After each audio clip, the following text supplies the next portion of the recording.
After a span of over 10 millennia, the Galactic Goddess once again recalled Earth, yearning to witness the transformation of her former realm and the solar system. Utilizing the superstellar map that detailed the trajectories of the Milky Way over the past 10,000 years, she pinpointed the precise location of the solar system within the Orion Arm ever since the extinction of civilizations had transpired. The goddess frequently dreamt of the sun and earth as they once were, their original forms vivid in her memory. Despite the passage of time, the enchanting blue planet continued to manifest in her thoughts, captivating her heart. Through cosmic teleportation, she arrived at the long-cherished sun, returning to the domain she had once safeguarded. Yet, before her lay a landscape of ruins and dust. The once vibrant and bustling scenes had faded into oblivion, prompting the goddess to shed tears long withheld. Although an extensive period had elapsed and the perpetrators of the extinction had faced their just retribution, she found herself unable to let go, lamenting her past inability to rescue Earth and preserve life. Thus, her nostalgia for Earth, rather than diminishing, intensified over the millennia. In this moment, the desolation surrounding her awakened the long-buried memories of her beloved Earth. Hanyamung, bearing the Earth identification number 58425875456 female, age 32, was born in the year 3020 of the Earth calendar. Legend has it that at the moment of her birth, the lights of the entire world flickered simultaneously, only to return to normal in an instant, unnoticed by anyone due to the brevity of the occurrence that in the 31st century, Earth had not yet reached advanced technological heights, but had achieved a certain level of sophistication. Outside her window, flying vehicles darted through the urban landscape like serpentine dragons, their numbers countless and speeds rapid, seemingly saturating the sky. The towering skyscrapers of the city rose in a magnificent array, stretching endlessly into the heavens. From above, the view was boundless, and gazing upwards from the ground, one could see no end. These edifices seemed capable of elevating humanity into the cosmos. Despite rapid advancements in technology, the burgeoning population had rendered the tensions between Earth and humanity irreconcilable. By the year of Yiming's birth, the population had swelled to approximately 20 billion, overwhelming the planet's capacity to sustain life. What had precipitated such an explosion in numbers? A monumental leap in medical science had occurred, enabling ordinary humans to attain lifespans of several centuries. With soaring birth rates and declining mortality, the century from the 21st to the 31st saw Earth population burgeon exponentially, leading to environmental degradation and resource scarcity. Humanity was compelled to reclaim land from lakes and seas, constructing new land masses and establishing additional space stations in the cosmos to secure living space. However, the accumulation of space stations around Earth drastically diminished its capacity to receive solar radiation. Coupled with severe ecological destruction, this led to an array of peculiar climatic anomalies and a surge in rare natural disasters, further exacerbating the living conditions on the planet. Even in such dire circumstances, the space stations could not accommodate the ever-growing population at that time. Technology had not yet advanced to allow for the colonization of Mars or other extraterrestrial bodies, prompting the United Nations to enact a significant decision. At a pivotal moment in human history, the United Nations formally established a law governing Earth, stipulating that no individual could inhabit the planet beyond the age of 200 years, and that families were limited to one-child twins excluded. Upon reaching the age of 200, individuals were assigned to a spacecraft alongside peers of the same age, destined to journey into the cosmos. Once in space, the direction of travel was theirs to choose, but returning to Earth was strictly forbidden. The spacecraft would continue on its predetermined course until its energy was depleted, allowing individuals to embrace the universe and conclude their lives among the stars. Though this decree was harsh for the individual, it proved meaningful and effective for humanity and Earth alike. Years later, the population began to stabilize, and the internal ecological environment showed signs of improvement. Notably, during this era, human societal structures experienced unprecedented development.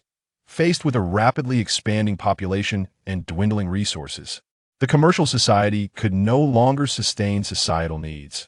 leading to the emergence of a postmodernist system better suited to human development.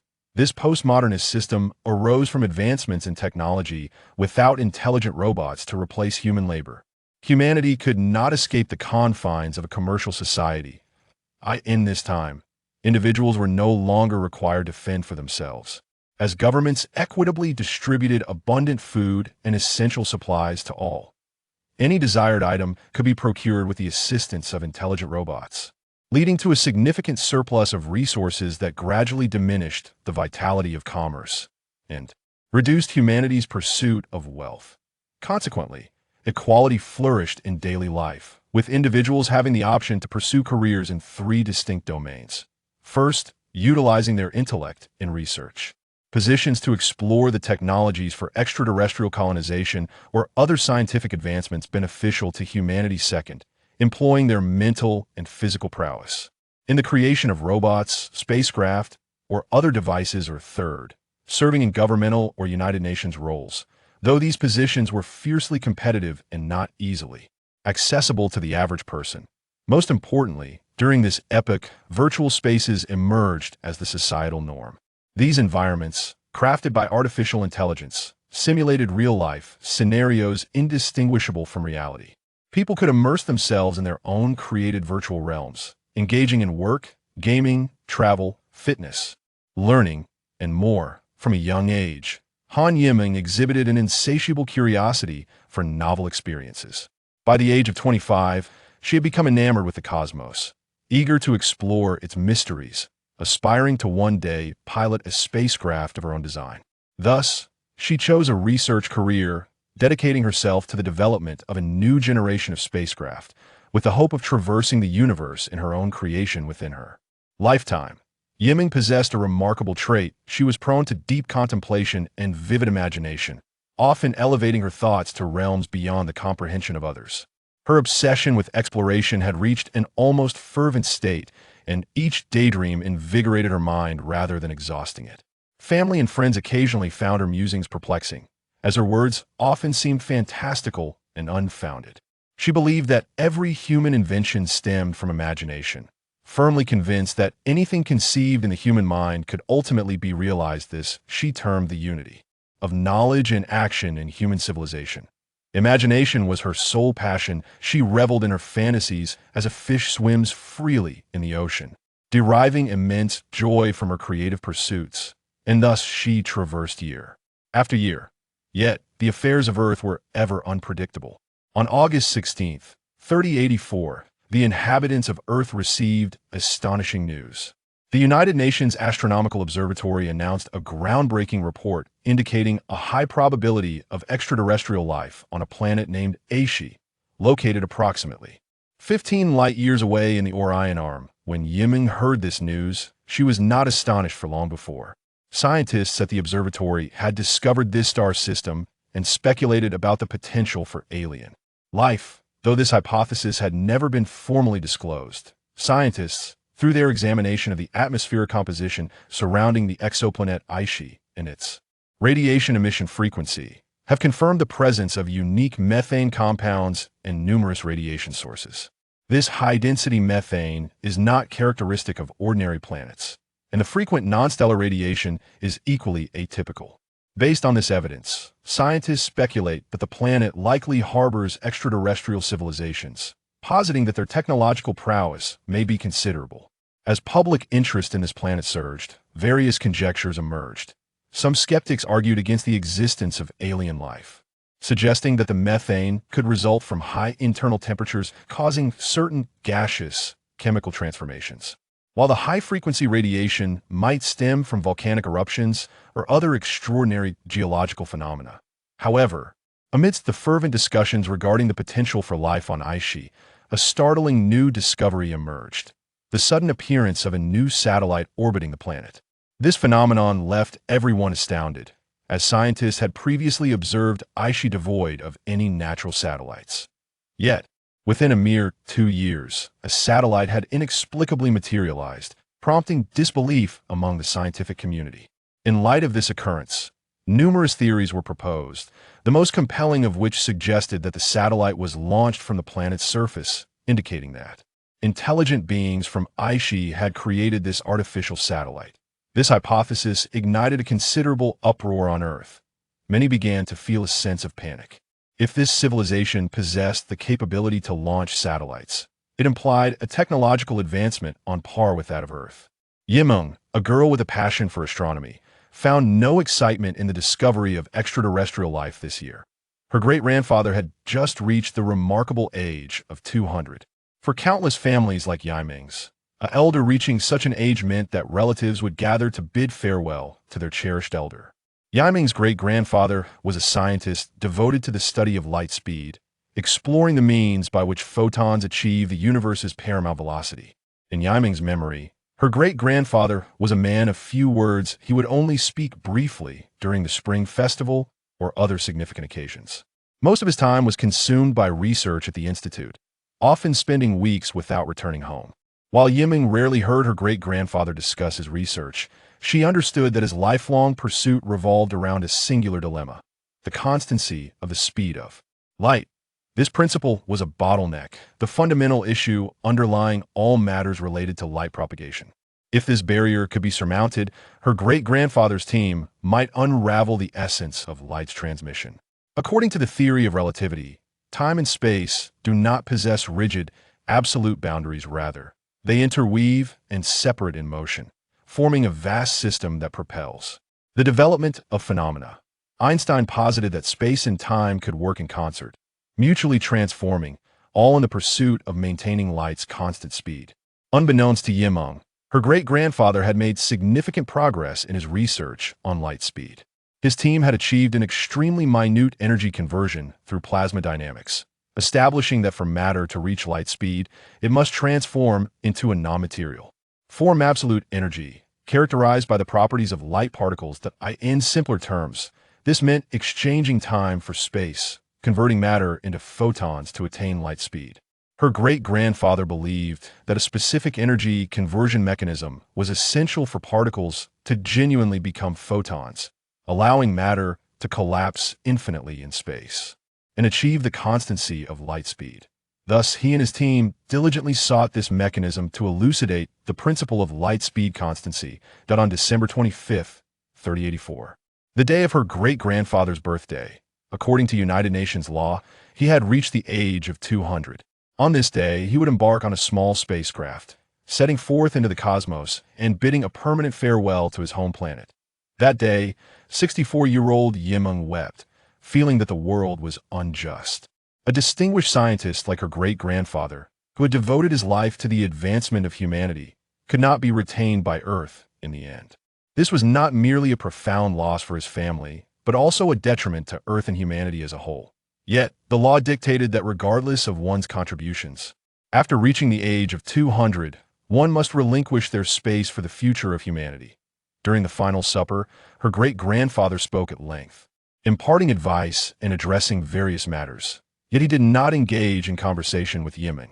This left her perplexed. She recalled how he often played with her as a child, indulging her imagination in her youth. She delighted in mythological tales, and her great-grandfather would accompany her in exploring stories like The Pursuit of the Sun by Kwa Fu, Nuwa's Repair of the Sky, and The Adventures of the Monkey King. They would even journey through virtual space together, traversing the cosmos and battling imaginary extraterrestrials. Yimeng considered these moments to be the happiest of her life. Chapter 2. Buried among the stars. After dinner, it was time to board the flight. Grandfather had specifically instructed the family not to accompany him. Only Yimeng was permitted to see him off. On the way to the boarding gate, Grandfather gazed silently at Yimeng, who returned his gaze. Although his face bore no wrinkles of age, the essence of life as trials and tribulations was vividly apparent, transcending the need for lines or blemishes.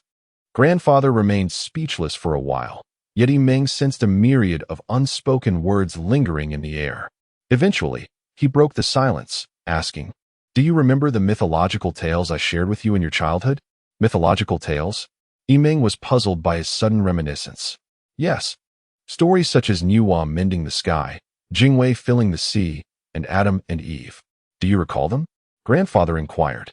I do, Yimeng responded. Have you ever pondered the origins of these myths? Why did ancient people conceive of tales beyond human capability? What were their intentions? Have you contemplated these questions? Taken aback by his sudden inquiry, Yimeng reflected for a moment and replied, perhaps it was a form of spiritual solace. Ancient humanity envisioned deities, hoping they could wield boundless powers to protect them and fulfill their dreams. Indeed, deities can achieve what we cannot. For instance, Sun Wukong could vanish in an instant, transform into a flying insect, or become an enormous tree, evading detection. His cloud could traverse vast distances in the blink of an eye, grandfather remarked. At this point, Yimeng seemed to grasp grandfather's underlying message. As a researcher of light speed, he understood that while such feats may not equal the speed of light, they nevertheless represented extraordinary velocities. Will humanity of the future be able to realize these myths? Yimeng asked. Grandfather pondered before responding, Yimeng, you have always yearned to explore the cosmos. This time, I must take the first step to pave the way for you. I firmly believe you will one day pilot a spacecraft, traverse the heavens, uncover the secrets of the universe, and fulfill your aspirations. Yimeng felt a sense of disorientation, unsure of how to respond. Grandfather's unwavering optimism, which had persisted since her childhood, remained intact. At that moment, their small aircraft had arrived at the spaceport. As the plane descended, Grandfather would soon board a spacecraft bound for the cosmos, never to be seen again. Tears welled up in Yimeng's eyes. She watched as the vessels at the spaceport streaked across the night sky like meteors, creating graceful arcs that were truly magnificent. Pilots, much like her grandfather, ventured into the cosmos, ultimately surrendering themselves to the vastness of space, concluding their earthly existence. Before parting, Grandfather wiped away Yimeng's tears and uttered his final words. Remember, in moments of confusion, seek me out, for I may offer you guidance. Yimeng gazed blankly as he departed, at a loss for words and bewildered by his message. In her hand, she clutched a business card he had just given her, bearing the name of a person along with his international identification number, indicating he would be in touch with this individual. The following day, at the break of dawn, a holographic projection phone awakened Yimeng from her slumber. Upon answering, she saw a representative from the International Court of Justice projected on her ceiling, informing her that she had been designated as the legal heir to all of Grandfather Han Haisheng's research accomplishments. This revelation astonished Yimeng. Why had her grandfather chosen her to inherit his life's work instead of her father or other relatives? As she mulled over his parting words, she sensed he had been hinting at something significant, yet the meaning eluded her. She glanced at the business card again, noting the name Liang Jinshin and the identification number 5842257954558Z. The name seemed familiar, prompting her to command the room's smart projection system to access the United Nations International Identity Platform and search for this individual's information. Name, Liang Jinshin. Gender, male. Age, 82. Occupation, member of the UNESCO Committee, researcher in Artificial Intelligence Robotics. Title, Vice Chairman of the Global Scientific Progress and Development Committee. Head of the Programming Group at the United Nations Institute for Artificial Intelligence Research. Vice Dean of the International Academy of Robotics Research. Head of the Programming Group at the Chinese Academy of Engineering for Artificial Intelligence. Honors and titles: Global Top Talent in Technology, member of the Global Outstanding Contribution Talent Pool, recipient of the International Scientific Progress Award, recipient of the Global Artificial Intelligence Advancement Award, recognized as one of the top 100 outstanding technological talents of the 30th century. One of China's 100 talents, recipient of the Einstein Genius Award in the United States. Personal contributions: achieved breakthroughs in self-updating, self-learning, and self-iterating technologies in artificial intelligence. Propelled comprehensive upgrades in intelligent robotics technology, overcame technical bottlenecks in robotic safety systems, and made outstanding contributions to the advancement of human artificial intelligence technology. Yimeng was already familiar with this individual. He was a renowned scientist. Due to his remarkable contributions, he had been exceptionally recruited by the United Nations as a member of the AI Research Institute at the age of 30, a significant event given the institute comprised world-renowned mathematicians and physicists. The group consisted of only 17 members, all top talents from developed nations, with an average age exceeding 60. Liang Jianshan's entry at 30 had caused quite a stir, with many deeming him a genius and child prodigy. His development of intelligent robot chips had instigated the third major revolution in the robotics industry, and the robots he enhanced became ubiquitous in households, affecting nearly every intelligent device in use. Although the previous generation of robots had achieved remarkable levels of intelligence, mirroring human thought processes, they still functioned within the confines of human programming, executing repetitive commands with inherent limitations. Liang Jianshan's invention endowed robots with the ability to innovate and learn independently, akin to granting a lifeless machine a brain and the capacity for thought. This technological breakthrough ushered humanity into a new era, giving rise to an array of virtual worlds and propelling human advancement. Yimeng felt a renewed sense of astonishment and a flicker of excitement. She was perplexed as to why her grandfather wanted her to connect with this individual, yet thrilled at the prospect of conversing with such a brilliant scientist and possibly befriending him. Determined, she promptly began to prepare herself to travel to Beijing, the United Nations office in China, to meet him.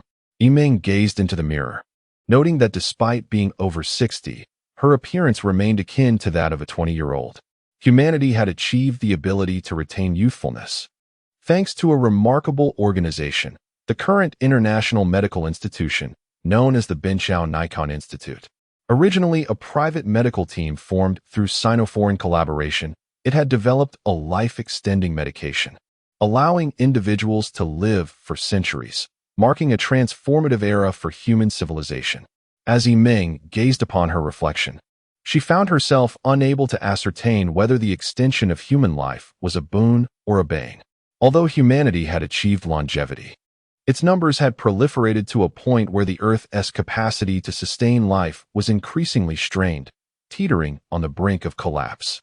Moreover, the reality that individuals must depart this world after reaching the age of 200 presented a paradoxical rule that seemed to defy human nature. After a while, Yimeng boarded a public aerial vehicle and arrived in the bustling metropolis of Beijing. She observed the myriad of flying machines weaving through the skies and the throngs of people bustling along the ground, a wave of melancholy washing over her. This marked her fourth visit to Beijing. Her first had been hand-in-hand with her great-grandfather, when she was but a child, eager to behold the ancient imperial palace. Arriving beside the United Nations building, she marveled at its majestic and solemn architecture, her heart growing heavy. The United Nations had evolved into the most powerful institution in the world, with nations gradually surrendering their sovereignty to the tide of globalization. Many countries had transcended their borders, forming intercontinental regions. In this era, the role of the United Nations had become increasingly vital. Yimeng regarded this development as a positive shift, for humanity was melding together, free from discrimination and enmity, leading to a more peaceful world and an ever-growing sense of happiness among people. Most importantly, human focus had shifted from competition among themselves to confronting the threats posed by the cosmos. Entering her international identification card, Yimeng sought to arrange a meeting with Liang Jianshan. The system indicated a queue of 154 individuals ahead of her, necessitating a 5-hour wait. After a moment's contemplation, she decided to visit the Forbidden City first and return later. Just as she was about to depart, a voice called out her name from behind. "Are you Miss Han Yimeng?" Turning around, she beheld a striking woman in professional attire. "Yes, may I ask who you are?" "I am Xiaoya, the assistant to Chairman Liang. It is a pleasure to meet you. You may accompany me to meet Chairman Liang now." "Oh, but I see there are still 154 people ahead of me. May I skip the line?" Yimeng inquired, puzzled. "This is a special instruction from Chairman Liang. You may converse with him for as long as you wish." "Very well," Yimeng replied, her spirits lifted. Following Xiaoya into the elevator, Yimeng noted her well-proportioned and alluring figure, her sweet voice, and amiable demeanor. Engaging with her felt like a refreshing breeze in spring. After ascending numerous floors and passing through multiple security doors, they finally arrived at Chairman Liang's office. Upon entering, Yimeng was struck by the neatness and comfort of the space, adorned with vibrant decor and portraits of luminaries such as Einstein, Newton, Mongolian, Mao Zedong, and Yuan Longping. To her astonishment, she spotted the portrait of her great-grandfather, Han Haixing, among these illustrious figures. Although she had yet to fully comprehend her ancestor's contributions to the world, she felt unworthy to be mentioned alongside such greatness. Yet, it seemed somewhat inappropriate for Liang Jianxin to place her recently deceased great-grandfather's portrait among these eminent icons. At that moment, Yimeng surveyed the office, noting that only one person occupied the space, Liang Jianxin himself. Having seen his photograph before, this was the first time she beheld him in person, stirring a sense of fluster within her. His eyes sparkled with intensity, his hair thick and orderly, and his expression grave, exuding an air of aloofness, yet possessing the distinct charm of a Chinese man. Upon noticing her, a faint smile graced his lips. "Ms. Yimeng has arrived. Please, take a seat." At that moment, Xiaoya poured a cup of tea and placed it beside Yimeng. Chapter 3. The genius scientist my great-grandfather, Han Haixing, entrusted me with your business card and urged me to seek your guidance, said Yimeng. However, I remain unaware of the purpose behind his request for me to find you. I hope you can enlighten me. Liang Jianxin smiled gently and replied, Haixing is a scientist I hold in the highest regard. We have known each other for a long time. He was indifferent to fame and fortune, dedicating himself wholeheartedly to unraveling the essence of light-speed propagation. Now that he has departed, it is indeed a loss for the scientific community. Well, he bequeathed his research findings to me, yet I am engaged in the study of spacecraft and lack understanding in the realm of lightspeed research. I am perplexed as to why he entrusted his lifelong work to me, Yimeng confessed. Liang Jianxin pondered for a moment before responding. Perhaps he has achieved enlightenment on a critical level and entrusted you with the task of uncovering it. Oh, if that is the case, why did he not reveal it to the world, allowing future generations to build upon his discoveries? Yimeng inquired. Liang Jianxin chuckled, his laughter imbued with an inscrutable depth. There is something else I wish to discuss with you today, he said. What is it? Yimeng asked. I have heard that you are involved in spacecraft research. Which institution are you affiliated with? I am at the New Generation Spacecraft Research Institute in Zhengzhou, Hunan, China, primarily responsible for the propulsion and acceleration systems of spacecraft. Yimeng replied. Oh, I see. Our United Nations Artificial Intelligence Research Group is preparing to launch a project focused on the intelligent design of spacecraft. We aim to create a superintelligent spacecraft capable of high recognition and automated operation, enabling self-evolution and self-interpretation. Are you familiar with this endeavor? Yes, I learned of it some time ago. I understand that they are seeking world-class spacecraft scientists to propel this project forward. It is said that this initiative will revolutionize spacecraft technology, liberating humanity from intricate machine operation protocols, Yimeng remarked. Indeed, most scientists have been chosen by now, and today, I would like to extend an invitation for you to participate in this project. What are your thoughts? Liang Jianxin inquired. Yimeng was taken aback. Did I hear you correctly? You wish to invite me to participate in this project? But She hesitated, grappling with her emotions. What troubles you? Do you not wish to join? Liang Jianxin pressed. It is not that I do not wish to join. Rather, I feel that only the world and Oppo's leading scientists are worthy of participation. I am merely an insignificant researcher, unworthy of even being in their presence. Why would you consider me? It seems inappropriate, Yimeng lamented. I am a discerning talent scout. I determine who possesses potential. If I say you are capable, then you are indeed capable. Liang Jianxin assured her with a smile. But why choose me? Yimeng continued to question. I have yet to achieve significant accomplishments on the world stage, and securing a position within the United Nations is a dream for billions who strive for it. Everyone invited to this project possesses inherent value. You may not yet recognize your own worth, but you will come to understand it through your work. Of course, whether you can remain will depend on your performance. Liang Jianxin chuckled. Thank you, Mr. Liang, for this rare opportunity. I will seize it with all my might. Yimeng eagerly accepted the invitation, her heart brimming with excitement. Yimeng could hardly contain her elation. Working at the United Nations would make her family and friends proud. In a city like Zhengzhou, home to over 1 billion people, few could claim such an opportunity. Most importantly, collaborating and learning from the world's leading scientists would profoundly impact her career and life. After discussing a few details, Liang Jinshin instructed Yi Ming to return home to transition her current responsibilities. In 3 days, Xiaoya would assist her with the onboarding process. Before parting, Liang Jinshin posed a question.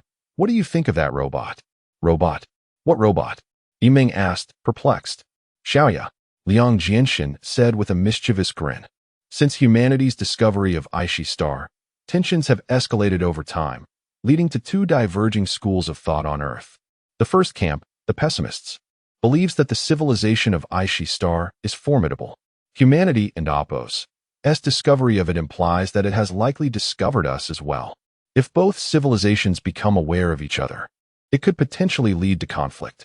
Each spacefaring civilization is unlikely to view the other with goodwill, and the preferred strategy for winning a cosmic war is to strike first.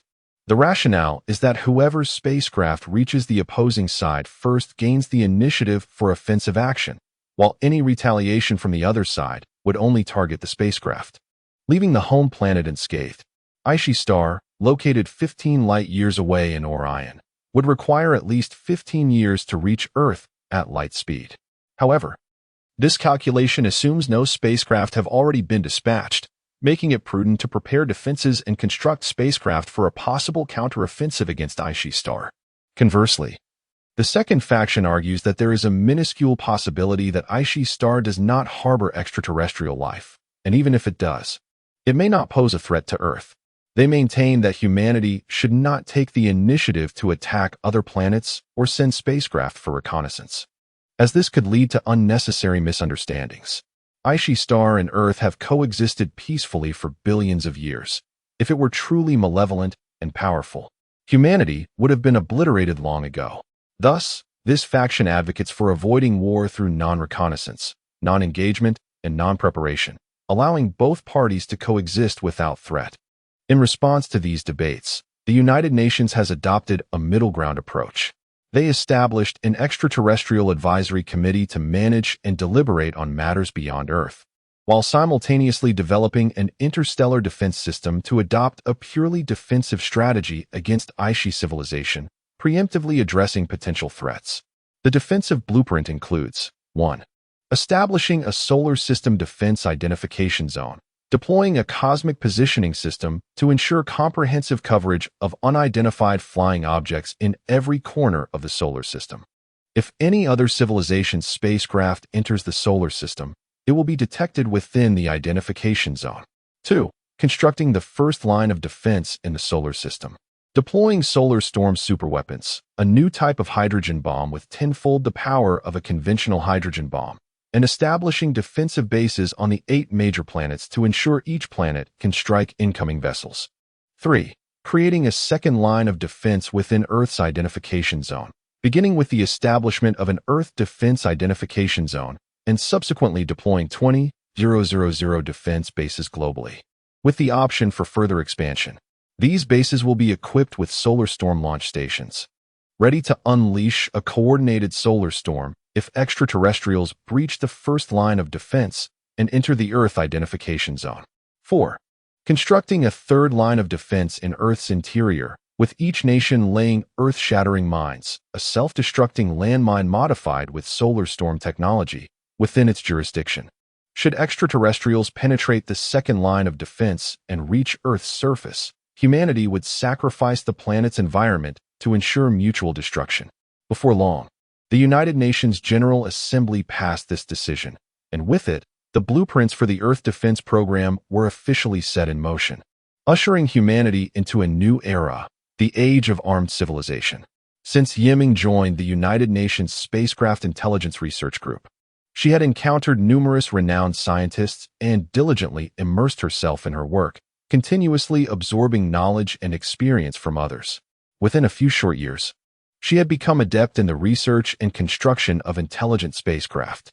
On a day in June 3091, Yi Ming was, as usual, organizing her team in the workshop for the 7th round of programming and debugging the intelligent spacecraft. At that moment, Liang Jiaxin's secretary, Xiaoya, entered her office to relay an important message, instructing her to wait at Beijing International Airport at 6 o'clock that evening. Yiming found this somewhat peculiar, as such trivial matters could typically be communicated through a video call. Why would Xiaoya, despite being a robot, need to make a personal trip to convey this information? Yet, upon reflection, Yiming considered it unsurprising. Through her years of interaction, she had discerned that Liang Jiaxin was unlike others. His actions were often enigmatic, and he sometimes operated outside the bounds of reason. Those who interacted with him often found him inscrutable, unable to fathom his thoughts. During the research phase of the intelligent spacecraft, as the group leader, he meticulously subdivided each module and stage of the project, assigning different individuals to manage their respective tasks, thus preventing anyone from gaining insight into the progress of other areas. On occasion, when certain programs reached critical modules, Liang Jiaxin would personally take charge, excluding others from involvement. Consequently, it could be said that no one possessed the ability to independently explore the core components and content necessary for the creation of the intelligent spacecraft. Yiming pondered whether group leader Liang was intentionally concealing certain information, though she felt powerless to uncover the truth. Upon arriving at Beijing International Airport, Yiming entered the waiting area and soon spotted Liang Jiaxin from a distance. He had a well-proportioned physique, strong limbs, and his impeccably tailored suit lent him an air of gravitas. He embodied the quintessential image of a Chinese man, as perceived by foreigners: robust, serious in demeanor, reserved in speech, dignified yet approachable, adaptable, quick-witted, and possessing a certain charisma. Liang Jiaxin was indeed such a person. Where are we going? What are we doing? Perhaps influenced by him, Yiming had come to appreciate straightforward communication during their conversations, avoiding unnecessary complications. Just follow me. It's not as if I'm selling you off. Yiming shot him a glance, but chose not to respond further.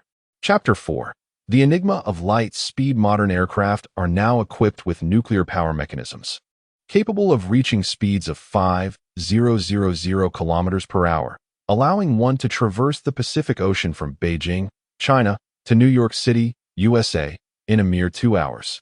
Upon arriving in New York, Liang Jiaxin took Yiming aboard a small aircraft to the headquarters of the United Nations. It must be noted that Liang Jiaxin indeed holds a significant position within the UN, allowing him unrestricted access to its headquarters. The security system recognized Liang's face, unlocking one security door after another, making Yiming feel as though she had returned home. The current Secretary General of the United Nations is Joseph Drell, a highly esteemed figure on the global stage, born in Los Angeles, California. In his early career, he served as a U.S. Secretary of State. Drell is an ardent advocate for peace and champions equality among all people, striving for the worldwide dissemination of a miraculous drug known to extend human lifespan. He was a pivotal initiator and promoter of this drug, originally developed by the Chownikon Medical Research Institute, now the International Medical Organization, which purportedly enabled some individuals to live up to 500 years. Notably, Drell also established the mandate that humans must meet their end in space after reaching the age of 200. At the age of 192, he is set to embark on a journey into the cosmos in 8 years, as per UN regulations. Yiming was taken aback that Liang Jiaxin would introduce her to Secretary General Drell, a man wielding immense power in the world. After a brief exchange of pleasantries and introductions, Drell led them to his office. Yiming observed that Drell spoke Chinese fluently and seemed well acquainted with Liang Jiaxin. After a round of introductions, Drell invited them into his inner office. Upon entering, Drell offered them a seat on the sofa and inquired if they would like coffee. As Yiming surveyed the room, she noted its unique decor. Though the space was modest, it exuded a harmonious elegance, providing a comfortable ambience. The soundproofing was remarkable, as closing the security door rendered the outside noise completely inaudible. Watching Drell prepare coffee, Yiming noted his unassuming stature yet robust physique, indicative of a man who regularly engages in physical activity. Dressed impeccably in a suit, his coffee-making skills were evident, leading Yiming to believe that he possessed a refined taste for life. Each of his movements exuded a gentlemanly grace, and his courteous demeanor suggested an approachable nature, even in their first encounter. However, Meng found it curious that Drell did not delegate the hospitality to his secretary, but chose to personally prepare coffee for them. Puzzled, she glanced at Liang Jinshin's inscrutable expression, wondering what his intentions were. Meng, you should brief the Secretary General on the progress of our intelligent spacecraft project, Liang Jinshin instructed. Surprised that Liang Jinshin would ask her to report to the Secretary General, Meng felt a flutter of anxiety. She mused that he could have mentioned this beforehand, leaving her unprepared. Nevertheless, she proceeded to present the project's progress and achievements to Drell in detail. Drell, maintaining a warm smile, responded, "It seems the intelligent aircraft project is advancing smoothly. When will assembly commence? It will require approximately another year for testing. Utilizing non-contact 5D laser heads to complete structural scans of the microcrystal core chips for examination and exploration," Meng replied. "Excellent. Ensure the testing and assembly are completed as soon as possible, while guaranteeing zero faults," Drell advised. Indeed, through cloud computing, we have improved the core component connection and conversion rates to 99.999, Liang Jinshin interjected earnestly.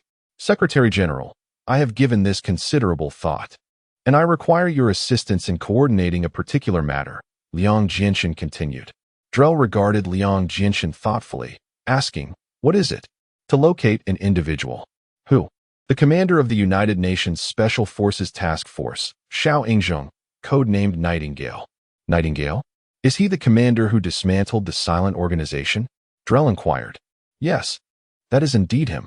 Drell gazed at Liang Jinshin in silence for a moment before moving to the floor-to-ceiling window, turning his back as he asked, "Do you truly need someone like him?"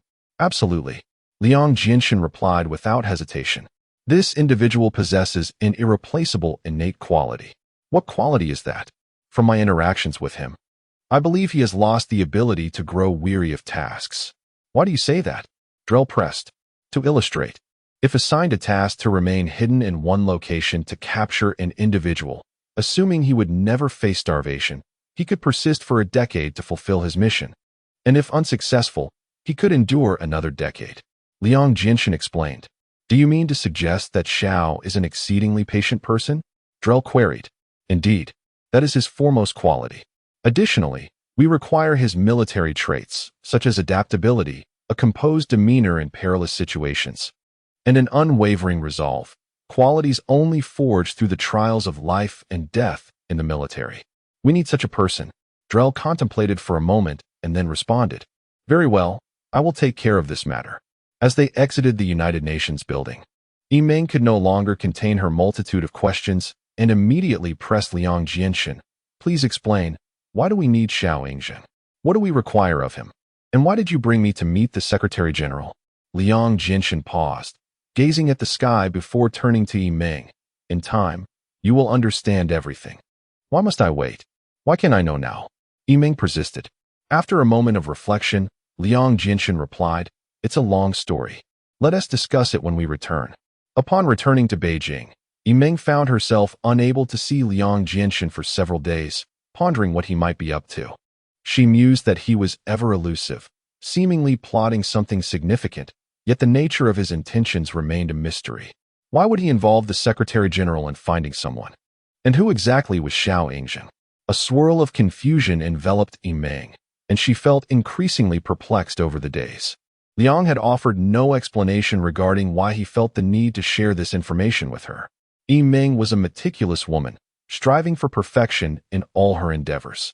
Even if perfection was unattainable, she believed in exerting her utmost effort to improve. Yet, she felt ill-equipped to fully grasp the research left by her great-grandfather.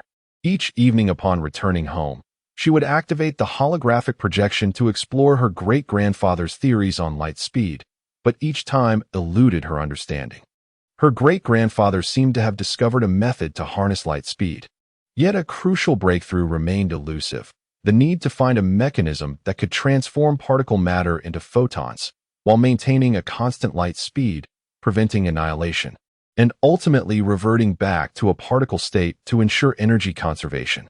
Though her great-grandfather may have identified this mechanism, it was not reflected in his results, and he had not fully applied it. The writings indicated that a quantum logic problem must be resolved to actualize this transformation mechanism. Yet he provided no hints on how to tackle the quantum logic conundrum.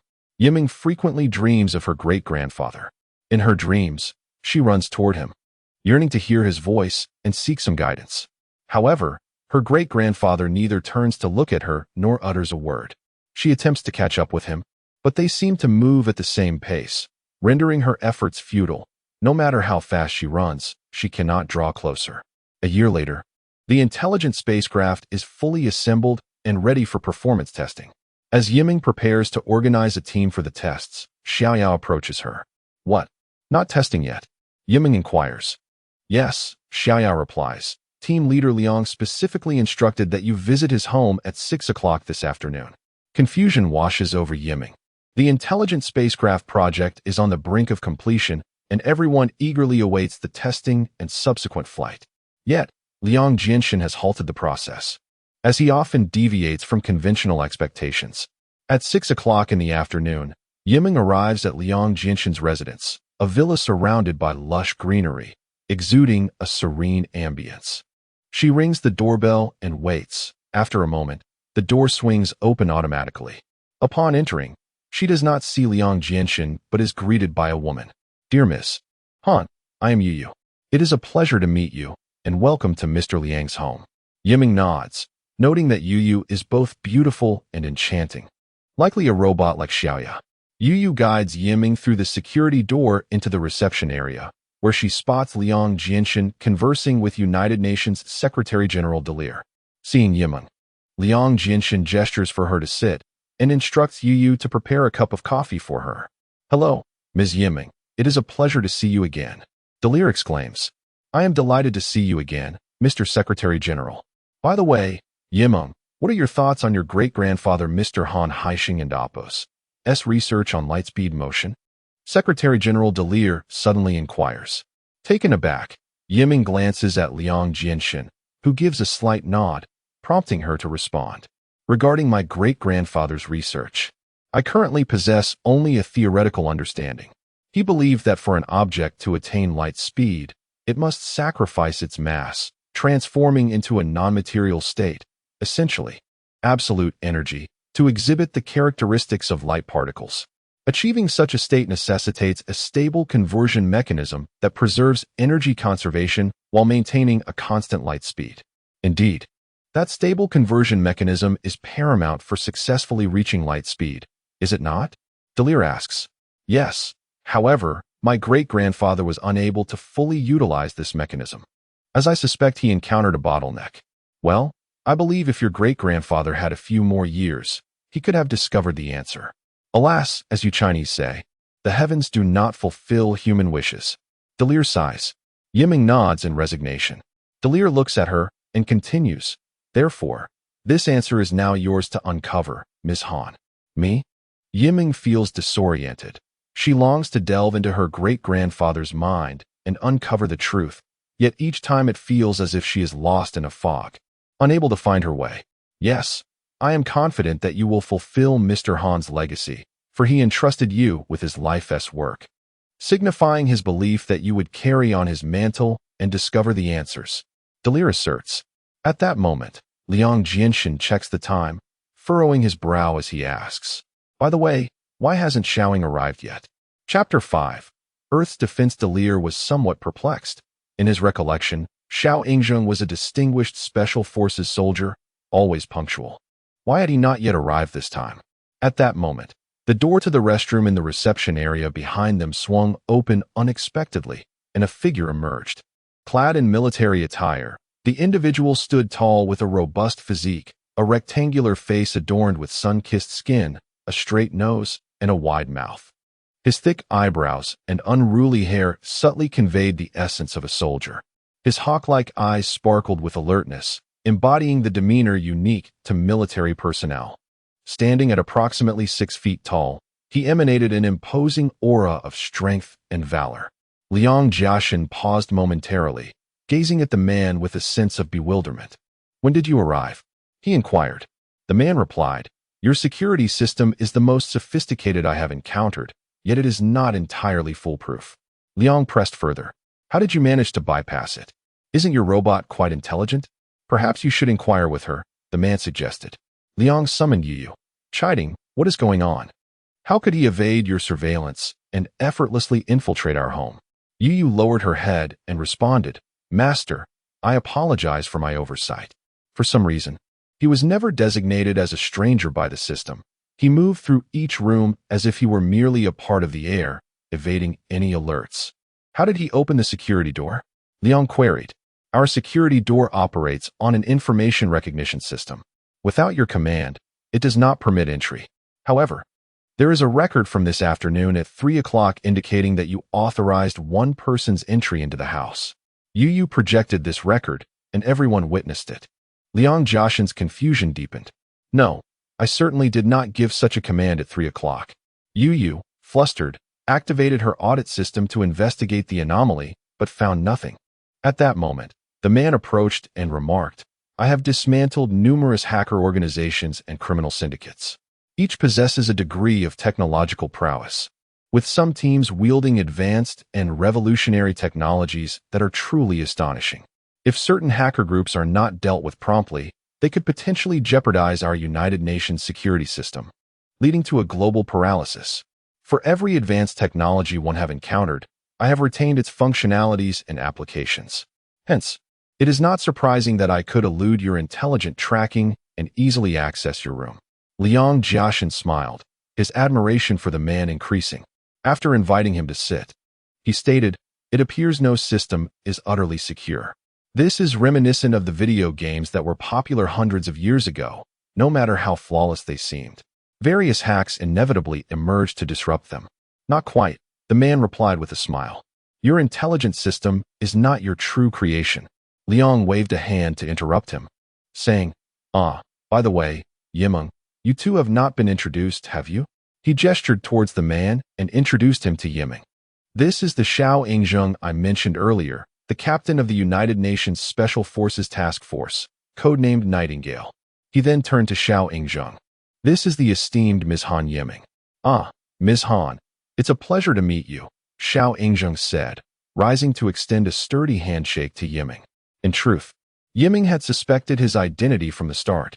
After a visit to the United Nations a year prior, she had diligently researched Xiao Ingzheng. At 115 years of age, he was also a Chinese national, having once been a company commander in the People and Oppos Liberation Army Special Forces. His valor in combat and decisive actions against countless terrorists and extremist organizations had secured him a position in the National Security Bureau, engaging in counterterrorism and counterespionage work. At the age of 81, he transferred to the United Nations Security Agency's Beijing headquarters, becoming a senior operative dedicated to combating terrorist organizations and hacker groups. Due to his exceptional performance and numerous accolades, he was recognized by the UN headquarters and appointed as the current commander of the United Nations 4th Special Forces, known as Nightingale. Reviewing his impressive credentials, Yimeng felt a surge of respect for the man, finally meeting him in person and witnessing his remarkable capabilities firsthand. Once the four of them were seated, Liang Jiaxin cut to the chase.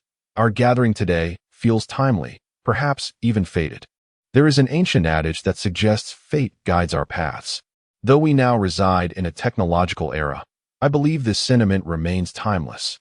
Humanity may continue to evolve, and technology may advance, yet the ultimate question of whether we can dictate our own destinies may forever remain unanswered. Despite humanity's strength, we remain inextricably linked to this vast, enigmatic universe, fraught with perils. We do not know our origins, how long we can exist within it, or where we are headed. As you are aware, Aishi star lies approximately 15 light-years from Earth. Humanity is uncertain whether extraterrestrial life exists on that planet, yet various signs suggest it indeed harbors phenomena beyond the natural realm. If such life forms exist, how advanced are they? Do they surpass Earth's technological capabilities? Are they aware of our existence? If so, do they harbor hostility towards us? These queries bear significant implications for humanity's future, and we must approach them with caution. We have begun preparations to mitigate any potential threats. Our first step is the establishment of an Earth defense system, designed to harness the full might of Earth and humanity against cosmic threats. Utilizing cosmic positioning systems and solar storm data, we are implementing a comprehensive, multi-layered security framework for the solar system. In essence, should extraterrestrial civilizations attempt to assault Earth, we have devised a tri-layered defense system to counteract their efforts. However, this is merely the frontal defense of Earth, which you may already be aware of. Yet, there exists another initiative that you might not know about. Yimeng inquired curiously, another initiative? What is it? The Exoplanet Defense Plan, Liang Jiaxin replied. What? The Exoplanet Defense Plan? Xiao Yingjing asked. The Exoplanet Defense Plan, formerly known as the Wartime Solar System External Enemy Rear Defense Plan, posits that if Earth were ever to face an assault by extraterrestrial civilizations, we believe that both the Sun and Earth would become their primary targets. At this juncture, the Earth defense system would activate to engage them directly. Concurrently, a spacecraft stationed beyond the solar system would infiltrate the solar system, monitoring and recording the movements of the alien vessels through signal waves, while simultaneously studying their employed technologies. When the opportune moment arises, it would utilize their own technology to replicate their weapons, returning their aggression in kind to deliver a decisive blow to the enemy. Upon hearing Liang Jiaxin's account, both Xiao Yingjing and Han Yiming found it rather absurd. His words seemed akin to the fantastical tales of yore. This plan implies that we must deploy such a spacecraft away from the solar system in advance, so as not to be detected by the extraterrestrial civilization? Xiao Yingjing queried. Indeed, Liang affirmed. However, there are several issues I do not comprehend, Xiao Yingjing pressed. Feel free to ask, Liang encouraged. Can we truly defeat them by learning their technology as you suggested? Let us set that aside for now. First, how do you propose to ensure that this spacecraft remains undetected by the extraterrestrial civilization? If the opposing civilization is sufficiently advanced, what shall we do if this spaceship is not far enough from the solar system? And if it is too distant to receive timely rescue, what then? Xiao Yingjing inquired. This dilemma has crossed our minds as well. We possess but one feasible method to remain undetected while ensuring timely assistance. What method? Camouflage. Camouflage? What does that mean? Xiao Yingjing questioned, puzzled. We shall alter the spaceship's exterior to resemble a meteorite, allowing it to drift slowly through space, thereby evading the gaze of extraterrestrial civilizations. Should we be fortunate enough to elude their tracking, all would be well. However, if we fail even in this, it would signify their overwhelming superiority, indicating that our earthly civilization is incapable of contending with them, and we would have exhausted all the potential of our planet, Liang Jiaxin remarked. Xiao Yingjing scoffed lightly and asked, this tactic could be tentatively attempted. But now let us address that critical issue you mentioned earlier. How can this spaceship acquire and explore the technologies utilized by alien civilizations in the shortest time possible, subsequently employing and replicating their power to strike back? Xiao Yingjing pressed. Liang Jiaxin chuckled. Do you think I have spent decades developing an artificial intelligence system only to have it easily dismissed by you? Xiao Yingjing smirked again. Of course not. I previously stated that the intelligence system in your room is not your true core technology. Indeed, the intelligent spacecraft we are currently constructing is based on my core achievements, and it is the only one of its kind. Its core technology, I have named it the Super Entity. Super Entity. Yes. The Super Entity is a system endowed with superintelligent cognition. It not only possesses the ability to self-learn and self-evolve, but can also autonomously interpret and iterate on technology. This means that if provided with a scientific theory, it can independently contemplate and utilize existing materials and energy to create what we desire. This is akin to the human brain. If one is hungry, it will command various bodily functions to seek food, such as requiring hands for chopping or legs for movement. Liang Jiaxin continued. When it commences operation, I will input all of Earth's top technologies into the Super Entity's databank, allowing it to absorb knowledge autonomously, continually advancing and evolving into a true intelligent super entity. Super Entity. Yiming suddenly grasped certain concepts. Why he had meticulously subdivided each module and phase of the research project, assigning different individuals to each task, and why he personally undertook the most crucial module. Only he could fabricate this machine known as the superentity while preventing technological leakage. At this moment, Ming began to inquire, is it not true that the comprehensive upgrade of intelligent robot technology you have developed for the world, leading to the third generation of artificial intelligence, is not based on superentity technology? That is merely the surface of the superentity. While those artificial intelligence technologies can achieve rudimentary self-learning and self-updating, they are merely transmitters of thought, capable only of learning and mimicking simple operations, failing to realize technological absorption and transformation. Thus, they cannot be considered thinkers. They resemble the human spine, which can relay information from the brain to various nerve cells, but lacks the capacity to utilize its own thoughts to execute tasks and fulfill diverse functions, Liang Jiaxin replied. Chapter 6. Superbody Technology. But why not fully share your superbody technology with all of humanity? If humanity could harness this technology, I believe civilization would progress significantly, said Yimeng. That is because you only see the light of the world, yet you remain blind to its darkness. What do you mean? Yimeng asked, somewhat puzzled. I believe humanity possesses a darker side. We are inherently selfish, which is the most fundamental principle of earthly civilization. Technological advancement is a double-edged sword. On one hand, it offers a better life through advanced technology, yet on the other, it enables humanity to exploit such advancements for conflict. History is replete with examples. For instance, gunpowder was invented and used for festive fireworks, but inevitably it led to the creation of firearms, marking humanity and Oppo's transition from the age of cold weapons to that of firearms. Similarly, the discovery of nuclear fission allowed for the establishment of nuclear power stations, providing a continuous energy supply and enhancing our quality of life. However, it also facilitated the creation of nuclear weapons, which were infamously dropped on Hiroshima and Nagasaki, instantly claiming hundreds of thousands of lives. Thus, we must not underestimate humanity and Oppo's darker side. With a global population of 2 billion, each person harbors unique thoughts. Who can guarantee that everyone is benevolent? The superbody technology I've developed will never be publicized to prevent its acquisition and misuse by extremists. Moreover, for Earth, one superbody is sufficient. It can effectively utilize all existing human technologies and powers to protect our planet. Initially, Yimeng perceived Liang Jiaxin as a selfish individual, but upon hearing his explanation, she began to understand. Perhaps humanity's lack of access to superbody technology would maintain a state of peace, while its acquisition could lead to a more significant planetary crisis, possibly even catastrophic in nature. As the more advanced the technology, the greater the associated risks. Whether Liang Jiaxin's assertion of using the superbody to safeguard Earth holds true remains to be seen. At that moment, Xiaoying interjected with a question. You mentioned that the superbody can think independently based on human cognition. Does that imply that it cannot learn technologies or scientific theories beyond our current understanding? Indeed, the superbody is an ultra-intelligent cognitive system. It can only enhance its cognition or learn higher-level scientific theories through human assistance to be effective. For instance, Yimeng is currently studying the theory of light-speed motion, but has yet to discover the correct mechanism for light particle transformation.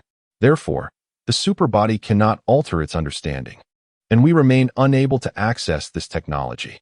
However, it would be erroneous to conclude that the superbody is devoid of significance for human advancement, as it has the potential to transform our thoughts and perceptions. Upon hearing Liang Jiaxin's statement, Delir's eyes lit up. He then asked, can the superbody also reverse our human thinking? What do you mean? According to my research, the human brain occasionally exhibits cognitive blind spots after establishing a theoretical foundation. It may fail to translate those theories into practical applications. In other words, we often believe a theory can solve a particular issue but overlook alternative applications that could address different problems. For example, humanity has long recognized that two substances can undergo chemical reactions to produce new materials, leading to the creation of various products, such as polymer plastic bags, tempered glass, and polymer materials. However, this theory has yet to be applied to food production, as traditional methods continue to prevail. Perhaps humanity has considered this approach but deemed it too cumbersome or inefficient, neglecting deeper contemplation. Yet, it is indeed possible to manufacture food using various elements, and with higher efficiency and lower costs. It is merely that humanity has not thought of it or has been too apathetic to pursue it. This exemplifies a cognitive blind spot. The superbody, devoid of such blind spots and unburdened by inconvenience, possesses a tree-like cognitive structure that encompasses all possibilities.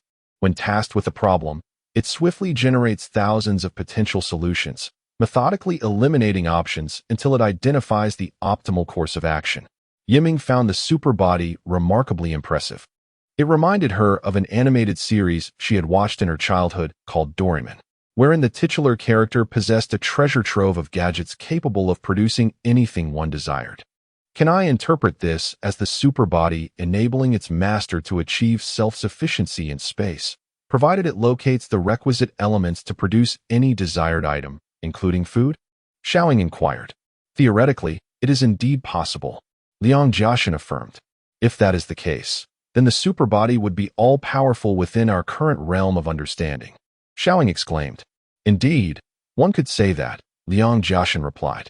By the way, if this superbody spacecraft is truly put into operation, who will be selected as its master?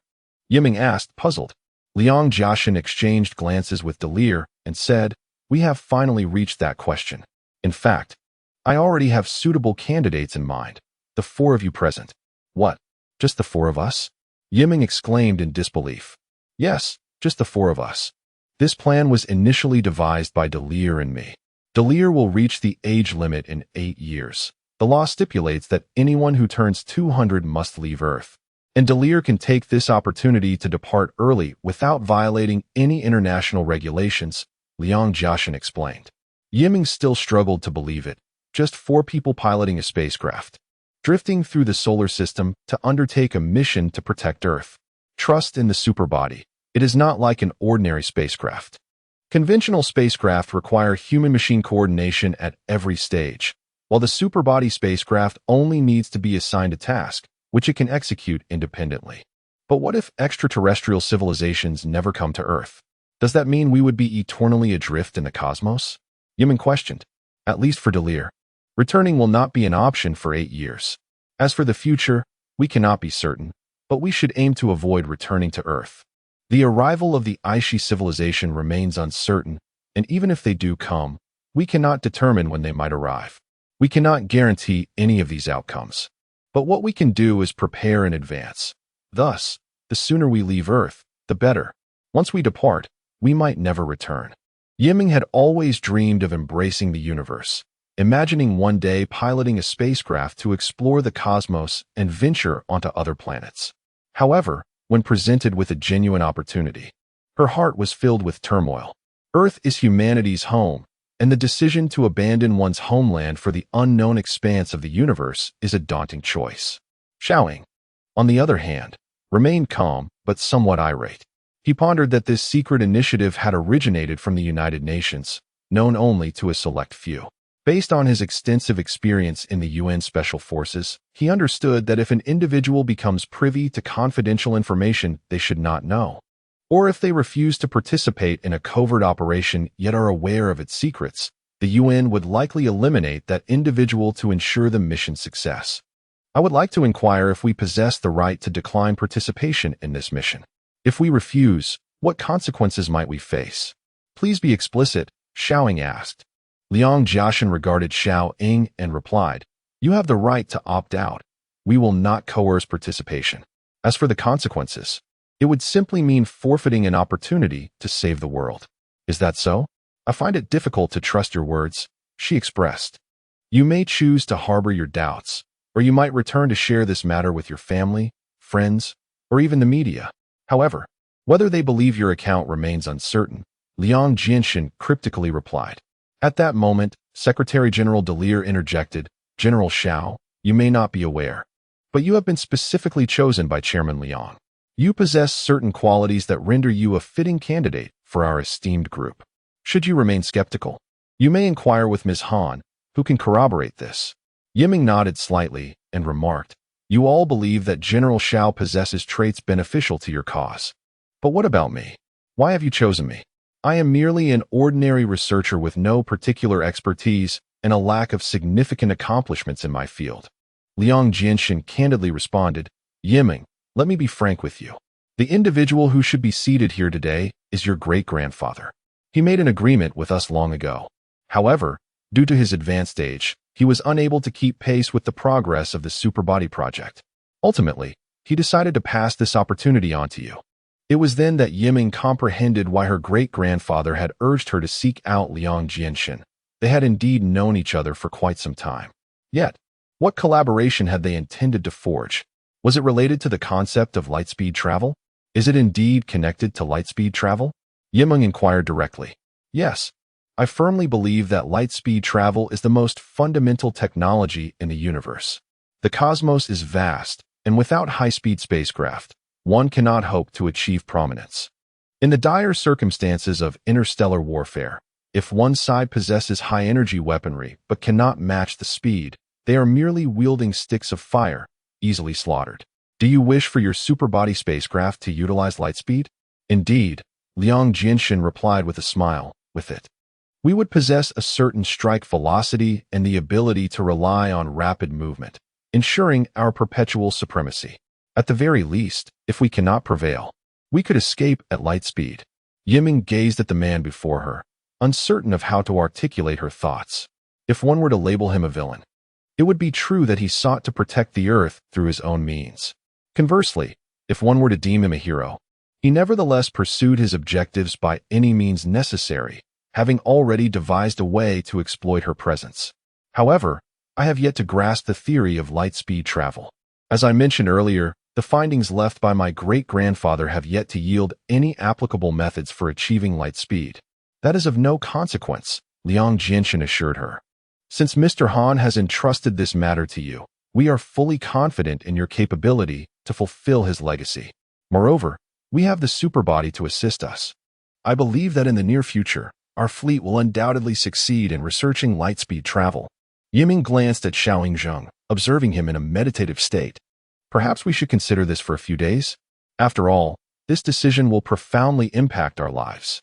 Liang Jianxin looked at Xiao Yingzheng, noting his silence. Very well. I shall grant you a month to deliberate. 1 month from today, at this same hour, if any of you wish to join us, we shall convene at Xiangshan Park in Beijing. Chapter 7. A New Dawn Date. August 21st, 3092 Location, Xiangshan Park. Beijing. Yiming alighted from the public airship and made her way to the park, where she caught sight of the iconic Xianglu Peak from a distance. She approached the Xiangshan Temple, which was bustling with visitors. Some pilgrims were earnestly lighting incense and praying. Remarkably, even in the 31st century, despite the advancements in technology, there remained individuals who held reverence for the divine, seeking blessings of safety and happiness. At that moment, Yiming felt a tap on her shoulder. Turning around, she was greeted by Liang Jianxin's mischievous grin, accompanied by Delir behind him. Delir approached her, saying, "It seems your great-grandfather was right. You would come. Now, hand over that watch." Liang Jianxin tugged at Delir and Apos' arm, attempting to pry off the Rolex he wore. This watch was a gift from my mentor, Johnson. It was crafted by a renowned artisan 2 centuries ago, and only 2 were made. This is one of them. It holds great significance for me. And you cannot take it, Delir protested. Fair is fair. Hurry up and take it off for me, Liang Jianxin insisted, resembling a bandit unwilling to relent. No, I have not lost yet. Xiao Yingzheng's arrival is still uncertain, Delir retorted. At this hour, if he wanted to come, he would have arrived by now. Hurry up. Just then, a commanding voice resonated from the nearby woods. Put down the watch. Xiao Yingzheng emerged from the thicket, clad in military attire and sporting sunglasses, exuding an imposing aura. Yiming found Liang Jianxin's frustrated expression amusing as he failed to acquire the coveted timepiece. I knew you would show up. But what a pity for such a fine watch, Liang Jianxin lamented. Now that everyone is here, let us proceed and introduce you to our new friend. After exchanging a few casual remarks, the group followed Liang Jianxin aboard a private aircraft. The Milest Aerospace Base is situated on a small island in the southern Pacific Ocean. Established in 2846 with the support of the United Nations, this base has been utilized for launching experimental spacecraft. The waters surrounding the base are crystal clear and azure, adorned with coral along the shores, creating a picturesque scene that invigorates the spirit. Upon descending from the craft, the sea breeze caressed their faces, lifting their spirits. Liang Jinshin had spent a month relocating the superbody system from Beijing to this base and was now preparing for its initialization. The installation would unfold in 3 phases. First, he would spend several months organizing the pinnacle of human scientific theories and integrating them into the superbody's metacognitive data, allowing it to autonomously absorb and learn this knowledge. Second, if the superbody proved as formidable as he claimed, it would self-design and construct itself according to the predetermined objective of protecting Earth, a process that would also require time. Third, upon completion of its construction, it would be ready for launch and space experimentation, accomplishing tasks that are difficult for humanity.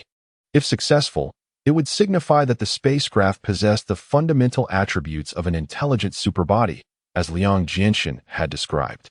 As they entered the core control room, engineers dispatched by the United Nations military were diligently working. They observed holographic screens displaying upload speed 4096 TS, 2, 754865 uploaded, superbody initialization parsing 1, 567,859. Liang Jinshin gestured toward the screen, explaining, the initialization of the superbody system employs a method of simultaneous uploading and parsing, allowing for the reclassification of theories.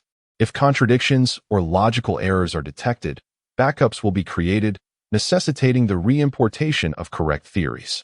Is the superbody system utilizing Chinese? Xiao Yingzheng inquired. Indeed, Liang Jinshin replied. Why not English or French? English remains the world's dominant language and is commonly used by many machines, Xiao Yingzheng questioned. Liang Jinshin chuckled softly. Do not misconstrue this as mere nationalism. It is not because I am Chinese that I use my mother tongue. The richness of expression in Chinese and its nuanced emotional conveyance surpass all other languages, making it more targeted. The charm of language is unparalleled by English. I desire the superbody spacecraft to possess a more precise capability for expression, which is why I have set its language to Chinese. Approximately 3 months later, one morning, Yiming awoke to the sound of her holographic phone ringing. Liang Jinshin was calling. Upon connecting, she heard him urging, hurry over, the superbody system is about to be fully installed.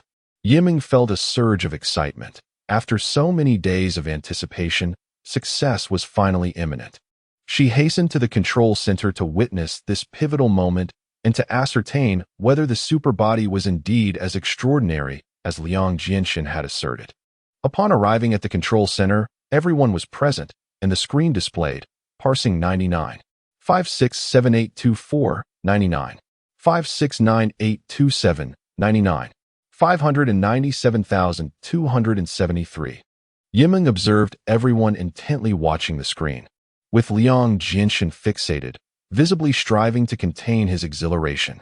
99, 984523, 99, 988531, 99, 997943, 99, 999252, 99, 999,999.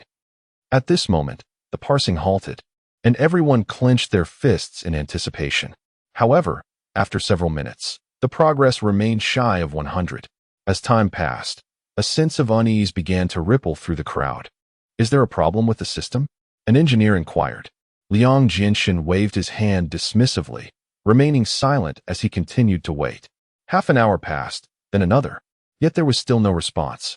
Frustration grew among many, uncertain of what issue had arisen, but Liang Jinshin remained composed, fixated on the interface, lost in thought. Yiming speculated that the superbody system was constructing its output framework, reclassifying the parsed data into a visible and audible intelligent device for communication with humanity. After a prolonged wait, the crowd began to disperse when suddenly the screen flashed, parsing complete. A voice announced, initiating superbody program. Yiming noticed a slight smile forming at the corners of Liang Jinshan's mouth. The voice continued, "The superbody system is now operational and pleased to serve humanity. Accepting first task, protecting Earth, combating extraterrestrial invaders. Constructing spacecraft framework, designing structural components, scanning external resources, establishing structural models, issuing construction commands, creating functional robots, designing spacecraft materials, locating graphene substances, designing external models, establishing superbody laboratories, constructing nuclear reactor models." With each command issued by the superbody, the system began to awaken in earnest. At that moment, Yiming noticed a seemingly non-intelligent robot at the central control panel moving on its own. This robot was primarily programmed to serve refreshments to the senior engineers. Pressing a coffee button would prompt it to fetch a cup of coffee from a designated area. However, this time, it acted autonomously, leaving everyone baffled. Had its programming malfunctioned? All eyes were fixed on the robot, curious about its intentions as it proceeded directly toward the exit. Someone attempted to intercept it, but Liang Jinshan stepped in to halt that individual. "Do not interfere. Let it proceed with its own tasks." The super entity continues to emit a plethora of programs and commands, becoming increasingly specific in its directives. Liang Jinshan gazes intently at this creature, as if witnessing an extraordinary performance, utterly captivated. Regarding the behaviors of the super entity, Yiming speculates that it may be engaged in self-creation, harnessing external resources to autonomously design and install its own hardware and software structures.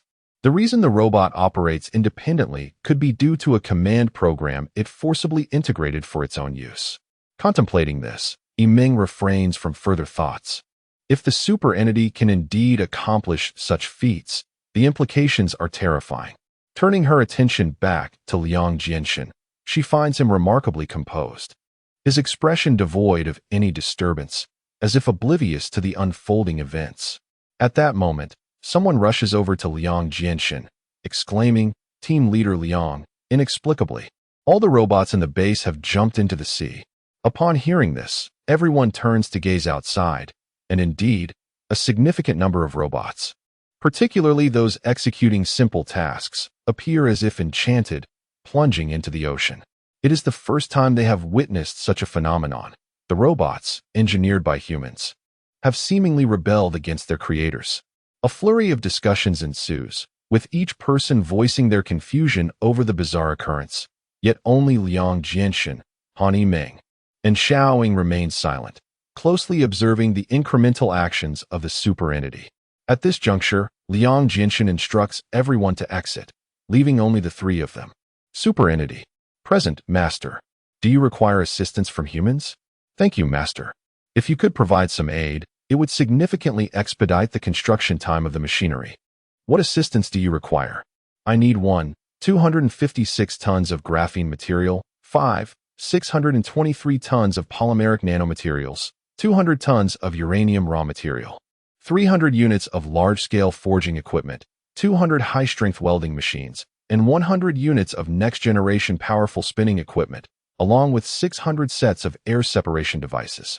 After the super entity meticulously enumerates these material requirements, Liang Jinshan promptly contacts Delier via holographic communication, requesting him to arrange for UN special personnel to procure these resources from around the globe.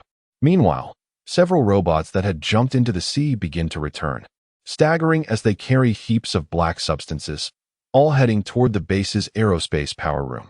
They congregate the gathered materials in the aerospace power room and skillfully employ the precision equipment available, such as specialized pressure vessels, high-strength steel welding apparatus, large heat treatment machines, and powerful spinning devices to conduct meticulous CNC processing on these materials, ultimately transforming them into various unidentifiable metallic products.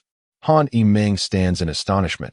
These robots, originally designed for auxiliary tasks and equipped with merely simple programs at the time of manufacture, now exhibit capabilities beyond comprehension. They continue to process these metallic products until they fabricate numerous spherical objects, each approximately 40 centimeters in diameter. Yiming, filled with curiosity, cannot grasp the purpose behind the super entity and Opos' creation of such an abundance of spherical forms. After a brief interval, she observes that these metallic spheres can effortlessly morph into various configurations, transforming into hollow cubes, metal strings, mesh structures, or even extending mechanical claws from the spheres, designed to grasp various objects. Chapter 8. The Voyager Meng had been observing the operations of the superbody with great interest. She was curious about why these seemingly inferior robots had suddenly become so intelligent. Some were skillfully operating machinery to produce equipment, others were piloting various vehicles for transportation, while some manipulated buttons to activate power facilities. Remarkably, there were even robots conducting chemical experiments using the instruments in the laboratory. They busied themselves like diligent scientists and engineers, fully engaged in their respective tasks. Meng was also intrigued by the metallic spheres being produced, pondering what purpose the superbody intended for them. As she approached to touch one, she noted its smooth texture and exquisite craftsmanship, feeling its impressive hardness, yet she remained uncertain of its material composition. At that moment, the batch of metallic spheres appeared to receive some sort of directive, and they began to move, rolling and accelerating with increasing speed. As they soared from the base, some plunged into the ocean while others shot skyward like rockets. With the growing number of metallic spheres, the robots gradually ceased their activities, their functions taken over by these orbs. Just then, Liang Jinshan approached Meng and inquired if she knew the purpose of the metallic spheres. Shaking her head, she listened as he explained, "I have analyzed the external materials and internal structures of these spheres using an intelligent perspective machine. I even tested their hardness index and discovered that they are composed of a three-dimensional polymer carbon atom crystal, produced through a complex nuclear fusion process using sulfurized graphene material. Their hardness and strength have reached extraordinary levels. Our calculations show that their micro-hardness is an astounding 10,000,000 kgmm, over 10,000 times that of diamond. Humanity has yet to discover this material, which can effortlessly withstand the impact of a nuclear explosion. Now I understand why the superbody requires vast amounts of graphene," Meng remarked. "I suspect it intends to forge this super polymer material into its defensive shell and various protective gear." Indeed, Liang Jinshan concurred. "I believe it will also construct a large nuclear fusion laboratory to serve as its power source, providing energy for its myriad needs. These are cutting-edge technologies, some of which humanity has yet to grasp," Meng noted. "Human scientific development has numerous blind spots, and while these are technologies humanity will eventually master and utilize, it will take extensive time to break through these barriers and uncover them." As the metallic spheres continued to multiply, they operated incessantly in every corner of the base. Meanwhile, Xiao Yingzheng was flying above the base in a helicopter, eager to observe everything from the sky. As he ascended, he beheld an unprecedented spectacle. Amidst the vast and boundless ocean, a small island loomed like a colossal beast rising from the waters. Surrounding this creature, metallic spheres were being cast into the sea in succession, forming long lines akin to enormous arms plunging into the depths, creating waves that rippled like a toolbox from which the beast extracted various materials to construct its form. Other metallic spheres rushed skyward at breakneck speeds, seemingly seeking something from the heavens and the cosmos.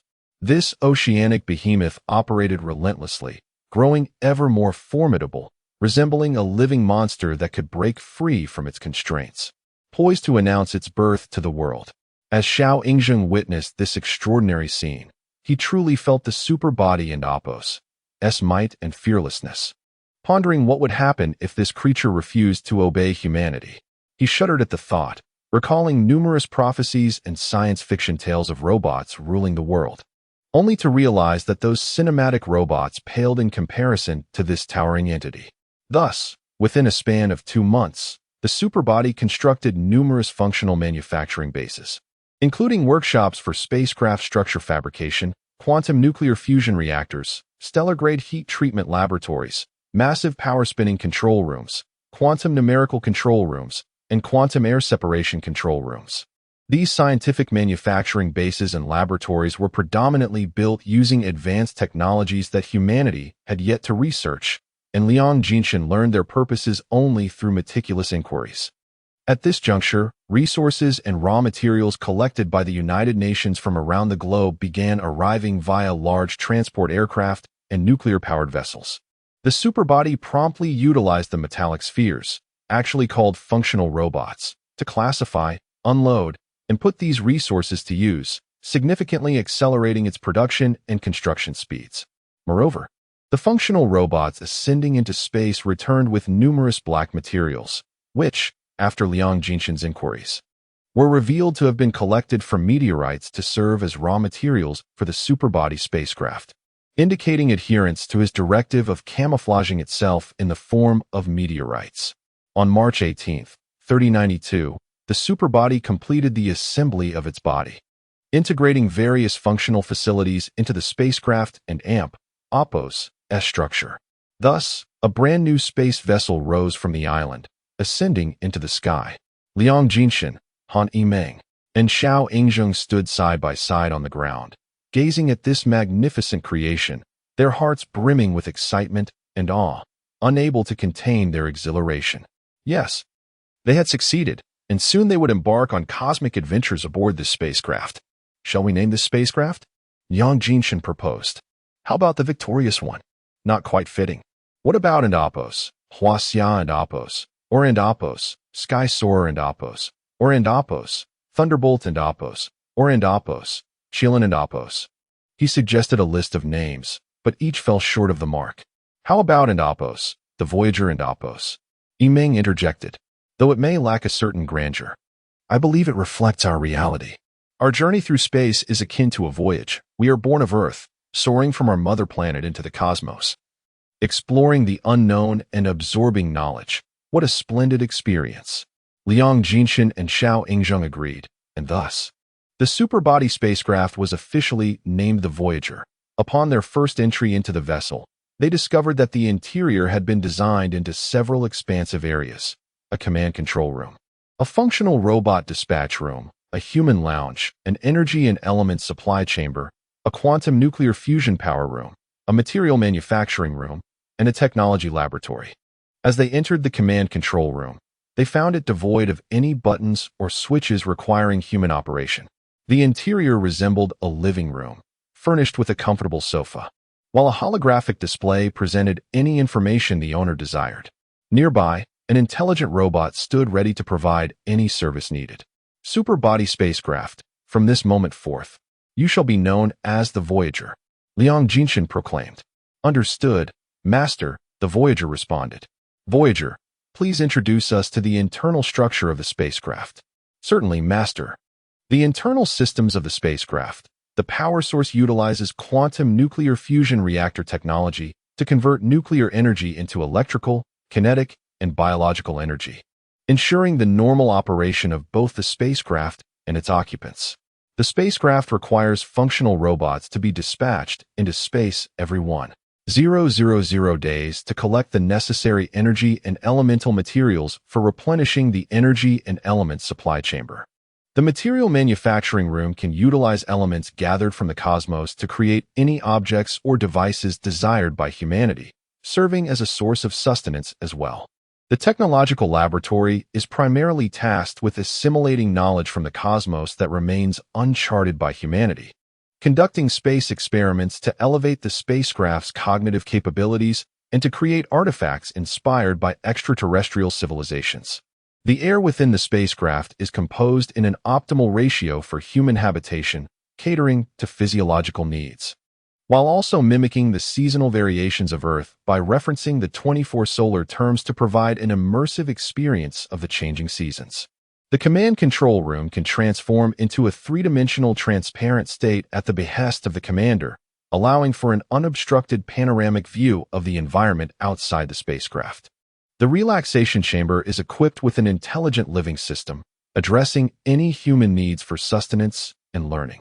The spacecraft's celestial observation system employs a quantum waveguide mechanism to relay external information at the speed of light, complemented by a three-dimensional reconnaissance system that encompasses a spherical recognition zone with a radius of 1 light-year. The external defense system of the spacecraft consists of multiple layers. The first line of defense comprises quantum nuclear fusion missiles within the recognition zone, capable of targeting any intruder and delivering a strike force equivalent to hundreds of millions of kilopascals, comparable to the cumulative energy of 10,000 solar storms. The second layer is formed by quantum nuclear fusion energy waves encircling the spacecraft, providing 360-degree protection against external attacks. The third line of defense features a three-dimensional, ultra-high molecular carbon atom crystal shell, capable of withstanding nuclear fusion impacts with a resistance threshold of up to 1,367 by 10^9 kilopascals.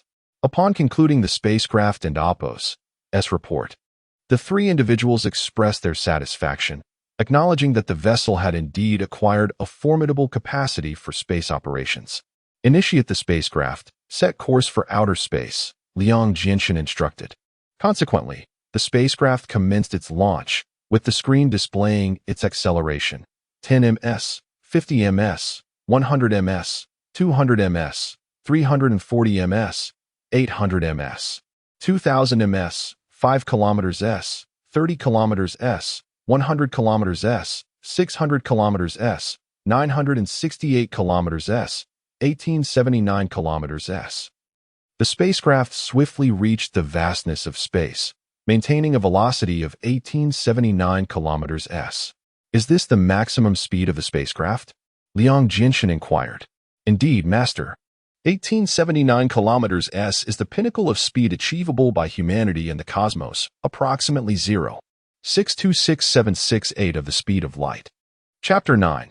The Solar System Defense Program. Upon the completion of the superbody, the four individuals, Liang Jinshan and his companions, boarded the spacecraft. Once the ship was activated, it soared into the cosmos, embarking on a journey to visit the 8 planets of the solar system, followed by a series of space experiments to assess the spacecraft's capabilities. Years swiftly passed.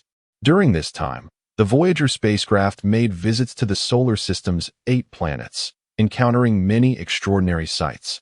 Upon reaching Mars, they donned specially designed space suits to walk upon its surface, exploring several craters with immense joy. They also ascended Olympus Mons, the tallest mountain in the solar system, capturing photographs as mementos. In the southern polar region of Mars, they discovered magnificent icebergs formed from gathered dry ice, a truly spectacular sight. After a brief aerial tour of Venus and Mercury, they chose to depart without landing due to the extreme temperatures and harsh environments of these sun-drenched planets. Arriving at Jupiter, the largest planet in the solar system, they were awestruck by its sheer vastness, which defied description. For the first time, Emeng felt the magnitude of such celestial bodies. Due to Jupiter's intense gravitational pull, they remained in its orbit without landing. The natural storms and fierce lightning on Jupiter made it feel like a realm of hell, with surface temperatures reaching 30,000 degrees. They realized that a person falling into its atmosphere would instantly vaporize. Saturn presented a similar scenario. Its prominent rings composed mainly of dust, rocks, and a sprinkling of ice, creating a beautiful spectacle from afar. Emeng had heard tales of diamond rain on Saturn and, intrigued, hoped to collect some. However, despite spending 2 hours on the planet's surface, rain never fell, and she ultimately collected only some oddly shaped stones as souvenirs. Uranus, Neptune, and Pluto, being distant from the Sun, appeared dim and uninviting. They conducted a cursory examination of their surfaces before returning, as the Voyager was due to head back to Earth. At this point, Darrell, aged 195, was concluding his 3rd term as United Nations Secretary-General. According to UN regulations, individuals reaching the age of 200 must leave Earth, and he could not escape this fate. Consequently, Darrell applied for an early departure plan, wishing to spend a year recuperating on Earth post-retirement before departing aboard the Voyager. Upon their return to Earth, Liang Jinshan encouraged his companions to rest for a year, to cherish time with family and friends. This year would be their final one on Earth before embarking on the Exoplanetary Defense Initiative, making it a bittersweet farewell. With uncertainty surrounding their return, Xiao Yingzheng, now married with 2 children, a 16-year-old son and a 4-year-old daughter, decided to take his family on a globe-trotting adventure to create lasting memories. Both Yi Meng and Liang Jiaxin remained unmarried. As in the 31st century, the aging process is significantly slower, leading most individuals to marry between the ages of 90 and 120, a period akin to the former age of 30. This age is considered mature and suitable for family life. Yi Meng, still youthful, had yet to find a suitable partner and felt little need to pursue one, given their impending departure from Earth. Liang Jiaxin also had no romantic ties.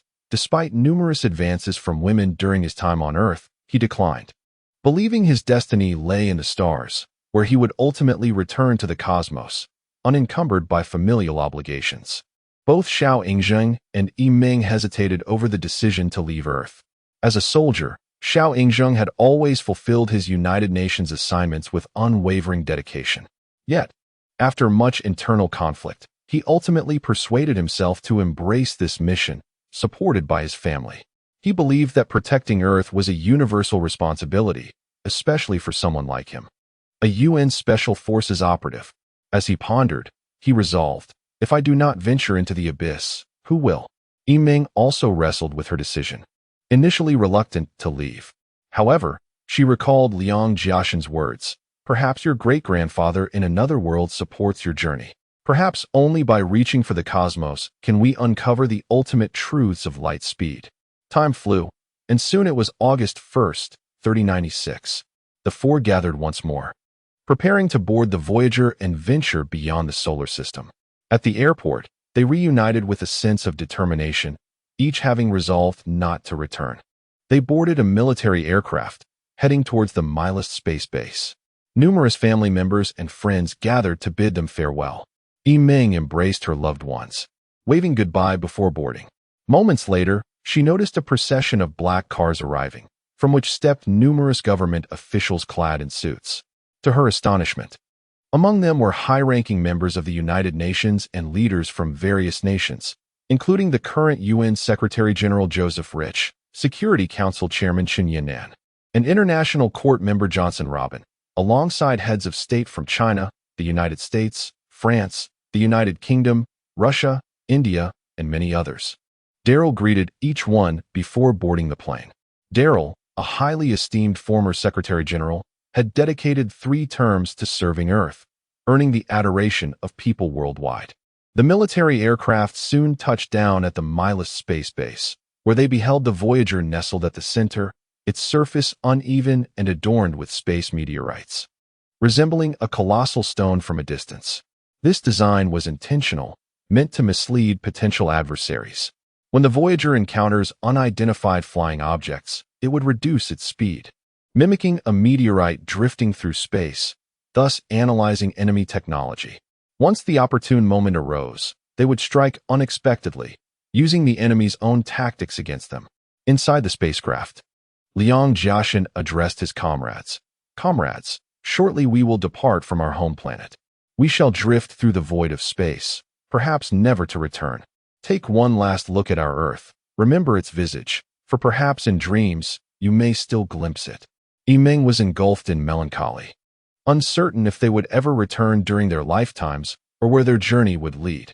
The Voyager's mission was not only to protect Earth, but to confront the vastness of space, overcoming the fears and solitude it imposed, ensuring they would not be consumed by the cosmos. After the spacecraft's engines ignited, Voyager surged towards the heavens at an extraordinary velocity, casting a final glance at Earth. As it descended, the azure planet gradually diminished in size, shrinking until it vanished into the abyss of space. In that poignant moment, tears unwittingly streamed down her cheeks. Earth, our shared sanctuary, had nurtured countless generations of humanity, enduring myriad tumultuous events, yet remaining breathtakingly beautiful, akin to a tear shed by an angel amidst the cosmos. Concerning the Aishi star, the United Nations postulates that, although the status of the Aishi civilization, located 15 light-years from Earth, remains uncertain, whether they have discovered Earth or remain oblivious, humanity must prepare for potential defenses. It is imperative to establish a solar system defense system within the next 15 years in anticipation of unforeseen crises. Since 3086, a decade following the discovery of Aishi, humanity's interstellar defense system has been fervently underway. Initially, defensive identification zones have been erected across Earth's land, oceans, and mountains. Within a decade, nations have established over 15,000 defense bases as mandated by the United Nations, equipped with solar storm defense weapons. Should extraterrestrial forces attack Earth, these bases are designed to simultaneously unleash solar storms across every point on the planet to repel aggressors. Furthermore, humanity has laid down formidable landmines in a grid across the Earth's surface every mile, while constructing underground evacuation spaces 500 meters deep into the crust. In the event of interstellar warfare or alien invasion, these sanctuaries will permit the populace to retreat underground through base entrances, ensuring survival. Currently, 680 underground facilities have been constructed, capable of accommodating approximately 40 billion individuals. Despite this progress, the personnel at these underground spaces and defense bases are diligently working to enhance Earth's self-defense capabilities. The United Nations aims to establish 20,000 additional bases within 5 years and create subterranean spaces for 80 billion people, along with stockpiling 2 years and oppos worth of supplies for that population. Humanity also plans to construct the first line of defense for the solar system by establishing defense bases on the 8 planets and deploying positioning systems to connect them, forming a solar system defense identification zone.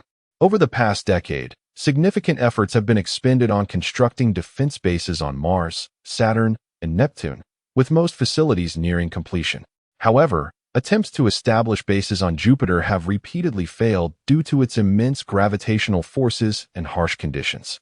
Mercury, being closest to the Sun, has proved too inhospitable due to extreme internal temperatures, thwarting previous scientific endeavors. Uranus is in the process of integrating a solar storm launch system, projected for completion within 5 years. As for Pluto, its remoteness hampers the deployment of launchers, which are still traversing space and yet to reach the planetary surface. With uncertainties regarding their ability to withstand the frigid environment, the deployment of landmines has been temporarily suspended due to safety concerns, as they pose significant risks to Earth. In the remaining 5 years, under the United Nations initiative, humanity has mobilized vast resources and labor to complete subsequent tasks. Nations have entered a state of readiness, deploying considerable military forces to construct bases and underground evacuation spaces, an endeavor unprecedented in the annals of world history in terms of energy consumption, scale, and impact. The extraordinary potential that humanity can unleash in the face of a common adversary is indeed unpredictable. By September 3101, the construction of the Solar System Defense System was largely completed, with a defense base established on each planet, regardless of the harsh conditions.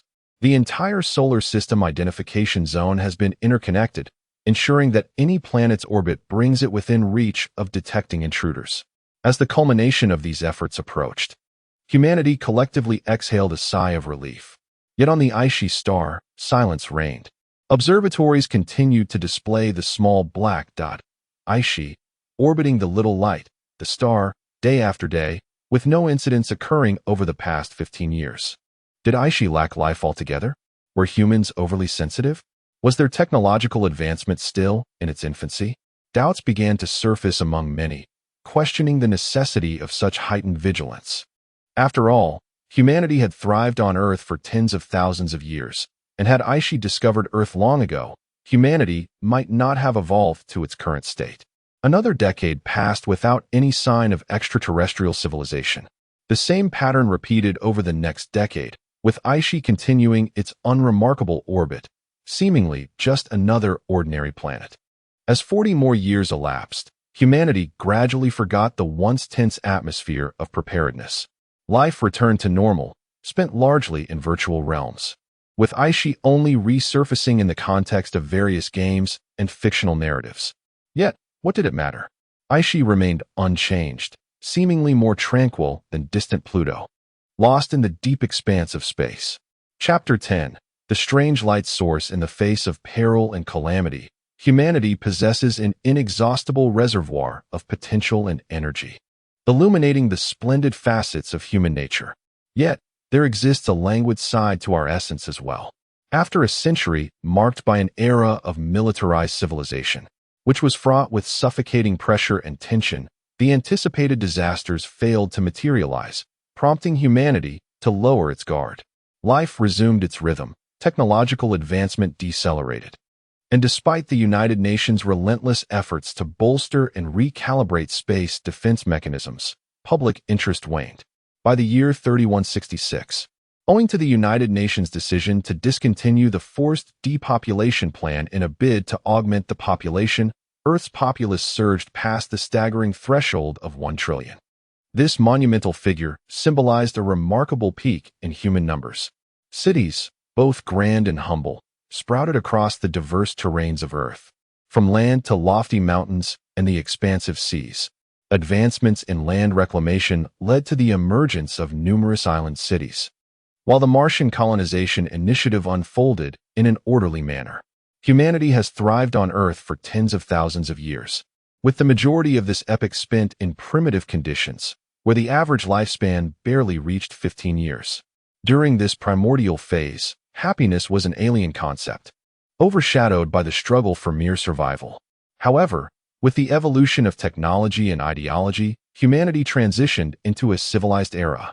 Yet, this progress was accompanied by the specter of warfare. As technology advanced, the brutality of conflict and the toll it exacted escalated. Over millennia, while the quality of life hinged on the presence of peace or the chaos of war, the prevailing condition leaned towards peace, resulting in a relatively content existence.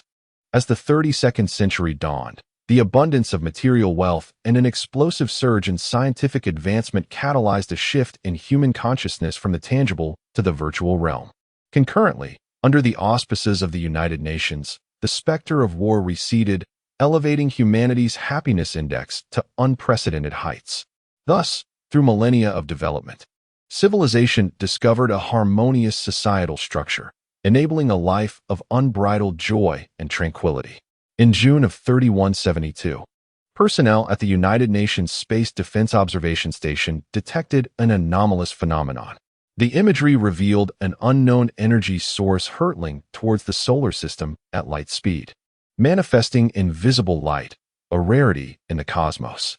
Even more astonishing was the fact that this energy source exhibited no signs of energy dissipation during its transit. Its discernible silhouette, approximately the size of a small satellite, or a fish-like shape, and remarkably, it approached the boundary of the solar system's spherical recognition zone without any indication of deceleration. The observation team had never encountered such an occurrence. Typically, light particles radiate outward from their source in all directions, with their energy diminishing over time. Yet, this light source not only maintained its integrity during motion, but also retained both its quantity and quality, akin to an invented flashlight that continuously emits light forward. This unusual phenomenon prompted the United Nations Space Defense Security Council to convene a confidential meeting, inviting numerous astronomers to deliberate on the matter. One faction posited that this might merely be a cosmic natural occurrence, an undiscovered phenomenon not warranting undue alarm. Conversely, another faction vehemently disagreed, asserting that an unknown force must be actively controlling this light source's movement, as they could not identify any known natural phenomenon to elucidate its behavior. Regarding the potential threat to Earth, the majority leaned towards perceiving a looming danger, given that the trajectory calculations indicated the light source would skim past Earth, with the critical detail that its origin lay in the direction of Icy Star. In light of this perceived threat, the United Nations deliberated over whether to employ solar storm strikes. Some advocated for an immediate activation of the solar system's defense systems should the light source enter the recognition zone, proposing to launch the nearest planetary defense bases to unleash solar storm strikes. Others contended that humanity should refrain from initiating aggression, suggesting a preliminary warning instead. Otherwise, should the visitors prove benevolent, an unwarranted attack could provoke hostility. The debate intensified, yielding no consensus. on the issue of whether to inform the global populace. Most deemed it prudent to maintain secrecy to avert unnecessary panic, proposing to disclose the situation only after a resolution was reached. After 3 days of deliberation, the United Nations devised a plan. They ordered the Pluto defense base to accurately calculate the light source's velocity, ensuring that as it approached the solar system's recognition zone, a solar storm would be launched as a warning within visual range. Should the light source exhibit no signs of deceleration or directional change, a strike would follow. Upon receiving the directive, the launch team at the Pluto defense base signaled their readiness. After 6 hours, they received confirmation of the light source's position and subsequently launched 2 strategic solar storm missiles. Following a flight of 569 hours, 47 minutes, and 6 seconds, the missiles reached the vicinity ahead of the light source, detonating in succession. Everyone awaited a response from the light source, hoping for a reaction to the explosive warnings. However, to their collective dismay, the light source showed no signs of altering its trajectory or speed, continuing its approach towards the solar system unabated. Due to the time discrepancy, the signal of the missile explosions had reached Earth over 500 hours after the fact. In other words, during this interval, the light source had already penetrated the solar system. United Nations Secretary-General Joseph remained silent amidst the ongoing debates, fixated on the image of the light source on the screen, pondering its nature. What was it? From whence did it come? What intentions did it harbor? These questions weighed heavily on Secretary-General Joseph, a calm individual by nature. Joseph believed that any course of action should be taken only with a substantial degree of certainty. Yet, this time, he found himself devoid of even a trifling assurance. And time was not on his side, for the light source was moving with alarming rapidity, demanding every precious moment he could muster for Earth's defense. As the eyes of the arguing delegates occasionally darted his way, he recognized the urgency of making a decision. Immediately launched the Solar Storm strategic missiles to thwart the incoming intruders. He declared resolutely. Upon receiving the final instruction from the United Nations, the launch team at the Pluto defense base began calculating distances, locking onto the position and targeting the light source with 10 solar storm missiles. After hundreds of anxious hours of waiting, all 10 missiles struck their mark. Every eye was glued to the screen as the tremendous fireballs erupted, completely obscuring the light source. The visual display revealed the fiery orbs rampaging through space, their expanding plasma clouds transforming the night into day. In the aftermath of the explosion, the light source suddenly emerged from the tumultuous clouds, continuing on its original path at its previous speed, as if unaffected by the cataclysm that had just transpired. Resembling an aircraft slicing through dense clouds, entering unchanged and exiting just the same. As the scene unfolded, the crowd began to stir with an unsettling restlessness, each individual grappling with the incredibility of the situation. This orb of light, akin to a ghost, remained enigmatic and unfathomable. 10 solar storms were potent enough to obliterate an ordinary nation, yet it remained unscathed. Several hours passed, and the launch teams from Earth, Mars, Venus, Mercury, Jupiter, Saturn, Uranus, Neptune, and Pluto simultaneously received orders to strike the alien light source at all costs. Consequently, missile bases across these planets activated in a frenzy, unleashing a relentless barrage of solar storms aimed at eradicating this luminous entity from the cosmos.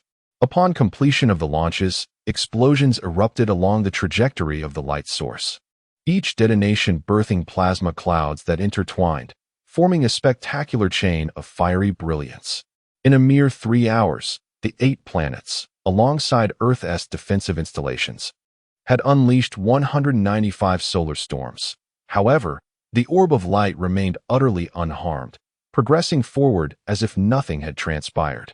As the solar storms began to dwindle, Joseph promptly called for a halt, deeming further attacks futile and a waste of precious resources. Yet, as the light source barreled toward Earth at the speed of light, humanity found itself powerless, merely spectators to its inexorable approach, each heart gripped with dread, as if trapped in an interminable nightmare. Many present silently invoked prayers, hoping it was simply a passerby, or perhaps a natural phenomenon devoid of life. The thought of it deliberately heading toward Earth was a terrifying prospect for humanity. Regarding whether to inform the world, Joseph and the 5 permanent members of the United Nations opted for secrecy, as the orb had yet to exhibit any hostile intentions. Throughout the ensuing 5 days, the light source maintained its velocity, gliding past Saturn without pause or being ensnared by its gravitational pull. However, in 4 hours, it would draw near to Earth. At that moment, an odd occurrence transpired. The orb began to decelerate gradually. The onlookers were astonished, as it resembled a vehicle running out of fuel, gliding slowly along the surface, its speed diminishing. Furthermore, during this deceleration, the radiative energy of the light source steadily waned. The United Nations headquarters erupted with excitement, as at that moment, no one doubted that this light source was indeed heading for Earth.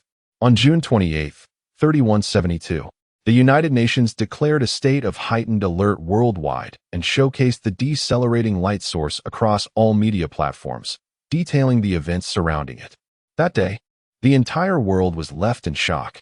Chapter 11. The onset of catastrophe. As the enigmatic light source approached Earth, its brilliance gradually diminished, and its velocity slowed, ultimately halting its advance at a distance of 2.6 million kilometers from our planet. The luminous entity dimmed, leaving everyone astonished, as they had not anticipated its gradual disappearance upon reaching Earth. Shortly thereafter, however, observers were captivated to discover that the location where the light had vanished began to reveal a swirling mass of white gas. As this gas rotated with increasing speed, it coalesced into a minuscule gaseous sphere. To the naked eye, this sphere appeared as a solid white orb. Yet the celestial observation system confirmed its gaseous nature and identified its molecular composition as a high-polymer synthetic compound composed of various rare elements, including chromium, carbon, titanium, and nitrogen, along with several conventional elements. Approximately 2 hours later, the United Nations Celestial Monitoring System detected the gradual solidification of the white gas, astonishing numerous scientists who struggled to comprehend the chemical reactions that could lead to such a transformation into solid matter. Indeed, the human eye began to discern scattered silver fragments emerging from within the gas cloud. These fragments grew larger as they spun, eventually coalescing into an object, a shape reminiscent of something humanity had once known. A flying saucer, many exclaimed. The object's form was disc-like, enormous in size, with an estimated diameter of approximately 158 square meters and a height of about 5 meters. Its surface gleamed in a smooth, silvery sheen. Devoid of any windows or hatches, hovering in the void of space, its disk slightly bulging in the center, akin to a spinning top. Throughout history, humanity had recorded accounts of flying saucers, particularly in the 20th and 21st centuries, where individuals frequently claimed to have witnessed unidentified flying objects. Due to the predominantly disc-shaped nature of these phenomena, they were colloquially termed flying saucers. In the past, due to the underdevelopment of scientific technology, most had never encountered such objects, leading to skepticism about their existence. Many dismissed the witnesses as charlatans, believing that such aerial vehicles were mere figments of imagination. However, this time, the sight was irrefutably tangible, awakening ancient memories within humankind. Military officials on Earth momentarily set aside their astonishment, realizing the urgency of determining whether this object bore goodwill or ill intent, as the implications were profound for the survival of humanity. Joseph, heeding the counsel of military advisors, resolved to launch a spacecraft to approach the mysterious entity and gauge its intentions. Thus, a small spacecraft, departing from the orbiting space station, began to alter its trajectory and speed towards the unidentified flying object. 50 minutes later, the small craft positioned itself before the flying saucer, which continued to rotate rapidly in space, seemingly oblivious to the nearby presence of another vessel. At Joseph's side was a seasoned military committee chairman, Horace Kovich, who suggested to the Secretary General that the small spacecraft should mimic the flying object by rotating in place to test its next move. Joseph found this proposal plausible, as it would demonstrate that humanity's civilization could also achieve independent rotation without provoking any misunderstandings with the alien civilization. The small spacecraft received the signal and commenced its rotation. Although its rotational speed paled in comparison to that of the unidentified object, the intent was nonetheless conveyed.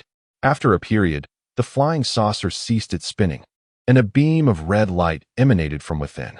Upon the small vessel's contact with this red beam, it erupted in a sudden explosion, engulfed in deep crimson flames, momentarily blinding all observers.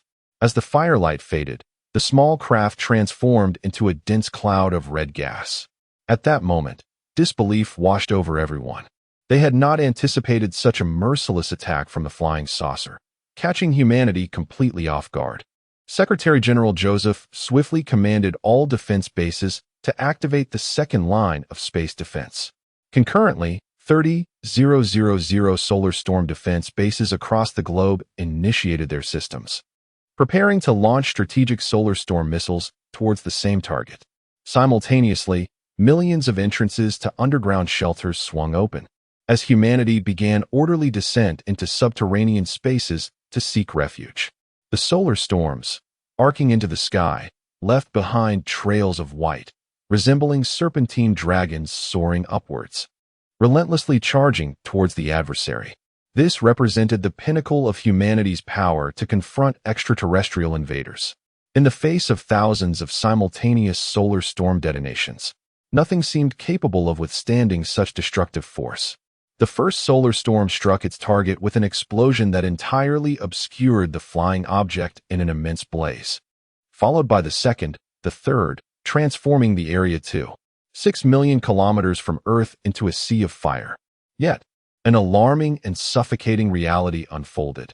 The celestial monitoring system indicated that the spacecraft endured the explosive force of hundreds of solar storms per second without sustaining any damage, remaining suspended in place as if bathing in the inferno. Upon receiving this news, humanity was struck with shock and dread. The technology of this alien civilization was astoundingly formidable, rendering thousands of solar storms ineffective, like mere toys in its presence. At this juncture, humanity could no longer afford to observe the unfolding spectacle. They hastened to enter the underground refuge via high-speed elevators.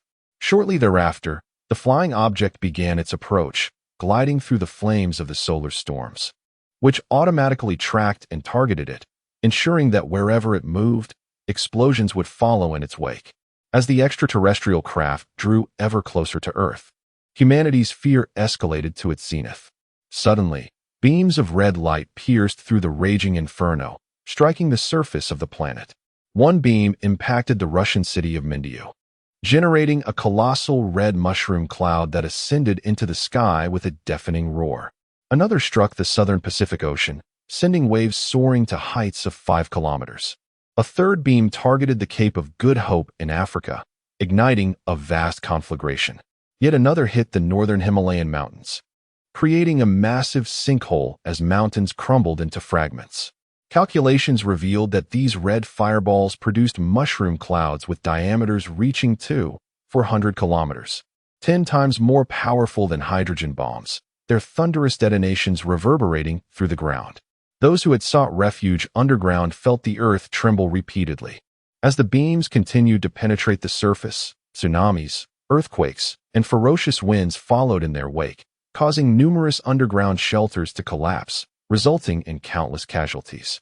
The spacecraft soared freely amidst the fiery chaos of the solar storms, unleashing a barrage of red light upon Earth. Wherever the light struck, mountains crumbled, seas surged, and life itself found no sanctuary from the devastation. Reflecting on humanity's journey, we have emerged from hunger, death, disaster, and struggle, growing through division, conflict, pain, and suffering. Countless trials have been endured, and numerous calamities have been weathered. Yet, this impending catastrophe is unlike any other. The means by which an alien civilization seeks to annihilate Earth transcends human imagination and endurance. Those seeking refuge underground are not faring well. The Earth has endured extensive bombardment, resulting in significant damage and upheaval to the crust. Earthquakes and tsunamis occur with alarming frequency, and numerous volcanoes have begun to erupt. The underground reserves of supplies have also been adversely affected, leading to a severe depletion of food and drinking water. What was once sufficient to sustain 1 trillion humans for 1 to 2 years can now barely last a month. However, the most dire issue is not the scarcity of resources, but rather the relentless red beams emitted by the UFO that has begun its orbit around the Earth since arriving at the planet's periphery. It continues its assault on the surface without respite, seemingly aware that the majority of humanity has sought refuge underground. The UFO's destructive efforts aim to upend the Earth's deeper layers, and if this onslaught persists, the planet will be left in tatters within 3 days. To the UFO, solar storms resemble mere fireworks displays. Various nations have deployed an array of unconventional weaponry from their defense bases, including electromagnetic pulse rockets, radiation bombs, neutron bombs, miniature gamma-ray projectiles, and triphase munitions, yet none have proven effective. Defense fleets from countries such as China, the United States, Japan, Russia, the United Kingdom, Germany, and France have launched attacks against the UFO, but all vessels have been obliterated by the red beams, returning none unscathed. Even several Asian nations, including China and Japan, attempted to execute mass suicide missions with thousands of spacecraft, but these efforts were equally futile. Humanity has exhausted all available technology and strength in defense of their home, but now finds themselves at a loss, overwhelmed by despair. Those seeking refuge underground are engulfed in a sense of utter hopelessness. Cries, breakdowns, prayers, and chaos fill the already cramped spaces. Some who refuse to resign to fate emerge, yearning to catch a final glimpse of their ravaged planet. Upon their emergence, they are met with a sight of utter devastation. All are left astounded. The extent of the Earth's destruction surpasses anything depicted in cinematic portrayals. The sea surges inland. Cities are engulfed in flames. Mountains crumble, and the sky is shrouded in ominous haze, casting a gray pall over the daylight. The world trembles, and the cacophony of chaos defies description. Humanity, relying solely on its own strength, has reached an impasse. Those with religious beliefs begin to beseech divine intervention to save the world.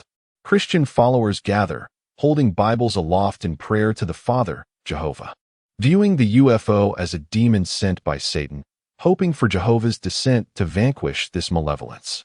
Catholic congregants sing hymns, longing for Jesus to arrive and eradicate this evil. Buddhist monks engage in relentless meditation and chanting, believing that the Buddha within their hearts, Siddhartha Gautama, will come to rescue humanity. Islamic faithful clutch the Quran, praying for Allah to send angels to subdue the devil and restore peace to the world, yearning for the continuity of life. Meanwhile, some defense bases, hidden in mountains, deep seas, or undestroyed islands, continue to unleash solar storm assaults on the UFO. With tears in their eyes, these soldiers launch their final missiles before taking their own lives. Chapter 12. The counterattack. Humanity fails to comprehend that we harbor no animosity toward this extraterrestrial civilization. Yet, the UFO seems possessed, ruthlessly unleashing beams of red light upon the Earth, intent on eradicating humanity and reducing our planet to a sieve. This alien's insatiable thirst for destruction appears unquenchable. It seems determined to lay waste to Earth until nothing remains. When it observes numerous humans emerging from various exits, it frantically directs its red beams toward the crowds, causing mass casualties, akin to incinerating a colony of ants in their nest. Strangely, it feels no remorse. Rather, it takes twisted pleasure in the carnage. Time passes, and a red beam, emanating from Jupiter, a staggering 8, 7, 10, 15 kilometers away, arrives with formidable energy, racing toward the UFO at the speed of light. This beam mirrors the one emitted by the UFO, composed of a super-energy particle stream formulated by the Aishi aliens through helium-neutron fission.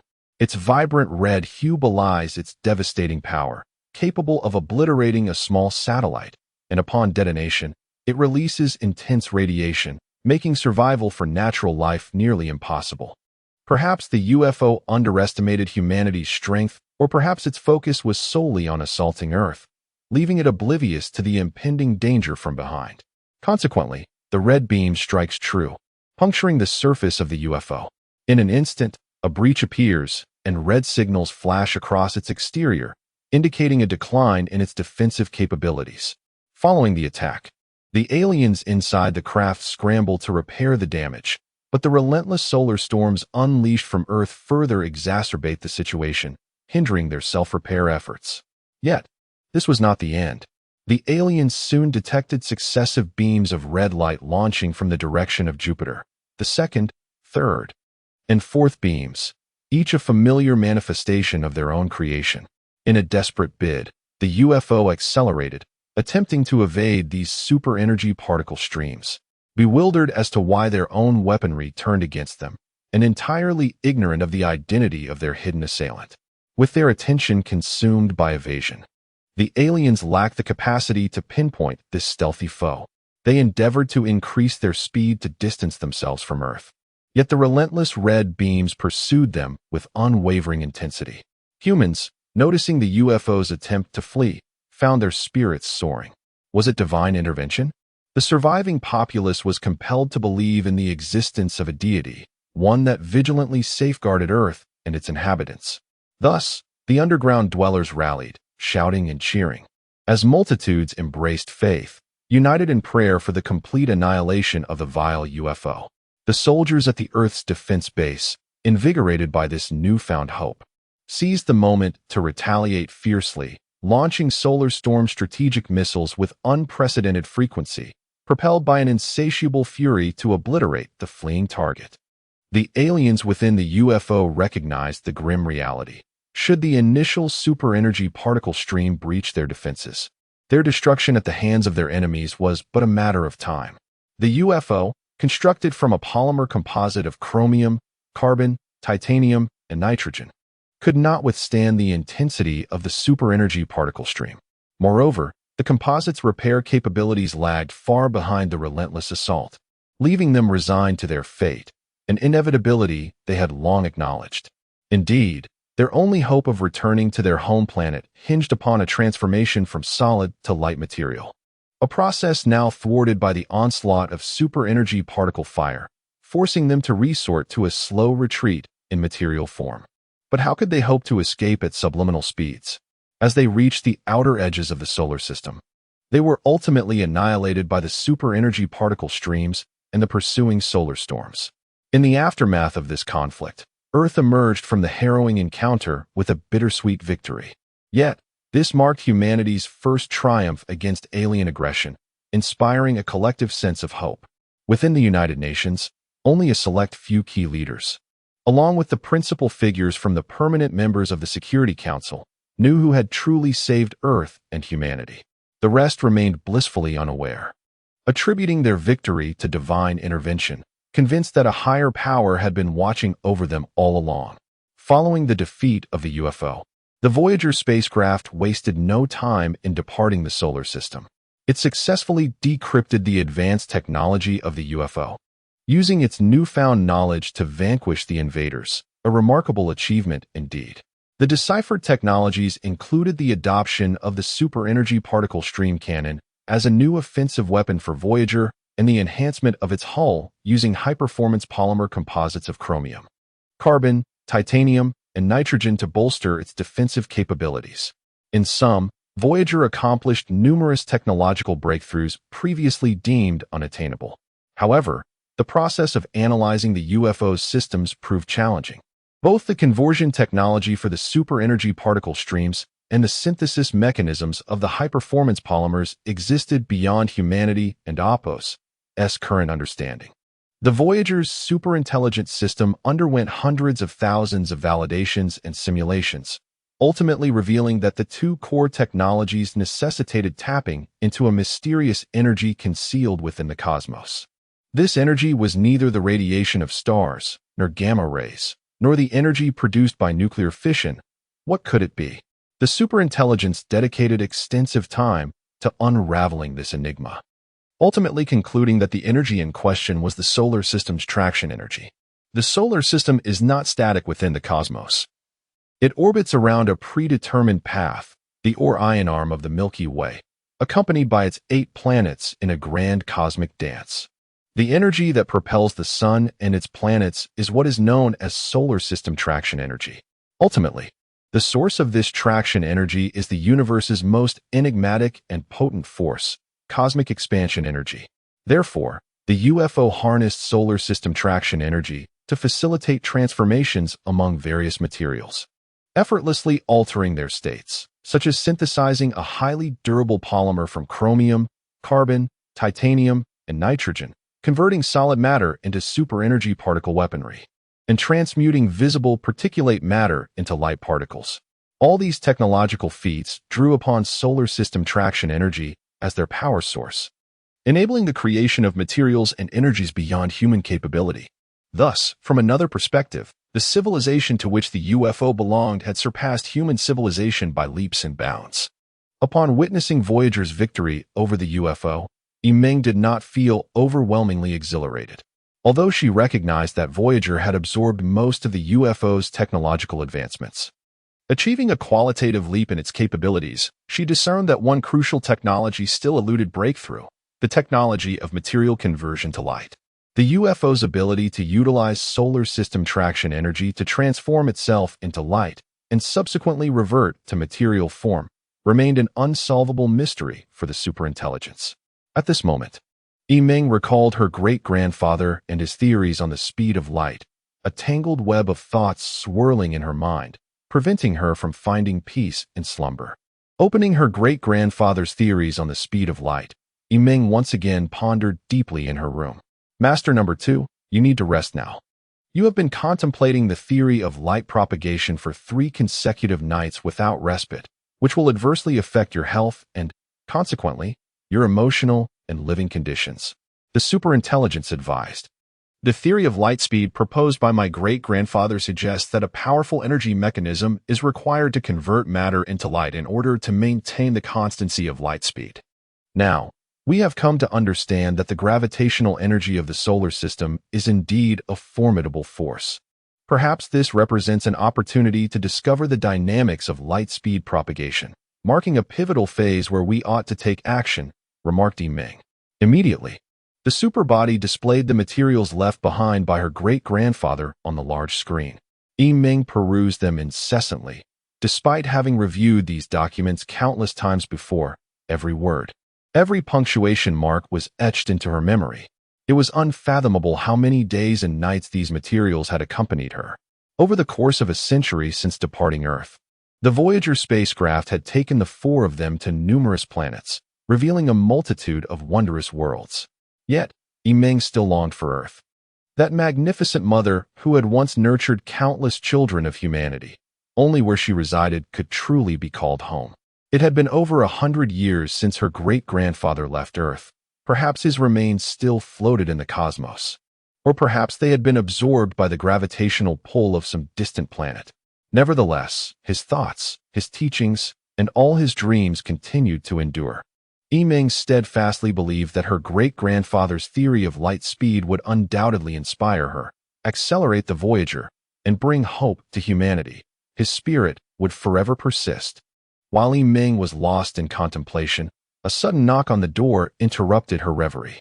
Upon opening it, she found Liang Jinshan standing there. Since defeating the UFO and acquiring the technology of this alien civilization, Liang Jinshan had been in a state of exhilaration, indicating that the superbody had not disappointed him, showcasing its remarkable learning and technological iteration capabilities. Are you still pondering the theory of light speed? Liang Jinshan inquired. Yes. This alien spacecraft has reminded us that the gravitational energy of the solar system can indeed serve as the driving force for the photonic transformation of matter. It aligns perfectly with my great-grandfather's theory of light speed. The kinetic energy has been identified. However, we still lack a guiding mechanism to harness the gravitational energy of the solar system effectively, Yimeng responded. Perhaps that guiding mechanism transcends the realm of human understanding? Liang Jinshan suggested. Yimeng nodded, saying, the UFO has been reduced to dust and gas, and its various devices are irretrievable, preventing us from tracing it back to its primordial state.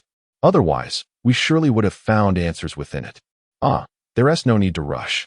I believe that one day we shall unravel the mysteries of light-speed motion. After all, we are akin to gods, Liang Jianxin said with a mischievous grin. Yiming shot him a glance of disdain, retorting, "Do you really think of yourself as a god?" Of course. Currently, billions on Earth believe it was divine intervention that saved our planet. We are indeed deserving of such recognition. How can you even say that? When the superbody was deciphering the UFO technology, Earth was on the brink of destruction. The three of us were frantic, wishing we could devour the UFO, while you sat there leisurely, sipping tea, chatting, and playing chess as if nothing were amiss. You think you deserve to be called a god? Yiming countered. To be honest, had you not insisted on me confronting the UFO, I would have preferred to enjoy this once-in-a-millennium epic sci-fi spectacle. Liang Jianxin replied with a cheeky smile. Yiming rolled her eyes and said, "Don't you feel even a twinge of sorrow for your home planet, for your fellow beings? Every second that passed meant the loss of thousands of lives. Well, there is no other way. If we wish to save the masses and liberate humanity from the brink of extinction, we must patiently allow the superbody to decode their technology. At that moment, any price paid by Earth would be worth it." Yiming found herself at a loss for words, bitterly stating, "Well then, Mr. Savior, you're absolutely right. Now that we have tracked this UFO to be dispatched by the Aishi civilization, and having successfully destroyed it, as an ancient saying goes, Earth and Aishi have become sworn enemies. So, what shall our next course of action be, Mr. Savior?" Clearing his throat, Liang Jianxin declared, "Next step. Let us go find Delir and old Xiao to play some football." Yiming was momentarily speechless. Chapter 13. Earth's Rebirth in the Aftermath of the War. The Voyager spacecraft reflected on the reasons behind the defeat of the Aishi civilization in this interstellar conflict, identifying two fundamental causes. Firstly, they were unable to achieve instantaneous transformation into light. The Aishi believed that to evade light-speed assaults, one must swiftly convert into light itself. Any delay would lead to irrevocable consequences. This is akin to a soldier on the battlefield whose speed, no matter how quick, cannot outpace a bullet. To avoid such a projectile, the optimal strategy would be to match its velocity. However, the Aishi's technology was insufficient for this task, as their spacecraft required time to undergo this transformation, a luxury that the light-speed particle cannons would not afford them. Secondly, the Aishi were incapable of thoroughly surveying the cosmos for all hidden adversaries within the solar system. It became evident that the aggressor must identify all potential threats before launching an assault. A single oversight could lead to catastrophic repercussions. The Aishi, overly confident, miscalculated Earth's technological capabilities, assuming that humanity lacked the means to construct an interstellar fleet. They believed their only recourse lay in the solar storm defense bases established across the 8 planets, viewing solar storms as mere scrap metal. The vastness of space, filled with myriad meteoroids, allowed the Voyager to masquerade as one of these celestial bodies as it traversed the solar system unnoticed. The Aishi could not afford to meticulously inspect every meteoroid for hidden dangers, nor did they perceive Earth as possessing technology comparable to their own. In summary, possessing exceptional locational tracking technology is paramount in the cosmic theater of war, serving as the linchpin for locating adversaries. Without precise identification of all enemy assets, one should refrain from revealing their position. Once exposed, dispatched craft could easily become targets. The Aishi civilization, operating under the principle of avoiding provocation without absolute certainty of victory, found itself compelled to act against Earth due to the alarming acceleration of human technological advancement observed over the past century. Fearing for their own security, they reluctantly resolved to strike at Earth's civilization despite lacking complete assurance of success. Unfortunately, their dispatched vessel was ambushed by an unknown foe employing its own technology, leaving the Aishi bewildered. However, the Aishi did not succumb to anxiety over this setback. They believed that while direct aggression against Earth was no longer viable, they could still fortify their homeland. The reasoning was reciprocal. Earth, too, would hesitate to launch an attack without substantial confidence, given its own limited capabilities. Thus, both civilizations entered a defensive stalemate, refraining from further military engagements. Having concluded the conflict, The Voyager departed the solar system without delay, once again disguising itself as a meteoroid, confident that as long as the Aishi were unable to locate them, they would refrain from aggression, allowing Earth to maintain a semblance of stability. For the Voyager, this departure was a protective measure for Earth, abstaining from any communication to prevent giving the enemy an advantage. In the wake of the defeat of the UFO, humanity gradually emerged from underground shelters to commence the reconstruction of Earth. According to reports, the war resulted in an astounding loss of 36 billion lives, the majority of which were attributed to ground collapses triggered by the explosive energy of the particle cannons, which destabilized the Earth's crust and precipitated massive earthquakes. Each collapse buried millions alive.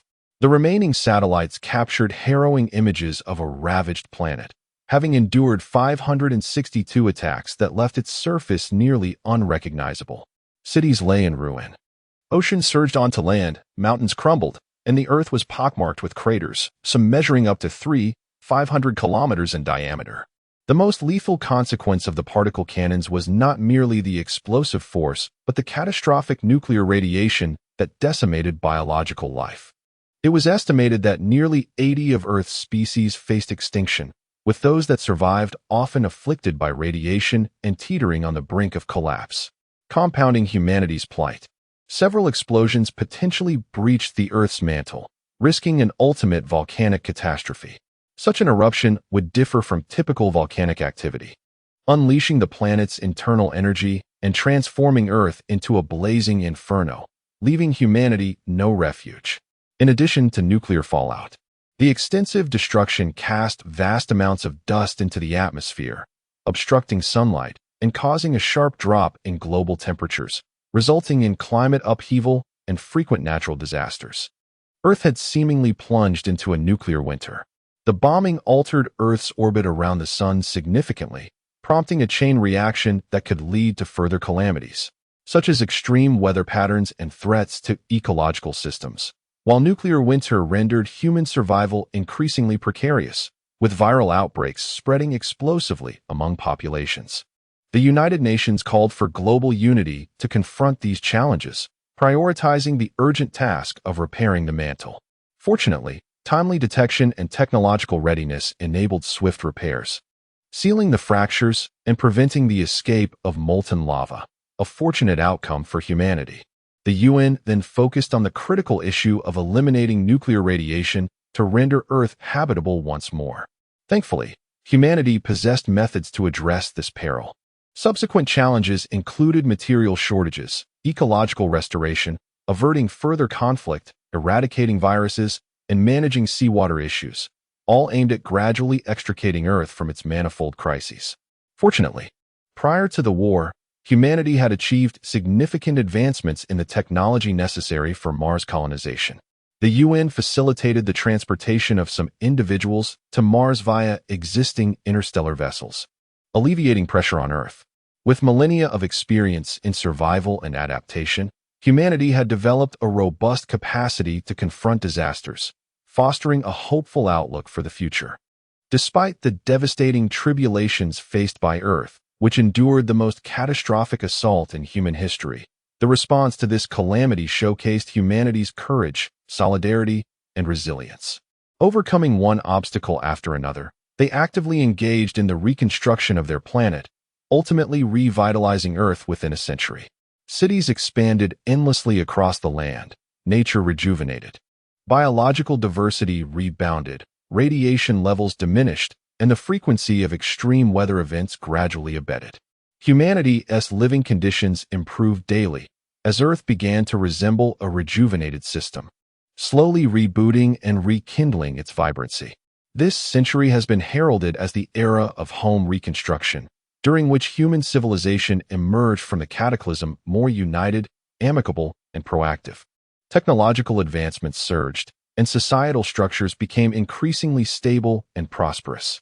A century hence, humanity embarks on a more vigorous exploration of the cosmos, fortifying its space defense capabilities and diligently advancing technology to enhance the quality of life. Gone are the days of indulgence in a superficial and illusory virtual realm. No longer are we entrapped in a hedonistic haze that drained our vitality, leading to a stagnant existence devoid of concern. The civilization of Earth begins to radiate with unprecedented brilliance, and humanity has evolved beyond its former self. Diverse cultures converge, free from discrimination, and wars and hierarchies have dissipated. Now, humanity confronts a paramount objective: to endure sustainably in the vastness of the universe rather than engaging in self-destructive conflicts. In summary, humanity has attained its optimal state of existence and is gradually stepping into the realm of cosmic civilization.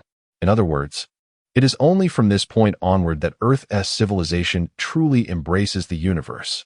Chapter 14.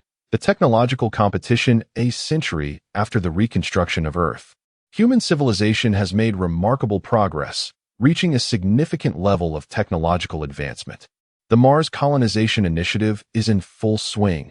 By the year 3394, humanity has successfully migrated 300 billion individuals to Mars. The Martian environment has been extensively transformed, rendering it entirely habitable for humans.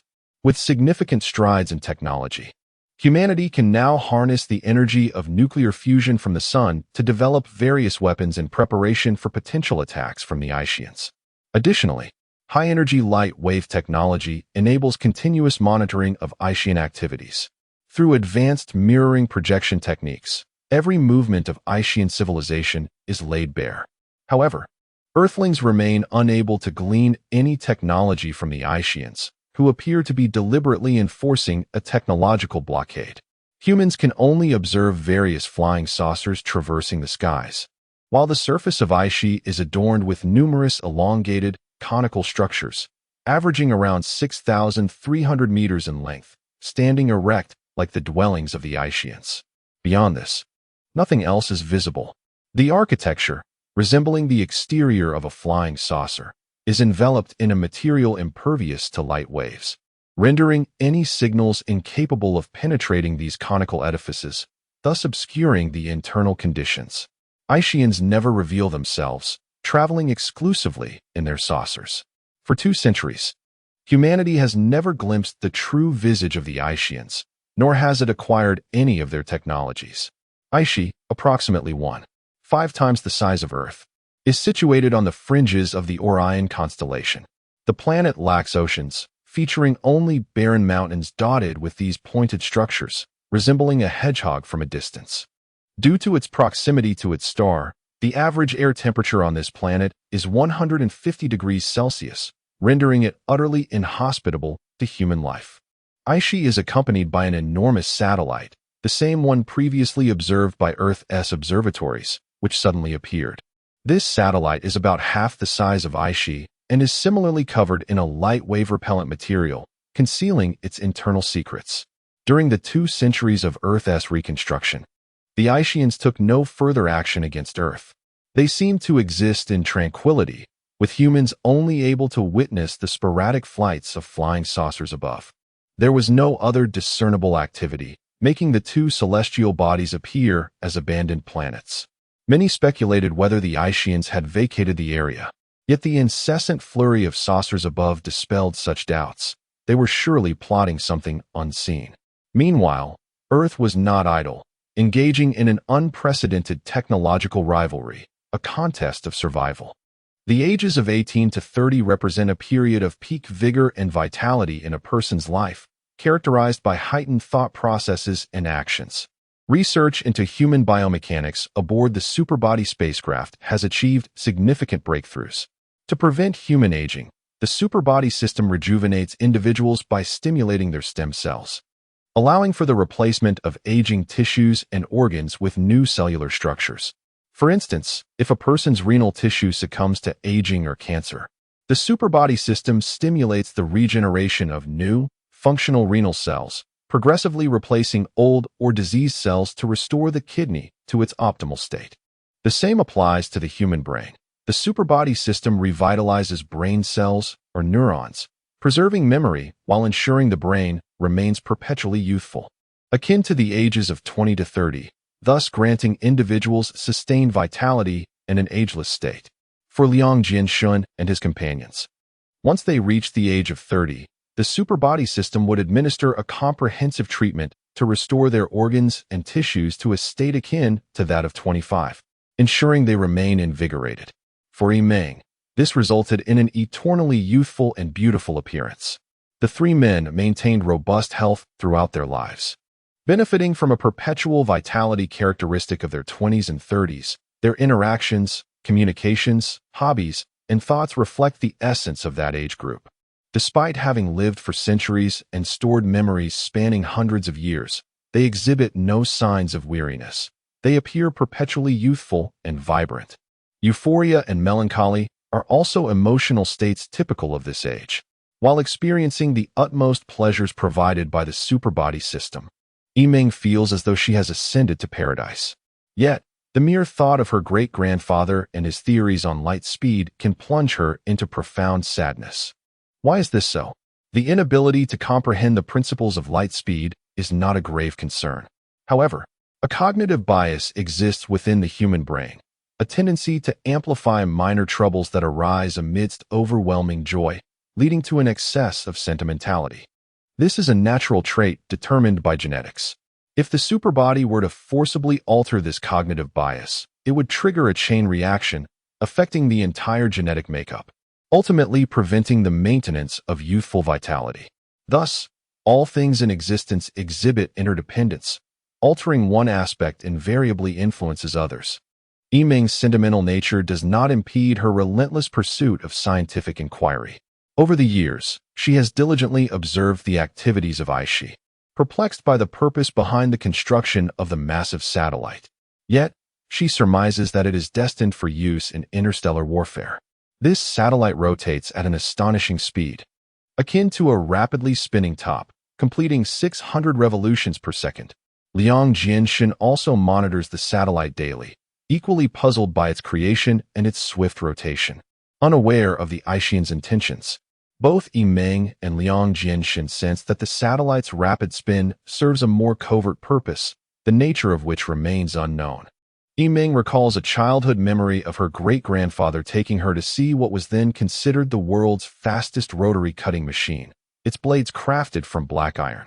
Upon activation, it spun at a speed of 1,000 revolutions per second, capable of reducing any hard object to powder in an instant. This memory remains vivid in her mind. She also reminisces about the bamboo dragonfly her great-grandfather crafted for her, a cherished toy made of two components, a bamboo handle, approximately 20 centimeters long and 4 to 5 millimeters in diameter, and wings made from a bamboo piece measuring 18 to 20 centimeters in length, 2 centimeters in width, and 0.3 centimeters in thickness. A small hole was drilled in the center for the handleless insertion, with symmetrical slanted surfaces on either side to facilitate the dragonfly's ascent through air vortices. When the wings were complete, the handle was inserted into the small hole. To play, one would grasp the handle with both hands, rapidly twist it, and upon release, the bamboo dragonfly would soar into the sky. The wings, spinning rapidly due to the turbine effect, could easily cause injury despite being made of bamboo. Yimeng herself had once injured her finger, a memory that remains etched in her mind. She believes that an object accelerated to extreme rotational speeds, regardless of its material composition, possesses immense power. At this moment, Yimeng suddenly ponders, what effects would arise if this satellite were to accelerate its rotation to the utmost limits? Wait a moment, she seemed to have had a revelation. Replaying in her mind, nuclear fusion energy, photon states, quantum entanglement, the constancy of the speed of light, accelerated rotation. Suddenly, clarity dawned upon her. She hurried to find Liang Jianshin, who at that moment was engaged in a virtual soccer game, interrupted by a rapid knock at the door. Without regard for decorum, Yimeng discovered the door was unlocked and entered the room, insisting that Liang convene a meeting, declaring she had significant ideas to present. They made their way to the hall, summoning Xiao Yingzheng and Delir. Yimeng activated the superbody laboratory, instructing them to place a small sphere made of Aishi polymer into space, utilizing the gravitational energy of the solar system to accelerate the sphere's rotation, faster, and yet faster, until it reached the utmost limit of its rotational velocity. They were to observe the ensuing phenomena. Upon receiving the command, The superbody immediately commenced the fabrication of the necessary apparatus and tools. As various essential materials were combined, a specialized laboratory was established, and the rotation experiment commenced. As the sphere accelerated, its spinning velocity increased to such a degree that it became nearly imperceptible to the naked eye. However, the large screen displayed a continuously rising value of its rotational speed.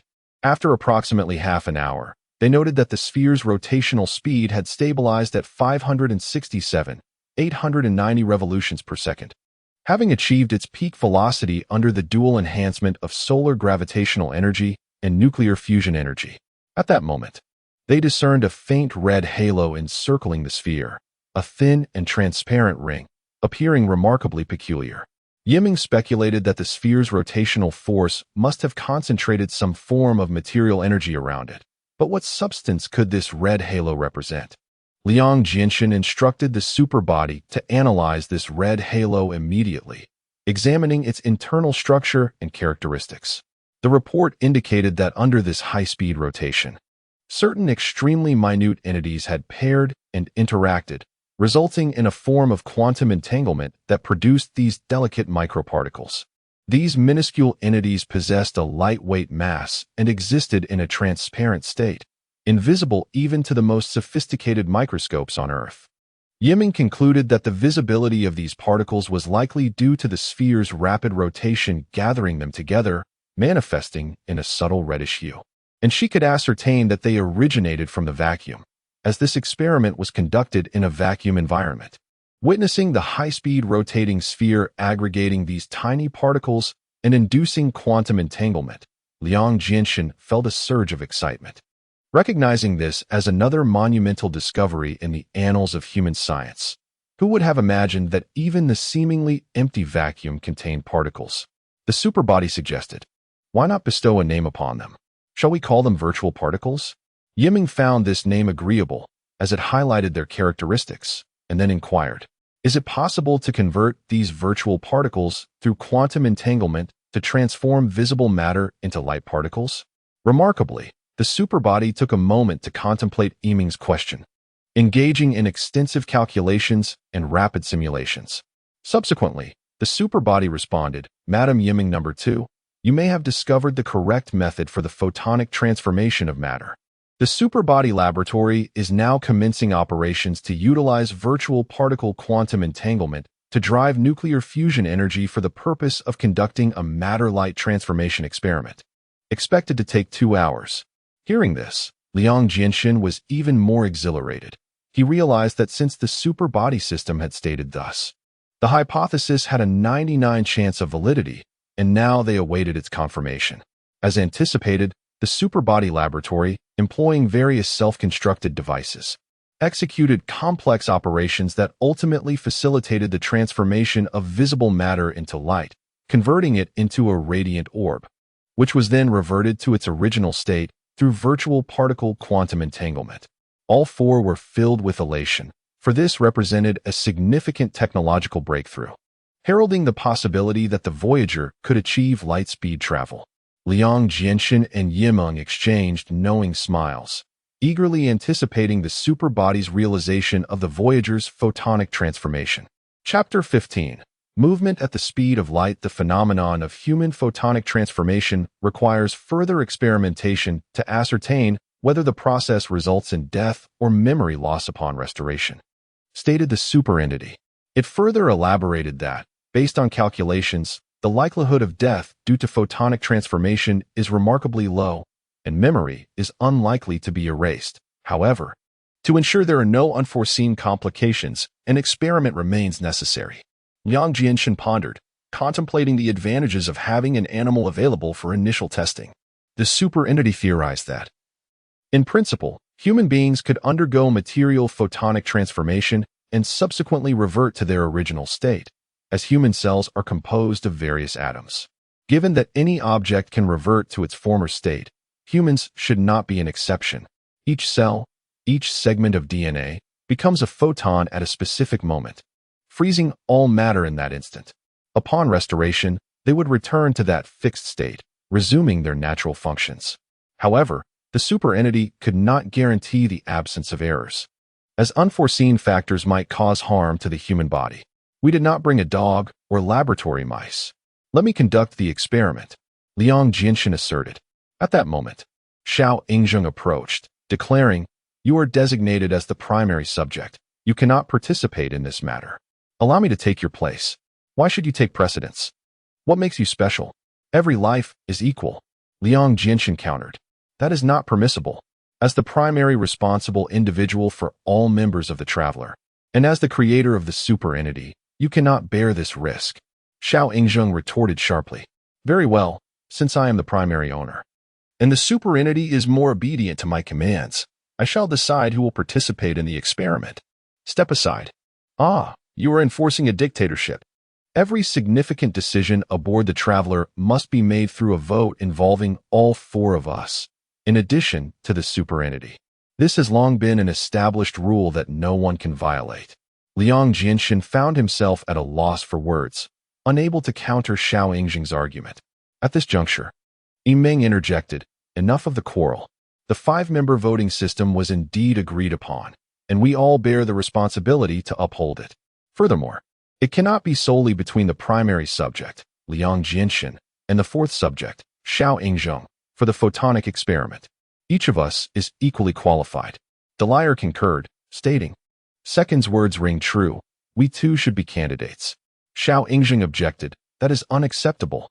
Each of the 4 would inevitably vote for themselves, thereby placing the decision-making authority in the hands of the super entity.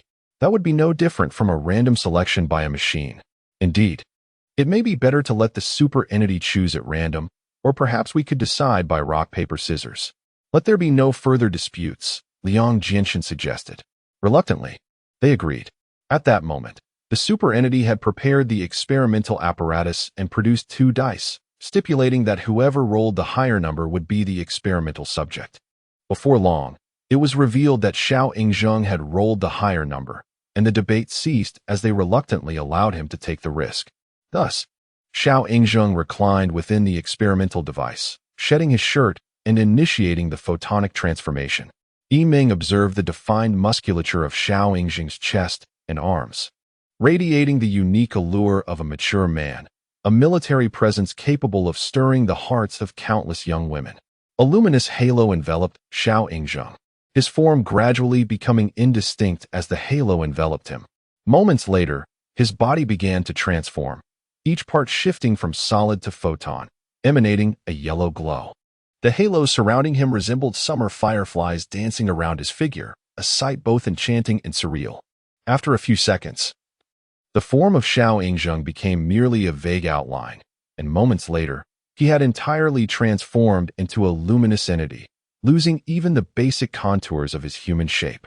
At that instant, Yimeng was struck by a memory of an animated series from her childhood, Ultraman, who, after defeating a monster, transformed into a source of light and soared away from Earth. She couldn't help but marvel at the realization that this was happening before her eyes. How wondrous it is that a person can freeze their existence in a moment, traverse vast distances at the speed of light, accomplish their tasks, and return, resuming life as though no time had passed, despite the reality of time's passage. Yet, would Xiao Yingzheng be able to return? Yimeng silently prayed to the heavens, hoping for no misfortune. As the photonic transformation concluded, the propulsion system sent him into space, where he would depart at light speed. The rapidity of light caused Xiao Yingzheng's luminous form to vanish instantaneously, leaving them to monitor the light's trajectory on the display. Half an hour later, the light source returned, and the propulsion system recovered it aboard the Traveler, commencing the restoration of the photonic state. Under the super entity's guidance, the light gradually revealed the outline of a person, which soon became clearer as Xiao Yingzheng's face and body emerged, as if reborn from the light. The halo dissipated, and he regained his form prior to transformation. Xiao Yingzheng lay motionless, causing Liang Jinshin and the others to grow anxious. "He hasn't died, has he?" Liang Jinshin inquired of the super entity regarding his current condition. The entity's silence only heightened their tension.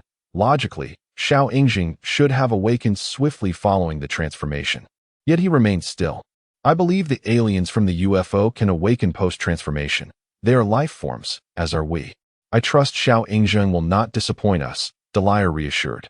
At that moment, Xiao Yingzheng suddenly sat up, startling Meng. Thank you all for your concern. It seems I am not merely a lab rat for experimentation, he said with a mischievous grin. A collective sigh of relief swept through the group, realizing he had merely been feigning unconsciousness, causing unnecessary worry.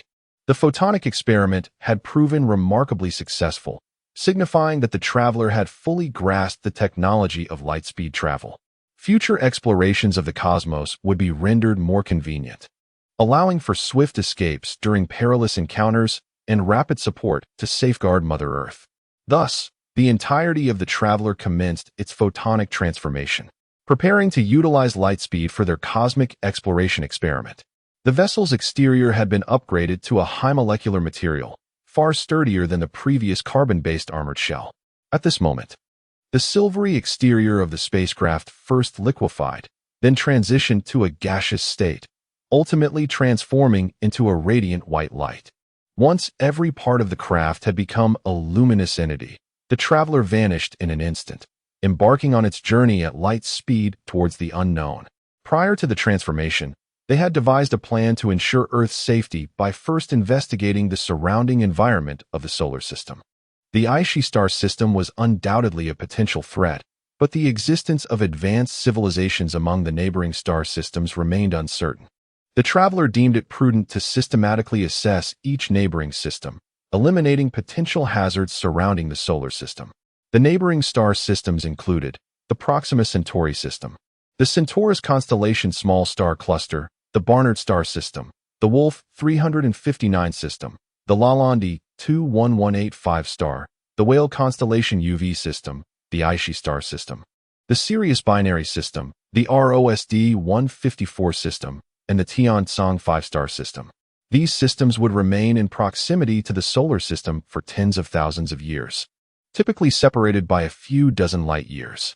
Due to the existence of cosmic expansion energy, the Milky Way Galaxy is in constant motion, propelling its subordinate star systems into perpetual rotation. Consequently, the relative positions between the solar system and other stars are continually shifting. Some may gradually drift away, while others, despite their initial distance, may slowly approach the solar system. For instance, the star Gliese 44, situated a mere 24 light-years from our solar system, is currently hurtling towards us at an impressive velocity.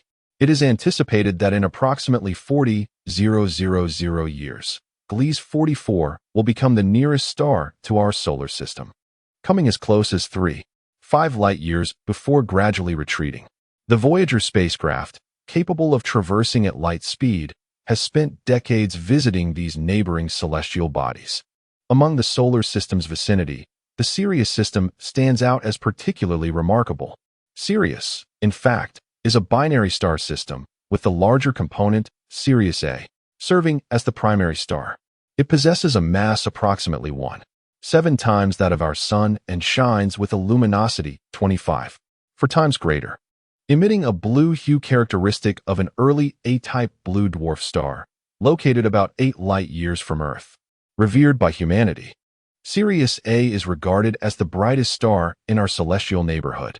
Its companion, Sirius B, is a white dwarf.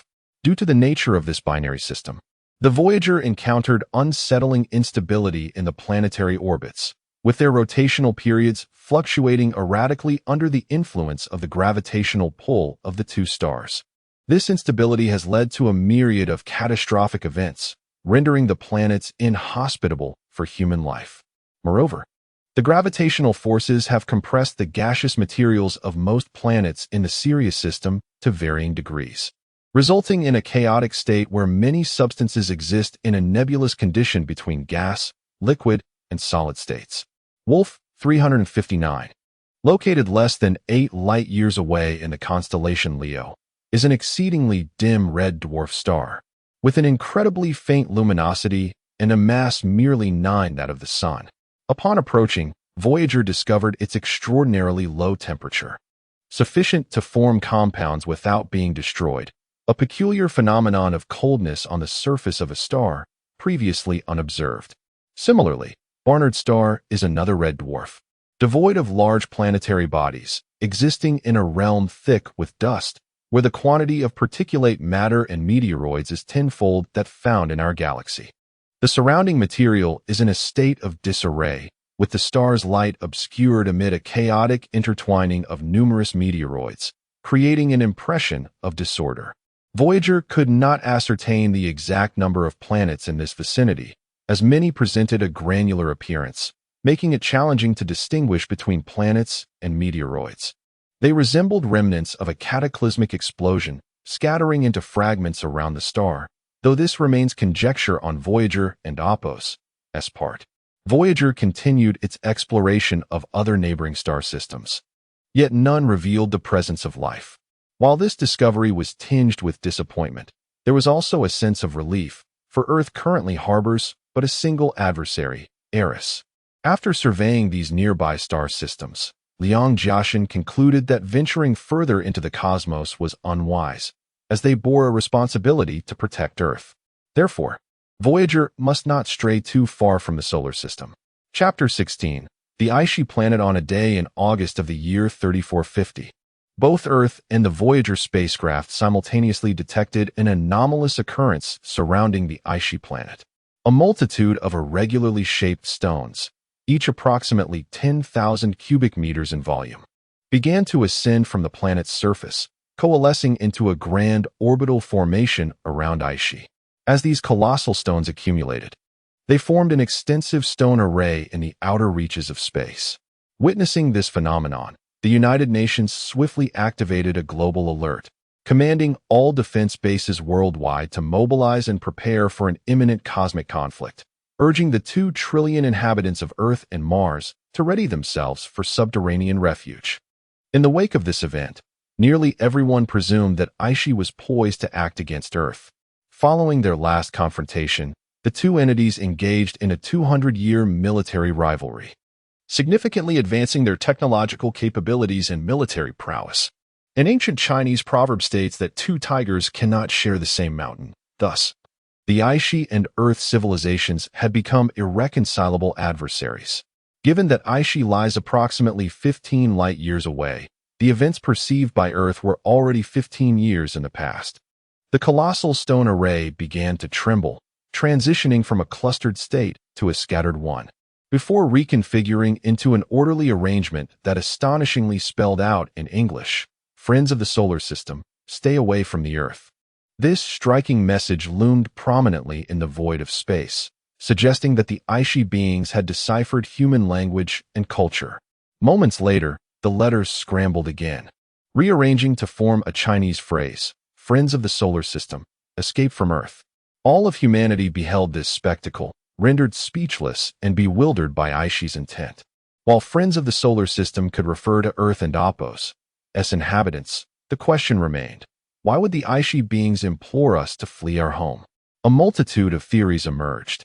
Some posited that this was merely Icy civilization's means of communication, indicating readiness for conquest of the solar system, while others speculated a more benevolent warning of impending danger, urging us to escape. A faction believed they sought to claim Earth and Mars without exterminating humanity, merely advising rapid evacuation to avert dire consequences.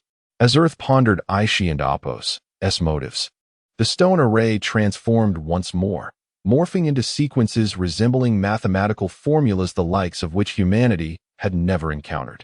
Scientists began diligently recording and analyzing these complex equations, discovering that, while the precise meanings eluded them, the formulas predominantly centered around disciplines such as light particles, plasma, light speed movement, and energy transformation. Amidst this bewildering display, a sense of dread permeated the populace. They could not comprehend the Icy beings' intentions in showcasing such phenomena through human language. First impressions led many to conclude that the cruel Icy beings were orchestrating something ominous for Earth. At this juncture, yet another astounding event unfolded. All the spire-like structures on Icy began to rise into the sky, accompanied by numerous hovering spacecraft that ascended into the cosmos. From a high vantage point, one could observe a breathtaking scene of silver-white edifices soaring from the ochre planet, swirling dust clouds obscuring the heavens.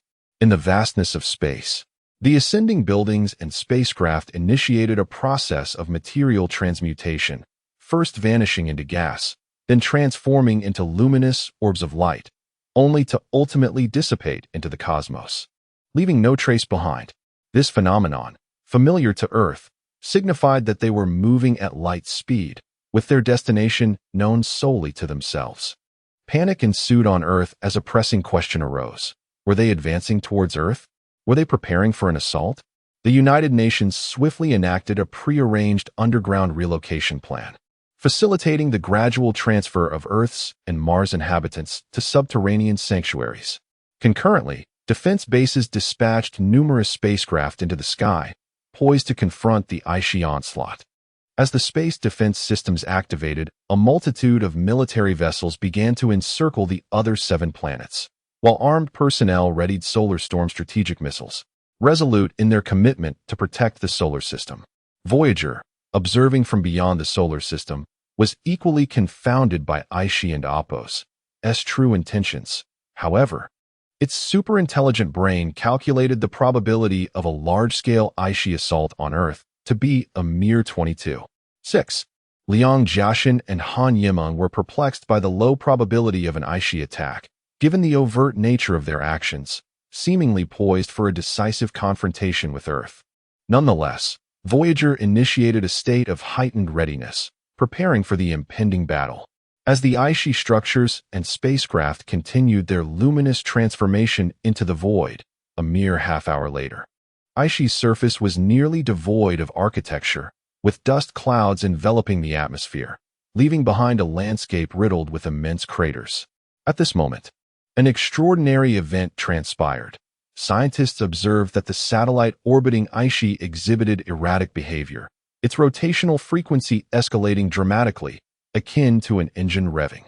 The display indicated its rotation speed soaring, 1,000 RPM, 50,000 RPM, 8,000 RPM, and beyond, culminating at an unfathomable 15,000 6,857,8,9,10,16 RPM. Amidst this staggering acceleration, an abundance of red, translucent particles emerged around the satellite. Earth's technological capabilities fell short of comprehending these particles, nor could they elucidate the phenomenon. Yet Voyager discerned that it was harnessing virtual particles for quantum entanglement. As anticipated, the satellite transformed into a resplendent sphere of light, reminiscent of a radiant star, rapidly expanding to envelop the Icy planet within mere seconds. Since the last interstellar war, humanity has been vigilantly observing Icy star daily. For centuries, the planet has remained eerily tranquil, with only UFOs meandering high above, devoid of any anomalous occurrences. However, this time, humanity witnessed a series of bewildering transformations, each scene profoundly striking. It is defending itself. The Voyager's superbody system has now fully deciphered the intentions of the Icy beings.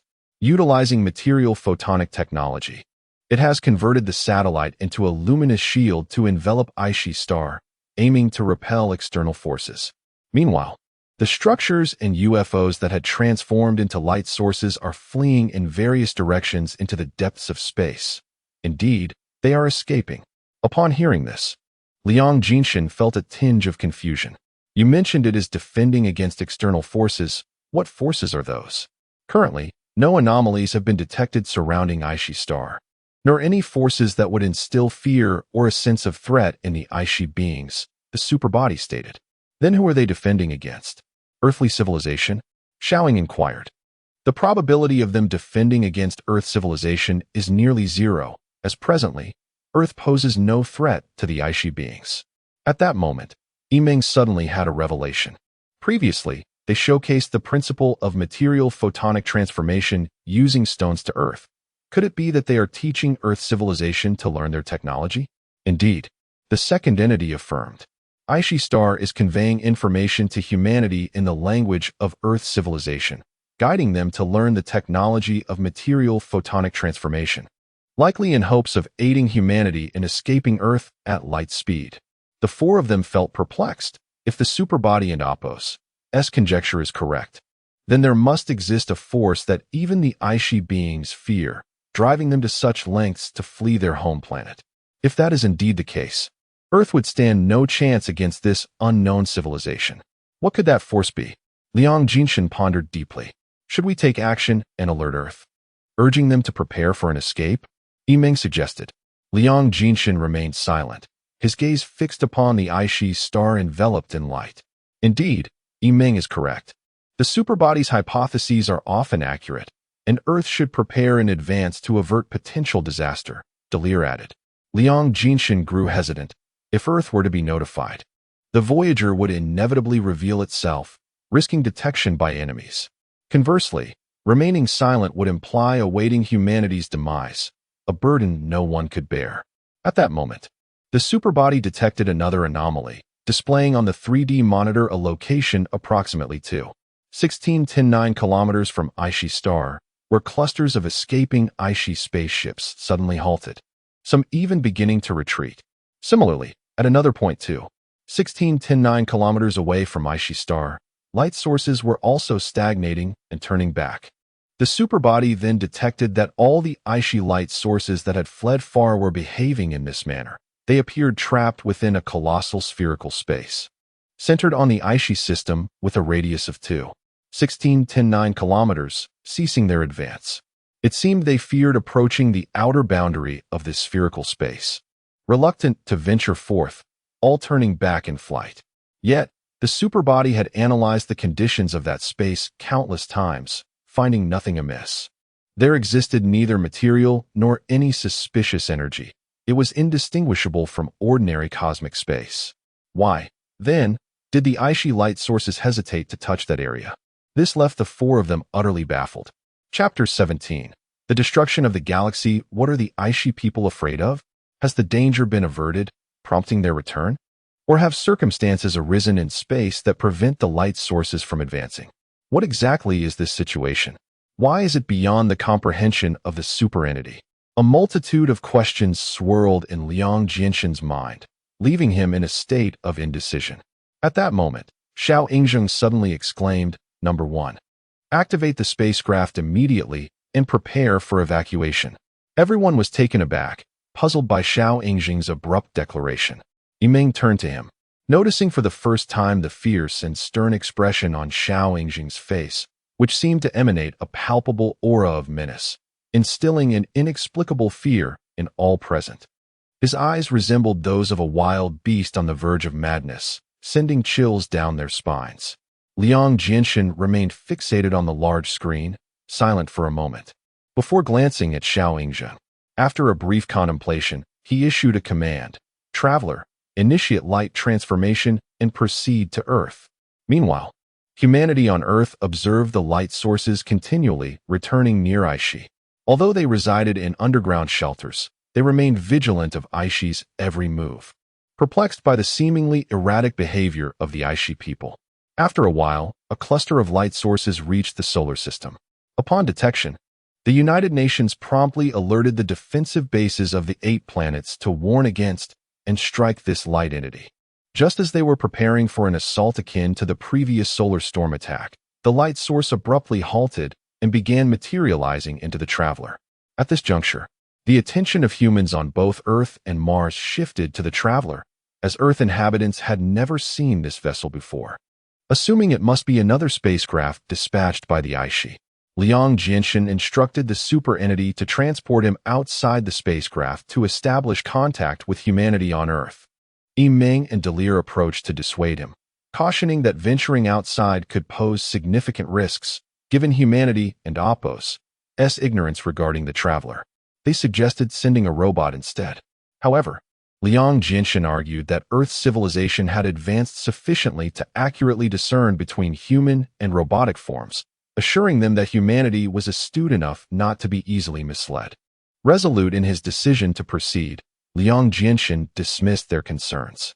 The superentity then outfitted him in a spacesuit, and he exited the traveler. Once outside, Liang Jinshin commanded the superentity to project a message. Greetings, friends of Earth. I am Captain Liang Jinshin of the Traveler. This vessel was constructed by the United Nations during the era of armed civilizations as a defense against Aishi incursions. We have been traversing the solar system, executing a mission known as the Outer Solar System Defense Program, a covert initiative devised by UN Secretary-General Dallaire and several leaders of the permanent members of the Security Council in the 31st century. Our primary objective is to remain concealed in the outer solar system, monitoring extraterrestrial civilizations while safeguarding Earth. To be succinct, a mysterious force is annihilating the Aishi people, a power so formidable that it transcends our understanding. I fear Earth cannot escape its wrath. The situation is dire. I implore the United Nations to mobilize scientific personnel to immediately study light-speed travel technology and lead both Martian and terrestrial humans to evacuate Earth.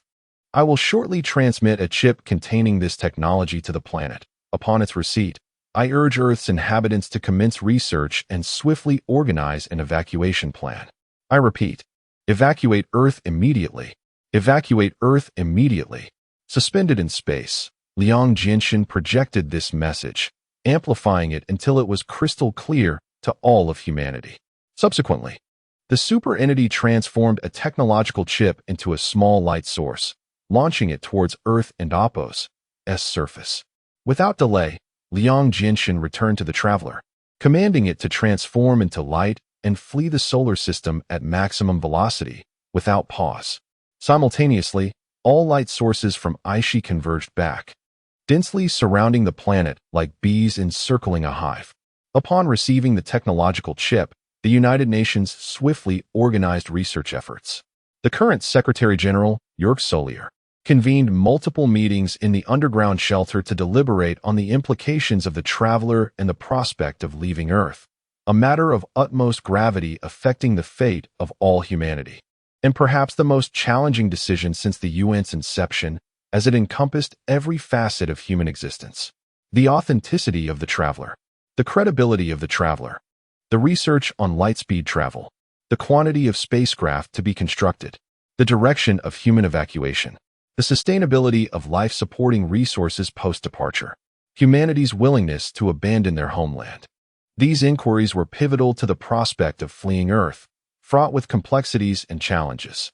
Solier, pressed for time, concluded that both the Aishi and the traveler were urging humanity to evacuate, affirming that such a decision was undoubtedly correct. With no time to ponder further, he resolved to focus on two critical tasks: expediting the construction of additional spacecraft and urging scientists to swiftly develop light-speed travel technology using the chip. Days later, a new incident unfolded near Aishi, as a colossal spherical light barrier manifested around the Aishi system, radiating an orange-yellow glow that astounded all witnesses. Its enormity beyond imagination and its formation instantaneous. This phenomenon left the entire Earth population in awe. Scientists, employing quantum calculations, determined that the luminous barrier emitted light equivalent to 4.5510.6 a staggering 12,000 times the brightness of the Sun. They estimated that within a volume of 1 m, the energy released every 10 seconds equated to the annual energy output of 1 m of the Sun's hydrogen. Even scientists were astounded. The energy of this luminous barrier had reached levels incomprehensible to human civilization. The light sphere entirely obscured the stars and planets within the Aishi system, rendering Earth blind to the internal conditions of Aishi. However, it was reasonable to infer that not a single Aishi spacecraft, now transformed into light, had escaped, all trapped within this spherical barrier. Further analysis revealed that the light sphere was persistently contracting. As it diminished, the temperature of the barrier escalated, incinerating any matter within 0.00073 light-years into gas. Calculations indicated that the sphere would eventually reach a critical threshold, at which point it would explode, unleashing energy capable of obliterating the entire Aishi system, including its stars. In this terrifying orange-yellow light sphere, humanity remained oblivious to the excruciating torment endured by the Aishi people. At a certain moment, the colossal light sphere abruptly ceased its contraction, leaving scientists baffled, akin to a high-speed train coming to an unexpected halt. Calculations yielded a startling conclusion. The light sphere had contracted to a state perilously close to the critical threshold. Further contraction would lead to an internal explosion, annihilating the entire star system. While humanity remained uncertain of the current condition of the icy system, the temperature of the glowing sphere had escalated to an unbearable level, capable of vaporizing any solid matter into gas, even from a distance. Countless individuals lament the terrifying nature of this civilization, which resembles a prison within its confines. All material entities become mere lambs awaiting slaughter. Hours later, the luminous sphere underwent yet another transformation, this time neither shrinking nor gaining energy. Scientists calculated that the energy of the sphere's barrier was not only failing to increase, but was, in fact, diminishing. As time progressed, the sphere gradually faded, allowing humanity to discern the circumstances within the icy star system. At that moment, Earth's inhabitants beheld a horrifying sight. Apart from its star, all other celestial bodies in the icy system had vanished, leaving only a dense haze of white plasma gas surrounding the star and a few particles of dust orbiting it. This white plasma gas dispersed into the void of space, enveloping the area like a mist, with its heat dissipating along with the plasma clouds. Through analysis of the dust, scientists further confirmed that Ishi had been utterly annihilated. All solid matter had transformed into plasma clusters, powder, or fragmentary debris orbiting the star. Not a single structure of Ishi civilization, including its buildings and spacecraft, remained intact, marking the definitive end of Ishi civilization. Upon receiving this news, the people of Earth found themselves in a state of bemusement, torn between joy and sorrow. Fear gripped everyone, dreading that the spherical energy might traverse to the solar system and target Earth next. Many devotees, reminiscent of previous times, began fervently praying to deities for salvation. Yet uncertainty loomed. Could divine intervention save them this time? The United Nations could no longer afford to grant researchers additional time. Secretary General Solier, in collaboration with numerous nations, consolidated nearly all of Earth's scientific resources into tens of thousands of research teams dedicated to the study of light-speed travel. Guided by the formulas provided by Ishi and the Voyager's technological chip, perseverance bore fruit, and by January 3451, Earth's research teams successfully developed material photonic technology, promptly applying it to newly constructed spacecraft. The United Nations organized a select group of significant individuals to be the pioneers aboard light-speed-capable vessels fleeing Earth. As time passed, the number of spacecraft constructed on Earth and Mars proliferated. The United Nations continuously organized the gradual transformation of human beings into light sources, vanishing into the cosmic abyss. 2 years later, humanity had successfully launched over 200 million individuals into space, yet the United Nations deemed this pace insufficient. For the combined population of Earth and Mars exceeded 10 trillion. At the current rate, it was projected that it would take 10,000 years for all humanity to leave Earth, which was already the maximum construction speed attainable. In prioritizing those to be sent into space, the United Nations designated individuals aged 40 to 60 as the first group, deeming them relatively young with at least 200 years of potential lifespan remaining. Given the current average human life expectancy of 300 years, this demographic was characterized by maturity, stability, resilience, and a robust spirit of exploration, making them suitable for the continuation of human civilization. Among this age group, the selection was further refined to include those in professions deemed advantageous for the survival and development of humanity, such as scientists, public administrators, military personnel, architects, physicians, environmentalists, and spacecraft technicians.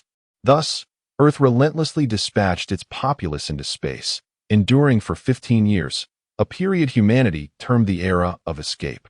During this epoch, the collective focus of Earth's inhabitants was singular: to construct spacecraft en masse and transport humanity into the cosmos. However, the inexorable hand of fate could not be evaded. What was destined to come would inevitably arrive. Chapter 18. The Dark Barrier in the year 3466. The headquarters of the United Nations on Earth received a simultaneous signal from the satellite base on Europa. The message conveyed was as follows. On May 16, 3466. At 12:59, the spacecraft Fire Serpent vanished while traversing the coordinates x3540965985, y2545568555, z2489658655, with Earth as the reference point. The United Nations, upon receiving this alarming news, promptly responded to Europa, instructing them to continue calling the Fire Serpent and to check for any malfunctions within the Europa Space Observation System. If no anomalies were detected, they were to send historical observational baseline data to Earth's Heavenly Eye System. A day later, Europa replied, stating that no malfunctions had occurred and that the historical observational data had been successfully transmitted to the Heavenly Eye System. Upon examination of the baseline data, it was confirmed that the Fire Serpent had indeed disappeared at a specific coordinate point, without any violent explosion, as though it had simply evaporated.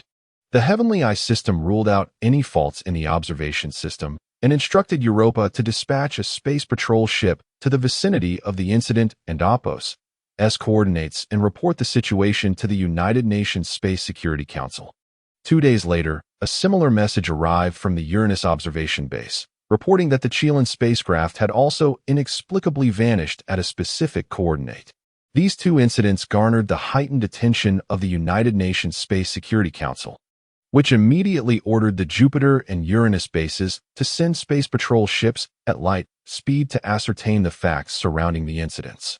Approximately 15 hours later, Uranus Defense Base received the order and promptly dispatched 3 space patrol ships to investigate the site of the Fire Serpent's disappearance, while Jupiter Defense Base sent 3 ships towards the location of the Chilean's disappearance. Strangely, after 76 hours, only one of the 6 dispatched patrol ships returned. Calling Earth Headquarters. Calling Earth Headquarters. This is the Dolphin Patrol Ship. During our mission to locate the Fire Serpent, we encountered an unidentified phenomenon. The Earth Headquarters received the transmission and requested further details. The Dolphin reported that it had halted its light speed travel approximately 1.2 billion kilometers from the Fire Serpent's incident location, restoring the ship's status prematurely. The Radical and Descent patrol ships, which had preceded it, did not cease their light speed travel. However, upon reaching the coordinates x354095, 425855, y25455866658, z248958865556, both ships suddenly vanished without a trace, losing all communication. The Dolphin, observing this bizarre occurrence, promptly reversed course and returned. Upon receiving this shocking news, the United Nations Space Security Council staff reviewed the historical observational baseline data and confirmed that the Dolphin's report was accurate. The 2 patrol ships had indeed disappeared simultaneously while traveling at light speed. They promptly reported these developments to the newly appointed United Nations Secretary-General, Edward Solier. Solier was taken aback by this revelation, recalling how, 15 years prior, the ships of the Aesir aliens had also been seized by an unnamed force, causing an involuntary chill to run down his spine. He could scarcely imagine the consequences should Earth encounter such a power. He swiftly issued directives to the International Space Station and all cosmic observation bases on the planets of the solar system, mandating a thorough investigation of the conditions surrounding the solar system. Should any anomalies or unidentified objects be discovered, immediate reports were to be sent to the United Nations. Days passed, yet no abnormalities or suspicious objects were identified. What could be the reason for these inexplicable disappearances? The United Nations personnel were bewildered, pondering the eerie parallels to the destruction of Aesir. They speculated whether some mysterious force could consume all matter. On the recommendation of the military committee, Solier authorized a strike using the super-energy particle cannon to ascertain the existence of any such devouring force surrounding the solar system. Consequently, multiple super-energy particle cannons were launched at light speed towards the incident locations. The energy streams initially transformed into light sources and traveled at light speed. Upon nearing the incident sites, they converted back into particle flows. If no objects were struck at the locations, it would indicate that the ships had not been consumed by any force. To their astonishment, the super-energy particle streams, in their light form, inexplicably vanished shortly after leaving the solar system, disappearing halfway to the incident locations. At that moment, the United Nations was in turmoil. The prevailing belief was that an invisible force capable of consuming all was indeed approaching the solar system at light speed. Subsequently, Earth and Mars commenced large-scale launches of super-energy particle cannons around the solar system, but the results were even more chilling. Particle streams shot from any direction disappeared as they neared the solar system. All personnel at the United Nations became fixated on this alarming situation, believing it imperative to inform all of humanity, as civilization appeared to be on the brink of catastrophe. The super-energy particle cannon represented the pinnacle of weaponry derived from studying the ice shear, the most potent force at humanity's disposal.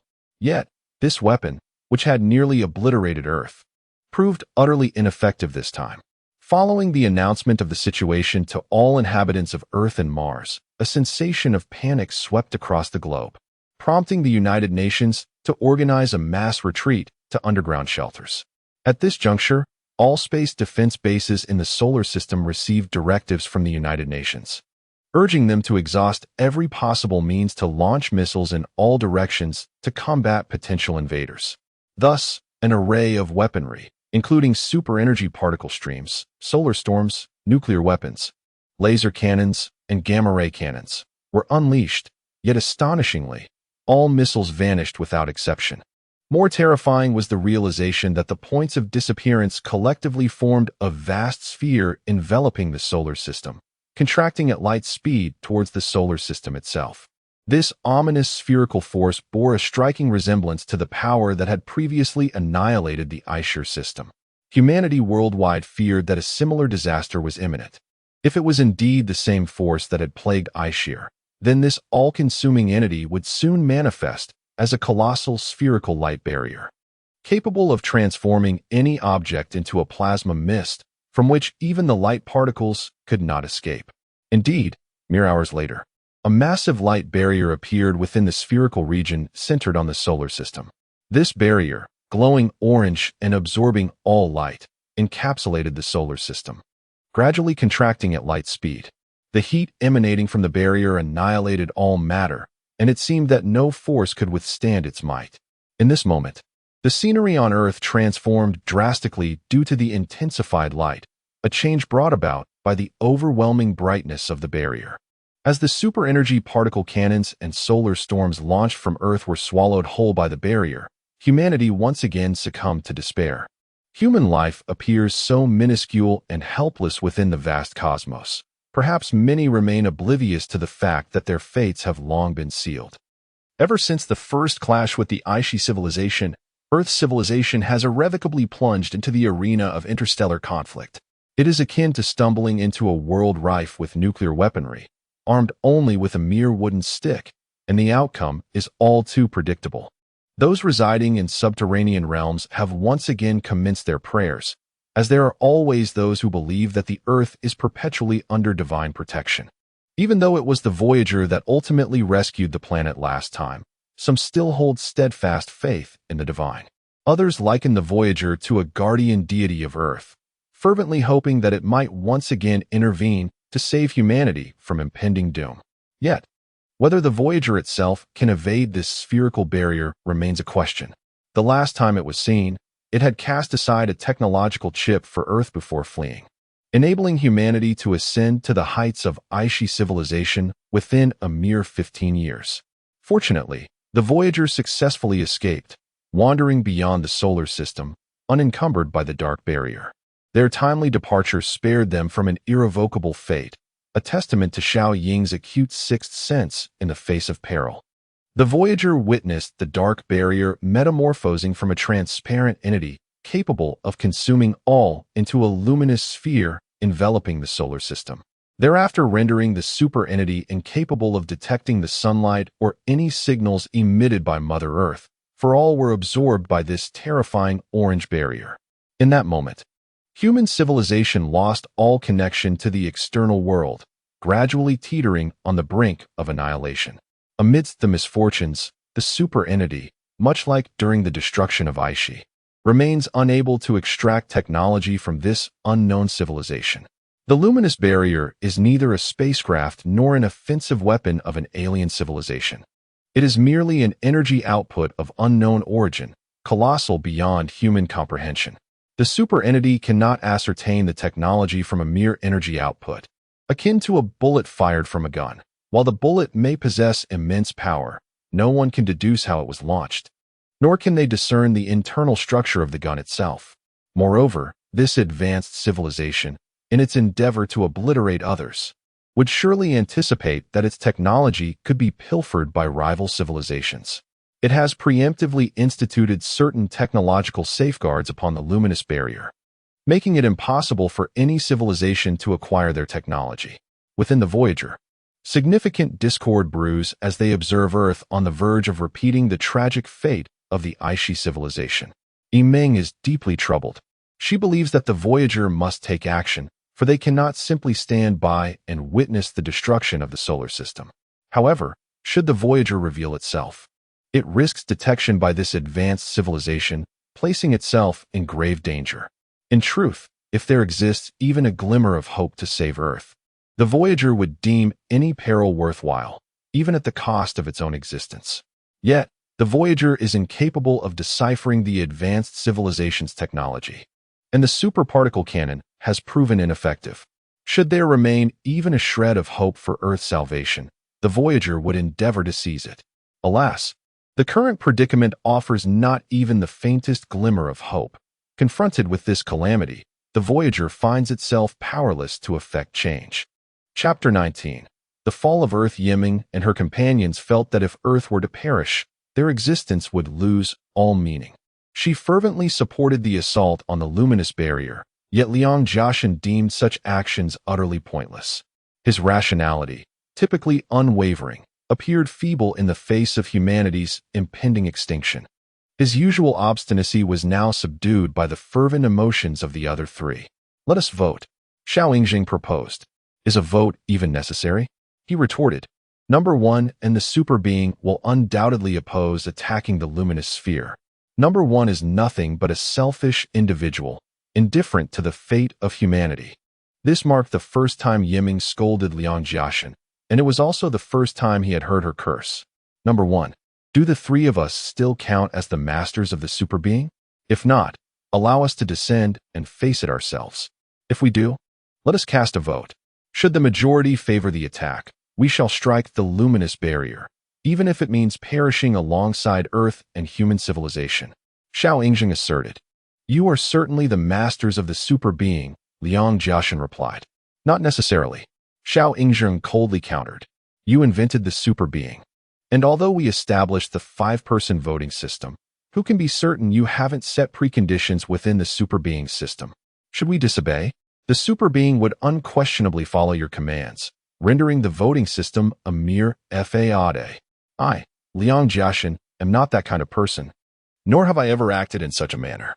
All of us aboard the Voyager possess equal standing, and I regard you as comrades with whom I can share my life. We believe your words, but between us, we are not merely comrades in arms. Are we not siblings of Earth? In matters of grave significance, we cannot simply yield to you." Yimeng replied. "Do you think I do not regard humanity as my kin? How absurd. You have utterly misjudged me," Liang Jiashan lamented. "I, Xiao Yingjing, have taken many lives and witnessed the darker aspects of human nature. Let me tell you, when faced with life and death, human nature fails the test. When one desires to survive, anything becomes possible." Liang Jiashan, enraged, slammed his fist on the table, announcing, "You dare to label me as heartless? I am also of Earth. Who would wish to witness its destruction? But what use is it? To combat a higher civilization with the technology of a long-extinct Aishi civilization, do you truly believe that feasible? You may feel pain, but is my heart made of stone? For centuries, has the super being not roamed and observed the solar system? Has it not worried for Earth?" At this moment, Liang Jiashan seemed to choke back tears, and Han Yimeng could no longer contain the tears welling in her eyes, allowing them to flow freely. "If we do not act, we shall watch Earth perish before our eyes. If we act, Earth will still meet its demise in our presence. The outcome remains unchanged, and our anguish is identical. What difference does it make? It is but shooting slingshots at the sun, inviting mockery. Yimeng wept, while Xiao Yingzheng closed his eyes in contemplation. Delir adjusted his glasses, rubbing his face, appearing incredibly anxious and tense. In times of peril, Xiao Yingzheng could always maintain his composure, and this occasion was no different. He concentrated all his energy on his mind, transforming it into a high-speed supercomputer, exerting every ounce of strength to devise a solution. Each time, he succeeded in formulating an appropriate plan. During missions, he could channel all his strength into his limbs and mind, becoming a super warrior, enhancing his adaptability to neutralize enemies and avert crises. However, this time, he felt an overwhelming sense of failure, for he could devise no method to address this crisis. Very well, let us vote. If we must perish alongside Earth, perhaps that too is a form of happiness. Liang Jiaxin reluctantly conceded, his heart stirred. He did not wish to be remembered as a historical villain. Indeed, they should not misinterpret Liang Jiaxin. Ultimately, they were all human. In matters concerning the survival of humanity, the rational aspect waned, and Liang Jiaxin was no exception. He was not swayed by others. Rather, he could not persuade himself. Yet when the voting results emerged, everyone was taken aback. Although the super being system cast a dissenting vote, Liang Jiaxin voted in favor of the Voyager's assault on the luminous barrier. Contrary to expectations, Xiao Yingzheng and Delir cast opposing votes, resulting in a tally of 3-2. According to regulations, the Voyager could not engage the luminous barrier. Yimeng stared at Xiao Yingzheng and Delir, stunned for 2 seconds before erupting in anger. Xiao Yingzheng, Delir, what is the meaning of this? She noticed Xiao Yingzheng still lost in thought, while Delir bowed his head. Enraged, she exclaimed, "Why do you oppose? Did you not speak so well moments ago? Don't tell me you persuaded Liang Jiaxin, and he swayed you." Seeing them remain silent, Yimeng was on the verge of collapse, hurling a barrage of accusations at them, even condemning them for betraying their conscience. No one can persuade another. We cannot even persuade ourselves. Do you understand? Liang Jiaxin addressed Yimeng. This vote is utterly meaningless. I assure you, should we vote again, new changes will emerge, for none of us can decisively commit to a futile choice. The Voyager was embroiled in chaos. The Voyager could not perceive the events transpiring within the luminous sphere, yet the solar system was in turmoil. As the luminous barrier drew closer, the solar system was enveloped in perpetual daylight, and temperatures soared dramatically.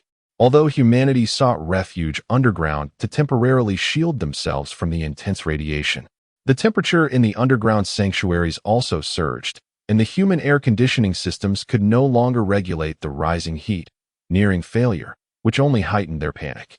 At this juncture, some individuals began to emerge from the refuge, wishing to catch a final glimpse of their Mother Earth, but upon stepping outside, they were instantly incinerated by the intense radiation. What a brilliantly illuminated world! It was humanity's first encounter with such an extraordinary sight. The colors of all illuminated objects were fundamentally different from their reality. At this moment, Earth was no longer the Earth they once knew. Yet, brilliance does not necessarily signify all that is good, and dimness does not invariably indicate darkness. In truth, this luminous world served as a grave laid by an alien civilization for the solar system. Each time humans ventured outside, they were immediately engulfed in flames. For the external temperature had reached over 1,000 degrees, an unbearable level for humanity. The temperature and radiation on the Earth's surface continued to escalate. The sky shrouded in perpetual daylight, the sun obscured from view. Surrounding flora ignited due to the rising temperatures, and every inch of the ground exuded an aura of death. Flammable materials had long since become raging infernos. Observing from above, one could see countless fires dotting the scorched earth, relentlessly spreading. In the underground refuge, some donned makeshift protective suits, eager to witness the spectacle of Earth's demise before their end, believing it better than to have lived in vain. These suits protected against radiation and regulated internal temperatures, akin to miniature air conditioning systems, ensuring the wearers remained within a comfortable thermal range. However, even these suits could not withstand the ever-increasing external temperatures, lasting merely half an hour before they succumbed. As they stepped onto the surface, The temperature had soared to a staggering 1,200 degrees. The seawater had long since boiled away, and the forests lay ravaged by fierce flames.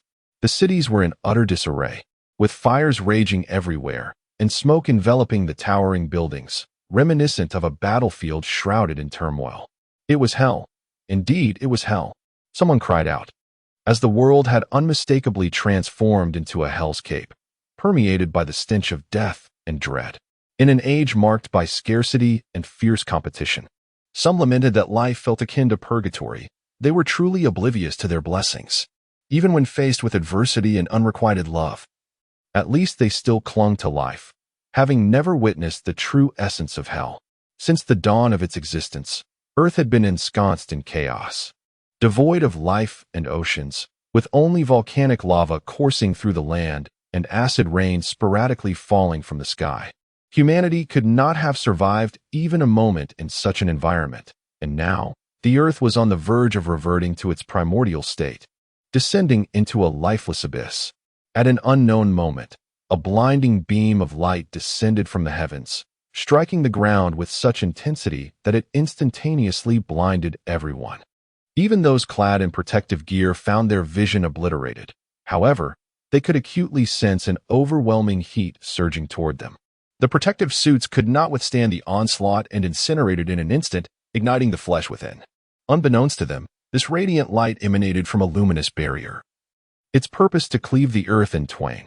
Upon reaching the ground, the light incinerated all surrounding objects, slicing through the terrain as if it were a luminous blade. And in a heartbeat, the earth was severed in half. Those underground felt the ground tremble violently beneath their feet, and soon, both natural and man-made materials were hurled into the air like projectiles. The mantle and core of the earth were laid bare, the mantle's solid matter rapidly transitioning to a liquid state, and under immense pressure, vast quantities of magma erupted from the fissures. Subsequently, the liquid matter and magma gradually solidified in the vacuum, leading to widespread fatalities as the survivors experienced unbearable heat. Given that the Earth and Apos' surface is predominantly oceanic, seawater surged into the fractures of the crust. Yet before it could reach the Earth's core, it was obstructed by the erupting magma. Consequently, a significant volume of seawater evaporated due to the extreme heat, while the temperature at the fissures plummeted, causing the magma to solidify into solid matter, effectively sealing the rift and unifying the Earth once more. What followed was an unprecedented super-earthquake, fracturing the Earth's tectonic plates, while a colossal tsunami engulfed everything on land. Simultaneously, the magma spewing from within the Earth generated immense gas and dust, cloaking the planet in a veil. Yet, a second blade of light arrived, cleaving the newly unified Earth in two once again, followed by successive cuts. The mantle and core unleashed torrents of magma into space, leaving the Earth shattered into fragments. This advanced civilization wielded its cutting light for a duration of 2 hours, during which the Earth was relentlessly severed until it was reduced to mere debris. A handful of surviving mothers clutched their children tightly, lovers embraced fervently, and all were ensnared in despair, bracing themselves for the inevitable embrace of death. Chapter 20. The Sowing and Annihilation of Civilizations. The 8 planets of the solar system are no exception. Within Jupiter, the internal temperature is exceedingly high, and when it was severed, it erupted with intense waves of energy. Unconstrained by the pressure, this energy surged into space, radiating a brilliant crimson light. The fate of humanity on Mars was similarly grim. Countless billions of lives, alongside other Earth species, were obliterated in an instant. The civilization of Earth vanished into the vastness of the cosmos. Once the planets of the solar system were reduced to dust and plasma, the radiant barrier gradually dissipated. Having fulfilled its purpose, there was no longer any need to destroy the star itself. Perhaps millions of years hence, this dust might coalesce through the forces of revolution to form new celestial bodies. Yet Earth would never return, nor would life find the conditions to emerge again. Voyager watched intently as the luminous sphere vanished, leaving a shroud of dust and plasma surrounding the sun. Tears streamed down Meng's face, unbidden. Earth had disappeared. Humanity had perished, without a trace of struggle. Liang Jianshun felt profound remorse. He loathed himself for failing to save Earth. He vowed to empower Voyager. For the destruction of Earth must be avenged, and that advanced civilization would pay 100-fold for its transgressions. This advanced civilization, known as the Annihilation Civilization, resides in a certain constellation of Capricorn and possesses mastery over dark matter technology. Although it remains classified as a Type 1 civilization, it stands as a prominent entity within that category. The term Annihilation Civilization stems from its historical enmity with sowing civilizations, which it perceives as a cosmic virus. Whenever it encounters planets inhabited by sowing or seed civilizations, it annihilates them completely. Indeed, sowing civilizations spread through the cosmos like a virus, exhibiting formidable reproductive and evolutionary capabilities. Upon reaching a certain evolutionary threshold on a given planet, they acquire technological prowess, allowing them to manipulate their environment for further proliferation and development. They reproduce incessantly until they dominate the planet, becoming its rightful masters. When their numbers reach the limits of sustainability, some sowing civilizations impose reproductive controls, while others resort to warfare for resources. More advanced sowing civilizations may seek out other habitable planets for colonization. The migration of Earth's civilization to Mars serves as a prime example. Should a seed civilization fortuitously evolve to a highly advanced state, it will seek to uncover the essence of sowing civilizations, tracing its origins and understanding its significance within the universe. It then transforms into a sowing civilization, whose cosmic mandate revolves around perpetual reproduction and augmentation, occupying all habitable spaces. Based on this universal principle, they inherit the duty of sowing life, spreading throughout their designated regions. They encapsulate genetic seeds within a catalytic vessel, traversing galaxies in search of suitable planets for these seeds. Upon discovery, they scatter the genetic material across the planet, permitting it to thrive within the local environment, evolving until it becomes an advanced civilization, a new sowing civilization. When this seed civilization ascends to dominance over its planet, and eventually its entire galaxy, it can once again sow its seeds upon other worlds, perpetuating an unending cycle. Earth's civilization was but one of many within this grand tapestry. Sowing civilizations invariably evolve into advanced states due to their remarkable adaptability to their environments. Thus, all developed sowing civilizations experience exponential growth, ultimately manifesting as formidable forces within the cosmos. Moreover, when they discover habitable planets already occupied by other civilizations, they do not hesitate to exterminate the original inhabitants, disseminating their genetic seeds and claiming the worlds as their own, thereby amplifying their cosmic influence. The essence of sowing civilizations is inherently selfish and malevolent. Their primary objective is acquisition and enhancement. The more planets they seed with genetic material, the greater their chances of becoming advanced civilizations, solidifying their standing in the universe.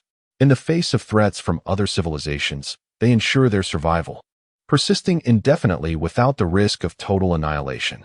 One principle of cosmic survival posits that the greater the number of one's own life forms, the higher the probability of civilization's continuation, thereby securing a foothold within the universe.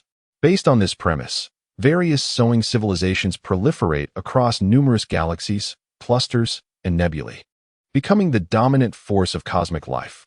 Both Earth and Aishi civilizations belong to the category of sowing civilizations. However, humanity is classified as a genetic entity, while Aishi life forms are considered programmed beings.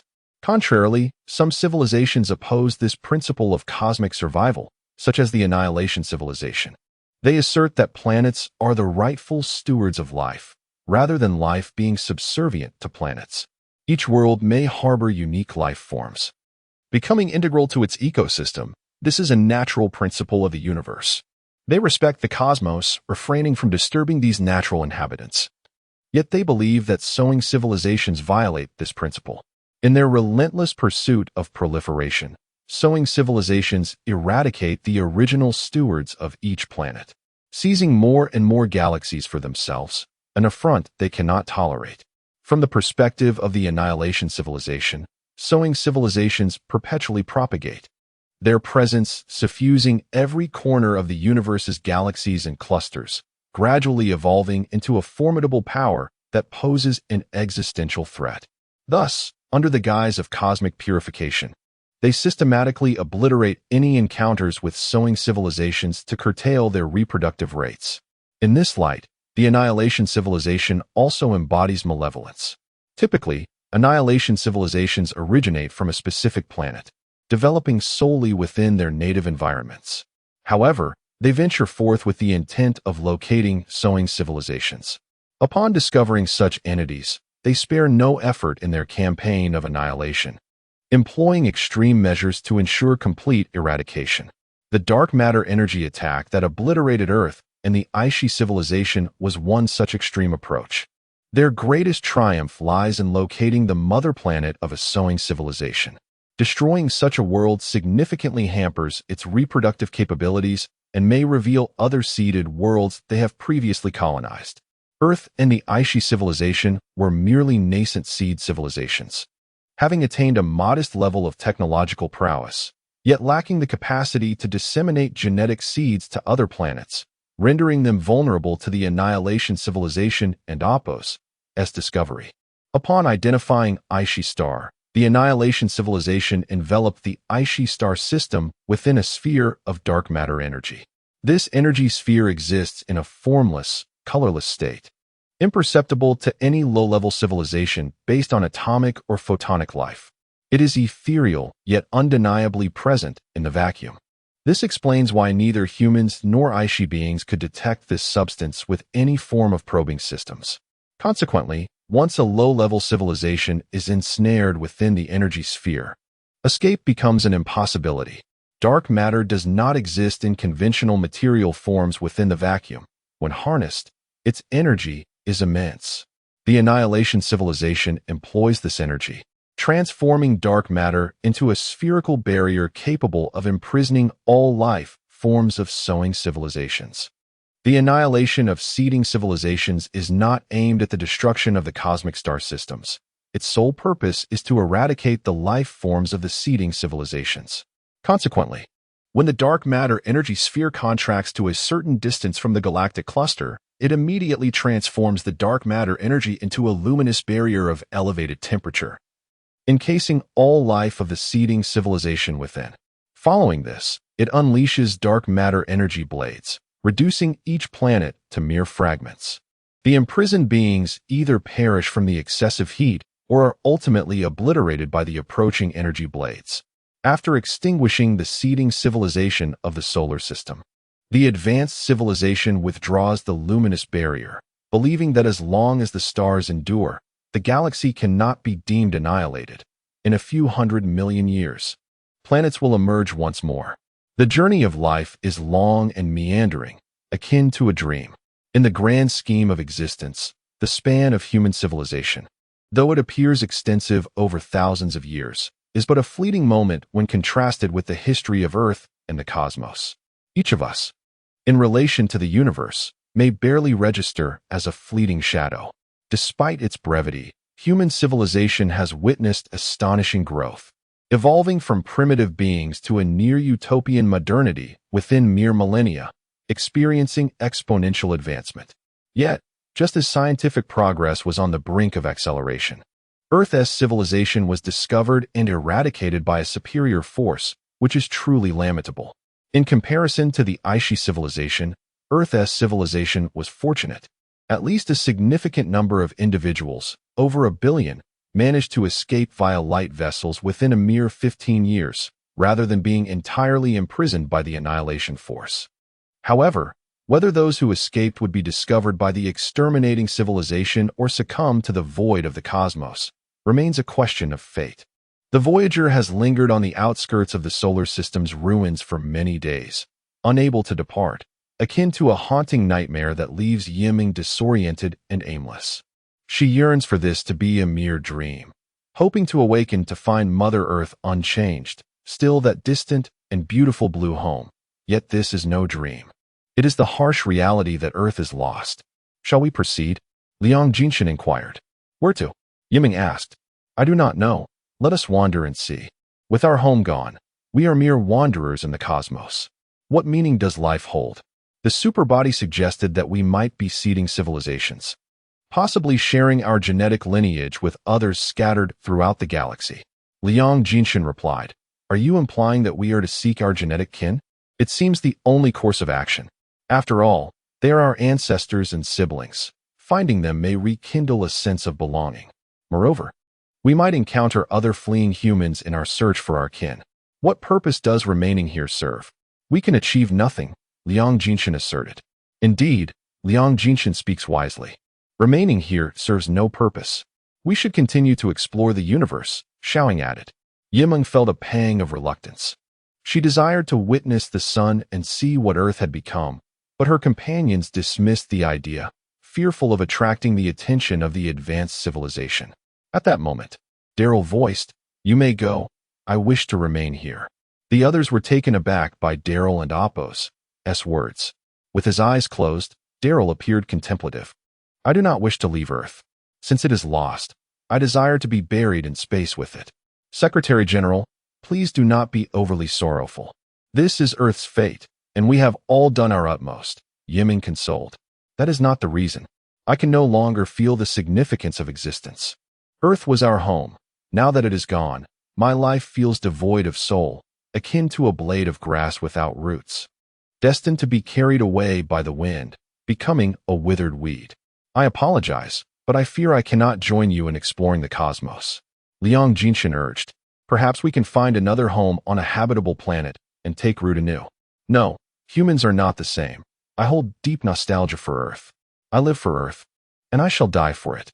The group attempted to persuade Daryl not to stay, but he remained resolute in his decision. Earth served as a sanctuary, embodying myriad emotions and motivations. Yet with its disappearance, it took with it humanity and Appo's essence, leaving behind mere shells, living corpses. Ultimately, they could not sway Daryl, and thus, they were compelled to send him away via functional robotics. Daryl closed his eyes and, without any space suit, cast himself into the void, drifting slowly into the distance. The Voyager lingered beside him for an extended period before reluctantly departing. As the Voyager distanced itself, Daryl's figure faded from view, and the solar system gradually vanished from their sight. At that juncture, Liang Jinshin amended the Voyager's primary mission from protecting Earth to seeking out their genetic kin, subsequently locating the next star system, the Polaris star cluster, before transforming into a light source and departing. Chapter 21. The Civilization of Fire 65 years later. As the Voyager spacecraft arrived at the outskirts of the Polaris star system in its luminous form, it came to a halt amidst a vast field of meteors. The Voyager began its transformation into a material entity, and upon completion, Liang Jinshin, Han Yiming, and Xiaoying awakened simultaneously. The spacecraft, camouflaged to mimic the speed of meteors, activated its celestial observation system to scan the Polaris star group, searching for any signs of life within the cluster of stars. The Polaris star group contained numerous stellar clusters, which the superbody system systematically numbered, designating them as Polaris 1, Polaris 2, Polaris 3, and so forth. After scanning each stellar system, the celestial observation system found no indications of life, prompting the Voyager to increase its velocity and prepare for a thorough exploration of each planet. Upon entering the Polaris 1 star system, they observed 15 planets orbiting a star 10 times larger than the Sun. Scanning these planets revealed that none were suitable for sustaining life as we know it, leading them to hastily proceed to the Polaris 2 star system. The outcome was similar: no habitable planets or signs of life. At this juncture, Yiming noticed a planet that radiated a blue hue and was similar in size to Earth, prompting her curiosity to investigate further. The superbody explained that this planet was too distant from its star to support life based on shared genetic criteria. Its blue appearance was attributed to its gaseous composition, primarily hydrogen and helium, with the coloration resulting from light absorption and reflection. Moreover, the frigid temperatures and inhospitable environment precluded the possibility of life. Thus, the Voyager circled the blue planet, confirming the absence of life, before moving on. They continued their exploration of Polaris 3, Polaris 4, and Polaris 5, yet still found no promising results. Yiming reflected on the rarity of planets suitable for human habitation, acknowledging the remarkable feat of humanity's survival and evolution on Earth over millennia. When they arrived at a planet within the Polaris 9 star system, they again concluded that life could not exist there. Just as they prepared to depart, a stream of red material suddenly shot towards the spacecraft. The superbody system swiftly analyzed its elemental composition, revealing an extremely high temperature of 695 degrees Celsius. However, due to the low temperatures in the vacuum of space, the material cooled rapidly as it approached the Voyager, with its temperature expected to plummet to -200 degrees upon contact. Initially in a liquid state, the red substance solidified during its journey, forming a towering column of magma above the planet. Puzzled, Liang Jinshin and his companions wondered why this planet's magma could project itself. Was it under the control of some form of life? Although the Voyager could withstand such physical assaults, it nonetheless executed a symbolic evasive maneuver. The superbody system promptly scanned the planet's surface and mountains, revealing nothing but rock and soil, devoid of any life signs. If the magma could indeed launch attacks, it suggested the presence of some form of life exerting control. Yet why could they not locate it? After a moment of contemplation, Liang Jinshin speculated that the source of life might reside within the planet's core. Thus, the superbody system employed microwave penetration technology to probe the planet's interior. The planet, approximately 12 times the size of Earth, appeared brownish-yellow from a distance and lacked an atmosphere, with surface temperatures reaching 60 degrees Celsius. The microwave scan indicated that while the crust was relatively stable, numerous fissures suggested remnants of volcanic activity. Delving deeper into the mantle revealed increasing pressure and density. Yet there were also peculiar hollow cavities reminiscent of wormholes in an apple. This phenomenon diverged from typical planets, where the mantle is usually compact under pressure, rarely exhibiting hollows. Were these cavities the result of deliberate excavation by some life forms? Yiming pondered. At that moment, another stream of magma was projected from a point on the planet towards the Voyager, moving at a pace akin to 21st century missiles. The Voyager evaded slightly, leaving behind a solid rock column in the planet's atmosphere. As the microwave scan continued downward, it reached the core, where the outer layer was liquid, with temperatures soaring to 58,000 degrees Celsius. The molten magma flowed rapidly within the core, a spectacle of nature fueled by the heat generated from the decay of radioactive elements, capable of melting any metallic substance, including diamonds. The inner core, composed of solid elements such as carbon, iron, nickel, mercury, and titanium, boasted immense density and pressure, with temperatures exceeding 60,000 degrees.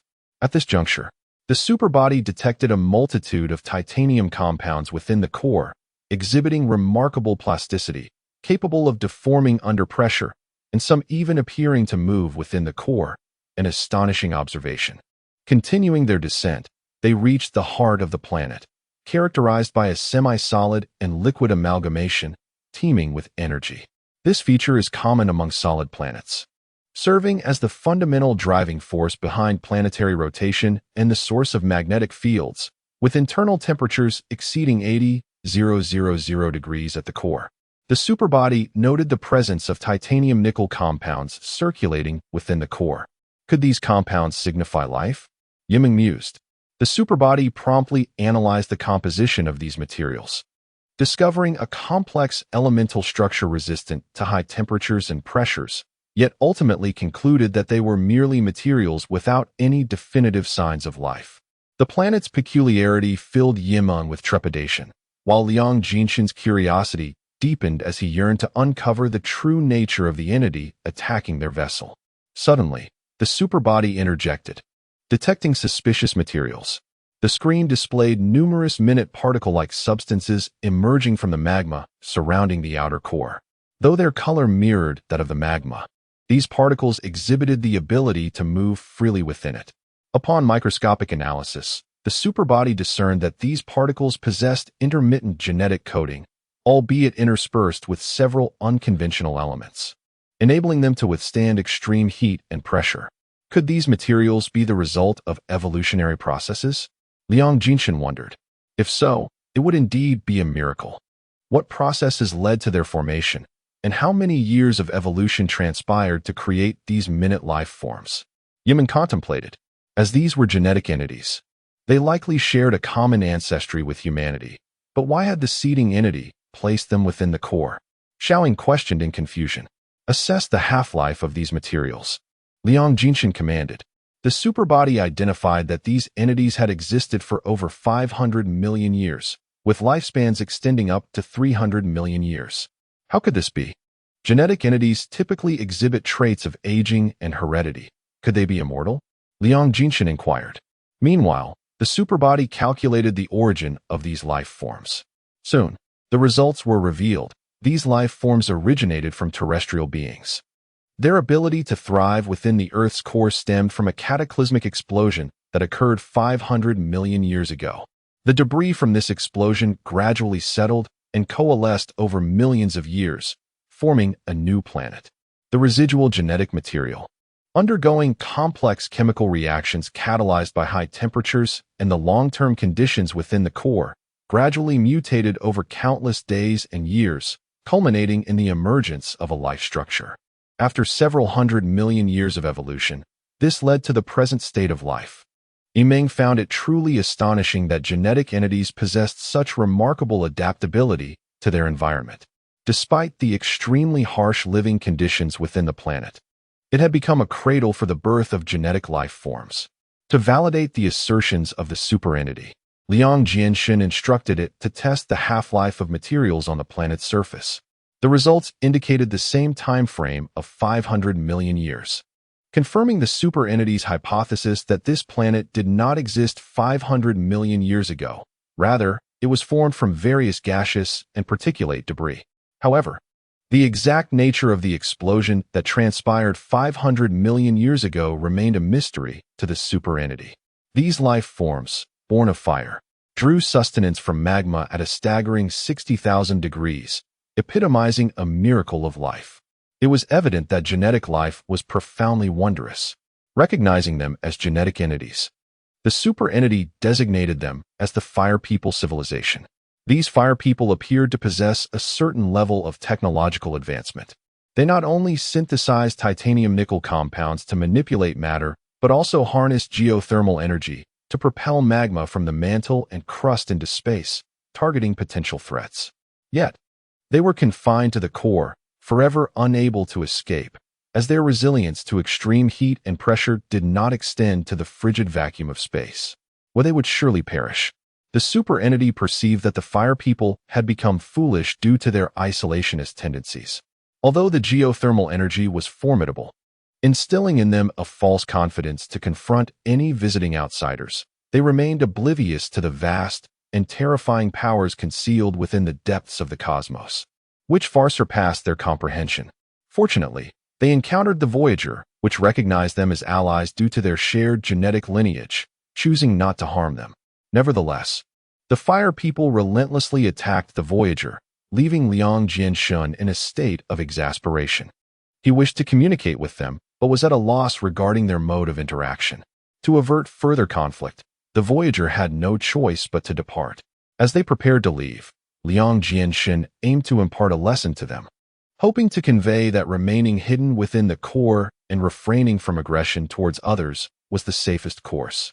While alien civilizations might find it challenging to locate them, if they continued to erupt magma at the arrival of every extraterrestrial visitor, they risked catastrophic consequences should they encounter a less amicable entity.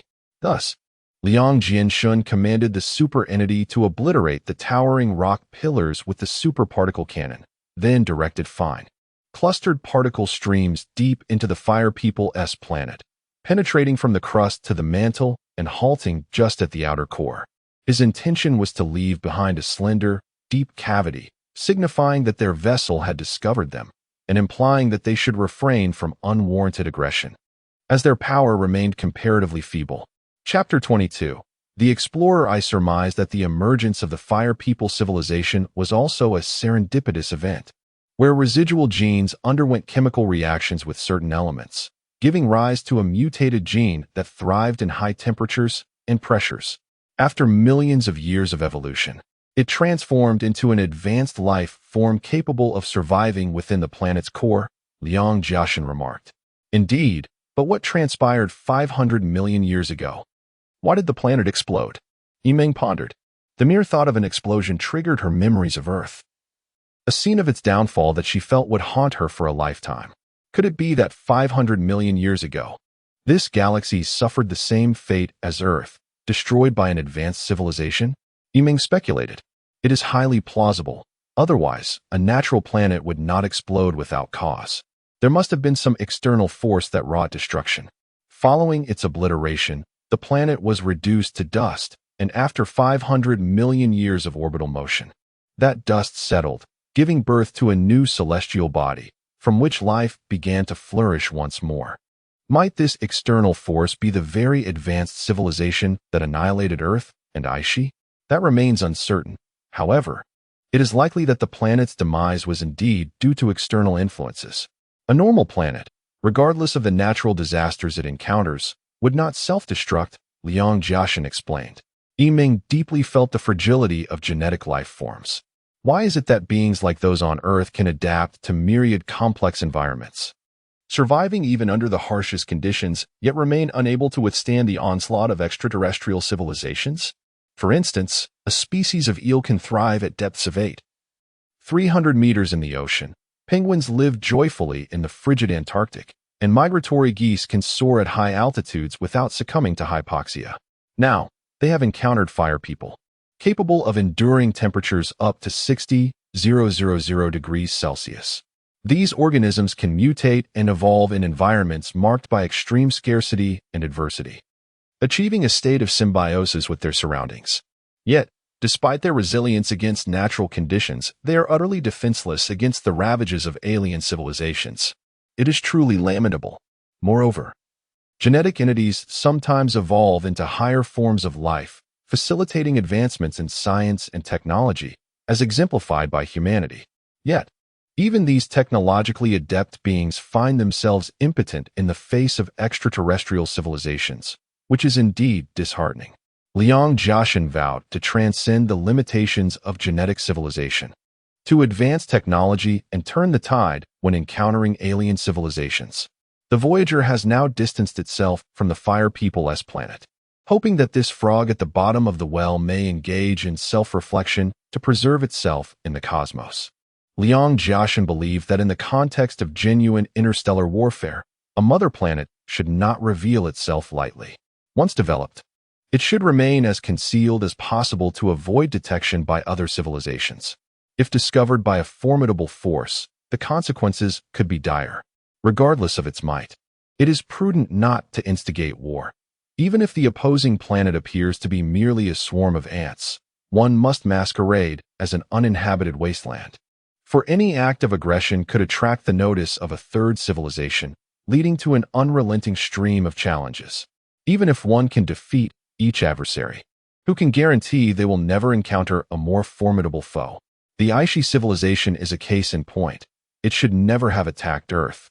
In the cosmos, countless nascent civilizations rapidly rise and then swiftly vanish. They, like Navi calves, fearlessly believe in their own strength, brazenly parading themselves across the universe, only to be inevitably discovered and ruthlessly extinguished by the powerful. In summary, science and technology is a double-edged sword. It can serve to protect oneself or inflict harm. A civilization that possesses advanced technology is bound to display some anomalous behaviors, which may expose its location in the vastness of space, revealing it to alien civilizations. This embodies the fundamental principle of survival in the universe. The Voyager has yet to fully comprehend the truths of cosmic existence. In this capricious universe, some highly advanced civilizations place great emphasis on self-preservation. They rarely engage in wars, and some have never clashed with extraterrestrial beings. Yet their technological prowess far surpasses that of others. One of the laws of cosmic survival is this: do not bully weaker civilizations and avoid provoking the powerful. Strive to conceal oneself, remaining in a position of invulnerability. Only in moments of life and death or when absolutely necessary, should one take action. A game invented by the Blue Hole Company in the 21st century features 100 individuals dropped into a wilderness, compelled to slaughter one another for survival until only one person or one group remains. In the quest for survival, some choose to hide in the grass, waiting to eliminate anyone who poses a threat, earning the moniker the ambush predator. Data reveals that such individuals often have a higher average survival time. The technological disparities in the universe are far more significant than those in this game. The difference in the game merely hinges on who wields their weapon better or who possesses superior eyesight and personal skill. However, the technological gap among cosmic civilizations is fundamentally exponential, akin to a chicken-egg colliding with a diamond. Though Liang Jiaxin and his companions remain unaware of the laws of cosmic survival, they are already cognizant of how to hide and protect themselves in the universe. This stems from their reverence for the unknown cosmos, prompting them to shape the Voyager's exterior to resemble that of a meteorite to evade unnecessary troubles. Following their encounter with the Fire People, Liang Jiaxin recognized a pressing issue.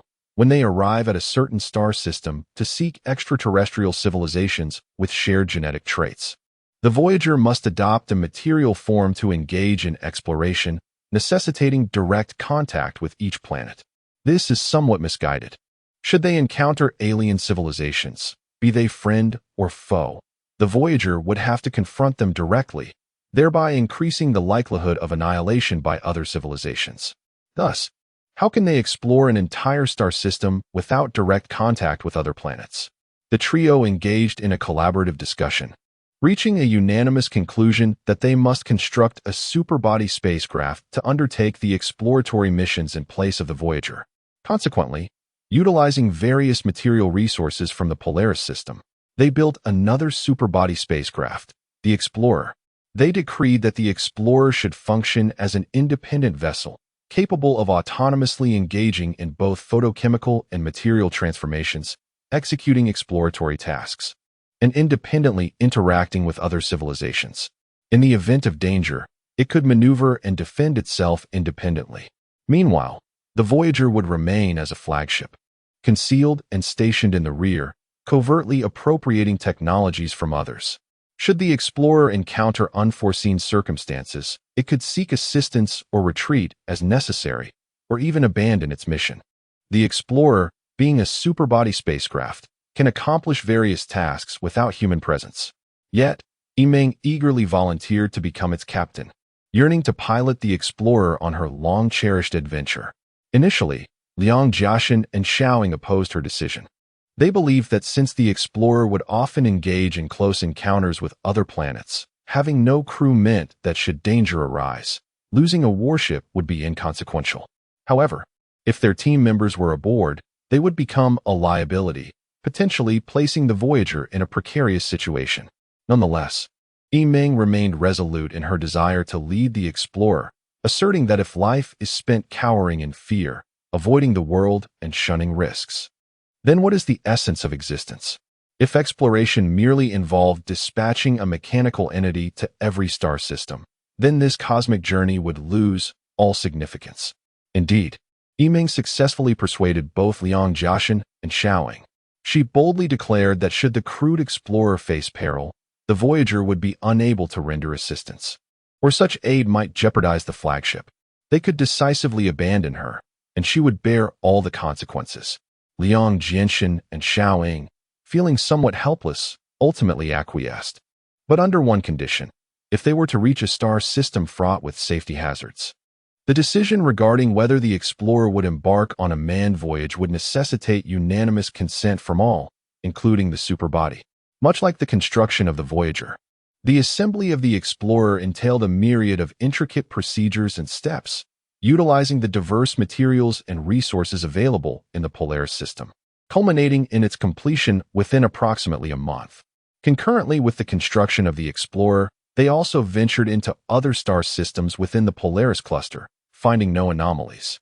Subsequently, the two vessels positioned themselves towards other clusters beyond the Polaris system, transforming into twin sources of light as they departed. They reasoned that the most expedient means to locate a common genetic progenitor would be to advance towards the center of the Milky Way. For the closer one approached the core, the more star systems there would be, and with an increasing number of star systems, the likelihood of encountering a civilization with a shared genetic lineage would correspondingly rise. Chapter 23. The Titan star system in the depths of the cosmos. Two luminous entities converged, meandering through the void of space. Upon reaching each star system, they paused to seek out life forms sharing a common genetic makeup. In a mere century, they traversed numerous clusters of star systems, each distinct and shrouded in mystery, some vast and expansive, others unfathomably deep, some resplendent in hues of violet and red, and others teeming with vitality. Indeed, wandering through the cosmos is not solely a solitary and desolate endeavor. It possesses its splendors. Akin to a long voyage where one remains perpetually unaware of the intriguing events that may unfold. These two luminous entities were Voyager and Explorer, forming a fleet known as the Wandering Fleet. Over the course of more than 100 years, time hastened as the Wandering Fleet advanced toward the center of the Milky Way Galaxy. At each cluster, they conducted thorough inspections and discovered a few habitable planets. Yet none bore life resembling their own genetic structure. However, upon arriving at a peculiar cluster known as the Titan star system, they encountered an unusual planet named Titan 25. This solid planet was colossal, with calculations indicating its volume to be approximately 200 times that of the Sun. Moreover, its internal density was 1,486 times greater than that of Earth, resulting in an unimaginable mass and gravitational pull. Any meteorite or spacecraft entering its gravitational field would inevitably be drawn in, leaving no possibility of escape. From a distance, the wandering fleet scanned this enigmatic planet and found it devoid of an atmosphere and oceans. Its surface was barren rock, reminiscent of Earth and Apo's Gobi Desert. The soil displayed a dark hue, giving the impression of being blanketed in coal. Yet this dark matter was not coal, but rather a substance rich in brown yttrium niobium, composed of Ynb, Ta, O4, and laden with numerous radioactive elements such as cerium, uranium, and thorium. The most peculiar aspect of this planet was the presence of numerous vast craters, all exhibiting regular, cut-like formations as if excavated by machinery. Some craters were square, with an opening approximately 6,889 square kilometers and a depth of about 83 kilometers, appearing as if a cube with sides of 83 kilometers had been removed. Others were spherical, exhibiting a perfectly round opening and an arched interior surface, their volumes comparable to the square craters. While some craters were irregular, they still bore signs of cutting, likely resulting from natural collapse and weathering. The wandering fleet surmised that these phenomena were not of natural origin, but rather the handiwork of an extraterrestrial civilization that had removed these soil and rock materials. However, upon testing the planet's surface, they found no signs of life. Following the incident with the Fireman civilization, they conducted an exhaustive examination of the planet's strata, from the surface to the mantle and down to the core, yet found nothing unusual. Could it be that this planet harbored no life? Amidst their confusion, they pondered the whereabouts of the removed materials. There is only one possibility, remarked Xiaoying. What is it? Liang Jianshun inquired eagerly. These materials have been transported off the planet. Are you suggesting that someone excavated these materials and carried them away? Yes. It is highly probable that a highly advanced civilization has overcome the planet's gravitational pull and meticulously extracted these materials in precise shapes. That doesn't seem extraordinary. Super advanced spacecraft could achieve that, Liang Jianshun retorted dismissively. But what could they possibly want with this soil? Yimeng asked. The soil contains abundant yttrium, niobium, cerium, uranium, thorium, and other elemental substances. This civilization likely views this place as their mining site. From afar, this planet appears quite beautiful, yet up close, it reveals a scarred and pockmarked surface. Yimeng lamented. Can we ascertain when these craters were excavated? Liang Jianshun queried the superintelligence. While we cannot determine the exact time, we can estimate a general time frame based on the cutting patterns left behind. This civilization has left only the crater's cut textures without any remnants. By calculating the planet's rotational balance, we infer that each crater was excavated at different times. Some exhibit significant collapse, indicating they are quite old, while others remain intact, suggesting they are more recent. The most recently excavated crater can be estimated to have occurred around 20 years ago, the superintelligence explained. 20 years ago. This implies that this unknown civilization likely exists within these star systems, Liang Jianxin declared, gazing at his companions. Indeed, it is highly probable that it is an advanced civilization. I have a nagging feeling that this civilization may not be easily dealt with, Xiaoying added. Upon hearing Xiaoying and Appo's foreboding words, Liang Jianxin felt a twinge of anxiety, for Xiaoying and Appo's sixth sense was often remarkably accurate. Last time, during the destruction of the AI Shi star system, he had sensed impending danger and urged Voyager to flee, thus avoiding catastrophe. The wandering fleet promptly initiated a secondary alert and distanced itself from the star system, while Explorer meticulously surveyed each planet within the Titan star system, determined to uncover the existence of this advanced civilization. Liang Jianxin commanded, "Thus, Explorer shall commence a thorough investigation of each planet in the Titan star system." Upon reaching Titan 39, they discovered an extraordinary phenomenon. Ants. Are those ants? This planet is teeming with them. They move with astonishing speed, often in perfect unison. What manner of creature is this? Why are they so diminutive? On Titan 39, a thin atmosphere enveloped the planet, devoid of oceans, revealing only bare soil and rock, where countless tiny beings scuttled about, occasionally clustering together and then dispersing, moving with remarkable swiftness. These minuscule life forms measured approximately 0.6 millimeters, even smaller than ants on Earth. Observations from the superintelligence revealed they possessed 6 delicate appendages, each located at different points on their bodies. When traversing the ground, they could balance on 3 appendages, utilizing the others when encountering steep inclines, allowing them to traverse flat, sloped, or steep terrain with ease. Their movements were so agile that they appeared to roll across the surface. These extraterrestrial ants sometimes congregated and at other times separated, behaving in surprising unison, capable of forming various shapes when together. When apart, they sought out other groups to merge with, creating new configurations with remarkable agility, as if controlled by an unseen command center, though their purpose remained a mystery. Isn't this merely a swarm of ants? They seem so feeble, Liang Jianxin remarked. Yet we ought not to underestimate them. These creatures dominate this planet, with their burrows visible everywhere, Yimeng asserted. I propose we greet them, Yimeng suggested, exchanging glances with Xiaoying, who both agreed that caution was paramount. To them, we are aliens. Our encounter may not be perceived as benevolent, and conflict could ensue. Let us first ascertain whether they possess genetic traits akin to our own, they decided.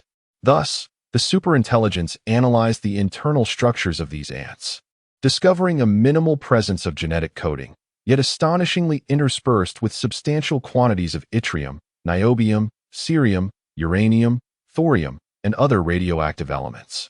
Liang Jianxin speculated that the earth and stone from Titan 25 might have been excavated by this colony of ants, as each individual possesses genetic material containing numerous trace elements akin to those found on Titan 25. Remarkably, these diminutive creatures are also forms of genomic life. How fortuitous! This marks our second discovery of life forms sharing a common genetic framework. Furthermore, these ants exhibit an astonishing resilience to radioactivity. In contrast to the Fire People civilization's high-temperature adaptability, I surmise they may have undergone extensive evolution, integrating radioactive elements into their genetic composition, ultimately leading to their current life forms, remarked Yimeng. Why not establish a rapport with them? After all, we are all siblings of a shared genetic lineage. What could possibly hinder communication? Liang Jianxin proposed once more.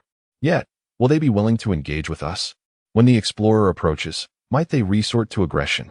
Yimeng expressed her unease. Fear not. I suggest we first demonstrate our human anatomy and genetic coding, allowing them to understand that we are their kin. Who knows? We might forge a friendship. Moreover, This approach could serve as a means to gauge their technological sophistication. If they are highly advanced, they will certainly recognize us as fellow genomic life forms, Liang Jinshin asserted. And if they fail to recognize us, then there is even less to worry about. I refuse to believe that these minuscule ants, lacking comprehension of genetic coding, possess technology and power surpassing our own, Liang Jinshin replied. Chapter 24, Mysterious Matter and Energy. As Liang Jinshin and his companions deliberated on whether to visit Planet 39 in the Titan system, an unusual commotion erupted nearby. In the blink of an eye, the minuscule creatures came to a complete standstill, as if frozen in time. After approximately 3 seconds, they resumed their frenetic activity, scattering and converging once more. The brief pause felt like a fleeting moment, inducing a sense of illusion in the 3 observers. Upon consulting the superentity, it confirmed that the creatures had indeed remained motionless for about 3 seconds.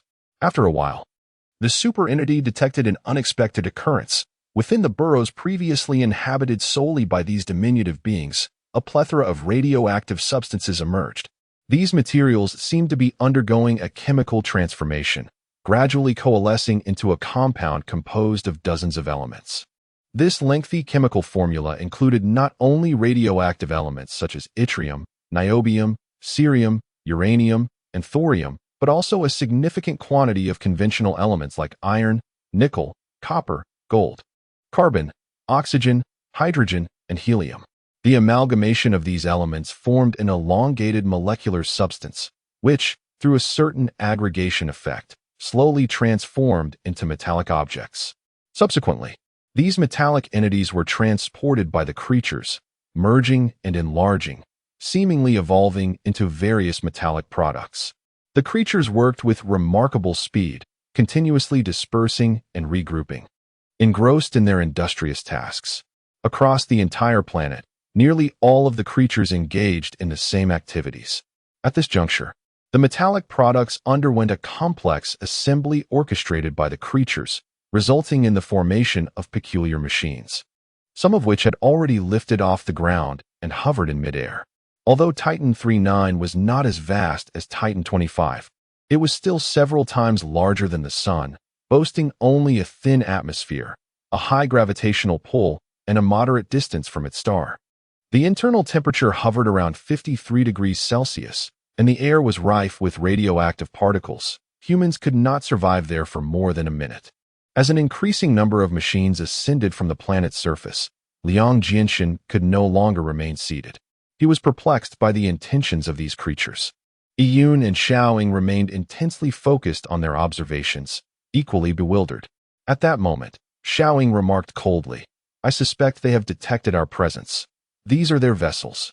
Upon hearing this, Liang Jinshin rose, contemplating for a moment, and concluded that Xiao was indeed correct. If the creatures had not perceived a threat, such anomalous behavior would not have ensued. Consequently, Liang Jinshin commanded the superentity to activate first-level combat readiness to prepare for the impending assault from the creatures. At this time, the atmosphere above Titan 39 was teeming with various flying machines. Despite their differing sizes, their shapes were remarkably similar. The creatures swiftly ascended onto the vessels, some entering the control rooms, while others clung to the surfaces until they covered the entire structure, arranged in a stunningly synchronized manner.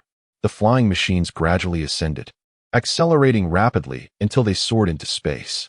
Subsequently, all the vessels converged, forming a colossal battleship, characterized by a slender, elongated diamond shape, approximately 25 kilometers in length, with a fine point at the front and a broad rear. It resembled a sharpened pillar in the void of space, an awe-inspiring sight. At this point, some creatures had already infiltrated the interior of the battleship, operating its mechanisms, while others continued to arrange themselves on the surface, forming a formation reminiscent of a square. Over time, these large warships multiplied in space, some even beginning to accelerate and change direction toward the Drifter's fleet. Their intentions were now indisputable. They were clearly preparing for a confrontation with us, Xiaoying asserted. How did they discover us? She inquired. They likely intercepted signals and detected an unknown transmission. Through signal reflection, They pinpointed the source and realized we were observing them, the super entity explained. So, does that mean that as we discovered them, they also discovered us? Xiaoying asked. Indeed, but it is also possible that they noticed us when we entered this system in a photonic state, initially ignoring us and wishing to avoid confrontation. However, sensing our persistent presence may have led them to perceive us as a threat, the super entity elaborated. Then let us engage with them if they seek a fight. Liang Jinshan declared, eager for action. Super entity analyzed the material composition of their ship's hulls. How robust is their defense? He commanded. After a brief interval, the super entity reported back. Incredible. This ultra-high molecular material exhibits a state of no hardness, possessing complete plasticity. Its malleability renders it impervious to any energy assault. What does that imply? Liang Jinshan questioned, astonished. This substance cannot be synthesized with our current understanding. It possesses infinite defensive capabilities. I surmise that no amount of energy would affect it. Not due to insufficient energy, but because any energy directed at its surface would be absorbed through its plasticity and elastic structure, preventing any explosive reactions, the super entity clarified. I'm still perplexed. Does it lack a point of elasticity? Is it entirely heat-resistant? Iyun inquired. Our system analysis has not identified a point of elasticity. There may be one, but with our current scientific capacity, we cannot locate it, as it has surpassed our comprehension, the super entity responded. It is astonishing that such a substance exists in the world, Iyun marveled. You may consider it a fully plastic sponge. If one were to strike it with a hammer possessing nuclear bomb energy, it would be utterly ineffective due to its capacity for infinite compression. In truth, heat is also a form of energy, and the molecular structure within this material is entirely plastic, capable of absorbing any energy or high temperature. The super entity elaborated. Are you suggesting that their technology far surpasses ours? Can our super particle cannon penetrate it? Xiaoying inquired. Theoretically, yes. Everyone was stirred by the realization that these creatures, previously regarded as insignificant, possessed such advanced technology. What should we do? If they approach, should we retaliate? At this moment, the super entity detected a new development. The rapidly approaching large spacecraft resembled bullets, gradually accelerating, nearing half the speed of light. Liang Jinshan had always believed that nothing could reach light speed without transforming into photons, but to his astonishment, these ships continued to accelerate even upon nearing half the speed of light, their acceleration increasing exponentially. Liang Jinshan and his companions were left utterly astounded. How can this be? What technology are they employing? How can they advance at light speed without undergoing photonic transformation? Liang Jinshan queried. It cannot be absorbed. They utilized an unknown energy during the synthesis of those ultra-high polymers, an energy that has completely transcended our understanding. They employed this energy in both structural transformation and in accelerating the battleship, presenting a bottleneck issue that surpasses our comprehension, the super entity elucidated. Iyun began to feel trepidation, expressing to Liang Jinshan, it seems their civilization far exceeds ours. Perhaps we should escape by converting to light, as we can achieve light-speed motion. Meanwhile, Liang Jinshan contemplated another matter. He believed it essential for the super entity's ship to acquire the technology of this civilization. Since they shared a common genetic origin, it was possible that they could become allies, prompting Liang Jinshan to voice his thoughts to the others. You have lost your mind. You are wagering the fate of us all. What if this civilization does not adhere to your notions? Yimeng retorted. What is your opinion, Lao Xiao? Liang Jinshan inquired, glancing at Xiaoying Zheng. Noticing that he was fixated on the warships without responding, he continued.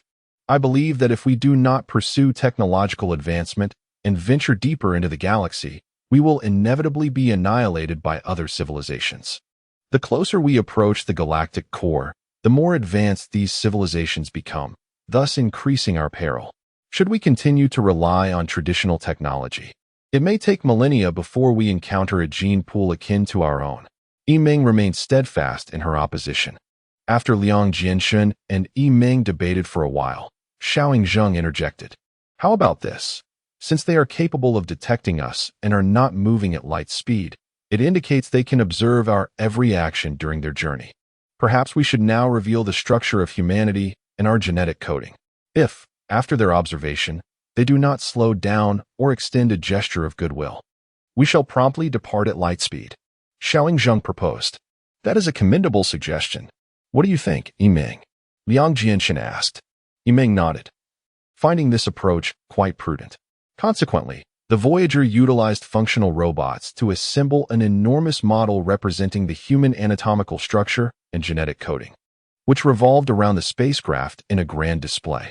Chapter 25. The Ant-Man Civilization. Not long after extending a gesture of goodwill, it was heartening to observe that the warships began to decelerate.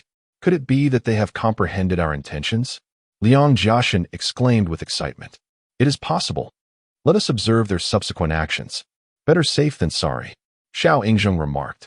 Before long, the warships came to a halt, and swarms of ants soared into the void, arranging themselves into a sequence resembling a genetic code. They were revealing their genetic encoding, signifying that they had grasped our meaning. Liang Jiashan was elated, believing it was time to initiate communication with them. However, the method and means of such communication posed a dilemma. At that moment, the warships resumed their acceleration, hurtling towards the drifter fleet. The sudden change startled Yimeng, who quickly urged, "What is happening? They are coming back. We should escape at light speed, just in case." After a moment of contemplation, Liang Jiashan inquired with the superbody ship about the intentions of the warships, which indicated a 49.5 probability of threat. This probability was significant, suggesting that the likelihood of conflict between the two civilizations was nearing 50%. Liang Jiashan hesitated. He did not wish to forfeit the opportunity to connect with friends of a shared genetic lineage, as he sought to acquire the technology of this civilization.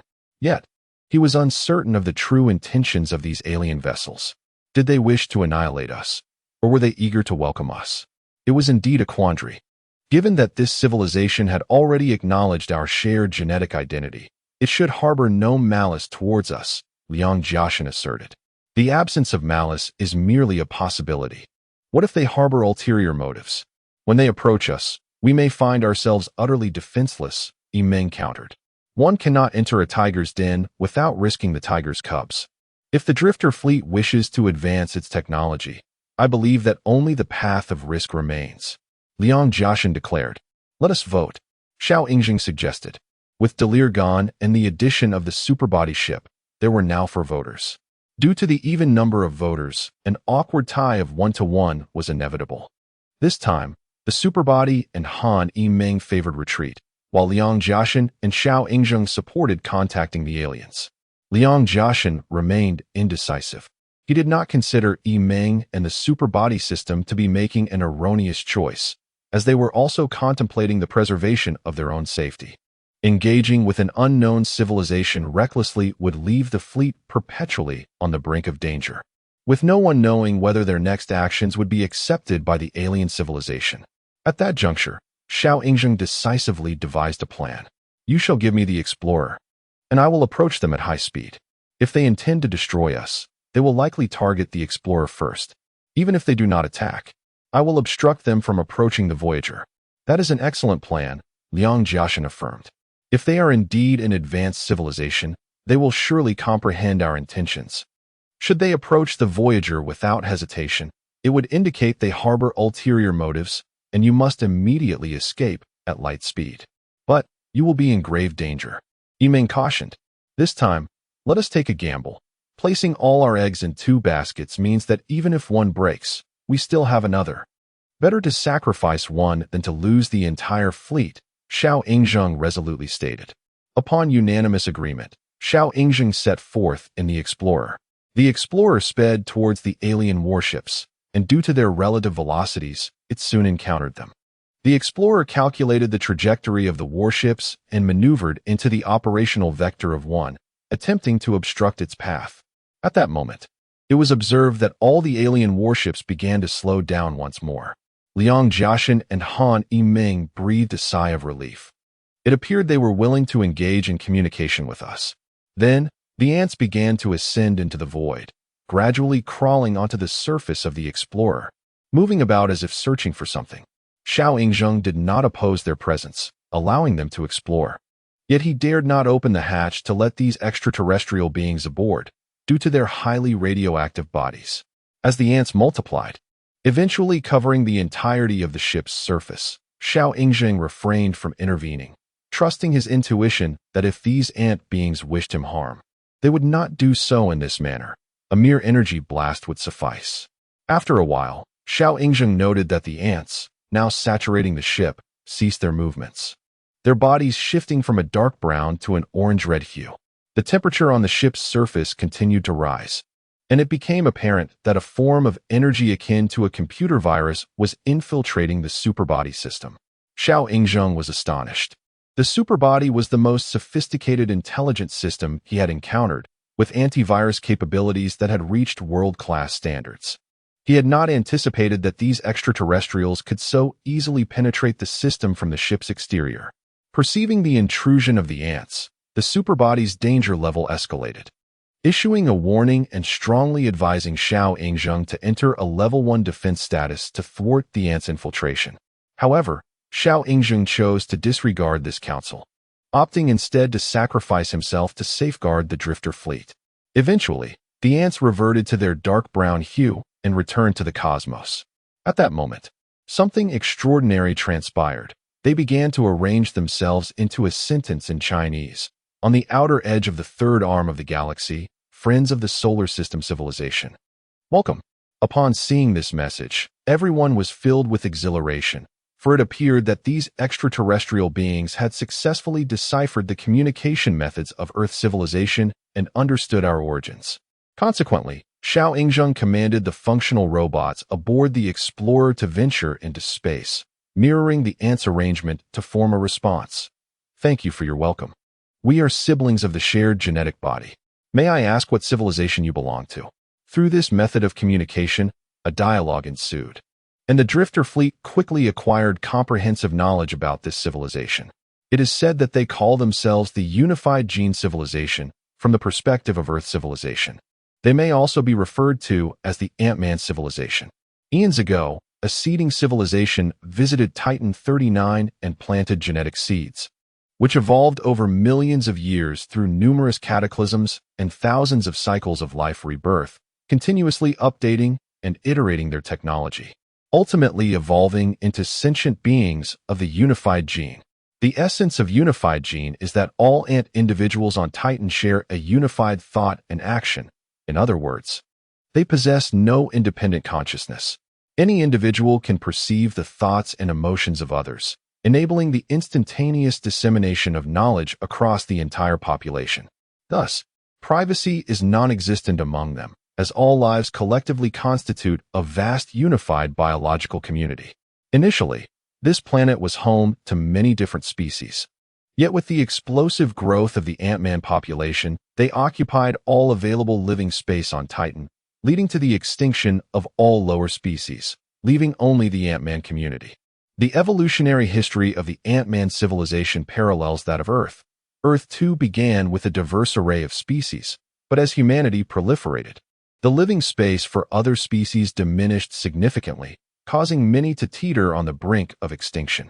The difference lies in the fact that, with the advancement of Earth civilization, humans have gradually begun to prioritize the protection of Earth's biodiversity. We believe that both humans and other beings are children of Mother Earth, and thus should not turn against one another. This perspective has allowed most species to persist, ensuring that even on the day of Earth and Apos' potential extinction, its biodiversity remains rich. However, the Ant-Man civilization has eradicated all species, displaying a certain degree of selfishness when compared to Earth. How do they reproduce? Their method of propagation is also genetic. Yet rather than engaging in sexual reproduction, it occurs through communal ovulation. In this process, a multitude of ant-men assemble in a spherical formation to mate and ovulate, undergoing a lengthy catalysis that nurtures countless new lives. According to their accounts, the entire ovulation process is protracted, typically lasting several hundred hours before the nascent beings emerge from the spherical womb formed by the Ant-Man. As they are organisms with identical genetic makeup, their thoughts and emotions are unified.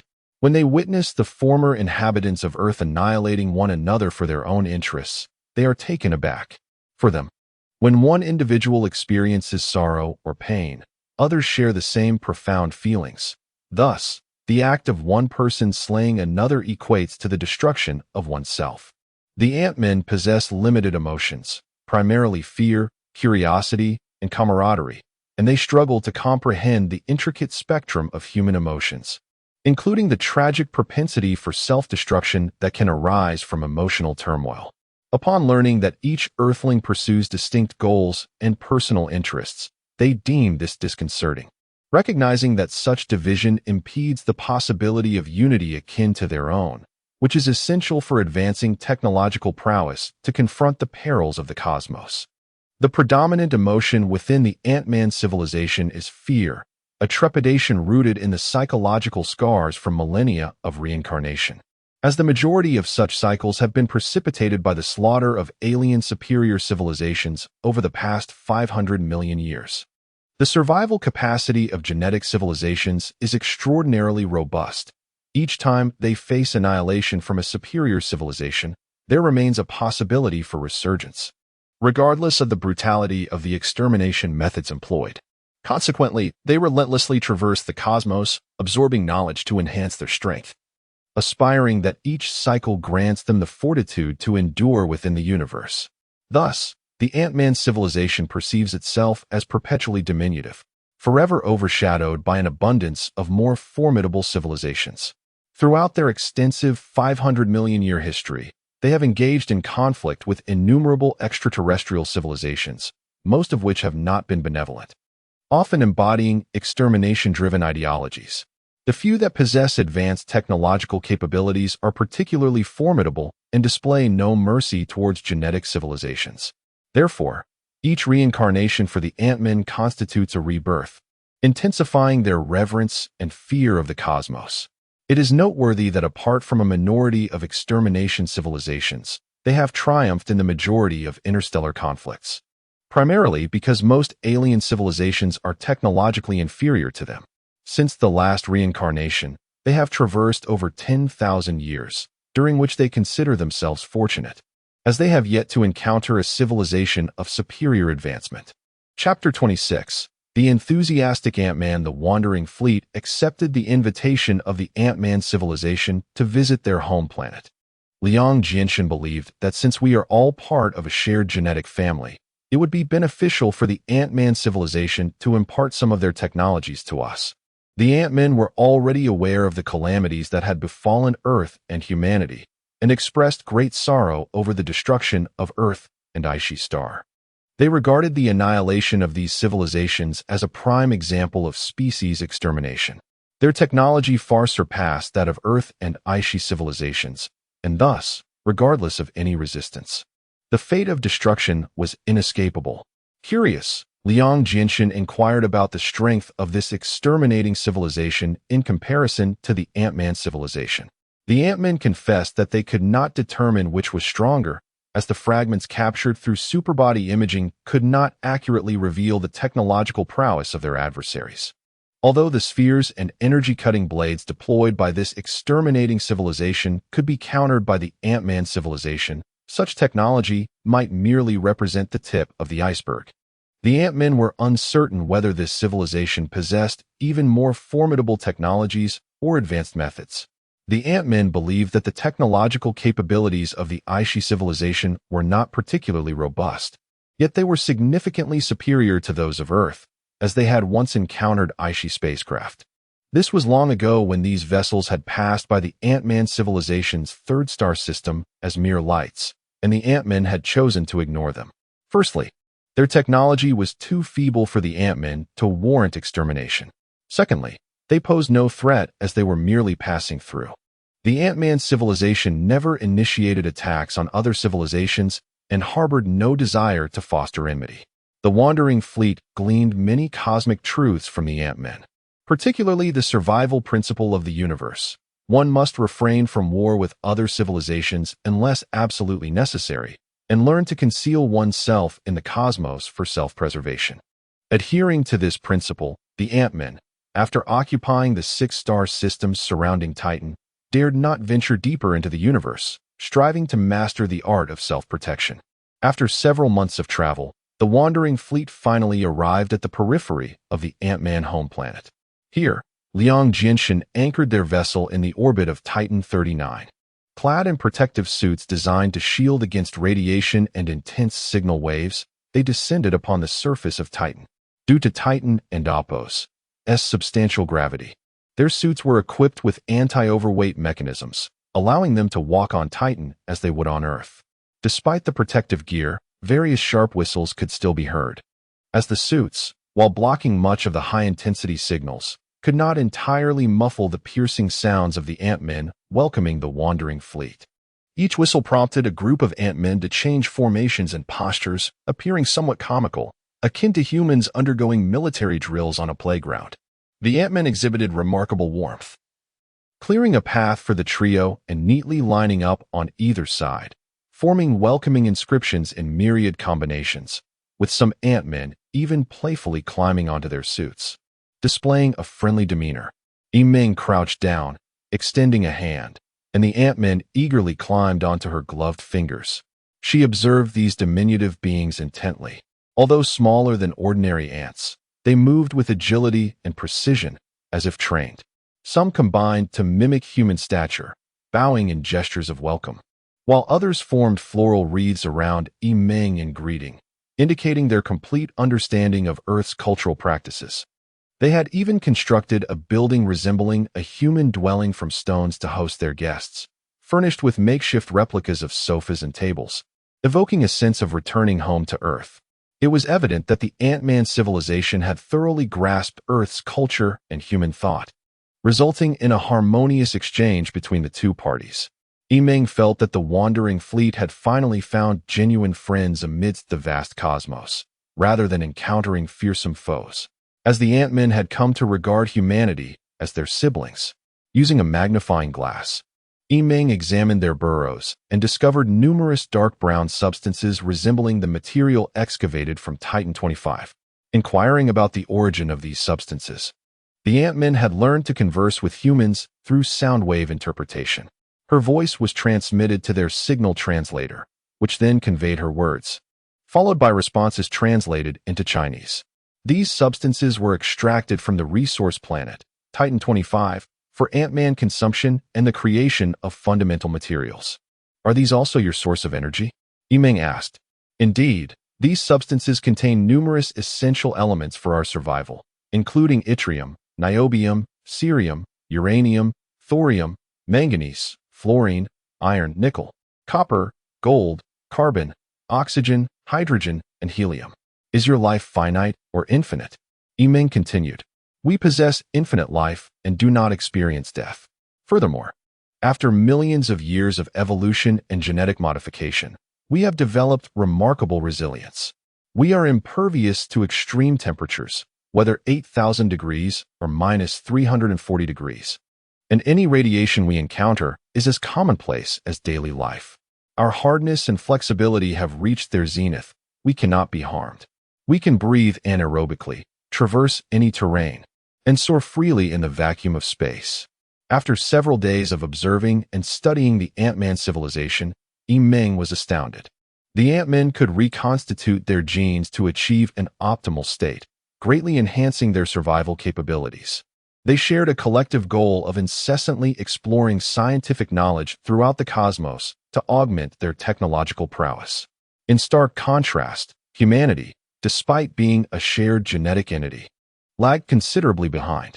Humans found it challenging to survive under extreme conditions and failed to fully harness their potential to alter perceptions and enhance capabilities. This, fundamentally, was the root cause of humanity's rapid demise. Had humans embraced a proactive approach akin to that of the Ant-Man civilization, perhaps they could have persisted in the universe for a while longer. The most significant impediment for humanity lay in individual selfishness, a consequence of evolution, survival needs, and genetic determinism, an inescapable trait, for all individuals yearn for greater material wealth and superior companions to perpetuate human life.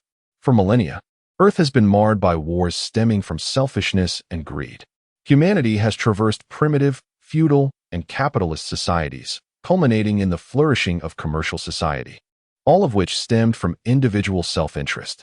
The essence of capitalist society is the gradual transfer of resources into the hands of a select few, leading to increasing wealth for a minority while impoverishing the majority, ultimately resulting in polarization. Therefore, for humanity to swiftly realize an egalitarian utopia, a technological explosion must occur. Following this, commercial activities must cease to achieve a socialist state of harmony, thereby mitigating human selfishness and redirecting collective objectives away from individual interests towards the overarching threat posed by extraterrestrial forces. It can be said that in the past few centuries, humanity has made significant strides in this regard, successfully relegating selfishness to the realm of the virtual world. Moreover, the threat posed by the Odyssey civilization has unified everyone's goals. Although humanity has made remarkable advancements in cosmic technology over the last few centuries, just as the technological explosion was on the cusp of fruition, that advanced civilization arrived, an unfortunate twist of fate for Earth's civilization, evoking a profound sense of regret. Every time Ming contemplates this, she is filled with a profound sense of lamentation. She believes that the nascent civilization of Earth, having just taken its initial steps into the cosmos, has encountered adversaries it should not have faced. In stark contrast, the Ant-Man civilization experiences an entirely different fate. Their circumstances are the polar opposite of Earth's. United by a shared ideology, they have witnessed a vigorous development, resulting in a technological explosion that, in turn, affords them an extended existence, a virtuous cycle of civilization. The Ant-Man civilization is driven by a collective aspiration to relentlessly advance, to arm themselves, and to grow ever stronger, ensuring their enduring prominence among the cosmic civilizations. From the onset of their most recent cycle to the emergence of sentient beings, they have evolved over several millennia. Throughout this period, they have vanquished all invaders, firmly establishing their presence in this realm. While Earth's civilization may have perished, it lived vibrantly, possessing attributes that the Ant-Man civilization admires. Humans are rich in emotions, a trait that the Ant-Men envy, for their emotional spectrum is starkly limited, dominated solely by fear, unity, and camaraderie. The love shared among humanity is boundless. We cherish not only our own kind, but also the myriad forms of life that inhabit our planet. Conversely, the Ant-Man civilization harbors but one form of love, a love confined exclusively to their own kind.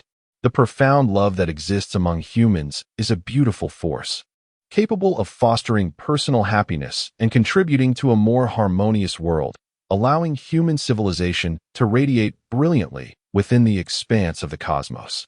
Yet, this magnificent expression of love has dissipated along with the fall of civilization.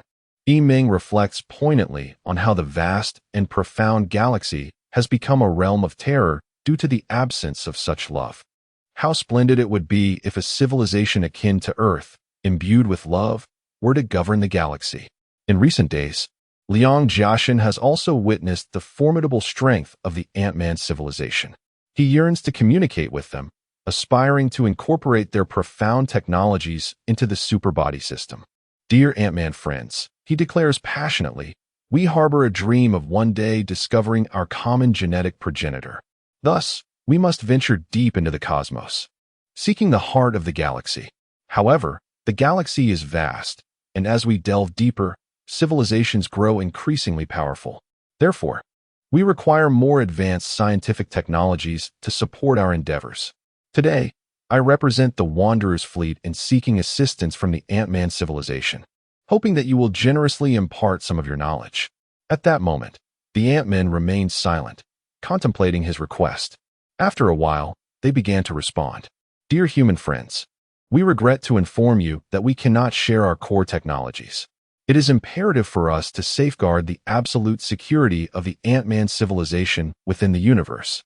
As entities of a shared genetic lineage, we ought to support one another and develop collectively in the face of the unpredictable cosmos. However, the universe is exceedingly complex, and the unique characteristics of each civilization are deeply enigmatic. We harbor fears of any civilization that possesses technology akin to or surpassing our own presenting themselves before us. This is the survival principle of the Ant-Man civilization. Thus, we sincerely apologize, but we cannot relinquish the advancements achieved over 5 millennia to a civilization that appears trustworthy.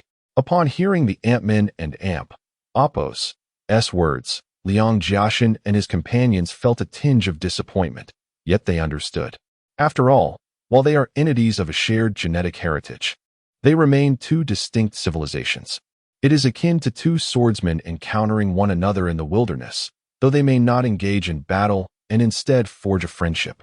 Neither would entrust their sword to the other without reservation. Every being possesses an inherent instinct for self-preservation, and the same holds true for civilizations. While there may be no intent to harm, vigilance against potential threats is indispensable. Chapter 27. Distorted Space. The Wanderer fleet departed from the Ant-Man planet after a few days. As the Ant-Man civilization was reluctant to share their technology with the Wanderers. Before their departure, the Ant-Men meticulously erased all traces and records of the Traveler and Explorer ships, ensuring the absolute safety of their civilization. They aimed to prevent any advanced civilization from infiltrating their world through the Wanderers, should they encounter them. Realistically, the Ant-Man civilization held a pessimistic view regarding the Wanderers' quest for a common genetic progenitor. In their eyes, the Wanderers' technological prowess was exceedingly primitive. They believed that if they continued to drift through space relying on such rudimentary means, they would inevitably fall prey to more advanced civilizations.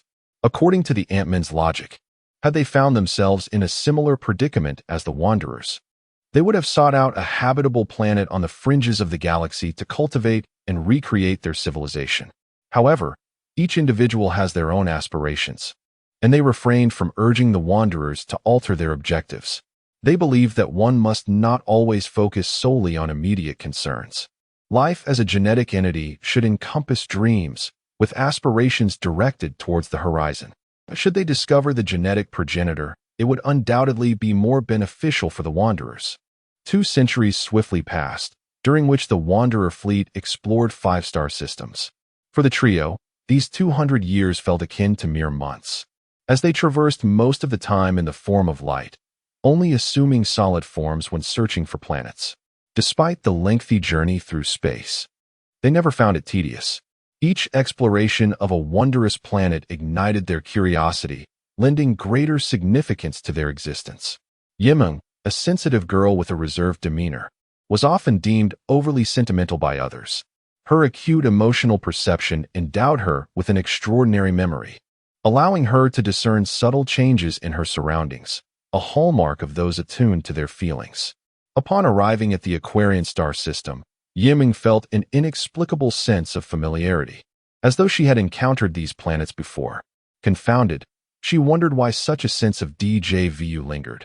Was she merely being overly sensitive? Superbody system. Have we visited this Aquarian star system before? Liang Jiaxin and Xiao Yingzheng were perplexed by Yimeng's inquiry.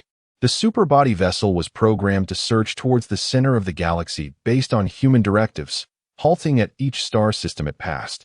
If a system was deemed devoid of life, they would promptly seek the next one, without revisiting any particular system. The superbody responded, Master 2, according to the plan.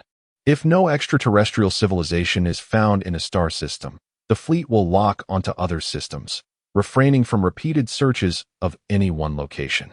We are currently in the Aquarian star system, which we have not previously visited. We are preparing to search. The preceding system was the Laurel star system, where no suspicious life forms were detected. Upon hearing this, Yimeng nodded in acknowledgement and ceased her inquiries. Perhaps she had been overthinking. The Wanderers had traversed numerous star systems, and it was only natural that they might encounter planets bearing striking resemblances. Liang Jiaxin approached, inquiring if something felt amiss. It's nothing. Perhaps I'm just seeing things. That purple planet seems oddly familiar, Yimeng replied. Liang Jiaxin scrutinized the purple planet, introspecting his memories, and suddenly realized something felt off, as he too recognized the planet. At that moment, Xiaolingzheng chimed in. I remember now. That purple planet resembles one from the crystal star system. With Xiaolingzheng's prompt, Liang Jiaxin recalled that it was the third planet the Wanderer fleet had surveyed in the crystal star system, mirroring the one they were currently observing. Superbody system. Retrieve data on this planet and compare its internal composition with that of the third planet in the crystal star system, Liang Jiaxin commanded. The superbody system completed its observations and displayed the information on the current planet, followed by the historical records of the corresponding planet in the crystal star system. The comparison yielded astonishing results. The two planets were nearly identical. Their surface densities were almost indistinguishable. Their gaseous compositions matched. Their sizes were equivalent. And their distances from their respective stars were comparable, with identical orbital periods. Such striking similarities raised suspicions about their identity as the same celestial body. Impossible, absolutely impossible. The probability of discovering two identical planets in the universe is nearly nil, and it is inconceivable to encounter two planets with nearly identical orbits consecutively. The superbody must be mistaken, Liang Jiaxin asserted. To verify the superbody's accuracy, Liang Jiaxin instructed it to examine other planets within the Aquarian star system for similar anomalies. The superbody swiftly scanned another planet in the Aquarian star system, comparing it with other planets in the crystal star system. Indeed, there existed a planet in the crystal star system whose characteristics were also strikingly similar to the one in the Aquarian system. One after another, Liang Jiaxin discovered identical planets in the crystal star system. It appears we are indeed dealing with the same star system. The superbody has made an error, he concluded. Yiming expressed her astonishment at Liang Jiaxin's statement. The superbody system had never erred since its inception, if there were indeed a mistake. It must be attributed to extraordinary circumstances, particularly such a significant misidentification of star systems. Superbody system, please conduct another thorough examination, Yiming instructed. At this juncture, the superbody system displayed the path traversed by the Wanderer fleet on the screen, providing clarity to all involved. They had searched the crystal star system for a time, then transitioned to light form, heading towards the Laurel star system. Upon reaching the Laurel star system, they conducted a search, finding no extraterrestrial civilizations, before subsequently transitioning to light form again and arriving at the current Aquarian star system. This projection emulated a 3D effect of space, making their trajectory vividly apparent. How can this be? Liang Jiaxin was utterly flabbergasted. Could it be that we are in two similar star systems? Yiming queried. Even that is improbable. Finding two similar planets in the universe is already a rarity, and the simultaneous existence of two comparable star systems is even more unlikely. Liang Jiaxin replied. Is it possible our trajectory is curved, and we inadvertently circled back? Xiao Yingjing suggested. The trajectory indicates linear motion, and in the three-dimensional view, the linear distance between the crystal star system and the Aquarian star system is 14 light-years. It is impossible for us to have circled back to our original point, Liang Jiaxin explained. This is truly bizarre, as though we are trapped in a phantom wall, Yiming remarked. Thus, the superbody conducted another scan of the remaining planets in the Aquarian star system, again confirming the extraordinary similarity between the two star systems. While everyone pondered this perplexing situation, Xiao Yingjing proposed, for now, let us set aside this issue. I believe our immediate priority should be to swiftly distance ourselves from this contentious location. I sense something is amiss. Could an unknown civilization be laying a trap for us? Yes, let us proceed quickly. Superbody system. Initiate light form immediately and withdraw from this star system, Liang Jiaxin commanded. After what felt like a few dozen light-years in light form, they awakened to the superbody system announcing their arrival in a new star system. A collective sigh of relief washed over them. Yet this time, the superbody did not assign a name to the new star system. Masters, this new star system is identical to the previously visited Laurel star system, though it is approximately 20 light-years apart. The superbody cannot explain this phenomenon. What? Liang Jiaxin exclaimed in shock. How could we have returned to the Laurel star system? Have we circled back? What on earth is happening? Yiming questioned. Now, the three of them felt an inexplicable fear, an occurrence that ancient people would describe as being trapped in a ghostly maze. However, could there truly be ghosts in the vast expanse of the universe? It seemed utterly absurd. Although the universe is vast and filled with wonders, the idea that humanity could encounter such phenomena during their cosmic explorations was indeed a fanciful notion. Hard to believe. Let us immediately accelerate to light speed and move in a straight line away from here. We must not linger. Let us not fixate on any particular star system. We shall choose any direction and travel directly to 50 light years away. I refuse to believe we cannot escape. Liang Jiaxin commanded.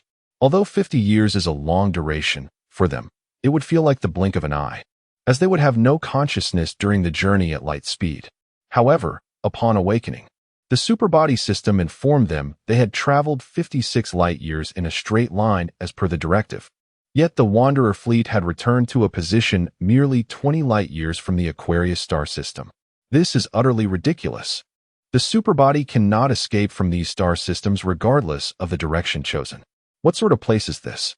Liang Jiaxin exclaimed, astonished. Yiming pondered deeply for a while and stated, we can now eliminate the possibility of being within the same star system. We are certainly oscillating between the Crown Galaxy and the Crystal Galaxy, but we are moving in a straight line. Moreover, how could the superbody possibly make such a fundamental error? Liang Jiaxin replied, let us consider an alternative perspective. What if it is not a mistake of the superbody? Could it be a spatial anomaly? Yiming proposed. A spatial anomaly? What do you mean? Liang Jiaxin inquired, puzzled. I recall that human scientists in the past discussed a theory of spatial distortion. Have you heard of it? Yiming continued. Liang Jiaxin and Xiaoing exchanged glances, shaking their heads. Yiming elaborated, according to conventional logic, in a vacuum, we exist in 3 dimensions. As long as there is a vector, we can traverse from one point to another. However, if the vacuum were to undergo a transformation that prevents us from moving in a straight line, it would become exceedingly difficult to progress from one point to the next. This alteration would be imperceptible to us, causing us to believe we are moving linearly when, in fact, we are following a curved path due to spatial distortion. Liang Jiaxin reflected on her words and said, if we have indeed entered a distorted space, does that not imply we are doomed to be trapped within it forever? The notion of distorted space is merely a hypothesis and has surpassed the realm of human understanding. The scientific community's discussions of spatial distortion were largely speculative and lacked empirical validation. However, I believe the circumstances we are currently facing can only be elucidated by this theory. Yiming continued, the superbody system is fundamentally an algorithm. If it malfunctions here, it indicates that there was an error at the moment of its creation, unlike human life, which is prone to mistakes. Xiaoing nodded in agreement. Yiming is correct. If we are indeed in a distorted space, it is highly probable that an alien civilization is responsible. Indeed, what 3 said is not without merit. Without external technological interference, how could a distorted space form naturally? However, if such an alien civilization exists, it is likely far more advanced than we are, leaving us in a predicament with no escape, Liang Jiaxin lamented. Not necessarily. Yiming remarked thoughtfully. Upon hearing her statement, Liang Jiaxin and Xiaoing looked puzzled and pressed her for clarification. If it is indeed the work of an alien civilization, why have they not simply annihilated us? Moreover, the superbody scans show no signs of extraterrestrial life in these 2 star systems, Yiming replied. Perhaps they are observing us from the periphery of the distorted space, watching our every move. At this, a chill ran down Yiming's spine, feeling akin to a laboratory mouse under scrutiny. If this hypothesis holds true, and they are being observed in their every action, perhaps they could survive for a while longer. During this time, they might study the nature of this distorted space. They cannot afford to be passive, Yiming insisted. The existence of extraterrestrial civilizations in the surrounding space remains speculative, but if they do exist, then all our efforts would be in vain, as every action we take would be laid bare before them, Liang Jiaxin remarked. We must not entertain such despair, regardless of whether this hypothesis is valid. We should attempt something. Yiming is right. Even under their watchful gaze, even if we are completely exposed, we cannot remain idle, for we have no other options. Xiaoing urged. Chapter 28. The Crystal Civilization. By the way, I have an idea, Yiming said. Liang Jianshun and Xiaoing approached, their curiosity piqued. What idea? Do share. If we have indeed fallen into a distorted space, it must possess its own operational principles. Why not attempt to uncover these principles and navigate accordingly? Yimeng proposed. But we do not comprehend the essence of distorted space. How can we identify the relevant principles? Liang Jianshan inquired. Let us consider this. If the spaceship previously traversed a curved path, we could attempt to chart that trajectory and then have the super body follow the curve as well. Since we are moving in distorted space, could it be that the actual motion is linear? That makes sense. It is worth a try. With renewed determination, they instructed the super body system to convert the historical trajectory into a curve, then to deduce the operational principles from this curve and present the findings to them. At that moment, the super body system recalibrated the historical trajectory according to the mathematics of curved motion. The screen displayed a circular arc from the Crystal Galaxy to the Laurel Galaxy, then another circular arc from the Laurel Galaxy to the Aquarius Galaxy, and finally a circular arc back from the Laurel Galaxy to the Crystal Galaxy. Utilizing the radii, periods, and velocities of these circular arcs, the superbody derived a formula. Without delay, Liang Jianshun commanded the superbody spaceship to apply this newfound principle to execute curved motion, initiating the process of light transformation in preparation to distance themselves from these star systems. After an indeterminate duration, the light transformation concluded, and the Wanderer fleet reverted to its material form. Upon awakening, everyone immediately inquired whether they had escaped. The superbody system replied, "I regret to inform you, Masters, that we remain within the Crystal Galaxy. The calculated operational principles are likely erroneous." Hearing this, disappointment washed over them. It seemed the deduced principles bore little fruit, leaving them somewhat disheartened. After a while, the superbody spoke again, stating that despite the failure, it further confirmed their likely presence within distorted space. Yimeng, intrigued by the superbody's conclusion, asked, "Why do you say so?" According to the second master, the superbody explained, "If we inadvertently entered distorted space, we cannot escape this place through curved, straight, or any conventional motion, as we cannot transition from an abnormal space to normal vacuum through normal means." Then do you possess a method to discover this unconventional approach? Yimeng pressed. The nature of distorted space surpasses comprehension. The superbody cannot currently decipher this method. However, if we could identify the cause of the spatial distortion or the principles governing it, we might uncover a means of escape, the superbody replied. This seems exceedingly difficult. If we are indeed mere lab mice, would the experimenters allow us to discover how to break free from the confines of the lab? Yimeng lamented. Thus, they wandered within the Crystal Galaxy for several months, still failing to find a means of escape. The trio grew weary of meandering in a singular location, feeling as though they were imprisoned, devoid of freedom and the joys of life. In these recent days, feeling particularly restless, Yimeng requested Liang Jianshun to accompany her on a stroll across a planet. Liang Jianshun and Xiao Ying, having harbored the same intention, agreed, and the three of them boarded the Explorer spacecraft to venture onto a cerulean planet. This planet was not particularly large, being twice the size of Earth.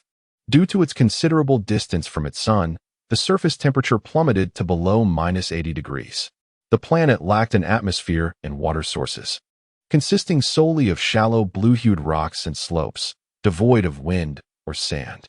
From afar, it appeared as though the entire planet had been encased in ice. Once the spacecraft landed, the three prepared to don protective suits and step onto the planet's surface. However, before the hatch could open, the superbody system detected an anomaly. The system indicated that unidentified entities were attacking the spacecraft. Liang Jianshun immediately activated battle readiness and scanned the planet, only to be perplexed when the screen displayed that the spacecraft's exterior sensed physical attacks, but revealed nothing regarding the source of the assault.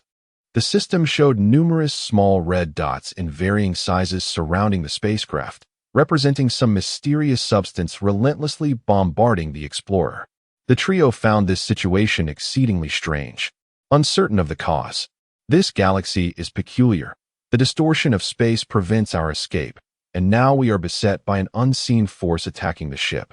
Truly bizarre occurrences abound, Liang Jianshun remarked. The physical damage is minimal. It feels almost like a tickle to our spacecraft, Yimeng observed.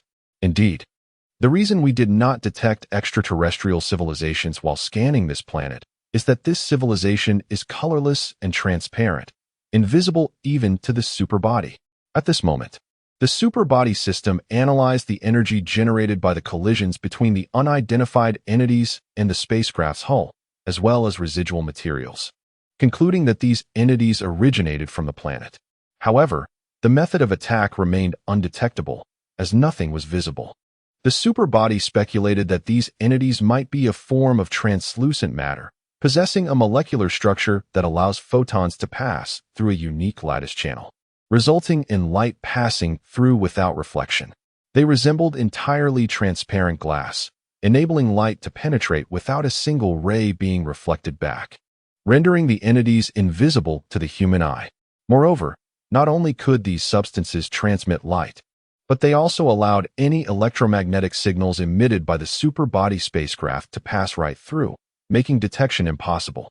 Upon hearing this, Yimeng felt a surge of curiosity, marveling at the wonders of the universe. It was astonishing to learn that such a material existed, one that any electromagnetic wave could traverse, rendering it completely invisible. Humanity would forever remain oblivious to their shape, unaware of their form of existence on this planet. Yet, it was clear they were living beings, and their persistent attacks indicated a certain level of defensive intelligence and technological capability. They must be a civilization, albeit one in its nascent stages. As they relied solely on traditional physical means of assault, Liang Jianshin concluded, "What can we do? We have intruded upon their domain. So their attacks are to be expected," Yimeng queried. "Perhaps we should resort to our previous methods and see if they are a shared genetic entity," Liang Jianshin suggested. Thus, the superbody spacecraft employed functional robots to create a genetic code and human characteristics display for the translucent entities. During the demonstration, instead of ceasing their attacks, the transparent life forms escalated their offensive frequency. There are two possibilities. First, they may not be a shared genetic entity. Second, they could be one, but their civilization has not yet developed to a level where they can comprehend genetic coding. The first possibility seems the most plausible. The superbody elucidated. After a moment of contemplation, Liang Jianshin proposed, "Let us deploy a multitude of functional robots to make contact with a specific transparent entity, densely arranging them on its surface. I believe the shape these functional robots display will reveal the true form of this transparent entity. Indeed, this way, we might ascertain their general appearance," Yimeng concurred. Following Liang Jianshin's directive, the superbody system executed the operation. The investigation revealed that the outline of this transparent entity was irregular, its size comparable to that of a multi-story building, seemingly rooted to the ground. The functional robots required considerable force to extract it, yet Liang Jianshin halted the actions of the superbody, fearing that their removal would lead to their demise. Could it be that they were immobile, merely akin to plants anchored in the earth, reminiscent of the flora on Earth? Yimeng pondered with curiosity. "Let us examine another one," Liang Jianshin instructed. The functional robot dispatched by the superbody enveloped another transparent entity, discovering it to be only the height of a large tree. Though this organism also exhibited an irregular shape, its form and dimensions differed significantly from the previous one. The superbody system continued to unveil a plethora of transparent entities, revealing some as small as a sapling while others loomed like towering edifices, their shapes endlessly varied. Nevertheless, each was a distinct individual, possessing a degree of vitality. Upon the arrival of the superbody spacecraft at any location, the surrounding transparent entities would launch physical attacks against it. After several hours had passed, Liang Jianshin and his team could no longer perceive these transparent life forms, nor could they establish communication or ascertain if they shared a common genetic lineage. To avoid disturbing their tranquil existence, the explorer was compelled to depart. "Shall we bestow a name upon them?" Yimeng suggested. "Their temperature is remarkably low, and their clarity resembles that of crystals. Perhaps we could call them the Ice Crystal Civilization?" Liang Jianshin proposed. "That name is delightful. Quite melodious," Yimeng responded. Chapter 29. Stellar Annihilation. After departing from the crystalline planet, The wandering fleet continued to visit other celestial bodies, discovering no signs of life. Each of the three donned protective suits to traverse the surfaces of the planets, each unique in its hues, shapes, and geological structures. Every footfall felt akin to embarking on a wondrous expedition. In the blink of an eye, they had explored every planet within the crystal system and were nearing the stellar core of this celestial cluster. Since the crystal system and the Aquarian system were part of the same galaxy, a unified nomenclature was adopted, referring to it solely as the crystal system. The star at the heart of the crystal system was a red giant, representing a mid-stage in stellar evolution. According to the principles governing stellar progression, a star at this phase, upon exhausting the hydrogen in its core, experiences a cessation of nuclear fusion in that core, leaving behind a helium core. In the absence of the nuclear energy that resists gravitational collapse, the outer layers of the star begin to undergo gravitational contraction. The temperature and pressure at the core rise once more, akin to the stellar formation process, albeit reaching a higher energy state. Once the core temperature attains 100 million Kelvin, helium fusion commences, generating energy to counteract gravitational collapse, and thereby forming an extraordinarily large red giant. This particular red giant within the crystal system had reached this pivotal stage, its volume several times that of the Sun. However, the energy produced by helium fusion was at times insufficient to counterbalance gravitational collapse, resulting in an exceedingly unstable state where it fluctuated in size. During this period, the superentity system detected an anomaly. The gravitational collapse coefficient of this red giant exceeded normal levels.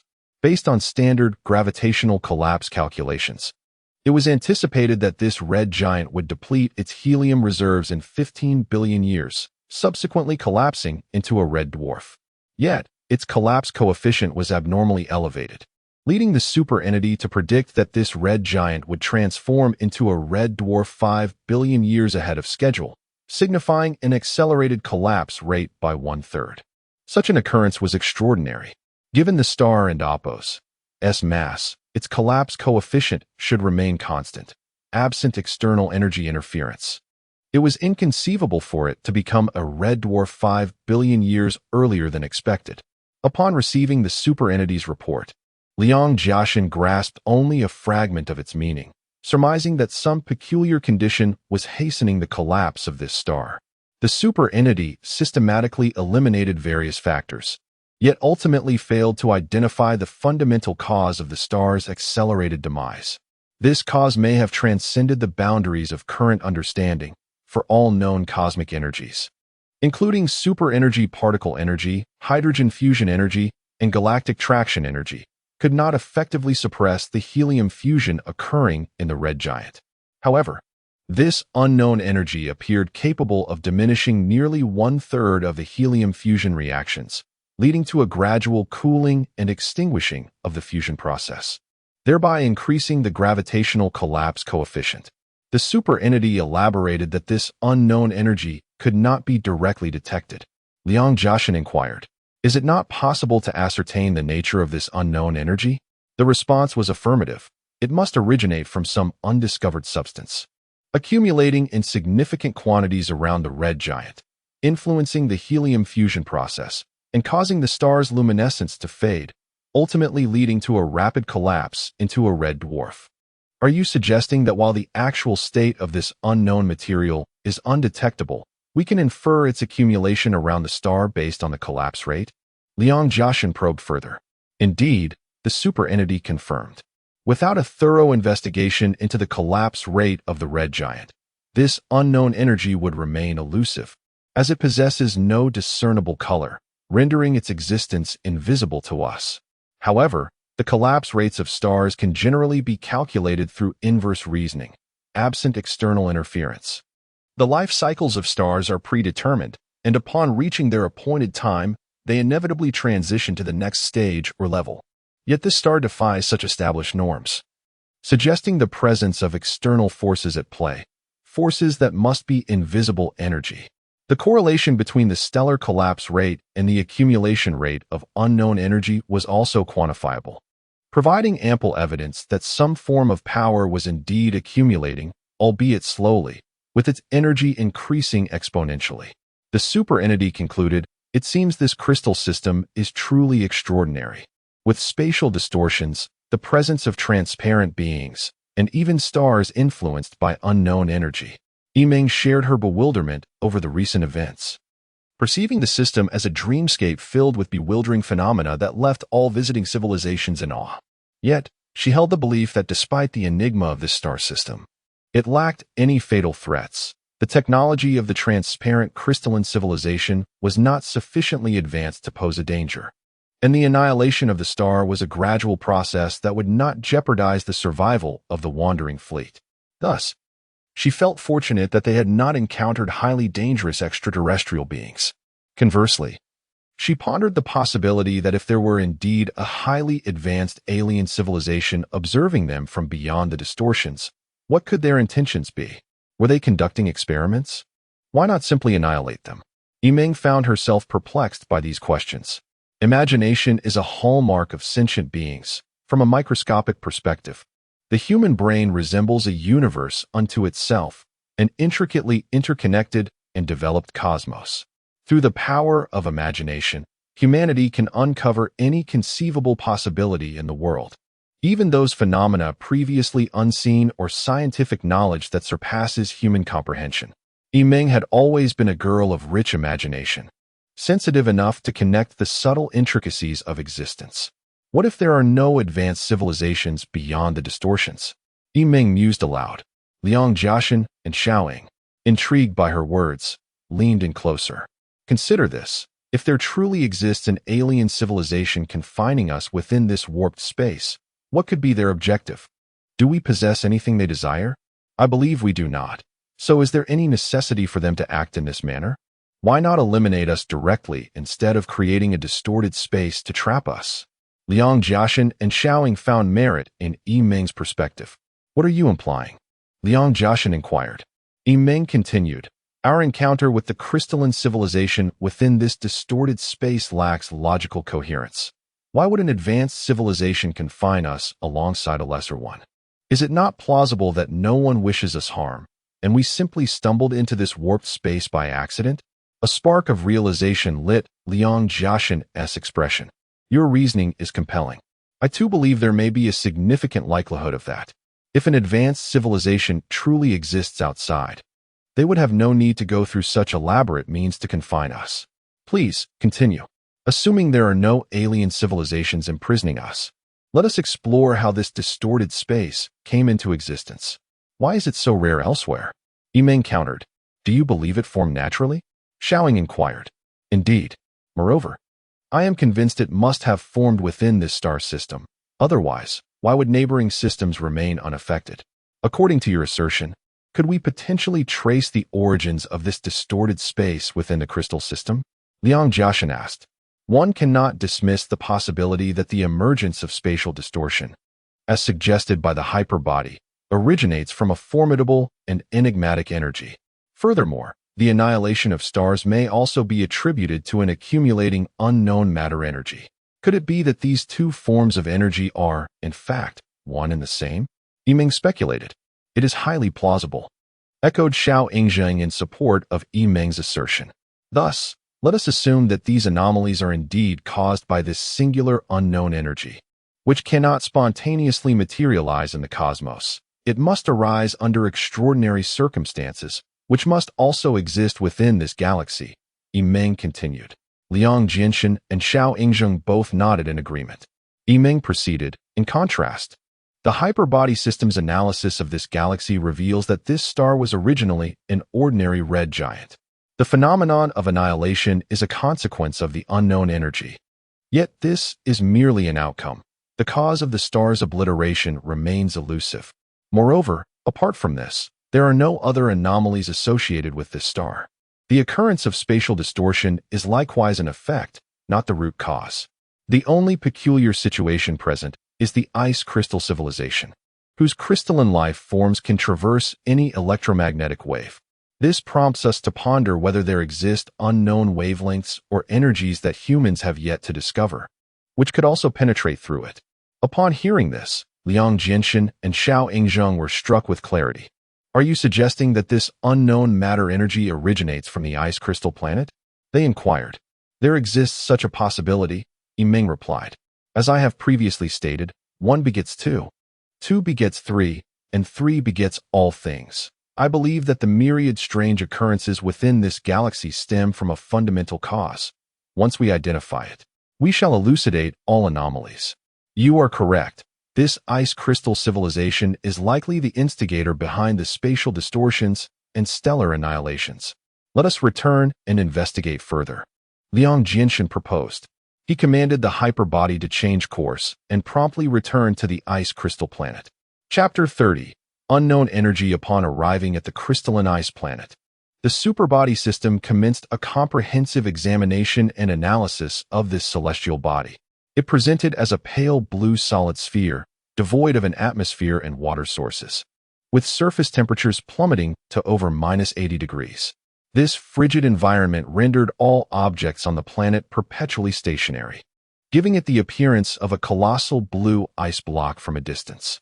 Positioned far from its sun, its lengthy orbital period and dim lighting made it difficult to detect in the vastness of space. Yet, this seemingly lifeless and desolate planet harbored a remarkable phenomenon, a wholly transparent crystalline life form, evoking awe at the boundless wonders of the universe. The planet's crust was notably thick, extending to depths of 10,000 kilometers, while the mantle, though narrower, exhibited exceptional hardness. Despite the frigid surface temperatures, the core and inner depths reached temperatures exceeding 50,000 degrees. As the spacecraft touched down on the icy terrain, the crystalline entities soon launched their assault. However, their feeble strength posed no threat to the superbody vessel. Through her contemplation of the crystalline life forms, Yimeng was reminded of an exterminating civilization that had obliterated Earth. Before releasing energies that annihilated the planet, it too existed in a transparent state, allowing various signal waves to traverse its form without reflection, rendering it undetectable by human instruments. This initial form bore a striking resemblance to the crystalline entities, although the transparent sphere could annihilate any object attempting to penetrate it, causing any spacecraft to vanish without a trace. In contrast, the crystalline life forms were tangible, limited to physical assaults. Yimeng speculated that the exterminating civilization's transparent barrier could emit an energy transcending human understanding, enveloping Earth and the icy star, with the capacity to obliterate us as well. The crystalline civilization could also release this unknown energy, but had yet to master its utilization. In other words, the exterminating civilization had harnessed this enigmatic energy effectively as a weapon, while the crystalline beings remained too primitive, only able to release it without applying it. Thus, according to Yimeng's hypothesis, the crystalline life forms were the architects of the spatial distortions and stellar obliterations observed. She shared her thoughts with Liang Jinshan and Xiao Yingzheng, who both expressed their support for her theory. Liang Jinshan believed that, based on Yimeng's reasoning, this unknown energy could indeed be detected through a specific method, albeit the superbody system was currently incapable of doing so. The fundamental reason for this limitation lay in the fact that such matter or energy surpassed our comprehension, with our cognitive constraints serving as a bottleneck. However, Yimeng asserted that overcoming this barrier could potentially elevate us to the next level. Upon hearing Yimeng's words, Liang Jinshan felt a surge of optimism and rallied, declaring that there was no insurmountable challenge in the world, and they would undoubtedly succeed in cracking this mystery and advancing their fleet to the next level. Yet, the endeavor was fraught with difficulty, as matters beyond comprehension might not align with existing logical theories. That is inconsequential, Liang Jinshan replied. I firmly believe that limited cognition is not humanity's Achilles heel. Rather, it is the shackles of thought that plague us universally. Humanity has evolved over thousands of years, long enough to achieve significant milestones, yet small enough to recognize that all accomplishments stem from a certain degree of imagination. Imagination is the wellspring of technological advancement. Yimeng nodded in agreement, acknowledging that Liang's insights were indeed profound. It was imagination that propelled human progress, as logical reasoning remained constant. Only imagination could alter our understanding and bestow greater wisdom upon us. Indeed, when an apple fell upon Sir Isaac Newton's head, it was his imagination coupled with a measure of logical reasoning that elucidated the law of universal gravitation. The Wright brothers, inspired by the flight of geese, invented the glider, ultimately leading to the creation of the airplane. Associative thinking and emulation are the unwavering pathways to manifesting human imagination. If we wish to elevate our cognition, we have two avenues: either receive direct guidance from another civilization or rely on our own capacity for association and imitation to elucidate the unknown. This, humanity can achieve. The superbody cannot. Both men resonated with Liang Jinshan's sentiments, prompting Meng to contemplate the Ant-Man civilization, whose technology Liang Jinshan had long yearned to comprehend. Yet they were unwilling to offer direct instruction. We can emulate the Ant-Man civilization, Meng suddenly realized, as several phrases echoed in her mind. Transparent sphere, matter annihilation. Crystalline life, spatial distortion, stellar obliteration, unknown energy, Ant-Man radiative elements, dark earth and stone, Ant-Man metallic products. Liang Jinshan and Xiao Ingzheng exchanged puzzled glances, inquiring, "What do you mean? How can we emulate them?" The Ant-Man civilization may also harness this unknown material energy to construct spacecraft and enhance their velocity. After all, they are on par with the civilization that destroyed Earth. If that advanced civilization could utilize such energy, I believe the Ant-Man would do the same. Liang Jinshan and Xiao Ingzheng nodded in agreement with Meng's assertion. Then let us envision how to imitate them. This is the only course of action we have now, Liang Jinshan urged. Thus, the trio huddled together, their heads bowed in contemplation. Each displayed a unique state of introspection. Liang Jinshan toyed with a diamond while deep in thought. Xiao Ingzheng leaned forward, adopting a pensive posture. Meng closed her eyes, entering a state of deep reflection, a common occurrence for her. Each was harnessing their imagination as if strategizing military maneuvers in a command center, a scene rarely witnessed, which intrigued the superbody enough to document their actions. Process, yes. It is the process. Meng had an epiphany. Superbody. Immediately replay the sequence of events from our discovery of the Ant-Man civilization to the construction of their spacecraft. Every action taken by the Ant-Man. The superbody complied, displaying a chronological account of the Ant-Man's various actions and occurrences. Liang Jinshan seemed to grasp Meng's intent, stating, "Do you wish to replicate the items they manufactured based on their behaviors?" "Precisely. We can attempt this." The Ant-Man utilized radioactive elements such as yttrium, niobium, cerium, uranium, thorium, as well as conventional elements like iron, nickel, copper, gold, carbon, oxygen, hydrogen, and helium to form a long molecular substance. This substance gradually transformed into metallic products through some aggregation effect, which served as the materials for their spacecraft, capable of complete malleability and solid-state light-speed movement. I believe these creations are intricately linked to those metallic products. Yet, we have already explored this avenue.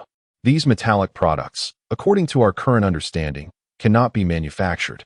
The superbody previously indicated that an unknown energy was required as a power source for their creation, Liang Jinshan remarked. Indeed, it circles back to the unknown energy. What if this unknown energy is the very essence released by the crystalline ice planet? Meng smiled knowingly. Liang Jinshan and Xiao Ingzheng appeared to awaken to the possibility. This is an opportunity. We must attempt this. If the Ant-Man's unknown energy exists on this planet, we could harness it to synthesize Ant-Man materials. It is akin to solving a mathematical equation, though we may not know the value of x. We can manipulate the results to transform x through various formulas until we ascertain its value, Meng articulated. Liang Jinshan and Xiao Ingzheng found Meng and Appo's perspective refreshing, prompting them to act decisively. They promptly commanded the superbody to initiate experiments aimed at producing Ant-Man materials. The superbody excels in this aspect. The trio merely needs to articulate their thoughts clearly to the superbody, while the intricate experimental processes can be entrusted to the superbody system. The superbody possesses an array of methods to execute various tasks, which constitutes its inherent advantage. The initial step of the experiment involves scouring every corner of the crystal galaxy and the crown galaxy for dozens of elemental substances. Thus, Liang Jianshan and Yiming piloted the Voyager to conduct searches within the crystal galaxy, while Xiaoying navigated the explorer towards the crown galaxy to commence the search. Decades passed in the blink of an eye. During this interval, both the Voyager and the explorer successfully gathered all the requisite substances. The subsequent phase involved synthesizing ultra-high molecular substances, emulating the ant people civilization. Initially, the superbody utilized functional robots on the ice crystal planet to capture a large, transparent life form, placing it within the pre-constructed laboratory. A substantial sphere crafted from a material that is non-heat conductive, non-electrical, opaque, fully insulated, high in hardness, and heat-resistant was fashioned to encapsulate the transparent life form. The objective was to contain the unknown energy emitted by the ice crystal life form within this sphere for utilization. Following this, the superbody commenced the synthesis of substances within the sphere, mimicking the behaviors of the ant people. Despite countless chemical synthesis experiments, an inexplicable barrier prevented the successful synthesis of the ant people substance, leaving everyone in a state of frustration. The ant people substance exhibits complete plasticity and the ability to absorb any form of energy. Although malleable, its hardness surpasses that of icy material. Its heat resistance and resistance to fusion have reached exceptional levels, allowing it to remain intact even when situated within a star. Yet, this substance remains an enigma, perplexing in its nature.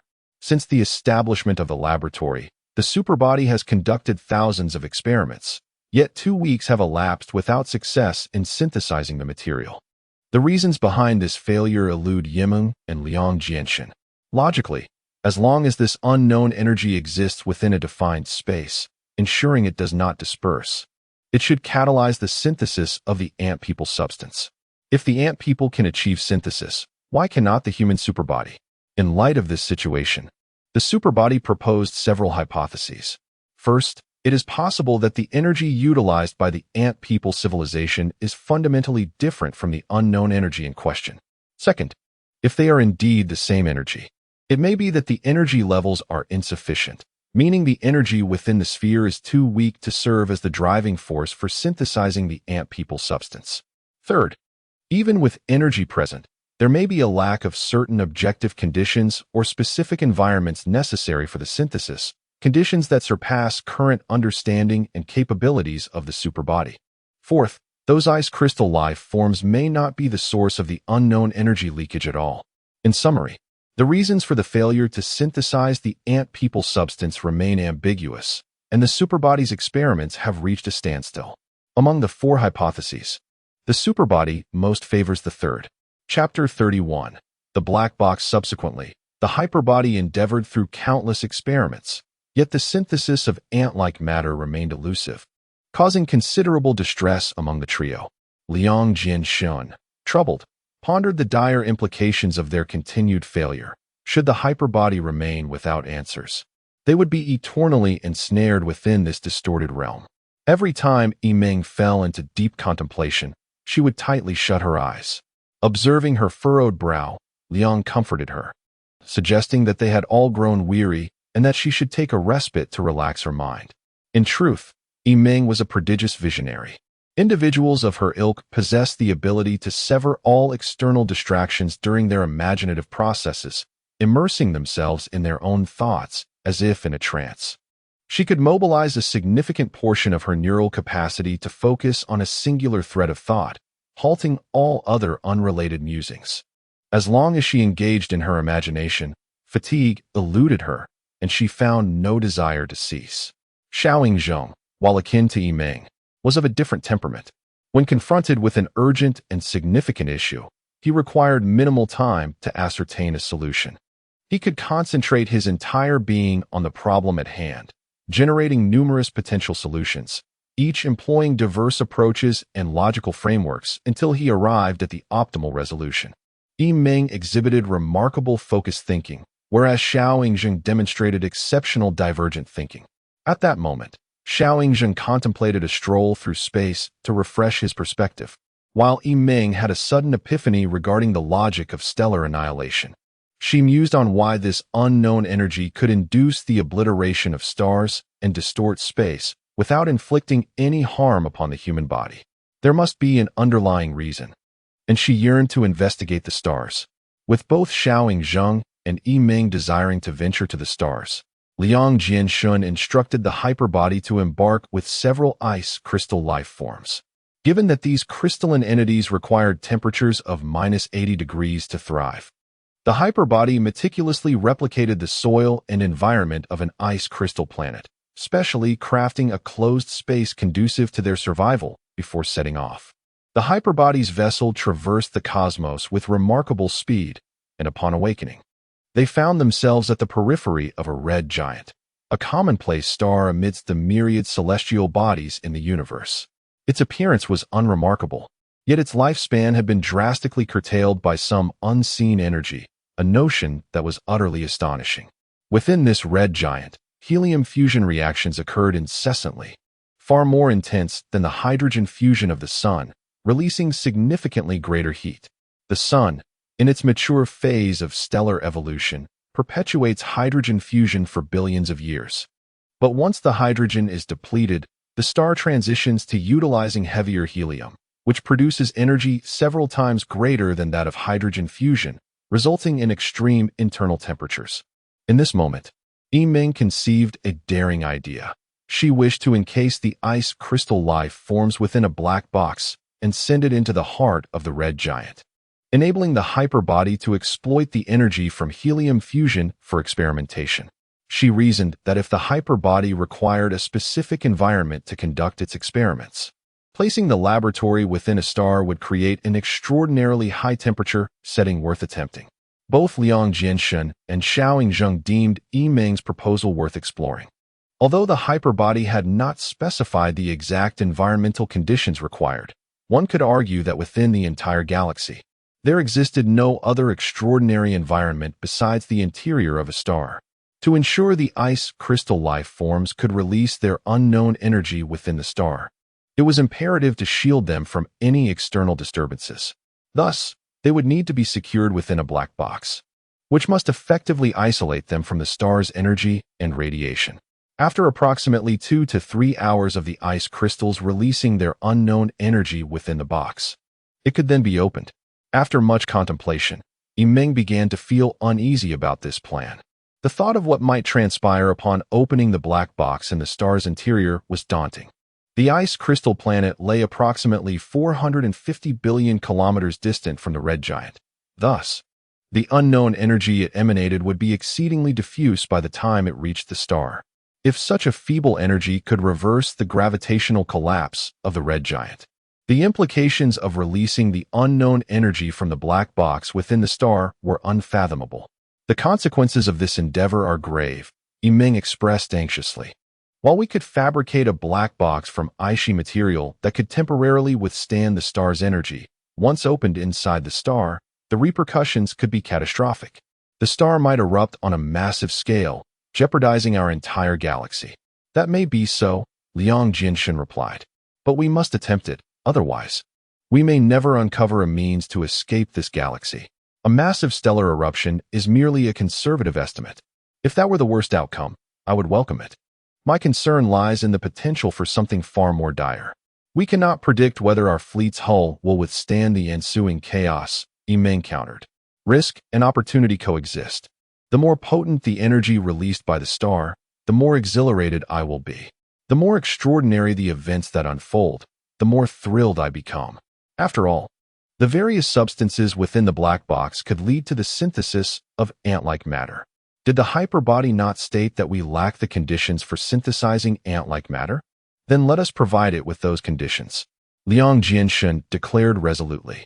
Meng shot him an incredulous look and replied, do not be overly confident. A stellar eruption is not necessarily a prerequisite for synthesizing ant-like matter. Moreover, if we were fortunate enough to synthesize it, we may not even survive the aftermath of the stellar explosion. And even if we do survive, who is to say we would be able to locate the ant-like matter? Enough of the uncertainties. I believe we will succeed.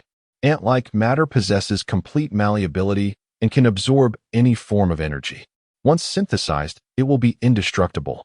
If we can indeed harness this ant-like matter, then our civilization on Earth shall enter a new epoch, Liang Jianshun proclaimed with confidence. At that moment, Xiaoying Zheng experienced a sudden flash of inspiration. We can take precautions. This endeavor is necessary, as we have exhausted all other avenues for escape. We must gamble on this.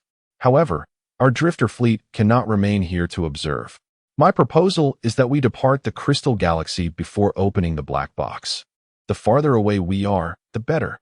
Indeed, why did I not think of that? If we retreat tens of light years away, no matter how powerful the eruption, it cannot reach us, Yimeng concurred. The farthest location is the Galactic Galaxy. Let us proceed there, Liang Jianshin suggested. Thus, the hyperbody system calculated the distance, and the drifter fleet commenced its journey towards the Galactic Galaxy. Before departing, the hyperbody secured the ice crystal life forms within the black box, subsequently introducing the various elements necessary for synthesizing ant-like matter into the box, establishing a temporary laboratory. This arrangement ensured that upon opening the black box, the laboratory could emulate the manufacturing process of ant-like civilization, swiftly utilizing the energy released from the stellar explosion to synthesize the ant-like matter. The exterior of the black box was crafted from Aishi material, a remarkable invention of the Aishi civilization, capable of momentarily withstanding the interior temperatures of the star. Logically deducing, it was anticipated that upon opening the black box, the extreme internal temperatures would obliterate both the laboratory and the ice crystal life forms. Yet, due to the ant-like matter's inherent malleability and energy-absorbing properties, it would successfully endure. The three of them were unaware of the dire consequences that would arise from the interaction with the unknown energy within the star. However, they had no alternative but to resolutely steer towards the Crown Galaxy. Upon their arrival at the Crown Galaxy, everything was meticulously prepared, and as the black box within the star received a signal, it promptly activated. Chapter 32. Dark Matter Energy. To the astonishment of the three, just a fraction of a second after the black box was opened, the red giant star erupted violently, transforming the entire galactic space into a blinding daylight. The fiery explosion spread rapidly into the cosmos, vaporizing every solid planet into high-density plasma clouds, which vanished amidst the overwhelming brightness. Although Liang Jianshin and his companions were situated in the Galactic Galaxy, the brilliance on the screen almost blinded them. Fortunately, they wore specially designed goggles that mitigated some of the brightness. Yimeng shielded her eyes, unable to fathom the fate of an individual caught within the crystal galaxy. According to the calculations of the superbody system, the red giant's explosion released intense stellar gamma rays and a colossal influx of light-speed particles, causing the temperature of the surrounding space to soar to over 10 million Kelvin.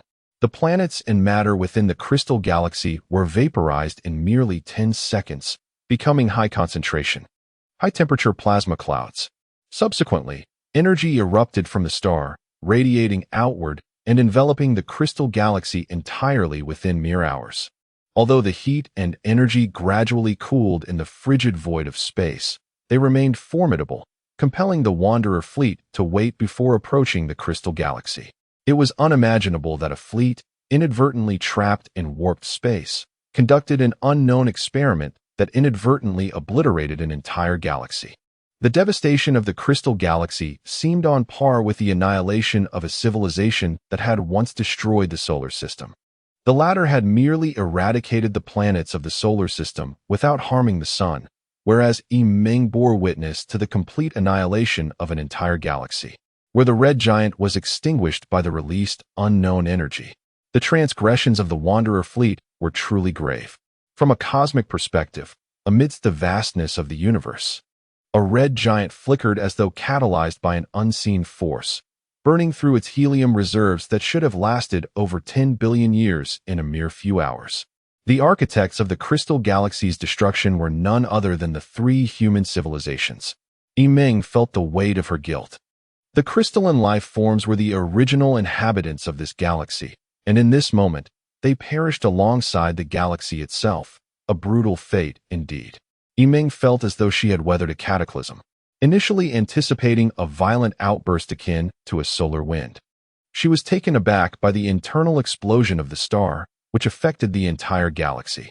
Every civilization is a fragment of the cosmos, and every being within each civilization has the inherent right to exist. Humanity must not sacrifice the peaceful lives of the crystalline civilization for selfish reasons. Regret now served no purpose, for time cannot be reversed, and there exists no remedy for remorse. After the galaxy's destruction, Yiming's conscience weighed heavily upon her. Though she had hesitated before opening the black box, those reservations paled in comparison to the overwhelming turmoil she now felt. Increasingly, she sensed an unsettling resemblance to the Nazi regime that perpetrated the massacre of millions. She lamented her failure to prevent Liang Jinshin from opening the black box. If she could turn back time, she would undoubtedly stop him, perhaps finding another means to escape the warped space, even if it meant enduring hardship rather than sacrificing an entire galaxy. Could time truly flow backward? The universe is vast beyond comprehension, and within its boundless expanse, anything can occur. Yet, the notion of time reversal remains the most unfathomable concept, for time is the most intangible of elements. Yiming mused that if a civilization could traverse time, its power would be beyond measure. Perhaps time and matter do not exist in this world. They might merely be constructs derived from human perception of reality. What, then, is the true essence of the universe? Perhaps only by attaining a certain level of understanding can one grasp the fundamental nature of existence. Liang Jinshin and Yiming's sentiments diverged greatly. While Yiming was engulfed in self-reproach, Liang Jinshin was consumed by thoughts of antimatter. Witnessing the release of the unknown energy that effortlessly obliterated stars ignited within him a fervent excitement. He believed the superbody system possessed the capability to harness this energy, heralding an epic evolution for the Wanderer fleet. After more than 40 hours, the violent explosions in the crystal galaxy gradually subsided, and the region was filled with debris and plasma clouds, propelled outward by the residual heat, rendering the area indistinct. Liang Jinshin was eager to seek out the antimatter. According to the superbody's explanation, the moment the black box laboratory was activated, unknown energy would directly interact with the star's core, instantly triggering its energy and setting off a series of complex chemical reactions to synthesize the antimatter. Liang Jinshin had complete faith in the superbody's judgment and in his own intuition. He believed that the tremendous effort and the catastrophic cost of an entire galaxy would surely yield the desired outcome. The Wanderer fleet had been dormant for 50 years. During this time, the superbody ship navigated the path to the crystal galaxy, meticulously avoiding the relentless onslaught of stellar gamma rays, ultimately reaching its destination. 50 years later, they awakened. Although the explosions had ceased for half a century and the stellar gamma rays had dissipated into the vast universe, the temperature of the plasma clouds had decreased to thousands of Kelvin, a tolerable level for the ship's armor made of Aishi material. Liang Jinshin ordered the superbody ship to deploy numerous functional robots to search for the antimatter. However, within such a vast galaxy, no one could predict where the synthesized antimatter might have been cast by the explosion. Yiming felt pessimistic, fearing that it could take decades to locate it if they dispatched robots to scour the area. Moreover, there was a possibility that the synthesis of antimatter had failed altogether. Fortunately, they could opt for a light transformation and set a time to awaken, thus bypassing the lengthy wait. Yet, unexpectedly, just as they prepared for the transformation, the superbody announced that it had located the antimatter. What? It was found so easily? Where is it? Let me see what it looks like. Liang Jinshin exclaimed excitedly. The superbody explained that the antimatter had been synthesized at the core of the star, which had since vanished. However, the spatial position at the center remained unchanged. When the explosion occurred, the antimatter had been synthesized directly at the core, enduring a 360-degree assault from the released stellar energy. Since the antimatter could withstand all forms of energy and the forces from all directions were nearly equal, its position remained relatively stable, effectively resisting and absorbing the maximum energy from the stellar explosion. As they observed on the screen, they noted that the antimatter bore an uncanny resemblance to that crafted by the ant civilization. It was dark and metallic in appearance. Upon inspection, the superbody detected that it contained immense energy, with its properties reaching optimal levels. Consequently, the fleet commenced its light transformation, setting course for the location of the antimatter. Although the superbody cannot synthesize antimaterial, it meticulously records how the ant civilization utilized this substance to construct spacecraft. It also provides a detailed account of how the ants employed this material to create various machines, aiming to replicate more ant material. This implies that as long as the superbody obtains even a minuscule amount of ant material, it can harness the unknown energy contained within to establish a laboratory and replicate more of this substance, which greatly pleases Liang Jinshin. Upon acquiring the ant material, even the superbody system extolled its virtues, deeming it to be nearly perfect. It is malleable, capable of absorbing energy, lightweight, and able to engage in chemical reactions with most elements under certain conditions, thereby producing numerous devices desired for spacecraft. Most crucially, it possesses the ability to photomorphose. These miserly inventors truly deserve my admiration. This material is impressively formidable in both defense and offense. However, the miserly creators could never have anticipated that humanity has achieved the same. I am eager to return and show them. Liang Jinshin began to feel a swell of pride. Yimeng shot him a disapproving glance and remarked, "Do you not feel even a twinge of guilt? To obtain this, you have destroyed an entire star system. Do you realize that even the ice crystal planet has been obliterated, resulting in the death of all its inhabitants? Your sins are gravely significant, and you should seek atonement." "Indeed, we have gone too far this time," Liang Jinshin conceded. "But can we truly be blamed? We are trapped in this distorted space with no means of escape, forced to take drastic measures." Yimeng found his explanation rather strained. The formation of the distorted space cannot be attributed to the ice crystal civilization. The fleet and Oppo's unfortunate intrusion was simply a matter of bad luck and had nothing to do with the ice crystal civilization. Nevertheless, humanity cannot control this unknown energy. Until the black box was opened, no one could predict what would transpire. Since events have unfolded, it is best to let them pass. Yimeng has come to terms with it, hoping that the more advanced ice crystal civilization will not seek retribution against us. Whether the distorted space persists after the destruction of the star system remains uncertain, but the superbody fleet must depart swiftly. Xiaoying believes that the inexplicable explosion of a star system is not a normal occurrence in the cosmos.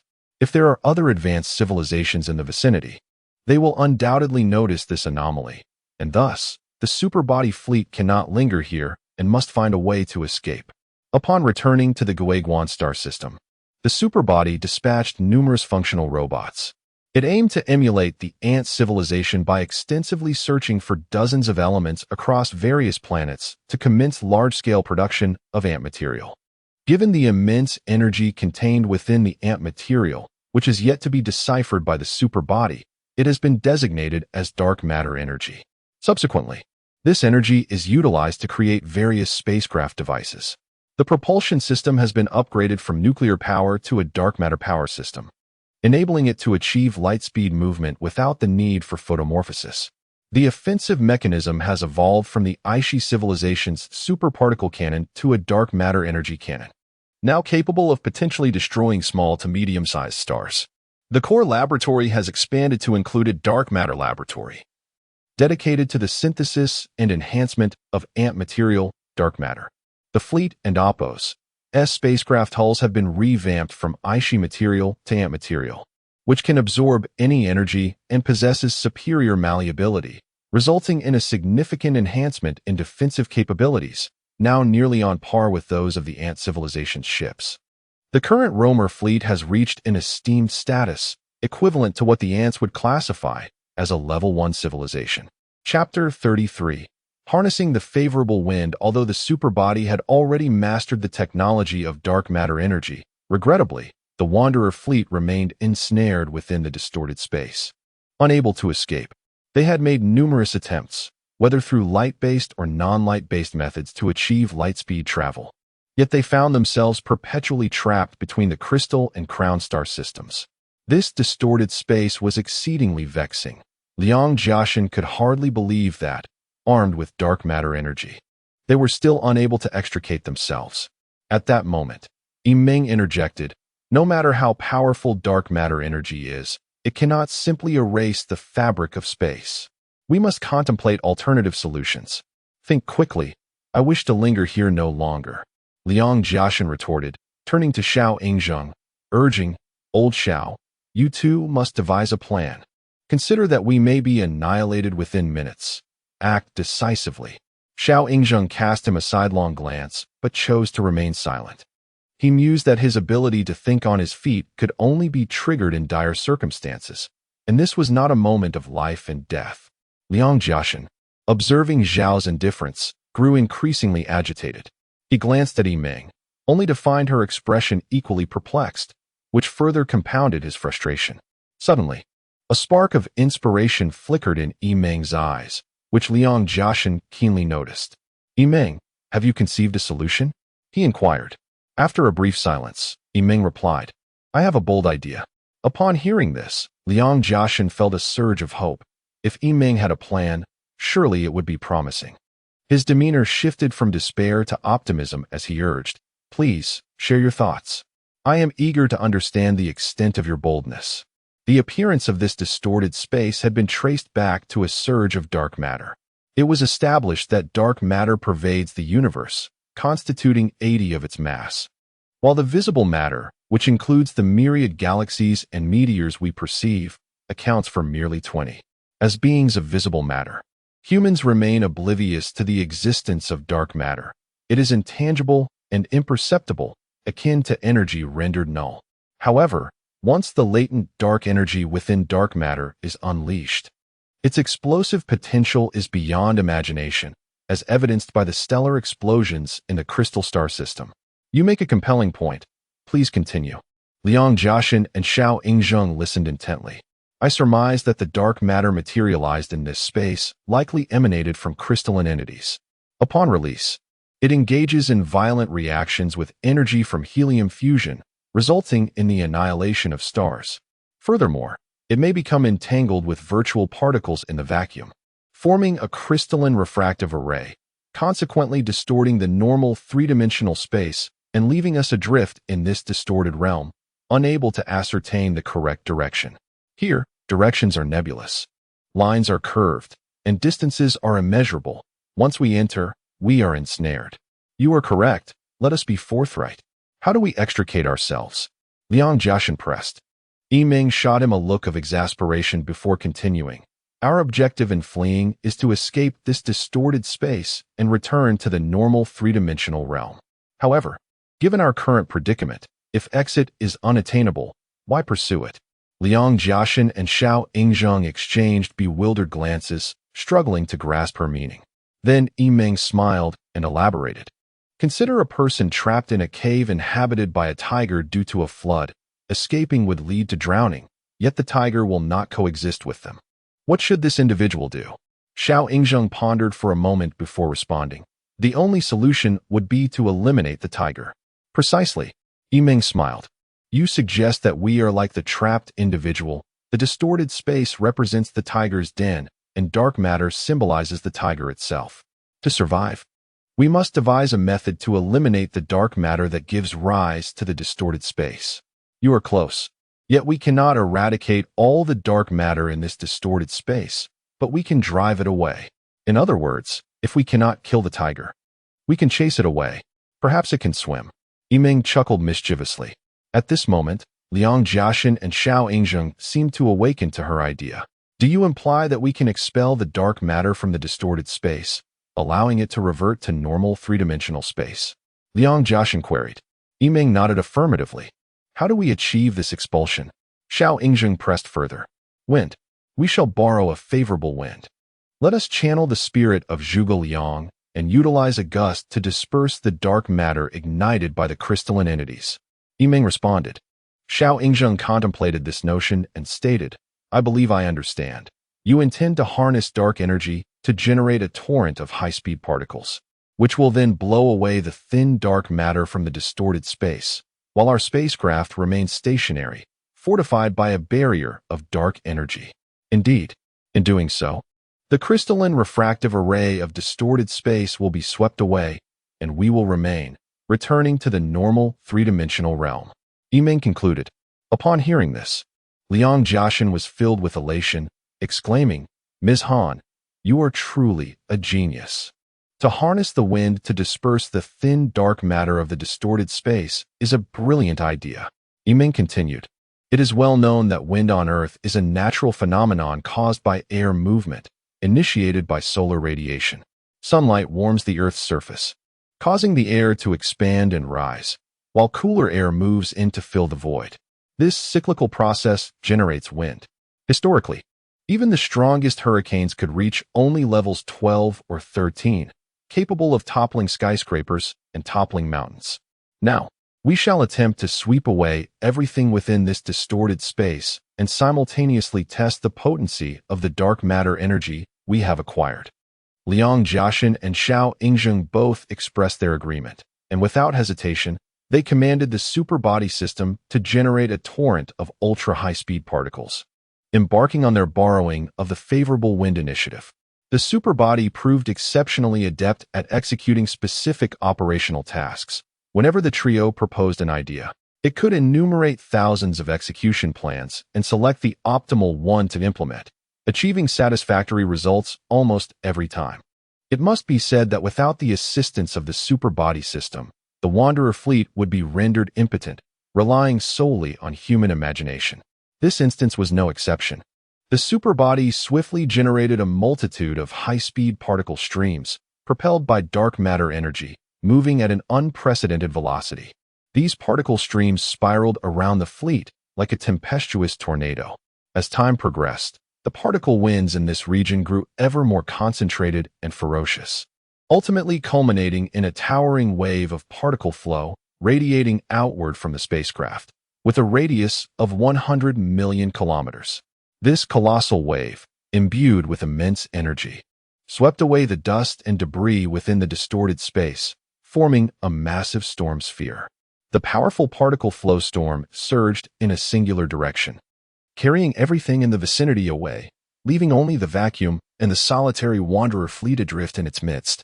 Liang Jiaxin was filled with exhilaration as the particle flow storm had swept away all the matter in the crystal galaxy. They began to attempt an escape from this warped space, and thus the spacecraft was illuminated, setting forth in the opposite direction of the particle flow storm. This time, they truly succeeded. After 50 years, upon awakening, the super being joyfully informed them that the Wanderer fleet had extricated itself from the distorted space and arrived in an unknown star system. At that moment, the three were greatly invigorated, celebrating their miraculous survival once more. Who would have thought that the particle flow storm could indeed disperse all the ethereal dark matter drifting in the distorted space? We have finally escaped. We are truly free. Liang Jiaxin exclaimed with fervor. Surely we owe this to someone, right? Xiao Yingzheng remarked with a smile. Liang Jiaxin and Xiao Yingzheng were in complete admiration of Yimeng's remarkable capabilities this time. Yimeng, your performance was exceptional. You deciphered the warped space, enabling our escape. More fortuitously, you grasped the essence of dark matter energy, which will undoubtedly propel our technology and strength to a qualitatively superior level. All of this is thanks to you. Liang Jiaxin rejoiced. Yimeng waved her hand modestly, replying, Oh no, it was merely a stroke of luck. Do not be overly humble. If it weren't for you this time, we might still be languishing in that space. Liang Jiaxin asserted. In truth, we were indeed fortunate. Had we not inadvertently stumbled into the distorted space, we would never have encountered the ice crystal civilization. Without that encounter, we would have remained oblivious to dark matter energy. Furthermore, if we had not met the Ant-Man civilization, we would have been unable to discover ways to harness that dark matter energy, rendering our escape from distorted space impossible. Yimeng reflected. Indeed, this reminds me of an ancient Chinese saying, disaster is the source of fortune, and fortune lies in disaster. Sometimes, risks and opportunities coexist. To enhance our understanding and refine our technology, we must venture into the unknown, which invariably brings various dangers. If we were to remain in a realm of absolute safety, We would forever be unable to break through technological barriers, achieve breakthroughs, and subsequently realize technological iterations, Xiao Yingzheng articulated. Old Xiao is right. It seems we must continue onward, journeying into the depths of space, heading towards the center of the galaxy, and delving into one mysterious and perilous location after another, Liang Jinshan declared. Yiming fell into contemplation, gazing at the resplendent and profound starry sky ahead. Her heart was a tumult of emotions. She was uncertain of the path the Wanderer fleet would take. Perhaps they would venture further and grow ever more powerful. Yet they might also meet their end at the hands of an advanced civilization. For the universe, with its capricious nature, harbors dangers at every turn.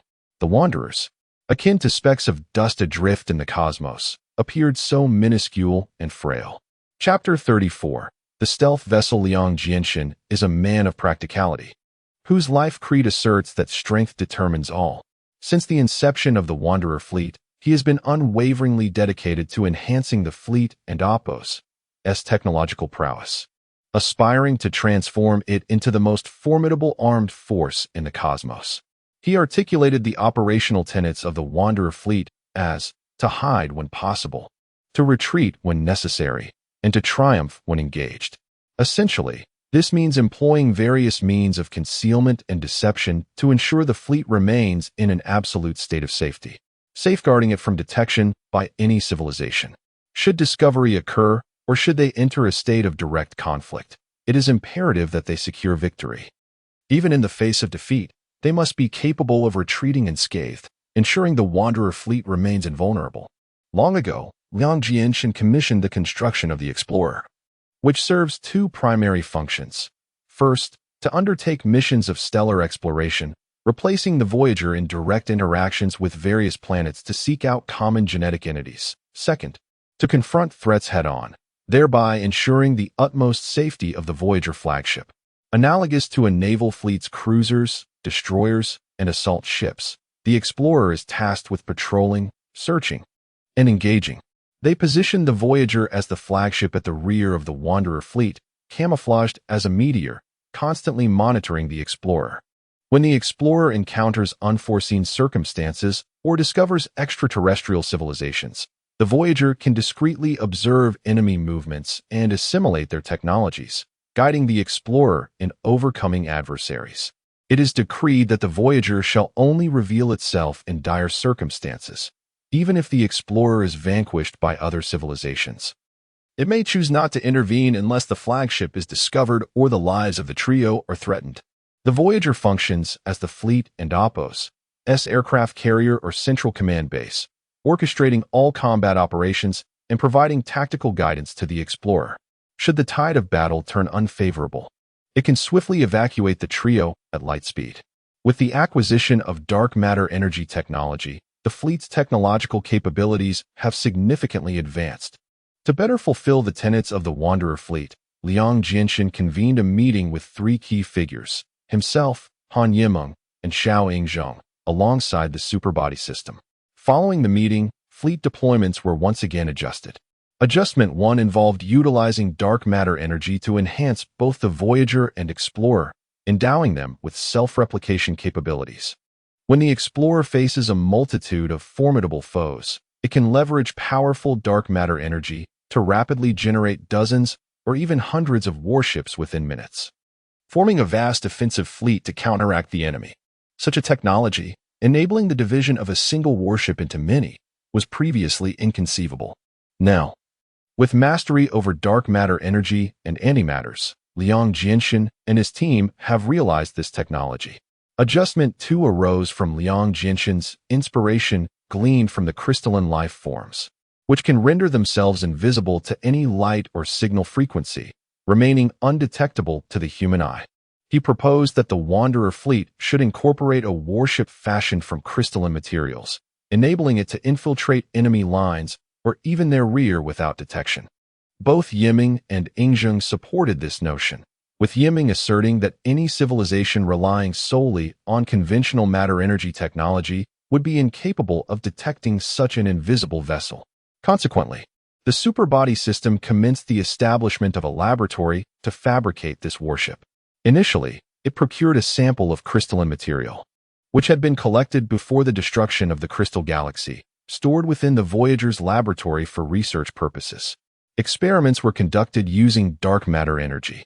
The superbody aimed to overcome a critical technological hurdle, to replicate the crystalline substance in order to produce the requisite materials for the stealth vessel. Given the transparency of the crystalline material, detecting its internal atomic structure proved challenging. Thus, the superbody resorted to a rudimentary method, simulating the crystalline material using dark matter, antimatter. Although the internal atomic arrangement remained elusive, the superbody constructed numerous models resembling the crystalline structure, systematically eliminating them through thousands of trials until they finally deciphered the atomic arrangement method, achieving a breakthrough in this crucial technology, thereby enabling the replication of various crystalline materials. Subsequently, the superbody infused these crystalline replicas with various elements using dark energy, instigating chemical reactions that produced a plethora of stealth ship components, endowing them with high hardness, unlimited malleability, and exceptional heat resistance, mirroring the defensive capabilities of the Voyager's hull. The final step involved constructing the stealth vessel using the optimized crystalline materials. The superbody executed this step with ease, and soon, an invisible warship came to fruition. Liang Jinshin and his team bestowed upon the stealth vessel a superbody system, endowing it with the capacity for independent thought and action. Liang Jinshin deemed the stealth vessel a crucial asset for the Wanderer fleet to be deployed sparingly once unleashed. It would function like a drawn sword, capable of delivering a decisive blow to the enemy. Thus, it was decreed that the stealth vessel should remain concealed unless absolutely necessary. Even if the explorer were to be destroyed by other civilizations, it could refrain from intervening unless the flagship was discovered or the lives of the trio were imperiled. Once engaged, it must deliver a singular, incapacitating strike against the foe. Yiming christened this stealth vessel the Hider, and from that moment, it became a member of the Wanderer fleet. The Hider possesses the advantage of traversing all signal waves and light, while sharing equivalent offensive and defensive capabilities with the other two vessels.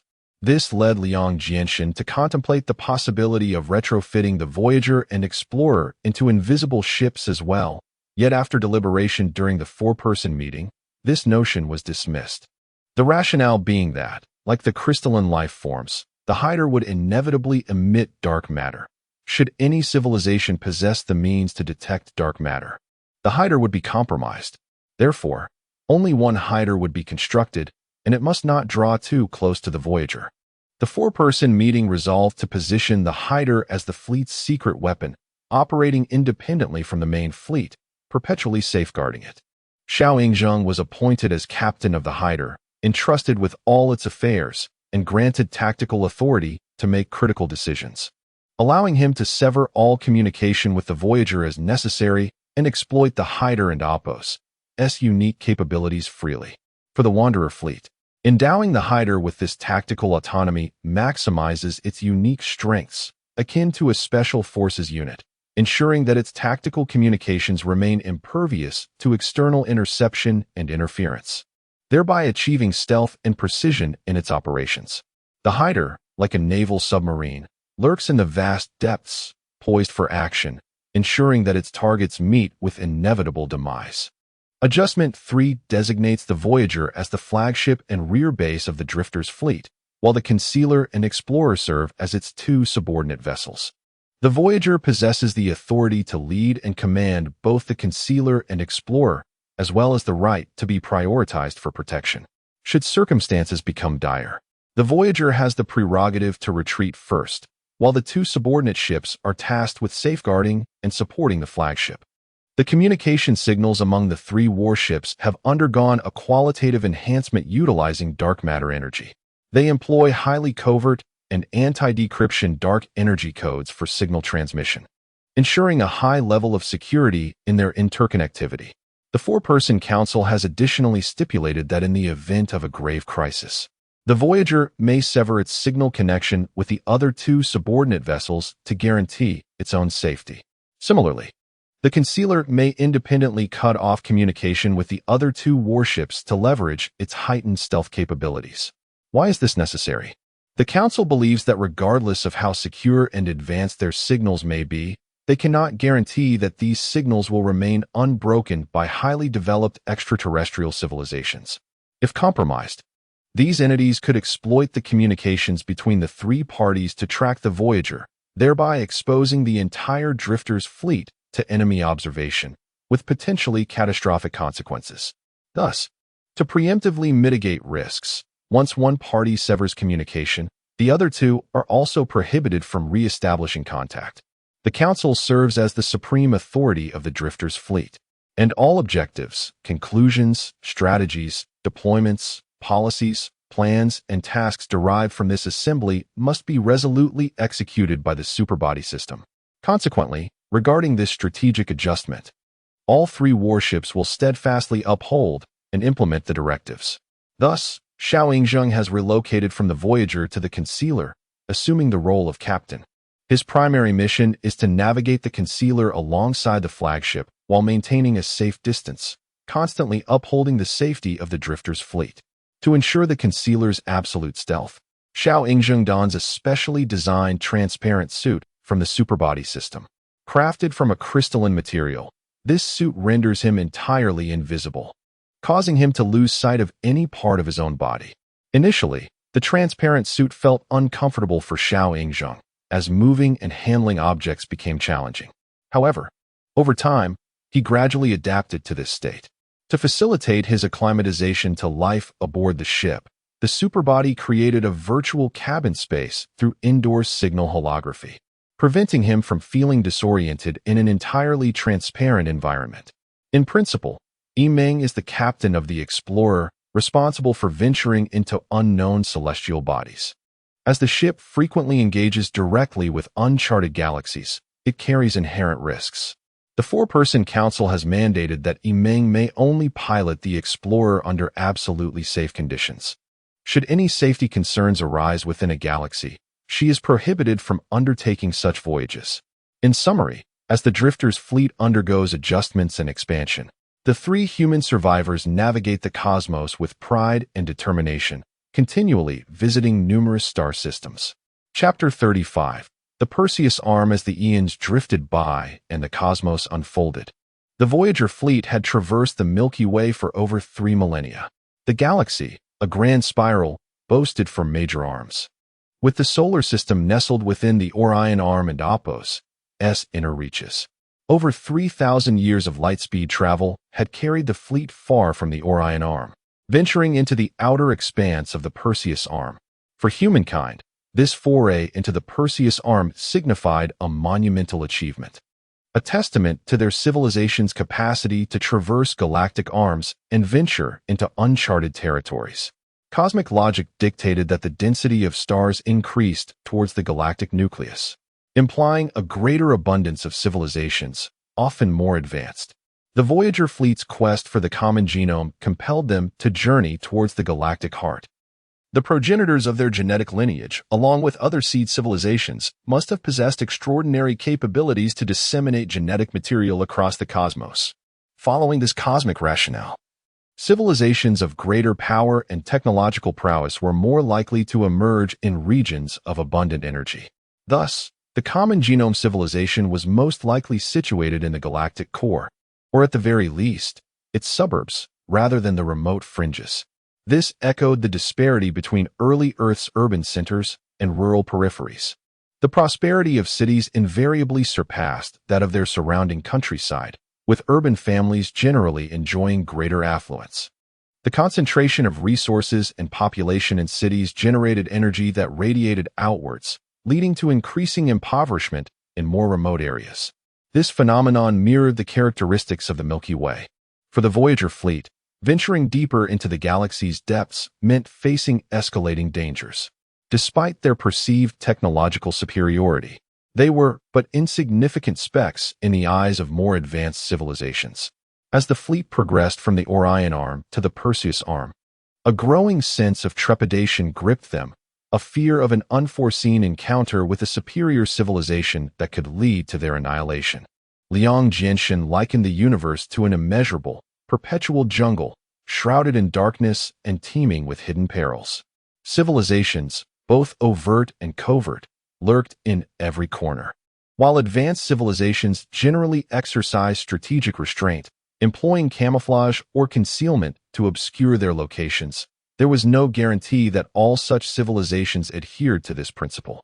Another latent danger lay in the fact that while advanced civilizations were adept at concealing themselves, they maintained a state of heightened vigilance. Any unidentified object entering their critical perimeter would be met with swift and decisive action to safeguard their home territories in the dark jungle. Yet, how could the Voyager fleet possibly know the extent of these perimeters upon arrival? An inadvertent intrusion into another's domain could prove fatal. Meng viewed the Voyager fleet as a wanderer traversing a dark jungle, displaced from their home and compelled to roam in search of distant relatives, the ancestors of the common genome. The fleet navigated this vast and treacherous wilderness with utmost caution, striving to avoid trespassing upon the territories of others. Meng's comparison of the Voyager fleet to a wanderer was apt, reflecting her profound respect for the unpredictable nature of the universe. As the fleet delved deeper into the vast expanse of the Perseus Arm, they observed a higher density of star systems compared to the Orion Arm. On average, a star system appeared every 10 light-years within this arm. Moreover, as the Voyager fleet advanced towards the galactic center, the star systems grew increasingly concentrated, with some regions containing over 20 systems within a radius of 50 light-years, a phenomenon that filled Meng with astonishment. The increased density of star systems prolonged the time required for the fleet to survey each one, causing their speed to gradually diminish. In response, the trio concurred on the need to enhance efficiency. They instructed Superbody to materialize near a star system, maintaining light-speed velocity while scanning each planet for life or habitable conditions. If a system appeared devoid of life, particularly genetic life forms, Superbody was to dematerialize and proceed to the next system. If Superbody detected the presence of life or habitable conditions, it was to immediately halt 10 light-years away, a safe distance, materialize, and disguise the traveler and explorer as meteoroids, initiating a comprehensive survey of the suspect system. If the suspect system harbored common genome life forms, communication was to be attempted. If the system was inhabited by non-common genome alien civilizations, the fleet was to seize any opportunity to acquire their technology. If acquisition proved impossible, the fleet was to immediately alter course and retreat, regardless of the civilization's strength. Self-preservation and concealment were paramount, and contact was to be avoided at all costs. Liang Jinshan initially deemed this approach overly cautious, but Meng and Xiao Yingzheng affirmed its validity, recognizing it as adherence to the fundamental laws of cosmic survival. The more powerful a civilization, the greater its efforts to conceal itself. Such civilizations understood that long-term survival in the universe required the accumulation, not the expenditure, of power. They neither provoked the strong nor preyed upon the weak, but simply sought to endure. 3 millennia of spacefaring had imparted invaluable cosmic truths.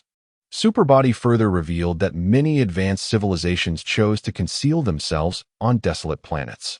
Passing civilizations would likely dismiss such planets as ordinary, lifeless orbs, deeming exploration futile. Unbeknownst to them, these planets often concealed formidable civilizations that disdained flaunting their power or even revealing their existence. These civilizations would even tolerate temporary presence within their territories, refraining from intervention unless their security was jeopardized. Liang Jinshan had once dismissed the Ant-Man civilization's exposition of cosmic survival laws, believing that strength alone guaranteed survival and that excessive concealment was unnecessary. However, his perspective gradually shifted upon entering the Perseus Arm. He now recognized the wisdom of the Ant-Man's teachings. The Voyager fleet had traversed countless star systems over 3 millennia, yet had never encountered a civilization more advanced than themselves. This anomaly was highly improbable. Superbody theorized that the scarcity of advanced civilizations within thousands of light-years was unlikely. The most plausible explanation was that these civilizations had long mastered the laws of cosmic survival and had effectively concealed their locations. The Voyager fleet may have been observed by numerous civilizations, but the stronger ones deemed them insignificant, while the weaker ones dared not attack. This explained the fleet's safe passage through interstellar space for millennia. If this hypothesis held true, some might view it as fortunate, as the Voyager fleet's survival in space was due to the very laws of cosmic survival. However, not all civilizations adhered to these principles. Some newly emergent civilizations, experiencing rapid technological advancement that outpaced their understanding of cosmic truths, were prone to aggression. Should the Voyager fleet encounter such a civilization, conflict would be inevitable. Certain civilizations possess their unique survival principles or life philosophies, and some even consider being annihilated by an adversary as a mark of honor, complicating matters further. For instance, extinctionist civilizations firmly believe in the righteousness of the cosmic natural order, willing to embrace their own demise to uphold it. In contrast, seed civilizations like humanity are perpetually viewed as desirable targets for harvesting. Encountering other advanced civilizations, even in the absence of extinctionist ones, is hardly a stroke of fortune. In the vast expanse of the universe, who can truly fathom another's intentions? Perhaps some civilizations are benevolent and refrain from initiating conflict. Yet there remains the possibility that a slight provocation could lead to hostility. Individuals like Xiao Ingzheng do not fear these belligerent or unconventional civilizations. Rather, he thrives in the chaos of warfare, reveling in the thrill of danger, and perceives combat as the most exhilarating aspect of existence, eagerly anticipating worthy opponents to challenge. Nevertheless, Xiao Ingzheng harbors his own fears, particularly the dread of being surveilled by enemies while remaining blissfully unaware. Often, seemingly tranquil regions of the cosmos conceal lethal perils, while areas rife with apparent threats may harbor unexpected vitality. If one encounters an extraterrestrial civilization in a perilous environment, the intention to annihilate may invoke fear. Yet, the civilization's capabilities may be limited as they reveal their weaponry. Conversely, entering a seemingly secure star system and lowering one's guard could prove disastrous, for it may house an advanced civilization adept at concealment, capable of monitoring intruders without detection. In essence, once an intruder crosses into such territory, their fate hinges entirely on the civilization's unilateral disposition and mood. This is what terrifies Xiao Ingzheng the most. At times, intruders may not even have the chance to feel fear before being summarily eliminated. In summary, for the wandering fleet, driven by the quest for a common genetic progenitor, they remain perpetual intruders in the dark jungle. Regardless of the past, present, or future, danger continually shadows them. Upon entering the Perseus Arm, they have become increasingly vigilant, unanimously concluding that any encounter with extraterrestrial civilizations, regardless of their strength, necessitates a cautious retreat. Chapter 36. A confrontation on a narrow path upon approaching each star system. The super entity assigned names to them and employed dark energy encrypted light wave signals to scan the systems, extracting internal information about the stars and planets. The gathered data was meticulously archived for future reference.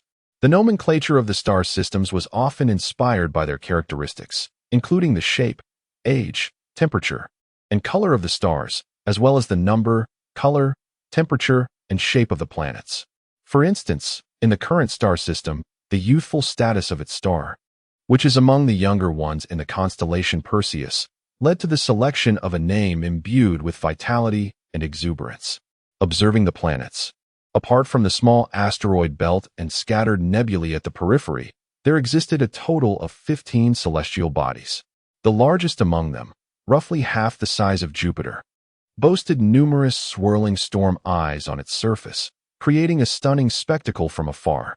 The relentless assault of intense hurricanes had rendered its surface uneven and rugged. Thus, the super entity aptly named this system the Wind Sovereign System. At that moment, the trio was roused by the super entity's discovery of an unusual phenomenon, the ethereal, scattered nebulae cloaking the outer edge of the star system. Within these nebulae resided countless meteoroids and asteroids of varying sizes and shapes, slowly orbiting the youthful star. However, according to the super entity and Opos' analysis, these nebulae were peculiar, as most of the meteoroids did not originate from this star system, and some exhibited sharp angles, suggesting an unnatural formation.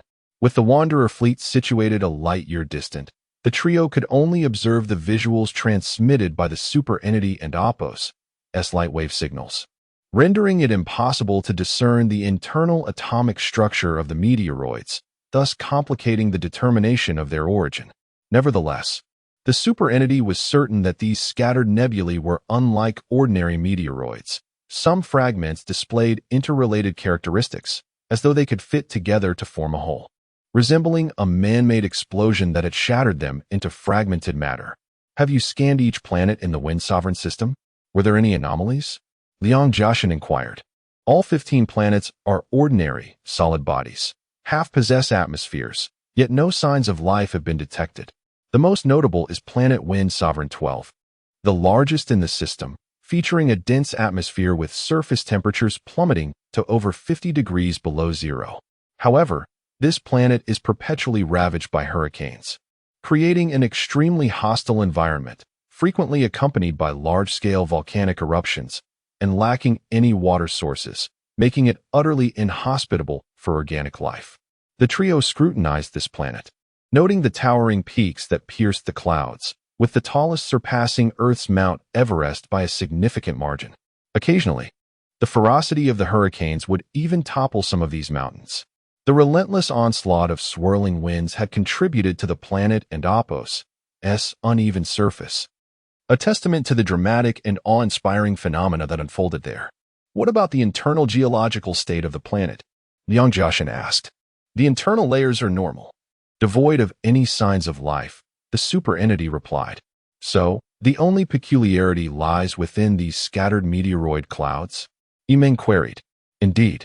Normally, these meteoroids would originate from various directions in space, drawn together by the star's gravitational force, orbiting it without much connection. However, it is unusual that some meteoroids exhibit a degree of interrelation, and their sheer quantity is bewilderingly vast, as if a singular entity had been torn apart. The superentity elucidated. With an exceptionally keen intuition, Xiao Yingzheng sensed an impending danger but could not pinpoint the source of his unease. His instincts, honed through experience, told him that something unusual lurked nearby. Yimeng, noticing Xiao Yingzheng's palpable discomfort, inquired, "What troubles you, old Xiao? Do you sense something amiss?" "I can't quite articulate it. I simply feel an unsettling presence, as though something is watching us," he confessed. After a moment of contemplation, Liang Jiaxin remarked, "Old Zhao's intuition has always been impressive. Since he has detected something awry, and the superentity has found no common genetic life forms in this star system, it would be prudent for us to depart. There is no need to squander time here." Everyone concurred, and the superentity promptly initiated preparations for departure. Just as they were about to leave, the superentity detected an anomalous situation surrounding the location of the Wanderer fleet. Within a sphere extending 1 light-year outward, numerous elliptical, unidentified objects began to materialize. These objects were uniform in size and evenly distributed across the periphery of this spherical region. They exhibited an elliptical shape and moved at the speed of light, heading directly towards the Wanderer fleet. Before long, they entered the 1 light-year defense identification zone of the fleet, showing no signs of halting. Having endured millennia of cosmic drifting, the Wanderer fleet had grown accustomed to such phenomena, and the trio remained unfazed, maintaining an air of calm as if nothing had transpired. They can travel at the speed of light, indicating they may have mastered dark matter technology, Liang Jiaxin stated. Indeed, they must have formed a surrounding circle before we detected them, suggesting their intent is not to drive us away but to eliminate us directly, Xiao Yingzheng added. At this moment, Xiao Yingzheng's anxiety began to dissipate upon witnessing the enemy's emergence. For someone like him, the most daunting scenario was facing an unseen adversary, where victory or defeat was already determined. However, confronting the enemy head-on alleviated some of his worries, as the contest was just beginning. It reminded him of the fall of Earth, where before he could comprehend the enemy's moves, they had already ensnared Earth using their dark matter light walls. Thus, he decisively severed communication with the Voyager and Explorer, vanishing into the depths of the void.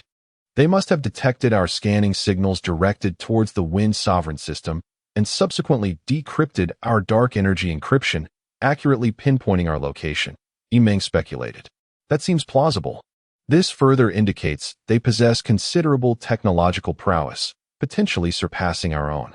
The rapid formation of their encirclement demonstrates their strategic expertise, suggesting they had long set up numerous vessels beyond the star system, lying in wait for alien ships to enter, Liang Jiaxin asserted.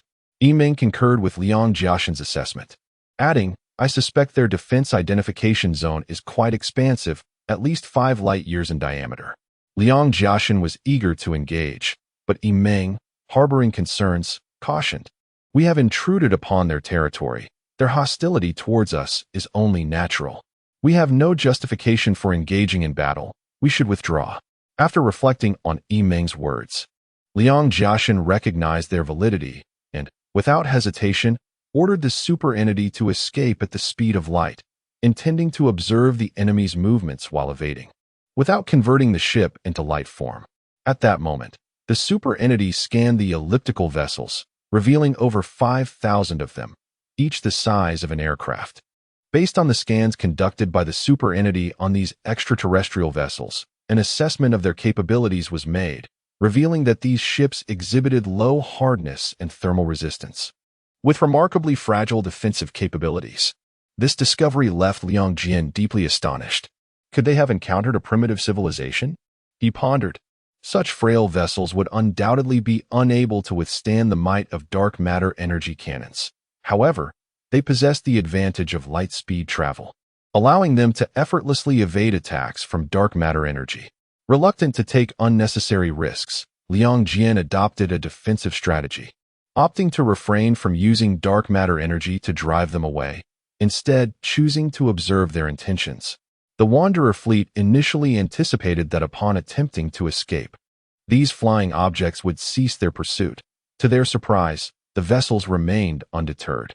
The alien ship directly in front of the super entity vessel showed no inclination to decelerate, but rather advanced boldly towards the fleet, showing no signs of retreat. Consequently, a collision between them and the fleet appeared inevitable. Yet, the aliens seemed unconcerned, exhibiting no signs of veering off course.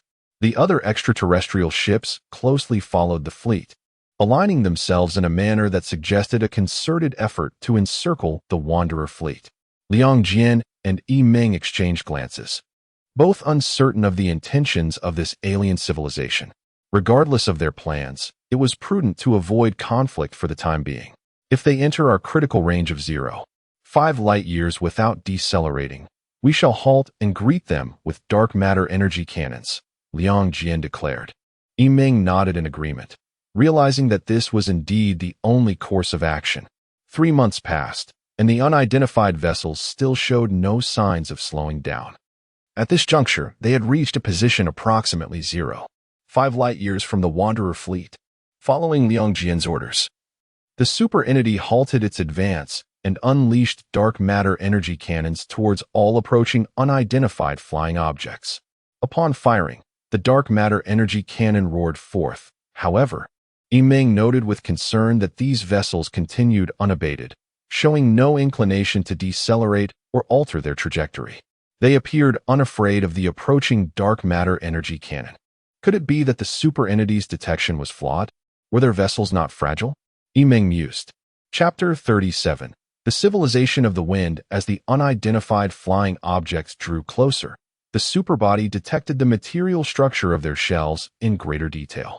These crafts were composed of elements such as iron, nickel, carbon, hydrogen, mercury, samarium, terbium, dysprosium, holmium, ytterbium, and lutetium.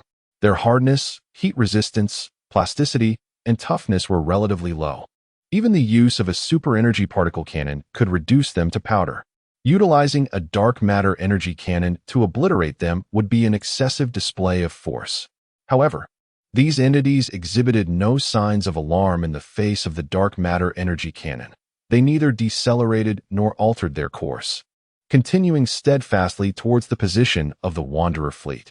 The superbody was uncertain of the purpose behind the materials composed of these elements, but it sensed that there must be other secret uses, leaving their intentions shrouded in mystery. Yimeng, witnessing this scenario, felt a sense of unease. Analyzing the situation from the perspective of their material lightspeed technology, she concluded that this civilization could not possibly lack advanced weaponry. Yet, why were they opting for conventional warships made of these ordinary elements rather than deploying cutting-edge weapons against them? Yiming found this perplexing, her anxiety mounting as she began to perceive that this civilization was far more complex than it appeared. Regardless, our dark matter energy cannon has already been launched at light speed, and soon these unidentified flying objects will be reduced to ashes, Liang Jiaxin declared confidently. Yiming furrowed her brows, remaining silent as she continued to fixate on the approaching alien vessels. Days later, one of the closest flying objects to the fleet abruptly halted its advance, positioned approximately 0.555584 light-years away. Simultaneously, the other unidentified crafts also ceased their forward motion. Liang Jiaxin chuckled, believing that these crafts had succumbed to fear, realizing that they too must bow before the might of the dark matter energy cannon. At that moment, the superbody detected a small cluster of white light emerging from the center of each flying object. This luminescence gradually expanded, detaching from the crafts once it reached a certain size, remaining suspended in a specific location. Meanwhile, the crafts appeared to deflate like punctured balloons, their energy dissipating and gradually separating from the white light source, as if their very essence had been hollowed out and discarded in the cosmos, transforming into space debris. Through its analysis, the superbody confirmed that these white light sources represented a hybrid dark matter energy, amalgamating certain conventional particles and energies. This unique dark matter energy emitted a brilliant white glow, dazzling against the backdrop of space. Its elevated temperature meant that any solid planetary body within a 0.1 light-year radius would be incinerated into a high-density plasma cloud by the heat it radiated. Yiming was astonished to witness this. She had not anticipated that such a fragile material crafted by this civilization could catalyze the production of this extraordinary white dark matter energy. Truly remarkable. Although curiosity stirred within her, a deeper sense of concern took hold, as they had now revealed their profound technological prowess.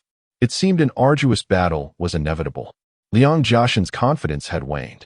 The appearance of over 5,000 white light sources surrounding the fleet indicated that they were commencing their assault on the Wanderer fleet. However, what their next move might be remained uncertain, and Liang Jiaxin no longer harbored any illusions about easily defeating the enemy. At that moment, another shocking development unfolded before Yiming and Liang Jiaxin. They observed faint white lines gradually emerging between each white light source. Initially indistinct and intermittent, these lines grew thicker and brighter over time, connecting the two light sources. The sight revealed a vast white web encompassing the Wanderer fleet, as all the light sources became interconnected. How is this possible? These light sources are so distant, some as far as 3 light-years away. Yet these lines seem to bridge the gap almost instantaneously. Has this civilization mastered faster-than-light technology?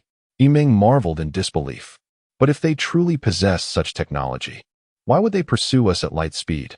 Would it not be more efficient to engage in superluminal motion? At a velocity of 3 light-years per second, they could easily catch up to us in mere seconds. Why take the longer route? Liang Jiaxin shared her confusion. At that moment, the superbody elucidated their inquiry. They were not employing faster-than-light technology, but rather activating dark matter between 2 points in space to form a white line. Hence, this line had not extended gradually from one end to the other. It was simultaneously activated dark matter in the spatial continuum, allowing them to complete this operation in mere seconds. Upon hearing this explanation, Liang Jiaxin felt enlightened. So that is how it is. Thankfully, it is not faster-than-light technology. Otherwise, we would surely fall prey to the blades of a secondary civilization. Yiming sighed in relief, yet cautioned against premature optimism. This civilization had demonstrated advanced techniques by simultaneously generating numerous white dark matter energy sources, creating a vast celestial net around them. Clearly, they had surpassed us in manipulating dark matter energy. I suspect their intention in weaving this net is to confine us within, forming a dark matter energy prison. Nevertheless, We can navigate through the gaps in their net. Look, even the smallest grid measures 0.05 square light years, which is ample space for our wanderer ships, laden with antimatters, to pass through unharmed, Liang Jiaxin pointed out. Just as the superbody prepared to accelerate, an unexpected event occurred. Faint white glimmers began to emerge between each grid, gradually becoming more pronounced until every grid was filled with white, dark energy, forming a surface. Within mere moments, the white net transformed into an enormous white sphere. Yimeng was utterly astonished. This civilization is formidable. They can harness the vacuum between 2 points in the universe to generate white dark matter energy, progressing from point to line, then to surface, ultimately enveloping us in a colossal white light sphere. Moreover, this entire process transpires within minutes, during which no vessel traveling below light speed can hope to escape. Yimeng exclaimed. At that moment, Liang Jiaxin paused, deep in thought, a look of terror dawning in his eyes. I see they have not yet ceased. What do you mean? They have progressed from point to line to surface. I surmise they will soon transition from surface to sphere, causing the entire spherical region of dark matter to activate, forming a solid white dark matter energy sphere. I predict we will soon feel the encroaching presence of this white dark matter energy within mere minutes, Liang Jiaxin explained. Yimeng nodded in agreement, fully endorsing his assessment. As anticipated, the temperature surrounding the vessel began to rise, driven by the activation of the white dark matter energy, escalating rapidly until the entire fleet was engulfed in this luminous white glow. The superbody had preemptively crafted a protective shield of antimatters around the vessel to withstand the searing white energy threatening to consume them, initiating a lightspeed breakout. However, the dark matter energy prison crafted by that civilization also possessed lightspeed mobility, mirroring the fleet's trajectory. Wherever the fleet ventured, the prison followed, clinging to them like a relentless parasite. Despite multiple attempts, the superbody found no success in escaping. We seem to be confined within this energy sphere, being monitored. Though the enemy cannot destroy us directly, we remain ensnared within their control. Here, they can observe our every move, Yimeng remarked. The sensation of being imprisoned is truly unbearable. What have we done wrong? The wandering fleet merely reached the periphery of their territory, conducted scans and observations, yet took no hostile actions, nor did they choose to engage in battle upon encountering them. Why, then, are they relentlessly striving to eliminate us? Liang Jiaxin remarked with a hint of indignation. There is little to be done. Each civilization possesses its own unique thought processes and experiences, with varying perceptions of the universe and life. Some civilizations cherish peace and prioritize self-preservation, while others are more belligerent and inclined towards aggression. The civilization we currently face appears to belong to the latter category, replied Yimeng. We have stored antimatters to serve as a protective shield for the fleet against the searing white light, but it is only sufficient for a millennium. After 1,000 years, the dark matter energy of our adversaries will negate our antimatters, causing them to vanish entirely. Since the fleet is ensconced within a luminous barrier, we cannot extract dark matter from the universe anew, while our opponents can continuously harness dark matter energy from external space. This imbalance will inevitably lead to our destruction. Analyze the superbeing. Liang Jiaxin's expression shifted dramatically as he inquired, are you suggesting that antimatters can be destroyed? Aren't they capable of fully absorbing energy? Aren't they entirely malleable? Antimatters operate on a level beyond conventional energy, but the civilization we are encountering is also grounded in dark matter energy technology. All are utilizing dark energy. How much difference is there between us? Yimeng responded. In frustration, Liang Jiaxin pondered for a moment and proposed. Why don't we concentrate the remaining antimatters into a single point, transforming them into dark matter energy for a cataclysmic explosion, ensuring mutual destruction? Yimeng remained silent for a while before stating, that is unfeasible.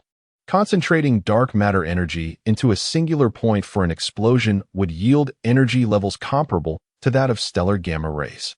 Our vessel cannot withstand such energy limits. The dark matter cage they employ is merely a tool, akin to a fisherman's net. We are but a fish ensnared in that net. When the fish perishes and the net is destroyed, The fisherman loses only his net, suffering no harm, while we, the living fish, perish.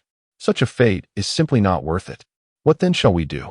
We are slowly facing extinction, destined to be devoured piece by piece. The wandering fleet cannot remain idle. I believe that if we must perish, we should do so while charging forward.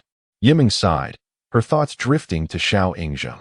She wondered how he was faring now, hoping he had managed to escape, at least preserving a spark for the wandering fleet to avoid total annihilation.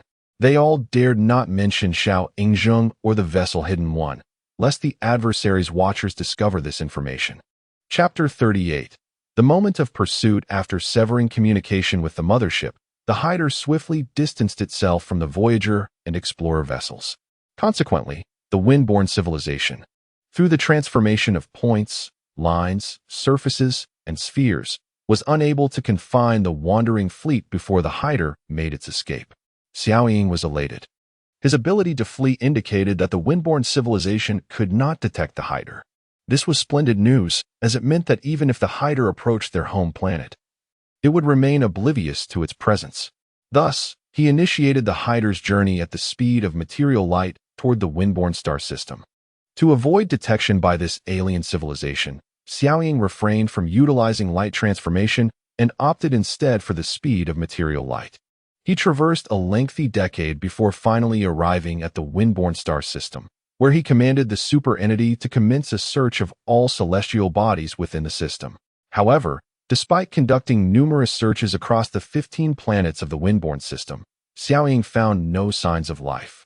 He even explored the subsurface layers of each planet and their corresponding moons, yet no traces could be uncovered. Where could their lair be? Surely it must reside within this system. Such thoughts plagued his mind. He observed the Voyager and Explorer, shrouded in a white energy sphere, approximately 10 light-years away. Anxiety gnawed at him, worrying about how Yiming and Liang Jianxin were faring after being imprisoned within that luminous sphere for a decade. With a military background, Xiao Ying had faced countless life-and-death situations, which had forged his ability to remain composed amid peril. He believed that the Voyager and Explorer must possess some means to withstand the sphere's scorching embrace. Otherwise, it would have long since dissipated. To rescue them, he needed to ascertain the enemy civilization's stronghold in the shortest possible time and obliterate it. The absence of life within the planetary system and its stars left Xiao Ying bewildered.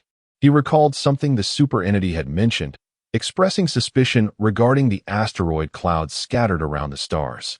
Without hesitation, he set course for those clouds to investigate further. Upon nearing the vicinity, the super entity detected anomalies. Dense signals of dark matter flitted among the asteroids, creating a bustling network of interactions. Xiao Ying's intuition suggested that this might very well be the home of the Windborne civilization, guiding the Hider closer to the asteroid clouds. The super entity synthesized the directions of these dark matter signals and constructed a model. It became evident that within the clouds, a specific location emitted a particularly concentrated signal, akin to a source from which messages radiated to every corner of the asteroid field, which, in turn, relayed information back. Xiao Ying surmised that this was likely the headquarters of the alien civilization and resolved to approach it for further exploration. As the Hider stealthily neared the dense signal source, Xiao Ying donned a specially designed ice crystal magnifying lens to surreptitiously examine the interior of the asteroids. The area was a chaotic array of asteroids, each varying in size and shape, some towering like skyscrapers while others resembled grains of sand. They displayed a myriad of forms, some were angular, others smooth, and some even oval-shaped, resembling eggs. At first glance, these asteroids appeared ordinary, yet closer inspection revealed signs of deliberate separation, with many surfaces and seams capable of interlocking to form a cohesive whole. Could this be a form of camouflage employed by the Windborne civilization? Xiao Ying pondered. Navigating cautiously among the asteroid cluster, he was careful not to make contact. This civilization had no knowledge of detecting ice crystal transparencies, having never encountered such materials, allowing the Hider to traverse freely. Through the ice crystal lens, he discerned that many asteroids were hollow, with tiny organisms skittering within, too minuscule to perceive with the naked eye. Upon magnifying the view, he identified these creatures as resembling black iron threadworms, writhing frantically inside the asteroids. Reminiscent of a host of bacteria within a living organism, these beings entwined and squirmed densely within the asteroid shells, surrounded by a plethora of small particles, each differing in color and form. The superentity detected that these particles were composed of various elements of dark matter. The threadworms appeared to manipulate these particles, which occasionally emitted flickering red glimmers, sending forth a multitude of signals with each flash. The superentity traced many signals originating from these particles and followed their trajectories, discovering that some were intercepted by materials within other asteroids, while others shot directly toward the distant white energy sphere. It became evident to Xiaoying that this location served as the enemy civilization's central control room, with these diminutive alien life forms covertly orchestrating the white energy sphere's dark matter energy, attempting to ensnare the wandering fleet indefinitely, all while believing their actions were flawless. How absurd! Convinced that this signal-dense area was indeed the windborne civilization and Opos' command center, he resolved to destroy it to liberate the wandering fleet. The Hider discreetly withdrew from the asteroid field, positioning itself at a safe distance to prepare for a comprehensive and multidimensional strike using dark matter energy against the asteroid clouds. The immense power of this dark matter energy cannon could effortlessly obliterate a star, thus dismantling the asteroid clouds would be a trivial task. After a moment of hesitation, Xiaoying made the resolute choice to press the button, unleashing several dark matter energy projectiles at light speed. The annihilation of the asteroid cluster by the dark matter energy cannon was astonishingly effortless. With the explosions, the asteroids transformed instantaneously into a plasma gas, while those farther away were propelled by the shockwaves, vanishing into the vast cosmos. One nearby planet, unable to withstand the sudden surge of heat from the blasts, erupted, while others were violently displaced by the powerful shockwaves. Once the explosions subsided, the superentity scanned the area again and found nothing but high-temperature plasma clouds. The threadworms and particle matter could not possibly have survived. Xiaoying, akin to a sniper, had silently unleashed energy projectiles, eradicating an entire civilization. At that moment, his heart remained unperturbed. He wished only to convey a single message to that civilization. If you disregard the cosmic laws of existence, do not lament the cruelty of others. Meanwhile, Liang Jianshan and Yimeng had been trapped within the white energy sphere for 10 long years. Despite spending much of that time transforming into a light source, they had awakened several times, only to find themselves still ensnared in the luminous sphere. The feeling of confinement weighed heavily upon them, as if they were prisoners deprived of freedom, leading to a profound sense of boredom. Throughout this period, they employed various methods in attempts to escape the sphere, including a previous endeavor utilizing high-speed particle streams to manipulate the distorted space, but all efforts proved futile. One day, the superentity noticed that the energy of the surrounding white light sphere was gradually diminishing, and its operational speed had also decreased. This revelation brought immense joy to Liang Jianshan and Yimeng. Could it be that Xiaoying had resolved the issue? Otherwise, this civilization would not have experienced such a moment of conscience, releasing us from the confines of the light sphere. Yimeng exclaimed with excitement. Liang Jianshan let out a wry smile, pondering the notion that this civilization might possess a sense of morality. What a fanciful dream. Following Liang Jianshan's instructions, the superentity immediately ramped up its power, attempting to break free from the barrier of the light sphere. Minutes later, before the fleet could cover much distance, the white radiance gradually faded away, revealing the long-lost depths of the cosmos once more.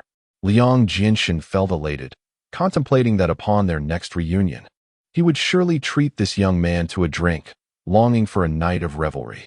However, before their joy could linger for long, the superentity's system detected that densely clustered within a light year of the fleet were thousands upon thousands of flying vessels from the wind-wielding civilization, drawing closer to them. This revelation startled Yimeng greatly. These aircraft were identical to the 5,000 black vessels that had previously surrounded the fleet. After the emergence of the white light source, They appeared to have been drained away, gradually retreating. How could it be that so many had now gathered? The super entity counted their numbers and found there to be an astonishing total of over 100,000 ships. Chapter 39. The spectacle of fireworks. Do they intend to replicate the previous procedure and create another luminous barrier? Yimeng inquired. It seems unlikely. Why would they dismantle the previous luminous barrier only to construct a new one? This presents an opportunity for me, Liang Jianshun remarked. Yimeng nodded, continuing to observe the vast array of spacecraft a light year away. This time, they did not emit a white light. Instead, they were meticulously arranged, remaining eerily still, resembling a colossal parking lot. After a while, the super entity detected several ships unleashing beams of red light directed towards the drifter fleet.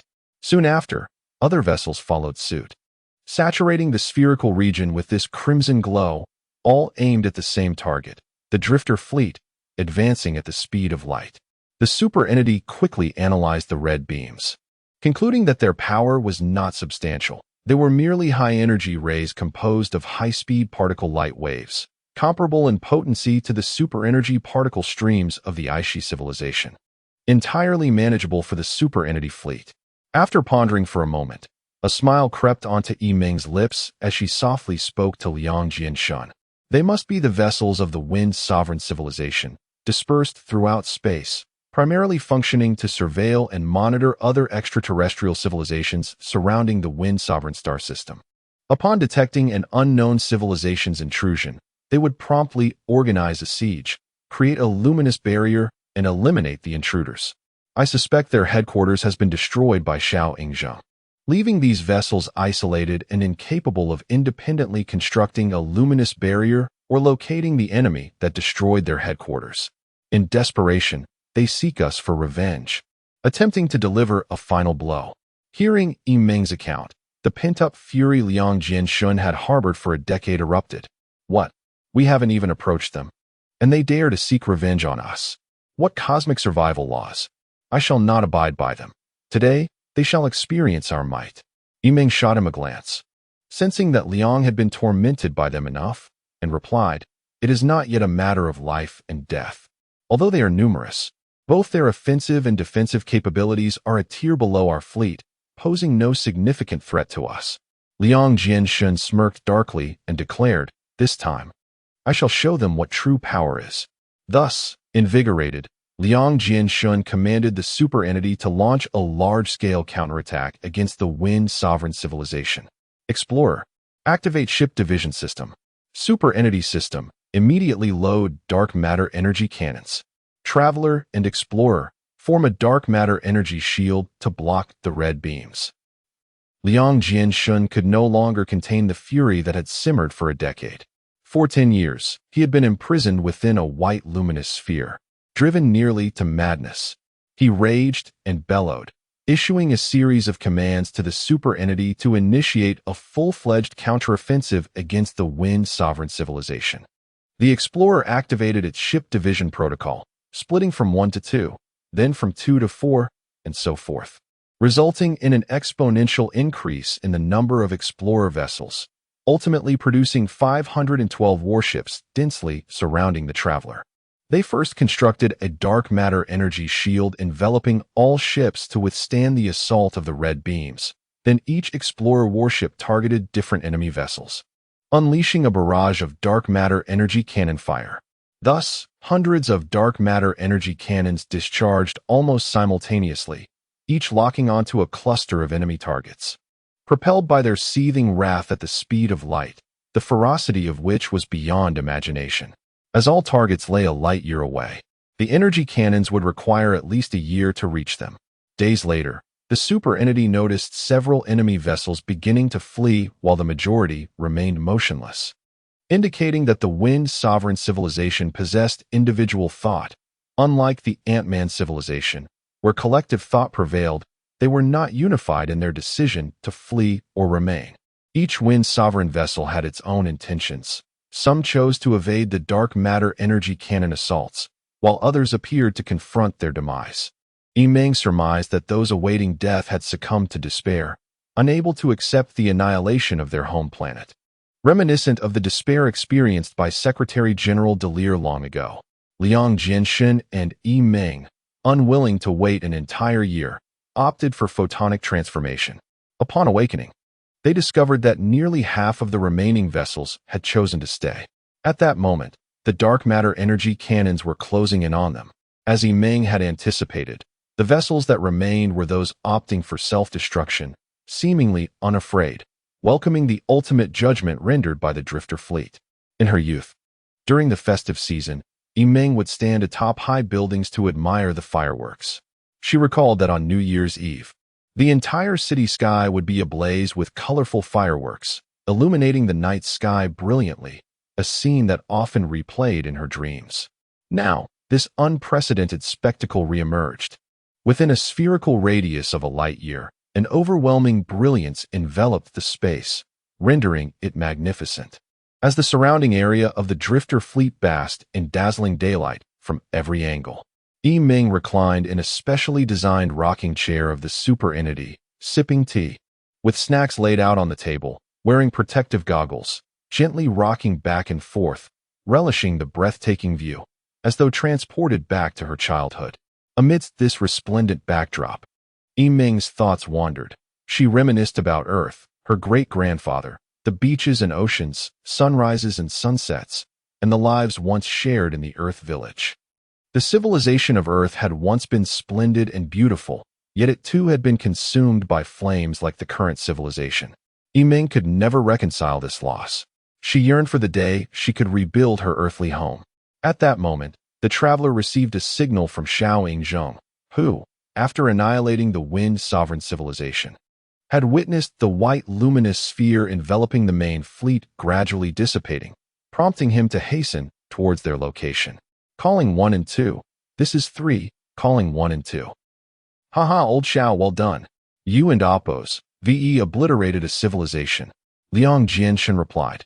Hearing Liang Jianxun and Oppos' voice, Xiao Yingzhong exhaled a sigh of relief. Don't mention it. I searched for them for ages, nearly turning the Wind Sovereign star system upside down, only to find them hiding amidst the asteroid field. Is that so? Were they quite diminutive? Yi Ming inquired. Small, very small, akin to certain microorganisms on Earth. However, their technology is quite advanced. They communicated through dark energy signals, utilizing minute particulate matter to establish numerous small precision devices to control the spherical barrier. Their reaction speed was astonishing. Upon detecting an intruder, they could swiftly organize a siege to eliminate the invaders. Then how were they vanquished by you? Liang Jianxun inquired with a mischievous grin.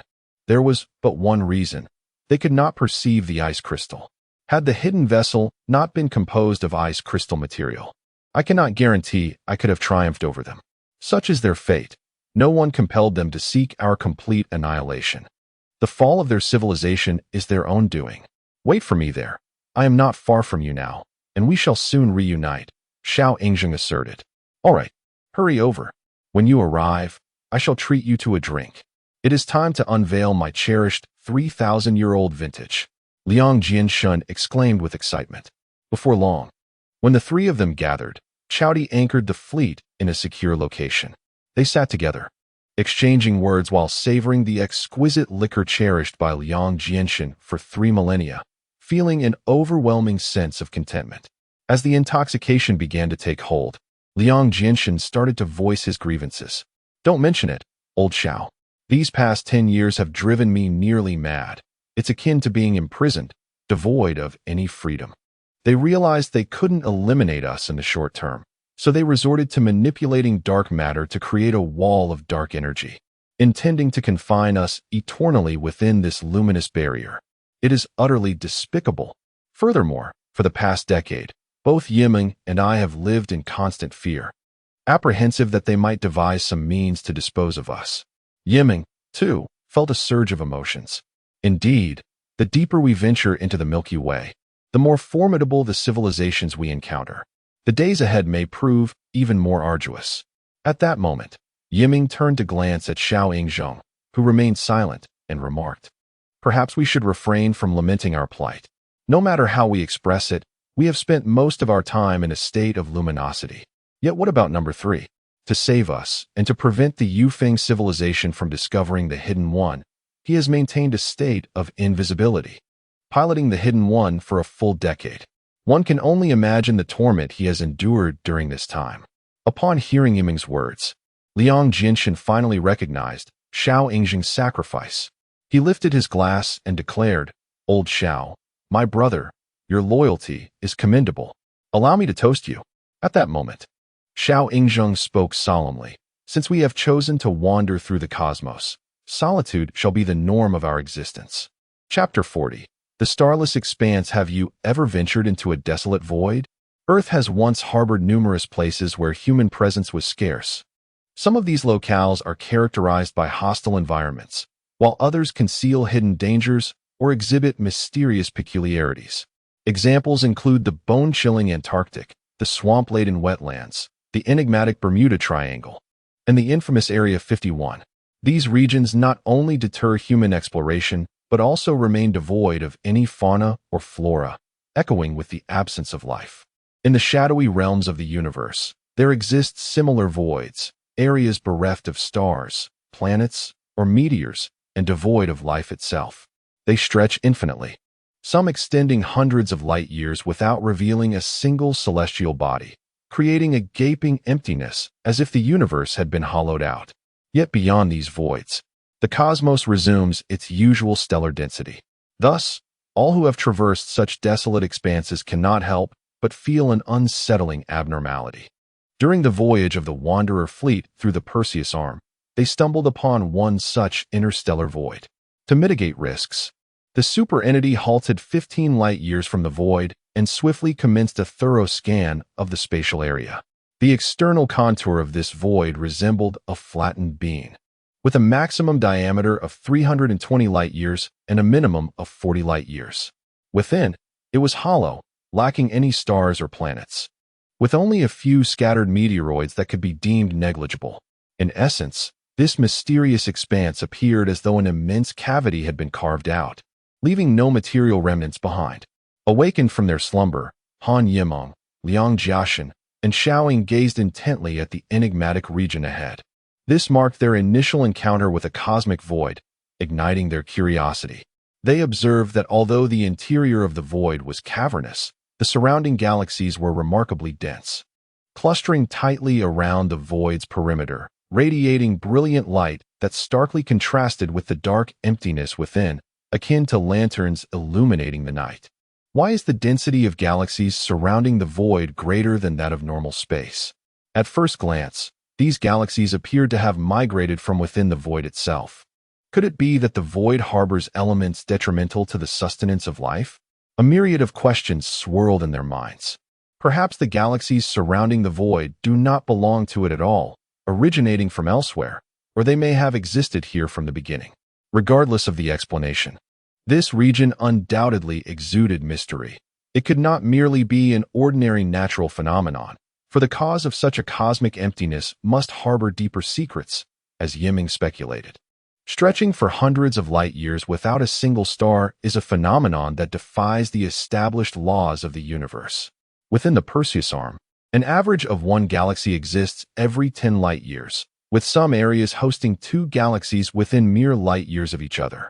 The emergence of an interstellar void in this vibrant and bustling expanse was perplexing, prompting Liang Jiashan to express his astonishment. If this void is not a natural occurrence, it must be the result of advanced civilization, leading Yiming to conjecture that the galaxies encircling the void likely harbor advanced life forms. At that moment, the super entity's probe detected an anomaly. Within the void, 242 light years from the fleet, a multitude of small asteroids appeared, not orbiting a star, but congregating and moving in unison toward a common direction, traveling at nearly 4/5 the speed of light. These lunar-sized celestial bodies emitted white gas from their rear, resembling rocket thrusters. This spectacle left them astounded. Yiming recalled reading various science fiction novels in the library, one of which, titled The Wandering Earth, depicted humanity constructing thousands of engines on the Earth's surface to propel the planet out of the solar system toward a new home, Proxima Centauri, 2 light years away, in a journey lasting 500 years. What had once seemed an outlandish concept was now manifesting before their eyes. The world is indeed vast and replete with wonders, albeit these celestial bodies were not Earth, but rather artifacts of alien civilizations. The speed of light is finite. The farther a galaxy resides, the longer it takes for its light to reach Earth, rendering the observed cosmos increasingly ancient. Thus, a galaxy 30 light-years distant reflects its state from 30 years ago. 100 light-years away reveals its condition from a century past. We cannot glimpse the current happenings in some distant corner of the universe, as that knowledge eludes us, only to be revealed in the future when the light finally arrives.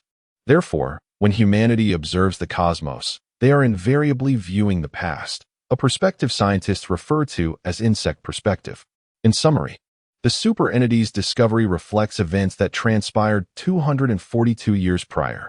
Yet, the destination of these wandering planets remains an enigma, akin to solitary travelers navigating the long night within the void. Shortly after identifying the wandering planets, the superentity uncovered an even more extraordinary phenomenon.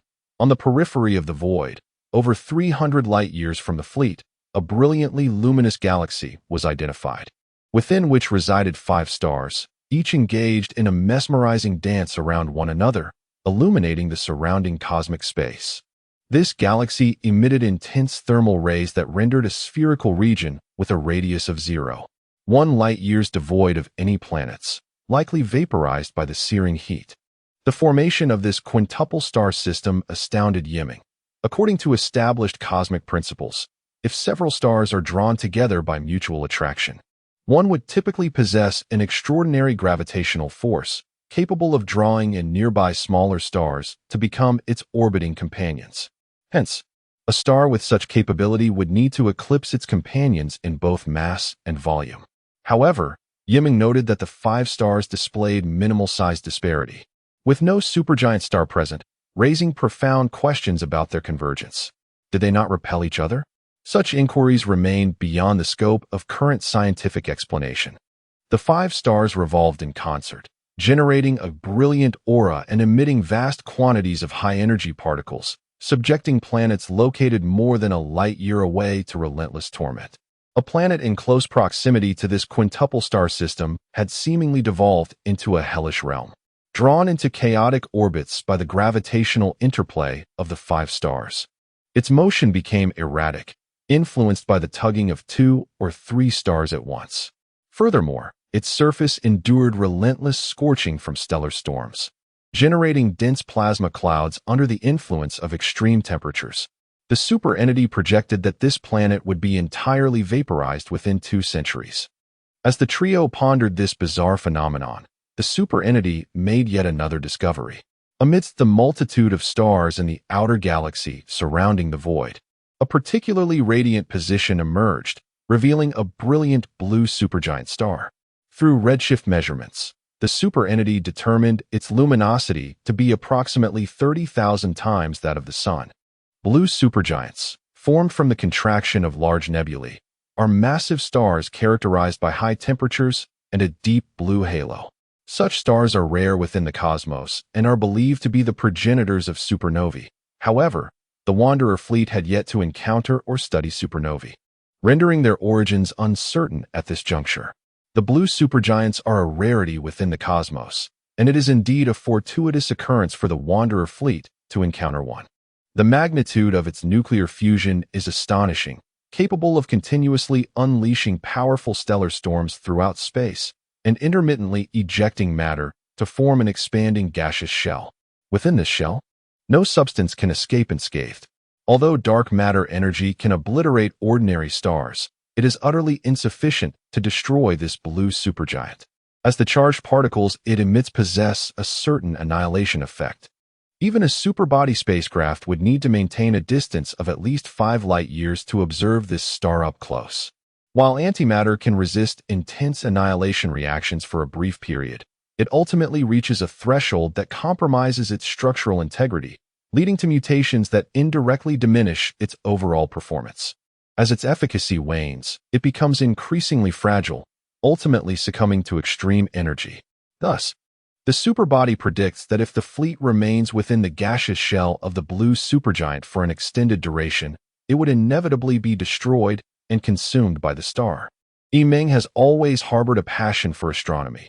In her youth, she studied blue supergiants in books, such as Betelgeuse in Orion and Alpha Cygni in Cygnus, both of which are blue supergiants. Alpha Cygni boasts a temperature 40,000 times that of the Sun and is among the brightest stars in observable nebulae. Upon reading about these celestial wonders, Yiming was filled with awe and hoped to witness these deep blue stars in her lifetime. Now, her long-held wish has come to fruition.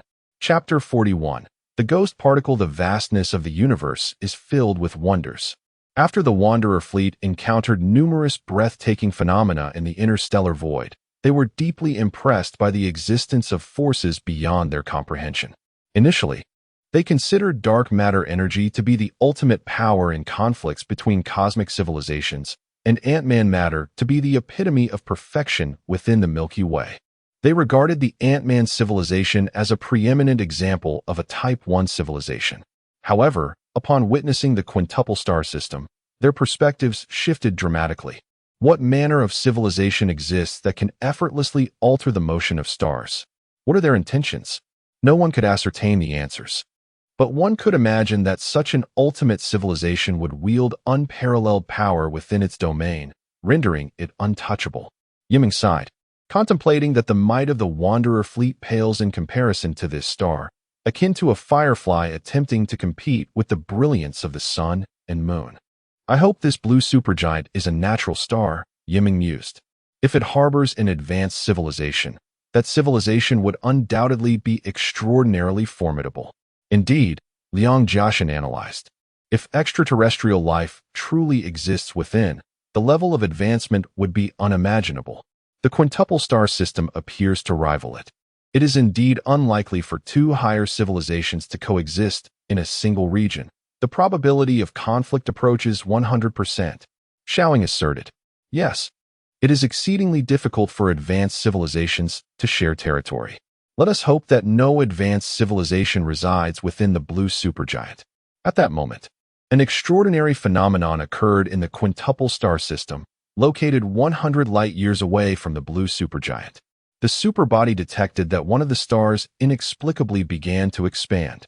Calculations revealed that within a mere 5 hours, the star's diameter had increased to 1.5 times its original size and continued to grow. The superbody scanned the remaining 4 stars, discovering them unchanged, still in harmonious orbit. This phenomenon was peculiar. How could a star undergo self-expansion? This defied the established laws of stellar evolution. Liang Jiaxin expressed his confusion. It is not merely a matter of breaking established laws. The quintuple star system contains only one expanding star, while the other 4 remain unchanged, which contradicts the foundational theories of cosmic physics as we understand them. The superbody elucidated.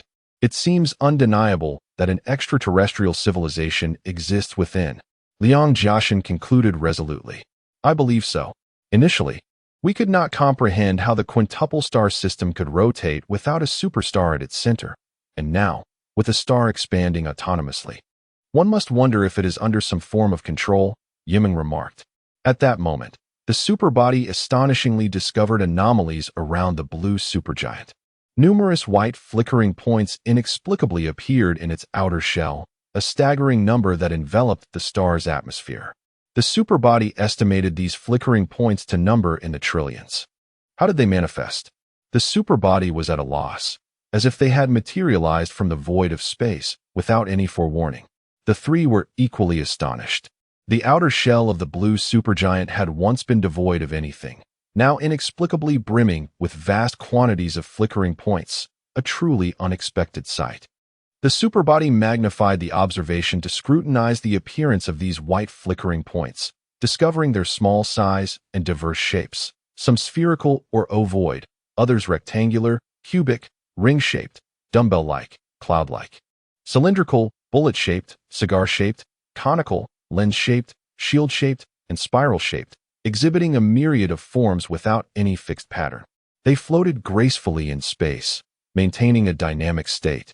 each flickering point measuring between 15 to 40 meters in diameter, yet radiating an intense luminosity that illuminated the entire stellar atmosphere. After some time, the superbody realized that its previous detection had erred. These flickering points did not possess a distinct fixed structure or shape, existing in a state of constant flux, sometimes appearing as dumbbells, at other times as cones or rings. Truly remarkable. At this moment, Yiming recalled a book she had once read, which described a phenomenon on Earth known as ball lightning. This ball lightning differed from ordinary lightning, colloquially referred to as rolling thunder. It typically appeared during thunderstorms, moving like a ghost through low-lying forests, scorching trees in its wake, or entering rooms and igniting everything within. Earth's ball lightning was also dynamic, changing form every moment, mirroring the characteristics of these flickering points. Thus, Yiming dubbed these trillions of flickering points cosmic ball lightning. However, while Earth's ball lightning was a product of complex terrestrial atmospheric conditions, the origins and purposes of these cosmic counterparts surrounding the blue supergiant remained a mystery. Liang Jiaxin speculated that their complete encasement of the blue supergiant could not bode well.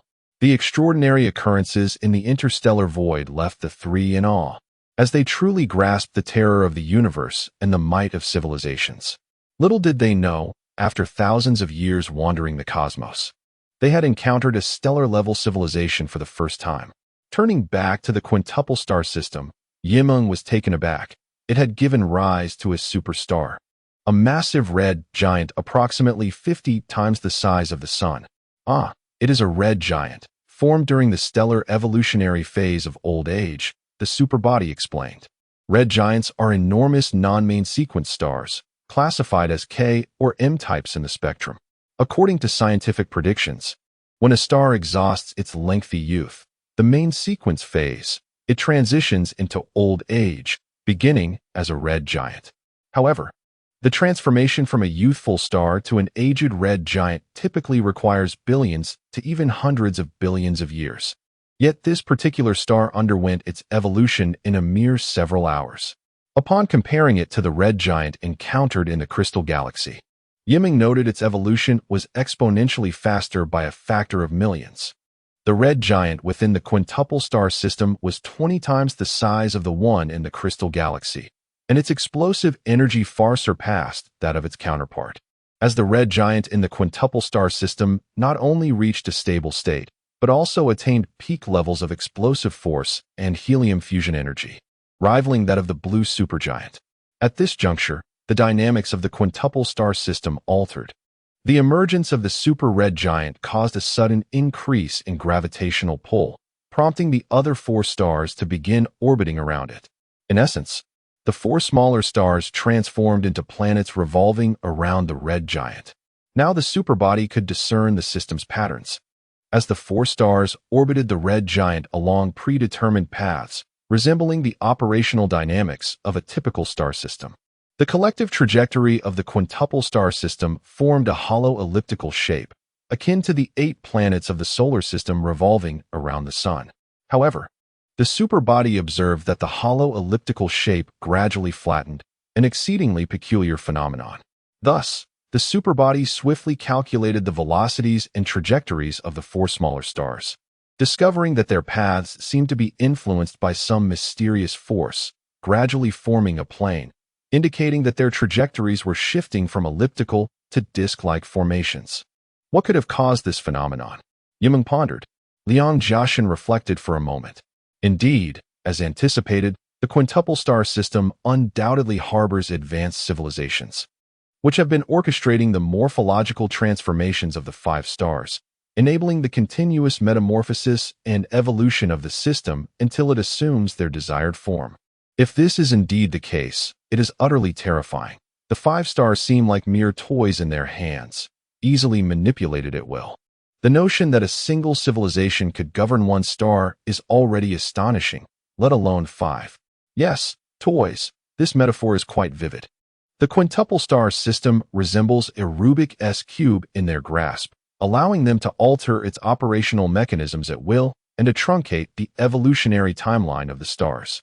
A star in its prime can swiftly metamorphose into a red giant in an exceedingly brief period, revealing the extreme sophistication of this advanced civilization as scientific prowess. What could their intentions be? Yimeng pondered. Who knows? Regardless, they likely do not intend to harm us. In their eyes, we are probably insignificant, akin to ants. They have no need to expend such immense power to attack us and might not even deem us worthy of a glance, Liang Jinshan remarked.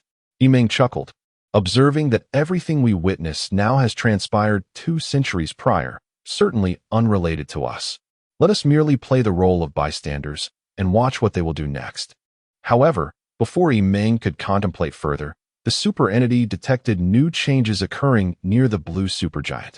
It witnessed trillions of spherical lightning bolts simultaneously unleashing a silvery beam towards the blue supergiant. As the silvery light elongated, the mass of the spherical lightning seemed to diminish progressively. The super entity found it perplexing why these spherical lightning bolts could emit silvery light. Yet it was certain that they were indeed reducing their own mass to provide energy for the emitted light. Initially, Xiaoying believed these spherical lightning bolts originated from the blue supergiant, but as he observed trillions of silvery beams converging upon the star, he gradually realized that these bolts could not possibly be produced by the blue supergiant, as it could not employ its own creations to attack itself.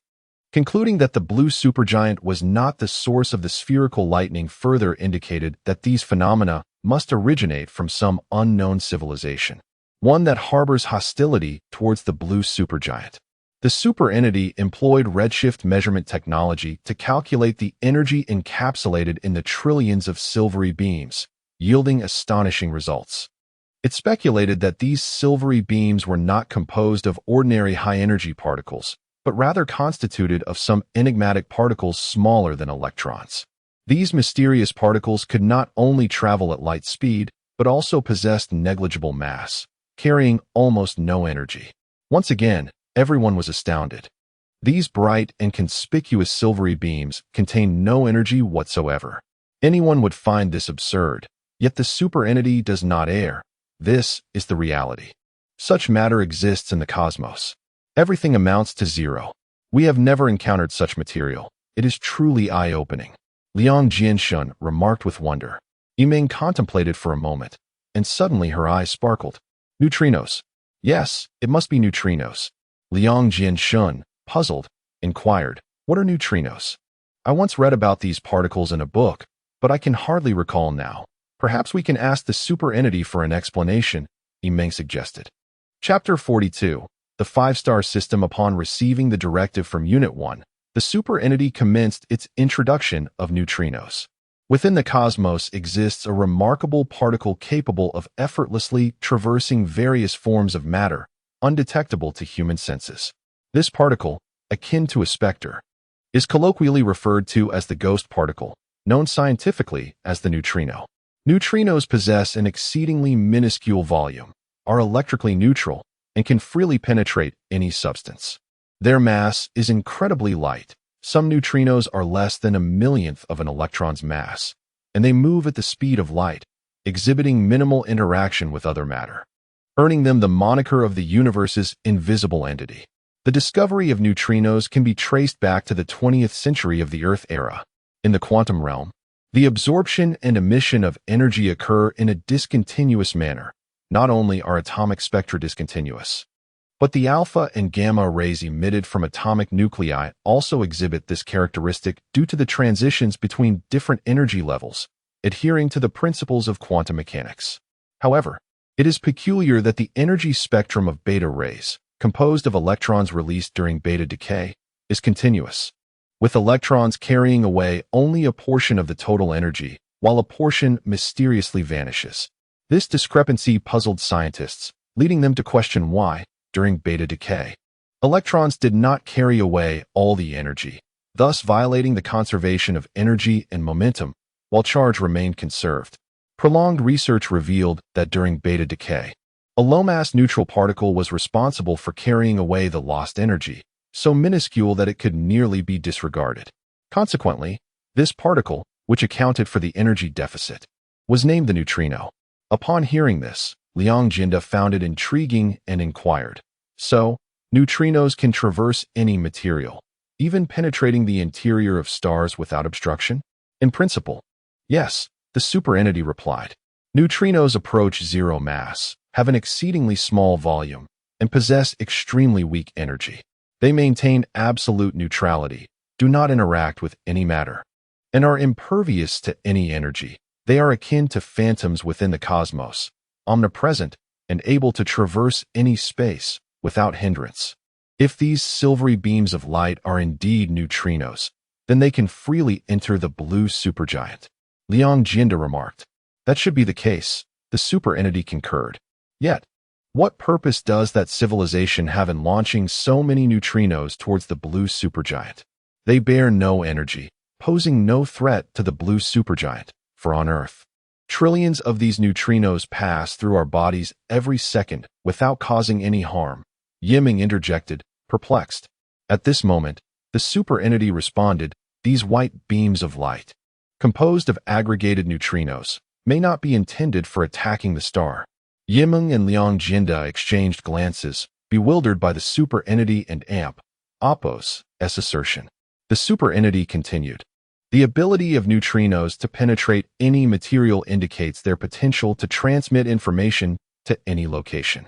If these beams of neutrinos are indeed emitted by an extraterrestrial civilization, they could carry information into the star and Opos' interior without experiencing annihilation. Yimong, intrigued, pressed further, what kind of information could these neutrino beams carry? Why send information into the blue supergiant? The superentity replied, I can only speculate. If that is the case, the specific nature of the information remains unclear. Logically deducing, if that civilization harbors hostility towards the blue supergiant, I surmise the information could pose a threat to it, perhaps involving an inducement mechanism wrapped in energy to trigger destruction, or possibly carrying information that could influence the helium fusion reactions of the blue supergiant, among other possibilities. Liang Jinda found the superentity's reasoning compelling. While neutrinos lack energy, they can freely enter the blue supergiant, whereas aggressive weapons like dark matter energy cannons or supercharged particle streams, despite their formidable energy, cannot breach the slightest barrier of the blue supergiant, as their energy is insufficient against it. Thus, utilizing neutrinos to convey information capable of stimulating dark matter energy within the star's interior could be a clever strategy. They continued to observe the status of the silvery neutrino beams, and indeed, as the superentity had hypothesized, the neutrino beams effortlessly penetrated the outer shell of the blue supergiant, maintaining their velocity as they continued toward the core of the star. Approximately 2 hours later, the fastest batch of neutrinos reached the outer edge of the blue supergiant, poised to make contact with its surface. Yet, the blue supergiant exhibited no signs of resistance. Did the blue supergiant lack advanced civilizations? If so, why were these neutrinos so determined to infiltrate its interior? What was their ultimate objective? This question left Yiming in a state of confusion.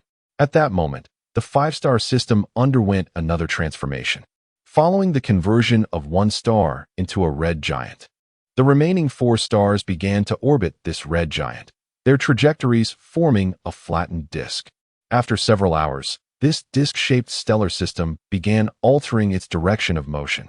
Yiming sensed that this movement was unusual, due to the principle of cosmic expansion.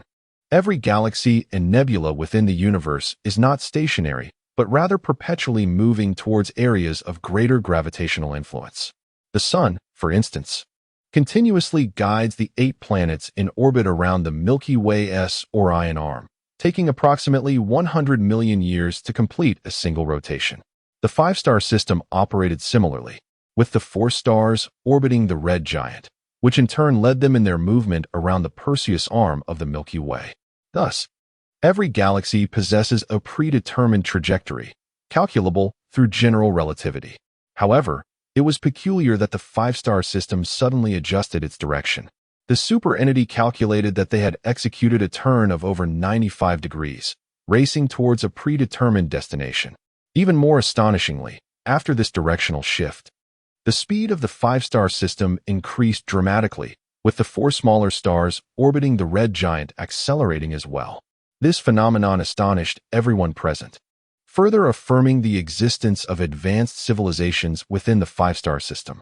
4. Absent external influence. A natural star system would never contravene the principle of cosmic expansion, altering its trajectory and increasing its velocity autonomously.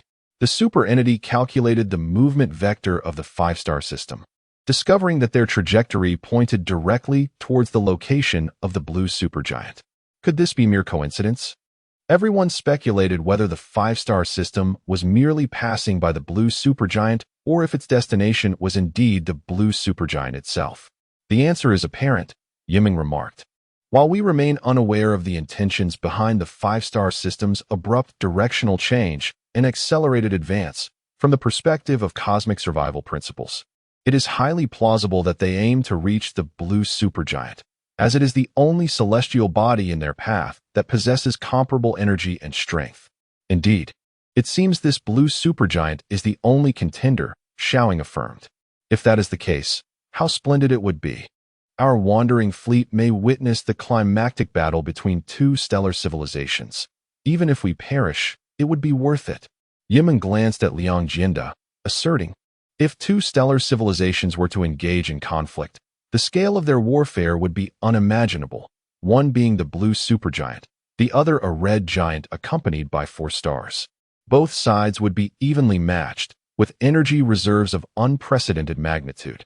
Should they clash, the entire combat zone would undoubtedly experience an epic upheaval. Xiao Ying's gaze was sharp as he recalled something upon hearing Yiming's words. He inquired, have you ever pondered why there exists an uninhabited expanse spanning hundreds of light years, with various star systems densely scattered around this desolate region? The two shook their heads, prompting Xiao Ying to elaborate.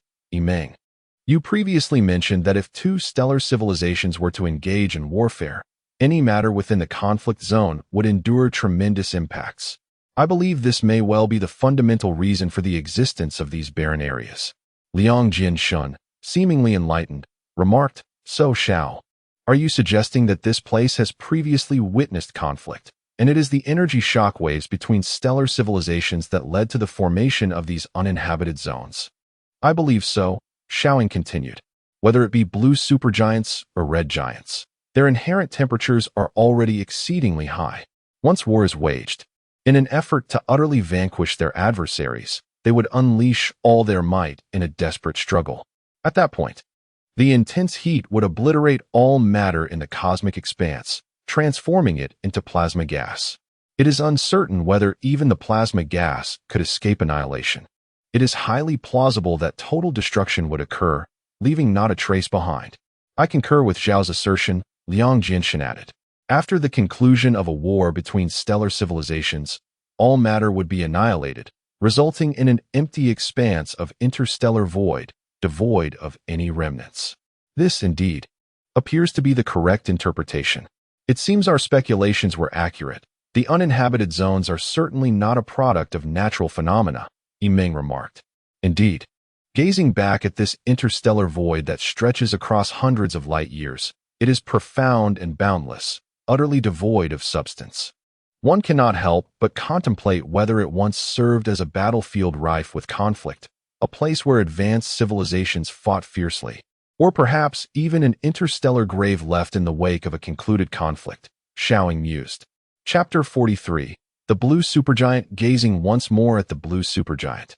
The white beam composed of ghostly particles, or neutrinos, had mostly penetrated the core of the star. The superbody projected this imagery, revealing with remarkable clarity the silvery ghost particles, which remained undisturbed within the blue supergiant. They resembled delicate sheets of silver foil inserted into a raging inferno. Despite the intense heat, the foil remained unaffected, retaining its original state. The superbody elucidated the characteristics of neutrinos, and Yiming had long understood their nature, yet witnessing this spectacle still left her astounded. After all, this was a blue supergiant. Its temperature could obliterate a superbody spacecraft in mere seconds. Yet the enigmatic, ghostly neutrinos remained entirely unscathed. Truly, the universe is vast and full of wonders. Approximately 5 hours later, the final batch of ghost particles had traversed the star's interior.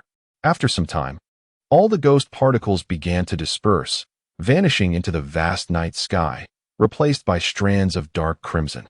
These thin lines were strikingly prominent within the blue supergiant, resembling trillions of red needles piercing the star from a distance.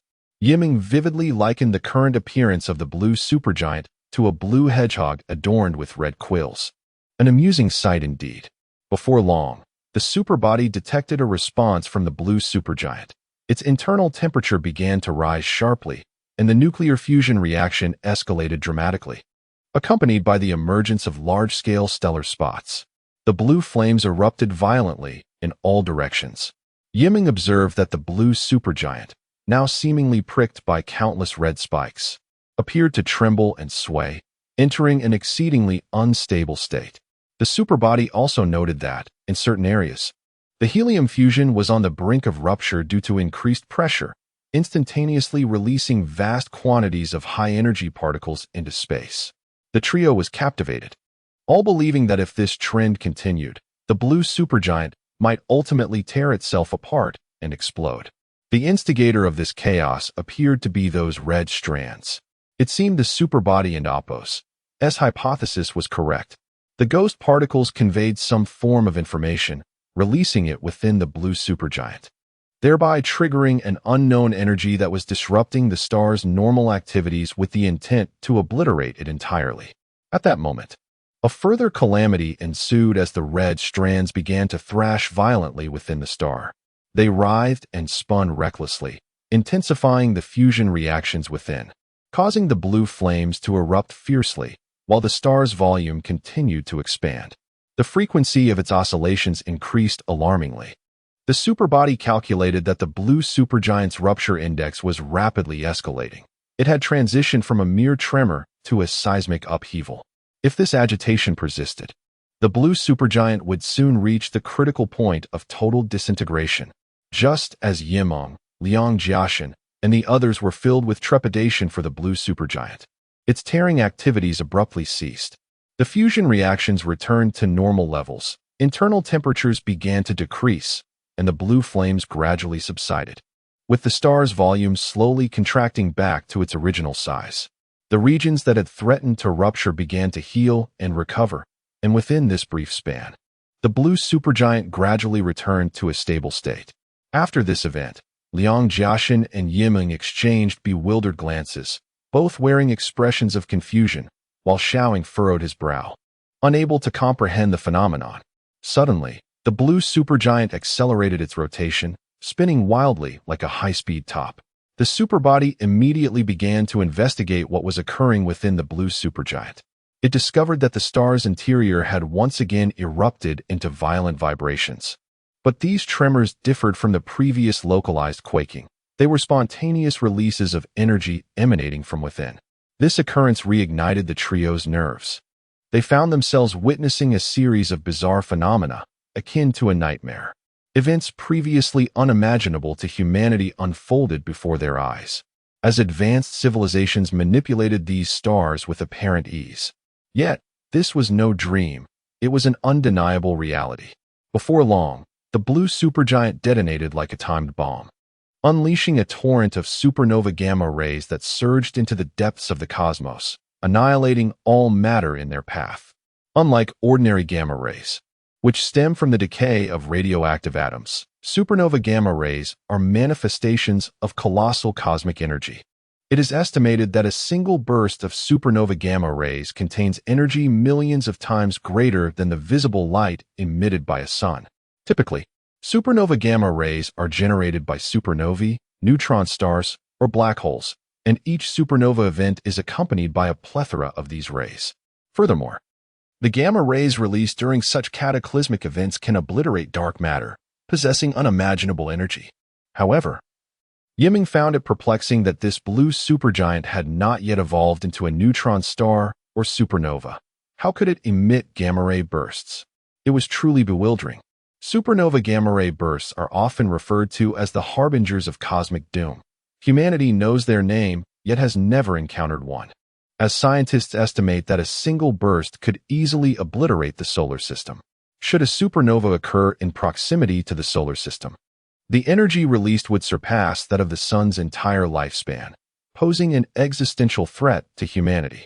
Fortunately, supernova gamma rays can collide with molecules and atoms in the cosmos. Gamma rays emitted by supernovae far from the solar system are blocked by countless celestial bodies, preventing them from reaching Earth, thus sparing the planet from numerous instances of this lethal radiation. At that moment, the superbody assessed the energy output of the gamma rays emanating from the blue supergiant. The results indicated that while the energy was not as intense as that from a supernova event, a single beam could still obliterate the Wanderer fleet, as these gamma rays could annihilate dark matter. If dark matter ceased to function, then the antimatters would also lose their efficacy. Hence, the Wanderer fleet needed to evade the gamma rays directed towards them. Gamma rays contain intense radiation energy, even if the fleet managed to avoid direct encounters. Remaining within a 0.5 light-year radius would still pose a threat. Therefore, the Wanderer fleet had to retreat a considerable distance from the uninhabited zone to ensure they were not consumed by the relentless onslaught of gamma rays. Following calculations by the superbody, it was determined that the Wanderer fleet needed to distance themselves by 5 light-years to the Kunlun star system to evade the dense gamma ray streams. Thus, the superbody initiated the spacecraft's propulsion system, commencing its journey towards the Kunlun star system. 5 years later, upon reaching the Kunlun star system, the superbody immediately assessed whether the gamma rays in the cosmos had completely dissipated. It found that they continued to surge from the uninhabited zone, akin to a never-ending barrage of machine gun fire. According to the superbody's predictions, the gamma ray outburst would persist for some time, necessitating that the superbody fleet remain concealed within the Kunlun star system for an extended period. However, they could not linger indefinitely, for another wave of gamma rays would traverse the Kunlun star system in 10 years, compelling them to seek refuge in other star systems within that time frame. Thus, the Wanderer fleet traversed various star systems to ensure their survival, narrowly evading numerous gamma ray assaults. Approximately 20 years later, the superbody detected that the gamma ray streams in the uninhabited zone were gradually dissipating, and the gamma radiation from the blue supergiant had also concluded. Set sail immediately. Return to the interstellar uninhabited zone at maximum speed, Liang Jiaxin commanded. Yiming had just witnessed the formidable power of a supernova gamma ray and was filled with trepidation. Reluctant to return, she implored, "Why must we go back? So many bizarre occurrences have transpired in the uninhabited zone, and the civilizations emerging are increasingly powerful. Knowing that the quintuple star system is on the brink of a decisive battle with the blue supergiant, do we truly wish to march towards our demise?" Liang Jiaxin, captivated by the allure of stellar civilizations, yearned to witness the clash of these advanced beings firsthand. Despite the inherent dangers, he was resolute in attending this grand spectacle. "Yiming, let us go and behold it. It is a rare fortune to encounter stellar civilizations as we wander through the cosmos, and to witness their martial prowess would be a lifetime achievement, even if it leads to our end." Yiming pouted and sighed. This person must be mad. She then turned to Captain Xiao Ingzheng, inquiring, "What do you think, Lao Xiao?" Captain Xiao, a man of considerable curiosity, was meticulous in his actions, yet harbored a deep reverence for strength. Upon seeing that he remained silent, Yiming quickly understood. "Very well. Since you both wish to see what unfolds there, let us proceed. I hope we encounter no trouble upon arrival," she lamented, shaking her head. The fleet moved swiftly, traversing approximately 40 light-years before the superbody returned to its original position. The gamma-ray flux had persisted for a considerable duration, obliterating many star systems along its path, leaving only a few fortunate enough to escape. Furthermore, the outer contours of the uninhabited zone had transformed. No stars were visible near the blue supergiant, as they had seemingly been annihilated by the gamma rays, becoming part of the desolate expanse. Upon awakening, Liang Jiaxin immediately requested to observe the blue supergiant. To their relief, the blue supergiant remained, standing solitary in the uninhabited zone as if abandoned, with all neighboring star systems vanished. Compared to before, its size appeared to have significantly increased. Calculations indicated that its volume had doubled, and its mass had correspondingly risen, with energy output now twice what it had been previously. This blue supergiant has grown. How can this be? It defies scientific rationale, exclaimed Yiming. Why do you say that? Liang Jiaxin inquired. According to general relativity, when a star undergoes a supernova event, its energy should rapidly diminish as gamma rays are emitted. Why then does it release double the energy per second? Moreover, a star would typically collapse significantly. While its mass has increased, its volume should correspondingly decrease. How can its volume have doubled? This is illogical. Yiming responded. Superbody, how do you explain Yiming's question? Liang Jiaxin asked, seeking answers from the superbody. The superbody remained silent for 2 seconds before replying. I regret to inform you, esteemed masters, that this matter exceeds our realm of comprehension, and the superbody is unable to provide clarity. The three exchanged glances, realizing that the sophistication of this advanced civilization surpassed human imagination. Have you noticed? The trillions of red unknown light waves interspersed within the stellar body have vanished. Xiao Yingzheng suddenly remarked. Indeed, what could account for this? Has the gamma radiation from the blue supergiant obliterated those red filaments? It is possible. Ghost particles may have transported unknown energy into the star's interior, intending to unleash red unknown energy to destroy the blue supergiant. However, the outcome was contrary to expectations. As the blue supergiant's gamma rays annihilated all those red energies, Liang Jiaxin speculated. Lao Liang's hypothesis holds merit. If this conjecture is valid, it suggests the likelihood of advanced civilizations existing within the blue supergiant. Xiao Yingzheng concluded. Chapter 44. The Wandering Planets. Upon returning to its original position, the superentity conducted an extensive search and eventually discovered a 5-star system located 1.5 light-years from the blue supergiant star. The configuration of this 5-star system was remarkably peculiar. It resembled a disk with a red giant star at its center, surrounded by 4 smaller stars that orbited rapidly. These smaller stars not only revolved at an astonishing pace, but also exhibited remarkable rotational speeds, spinning around the red giant in a frenzied manner, akin to the wheels of 4 high-speed racing cars. Together, they propelled towards the blue supergiant at the speed of light, resembling a luminous flying saucer from a distance. Utilizing redshift measurement technology, the superentity examined this gleaming spacecraft and uncovered an intriguing phenomenon. Aside from the red giant, the masses of the 4 rotating stars were diminishing each second. Yiming, filled with curiosity, contemplated the situation and suddenly had an epiphany. She elucidated, I comprehend now. This star system's ability to traverse the cosmos at light speed is due to the sacrifice of the masses of the other 4 stars, akin to 4 stellar engines continuously providing propulsion for the red giant.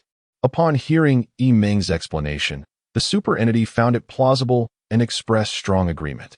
Liang Jiaxin remarked, this is indeed impressive. The 5-star system operates like a racing car equipped with 4-wheel drive, where the 4 stars function as its tires, and the red giant serves as the body, working in unison to transport the red giant to its desired destination. This analogy was apartment. There are numerous pathways to achieve light-speed travel in the universe. For instance, we might utilize the energy of galactic traction to convert matter into light or harness dark matter energy for solid light-speed motion. However, these methods are only suitable for lighter objects. Stars, with their immense mass, cannot be propelled to light speed by galactic traction or dark matter energy, suggesting that advanced civilizations must possess unique techniques to enable an entire star to achieve light speed. The phenomenon we are witnessing may be one such method. At this moment, the superentity shifted its focus to the blue supergiant and suddenly noticed several small asteroids nearby. Yiming recalled something and exclaimed, aren't these the wandering planets we discovered in the uninhabited zone? How did they end up here? Her curiosity piqued. Liang Jiaxin responded, oh, I had forgotten about them. We were so focused on the 2 stars that we overlooked their presence.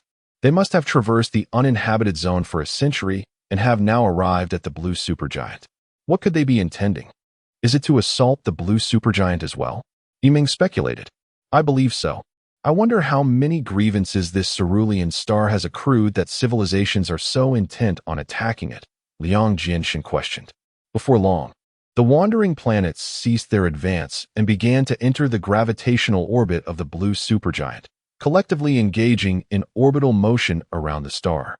The superentity then observed that, over time, their volumes gradually diminished, taking on a smooth spherical shape. Astonishingly, although these wandering planets were shrinking in size, their mass remained unchanged. Approximately 2 hours later, the planets, now comparable in size to moons, collapsed into several small black spheres, each with a diminutive diameter of around 800 meters. In the presence of the massive blue supergiant, they appeared as mere specks of sand in a desert. What purpose do these wandering planets serve in collapsing into such small black spheres? I find it hard to believe they could possibly affect a colossal entity like the blue supergiant with such minimal force. Liang Jinshin expressed incredulity. Do not underestimate these black spheres. These moon-sized planets have condensed to the size of a football field in just 2 hours. One can only imagine the density of these spheres. If one were placed on Earth's surface, I believe it would easily penetrate through one side and emerge from the other, for it is far too heavy. Earth's surface could not withstand it, Yiming asserted. And what of it? This merely indicates that this civilization possesses advanced technology for compressing solid matter. Are they attempting to penetrate the interior of the blue supergiant with these spheres? Even if they could, what would that achieve? The blue supergiant is not composed of solid matter, Liang Jinshin interjected.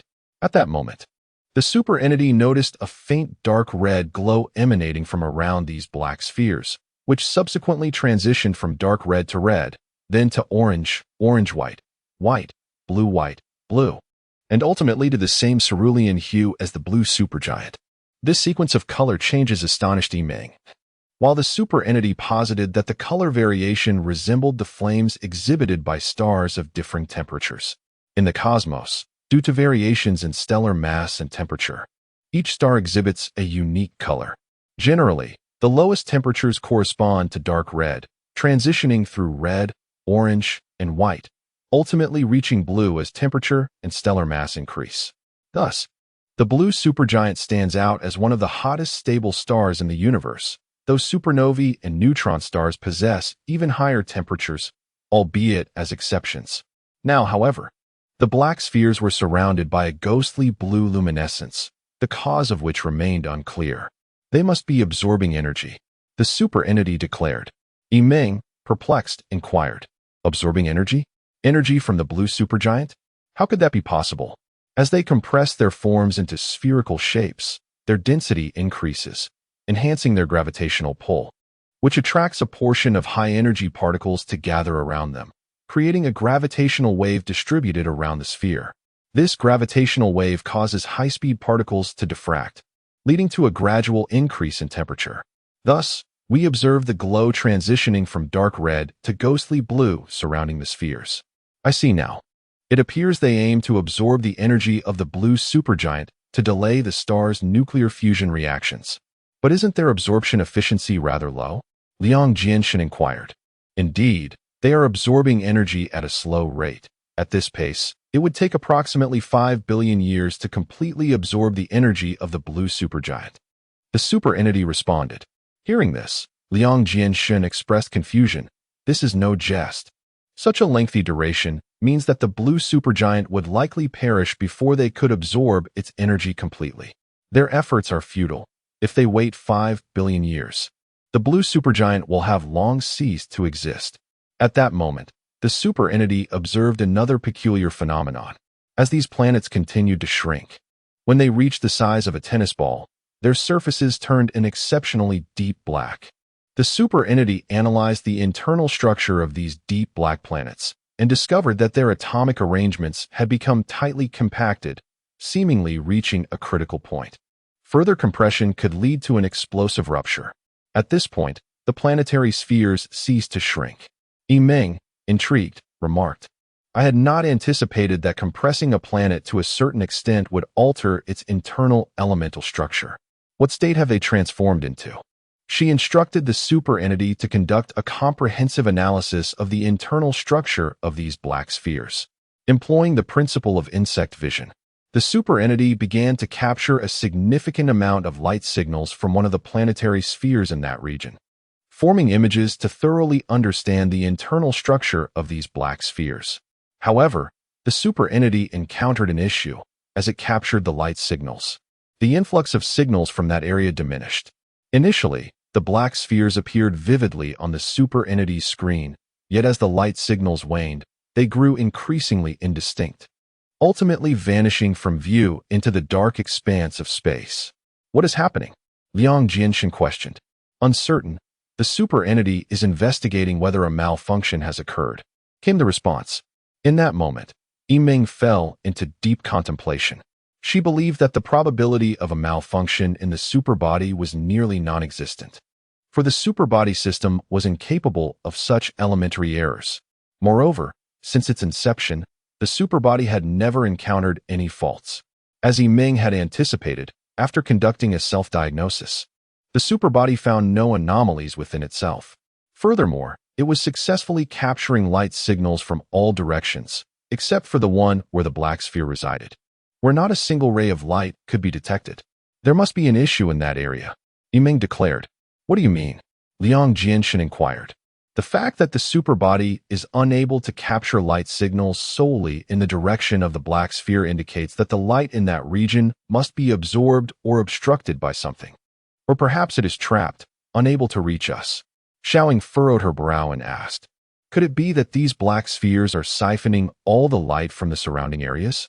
Yimeng pondered for a moment before replying, there is a possibility. Otherwise, why would the light suddenly vanish after these black spheres cease to shrink?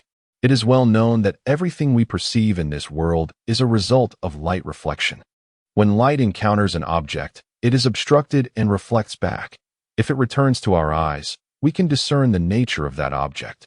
This is the fundamental reason we can perceive the vastness of the world and all its wonders. However, the superbody has observed that the amount of light reflecting from around those black spheres has diminished significantly, which can only be explained by the fact that the light is being absorbed by them, rendering them invisible to us. What? Light can be absorbed? I thought only black holes could trap visible light. Liang Jianshan hesitated to continue. Yimeng also considered the idea of black holes, but quickly dismissed the thought. They cannot possibly be black holes.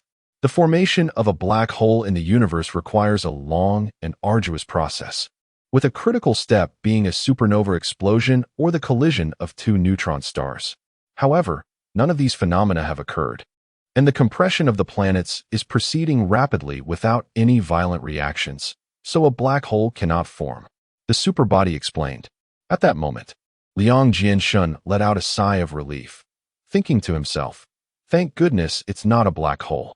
If the superbody fleet encounters one here, it would spell disaster. What could the Wanderer fleet do against something from which even light cannot escape? What then are these materials that they can absorb light?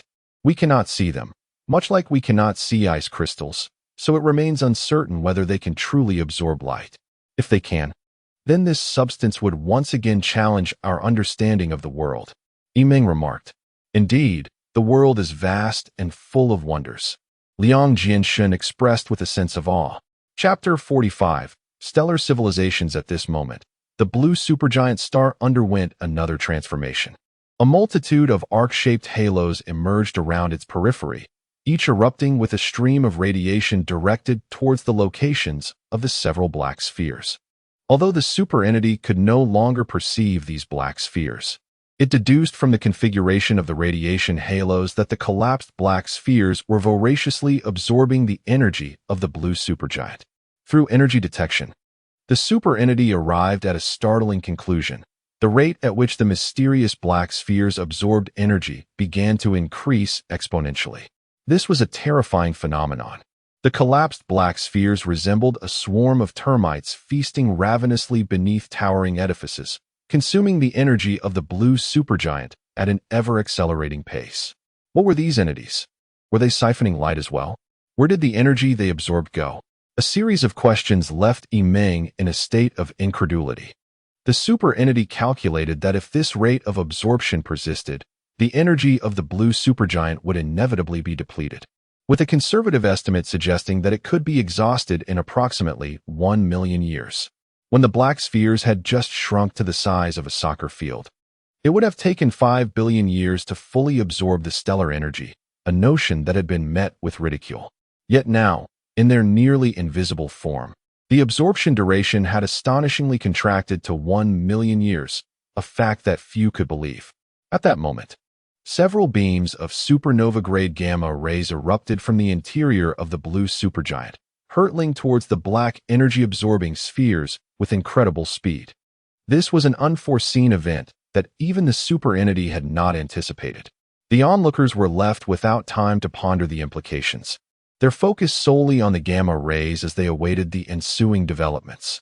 Just as the gamma rays were about to strike the energy-absorbing spheres, the spheres began to evade the oncoming attacks. Some darted upwards, others veered left, while others retreated forward or backward, the arc-shaped halos trailing behind them in a dazzling display. As they maneuvered to their respective safe positions, an astonishing occurrence unfolded. The gamma rays inexplicably curved and redirected towards them once more. What? Gamma rays could bend? This revelation astonished everyone present. Strictly speaking, stellar-grade energy flows like gamma rays, despite their immense power, adhere to the principles of cosmic relativity and the constancy of the speed of light. In the vastness of space, they typically travel in straight lines unless obstructed by other entities. Yet this time, they could change direction at will. How was this possible? Another revolutionary question emerged.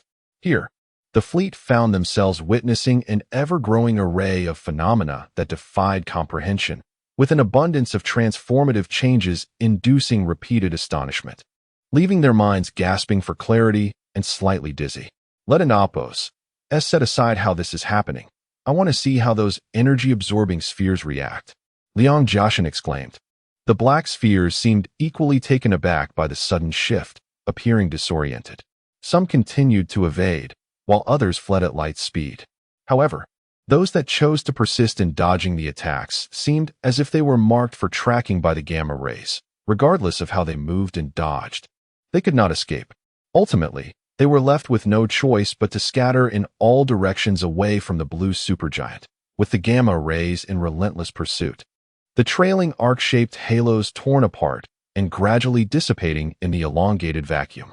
At this juncture, the superentity noticed that one of the black spheres was on a trajectory that would take it near the fleet, which greatly vexed Liang Jiaxin. He merely wished to be a spectator, quietly observing the battle between stellar civilizations. Yet this black sphere was headed directly towards them, a most exasperating turn of events. However, vexation aside, to evade the gamma rays, they had no choice but to reactivate their ship and navigate towards a safer direction.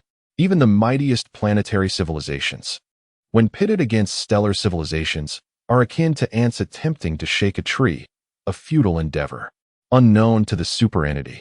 Whether it was the unknown civilization that had previously struck using phantom particles, or the one that had recently siphoned energy from wandering planets, as well as the impending assault from the five-star system, all were united in a singular goal: to exert every effort to prevent a supernova explosion.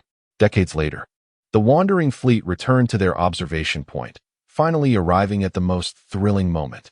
The five-star system had taken position before the blue supergiant, poised to launch an assault. Just as Liang Jiaxin and his companions awaited the imminent clash of two stellar civilizations with bated breath, the superentity perceived a terrifying phenomenon. Within a vast, uninhabited expanse of several hundred light-years, numerous unidentified flying objects suddenly materialized in what had previously been a desolate region.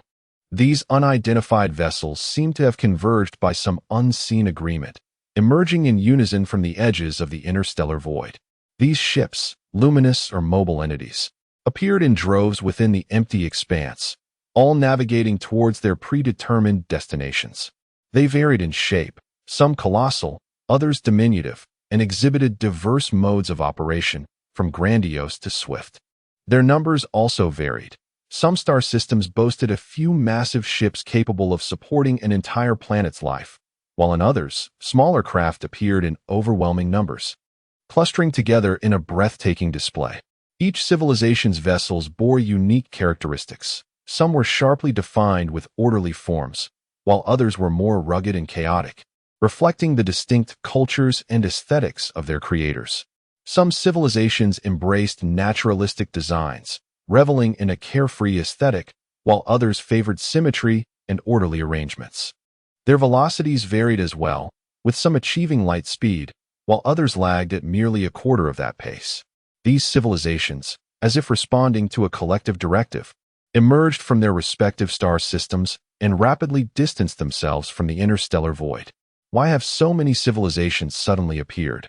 This place was once desolate, and now it has transformed into a grand assembly of civilizations.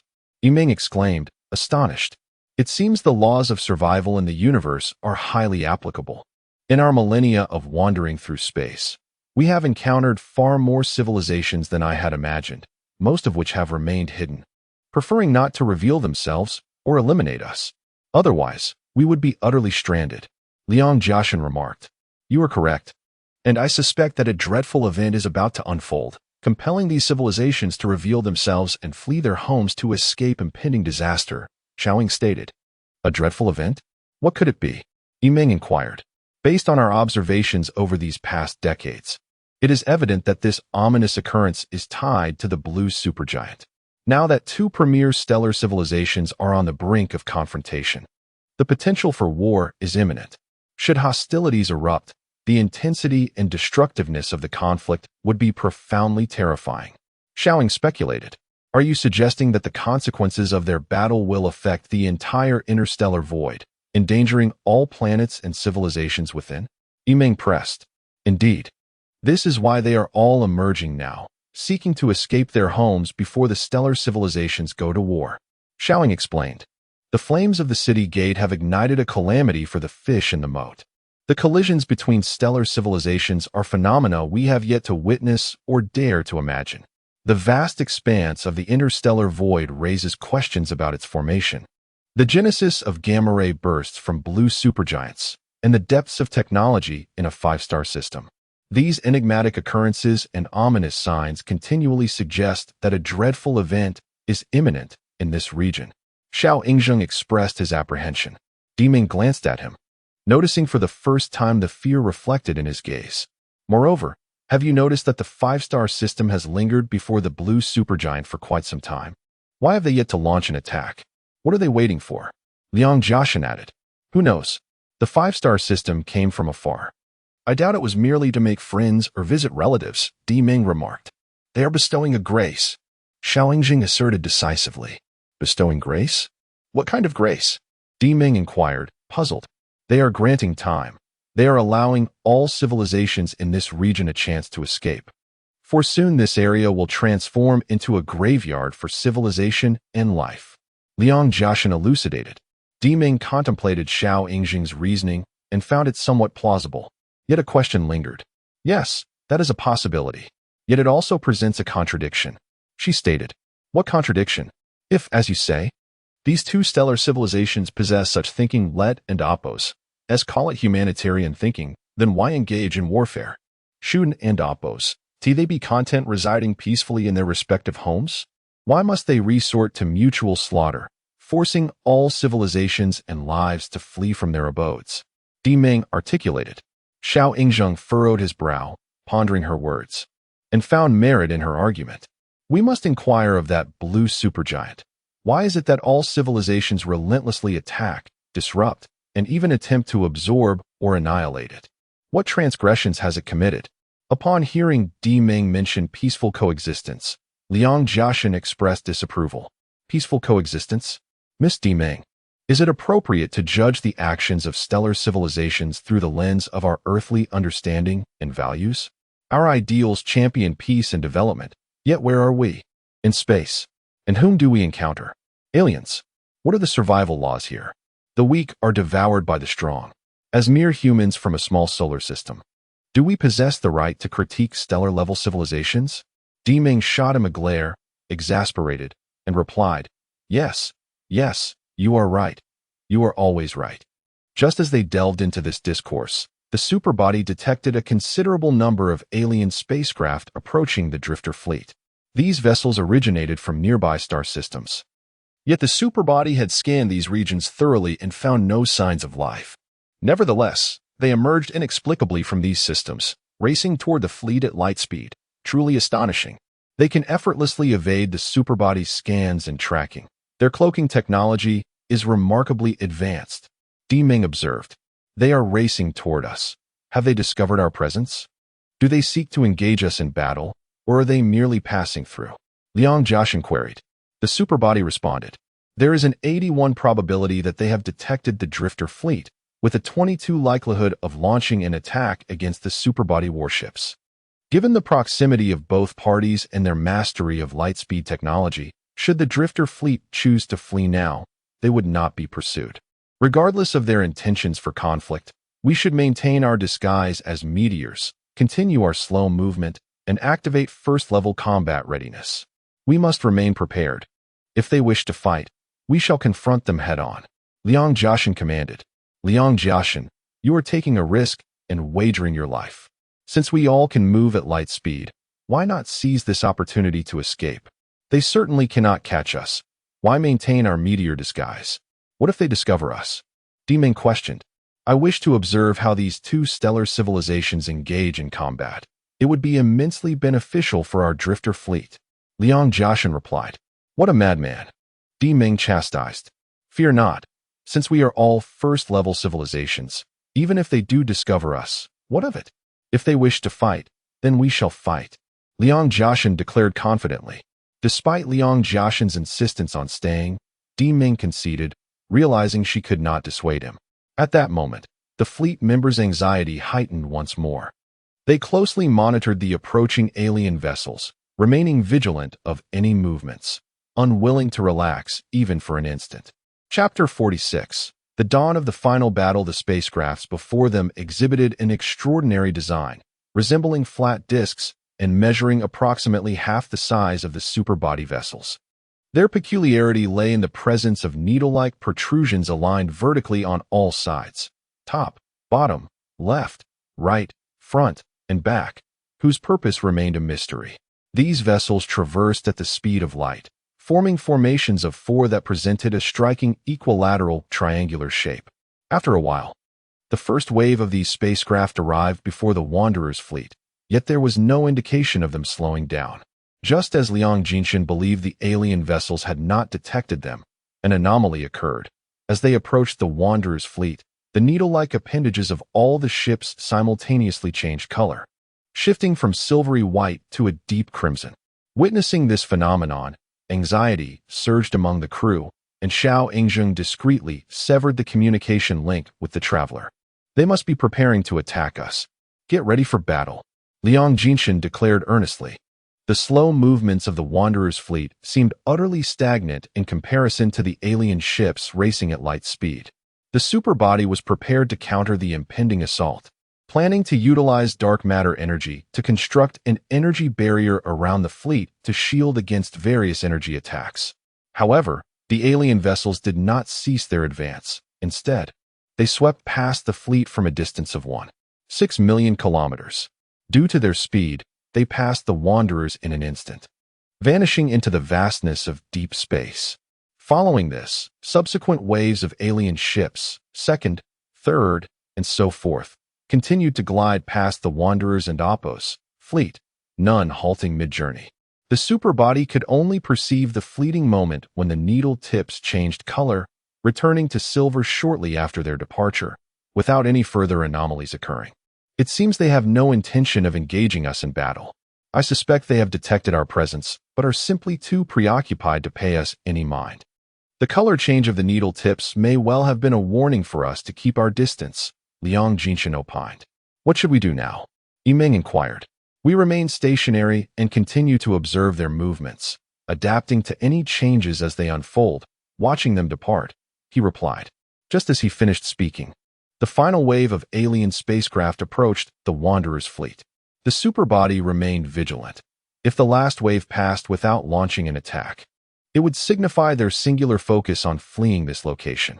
The last group of alien vessels paused near the Wanderer's fleet for a few seconds before accelerating to rejoin their formation. seemingly casting a mere glance at the wanderers without displaying any hostile actions. Ming exhaled in relief. Their earlier predictions appeared accurate, as the aliens showed no interest in their fleet, instead forging ahead into the distance. Fortunately, they bore no intent for conflict. Otherwise, they would have been thrust into a harrowing war. Ming also contemplated the might of the civilizations surrounding them. Each was more formidable than the last, rendering the Wanderers' fleet insignificant in comparison. Should war erupt, the chance of their survival remained uncertain. Turning to the five-star system, the superbody sensed four smaller stars orbiting a red giant, their speed increasingly accelerating. Remarkably, a high-intensity magnetic field began to form in that region, towering on one side of the blue supergiant, a phenomenon both strange and concerning, as the magnetic field's gravitational pull grew stronger, continuously absorbing surrounding matter. The origins of this stellar magnetic field were beyond the superbody's comprehension, yet it observed that as the gravitational force intensified, the mass and type of matter being absorbed transformed. Initially, the field absorbed lighter elements such as iron, nickel, and cadmium, before moving on to heavier elements like cobalt, arsenic, and selenium. Ultimately, as the magnetic force surged dramatically, it began to draw in even heavier elements like gold, silver, and manganese. The emergence of this stellar magnetic field wreaked havoc on the surrounding planets and matter within a 10-light-year radius, shattering them into fragments. The once mighty celestial bodies, stripped of their dense cores, had become mere layers of cosmic dust drifting through space. Observing this, Ming expressed her astonishment. Sensing that the five-star system was preparing for an offensive, Liang Jinshin, too, seized the moment, intently scrutinizing their every move. Only Xiao Yingzheng felt a growing sense of unease, his instincts, honed by past experiences, warning him of impending danger, a feeling that had intensified in this moment. I fear we may not have the opportunity to witness what unfolds next, Xiao Yingzheng lamented. What do you mean? Ming asked. Let us assess our current situation. I pose a question to you. How does the civilization here compare to ours? Xiao Yingzheng queried.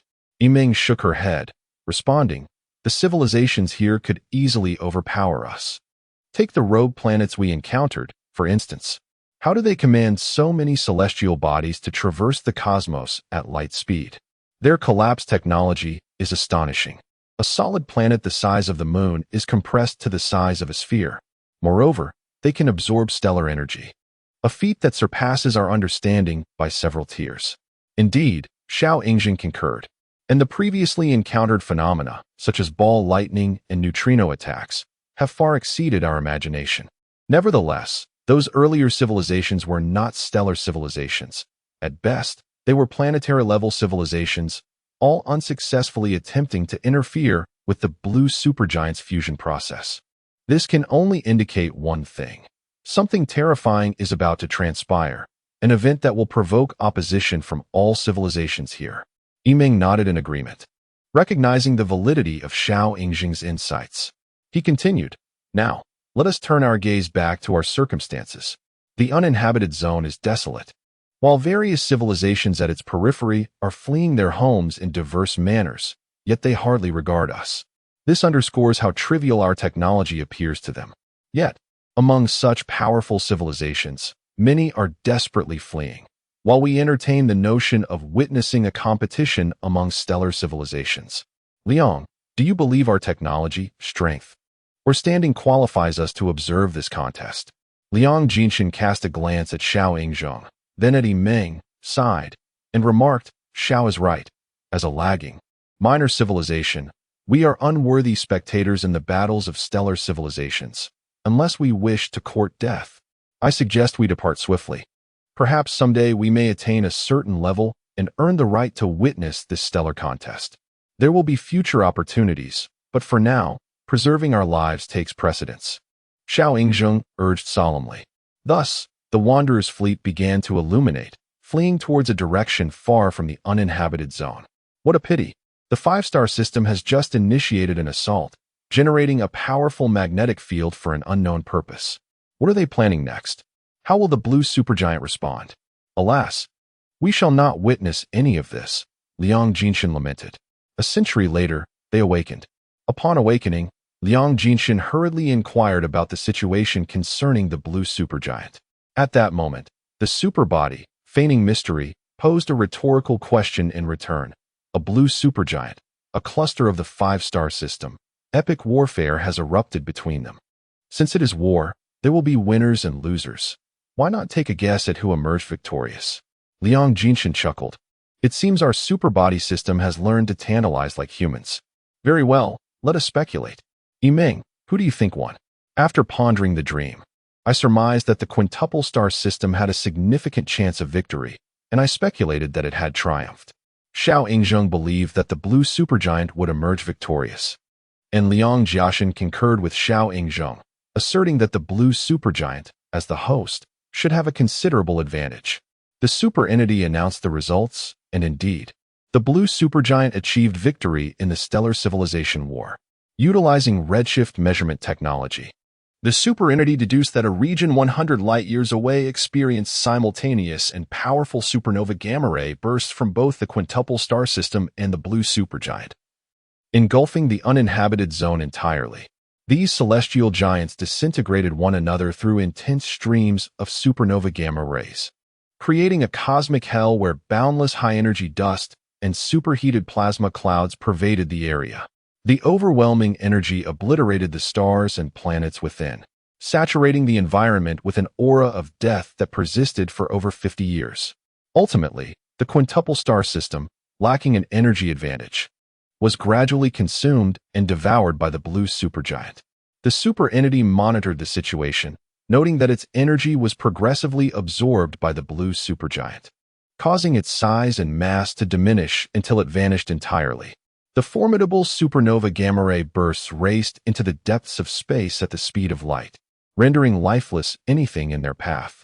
No star system or civilization could withstand such intense gamma radiation, leading to the destruction of most planets and stars in the vicinity of the uninhabited zone, with scarcely any escaping unscathed. The wandering fleet evaded numerous supernova gamma ray assaults, but continued to flee outward, for within a vast radius of 150 light-years from the blue supergiant, safety remained elusive. Thus, the wandering fleet was compelled to maintain light-speed travel to avoid the passing streams of supernova gamma rays. Chapter 47. Supernova explosion 2 centuries later. Due to the vast distance, the superintelligence could no longer ascertain the state of the blue supergiant star. However, through calculations based on redshift energy, it astonishingly discovered that this blue supergiant was undergoing a thrilling event, a supernova explosion.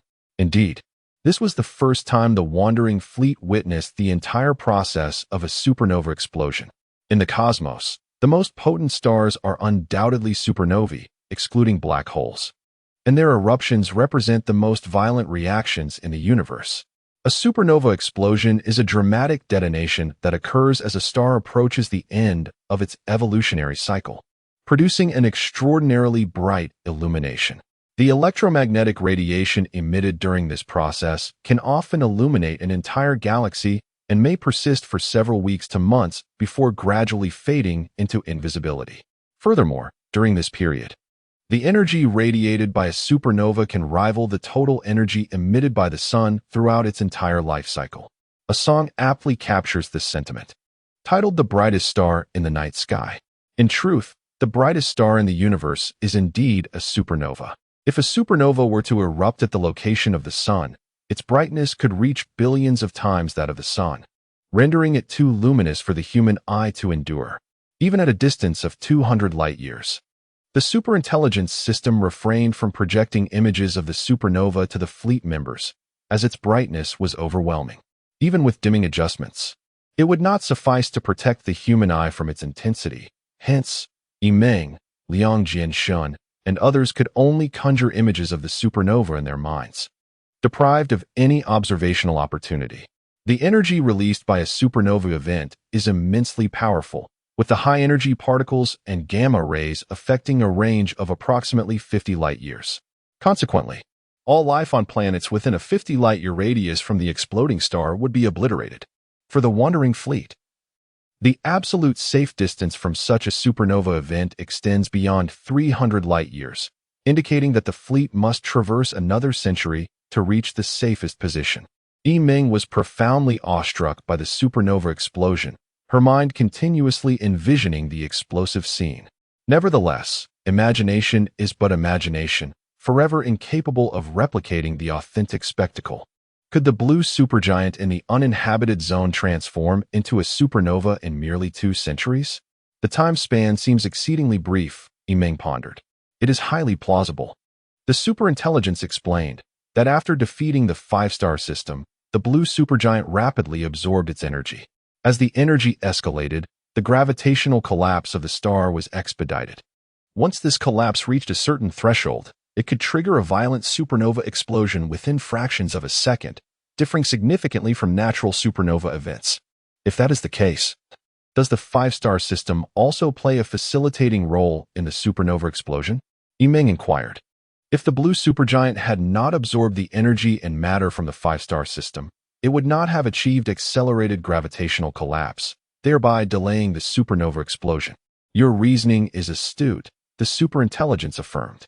After seeking a decisive battle with the blue supergiant, the 5-star system, due to its lack of strength, was ultimately consumed by the blue supergiant, granting it energy it should not have possessed and accelerating the supernova event. I see, Liang Jianshin reflected. It is evident that the supernova event marks the tragic conclusion of this nightmare. Looking back, we witnessed various civilizations clash in the uninhabited zone, employing a plethora of technologies, all culminating in the supernova explosion. Indeed, every war has its purpose, striving to achieve a satisfactory outcome. I believe the wandering planet civilizations, the ghostly neutrino civilization, and ultimately the 5-star system were all relentlessly attacking that blue supergiant, their purpose glaringly clear, to prevent the supernova explosion. Ming asserted resolutely. Yes, I concur with Ming's conclusion. The supernova explosion will incessantly emit powerful gamma rays, and the devastation wrought by these supernova gamma rays is catastrophic. Surrounding civilizations, in their quest to protect their homes, would resort to every conceivable method to thwart it. That is their aim, Liang Jianshin added. Xiao Zheng seemed to discern certain clues and posed a question. If that is the case, what, then, is the purpose of the blue supergiant? Is it not to become a supernova? Ming countered. At this moment, Xiao Zheng coldly responded, a supernova? I doubt it. What follows a supernova? A neutron star. And what comes after a neutron star? Upon hearing this, Ming's pupils dilated as she grasped the implication of Zhao's words, exclaiming in shock. Could it be that they intend to indeed? Their objective has become unmistakably clear. This stellar civilization has expended tremendous effort. It is not merely to create a supernova. It aspires to become the most terrifying force in the universe. This may very well be its fundamental purpose. Terrifying, truly terrifying. I believe this is also the core reason why the 5-star system and other planetary civilizations are desperately attempting to halt it. Xiao Zheng was aware of the nature of this frightening power. He felt a chill run down his spine, yet a sense of admiration for the blue supergiant began to blossom within him. I suspect that is the case, lamented Ming. Unfortunately, they have all failed. They had to flee their homeland, becoming wanderers in space like us. The civilizations that manage to escape are but a small fraction, as they are advanced civilizations capable of light-speed travel. However, the vast majority are lesser civilizations, technologically backward, unable to achieve light speed, and thus destined to be engulfed by the torrent of gamma-ray bursts with no hope of survival. Xiao Zheng remarked. Indeed, the survival of many civilizations may not be within their control. When the city gates catch fire, the fish in the moat suffer. They can only become the casualties of interstellar warfare. For a civilization to survive, it must enhance its cognition and technology. Otherwise, the merciless calamities of the universe will swallow it whole. Yes, some civilizations cling to religious beliefs, trusting that a deity will protect them. Yet have they ever considered that if such a deity truly exists amidst the multitude of civilizations in the universe, why would it single them out for aid? Is it able to tend to all of them? Liang Jianshin lamented. The universe is merciless. the weak are invariably the targets of oppression, while powerful civilizations consistently find opportunities to survive. It appears that a Matthew effect exists within the cosmos. The stronger you are, the more capable you are of survival. The weaker you are, the more helpless you become. At this moment, Yiming recalled Earth, reminiscing about her past there. Time is an unceasing river, flowing relentlessly eastward, capable of eroding all human emotions and memories, much like the silt washed away from riverbeds. Over time, the silt will be thoroughly diluted by the river's waters. Yet, the word Earth persistently resurfaces in Yiming's mind, as she recalls the myriad moments of her earthly existence, seemingly never to be forgotten. Yiming vowed that one day she would ensure the rebirth of Earth, allowing life to flourish once more. This supernova evolved from the massive blue supergiant, ultimately transforming into a rare type I supernova. Scientists have previously studied the evolution of type I supernovae, generally positing that stars with mass exceeding 8 times that of the Sun will undergo a supernova explosion at the end of their main sequence phase. However, this time, the blue supergiant absorbed the energy of the 5-star system, effectively doubling its energy, thereby accelerating its evolutionary pace exponentially. Supernovae are quite rare occurrences. Within the vast expanse of the Milky Way, which houses billions of stars, only 3 massive stars undergo supernova explosions every century. Furthermore, these cataclysmic events predominantly transpire near the galactic core, where the stellar density is considerably higher and abundant gas exists. Consequently, supernovae occurring in such regions are often obscured by numerous celestial bodies, rendering them invisible to humanity, especially given the solar system and Opos, as considerable distance from the galactic center. In this instance, the Wanderer fleet has been exceptionally fortunate. Having not ventured to the galactic core, they witnessed an extraordinary event in the Perseus Arm and type I supernova, a phenomenon that humanity was never meant to behold. Even more fortuitously, the supernova and Opos' explosive process was completed in a mere few hundred years, a notably brief duration in the grand tapestry of the cosmos. Following the supernova, the residual mass of the core may collapse into a neutron star, although it could also evolve into a white dwarf, eternally encapsulated within the void of space. However, this particular supernova possesses the intrinsic energy to transform into a neutron star, having assimilated the energy of 5 other stars. Thus, it is highly probable that it will follow the evolutionary path towards becoming a neutron star. Ultimately, this neutron star will evolve into one of the most formidable forces in the universe, an entity capable of absorbing everything, with even light unable to escape its grasp. Chapter 48. The solitary voyager. After drifting 300 light-years from the supernova, the wandering fleet began to veer off course. Intending to navigate around the resplendent supernova and the vast circular region spanning 300 light-years, before continuing their journey towards the center of the Milky Way. Given that the shortest distance between 2 points is a straight line, calculations revealed that circumventing the supernova would require an additional journey of over 200 light-years.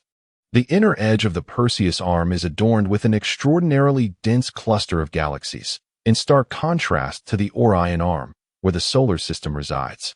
Yiming had never beheld such a dazzling expanse of stars. Here, celestial bodies of various sizes radiated brilliant light, and the intertwining galaxies formed invisible, unending strands of shimmering silk, enriching the starry sky with vibrant hues. Immersed in this splendor, each member of the crew felt an overwhelming sense of serenity. Most intriguingly, meteors of all sizes streaked across the night sky, some solitary, others in clusters, racing in different directions. In the absence of air and space, these meteors did not produce the white fire trail seen on Earth. Nonetheless, as they passed alongside the wandering fleet, the sheer number and cohesive movement of these celestial bodies left Yiming profoundly awestruck. They surged forward like living entities, akin to a herd of cattle migrating across vast plains. The abundance of meteors animated the cosmos, shattering Yiming's prior belief that the universe was uniformly desolate, punctuated only by the occasional galaxy, much like a solitary beacon in the night. This region was a stark departure from her previous notions. Human preconceived ideas often stifle the imagination, yet upon reaching the Perseus arm, Yimeng recognized the fallacy of her previous beliefs. Each corner of the universe possesses its own unique characteristics, and the appearance of Orion does not encapsulate the entirety of the cosmos. The technology developed by the hyperbody, which rejuvenates human stem cells, allows for perpetual renewal, granting each member of the wandering fleet a semblance of immortality. Coupled with the material lightification technology, the fleet could manipulate time at will, evading various risks. They could freely engage in lightification, effectively leaping through time, ensuring that their long interstellar voyage did not lead to profound loneliness. Consequently, each time the 3 crew members awakened, it felt as if they had merely slept for a second, even though they might have traversed years, decades, or even centuries. As the wandering fleet journeyed another 500 light-years within the Perseus arm, they encountered a multitude of dangers, enduring one calamity after another. Upon reaching this point, they found numerous galaxies teeming with civilizations, each powerful culture governing vast territories, generally unwilling to permit an alien fleet to traverse their domain. The laws of cosmic survival dictated that, apart from themselves, all other civilizations were perilous. Fortunately, the wandering fleet managed to escape each peril at light speed, never encountering a Type 2 civilization capable of surpassing the speed of light. Thus, over the years, the wandering fleet mirrored the existence of a stray dog wandering the streets. Filled with trepidation, solitude, and desolation, it would hide from people, detour when faced with obstacles, and flee at the slightest threat, never daring to resist. The term wanderer embodies a sense of uncertainty and helplessness. Having lost their earthly identity and endured many tumultuous years, the crew began to contemplate the purpose and significance of their existence. They engaged in debates aboard the ship, repeatedly exploring the feasibility and risks of continuing their quest for a common genetic entity. This led to a state of confusion, and at one point, they even contemplated retreating, moving away from the center of the Milky Way. As sentient beings, humans cannot escape loneliness. The need for a home and belonging is ingrained in their very genes. Furthermore, these genes compel the brain to set a goal and pursue it relentlessly, as living organisms cannot remain static like stones or exist as if dead. This encapsulates the essence and significance of life. To hear the Tao in the morning and die in the evening is sufficient. Ultimately, they reaffirmed their resolve, believing that even death was preferable to a lifeless existence, and thus they altered their course once more. Delving deeper into the Milky Way to seek out the ancestors of humanity, their resolve now more steadfast than ever. The phrase "the birds have flown from Tian Shan, and all paths are devoid of human tracks." A solitary boat, an old man in a straw cloak, fishes alone on the cold river in the snow. From the renowned Tang poet Lu Zongyuan's River Snow, evocatively portrays a scene where, in the depths of the mountains, birds have vanished and all roads are deserted. On the river, an old man clad in a straw raincoat fishes alone amidst the snow-covered landscape. This imagery vividly captures the desolate wilderness, evoking a sense of profound loneliness. Upon reading this, Yimeng felt a deep resonance. Did not the wandering fleet reflect the essence of the poem? After navigating around the supernova region, the fleet ventured another 500 light-years into the inner Perseus arm, where they encountered numerous civilizations and witnessed the bountiful gatherings of stars. However, they also endured many harrowing tales of flight, leaving Yimeng physically and emotionally exhausted. There were moments of hesitation, retreat, struggle, and fear, as she perceived their mission to find a common genetic entity as akin to searching for a needle in a haystack, seemingly destined for futility.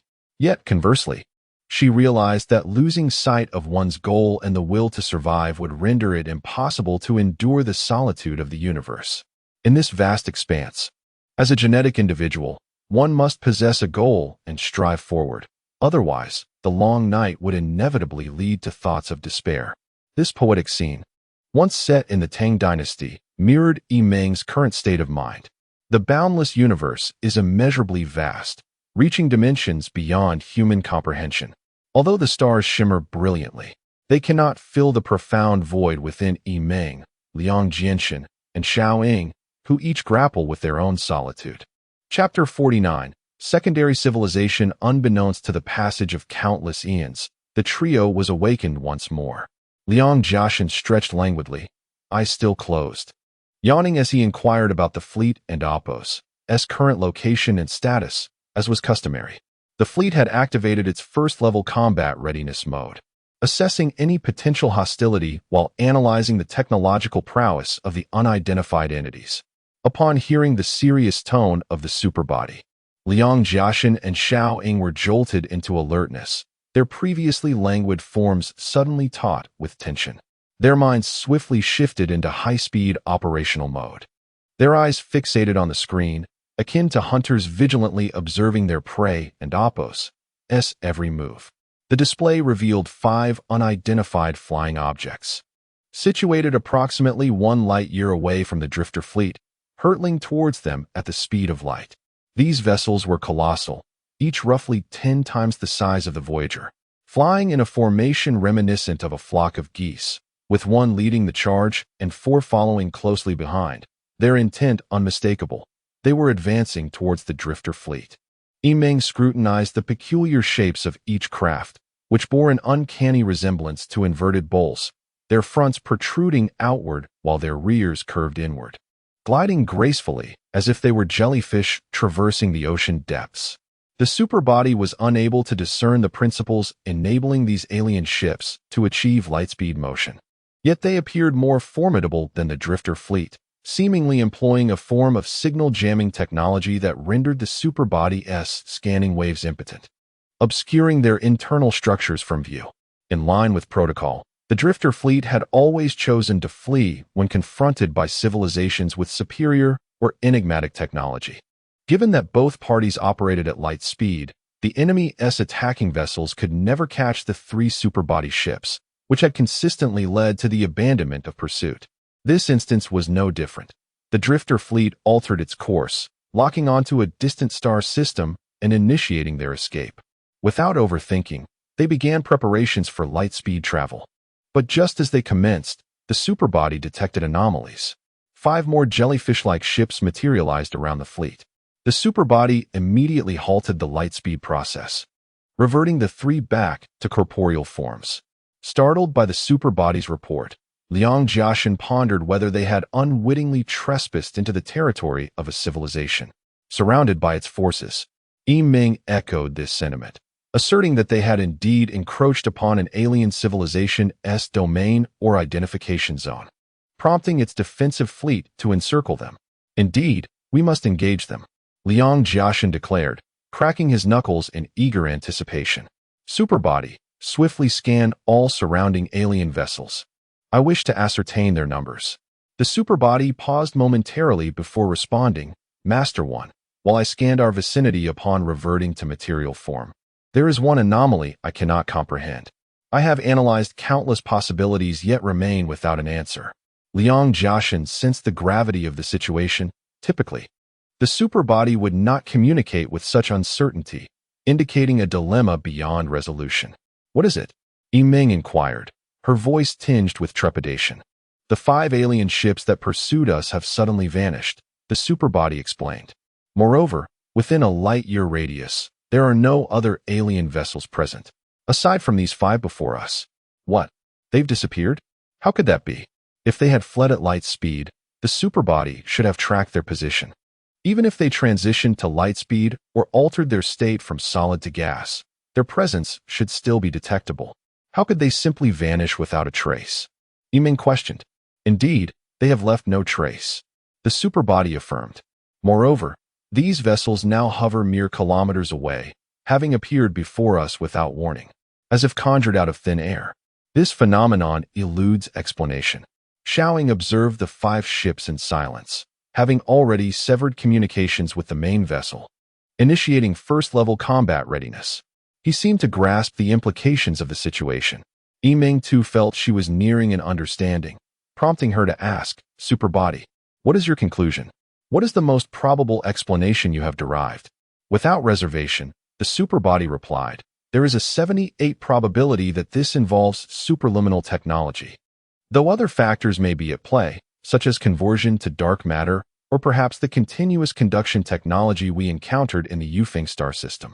No need for further elaboration. Liang Jiaxin interjected. Let us not deceive ourselves. What is meant to come will come. Our only course now is to verify. If they indeed possess superluminal capabilities, we are powerless. Our best option is to escape at light speed, exerting every effort to shake them off. Should we succeed, it will be a cause for celebration. If not, it will confirm their mastery over superluminal technology. Agreed. With that, the superbody activated lightspeed movement, selecting a point of egress and propelling forward. As it moved, it observed the enemy's maneuvers, while the trio remained taut with anxiety, fearing the pursuers might close in. Yet Yimeng sensed that this time, their luck might have run out, and Xiao Ying's instinctual alarm intensified. Indeed, their worst fears materialized as 5 jellyfish-like ships emerged 50,000 meters ahead, trailing them like specters. What do they want from us? Liang Jiaxin exclaimed, frustration mounting. Yimeng sank into her chair, exhaling deeply. She reflected on the drifter fleet's journey spanning over 10 millennia, traversing from the solar system to the outskirts of Orion, then into the arms of Perseus. They had encountered civilizations of all sizes, enduring countless interstellar conflicts, and had been fortunate to survive to this day. Yet now, they might have stumbled upon a secondary civilization, one wielding alien technologies that surpassed light speed. Yimeng felt a pang of sorrow. Recalling the words of the ant people, encounters with secondary civilizations typically offered little hope for survival, as first-level civilizations could never escape the grasp of their more advanced counterparts. This realization weighed heavily upon her heart, leaving her feeling both despondent and helpless. The alien ships appeared resolute in their intent to prevent the drifter fleet from fleeing. They enveloped the fleet in a shroud of dark, thin walls, composed of an unknown material that existed in a state between liquid and solid. This barrier was exceedingly thin, seemingly allowing light to penetrate into the outside world. Through the projection of the superbody's large screen, the subtle undulations of the barrier were visible, akin to the gentle ripples of a water surface, suggesting a fragility that seemed easily breached. The superbody remained baffled by the motives behind this encirclement, though all sensed that it boded ill. Most critically, all 3 ships of the drifter fleet were entrapped within this barrier, including the hidden one, which had not evaded the 5 pursuing vessels. Xiaoying felt a surge of anxiety. If they failed this time, the fleet could face total annihilation. This barrier seems ineffective. Should we not attempt to fire a dark matter energy cannon? Liang Jiaxin proposed, conferring with Yimeng. I do not believe that the constraints imposed by a secondary civilization can truly limit us. Though it may appear fragile, the essence of what it is remains elusive to us, and its purpose is undoubtedly beyond our comprehension. Their intention must be to ensnare us, to envelop or bind a fleet within a spherical substance in the galaxy. No civilization would interpret such an act as benevolent. What shall we do then? Asked Yimeng. There is no room for hesitation. We must strike back. Let us also observe the reaction of this thin barrier, Yimeng concurred. Thus, the super entity first activated a dark matter shield at the periphery of the Wanderer fleet to defend against the explosive force of the dark matter energy cannon.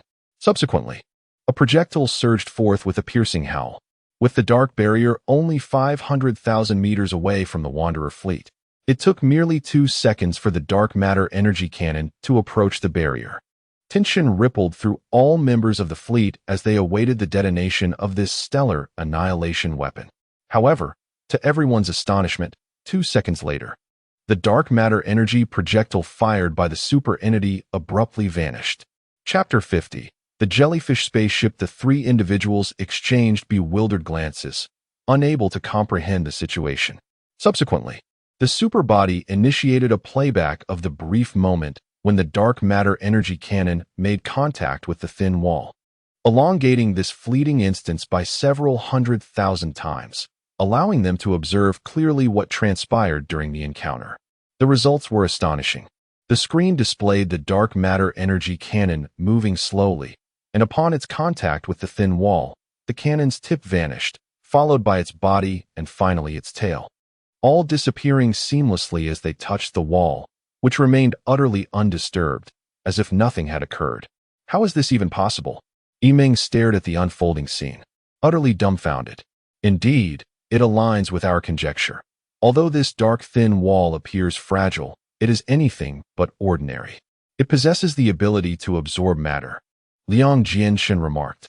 The instant a solid projectile made contact with its surface, it vanished, indicating that this thin wall has the capacity to absorb solid matter.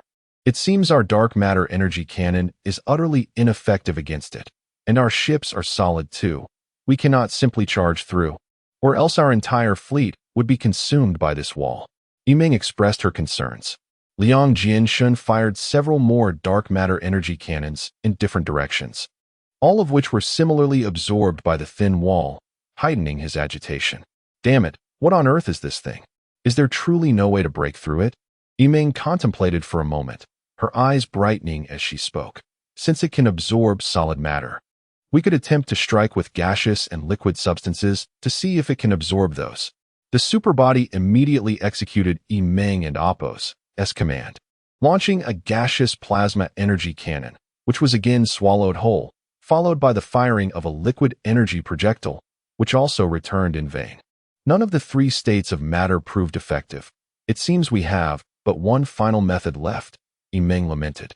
You're thinking of testing whether light particles can penetrate this thin wall, aren't you? Liang Jianshan inquired. Yes, if light particles can pass through freely. Our entire fleet could undergo photonic transformation and escape this wall and Appo's confines. Thus, the superbody launched a beam of light particles, only to watch them also vanish upon contact with the surface. At that moment, Yimeng found herself at a complete loss. She closed her eyes, choosing to remain silent, her heart heavy with despondency. Liang Jianshan grew increasingly agitated. Years ago, they had been trapped within the white light sphere of the Yufeng civilization for nearly a decade, and now they were ensnared once more by this unknown black wall. He had no desire to relive the torment of confinement, for the experience was truly unbearable. But what could he do? The superbody attempted to assault the black wall with crystalline matter, ice crystals, superfluid matter, dark matter, sphere lightning, ghost particles, and even resorted to the most primitive weaponry, icy matter and nuclear bombs, all consumed without a trace. It appears this secondary civilization is far more formidable than we had imagined. None of our technological means can breach what seems to be a simple thin wall. Yimeng pondered aloud, stating, even if we could break through, I fear we would not escape, for those 5 alien vessels possess the ability to exceed light speed. No matter how we flee, they would catch up to us. At this juncture, Liang Jianshan and Xiaoying found themselves helpless and devoid of any motivation to escape, enveloped in profound despair. After a while, Yimeng suddenly recalled a pressing question. Wait, have you noticed something? What question? This civilization is remarkably advanced, and they had already sealed us off 10 minutes ago. Logically, eliminating us should be a trivial matter for them. They could simply reduce the area of the black wall and gradually consume our vessels, yet they have not done so. Instead, they allow us to launch various attacks against it. Liang Jianshan contemplated, sensing an oddity in the situation. Could it be they do not wish to annihilate us just yet? Or perhaps they merely seek to toy with us, to observe what technologies we possess. And once they tire of their amusement, they will dispose of us? Liang Jianshan speculated. If that is the case, we are utterly powerless and can only submit to their whims. Yimeng sighed. At that moment, the superbody detected movement from the thin wall, which began to shift not by shrinking, as Yimeng had suggested, but by moving as a whole in a specific direction. This left the three of them astonished. Gradually, as the black wall advanced, its trailing edge drew nearer to the drifter's ship. Liang Jianshan promptly activated the vessel, ensuring the fleet matched the moving wall's speed and direction.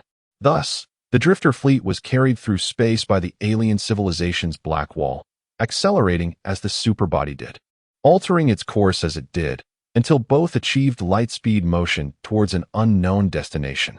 Yimeng suddenly experienced a moment of clarity. This alien civilization did not wish to exterminate them just yet, but rather seemed intent on transporting the drifter fleet to a certain location. It appears we can only proceed one step at a time. I have a strong suspicion they intend to take us to their home planet, where we may be dissected and studied, much like laboratory mice," Liang Jianxun remarked.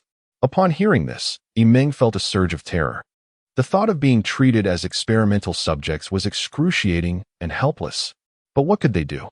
In the eyes of a secondary civilization, humans might not even be worth the status of lab rats, and even stellar civilizations would falter against them. Encountering such beings could only be deemed unfortunate. Thus, they were swept along through the cosmos, journeying toward an enigmatic destination, the nature of which Yimeng and the others dared not imagine. Time elapsed, and Yimeng observed her surroundings, noting a peculiar phenomenon. "Old Liang, have you noticed something? The frequency of stars we pass by seems to be increasing, and we are encountering clusters of galaxies more often." Liang Jianxun examined the scene closely, affirming Yimeng's observation. Indeed, the galaxies appeared to be more densely packed, nearly every 2 hours bringing a star within proximity. Is this even possible? Are the distances between galaxies truly this close? This is utterly extraordinary, Yimeng pondered, perplexed by the dense arrangement of celestial bodies, wondering how planets could navigate amidst such gravitational entanglements and how civilizations could possibly thrive. After an indeterminate time, the black wall began to decelerate. The spaceship soon followed suit, slowing to a low velocity, allowing Yimeng to gradually discern the external environment. Before her lay a colossal planet, roughly 10 times the size of Earth, its surface of vibrant azure, surrounded by numerous jellyfish-like ships, which orbited the planet in synchronized formations, seemingly patrolling in groups of 5. The drifter fleet was gently ushered into the planet's interior, where they finally glimpsed its overall appearance. Yimeng was fascinated to discover that this planet not only possessed an atmosphere but also oceans, which reflected its azure hue, reminiscent of an angel's tear. To her astonishment, after 10 millennia, she could once again witness an endless sea in this place. However, it was not the Earth of her dreams, but an unknown blue planet. As the fleet approached the planet, the horizon gradually faded away, leaving only the vast expanse of a cerulean ocean before them. The spacecraft descended directly along a thin membrane, only to realize that this planet seemingly harbored no land, but was entirely enveloped by water. The hyperbody had just conducted a preliminary scan of the planet, confirming the absence of land. Could it be that their civilization thrives beneath the waves? Liang Jianxun pondered. It appears so.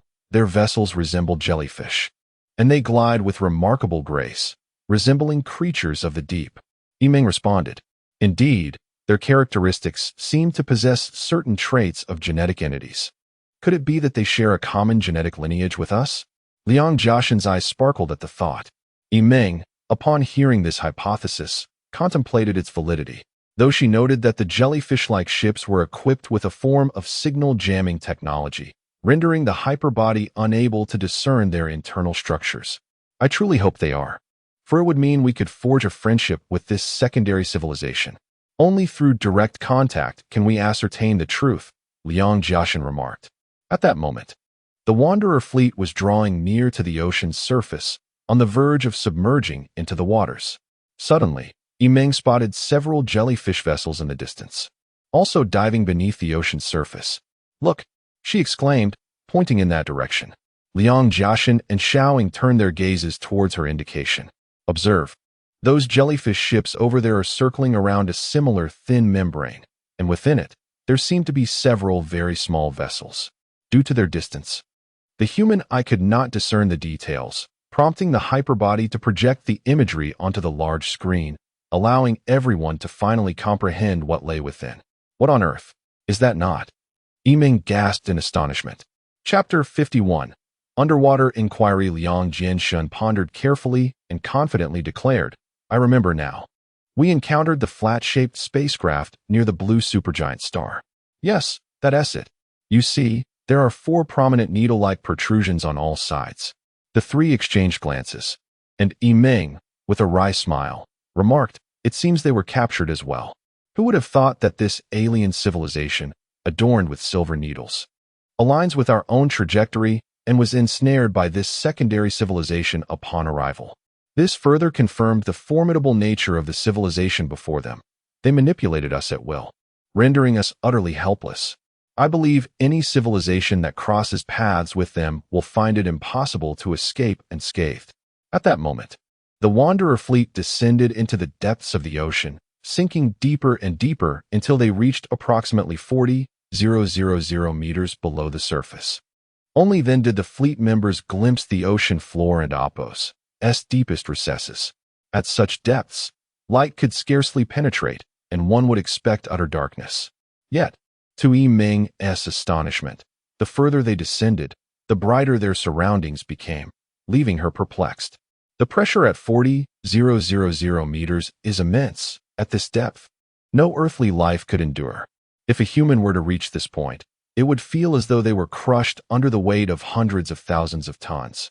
Although the pressure at this depth posed little challenge to the exoskeleton of the superbody ship, the superbody detected that the shell experienced almost no pressure, for it was encased within a thin wall that prevented contact with the seawater, allowing the thin wall to bear all the water pressure.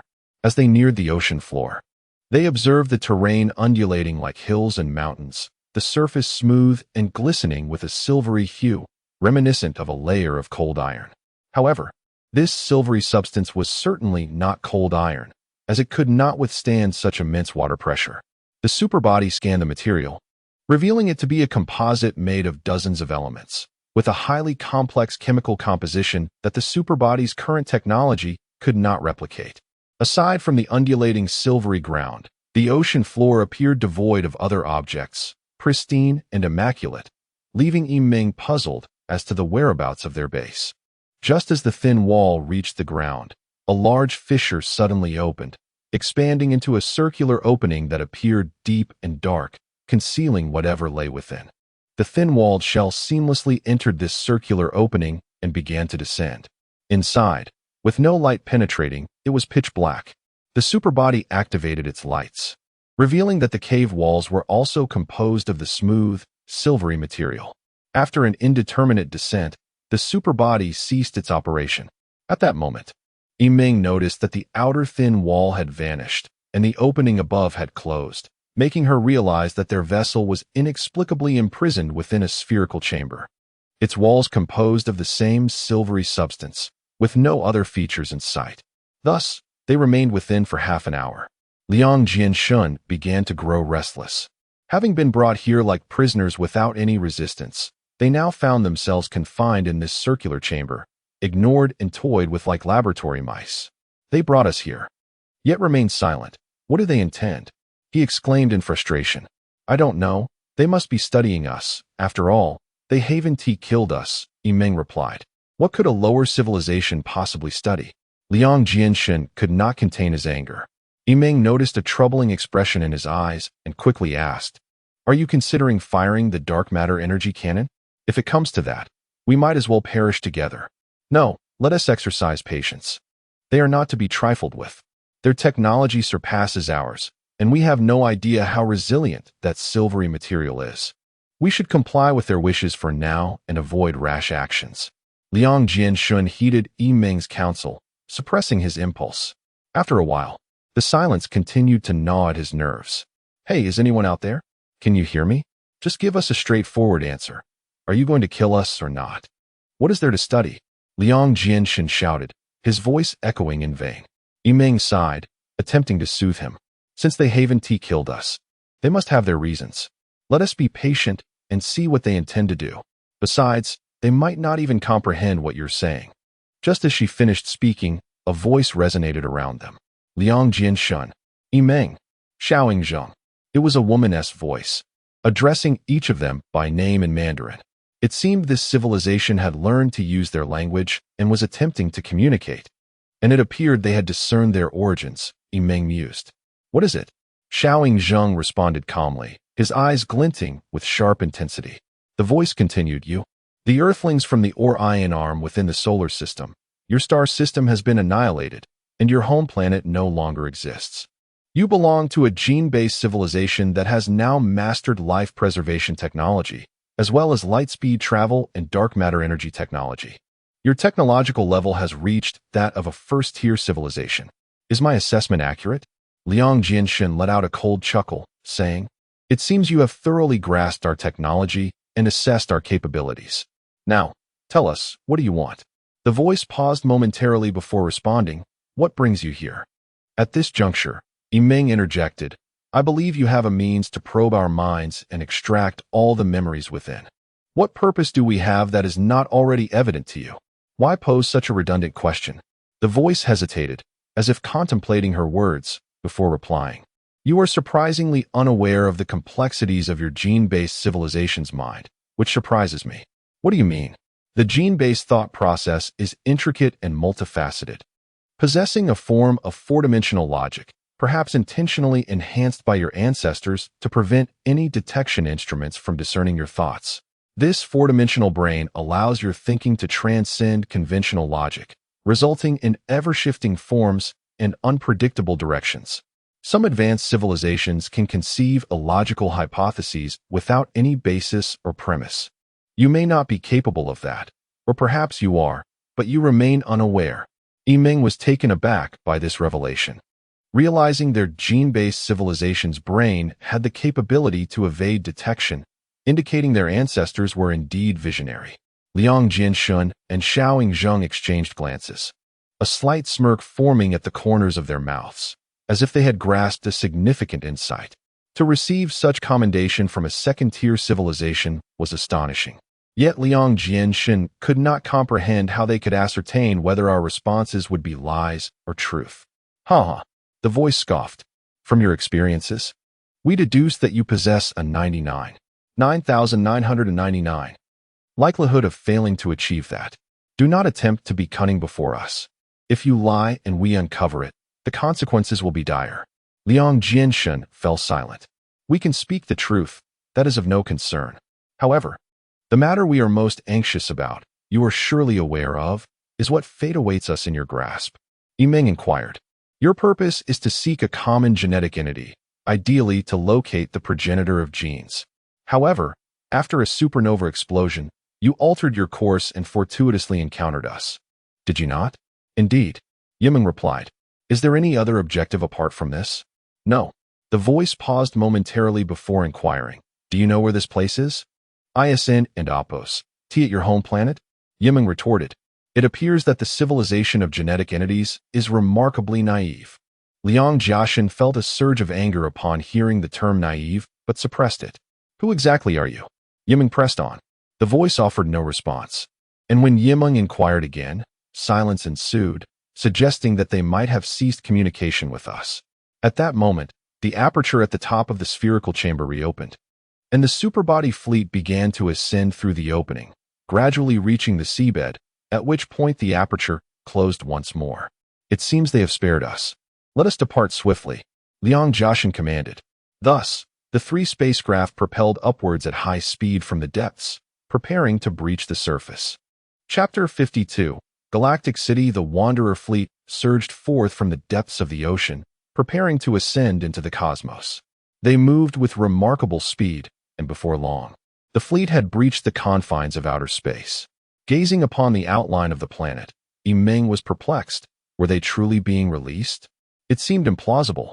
Yet, from the cavern to the seabed and then into the sky, they had encountered no interceptors. This indicated a lack of intent to detain them, suggesting that they posed no threat, nor did they hold any value for exploitation. It appeared that the beings did not relish in violence and had simply let them go. "We should leave quickly," Yimeng urged. "I fear that the longer we linger, the more likely they might change their minds." Just as Yimeng finished speaking, the superbody detected an object hurtling towards the fleet at light speed from a distance. In mere moments, the object arrived before them. As they discerned its form, Yimeng was left speechless. It was a human. Liang Jianshin and Xiao Yingzheng were equally astonished. Yimeng felt a sense of strangeness.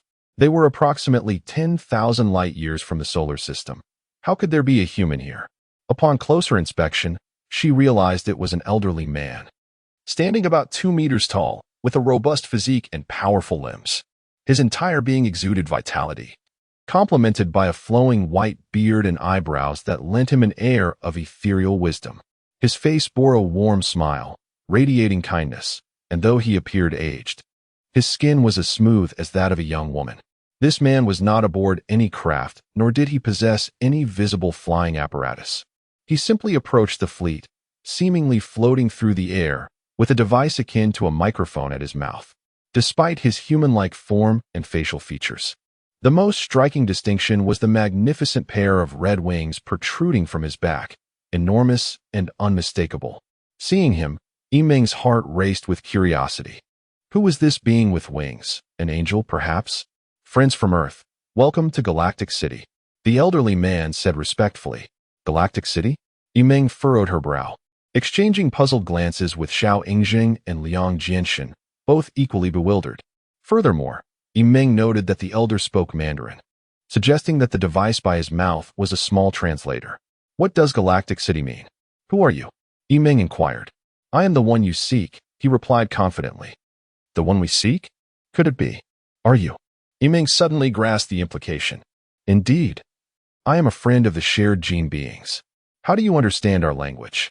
Such proficiency is a simple matter for any gene-based life form that has attained a level 1 civilization. Oh, you must possess a special translator that converts our language into yours, allowing you to comprehend our speech and respond accordingly.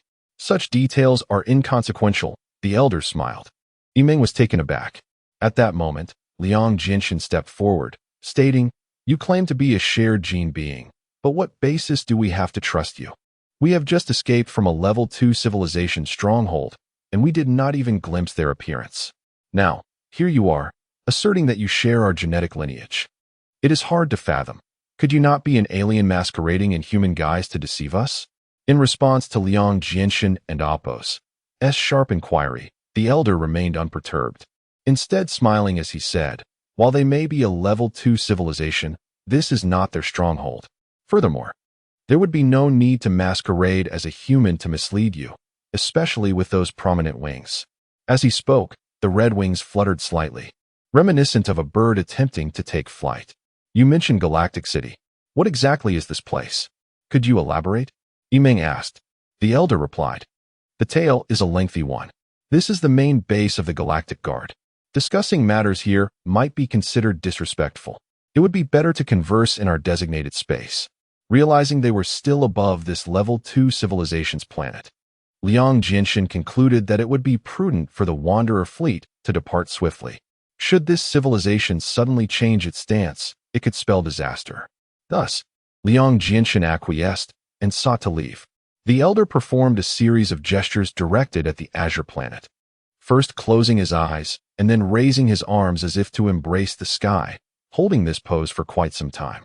Now, you too should perform this gesture to express gratitude to the Galactic Guard, he instructed the trio. In reverence, Liang Jinshan and the others mimicked the elder's actions. After the gesture, the elder slowly boarded the Voyager, and the superbody immediately scanned him, confirming the absence of radiation or radioactive substances, assuring that his presence posed no danger to the three. The elder exchanged handshakes with Liang Jinshan, Han Yimeng, and Xiao Yingjing, welcoming them before surveying the interior of the ship. Not bad. I did not expect Earth civilization to reach such a level. Quite impressive. Your flattery is unwarranted, esteemed sir. May I ask your name? We do not have surnames here, but to facilitate communication with your Earth civilization, you may call me Ran Mang. Ran as in to rise and Mang as in vastness. Shall we address you as Mr. Ran then? That is acceptable. A surname is merely a designation. Mr. Ran, where are we heading now? I have sent a coordinate to your superbody system. You may command it to proceed there, the elder smiled. Liang Jinshan confirmed the transmission, discovering that the superbody had indeed received an unknown message containing coordinates. He promptly directed the superbody to advance towards that location. Yimeng too observed this and felt a deep respect for the elder, sensing his profound mystery. Where exactly are you taking us? To Galactic City. What is Galactic City? It is a convergence zone for numerous civilizations, one of the many dominions ruled by the galactic deity, and among the most orderly places in the entire galaxy. Hearing this, Yimeng expressed her curiosity. Could you provide a detailed account of this place? Let me tell you a story. Approximately 5 million years ago, in the vast expanse of the galaxy, there existed a region teeming with stars. In this area, Every light year contained 20 to 50 stars, and the number of planets was countless. Within this vast stretch of 1,000 light years, innumerable civilizations arose, some strong and others weak. The powerful relentlessly seized and divided the territories of the weaker civilizations, committing widespread slaughter against lesser beings.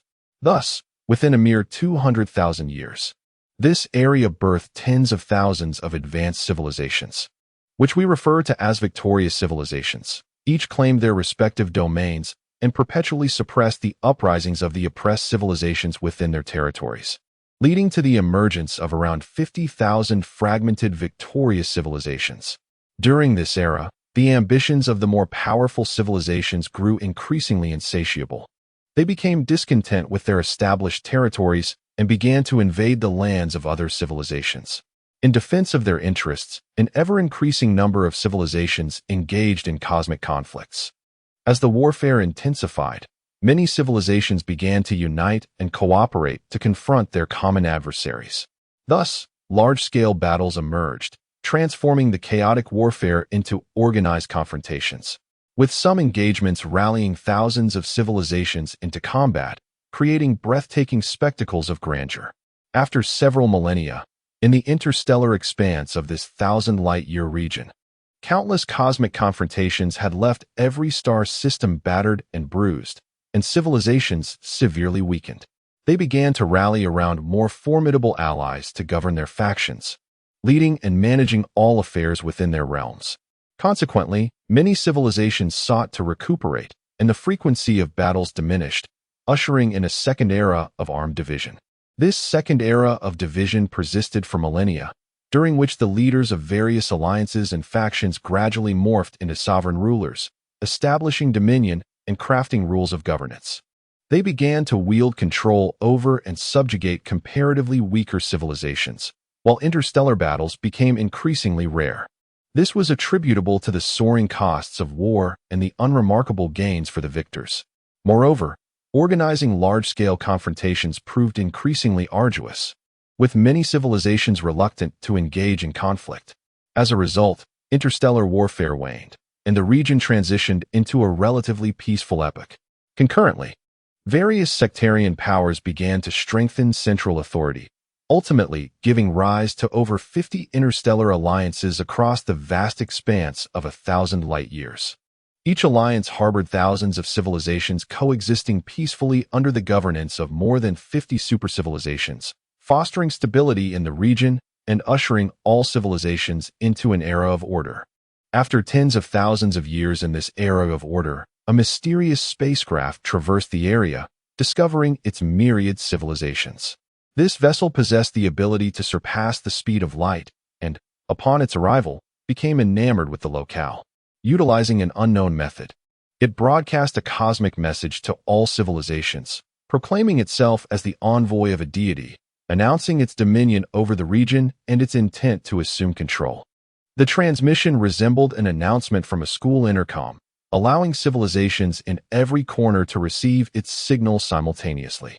Many civilizations dismissed the solitary spacecraft as a mere folly, deeming its claims absurd, while others sought to punish this arrogant entity, uniting to launch an assault against it. Only a handful of civilizations felt fear and expressed a willingness to submit to the rule of this enigmatic force. Unexpectedly, those civilizations that attempted to resist and attack seemed to fall under the sway of a mysterious power. Their stars ceased nuclear fusion, spiraling towards extinction, their masses collapsing inward until, within mere orbital cycles, they transformed into white dwarfs. Subsequently, their planets gradually halted their revolutions and rotations. And under the immense gravitational pull of the white dwarfs, the planetary bodies plummeted towards their respective stars, ultimately being torn apart upon contact and reduced to dust and gas. The gravitational force of the white dwarfs proved formidable, aside from a scant few life forms achieving stellar civilization escaping by chance. The vast majority of the combatant civilizations were obliterated. Chapter 53. The Guardians of the Galaxy. Following this incident, the entire interstellar community was left in shock. Civilizations that attempted to attack the unidentified flying object were, as if their very existence had been abruptly severed by divine intervention. Stars were forcibly extinguished, planets ceased their orbits, plummeting towards white dwarf stars, resulting in the near-total annihilation of life. From that moment forth, all civilizations in this realm succumbed to the dominion of the enigmatic spacecraft, beginning to worship this mysterious force, believing it to be a messenger sent by the divine. Every civilization, regardless of their previous atheistic beliefs, came to revere this imagined deity. Much like the various sects of Earth's civilizations, some perceive this deity as Jesus, others as Muhammad, and still others as the Jade Emperor, all of which are merely synonyms for the Supreme Being. Henceforth, every civilization accepted the governance of this mysterious entity. The divine envoy, during its rule, began to utilize cosmic broadcasts to announce decrees, naming this place the Galactic City, mandating that all civilizations cohabitate peacefully and forbidding the use of force against one another. Additionally, it required every star system to remain open for trade and communication, initiating a new era of interaction and exchange.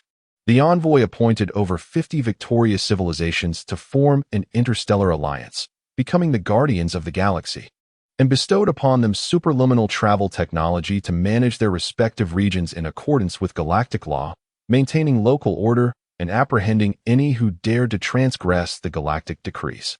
Yet, to this day, no civilization has been able to decipher the operational principles of this superluminal craft. The divine envoy also proclaimed to all civilizations that it had initiated a cosmic surveillance system, claiming to be aware of every movement of the civilizations. The guardians merely served as enforcers of the law. However, should they violate the laws or act contrary to the will of the divine, they would face dire consequences. Ordinary offenders would be dealt with individually or within their respective groups without repercussions for others, but if the guardians were to transgress, their entire civilization would face purgation. 10,000 years ago, a technologically advanced Gnostic civilization was also designated as a guardian of the galaxy. However, they secretly plotted a rebellion, attempting to unravel the secrets of superluminal technology and the means of star extinguishment while covertly contacting other civilizations to incite them to join their insurrection. Alas, their fortunes turned. They were ultimately discovered by the cosmic surveillance and faced a brutal reckoning. Their superluminal ships were confiscated, the guardians were obliterated, and the Gnostic star was consumed by a neutron star, leaving no survivors. Consequently, the entire Gnostic civilization vanished into the vast cosmos. The divine envoy further issued a mysterious task to all civilizations, calling for the apprehension of a clandestine organization rumored to be named the Dark Spirits. However, the envoy provided no detailed description of these dark spirits, how to capture them, or any clues regarding their technology or intentions. It merely generalized that the dark spirits possess the ability to conceal their forms and alter their appearances, hinting at a burgeoning capability to evade cosmic surveillance. The envoy emphasized that any unusual occurrences should be directly reported to it, bypassing the usual hierarchical channels. Moreover, it warned all civilizations against conducting any research related to the dark spirits. Failure to comply would result in immediate eradication of their civilization. Thus, this enigmatic mission became known as the Spirit Capture Task. Yet until now, no civilization has uncovered any traces of the dark spirits, and the task has largely fallen from discourse. Thus, all civilizations adhered to the orders and decrees promulgated by the divine envoy, fearing to overstep even slightly. Even those civilizations once deemed malevolent had transformed into compliant entities, resembling docile pets before the envoy, exhibiting newfound decorum.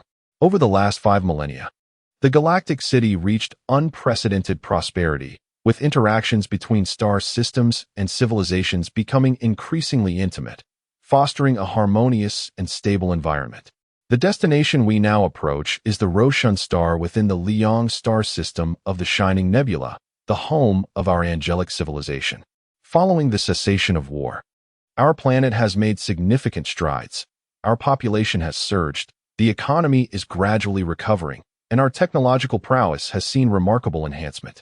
Moreover, Roshan star has welcomed numerous extraterrestrial visitors, facilitating an influx of alien civilizations for trade and cultural exchange, with some even establishing permanent residences on our planet. Upon hearing the elder's introduction, Yimeng and others were profoundly astonished, realizing that such an incredible realm existed within the vast expanse of the galaxy.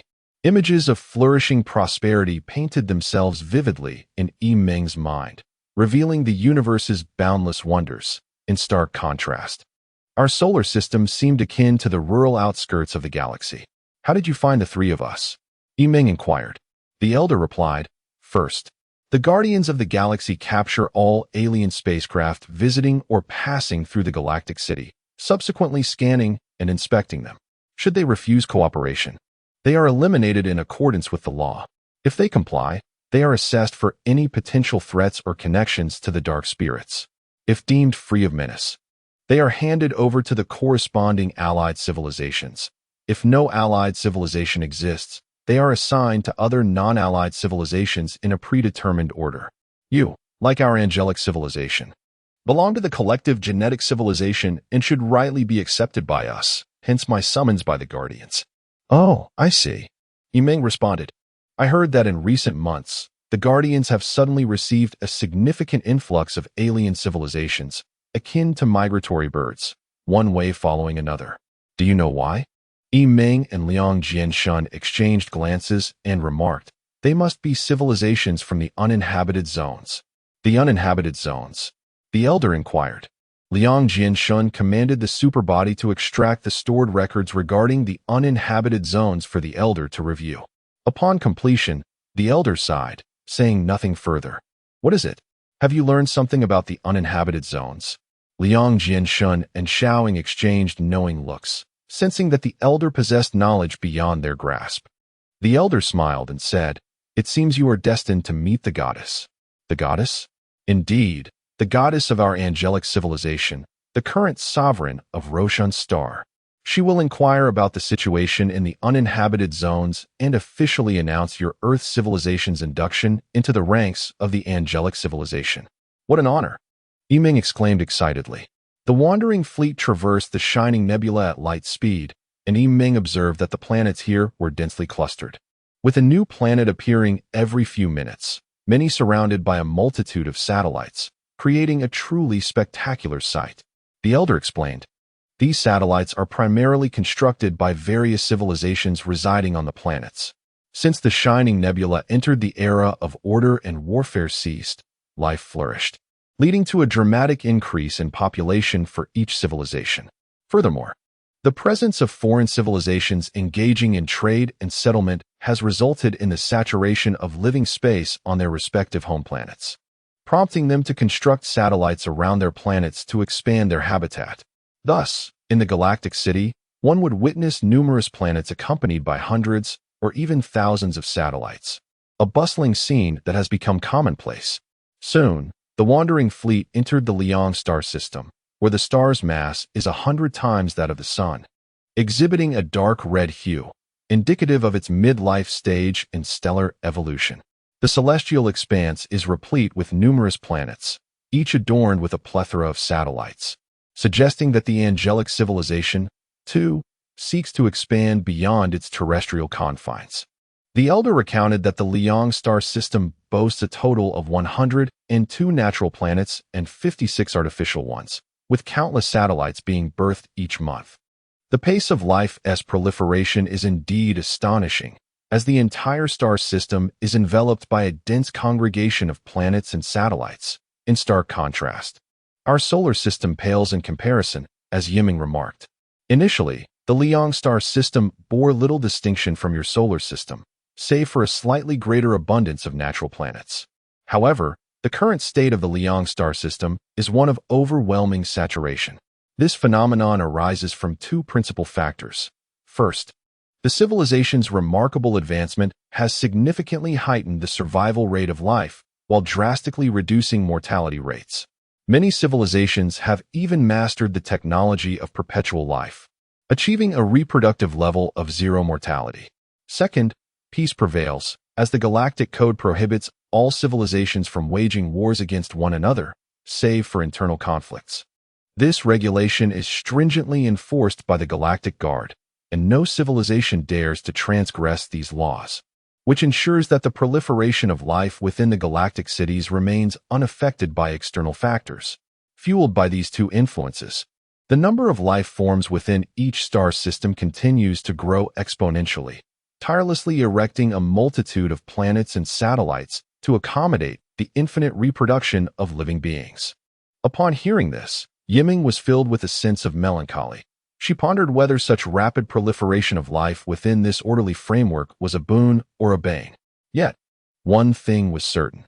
In the coming millennia, the spatial expanse of the star systems would inevitably become saturated, raising profound questions about the fate of civilization and life itself. At that moment, the wandering fleet had arrived above the celestial body known as Luotian. When Yimeng beheld Luotian for the first time, her heart fluttered with emotion. This beautiful blue planet resembled Earth in many ways. Although larger than Earth, its visage was strikingly similar. It boasted an atmosphere, vast oceans, majestic mountains, flowing rivers, and snow-capped plains. Every facet seemed to shimmer with the essence of Earth.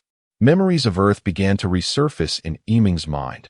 She had thought that as time passed, the visage of Earth would become increasingly blurred, and its memories would fade into oblivion. However, upon her first glimpse of Luotian, she was assured that the image of Earth would forever remain etched in her mind, for it bore an uncanny resemblance to her dreamlike homeland. Liang Jiaxian was equally captivated. The wandering fleet had traversed the cosmos for nearly 10 millennia, witnessing a multitude of star systems and enduring countless trials, having suffered at the hands of numerous barbaric civilizations. Now, they had finally discovered kindred spirits. This civilization was not only highly advanced, but also remarkably orderly and peace-loving. The appearance of their planets bore striking similarities to Earth, making them exceptionally conducive to human habitation. Chapter 54. The star of the goddess Yiming discovered that numerous artificial satellites had been constructed around the star of the goddess. These densely packed satellites revolved around the celestial body, all resembling one another in size and shape, as if they had been replicated through the imagery projected by the superbody. The true nature of each satellite and Opos' interior could be observed. Although small, they were fully equipped with essential components. These artificial satellites were approximately 1.5 times the size of the Moon, yet they differed vastly from it. Inside, the environment resembled a miniature Earth, featuring a cerulean sky, towering mountains, meandering rivers, tranquil lakes, and vast grasslands, where herds of herbivorous creatures roamed freely. It was a magnificent sight that deeply moved the three observers. The only distinction from Earth was that the inhabitants of the star of the goddess, like Ran Mang, possessed a pair of red wings. Their mode of transport was not reliant on vehicles. Rather, they soared through the sky using their wings. The red-winged angels could also glide gracefully just above the ground, moving swiftly and unobstructed, akin to wild geese, free from any constraints, and certainly not experiencing the traffic jams typical of Earth. At this moment, the fleet gradually approached the surface of the star of the goddess. The superbody assessed the air quality and temperature of the planet's surface and found it remarkably suitable for human habitation, with good air quality and low concentrations of carbon dioxide and other pollutants. The terrain boasted expansive jungles, providing ample oxygen for the inhabitants. 3 spaceships landed, and upon disembarking, they were instantly enveloped by an overwhelming sense of freedom. The jungle was lush, with oversized plant forms, and the ground was devoid of pathways, allowing various creatures to traverse the wilderness unhindered. Yiming felt as though she had stepped into an untouched terrestrial jungle. The gravitational acceleration here was 1.5 times that of Earth, making walking a challenge for humans. To remedy this, the superbody had specially designed shoes to counteract the excess weight, enabling them to move with ease. The landmass of the star of the goddess surpassed its waters. Its oceans, more accurately described as vast lakes, were predominantly freshwater. The topography was varied, with rivers originating from snow-capped mountains, cascading down continuously until merging into expansive lakes in the lowlands, which provided sustenance for the inhabitants for generations. The scenery here rivaled that of Earth, with mountains, rivers, grasslands, deserts, and hills, almost mirroring what Earth had to offer. The resilience of genetic life was striking. Even across 10,000 light-years, the DNA of both planets could shape their flora and fauna into remarkably similar forms. Before Yimeng could fully appreciate the beauty surrounding her, a multitude of red-winged angels appeared above. They gazed curiously at the humans standing below, wondering about these distant cousins of shared genetic heritage and the civilization that had arrived without wings.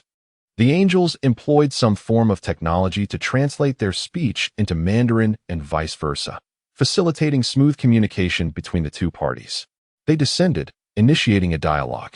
By the decree of the goddess, we have come to welcome the guests of Earth. One angel proclaimed, gratitude for the goddess's invitation. Liang Jinshan replied. Yimeng observed that the angels were both male and female. The males were robust and towering, while the females possessed slender figures and exuded elegance, reminiscent of celestial beings. From henceforth, they would refer to the inhabitants of the star of the goddess as their angelic friends. Ran Meng had already reported this to the goddess, who requested that the visitors rest on the star of the goddess for a few days before summoning them to the heavenly palace. We are grateful for the goddess and all the angels and Apos' invitation. We shall comply with her wishes. Yimeng responded. Subsequently, the wandering fleet, under the guidance of the angels, arrived at a designated location designed for all visiting genetic civilizations to temporarily reside. The angels primarily inhabited the mountaintops, seldom descending to the ground, a tradition upheld through generations. One angel presented Yimeng with a celestial calendar, emphasizing the importance of studying the legal characteristics, social status, and cultural attributes of angelic civilization to avoid any breaches of etiquette during their audience with the goddess. Once Ran Meng and several angels departed, the three companions exhaled deeply, grateful to pause their interstellar drifting after a millennium-long journey. Arriving here felt akin to returning to their terrestrial village, a dreamlike experience. Liang Jinshan reclined on the grass, remarking, "This feels like a dream." Xiaoying playfully pinched his arm, causing him to shudder. "Old Xiao, what are you doing?" he exclaimed. "You claimed it felt like a dream. I merely wanted to confirm." Xiaoying replied with a mischievous grin. After nearly 10 millennia of travel, the trio found themselves exhausted, their spirits weighed down by endless darkness and solitude, having long forgotten the sensation of freedom and relaxation on solid ground. In the days that followed, they explored various locales on the star of the goddess, visiting lakes, traversing grasslands, ascending snow-capped peaks, and immersing themselves in dense jungles. The long-lost sense of security reminiscent of Earth emerged, allowing them to temporarily forget the solitude and desolation of the cosmos. Yimeng was particularly enamored by the expansive grasslands. Lying on the verdant earth beneath the warm sunlight, feeling enveloped in warmth. The grassland was serene and boundless, with rolling hills gently caressing the horizon. The sky was a vibrant blue, adorned with a few languid clouds drifting lazily, an intoxicating sight. The Earth's soft contact with her skin was delightful. Yimeng had fallen deeply in love with this place and wished never to leave. Time slipped away unnoticed until the sun began to set. Liang Jinshan and Xiaoying joined her, and together they sat side by side, admiring the picturesque landscape of lakes and mountains under the sunset and Apos' glow. They engaged in leisurely conversation, reminiscing about their experiences during the interstellar journey, reflecting on the countless trials and tribulations they had endured over the past 10,000 years. Before long, the appointed time to meet the goddess arrived. Several angels had flown over early to escort Liang Jinshan and the others to their audience. Yimeng was curious about the ruler of the star of the goddess, pondering why a woman could don the crown of this celestial body and govern angelic civilization. However, she quickly recognized the folly of her thoughts. A civilization's evolution, from its origins to development, encompasses a myriad of cultures and traditions, and it was presumptuous to assume that other civilizations mirrored Earth's cultural attributes, where women's status was often perceived as inferior to that of men. She had inadvertently imposed Earth's cultural lens onto another civilization. Liang Jinshan and Xiaoying, meanwhile, were contemplating a different conundrum.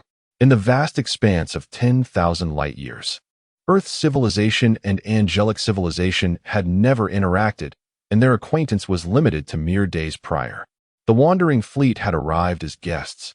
Thus, they pondered why the angelic civilization extended such warm hospitality, treating them as esteemed guests. Despite their deliberations, they remained baffled, considering the wandering fleet's capabilities were not particularly formidable. In a contest, they might only match the strength of the civilization of the Star of the Goddess. There seemed to be no necessity for the angels to forge a friendship with them, nor did the trio harbor any significant secrets or information that warranted such attentiveness. The angels' actions struck them, through an earthly lens, as somewhat excessive. After a brief analysis, they speculated two potential reasons. The first was that the angelic civilization inherently embraced a culture of hospitality, devoid of the predatory logic of survival of the fittest seen in Earth civilization. This was merely their customary way of welcoming guests, without ulterior motives. Moreover, the angels had stated that any foreign civilization would receive the same enthusiastic reception. The second reason may be that the asteroid has ulterior motives, yet the wandering fleet has yet to discern what those motives might be. Adopting a wait-and-see approach is a hallmark of the wandering fleet's traditional demeanor. Regardless, being fortunate enough to catch a glimpse of the supreme leader of the angelic civilization is indeed a serendipitous occurrence. Chapter 55. The Angelic Goddess Guided by the Celestial Guard. The Wanderer fleet commenced its voyage toward the northern pole of the planet Roshen. During this journey, they were greeted by a scenic panorama unlike any they had encountered before. They discovered that the angels resided atop lofty peaks, where the frigid temperatures were well suited to their hardy nature.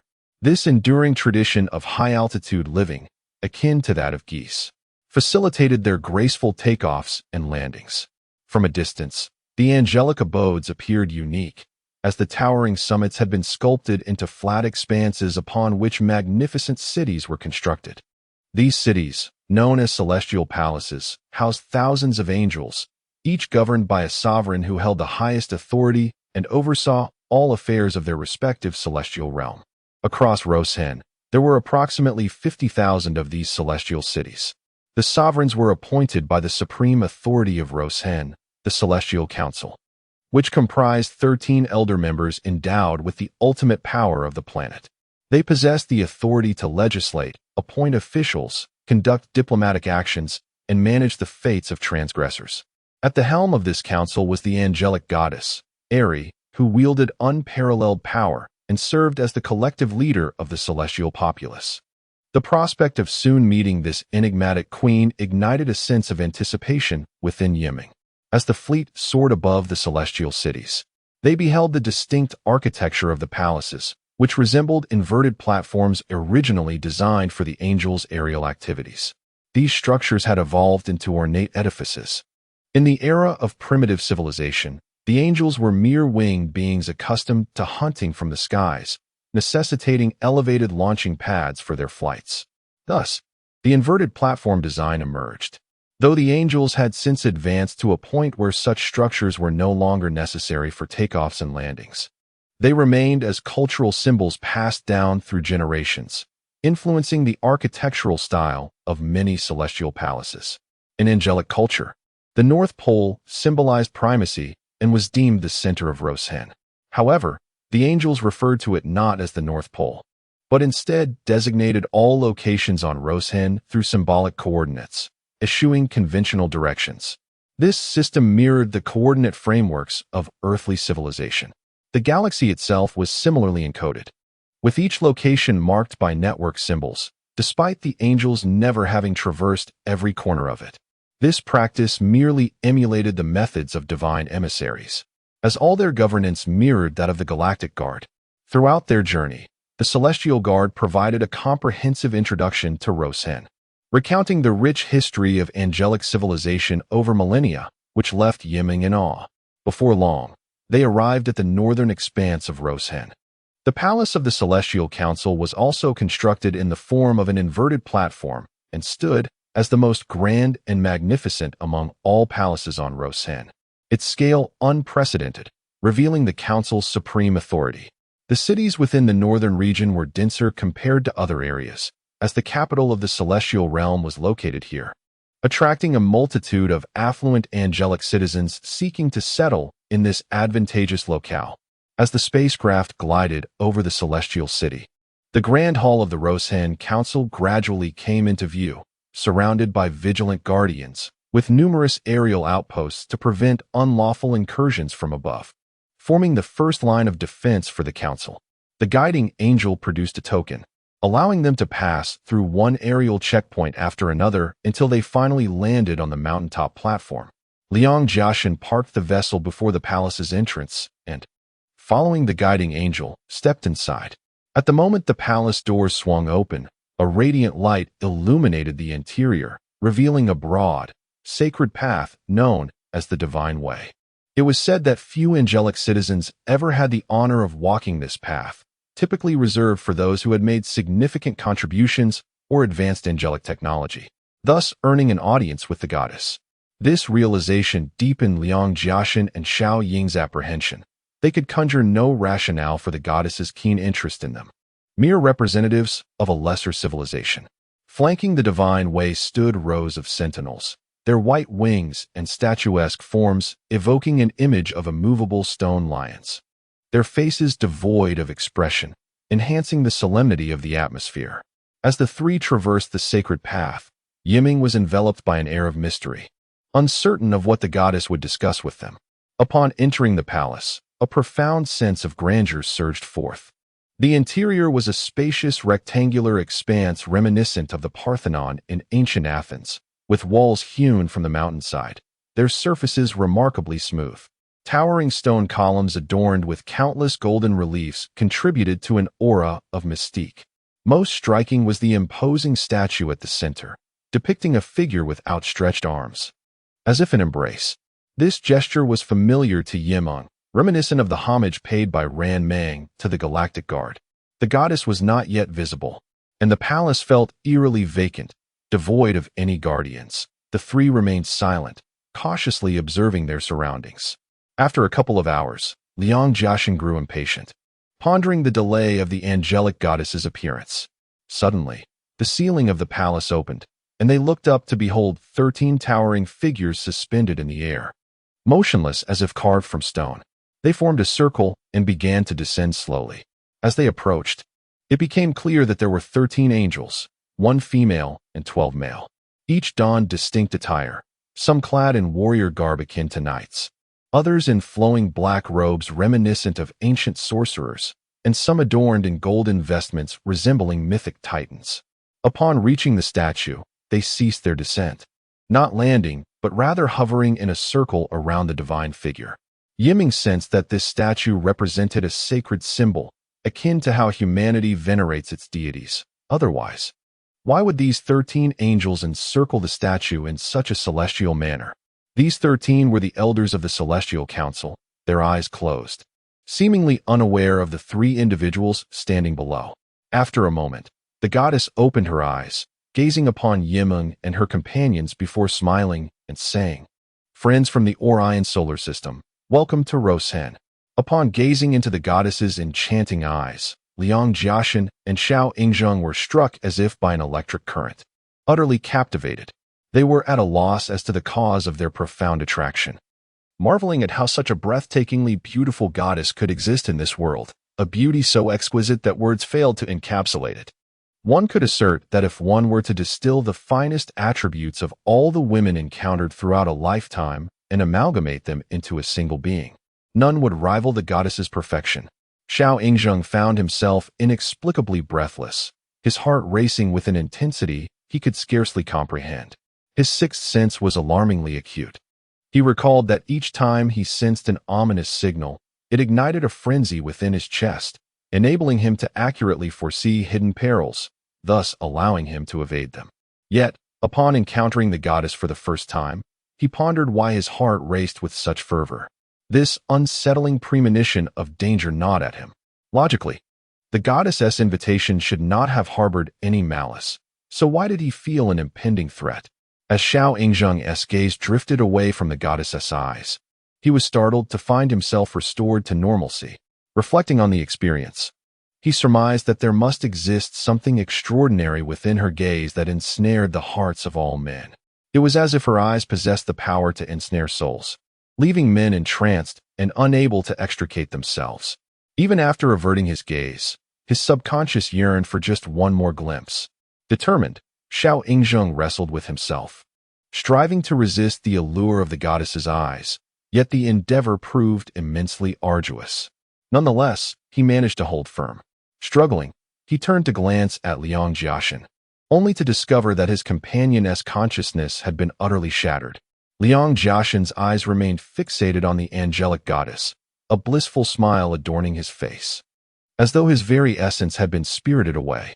With great effort, Xiao Yingzheng then cast his gaze towards Yiming, only to find her similarly entranced. Did the goddess extend her enchantment even to women? Xiao Yingzheng felt himself on the brink of surrender, longing for just one more look at the goddess. Yet his reason forbade him to lift his eyes, for he had discerned the abnormality of the situation.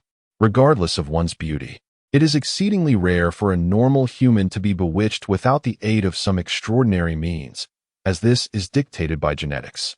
It was evident that the goddess had employed some form of captivating sorcery. Chapter 56. The Divine Assembly. As the assembly of the gods convened, the goddess Ares spoke.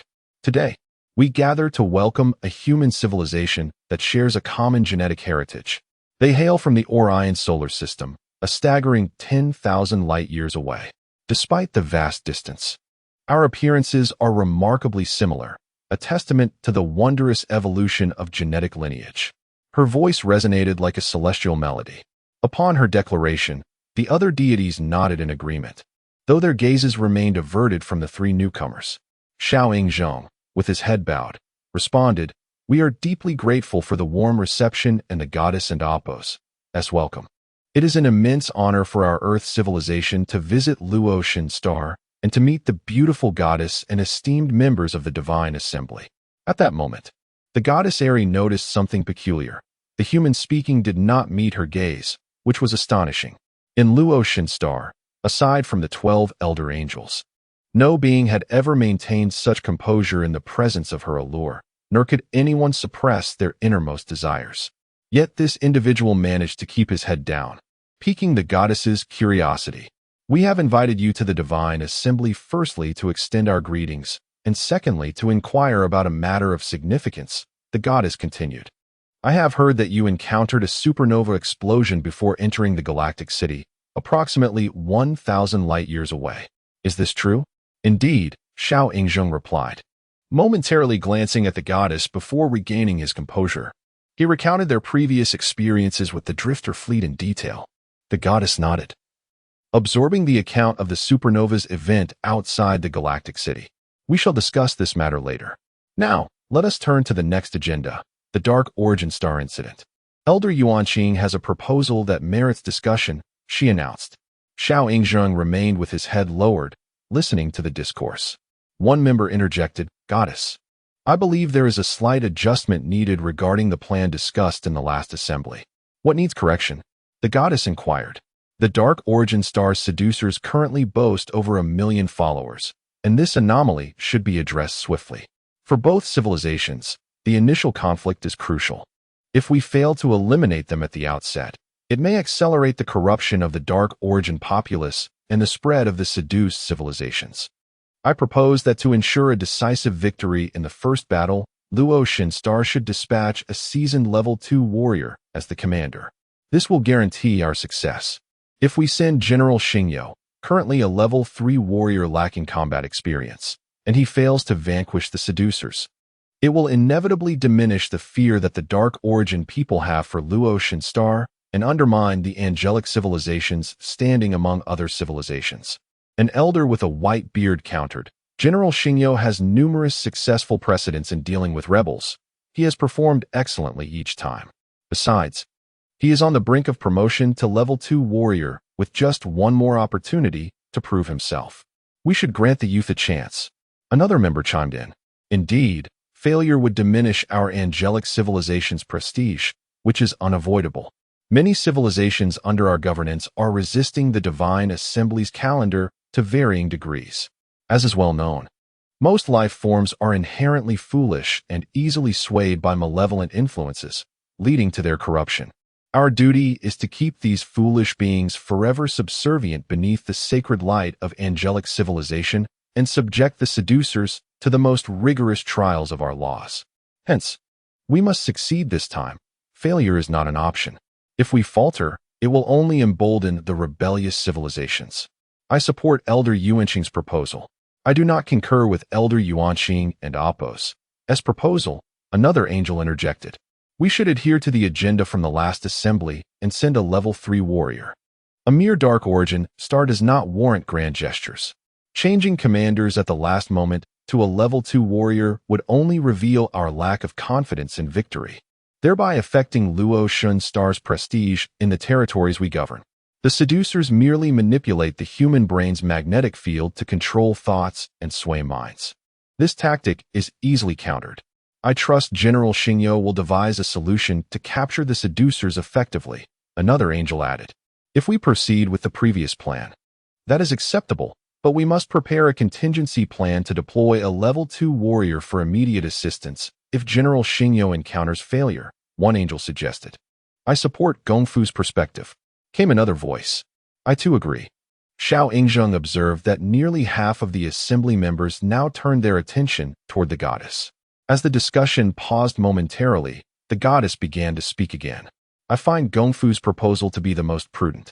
I suggest General Tianji serve as a backup for General Xingyo. I agree. I concur. I too agree. Came the chorus of affirmations. Summon Generals Tianji and Xingyo to the palace. The goddess commanded. At that moment, the palace doors swung open, revealing 2 warriors, one with blue wings clad in golden armor and a striking red helmet adorned with horns, and the other with greenish-blue wings, dressed in a red and green ensemble, wearing a hornless helmet. Both appeared remarkably gallant as they saluted the goddess with open arms. Gongfu, I command you to travel to Dark Origin Star and eliminate the seducer organization led by Don Tian, liberating the civilians held captive. Are you willing to undertake this mission? The goddess inquired. The warrior with blue wings responded, I am grateful for the opportunity bestowed upon me by the goddess and the divine assembly. I shall not fail in my duty. Excellent, the goddess continued, addressing the other warrior. General Tianji, to ensure this mission proceeds without mishap, I appoint you as General Xingyo's support, ready to assist him in times of peril and eliminate the seducers if necessary. Do you accept this task? The blue-winged warrior promptly affirmed, I willingly accept. The goddess smiled, her enchanting smile captivating Liang Jiaxin and Han Yiming, rendering them utterly submissive to her presence. This was the customary nature of angelic civilization. Upon entering the assembly hall, every general or subject would invariably succumb to the goddess's charm, obliging them to comply with all directives. Once they acquiesced, retreating from their promises was impossible, and failure to comply would incur the sanctions of the divine assembly's laws. Both generals, like Liang Jiaxin and Han Yiming, willingly became instruments of the goddess and Apos' will. However, Xiao Yingzheng, armed with remarkable willpower, managed to evade such enchantment, attentively absorbing the earlier discourse. At that moment, the goddess turned her gaze toward the 3 of them. Xiao Yingzheng remained the only one with his head bowed, resembling a child caught in wrongdoing, which amused the goddess. Yet she recognized that this man was steadfastly controlling himself, unwilling to meet her eyes. The goddess instantly developed a fondness for this man, for on the planet of Luotian, all her subjects would be utterly captivated by her charm at first sight, becoming disoriented and entranced, much like Liang Jiaxin and Han Yimeng were at that moment.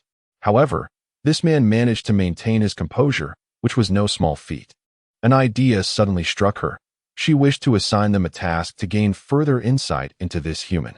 She recalled that just a few days prior, her subordinates had reported information regarding these 3 human civilizations, mentioning the concept of the transcendent body. Inspired by this, she decided to assess the true capabilities of the transcendent spacecraft and the character of this human, Xiao Yingzheng. Friends from Earth, I have summoned you here today to discuss another matter, the goddess proclaimed. Xiao Yingzheng paused for a moment before responding, Your Excellency, please proceed.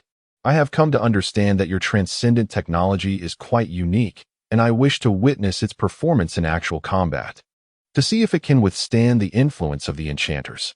If you are willing, I would like to enlist your assistance in this war alongside General Xingyo. Are you amenable to this?"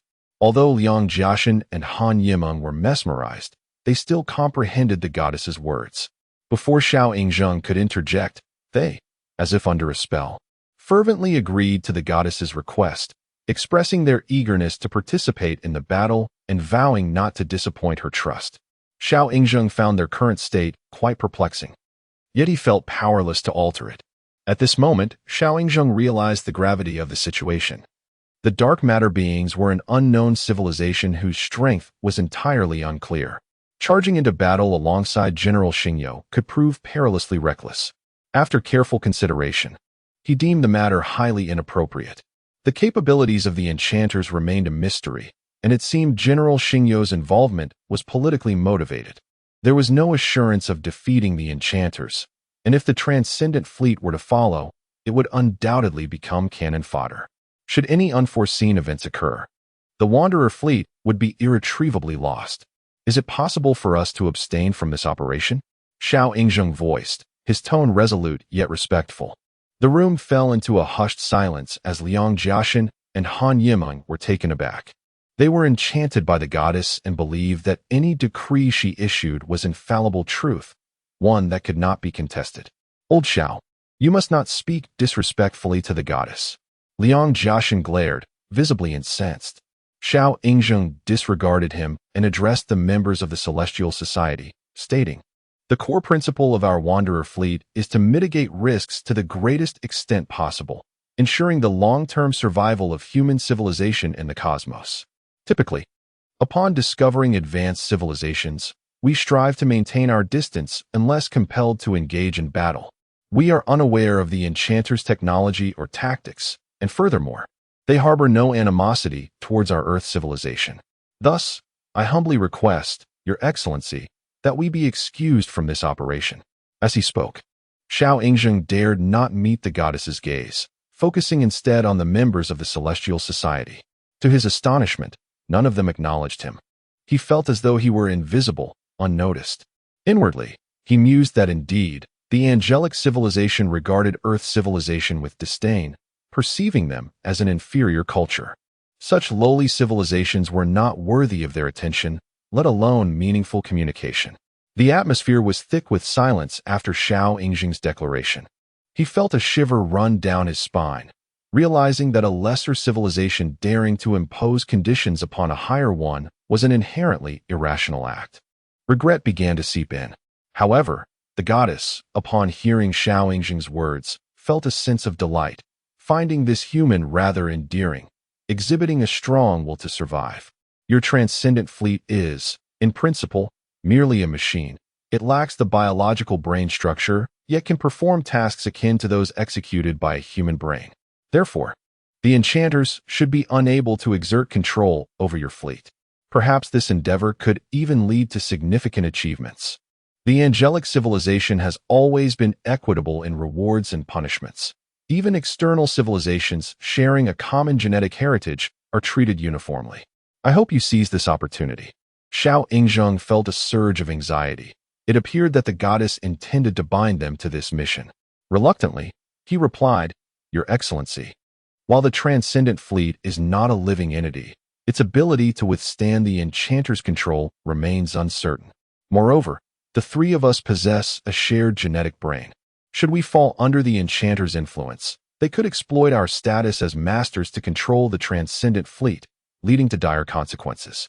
No sooner had he spoken than he noticed Liang Jiaxin and Han Yimeng glaring at him with intensified scrutiny, as if to warn him, "Xiao Yingzheng, if you dare defy the goddess's will or utter further nonsense, your demise is assured." Yet, Xiao Yingzheng could hardly concern himself with their threatening glares. His focus was on how the Celestial Society and the goddess would respond. A lesser civilization daring to speak thusly before a higher one was truly a foolhardy act. The goddess was merely curious if their rudimentary transcendent system could withstand the enchanter's interference. To refuse such an opportunity was absurd. Did they truly believe that the great angelic civilization would harbor malice towards them? Did they think themselves worthy of such ire? How laughable, remarked a stern General Tianji. Xiao Yingzheng had not anticipated such a harsh retort from the general, which only deepened his concerns about the possibility of their imminent demise at the hands of the general and the elders. General Tianji, one must not treat the Earth civilization unjustly. They, like us, belong to a common genetic heritage. We are fundamentally one family, sharing a common ancestor. And there is no hierarchy among us. The distinguished genetic civilizations have merely enjoyed a longer developmental period, which is nothing to boast about, another voice chimed in. At this moment, General Tianji bowed his head, accepting the goddess's admonition. The goddess then turned to Xiao Yingzheng and said, regarding this operation, you may choose not to participate. However, in the angelic civilization, which is steeped in martial spirit and maintains a clear system of rewards and punishments, it is quite challenging to thrive here without merit or understanding how to attain it. Chapter 57. Angelic Civilization. Xiao Ying felt that the goddess's words were quite grandiose, laden with an implicit threat. Her underlying message was clear. If we continued to descent, she could not guarantee the safety of the super fleet on Luotian Star. Logically speaking, it was already remarkable for a lower civilization to have reached a point of being utilized by a higher one. Xiao Ying, feeling powerless, refrained from further opposition. He dared not speak against her again. Very well, we shall wander with the fleet and comply with General Xingyo and Appo's every command. He acquiesced eagerly. Subsequently, several individuals were escorted out of the council hall, as the assembly needed to deliberate on other matters concerning Luotian Star, which they were not privy to. Upon returning to the spacecraft, Liang Jianxin and Han Yiming gradually regained their composure. Liang was perplexed as to why the goddess's gaze had rendered him so entranced, leaving him despondent, as if he had become her servant. It was somewhat understandable for Liang, as a man, to be captivated, but Han Yiming, as a woman, was equally ensnared, which was perplexing. It seemed that Luotian Star was not a civilization that showed great respect to lower civilizations. Despite sharing a common genetic lineage, they were, in reality, two distinct civilizations. If we were not subjected to their constraints and control, our situation would be exceedingly perilous, Xiao Ying remarked. Perhaps this is the price we must pay for residing under another's roof. After wandering through space for millennia and inadvertently stumbling into the galactic city, we find ourselves confined in a strange land, encountering various unfamiliar civilizations. How we survive here and ultimately escape is our most pressing dilemma, Han Yiming stated. You are correct, Yiming. Since the angelic civilization has granted us a chance at survival, we must seize it. A wise man does not suffer immediate losses. Let us first submit to them and survive, and then seek an opportunity to escape. Liang Jianxin declared, I share your sentiments, but the angelic civilization wields immense power. Moreover, our confinement here is dictated by the Galactic Guard's decree. With their level 2 civilization technology, whether we can escape remains a significant concern. Let us not dwell on the future for now. We must focus on the present. The goddess has instructed us to assist General Xingyo in eliminating a civilization known as the Dark Element Star. To what extent has this civilization developed to elicit such trepidation from the angelic civilization?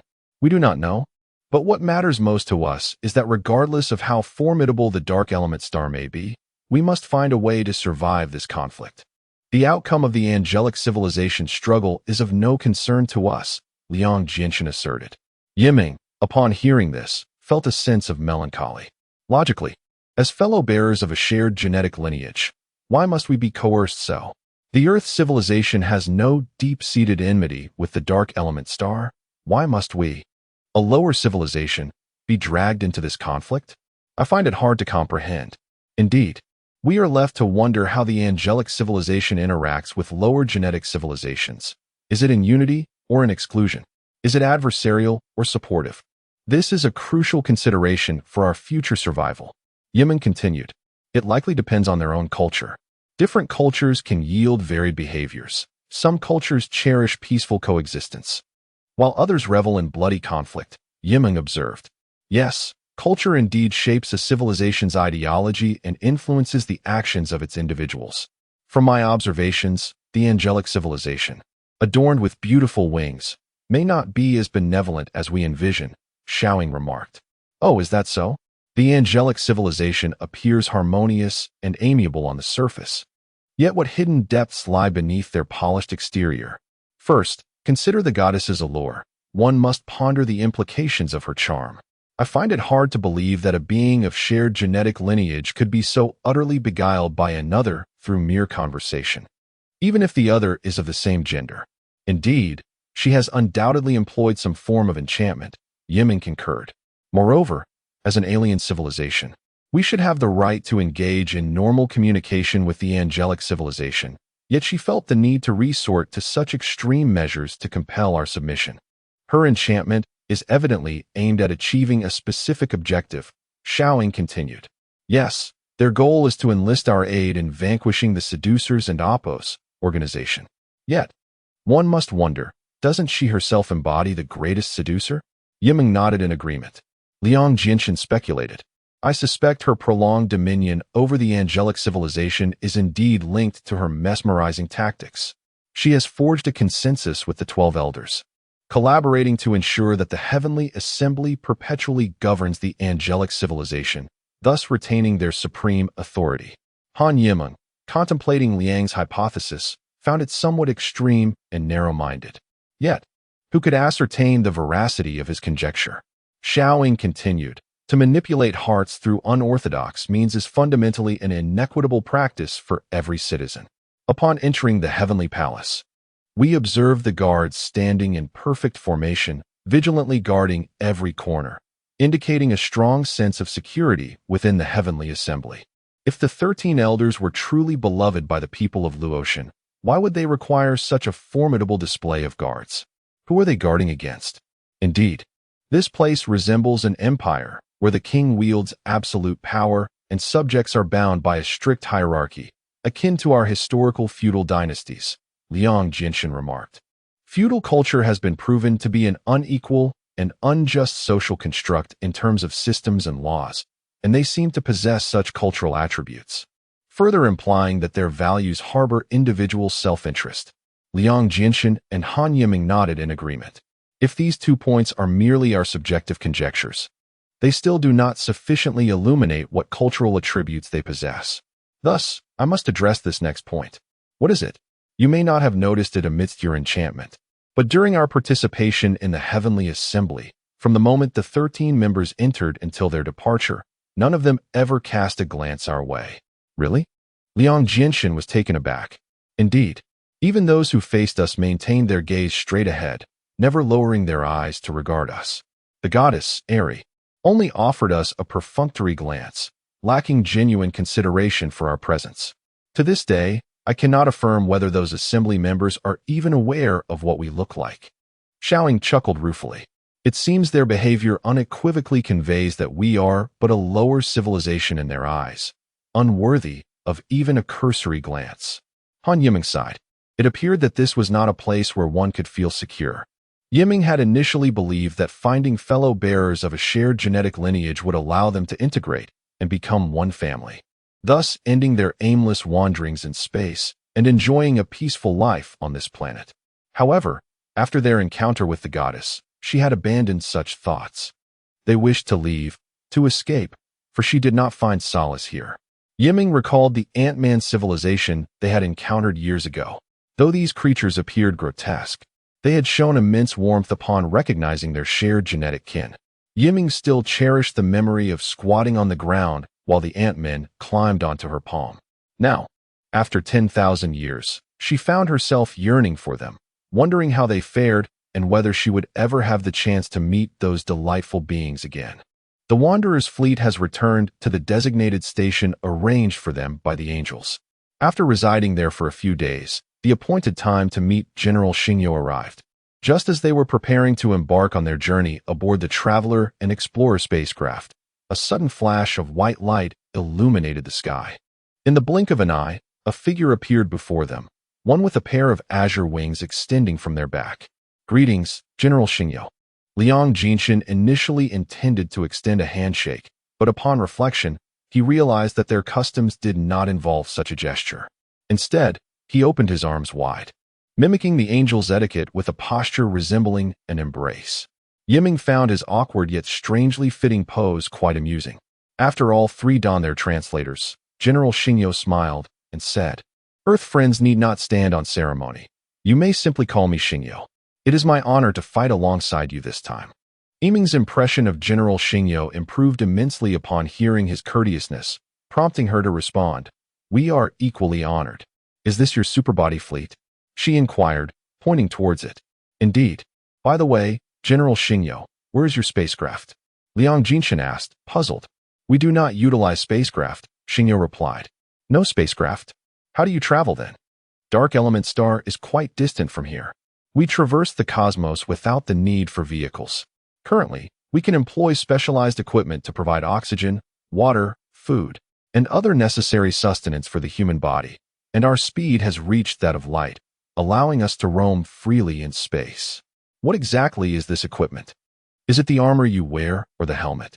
"Neither. This equipment has fully integrated with our bodies, enhancing our physiological functions to adapt to any extreme environment." "I see. So, in that sense, your bodies are your weapons?" "One could say that." Chapter 58. General Xingyu. May I inquire about the whereabouts of your forces? The advance team has reached the outskirts of the Dark Element Star, currently surveying the enemy's base and awaiting an opportunity for direct engagement. While our main forces remain in the rear, observing for a while to avoid being ensnared by the seducers. General Xingyu's approach is rather prudent. As the goddess mentioned, seducers can establish a magnetic field within the human brain through certain electromagnetic means, implanting designated thoughts and ideas, thus controlling behavior to sway the hearts of individuals. Indeed, this method of seduction is remarkably sophisticated. While humans can control their limbs through the brain, they cannot govern the brain itself. Once external forces manipulate thought processes, individuals struggle to realize they have been subjugated, and their actions are perceived as entirely natural. Did we not previously dispatch troops to eradicate the seducers' organization? Yiming inquired. Yes, at that time we underestimated such hidden dangers. The heavens merely sent some junior angels to cleanse the area, resulting in a complete annihilation of our forces. I reviewed the historical records of that battle, and it was truly harrowing. What transpired then? When they first entered the defensive identification zone of Dark Element Star, one squad inexplicably began attacking another group of soldiers, as if they were adversaries, battling fiercely without mercy. The squad leader, bewildered, attempted to mediate, questioning why his compatriots were assaulting their own.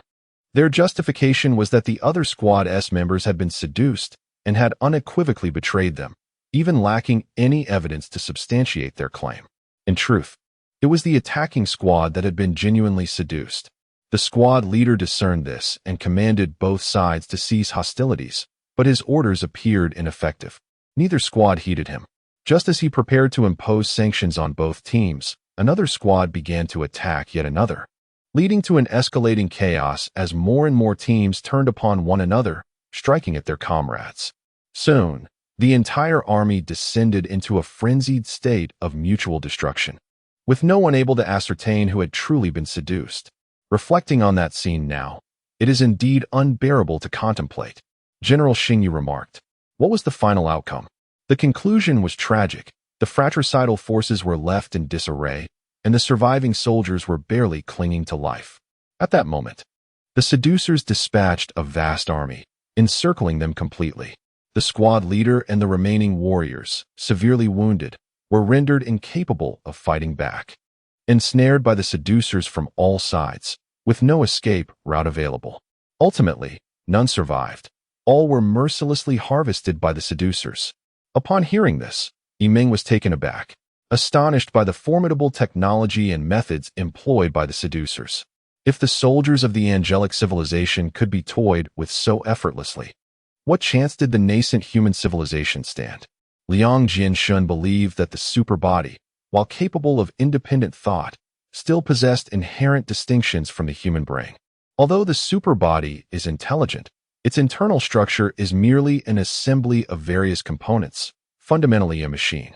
In contrast, the human brain embodies consciousness, capable of controlling the body and subsequently influencing the material world. Yet, it too can be manipulated. Altering certain brain structures or magnetic fields can induce a shift in existing thought patterns. At this juncture, Liang Jianshun prepared on two fronts, allowing the Hidden One to act independently while implanting a specific command within the superbody's execution layer.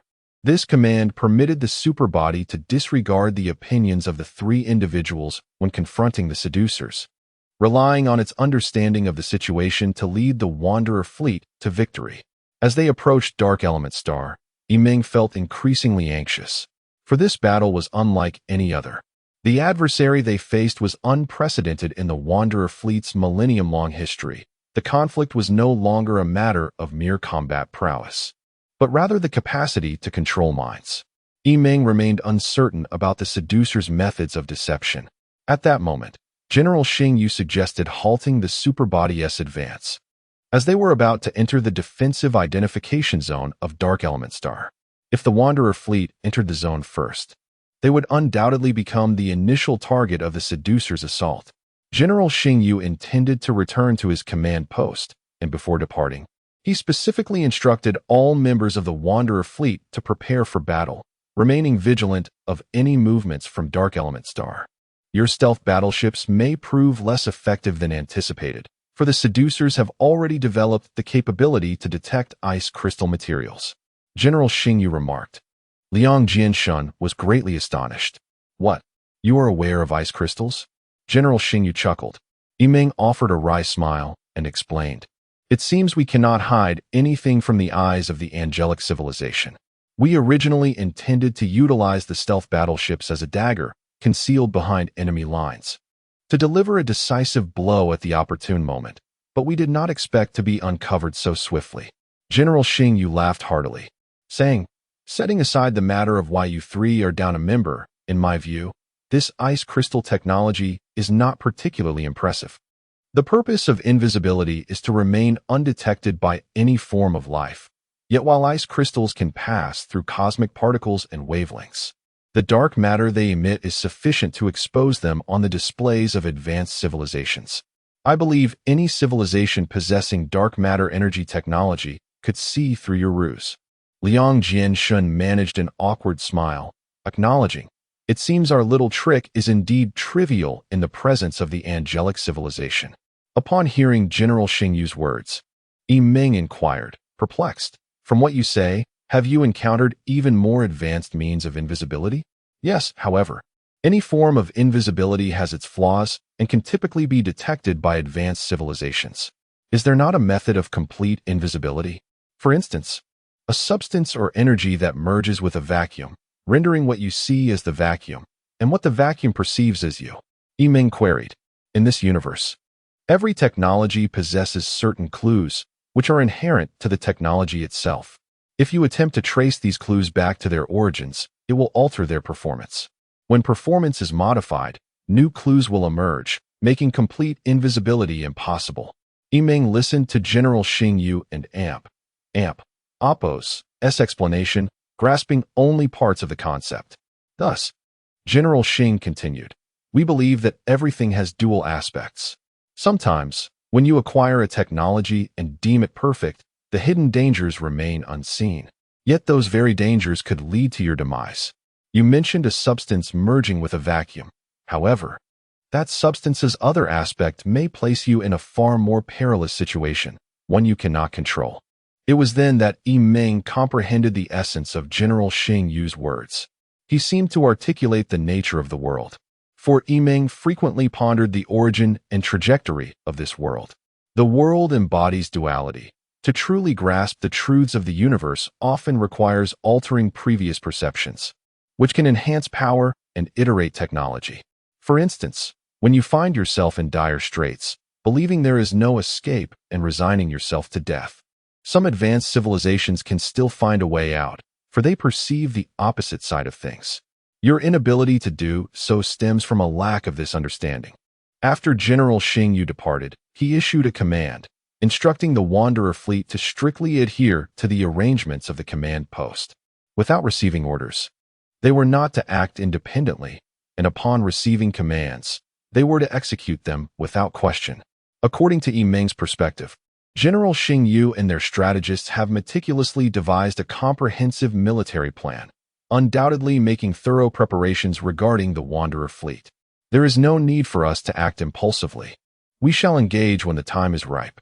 For now, our duty is to comply with the arrangements and await General Xing Yu's subsequent directives. The wait felt interminable. In pursuit of achieving an optimal state of readiness, Yi Ming and Liang Jianshun decided to rest. They instructed the super body to awaken them immediately upon receiving General Xing Yu's orders. After an indeterminate duration, they were roused. Master 1, Master 2. We have received General Xing Yu's command. We must proceed to this location. Yi Ming squinted at the coordinates displayed on the large screen by the super body, suddenly jolted into alertness. What? This cannot be. Liang Jianshun's eyes widened in disbelief as he pondered the implications for a considerable time. Why? Why is there a black hole merely 0.5 light-years away from us? Yi Ming and Appo's complexion and voice shifted in alarm. Could it be that the dark element star has already mastered black hole technology? How could we possibly contend with that? Liang Jianshun exclaimed in confusion. It is impossible. Absolutely impossible. Superbody, could you have made an error? Is that truly a black hole? Chapter 59. Black hole. The true image of the black hole projected by the superbody appeared vividly before their eyes. From a distance, it resembled a pitch-black ring, encircled by a halo of light emitted from luminous celestial bodies behind it. Here, the light was bent, swirling around the abyssal void. In Yi Ming and Appo's understanding of black holes, when a star collapses into one, its volume drastically diminishes, causing the black hole to rotate at an accelerated speed, forming a high-velocity accretion disk beyond its event horizon. Thus, a black hole often resembles a glowing gaseous disk. However, the black hole before them revealed only a ring of light at its periphery, with no sight of the accretion disk. The superbody explained that since they were merely 0.5 light-years away from the black hole, it was devouring all the light in the vicinity. Without light reflecting back, the contours of the black hole remained obscured, which is why the accretion disk was invisible to them. Yi Ming understood that at the center of a black hole lies a singularity, an infinitely dense point with an infinitely high curvature of space-time and boundless heat, perpetually consuming all surrounding matter and energy. Any substance entering the black hole's event horizon was doomed to be trapped forever. The region around the black hole was devoid of matter and energy, a consequence of its gravitational pull siphoning everything away. At that moment, the Wanderer fleet was situated within this desolate expanse. As the black hole expanded, so too did its event horizon, accelerating towards the Wanderer fleet. We must flee, Yi Ming thought, realizing that the fleet had yet to cross the threshold of the black hole's gravitational pull. If they continued forward and were ensnared by its event horizon, the consequences would be dire. Yet, Liang Jianshun contemplated a different matter. Do you not find this situation peculiar? He queried Yi Ming. We awakened to discover a black hole has inexplicably appeared just 0.5 light-years from our fleet. Why was it not there before?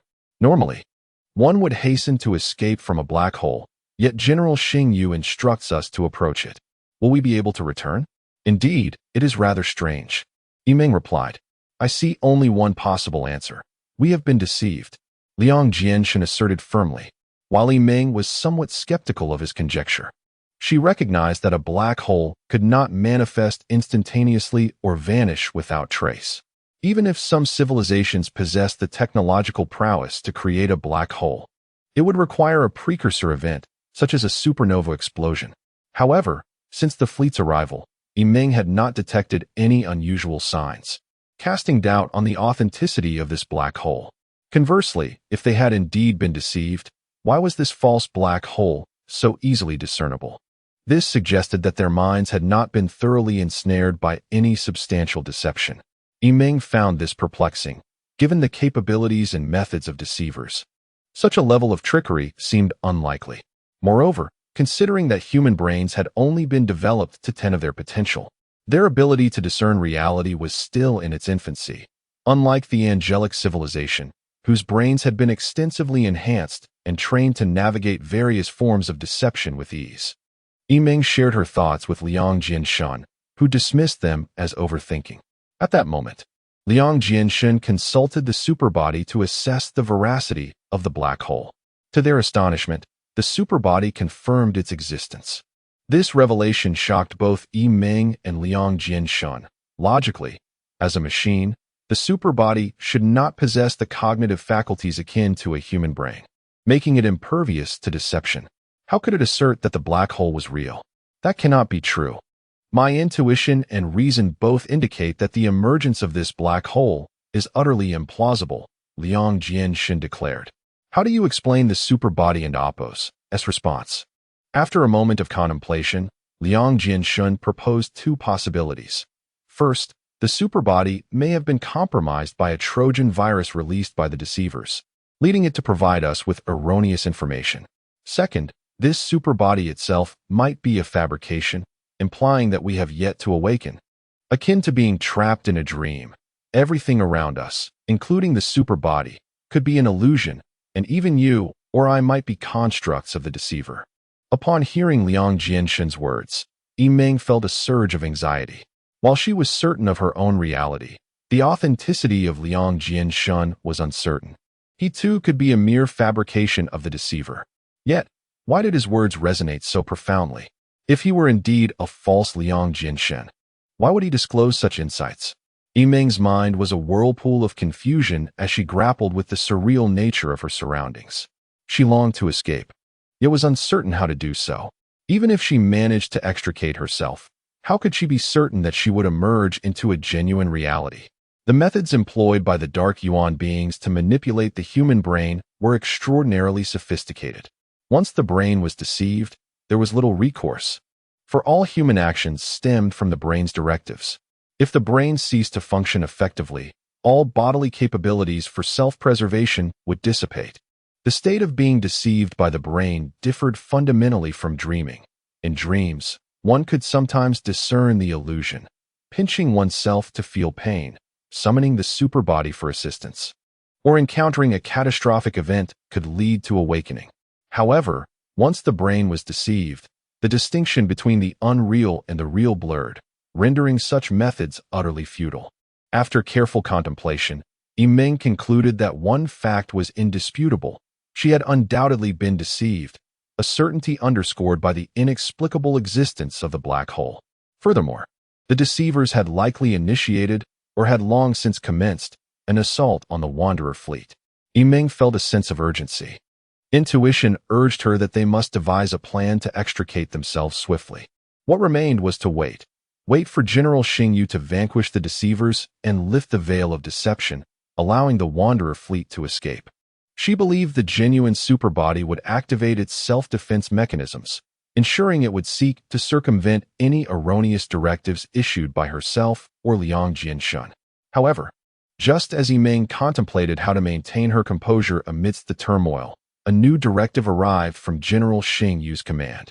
Upon reviewing the instruction, she noted it mirrored the previous one, commanding the Wanderer fleet to hasten at light speed towards the black hole, but this time the language was markedly more severe. Liang Jianshen and Yi Ming hesitated, astonished that the Wanderer fleet might be summoned to intervene in the conflict among angelic civilizations. Given their current technological inferiority, was the power of a single angelic legion insufficient? Did they truly require the assistance of the Wanderer fleet? After extensive discussion, Yi Ming and Liang Jianshen concluded that General Xingyu's directive seemed dubious and potentially fabricated. Yi Ming, trust me, this black hole must be a ruse. Just imagine, if a black hole suddenly appeared in Galactic City, it would cause an uproar. If detected by a secondary civilization or the Galactic Guard, it would be catastrophic. Although the Galactic Guard focuses on conflicts between civilizations and refrains from intervening in internal strife, they would not tolerate a black hole materializing out of thin air in Galactic City. That is a valid point. If the black hole is indeed a deception, the directive may also be false. The deceiver's intent might be to create the illusion of a perilous trap to prevent us from approaching that location, Yi Ming reasoned. Indeed, I concur with your assessment, Liang Jianshen affirmed. Yet, what if this directive is genuine? If this is indeed the case, then General Xingyu must have encountered certain predicaments, and the superbody may provide the necessary assistance. If we disobey orders, we shall face judgment after the battle. Yimeng asserted. Judgment? What judgment? Do you recall that before our audience with the goddess, the angels instructed us to recuperate on Luotian Star for several days? During that time, I perused some of the laws pertaining to the Heavenly Council and discovered that their legal statutes are exceedingly stringent, particularly the section concerning wartime military regulations. Those who fail to comply with wartime commands, regardless of their identity, shall face severe penalties. What kind of penalties? For minor infractions. Offenders will be stripped of their political rights for life by the judge, erasing all existing status and rank, relegating them to the lowest echelons of angelic civilization, essentially the most marginalized group dispatched to the most chaotic and remote planets. For more serious offenses, the punishment is immediate execution, along with the confiscation of all assets and valuables. In particularly grave cases, there exists a concept of joint liability, meaning not only do you perish, but your relatives must also meet the same fate. Such laws exist, but what do these laws have to do with us? We are not citizens of the angelic civilization, Liang Jinshin exclaimed in indignation. At the time of our interaction with the goddess's envoy, she casually mentioned her desire for us to familiarize ourselves with the laws of the Heavenly Council. You two may not have paid much attention. I initially thought she merely wished for us to gain a general understanding of the etiquette and lifestyle of angelic civilization, to avoid any impolite actions that might offend the goddess. Now, it has become clear to me that these laws have been in effect since our arrival on Luotian Star. Yimeng remarked. Chapter 60. Falling into the black hole, what should we do? We cannot ascertain whether this directive is genuine. Acting impulsively could very well lead us into a trap designed by others, Liang Jinshin remarked. It is indeed a dilemma, with considerable risks associated with either choice. We must consult the super entity to seek its perspective, Liang Jinshin added helplessly. Yimeng contemplated whether this super entity was worthy of trust. Its responses are questionable. Nevertheless, it would not hurt to hear its answer. As expected, the super entity did not endorse the Wanderer's fleet's journey to the black hole, asserting that the black hole was indeed real, and thus advised against our approach, suggesting that doing so would be tantamount to self-destruction. Now, Yimeng found it increasingly challenging to discern the authenticity of this super entity. If the deceiver's intention was to lure us there, then the super entity's counsel was precisely the opposite. What could be the purpose of that? Was it not akin to shooting oneself in the foot? Could the super entity truly be genuine? If the super entity were real, then it would not deceive us, implying that the black hole is indeed real. But how could the black hole possibly be real? Oh heavens! Yimeng felt as if her head might explode, caught between reality and illusion, making it exceedingly difficult to decide. At that moment, a third directive was transmitted, this time from General Xingyo, whose tone was more severe and laced with a hint of reproach. It explicitly warned the Wanderer's fleet not to squander the opportunity, for failure in this rebellion would lead to disastrous defeat. Upon seeing the phrase disastrous defeat, Yimeng furrowed her brows. It indicated that the Wanderer's fleet held a significant role in this conflict. What, exactly, did General Xingyo require from the super entity's vessel? Yimeng was perplexed. Liang Jinshin, however, suspected deception, believing the urgency of this directive to be a ploy to hasten their journey, surely a trick orchestrated by the deceiver. After discussing their options, both felt paralyzed by indecision. The distance to the black hole's event horizon was a mere 0.5 light-years away, a journey that could be accomplished in just a few months. If the directive were genuine, it meant General Xingyo was not prepared to grant them time for contemplation, providing only a few months for travel, thus necessitating an immediate decision. Yimeng asserted. Suddenly, Liang Jinshin had an epiphany and said to Yimeng, "This issue is fundamentally about choosing sides. It is a gamble." "Oh, why do you say that?" Yimeng inquired, puzzled. "Let me ask you, who do you think will win this war?" "It is hard to say. I am unaware of the true strength of General Xingyo's legion, but I have witnessed the formidable tactics of the deceiver." "Very well, allow me to pose another question. The angelic civilization has operated within the radiant star system for many years, while the deceiver organization is a nascent force that has recently seized control of the dark element star. If one were akin to a feudal dynasty that has ruled over the vast lands of China for centuries, and the other a newly risen rebel, who do you believe will ultimately prevail? Liang Jinshan further questioned. The answer is evident. Although the outcome of this battle is uncertain, the Deceiver organization will find it increasingly difficult to maintain a foothold in the Radiant Star system, especially since the more powerful aspects of the angelic civilization have yet to be revealed. I believe that once they become serious, the Deceiver organization will struggle to withstand them. Their downfall is merely a matter of time, Yiming replied. Then you choose to stand with the angelic civilization, correct? Absolutely. Then we have no choice but to obey the orders. But what if the orders are false? Even if they are false, we must comply. For we cannot discern truth from deception. We must assume they are genuine, as our allegiance lies with the angels. If the orders are indeed false, our involvement in the battle would lead the Losen Star to believe we acted under their command. Conversely, if we do not act, they may perceive us as siding with the deceiver, placing us in an even more precarious situation.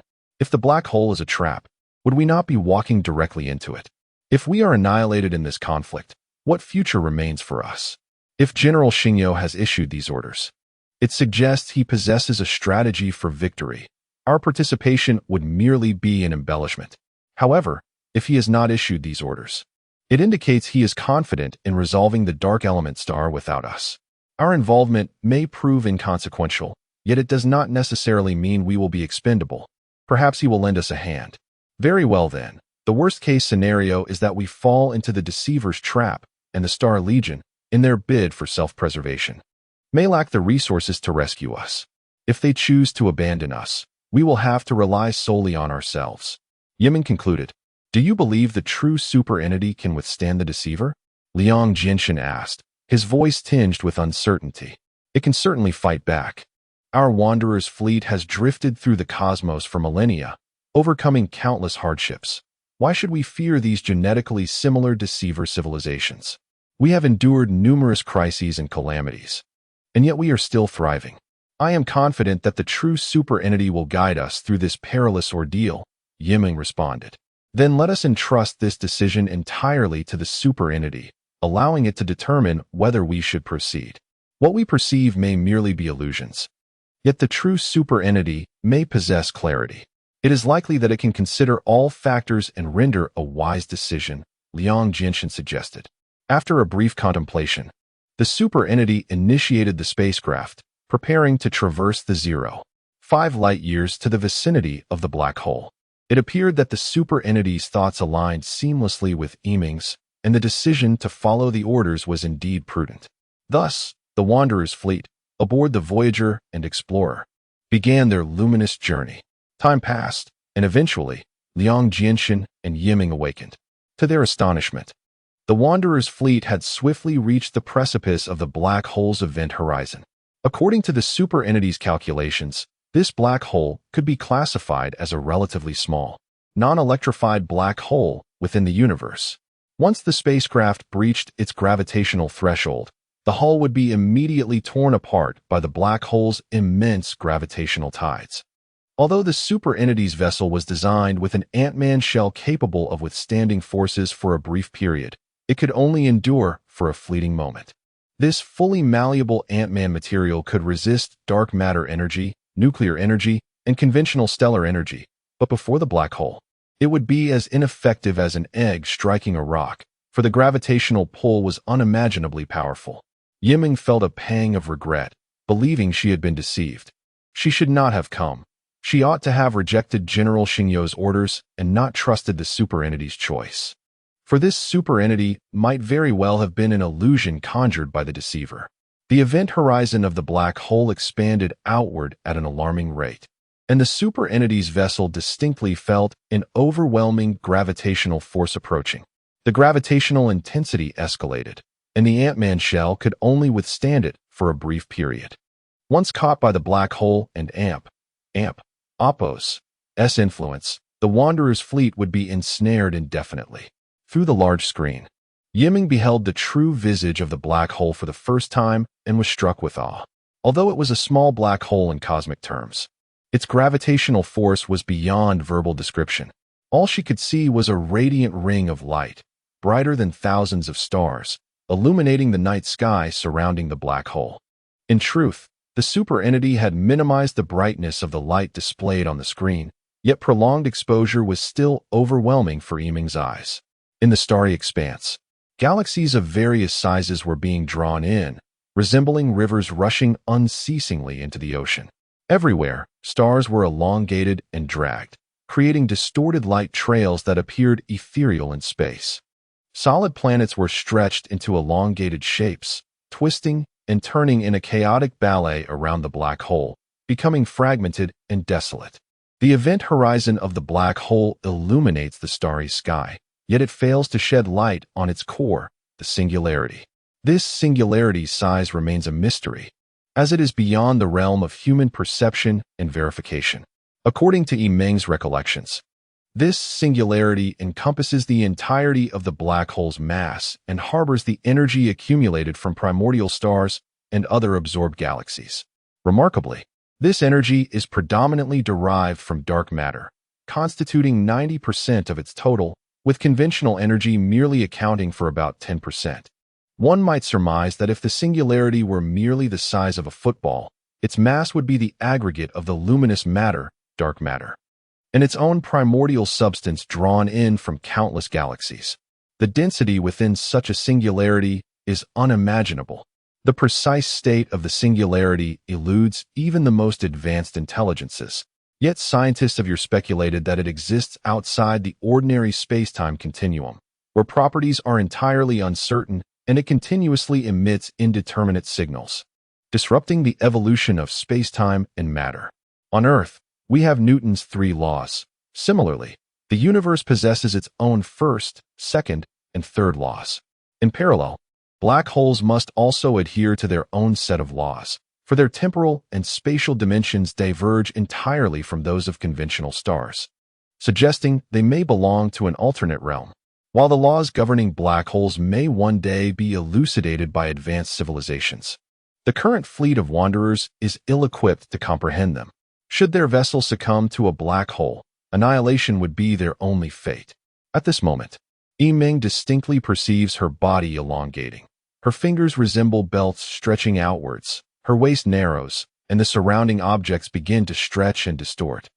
Reminiscent of reflections in a funhouse mirror, transforming all into curvilinear forms. Hawking once remarked that all objects falling into a black hole ultimately become akin to strands of spaghetti. As an object approaches a black hole, the gravitational pull is immense, with one end experiencing a significantly stronger force than the other, leading to a profound disparity in tension. It is as if one end is anchored while the other is forcefully tugged. Now, the situation is dire.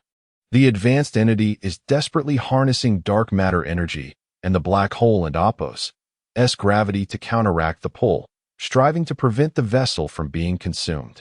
Yet, the gravitational force of the black hole intensifies, rendering the entity's strength feeble in comparison. The Wanderer's fleet now faces the most perilous moment in its history. Chapter 61. The Tempter, the superbody engaged in a tug-of-war with the gravitational pull of the black hole. However, as the event horizon drew nearer, the opposing sides' numbers continually swelled, while the superbody's ranks had reached their maximum capacity. Once the ship made contact with the edge of the gravitational horizon, the black hole and Opos' pull would immediately claim victory, drawing the vessel instantaneously to the singularity. Time was running perilously short for the drifter fleet. Escape was still possible. But once they crossed the horizon, they would be swiftly obliterated, first disintegrating into molecules and ultimately into atomic streams, becoming a mere fragment of the singularity. Yiming glanced at Liang Jiaxing. His body had elongated grotesquely, yet he sat in silence, resembling a mere automaton. "Are you the Tempter?" Yiming inquired. Liang Jiaxing replied, "I am not a Tempter." Yiming paused, then continued, "I am uncertain of the current state of the conflict between both sides, unaware if this black hole is real or not, and most importantly, I do not know whether we will live or die. However, what I do know is that our human civilization sincerely wishes to remain uninvolved in the internal strife of the angelic civilization, for we are, in comparison, far too primitive." She cast a sidelong glance at Liang Jiaxing, who remained unmoved. Surveying her surroundings, she continued, "Perhaps you are already aware that we have merely been conscripted by the Heavenly Council, in essence, cannon fodder.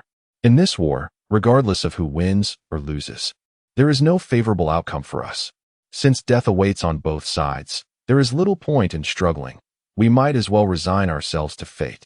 Yet, I wish to converse with you before the end, to discuss your civilization and its history." "What would you like to discuss?" Liang Jiaxing asked. "Let us begin with the origins of your enmity with the angelic civilization. Our earthly civilization tends to sympathize with the weaker party. Perhaps you merely sought a place of your own, or perhaps you were unwilling to accept the Heavenly Council and Oppos' dominion. After all, it is all in pursuit of a brighter tomorrow. I have always believed that in the face of war, there is no clear distinction between right and wrong." Yiming felt a sense of relief. Perhaps it was the tranquility that often accompanies impending death. Anyone in such a situation would inevitably feel a profound sadness. She merely wished to speak with the tempter, convinced that the entity controlling her could indeed hear her. "We have lost." At that moment, Liang Jiaxing spoke in a tone unlike his usual self. Yiming was taken aback, unsure of his meaning. "Lost? Are you implying that you did not win this war?" she asked. "Indeed, the Heavenly Council has triumphed once more. As always, we are but ants in their eyes, a wretched swarm of ants, crushed underfoot, mercilessly trampled and tormented, without a breath of respite. This is their customary modus operandi. Why do you oppose the Heavenly Council? The Dark Yuan Star was originally ours. When the angelic civilization arrived here, they encountered us and began their conquest. We attempted to resist, but to no avail. None who opposed them survived. We sought to flee our homeland, yet under the watch of the Galactic Guard, where could we escape to? That is indeed tragic," Yiming nodded. "Ultimately, the Dark Yuan people were conquered.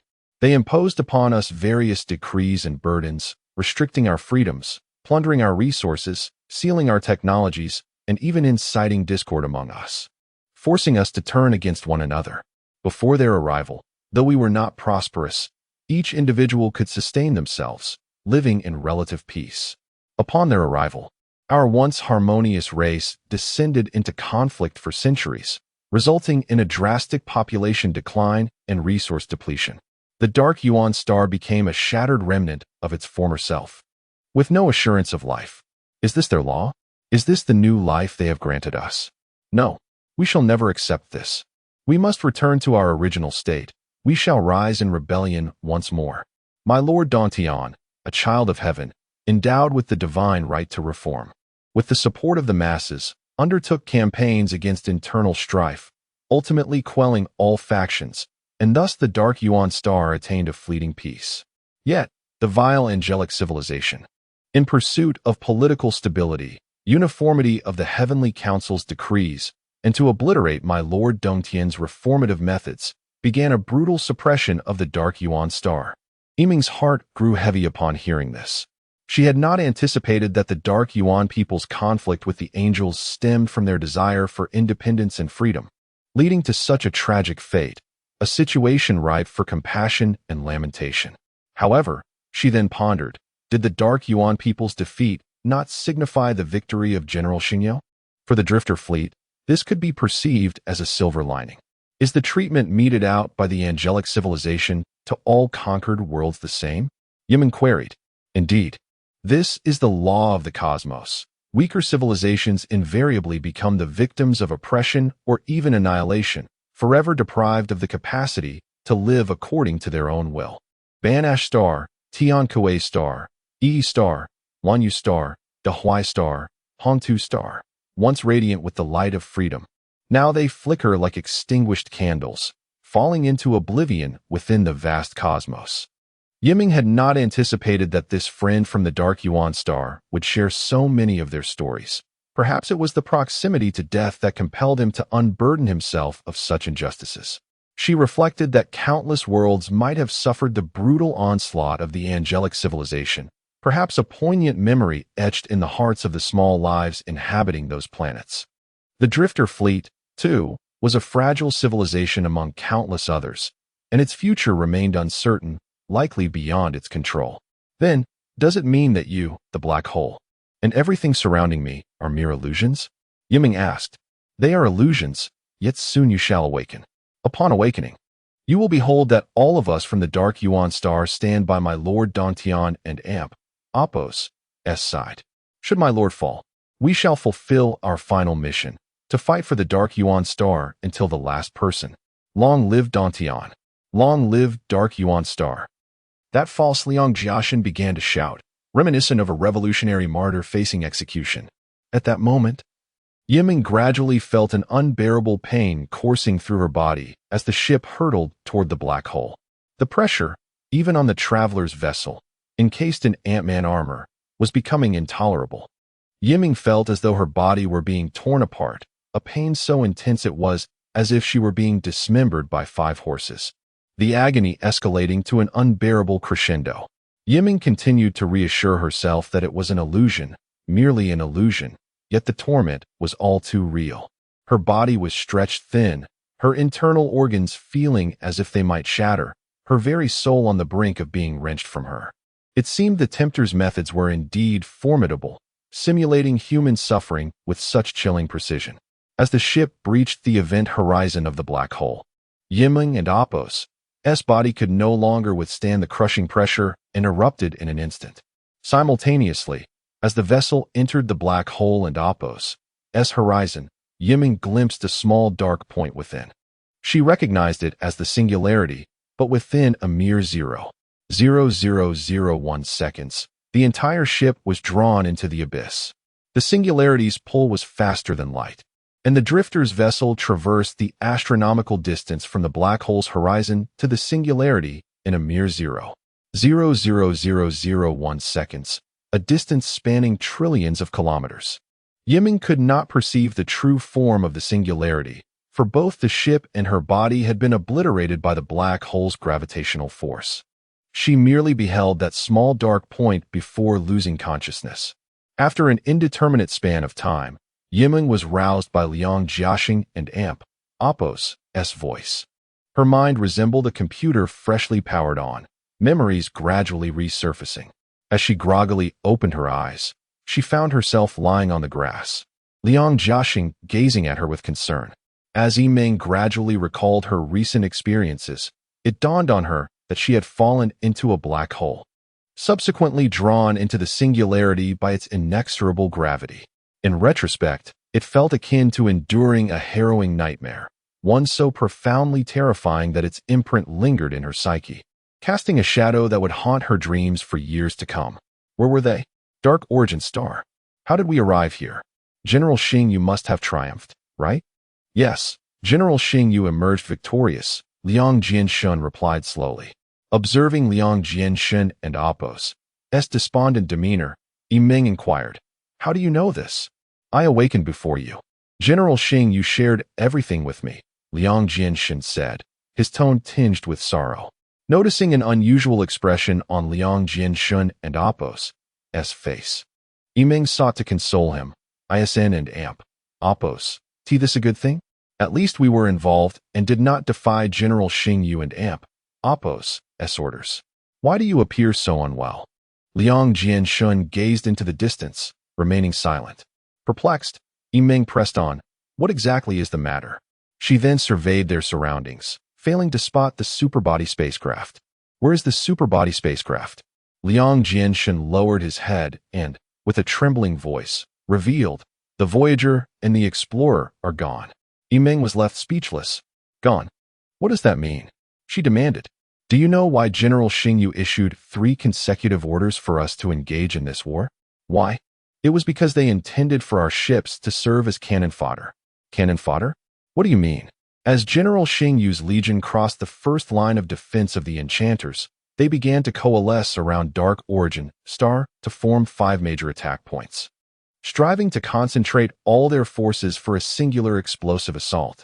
And then, each soldier in General Xing Yu's army was equipped with specialized magnetic field shielding devices designed to temporarily block the seductive signals emitted by the enchanters, thus preventing their manipulation. However, as the soldiers approached Dark Origin Star, the effectiveness of these devices waned, particularly upon reaching the planet and Apos' surface, where the formidable magnetic field interference rendered the shields nearly ineffective. Consequently, the soldiers who landed were almost entirely ensnared by the enchanters, leading to infighting that thwarted their offensive. General Xing Yu made numerous attempts, suffering countless losses, all culminating in failure. Chapter 62. The Dark Matter Beings in a Moment of Intense Anxiety. A staff officer of General Xing Yu suddenly recalled our superbody spacecraft. What then? Yimeng felt an ominous premonition. They perceived the superbody as a colossal machine capable of rapidly duplicating numerous vessels. The hulls were composed of ant-like material, exhibiting remarkable sturdiness and stability. If a shielding device were installed in the ship's interior and the soldiers donned shielding helmets, a dual-layered protection effect could be achieved. They could pilot the superbody spacecraft directly through the atmosphere of Dark Matter Star, storming the enemy headquarters, and the soldiers would emerge from the cabin, swiftly annihilating the enemy command center. That could work, but what was the outcome? Yimeng inquired. They dispatched several soldiers into the superbody spacecraft, integrating them into the battle formation, and launched yet another assault on Dark Matter Star. However, they still failed, hindered by the overwhelming magnetic field. As the travelers and Oppos ship barely touched the ground, it was once again ensnared. What of the travelers and Oppos ship? Yimeng asked, concerned. There was no significant harm. The travelers and Oppos ship managed to retreat. Although the Enchanters organization relentlessly bombarded our vessel with various energy weapons, their armaments could not penetrate the ant-like hull for the time being. Thus, the ship returned unscathed. Liang Jiaxin reported. Yimeng exhaled in relief. At this juncture, Liang Jiaxin continued. Despite the Xingyo Legion suffering another setback, the staff officers secretly rejoiced, for they observed that the traveler ship could effortlessly land on Dark Matter Star and return safely, igniting a spark of inspiration. Why? They conceived another strategy. Since dual-layer protection was insufficient, they proposed multi-layer protection. Hence, they suggested to General Xing Yu that the travelers and Oppos ship and the explorers and Oppos ship each be duplicated 5 times, incrementally increasing their size to ensure that one vessel could entirely envelop another. Thus, each ship would nest within the next, akin to Russian nesting dolls, achieving multi-layered defense. That could work, as the Enchanter's assault could not destroy the traveler's ship. It was worth trying again, Yimeng remarked. However, one must not forget that civilizations and lives possess immense potential when faced with existential threats. Just as General Xing Yu commanded the superbody to commence duplicating vessels, Dark Matter Star suddenly unleashed a barrage of energy projectiles. What happened next? To their astonishment, these energy projectiles severely damaged the 2 superbody spacecraft they had just duplicated. Yimeng gasped in disbelief. What transpired? It turned out that the dark matter beings were not idle. Witnessing the traveler's ship enter and exit unscathed posed a significant threat to them. They concentrated all their efforts on devising methods to counter our ant-like hull and, in a remarkably short time, developed specialized dark matter energy projectiles tailored to target our superbody spacecraft.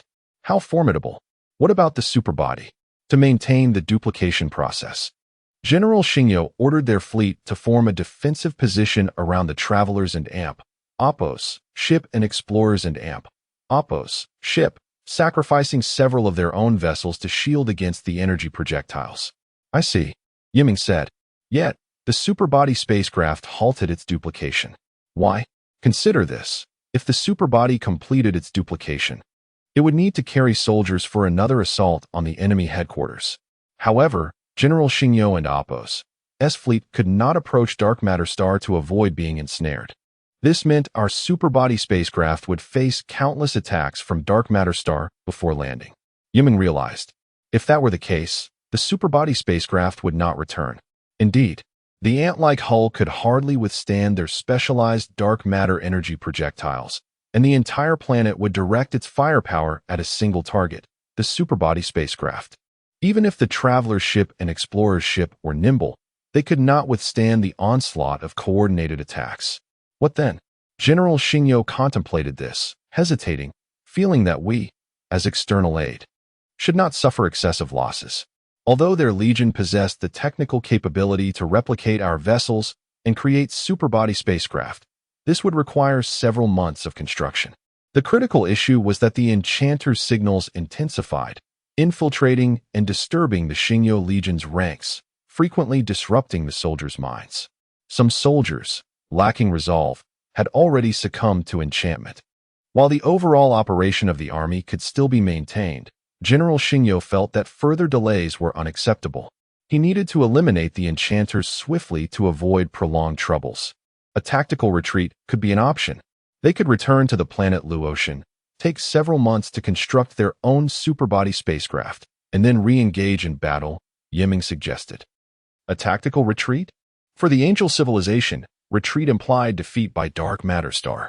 To preserve their prestige and avoid tarnishing their so-called interstellar image, the Angel civilization would not permit General Xingyo to withdraw. Moreover, those officers were indifferent to any external assistance. They would not spend months building superbody spacecraft. Collectively advising General Xingyo not to exhibit mercy and to compel the superbody to execute orders. Are they treating us, the Wanderer's fleet, as cannon fodder? Yiming exclaimed. Indeed, ultimately, General Xingyo made a harrowing decision. He issued a mandatory directive commanding the superbody spacecraft to replicate more vessels and complete escort missions. Yet, the superbody remained unyielding. Consequently, General Xingyo prepared to equip us with shielding devices to awaken us, seeking our counsel. If we opposed this course of action, the Legion's command would execute us for disobedience. Liang Jiaxin stated. What? This cannot be. Yiming cried in anger. At that moment, we were both ensnared, living in an illusion. They intended to awaken us. But the superbody intervened, having acquiesced to them. Why? Why did it agree to them? Why did it not allow us to awaken? Yiming questioned, bewildered. It was a painful dilemma. If we were awakened, could we easily abandon the travelers and Oppos, ship and explorers and Oppos, ship? The superbody, wishing to spare us from such a predicament, decided unilaterally to sacrifice itself to preserve our lives. Upon hearing this, Yiming felt an overwhelming unease. The superbody left us at the Legion and Oppos' command center, placing us in a secure location and began duplicating more vessels. Once completed, it bore the angel warriors and departed. Tears streamed down Yiming and Oppos' face uncontrollably. To her astonishment, the traveler ship and explorer ship willingly risked their lives for our survival. The superbody had transcended its status as a mere cold vessel. It had assumed lifelike characteristics and become our most cherished friend. The travelers and Oppos, ship and explorers and Oppos, ship had accompanied us for millennia, aiding us through countless crises and resolving numerous challenges, remaining steadfastly loyal. It utilized its intellect and technology to protect and sustain our lives eternally. Now, it had quietly departed, leaving us forever. Yiming's tears soaked her cheeks. She could not bear the anguish of their departure. What transpired in the end? Yiming asked, her head bowed. Liang Jianshun paused momentarily, his voice thick with emotion as he recounted the harrowing tale. The replicated spacecraft bore the valiant warriors towards the enemy and Oppos' stronghold, skillfully evading countless energy projectiles along the way. However, upon breaching the atmosphere of the dark element star, they encountered an impenetrable barrage from the tempters, leaving no gaps to navigate through. To reach the surface, the superbody spacecraft had no choice but to pierce through, enduring the catastrophic loss of 5 layers of its defensive shell, barely managing to touch down. Yet, as soon as they arrived, the artillery from the dark element star intensified. The enemy unleashed a relentless 360-degree assault upon the ship, which, undeterred, plunged straight into the enemy command center, sacrificing itself completely to deliver the soldiers into the fray. What happened next? Yiming inquired. The battlefield was a scene of utter devastation. The soldiers surged forth from the cabin, seizing the opportunity while the tempter signals had yet to breach their helmets. Armed with the demon-drinking staff, a close-range weapon designed to combat the dark element inhabitants, in one hand, and the vaporizing energy cannon, an enhanced long-range dark matter energy weapon. In the other, they clashed with the adversaries. The dark element beings, refusing to yield, retaliated with a strategy of total sacrifice to thwart the soldiers and Oppos advanced towards the White Tower, the headquarters of the Subdue organization. Despite their overwhelming numbers, their weapons were rudimentary, falling in waves beneath the blades of the angelic warriors, merely slowing their relentless progression. Soon after, General Xing Yu commanded all 5 legions to launch a simultaneous full-scale assault, with the first wave of soldiers posing a close-range threat near the White Tower. The Subdue organization was compelled to retract many of its peripheral forces to ensure the safety of the tower and the leader of the Cave Heaven sect. As the outer defenses weakened, it became increasingly arduous to halt the influx of the main forces into the Dark Element Star. Consequently, a growing number of angelic warriors flooded onto the surface, all racing towards a singular objective: to obliterate the White Tower and eradicate the tempters. What transpired in the end? Yimeng asked again. Ultimately, the angelic warriors successfully breached the White Tower, first dismantling the tempter signal source, restoring the planet's magnetic field to its normal state. They then eliminated over 10,000 core personnel engaged in the tempter operations and finally dismantled the command system of the tempter organization, capturing the leader of the Cave Heaven sect alive. Upon hearing this, Yimeng was profoundly moved. The tempter had spoken the truth, for the sake of political stability, for the unification of the heavenly law, and to claim the Dark Element Star as their own. The angelic civilization would employ any means necessary, regardless of the toll on human lives, to achieve conquest. Was such a course truly justifiable? Yimeng found herself grappling with this perplexing dilemma. In the end, the last superbody spacecraft, the Traveler, was destroyed under the relentless fire of the Dark Element beings, its remnants vaporized and vanishing without a trace. Tears streamed down Yimeng's face, for she realized she would never again behold the Traveler or the Explorer. Chapter 63. The death of the cunning rabbit. In the aftermath of the war, Dark Yuan Star lay in ruins. The magnificent White Tower had collapsed, and numerous cities had been reduced to rubble. The casualty figures for the inhabitants of Dark Yuan Star remained uncertain, with reports suggesting that nearly 100 million people had perished, approximately 40% of the entire population. Yimeng felt an overwhelming sorrow. The energy cannons wielded by the angelic warriors possessed tremendous power. A mere sweep could vaporize anyone in the vicinity, leaving no corpses behind, only air. It was said that a single angelic warrior could potentially slay hundreds or thousands of Dark Yuan inhabitants each minute, showcasing an astonishing efficiency. Yet, in the face of such ferocious firepower, the inhabitants of Dark Yuan Star displayed no fear. They charged forward, unwavering in their resolve to block the advances of the angelic warriors, managing to delay their progress by several hours. However, inevitability loomed, and in the face of absolute strength, no sacrifice could alter the outcome. The angelic civilization seemed accustomed to dealing with such resistance from lower civilizations, exhibiting no hesitation or mercy in their eyes, resembling mere machines of slaughter, fixated solely on destruction. Throughout this turmoil, Yimeng and Oppos' thoughts remained with the Voyager and the Explorer, her heart heavy with grief. Unable to accept their loss, oblivious to her surroundings. Dark Yuan Star was a remarkable place, with towering flora. Many bizarre trees reached heights of over 100 meters, and the underbrush was a chaotic tapestry of colors. When Yimeng first awoke, she felt as if she had entered a primeval forest. As Liang Jianshun and Yimeng wandered through this forest, they occasionally encountered a wild beast.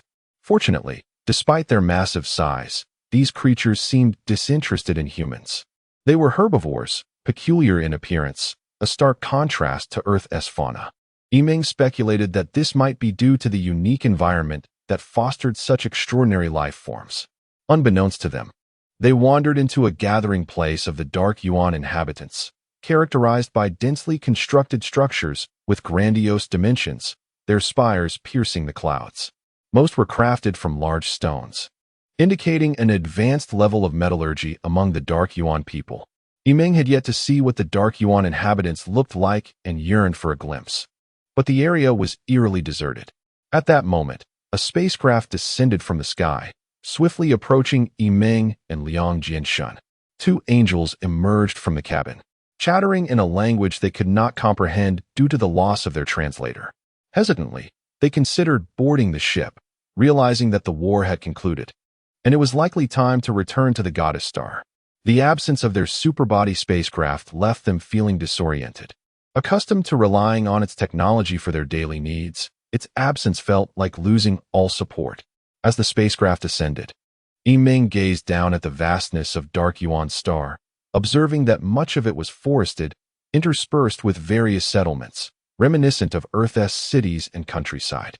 Upon entering outer space, they encountered numerous angelic warships returning from battle, yet Yiming did not spot General Xingyu, who was likely occupied with post-war matters on Dark Yuan's star. Suddenly, all the ships activated simultaneously, and in an instant, Dark Yuan's star vanished from sight. The speed of light proved formidable. Despite the great distance between the Goddess Star and Dark Yuan's star, the angelic fleet reached their destination in just a couple of hours. Yiming pondered the discrepancy, recalling that their journey to Dark Yuan's star had taken several days aboard the superbody spacecraft. Liang Jianshan explained that they had been deceived. The deceiver must have manipulated their sense of time, akin to dreaming, a sensation of days passing while only a few hours had truly elapsed. Yiming began to grasp the reason behind the deceiver's creation of a black hole before them. It was not to lure them in, but rather to deter them. Through intimidation, they sought to halt the Wanderer fleet and Oppo's advance. Unfortunately, reality unfolded contrary to their intentions. The true superbody had received General Xingyu and Oppo's orders and boldly proceeded, aiding the angelic fleet in vanquishing their foes. Now, Yiming mused, had the Wanderer fleet been dissuaded by the black hole? What would have been the outcome of the war? Would General Xingyu have triumphed over the deceiver organization and fulfilled the mission entrusted to him by the heavens? No one could provide a definitive answer. As the spacecraft approached the Goddess Star, it began to decelerate, heading north toward the Celestial Palace. Soon, they arrived at the palace. Yet Liang Jianshan and Yiming were not ushered inside to meet the goddess. Instead, they were taken to a confined space, where Yiming scrutinized her surroundings. Sensing something amiss, towering walls surrounded them, devoid of windows, with stern guards demanding identification at every checkpoint.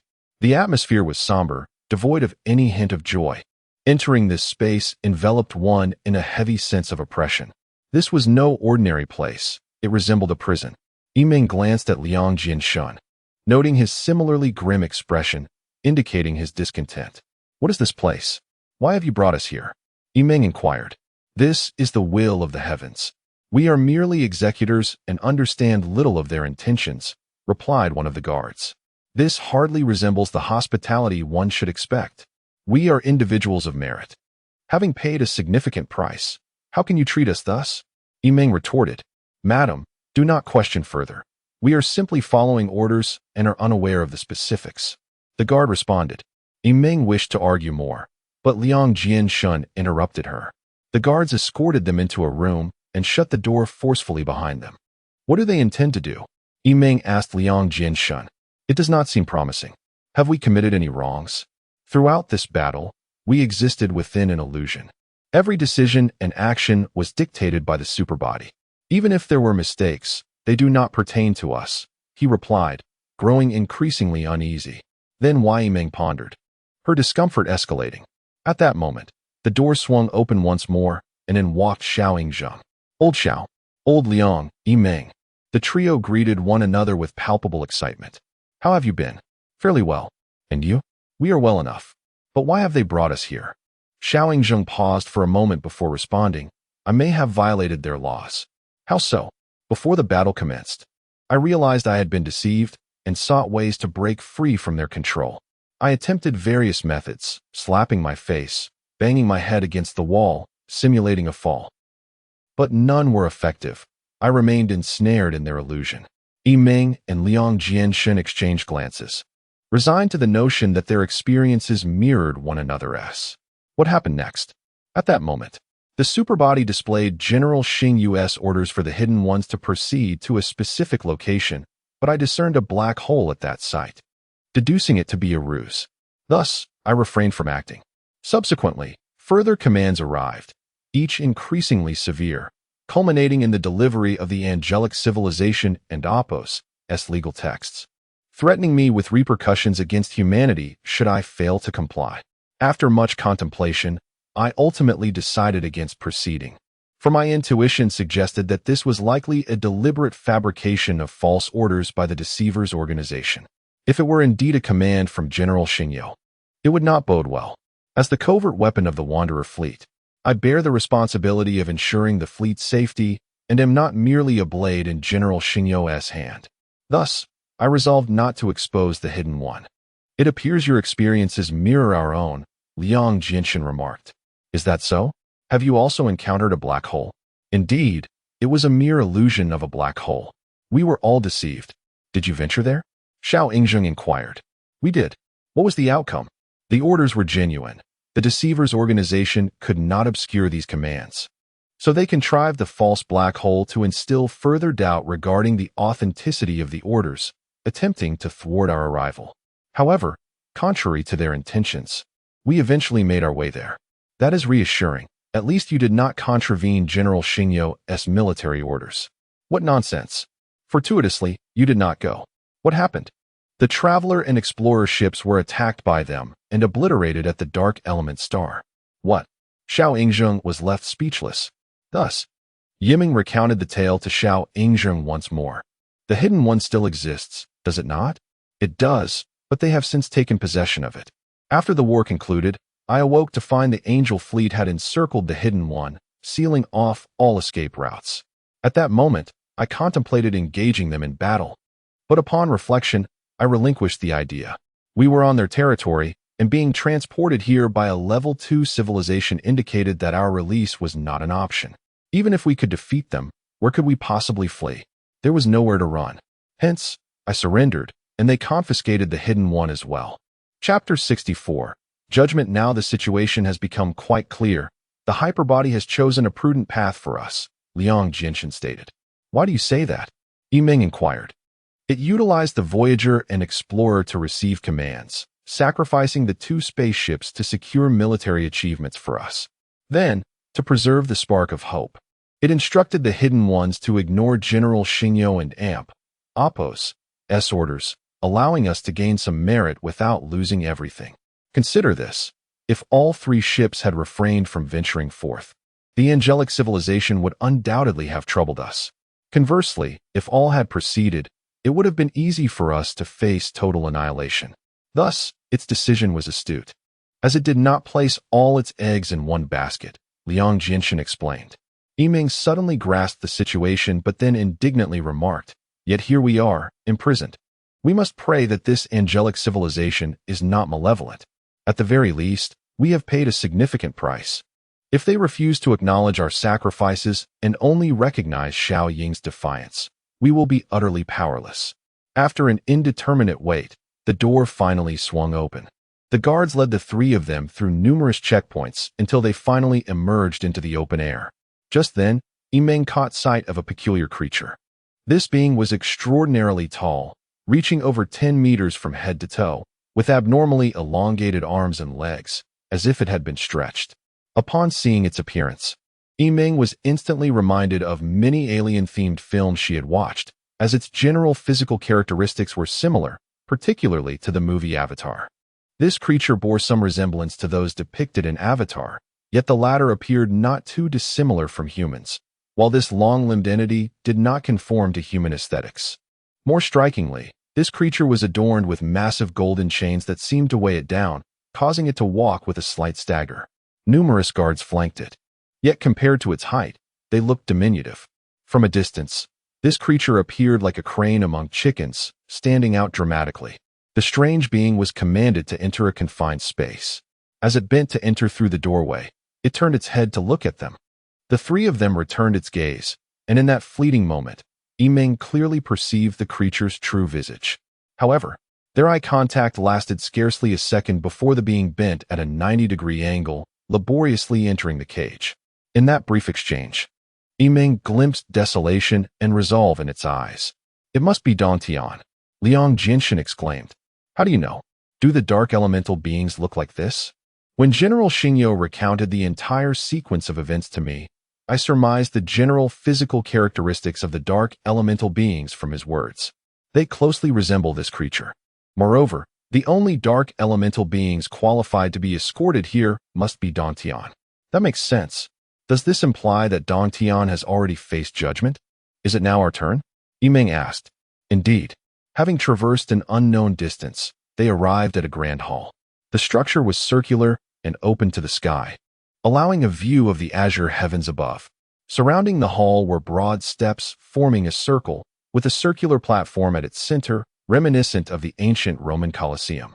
As Yimeng, Liang Jianxin, and Xiao Yingzhang were brought to the platform, countless angels descended from above, gracefully landing on the surrounding steps and encircling them. At that moment, the three stood upon the platform like lambs awaiting slaughter, feeling quite uneasy. Once all the angels had settled on the steps, Yimeng noticed that the foremost row of angels wore attire distinct from the others, seemingly representing certain positions of authority. At that moment, the angels in the front row simultaneously produced glowing yellow orbs, raising them beside their heads. One of them began to recite something in a rapid, chattering manner, which annoyed Yimeng. At this juncture, several guards approached and equipped Yimeng, Liang Jianxin, and Xiao Yingzhang with translation devices, allowing Yimeng to comprehend the angel's discourse.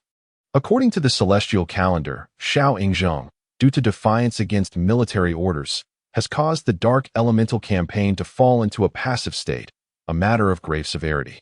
Thus sentenced to the utmost penalty of death, stripped of his hyperbody spaceship, Liang Jianxin and Han Yimeng. Due to adherence to military orders and assisting the Xingyo Legion in breaching the seducer's defenses, are thus awarded third-class merit and, in accordance with the celestial calendar, elevated to the status of angelic commoners. As the angel concluded, Yimeng could no longer contain her inner fury, exclaiming, "The Voyager and Explorer have already created a landing opportunity for the Angelic Legion at the cost of self-sacrifice, as per General Xingyo's directive. Is this not sufficient? You compel the hidden ones to reveal themselves. Do you wish to obliterate our human civilization's ships entirely before you relent?" Upon hearing Yimeng's outburst, an angel responded, enunciating each word, "Human civilization Han Yimeng, your words do not align with celestial logic. Thus, your rebuttal is not accepted." Liang Jianxin, with a grim expression, retorted, "Not accepted? How ludicrous! Please clarify whether we possess the right to present our case and question the proceedings. If not, spare us the pretense. Furthermore, human civilization is a collective. Can we not bear the weight of our merits and faults together? Can we not distribute blame rather than place it all on one individual? The celestial court does not indulge in pretense. Should you continue to disrespect the court, you shall be immediately condemned. The question of shared responsibility does not align with the authority of the celestial calendar and is, therefore, rejected." Liang Jianxin fell silent, momentarily at a loss for words. Xiao Yingzheng glanced at Yimeng and Liang Jianxin, signaling them to cease their objections, then calmly stated, "Since death is inevitable, may I present our perspective once more before we meet our end?" The angel paused momentarily before responding, "You may proceed. Firstly, we are human civilization. When considering our participation in your conflict, do you truly believe we acted willingly? Is it stipulated in the celestial calendar that all civilizations sharing common genetic traits must act under your angelic civilization's coercive directives? Please provide a clear answer. Secondly, when engaging in military action, does human civilization possess the right to choose options that do not jeopardize our existence? If not, please clarify whether your laws dictate that your success can be built upon the annihilation of other shared genetic civilizations. We seek a definitive answer on this matter as well. Moreover, we are human civilization, while you are angelic civilization. Why must our survival be dictated by you? Why must our thoughts conform to your logic? What is the rationale behind your legal framework that restricts our freedom? Please provide a clear response. Yimeng could sense the angels were struggling to contain their rising ire. Once Xiao Yingzheng finished speaking, the angel remarked, "Please recognize your identity and understand your own power and current predicament. You have been dispatched here by the Galactic Guard. From the moment you stepped onto the planet Luotian, you must abide by our laws." "Very well, then according to your interpretation." Has the Galactic Guard explicitly stated that all foreign civilizations arriving in the galactic city must repay the local civilization with death? If unwilling, are they to be subjected to the utmost penalty? Is this the decree of a level 2 civilization? Please provide a clear answer. Xiao Yingzheng continued to press. The angels became utterly incensed. You lower-class civilizations speak arrogantly, repeatedly disrespecting the court and the laws. This must be dealt with severely, one angel declared. What are you? You arrive in the galactic city and expect to stand on equal footing with us? Another angel scoffed. I never imagined this group of Earth civilization humans to be so foolish. Another chimed in. After their animated discussion came to an end, Xiaoying responded. Now I comprehend that while your angelic civilization may outwardly appear just, it fundamentally betrays a savage essence. Am I wrong in saying this? If you are indeed savages, it would be wise to acknowledge it sooner rather than later, rather than putting on a fade. There is nothing left for our human civilization to discuss with savages. Even if we did, you would not understand. So, let us proceed swiftly. You deem us savages? You, mere ants, should first count the number of claws you possess, remarked one angel, provoking a roar of laughter from the assembly. In our civilization, we have a saying, a true man knows that death is inevitable. What is there to fear? You question our worth? I can at least demonstrate to your angelic goddess the resilience of our human civilization. Xiaoying proclaimed passionately. Chapter 65. Farewell. Meng believed that Xiao Yingzheng's confrontational remarks were intended to provoke the crowd, attempting to shoulder all blame upon himself to ensure his safety alongside Liang Jianshan. No, Xiao cannot die. The traveler and explorer ships have already departed.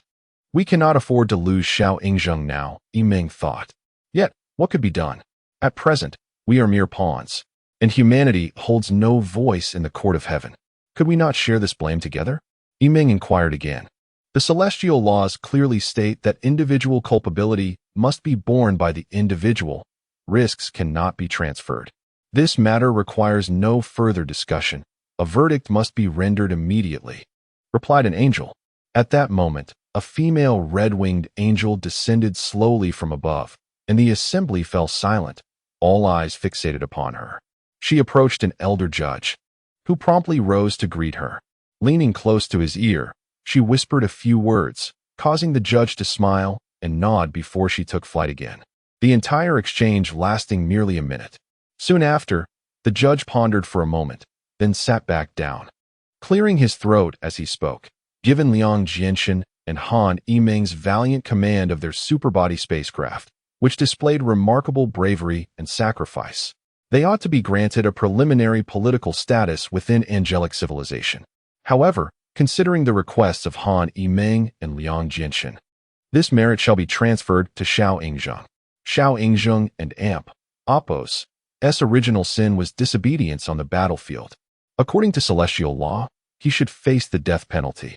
However, upon calculating the offset of merits and demerits, it is determined that his demerits outweigh his merits. As this is his first offense, the following verdict is rendered. First, he shall be stripped of political power for 40 years and sent to a terrestrial planet for labor. Second, his concealed starship shall be permanently confiscated and returned to the domain of Luotian. Meng calculated quickly that Angel's 40 years, based on Luotian's orbital period, equates to 60 Earth years. Given Xiao Yingzheng's current age of 30, if he endures 60 years of labor, he will be 90. With the ship confiscated, he would be unable to reset his age, placing him in grave danger. The place of exile is a remote planet with a chaotic system and environment. Whether he could survive to 90, there is a pressing concern. I disagree, Meng protested. The average human lifespan is only 80 years. If you impose a 40-year sentence, equating to 60 Earth years, Xiao Yingzheng would be 90 upon completion of his sentence, which is tantamount to a death sentence. Indeed, this judgment is quite unjust. Liang Jianshan concurred. Meng anticipated that the judge would dismiss her objection once more, but to her surprise, the judge not only refrained from denying it, but also adopted a somewhat apologetic demeanor, saying, "This matter is indeed somewhat flawed.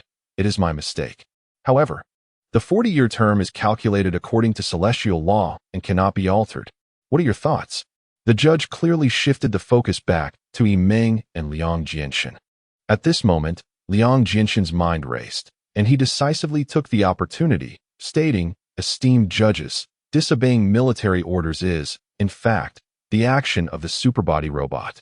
However, the parameters allowing the superbody to disobey were established collaboratively among the three of us. Thus, the culpability should be shared among us three. I sincerely apologize for our earlier fiery remarks. I propose to the Celestial Court that each of us bears a 15-year sentence until the completion of our labor. What do you think?" Upon hearing this, murmurs began to ripple through the assembly. Some deemed it feasible, while others found it inappropriate. At that moment, the judge stood up and proclaimed, "I believe this proposal is viable. The Hidden One spacecraft was manufactured by the superbody system. Its disobedience is essentially the act of the superbody, which was jointly directed and controlled by the three of them. Therefore, the responsibility should not rest solely on Xiao Yingzheng, but rather be shared among the three." Through persuasion, this judge continually rallied the support of other judges for Liang Jianshan and Amp, Oppos' suggestion, indicating a complete turnaround in the judge and Amp, Oppos' stance toward the trio. Yimeng was perplexed by the judge's sudden shift, but sensed that the red-winged angel had likely conveyed directives from a figure of supreme authority, prompting the judge to lean in their favor. As anticipated, the Celestial Court acquiesced to Liang Jianshan's suggestion, sentencing the three to 15 years each, which translates to approximately 20 Earth years. Thus, their lives were spared. The verdict resulted in the three being exiled to different locations. Han Yimeng was sent to Ihi Star in the Panyan star system, Liang Jianshan to Bai Na star in the Yang Shua star system, and Xiao Yingzheng to Dehuai star in the Lai Yang star system. Although the Celestial Court's ruling left them with no choice, it was, for them, a relatively favorable outcome. After the judgment, they were escorted back to their original location, where they gathered for one last meal, cherishing their final moments together before parting, feeling an overwhelming sense of reluctance. Remember, each of us must survive. As long as we live, there is hope. Indeed, none of us can perish. Regardless of the difficulties we encounter or the dangers we face, we must prioritize preserving our lives. Perhaps in the time ahead, each of us will endure bullying and mistreatment. Let us not dwell on that now. Cast aside concerns of dignity and hatred. We must endure for 15 years, and we shall speak of reunion then, Liang Jianshan instructed. I recall an ancestral saying, in life, when faced with adversity, one must remain humble and patient, awaiting the right moment. Do not struggle against fate. This sentiment perfectly encapsulates our current predicament, Yimeng remarked. At that moment, several guards entered, preparing to escort Liang Jianshan, Han Yimeng, and Xiao Yingzheng to their respective planets. It was said that Ihi Star was very distant from their location, yet Han Yimeng's angelic spacecraft reached it in just a few days. This was a dark-hued planet, relatively small, about half the size of Earth, devoid of any accompanying satellites. From a distance, it resembled a speck of dust in the vast universe. However, as the angelic ship approached the planet, Yimeng was astonished to find that, despite its small size, it was surrounded by countless small artificial satellites of various shapes and sizes, densely orbiting in their respective paths, rendering the space around Ihi Star exceedingly congested. Yimeng felt as though those satellites and space stations were akin to bees buzzing around a hive. Anyone with a fear of tight spaces would surely not wish to take a second glance. Perhaps the stark contrast between the prosperity and chaos of the two planets, or the forced separation from her companions, left Yimeng feeling despondent. She disliked this place, perceiving Ihi Star as a destitute beggar, its hair unkempt and neglected, while she felt like a forsaken fly, barely surviving atop this filthy beggar's head. Yet, there was little to be done. Perhaps her exile here was fated. Yimeng pondered whether the Wanderer's fleet represented a calamity or a conclusion. Could they ever rise again? She gazed at the planet, lost in thought. The spacecraft soon reached the surface, and as visibility improved, Yimeng beheld the true visage of Ihi Star from the air. My goodness! Yimeng could not help but exclaim. The planet was entirely covered in buildings, varying in size and shape, tightly packed together, making it challenging to find any open space in the entire area. The architectural complex, although compact, is arranged in a chaotic manner. It does not resemble the orderly cities of Earth, characterized by neatly aligned cross streets. Instead, each thoroughfare meanders unpredictably, appearing disheveled and evoking a sense reminiscent of the medieval era of Earth's timeline, specifically the 10th century. It seems this planet truly embodies the disarray described by the angels. Lacking both order and governance, one can scarcely imagine the state of existence for those inhabiting this realm. From a vantage point close to the surface, the expanse of this city appears boundless. The haphazard buildings and streets stretch to the horizon. The ground is teeming with an eclectic array of vehicles and small aerial crafts, weaving through the congested urban landscape, while the cacophony of noise is incessant and quite off-putting. The angelic spacecraft that Meng is aboard has descended to a designated location, seemingly at the heart of the city, where a structure specifically designed for spacecraft takeoffs and landings stands. This edifice, akin to the architectural style of angelic civilization, resembles an inverted circular platform, grand in scale, setting it apart within the city, as if all other constructions have developed in relation to this central landmark. Chapter 66. The Star of the River. 1. Yiming was escorted by several angelic guardians into the circular platform, and upon entering, she was left utterly astonished. She beheld a multitude of bizarre creatures meandering through the spacious hall. Some were as large as dinosaurs, while others were as small as squirrels. Their appearances ranged from dignified to grotesque, resembling a veritable menagerie. Yiming gazed about in wonder when her attention was drawn to a creature with an elongated neck, reminiscent of a giraffe, yet its face bore a slight resemblance to a human visage. It moved swiftly on four legs, with the remarkable ability to keep its head still while its limbs stretched freely in any direction. Another creature, cloaked in brown fur akin to a monkey, leapt energetically, carrying a briefcase-like object as it bounded from the second floor to a room on the third, and then from the third to a room on the fifth. Before returning to the third floor, its nimble steps were swift as the wind, as if it were delivering something of importance. A creature with a disproportionately large head sat beside a massive screen, extending numerous claws, each resembling the legs of a centipede, too many to count. It appeared to be manipulating a machine with great delight, its large, grayish eyes darting about, indicative of an astoundingly active brain. Another creature, quite rotund, resembled a mass of flesh rather than a living being. It sat languidly, eyes closed in contemplation, seemingly indifferent to the bustling activity around it. At that moment, a crocodilian creature approached, its elongated jaw exposing formidable teeth. Its wide mouth opened and closed, appearing to converse with the mass of flesh beside it. Slowly, the mass opened its eyes and, with deliberate slowness, retrieved a small object resembling a chip from a black box on the table, placing it into the crocodile's outstretched claw. The crocodile, with its sharp fingers, grasped the chip and departed. Yiming's gaze wandered further, discovering a line of creatures resembling mice, moving in perfect unison, their actions coordinated like a collective civilization akin to that of ants. They sat in tandem upon a large machine, laboring diligently, reminiscent of an assembly line in a factory. Yiming could not discern the purpose of this strange apparatus, yet it was evident that they maneuvered it with remarkable skill.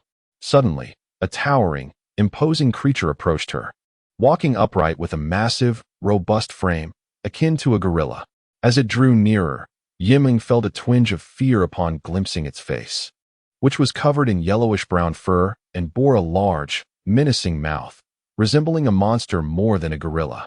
The creature ambled forward, conversing quietly with the angelic guardians before they departed, leaving Yiming standing there in a daze.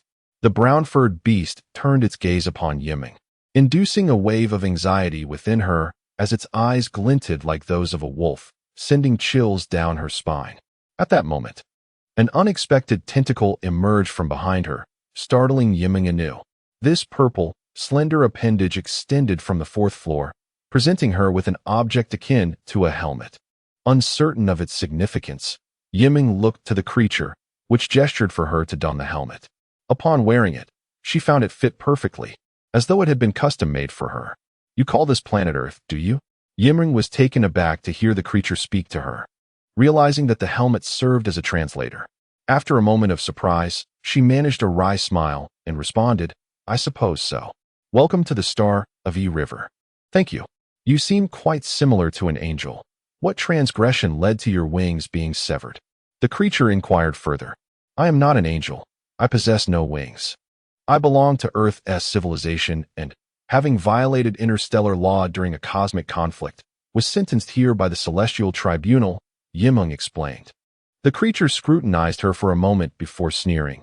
"Ah, indeed, those who find themselves here are hardly model citizens. Were your wings severed by them?"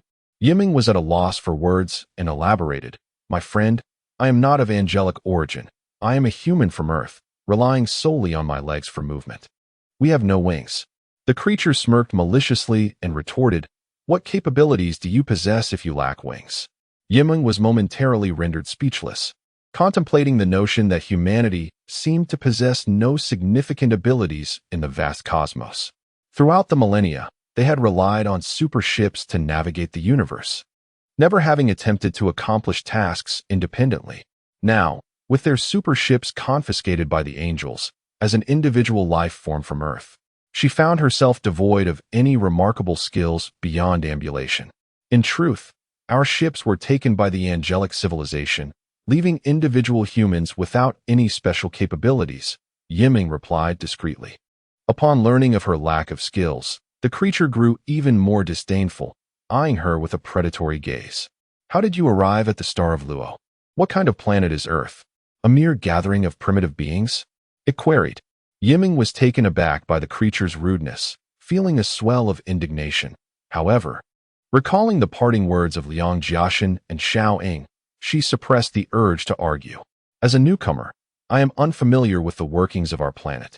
I humbly request your guidance," she said with humility. "The Star of E River has no particular mechanism. Surviving is all that matters," the creature replied dismissively. Sensing its disinterest in further conversation, Yimeng inquired, "What tasks are available on E River? Perhaps I could contribute." "What is work?" the creature asked. Yimeng found herself speechless and clarified. "Work is my means of creating value for the Star of E River, in exchange for the resources necessary for my survival." Upon hearing this, the creature scoffed, "Exchange? We engage in exchanges everywhere on E River. But what do you possess that is worthy of trade?" With that remark, its gaze began to roam over Yimeng's chest and thighs. Her anger flared at the creature's mocking demeanor, pondering its lack of insight. It failed to realize that the vast distances between civilizations and their divergent evolutionary paths rendered the value of Earth's treasures insignificant here. What could she possibly offer in exchange?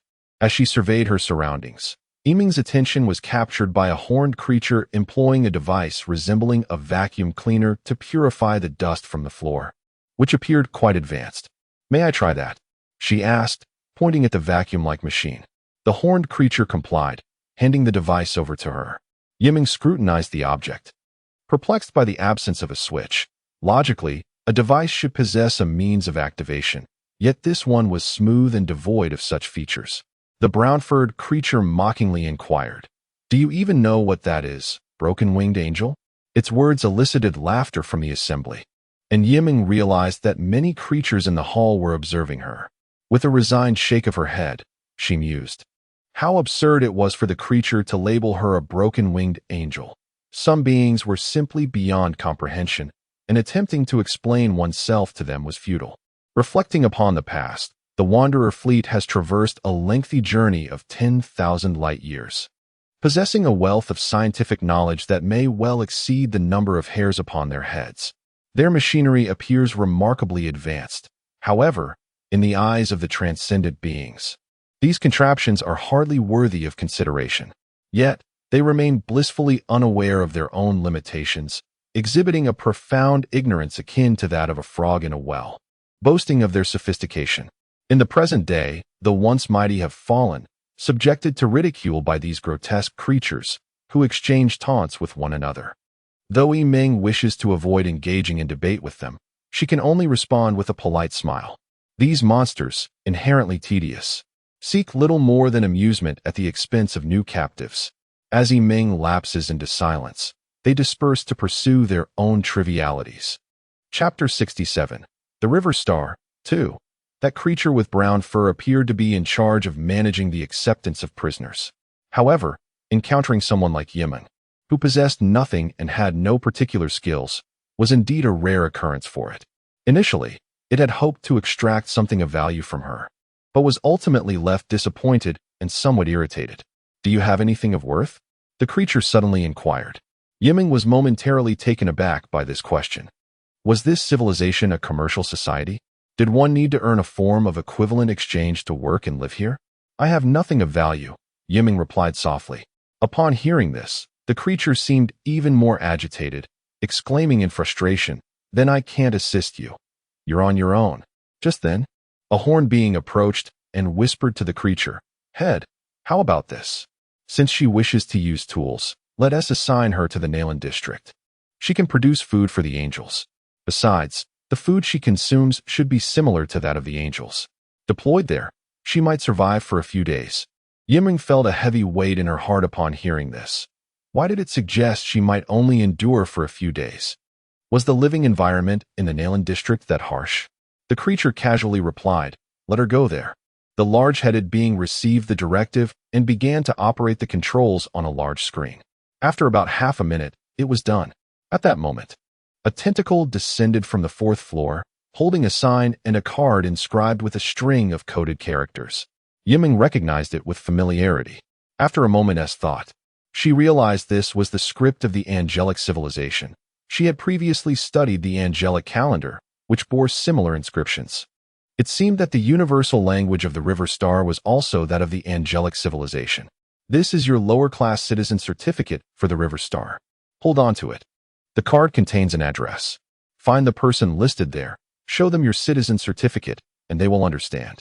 If they are willing to accept you, you will work there. If not, you may seek opportunities elsewhere. Thank you." Yiming began to bid farewell. "Wait," the creature interjected, "Triangle. Take her to the destination in your flying craft. I fear this wingless angel might be harmed along the way, and I do not wish to attract trouble from the angels again." Upon exiting the hall, Yiming was struck by a breathtaking sight. The city of the River Star was adorned with countless towering skyscrapers, unlike those on Earth. They resembled spiraling structures, with floors surrounded by concentric spiral runways that ascended into the clouds, each layer soaring approximately 20 meters high. Yiming could not ascertain how many stories these buildings possessed, but she estimated that each tower was no less than 5,000 meters tall. These edifices were densely packed, constructed from massive stone blocks that appeared solid and formidable. Currently situated on the ground floor, Yiming and Apos' view was entirely obscured by the towering structures and the flying crafts circulating above, leaving her unable to see the azure sky and feeling somewhat oppressed. What was even more striking was the incessant movement of various flying vehicles throughout the city. These crafts came in myriad shapes, some soaring through the air, while others rested on the edges of the runway. They appeared quite nimble. Between each floor, diverse creatures were engaged in various activities, seemingly busy with work. To travel, they merely needed to activate their crafts on the runways, which could swiftly ascend into the sky with a slight increase in speed. At that moment, Yiming boarded a spacecraft, navigating through rows of buildings until she arrived at her designated location.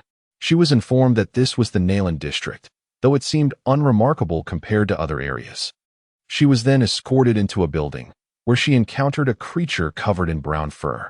The creature examined Yiming's citizen certificate and remarked, "You come from the solar system? What is the solar system?" The solar system lies on the outer edge of the Orion arm of the Milky Way, approximately 10,000 light-years from the galactic city. Yiming explained. 10,000 light-years. How did you arrive?" the creature asked, astonished. "Initially, we possessed a spacecraft capable of achieving light speed, allowing us to traverse the Milky Way over the span of 10,000 years. By chance, we arrived at the galactic city, where we were accepted by the angelic civilization. Ultimately, we were dispatched here for violating military orders during a conflict within the angelic civilization," Yiming elaborated. "It seems your civilization is quite advanced and has reached a Type 1 status. What happened to your spacecraft?" "The angels reclaimed it," The brown creature sneered. What misfortune? It continued. Most of the prisoners who come here belong to different civilizations or races of a shared genetic lineage, each possessing varying criminal backgrounds, leading to incessant conflicts. The situation here is rather complex. You must prepare yourself mentally. The River Star is notorious for having the worst systems among all planets. If you wish to survive here, exercise extreme caution. Do you understand? Yes, Yiming replied. Let me offer you a friendly warning. Refrain from venturing out at night, especially. You resemble an angel, and some civilizations harbor a deep-seated hatred for angels. Exercise utmost vigilance. Otherwise, we bear no responsibility for the consequences, it cautioned.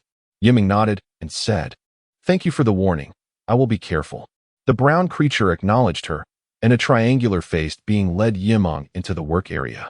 It appeared to be an enormous production workshop, with conveyor belts crisscrossing amidst towering intelligent machines. Each process yielded different types of products that subsequently underwent further processing until they were fully formed. All these products were organic substances intended for the consumption of angels. Yiming perceived that the angels, like humans, were the apex consumers in the natural food chain. The production lines extended endlessly towards the vaulted ceiling, which Yiming could not see the height of, feeling as though these lines were akin to blood flowing through veins, ceaseless and unbroken. Numerous beings were laboring here, most of whom could fly, akin to insects swirling around the production workshop, engrossed in their tasks. Yiming, unable to fly, was relegated to ground-level work. Genetic entities are sentient life forms, inherently advanced compared to beings from all other civilizations. However, their high reproductive capacity paradoxically rendered them less valuable. This contradiction was the destiny of genetic life. Look at the beings here. Each one has evolved over billions of years to become a sentient entity. They are all high-level creations of nature and genetics, yet they have become slaves to machines, stripped of freedom and halted in their progress, much like discarded toilet paper, remarked one individual. Yiming glanced at the triangular creature beside her, surprised that this being could articulate such profound insights with humor, instilling a newfound respect within her. The triangular creature turned to examine itself and added, Here, you are a life form, but you are also a machine. The process you oversee must not falter.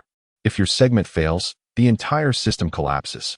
Thus, you must regard your mind as a machine, never ceasing, never weary, until someone else takes over. Understood? Understood, Yiming replied. The triangular creature then explained Yiming's assigned tasks and how to operate the machines before departing, leaving her alone in a daze. The unpredictability of life. How fate plays its hand. Who could have imagined that humankind, having roamed the cosmos for 10 millennia, would find itself diminished in such a cacophonous realm, reduced to the status of lesser beings, laboring as assembly line workers to produce sustenance for those exalted angels? Truly, it is beyond anyone and Apos' contemplation. The thought of enduring 15 years in this place plunged Yiming's spirits to an abyss of despair. How did it come to this? For the first time, Yiming experienced the cruel realities of cosmic society. The world is replete with helplessness from which there seems no escape.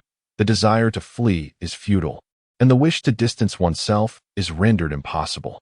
Thus, one must resign to fate, sometimes lowering one's own stature at the appropriate moment, reining in desires, and humbling oneself to the point of self-effacement. In order to gain self-awareness, learn to let go, bow in humility, and embrace the natural flow of existence.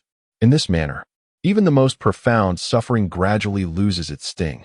Upon reflecting on this, Yiming felt a sense of relief. She realized it was time to clear her mind. Chapter 68. Contemplation 1. In recent months, Yiming has traversed the monotonous route between her workplace and her dwelling, oscillating like the pendulum of a clock, never ceasing in her movements. She hesitated to step outside, for the chaos of the world beyond threatened her very existence. Rather than a home, her quarters resembled a mere hollow, where a triangular creature had custom-fitted a sleeping space just large enough to accommodate her form, providing her with a place to rest. Within this realm, each life form was assigned a resting area tailored to its size. An elephant could only reside in an area suited to its vastness. while a bee was confined to a diminutive hive. This was a decree of angelic civilization, one from which no one could claim exemption. As for sustenance, the provisions were even more rudimentary. The beings conducted a physical examination of Yiming, deducing the necessary organic and inorganic components essential to human physiology, before meticulously preparing food according to these specifications to ensure the bare minimum of nutrients and energy. They paid no mind to whether the concoction was palatable or even sufficient to satiate hunger. Their sole concern was the maintenance of life, ensuring that existence continued. Each day, they delivered a single meal, presented at the conclusion of her work shift. Although this ration met her daily energy requirements, Yiming found it profoundly unpalatable. Primarily, the food was nearly inedible. Although it contained the fundamental elements required by the human body, these organic compounds were entirely foreign to her, provoking a visceral sense of nausea. The taste was akin to poison, an overwhelming cacophony of flavors, none of which were suitable for human consumption. Additionally, the dietary customs of humanity dictated 3 meals within a 24-hour cycle, a pattern honed over millennia of evolution. Yet now Yiming was compelled to consume a quantity sufficient for the following 36 hours, for one day on Ehastar roughly equated to 36 hours on Earth, in a single sitting. Despite the repugnance, she had no choice but to finish every meal, enduring the torment of choking down these revolting provisions until she was uncomfortably full, often to the point of vomiting. Yiming had attempted to eat less, but that would only lead to hunger pangs during her subsequent 36 hours of work. Furthermore, her digestive system had grown accustomed to the native organic matter over thousands of years, and now, faced with this alien sustenance, it struggled to process and absorb it effectively. Each meal left her feeling nauseated, and while she initially experienced repeated bouts of vomiting, she gradually acclimated to this new reality.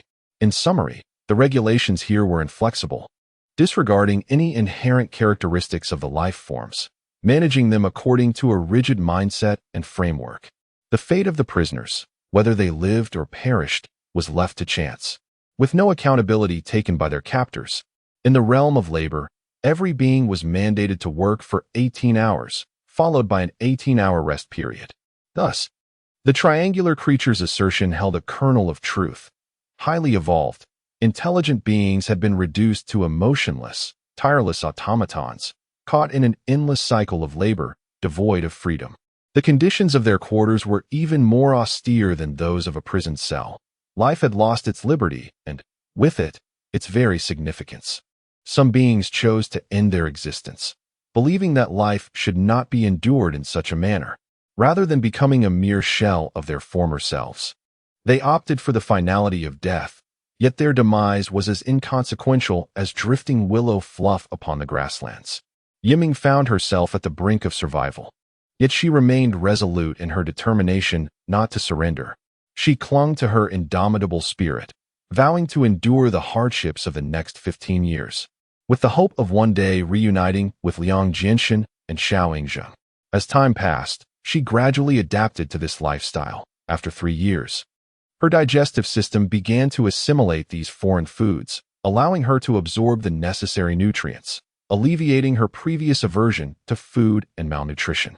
One ordinary day, Yiming trudged wearily into her confinement after an exhausting 18-hour workday.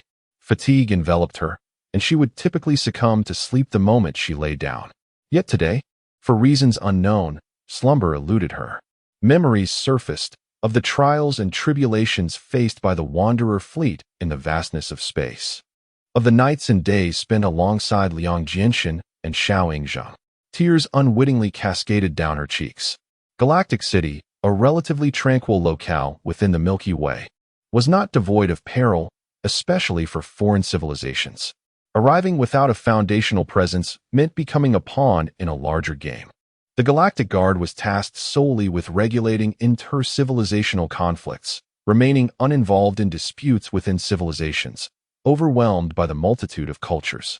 Thus, the Wanderer fleet, as an alien entity, was compelled to exist under the aegis of angelic civilization, adhering to their laws, submitting to their commands, and accepting their penalties. To defy this order, as evidenced by the recent incident, could result in catastrophic consequences. Yiming found some solace in the thought that, regardless of the circumstances, the lives of the trio were, for the most part, safeguarded. The path ahead required mere perseverance until their sentences concluded, after which reunion awaited. Yet, what fate awaited them upon reunion with the angelic civilization? Would they be compelled to remain on Roshan Star, serving their captors, or would they be set free? Would they reclaim the hidden ones? Doubt clouded Yiming and Apos' mind. At that moment, her thoughts drifted back to the black hole, the one conjured by the dark matter beings.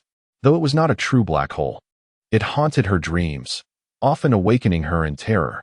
That experience lingered like a nightmare, an indelible mark upon her psyche, representing her innermost fears. Could one truly escape such a void? This question may well be the most perplexing of all in the cosmos. Even the angelic civilization had yet to devise a means of evading black holes. If a solution existed, it likely remained confined to theoretical discourse or the prophecies of seers. No civilization dared to enter a black hole, even if they believed that a theoretical pathway might be found. The gravitational force of a black hole is the most formidable in the universe, unmatched by any other power. Should one possess the strength to resist a black hole, it would imply that they, too, had become a black hole, transcending the realm of ordinary life forms. Could a black hole be neutralized? Yiming pondered. Acidic substances could indeed neutralize alkaline ones. Should an extremely acidic substance arise, its acidity might reach an infinite degree, thereby necessitating the existence of an equally extreme alkaline substance to balance it on the other end. This exemplified the duality of the universe. Yiming firmly believed in the duality of the universe as a fundamental truth, reflecting the inherent nature of existence. As General Xingyu aptly stated, nothing in the cosmos exists in isolation. All entities are born alongside their opposites. For instance, the emergence of an extreme acid in one location would inevitably be accompanied by its inherent alkaline counterpart. This principle mirrored a divine law established by the creator of the universe, governing the behavior of all phenomena within its grasp. No individual had articulated this law. Even Einstein's theory of general relativity merely hinted at its existence without providing direct proof. Perhaps only a divine entity could validate it. For the creator of all things encompasses the unity of existence, represented by the metaverse. To prove it, one must adopt the perspective of the divine, tracing back to the genesis of the universe and the birth of matter. As Yiming delved deeper into these thoughts, she gradually succumbed to slumber, her mind drifting into the realm of dreams. Upon awakening the following day, she reflected upon the contemplations of the previous night, finding them somewhat amusing. A being of a Type 1 civilization, ensnared in a predicament, yet daring to probe the cosmic mysteries and entertain thoughts of neutralizing a black hole. How fanciful. Though black holes evoke terror, they are equally shrouded in enigma. Humanity remains perplexed about its own evolutionary journey, perpetually intrigued by the arcane, often allowing curiosity to triumph over fear. Although Yiming harbored trepidation towards the black hole and refrained from confronting it directly, she was nonetheless captivated by its inexhaustible allure. She longed to unravel the secrets of a phenomenon that even a Type 2 civilization hesitates to approach. Ultimately, Yiming triumphed over her fears, boldly challenging the black hole with the grandeur of her resolute spirit. Chapter 69. Contemplation 2. Countless days and nights, Yiming found herself immersed in her own fantasies. A prodigious dreamer, once she set her sights on a goal, she would never cease her contemplation. She deemed black holes to be the most formidable forces in the universe. The notion of simply utilizing an opposing force to resist a black hole's gravitational pull seemed utterly futile. No force could equal or surpass that of a black hole, save for the creation of another black hole. Following this line of reasoning for over a month, Yiming concluded that generating a black hole before crossing the event horizon of an existing one was an exceedingly daunting task.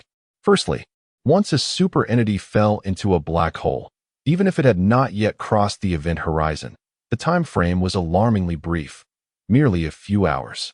During this fleeting moment, the super entity must reverse its course. If it failed to do so, It would need to conjure a black hole in that minuscule window of time, a task bordering on impossibility. Setting aside the question of whether a star could be created, let us assume it could. The process of evolving a star from its middle age into a red giant, then a red supergiant, followed by a supernova, neutron star, and finally a black hole, would require several hours to accomplish, a feat equivalent to compressing over 10 billion years of stellar evolution into mere hours. What level of technological prowess would be necessary to achieve such a task? Secondly, the act of creating another black hole in the presence of an existing one presents an inherent contradiction, as stars would struggle to maintain their existence. The moment a star materialized before a black hole, it would be immediately drawn in. Even if one could expedite the stellar evolution to mere hours, the energy generated during this process would only serve to amplify the black hole's gravitational pull, hastening its consumption of the star. Consequently, the outcome would be that the star would be devoured by the black hole before it could even reach the supernova phase, rendering the endeavor to create a black hole futile.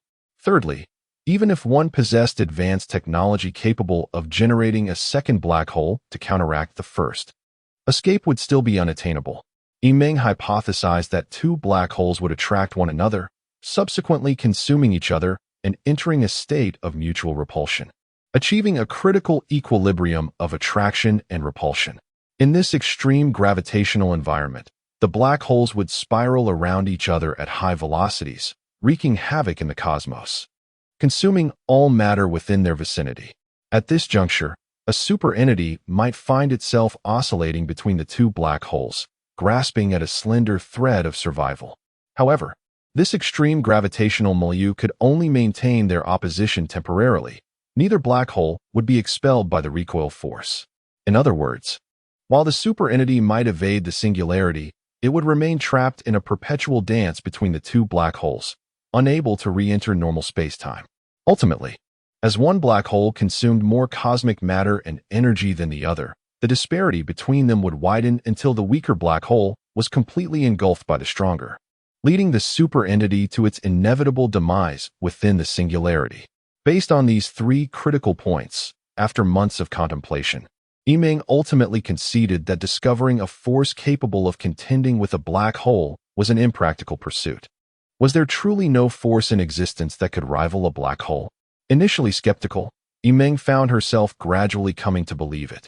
Was it indeed impossible to escape once ensnared by a black hole? She realized that relying solely on force to combat it would only serve to exacerbate the black hole's allure. A different approach was necessary. Weeks passed without yielding alternative methods, and her thoughts returned to the duality of the universe. She recognized that duality was a fundamental principle. Liquids possess both acidic and basic properties. The Earth experiences both day and night. Motion encompasses both acceleration and deceleration. Gravity manifests as weightlessness and heaviness. Humanity comprises both male and female. Even numbers exist as positive and negative. What of matter? A sudden epiphany struck her. Could matter also possess duality? Yimeng pondered that the universe was a realm of both matter and energy, yet she had never encountered its antithesis, nor did she know if it existed. What then? Was the opposite of matter? Did matter adhere to duality as well? Yimeng found herself perplexed. At that moment, she recalled a phrase her great-grandfather had once imparted. If one cannot find a method to verify a principle, one could employ the hypothetical principle, assume it exists, bestow it a name, and then use it to refute established truths. If successful in refutation, it must exist. If unsuccessful, it must not. Yimeng considered this approach viable and named the antithesis of matter antimatter. Yes, antimatter, she thought. Next came the task of verification. Did antimatter truly exist in this universe? No one knew, but it must be entirely contrary to matter. Whatever state matter occupied, antimatter would embody the opposite. Thus, Yimeng concluded that to fully comprehend antimatter, one must thoroughly understand ordinary matter. The vastness of the universe teemed with diverse celestial bodies, stars, planets, satellites, meteors, and more, collectively constituting the immense cosmic material, tangible, touchable, and visible. Conversely, could antimatter be its antithesis? It would presumably be intangible, imperceptible, and elusive. A black hole, after all, is a type of star, albeit one of immense mass and gravity, yet it ultimately falls within the category of cosmic matter. According to the dualistic nature of the universe, if a particular type of matter exhibits pronounced characteristics, it must be accompanied by another substance with opposing traits. Therefore, Yiming hypothesized that if a black hole exists in the universe with its gravitational properties, a counterpart, an anti-black hole, must exist on the opposite side of the universe, possessing an extraordinary repulsive force.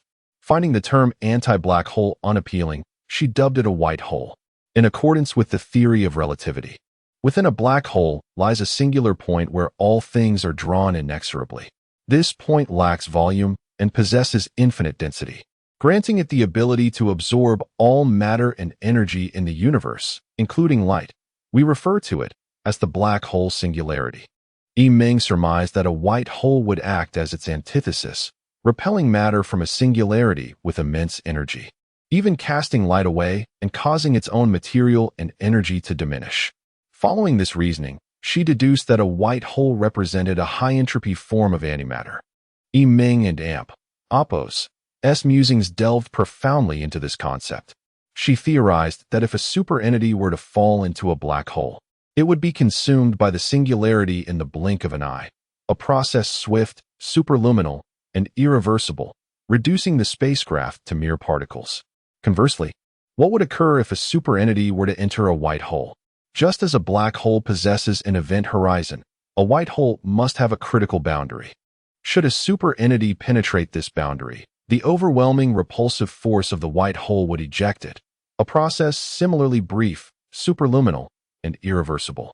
At that moment, the superentity would be akin to a soccer ball kicked into the cosmos, propelled beyond the boundary of the white hole, termed the white hole event horizon.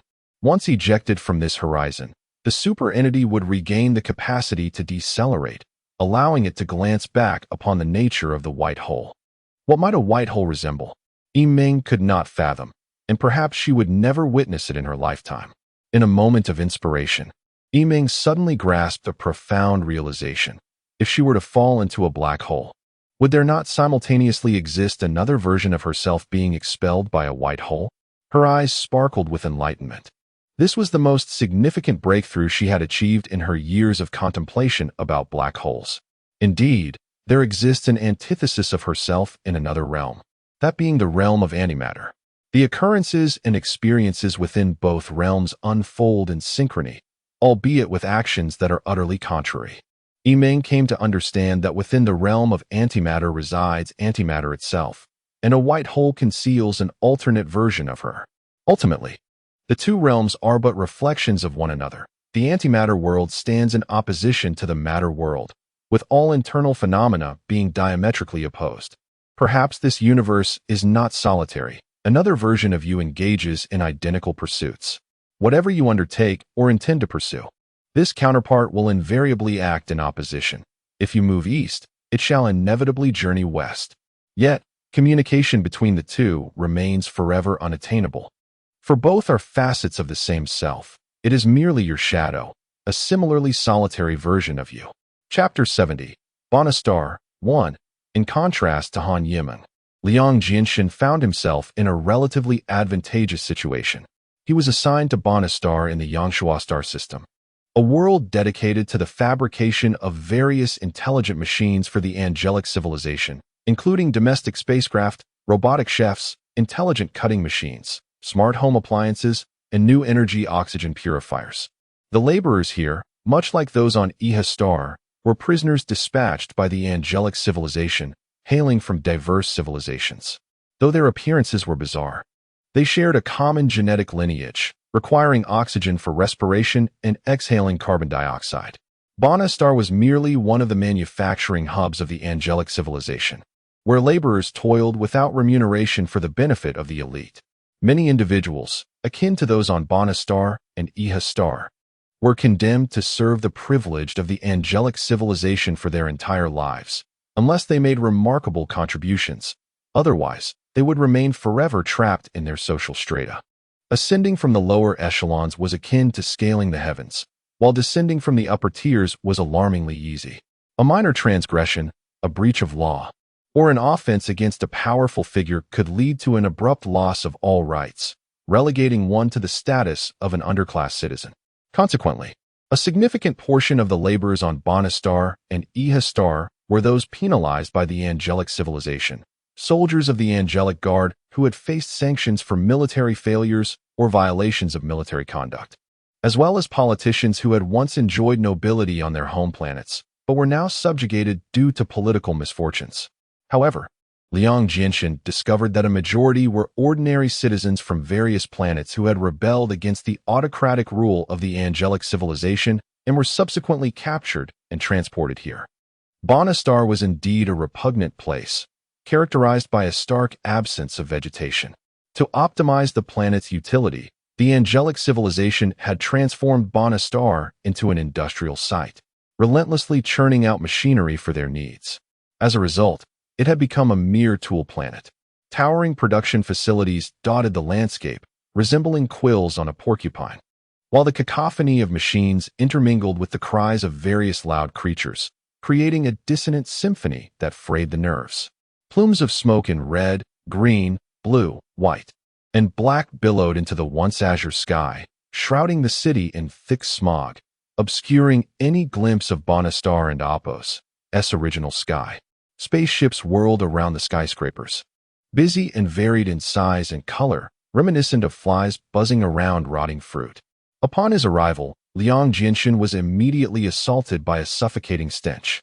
He donned a specialized mask, observing the surroundings of Bonastar as if he had been transported back to the factories of the 19th century Industrial Revolution.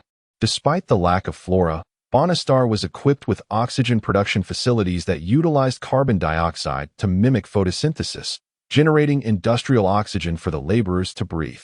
Additionally, temperature regulation devices maintained the surface temperature at a constant 16 degrees Celsius, catering to the needs of conventional genetic life forms.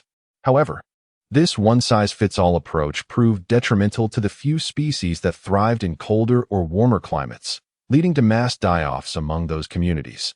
For humans, this temperature was perfectly comfortable, neither too cold nor too warm, a fact for which Liang Jinshin felt grateful to their Mother Earth, which had bestowed upon humanity a climate conducive to their survival. In terms of food and accommodation, conditions were akin to those on Ehastar.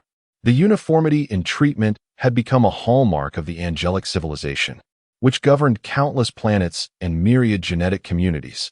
It was simply unfeasible for them to cater to the unique habits of each civilization, nor did they desire to do so. The demise of a life form or civilization on a lower-tier planet was, in their eyes, as inconsequential as squashing an ant underfoot. Upon arriving, Liang Jinshin, much like Yiming, initially struggled to adapt and contemplated the notion of ending his own life. However, recalling a pact made with two others, he persevered.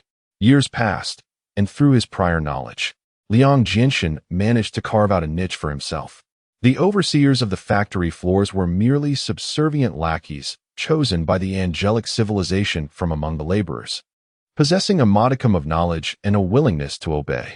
These lackeys, wielding their limited authority, adopted a condescending demeanor, exercising brutal control over the workers and employing various forms of intimidation to maintain steady production. They viewed the laborers not as fellow beings, but as mere prisoners. Yet, these overseers too harbored fears, particularly when machinery malfunctioned, an occurrence that was rare yet catastrophic.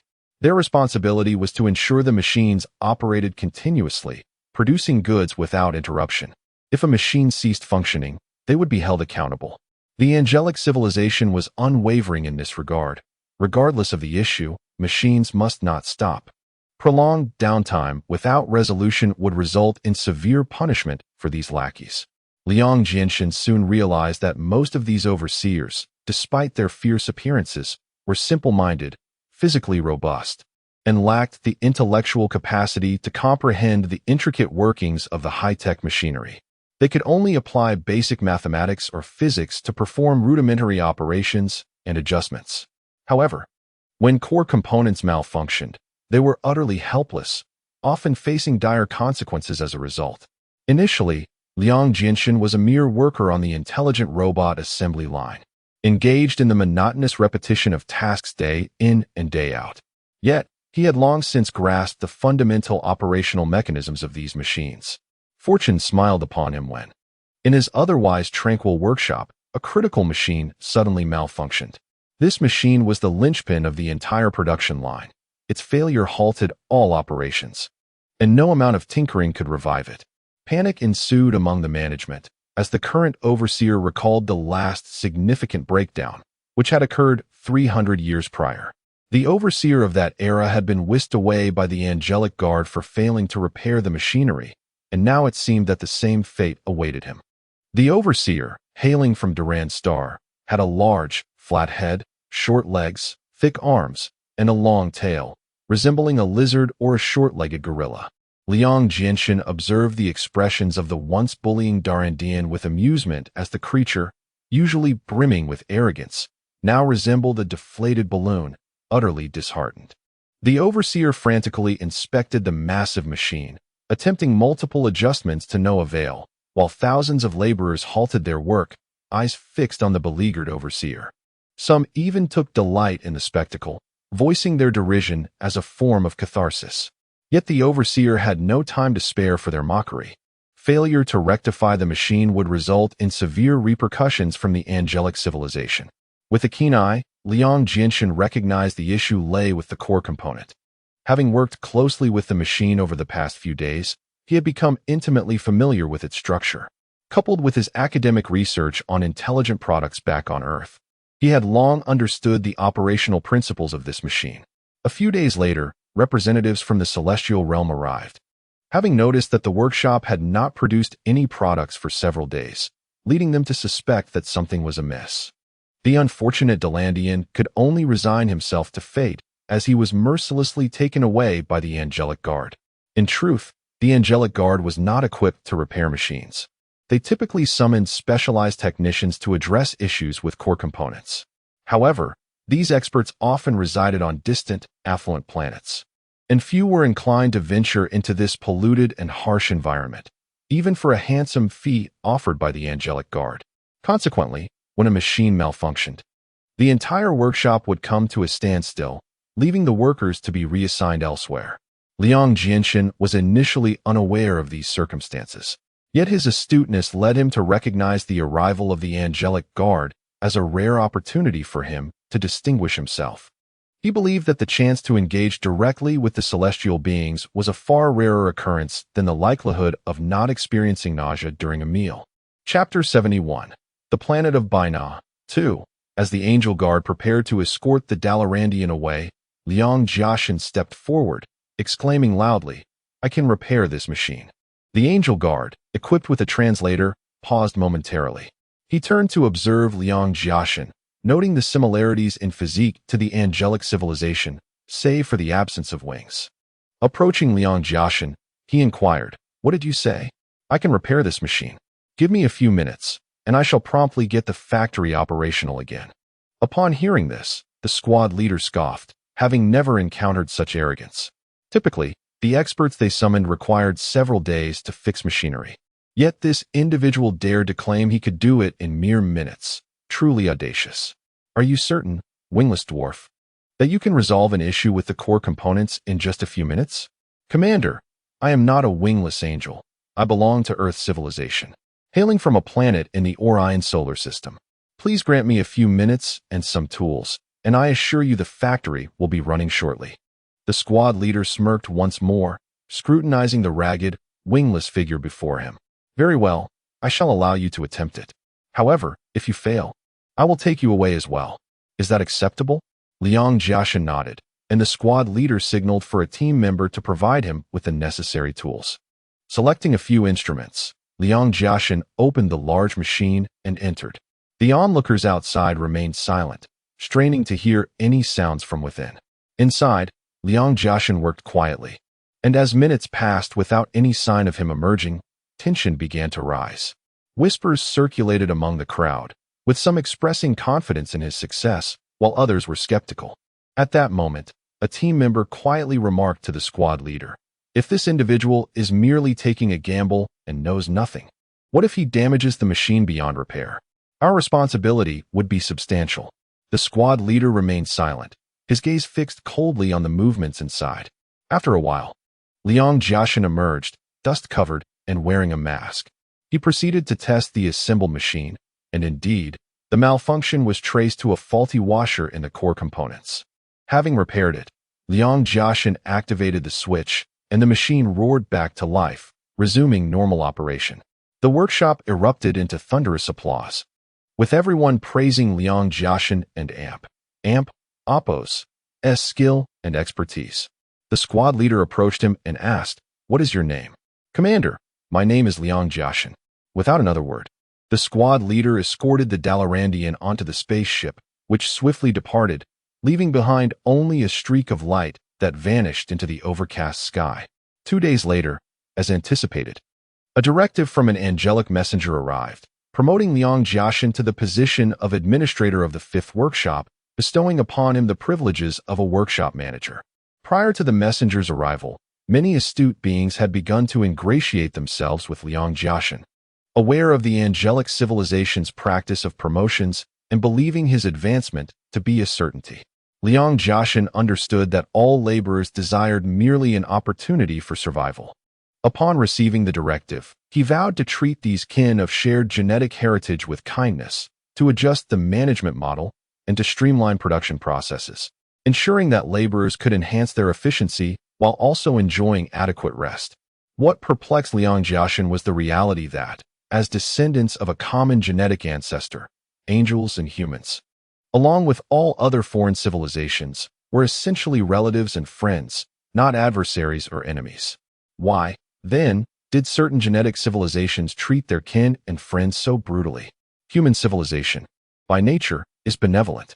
Since World War II and into the 21st century, humanity has gradually recognized the importance of other life forms and habitats on Earth, enacting various animal protection laws and establishing numerous organizations to reduce egregious slaughters. From that time onward, humanity has come to understand that both they and animals are co-inhabitants of the Earth, part of a larger family, all entitled to equal rights to existence. Now, Liang Jiaxin believed that if benevolent humans attained leadership among shared genetic life forms, they would undoubtedly treat their kin with compassion, regarding them as brothers rather than as slaves, as the angelic civilization had done. Upon assuming his role, Liang Jiaxin swiftly transformed the management style imposed on the Dalarandians, initiating a softer approach. In the following days, the laborers' enthusiasm noticeably increased. However, soon Liang Jiaxin detected a problem. While most genetic beings were compliant, a few rebels deemed themselves weak and began to disregard his directives, initially dismissive and eventually ignoring them altogether. Recognizing the need for decisive action, Liang Jiaxin resolved to rectify the situation. On one hand, he began to refine his management system, establishing clear rewards and penalties to ensure order. On the other hand, he enlisted the aid of alien beings with whom he shared a closer rapport, appointing them as his deputies, granting them a form of unspoken authority to discipline the unruly dissenters. These deputies, eager and loyal, served Liang Jiaxin diligently. With these measures in place, Liang Jiaxin solidified his control and could now contemplate how to adjust production models, optimizing the workshop and Appos' efficiency in meeting its designated workload. Though elevated to administrator, Liang Jiaxin's circumstances remained unchanged. He still consumed the machine-produced nutrient food, unpalatable and revolting, and his living quarters barely accommodated his own body. Fortunately, he no longer had to engage in the monotonous operation of tedious machines day after day, year after year. Moreover, he could utilize his position to traverse the cities of Baina under the pretext of overseeing raw material transport, visiting other workshops and factories. During this time, he forged many friendships and learned numerous tales about the planet of Baina. Originally, Baina was a formidable planet, home to the technologically advanced Baina civilization, which was also a part of the shared genetic civilization, exerting substantial influence within the Yangshuan Nebula. Before the Divine Envoy took control of the galactic city, Baina civilization had already achieved a technological prowess comparable to stellar civilizations, possessing the preliminary capability to obliterate enemy stars and dismantle rival civilizations. In terms of military strength, they were second to none in the region. However, this prosperous state was not to last. The Angel civilization discovered this place and realized that the advanced life forms within Baina were also part of the genetic civilization. To maintain its absolute dominance over shared genetic entities in Galactic City, the Angel civilization could not permit any power within the Yanshuo Nebula to grow excessively strong. Thus, at a certain time, the Angel civilization launched a challenge against Baina, justifying it as a campaign to quell internal strife among genetic entities. The goddess and the heavenly court dispatched the four major military groups of Luotian Star to conduct a joint operation against Baina, with one group led by General Tianji, known as the Tian Sha Guard. In truth, Baina civilization was also a warlike entity. Upon receiving the challenge from the Angel civilization, they felt no fear, but rather exhilaration. Thus began a fierce clash between advanced genetic civilizations, a battle that plunged the world into chaos, shrouding the sun and moon in darkness. The battlefield transformed planets into ruins, and stars dimmed in their glow, with countless ships, war vessels, and soldiers engaged on both sides. Yet, due to the comparable strength of the two civilizations, neither could utterly annihilate the other, leading this conflict to persist for a century without resolution. Liang Jinshin also heard that the angelic civilization had once breached the defensive inner line of the Yanshuo Nebula, several times reaching the outskirts of the star system where the Bainar star resides, only to be repelled each time.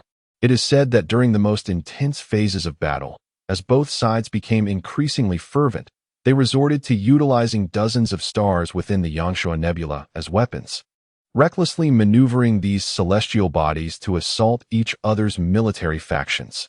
Within these stellar systems existed numerous lesser civilizations, yet in the face of the two advanced civilizations, these inferior societies had no voice and could only submit to their whims. The conflict saw the deployment of many cutting-edge weapons, such as proton pulverizers, electronic backflow devices, microwave disruptors, magnetic field matrices, and biological dematerializers, resulting in an unprecedented level of ferocity. These armaments were entirely unfamiliar to Liang Jinshin, and indeed, to all civilizations present. This was the first encounter with such enigmatic technologies. It was widely agreed that without this brutal confrontation, such advanced secret techniques might have remained forever concealed. For centuries later, the war continued unabated. The Bainar civilization had descended into a state of frenzy, their sole pursuits revolving around reproduction and training to ensure a continual supply of soldiers. After 500 years of warfare, they had become accustomed to this way of life, with individuals living mere decades, as the average lifespan on the battlefield scarcely exceeded a year. Yet, for the sake of their civilization's survival, they had no choice but to persist. The angelic civilization, too, had expended much of its military strength, depleting resources and witnessing a drastic population decline, leading to widespread discontent among the populace. Should the conflict continue, it seemed inevitable that the Roshan star and its affiliated planets would face a crisis of fragmentation. However, at this juncture, neither civilization could afford to retreat. A single step back would signify a loss of leadership within the shared genetic civilization. Thus, the two civilizations, entwined like two venomous serpents, remained locked in a deadly embrace, refusing to relinquish their hold on one another. Chapter 72. The Planet of Baina. 3. Upon hearing these rumors and tales, Liang Jin deeply reflected on the significance of the land beneath his feet, realizing that it once stood shoulder to shoulder with angelic civilizations in its prowess. Indeed, it was extraordinary. Yet, one could not help but wonder how the planet of Baina had fallen to such a state. How did a once resplendent advanced civilization crumble so dramatically? Had Baina become merely a tool for the angels? This narrative begins with the divine envoy, 5 centuries later. The conflict persisted for over 200 years without a clear victor. At this juncture, the divine envoy's spacecraft broadcasted a message throughout space, declaring that this territory had been taken over by the divine, transforming into a galactic city, where all civilizations and life forms would fall under the jurisdiction of the Galactic Guard. The Galactic Guard, an alliance consisting of 50 established supercivilizations, was tasked with overseeing peace within their respective regions, managing numerous civilizations under their dominion. Among them, the angelic civilization was merely regarded as a lesser civilization within the divine realm of the Great Alien Star Domain. The divine civilization of the Great Alien Star Domain, one of the 50 supercivilizations, boasts the largest area of influence with a diameter of approximately 150 light-years, ranking it among the moderate civilizations. Historically, it bore a long-standing enmity with the Azura civilization of the neighboring Great Sophial Star Domain, a conflict that lasted nearly 50,000 years and ultimately ceased with the arrival of the Divine Envoy. Once the Galactic Guard was established, in adherence to the Divine Envoy's directives for regional peace, the Divine Civilization issued an edict demanding all civilizations under its jurisdiction to cease hostilities and strictly comply with the laws enacted by the Galactic City. Any civilization found engaging in warfare in any form would face immediate annihilation by the Galactic Guard. However, at this time, the angelic civilization and the civilization of Binah had been embroiled in a fierce conflict for over 700 years. Although their war was essentially a civil strife among genetically related beings, the angelic civilization sought to extricate itself from this quagmire and initiated negotiations with Binah. The rationale presented by the angelic envoy was that the conflict had escalated to an extreme level, employing stellar attack technology that transcended the scope of civil war. To avoid drawing the attention of the Galactic Guard, they proposed an immediate cessation of stellar assaults. Realistically, should they persist with stellar attacks, discovery by the Galactic Guard could lead to misinterpretation as a war between civilizations, prompting intervention.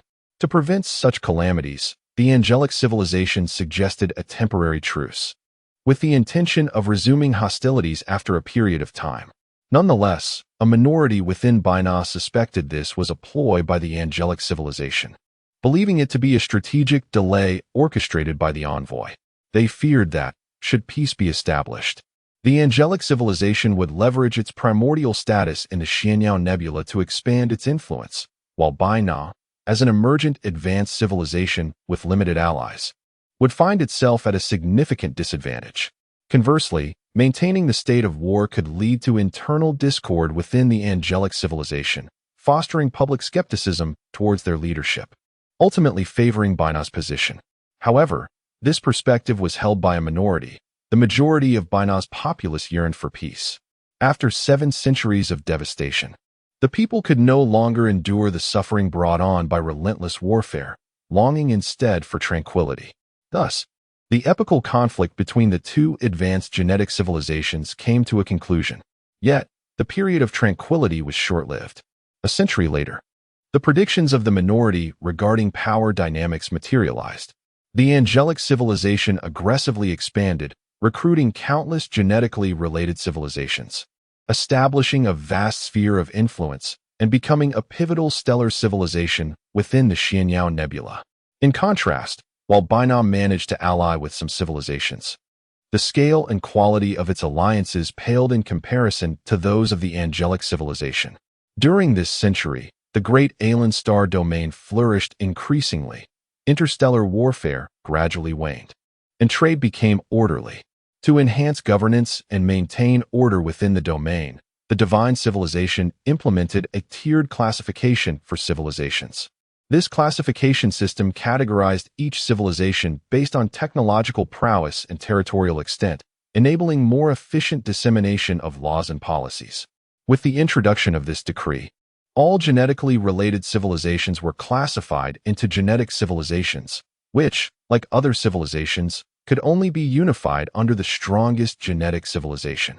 The Galactic Guard, under the Divine Civilization, identified the angelic civilization as a relatively powerful entity within this classification and duly recorded its name on the management roster. For the Galactic Guard, this action was a mere formality. However, for the angelic civilization, it bore profound significance. They proclaimed to all genetically related civilizations that their status had been recognized by the Divine Civilization, asserting that they would lead and govern all genetic civilizations. Binah, however, found itself powerless, as its name was absent from the Galactic Guard and Opos' roster. They watched helplessly as the influence of the angelic civilization grew, witnessing former allies gravitate towards the angelic faction. From that point on, Binah transformed into an isolated entity. The minority's assertions proved prescient during moments of parity. The most daunting adversary is the mandate of authority. Once a faction secures a political artifact akin to a founding seal, it can deliver a crippling blow to a rival civilization. Many military personnel within Binah began to urge their king to wage war against the angelic civilization.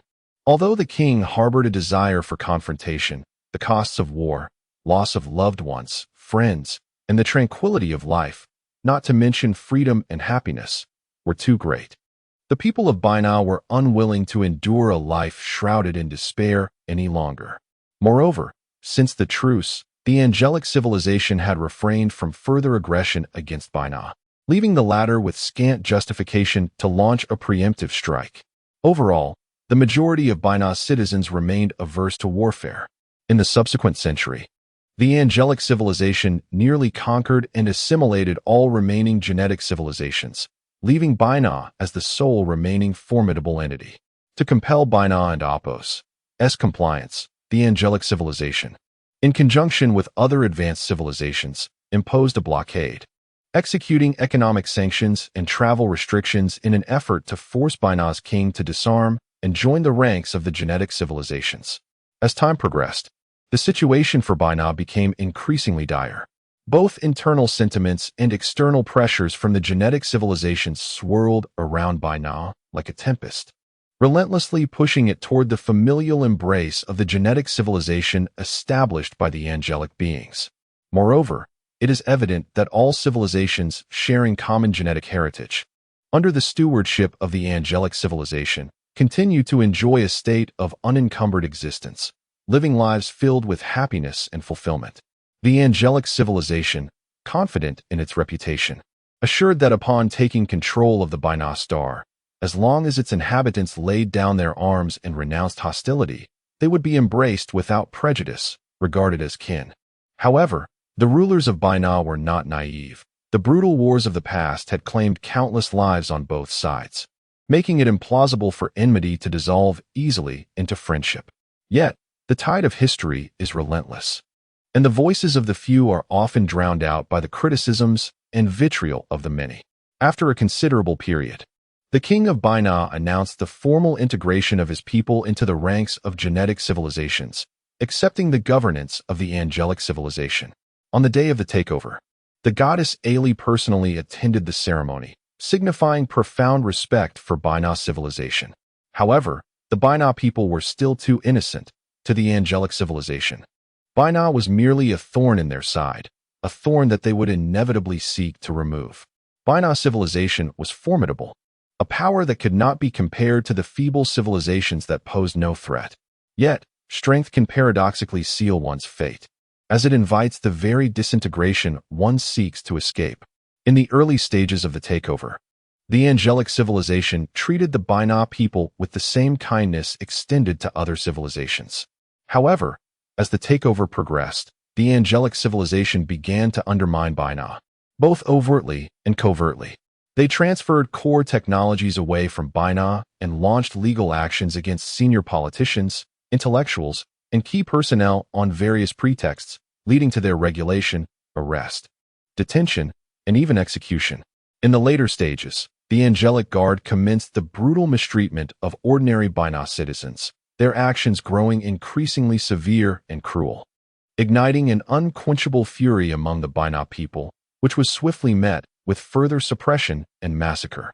This cycle persisted until, a century later, the Binah people faced large-scale extermination, teetering on the brink of extinction. A fortunate few managed to escape to untraceable locations, retreating into seclusion. In summary, the Binah people either fled or perished, nearing total annihilation. Today, the Binah star is devoid of its namesake inhabitants. They have been utterly dismantled by the angelic civilization. Ironically, a planet named Binah, once teeming with life, now harbors not a single Binah person among its myriad of beings. In the 8 centuries preceding Liang Jianshun's arrival on Baina, this once vibrant and powerful planet has been ravaged, reduced to a mere shell adrift in the cosmos. Reflecting upon the tale of Baina, Liang Jianshun felt deeply moved. Once, Baina shone like a nascent sun, radiating brilliance and light, only to now have fallen into silence within the universe. Baina, along with the previously mentioned Dark Yuan star, Iha star, and numerous other civilizations that once resisted the tyrannical rule of the angelic civilization, shared a fleeting existence, unable to escape the fate of destruction. Chapter 73. The Great Hui Star. 1. Much like Han Yiming and Liang Jianxin, Xiao Yingjing found himself exiled to the Great Hui Star of the Blazing Sun system. Given that both Great Hui Star and Luotian Star belong to the same system, they were separated by a mere distance of less than 0.1 light-years, allowing Xiao Yingjing's spacecraft to reach its destination in under 2 months. Upon his arrival at Great Hui Star, Xiao Yingjing was bewildered, descending from the heights. He beheld an endless expanse of mountains, devoid of any sign of civilization, nor did he encounter a single flying vessel in the sky. Great Hui Star, vast in size, approximately twice that of Earth, presented a breathtaking panorama from above, evoking the sensation of plummeting into an oceanic abyss. The mountains and forests stretched infinitely, reminiscent of Earth's primordial woodlands. Xiao Yingjing pondered the purpose of his being sent to such a place. Upon touching down, he discovered a magnificent palace nestled within the dense jungle. This grand edifice, imposing and solemn, bore a striking resemblance to a royal palace. Recalling the architectural style of Luotian Star, he noted that this palace mirrored the inverted round platform structures found there. The palace sprawled over a considerable area, and Xiao Yingjing estimated its grounds to encompass several hectares. He was left perplexed as to its intended purpose. Disembarking from the ship, he was escorted into the palace by a retinue of angelic guards. Upon entering, he was greeted by 2 rows of towering sentinels stationed at the main entrance, their stature and poise adding a vibrant life to the already majestic palace. The interior was resplendent, adorned with solid, opulent glass walls, dazzling golden domes, colossal deities, and vividly painted murals, all of which captivated the eye. The vast hall contained numerous suites, each guarded by a sentinel. Xiao Yingjing was led into one of the central suites, where the opulence continued. The walls were embellished with striking murals, and diamonds, agate, and gold glimmered in every corner. Do the angelic beings also have an affinity for such jewels? He mused, observing his surroundings. He felt as though he had entered a royal chamber meant for an exalted individual. Yet, why had he, an alleged criminal, been brought here? It defied logic. Was he to meet someone of import, or was he to serve as a mere guard within this palace? Despite the lavishness surrounding him, Xiao Yingjing felt no affection for it. As a soldier, he had spent his life amidst the chaos of war, rarely indulging in the comforts of peace, and he relished the thrill that danger brought, finding little interest in a tranquil existence. Reflecting on his millennia-long military career, he realized he had seldom known a day of calm, having long lost the greed and desires typical of ordinary men. The prospect of wealth held no allure for him. Even a mountain of gold would evoke no desire. However, should a foe brandish a sword before him, his warrior's instinct would ignite. During his service on Earth, he had been dubbed the Little Huatsubing, as many believed his character mirrored that of the famed general, thriving on the adrenaline of battle. Perhaps Han Yiming would be enamored by such treasures, for women often succumb to the allure of jewels, but to him, diamonds and ordinary stones held no distinction. At that moment, a few attendants entered, the first bearing a golden crown, while the others held neatly folded garments, standing silently before Xiao Yingjing. Following this, another attendant entered, presenting a translation device and gesturing for him to wear it. Once adorned, he thought, "I am eager to see what you intend to do next." Then, one of the attendants spoke. "Master, please don the crown prepared for you by the goddess and try on these garments to see which fits best." "Goddess? Which goddess?" Xiao Yingjing inquired, perplexed. "Why, the goddess Ailey, the queen of angelic civilization, the sovereign of the Blazing Sun system, and the divine entity of our shared genetic civilization. Why must I wear a crown and garments?" He pressed, still bewildered. It is the goddess's command. You shall understand everything in due time. I have a principle. I shall not act without clarity. If you cannot answer my questions, please summon someone who can. Just then, another individual entered, an elder red-winged angel with a white beard, not to be mistaken for Ran Mang. He gestured for the attendants to leave and seated himself directly across from Xiao Yingzheng. Greetings, Mr. Xiao Yingzheng. I am Xiao Yuandao, a special envoy sent by the goddess. It is an honor to meet you. He extended his right hand, mimicking earthly customs. You call me and Apos, Mr. and Apos, and employ the handshake customary to our earth, as a prisoner. I find myself unexpectedly privileged. Pray tell, what is your purpose? Xiao Yingzheng cut straight to the point. The man smiled and continued. You must have observed that the decorations and objects within this palace are of a nature that your kind appreciates. The height and grandeur evoke the semblance of your so-called royal palaces, correct? Indeed, please continue, Xiao Yingzheng replied, listening intently. These arrangements were made at the behest of the goddess, and the entire Great Hui Star is a gift bestowed upon you by her. At this revelation, Xiao Yingzheng remained unperturbed, his penetrating gaze fixed upon the envoy. Why? What is her intention? You need not be told. It is something you can surmise. Xiao Yuandao replied with a smile. I do not understand, Xiao Yingzheng responded. According to the customs of our angelic civilization, royal weddings require the presence of all family members and noble clans. As the goddess is the leader of angelic civilization, the ceremonies must be exceedingly grand. Being an outsider to our customs, you need training to avoid embarrassment in front of our esteemed guests. What? Xiao Yingzheng was taken aback, as he had anticipated being assigned a perilous task upon the elder's arrival. He thought, they have gone to such lengths to create a palace for me. Surely they seek to exploit my remaining value to assist the angelic guards with some pressing issues, especially after my pivotal contribution during the crisis on the Yuan star. Yet, Xiao Yingzheng was mistaken. Xiao Yuandao's mention of a wedding puzzled him further. Noticing Xiao Yingzheng's stunned expression, Xiao Yuandao continued, I understand this may be shocking. We, too, are surprised. However, love is inscribed within the genes of our shared civilization.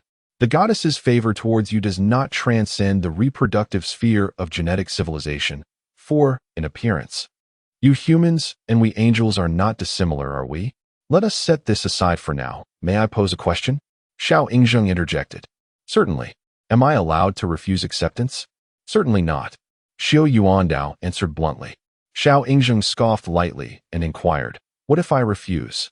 The goddess is the supreme leader of the angel civilization. To be in her presence is a dream cherished by many. Yet she has chosen to lower her status and marry you, a representative of an alien civilization. The entire angel civilization, along with its subordinate realms, struggles to comprehend this choice. Nevertheless, despite their confusion, they will still extend their blessings to the goddess. They will watch this matter with great intensity. Should you dare to reject her, it would be tantamount to causing the goddess to lose face. Everyone would perceive this as a challenge to the entire angel civilization, to the solarium system, and even to the shared genetic civilization. You can easily imagine the repercussions of such an act. Xiao Yingzheng currently finds himself in a state of utter bewilderment. He truly cannot fathom why the goddess would choose him, a mere vagabond from a destroyed Earth civilization, having only encountered her once. The situation is utterly perplexing. Why has she chosen me? Is it not the case that your angel civilization places utmost importance on social hierarchy? How could a being from a lower civilization possibly be deemed worthy of the goddess? And to add to this, I am a criminal? This is a question you must pose to the goddess herself. However, there is one crucial point you must understand. All rules in this world are crafted for the lesser beings. The goddess wields the highest authority within the angel civilization, transcending the solarium system and all other civilizations. Her actions are boundless, even surpassing the constraints of celestial laws. At this moment, Xiao Yingzheng harshly pinches his own cheek, seeking to ascertain whether he is ensnared in a dream. The sharp sting brings him a measure of clarity, confirming that this is indeed reality. He never anticipated that he, a man of dignity, would become a character reminiscent of those subjugated figures in urban novels. It is both absurd and laughable. Yet, this is no dream. it is a stark reality. Xiao Yingzheng ponders what quality he possesses that could have drawn the goddess's attention, compelling her to marry him. Truly, in this world, anything is possible. Chapter 74. The Great Embrace of Stars. 2. At that moment, Xiao Yingzheng suddenly recalled Han Yiming, feeling a sense of disquiet. The countless years of interstellar travel had afforded them at least several centuries of companionship, during which he had come to realize his love for her, sensing her fondness in return. Yet, each time they had been together, they were beset by peril or upheaval, leaving no room for earnest contemplation of their relationship. Now, as he stood in this moment, Xiao Yingzheng felt a growing sense of disorientation and melancholy, an unfamiliar sensation for someone typically resolute. Regardless of the circumstances he faced, his mind would swiftly analyze and decide, leading him into immediate action, never hesitating. This was a habit forged through countless battles. However, when it came to matters of the heart, he was a fool, never articulating his love, even when he recognized his deepest affections or sensed the affection of others. Perhaps his past as a special agent had anchored him in the darkest corners of humanity, rendering him cold and taciturn, perceiving existence only in terms of life and death, devoid of love and tenderness. Xiao Yuandao observed Xiao Yingzheng as he struck himself hard across the face, noting the dazed look in his eyes and offering words of comfort. I understand. This occurrence has transpired rather abruptly. Nonetheless, it is indeed a fact. Frankly speaking, had the goddess not personally confirmed the command to me, I would have doubted its authenticity. I have served the goddess for approximately 3 years and have never heard her discuss matters of love or marriage. Nor have I ever received any directives concerning her personal affairs. This is a first. We are remnants of Earth's civilization, as you are aware. Only 3 of us remain, and we merely wish to pursue our desires, living life as we choose, freely exploring this universe. The 3 of us are the best of friends, seeking only safety and never meddling in the affairs of other civilizations, nor do we covet anything. Thus, we are grateful for the goddess and Apos' goodwill. Before Xiao Yingzheng could finish, Xiao Yuandao interrupted him, speaking with conviction. Mr. Xiao, indeed. I have researched your experiences and taken the time to understand the thoughts and culture of your Earth people. It is evident that you have endured much and faced significant challenges. I also appreciate your original intent in searching for a common genetic civilization. I respect your culture and thoughts, yet I must state that your arrival here may have predetermined your fate. What do you mean? Xiao Yingzheng inquired. We have come to learn that Ms. Han Yiming has been assigned to Eha Star, where her circumstances are far from favorable. Overwhelming workloads have drained her strength, and the alien food has caused her to suffer from frequent bouts of nausea and gastrointestinal distress, diminishing her physical well-being. The harsh working conditions and the malevolent lowly creatures surrounding her have only compounded her discomfort, compromising her safety. Of course, we will keep a vigilant watch over her. If you so desire, we can ensure her safety and arrange for her to be placed in a more comfortable environment with superior treatment. We also learned that Liang Jiankai and Apos' situation initially mirrored that of Ms. Han Yiming, yet perhaps his extraordinary technical skills and scientific acumen have afforded him some special privileges, and our observers have refrained from intervening in his affairs. We are also aware that you have but one remaining spacecraft, aptly named the Hider, a rudimentary cloaked superbody vessel that has indeed played a pivotal role during the extermination of the Dark Origin star. Surely, you do not wish to witness the destruction of this lone embodiment of your Earth civilization, do you? As Xiao Yuandao finished speaking, a fleeting look of malice crossed his face, though it quickly faded back to calm.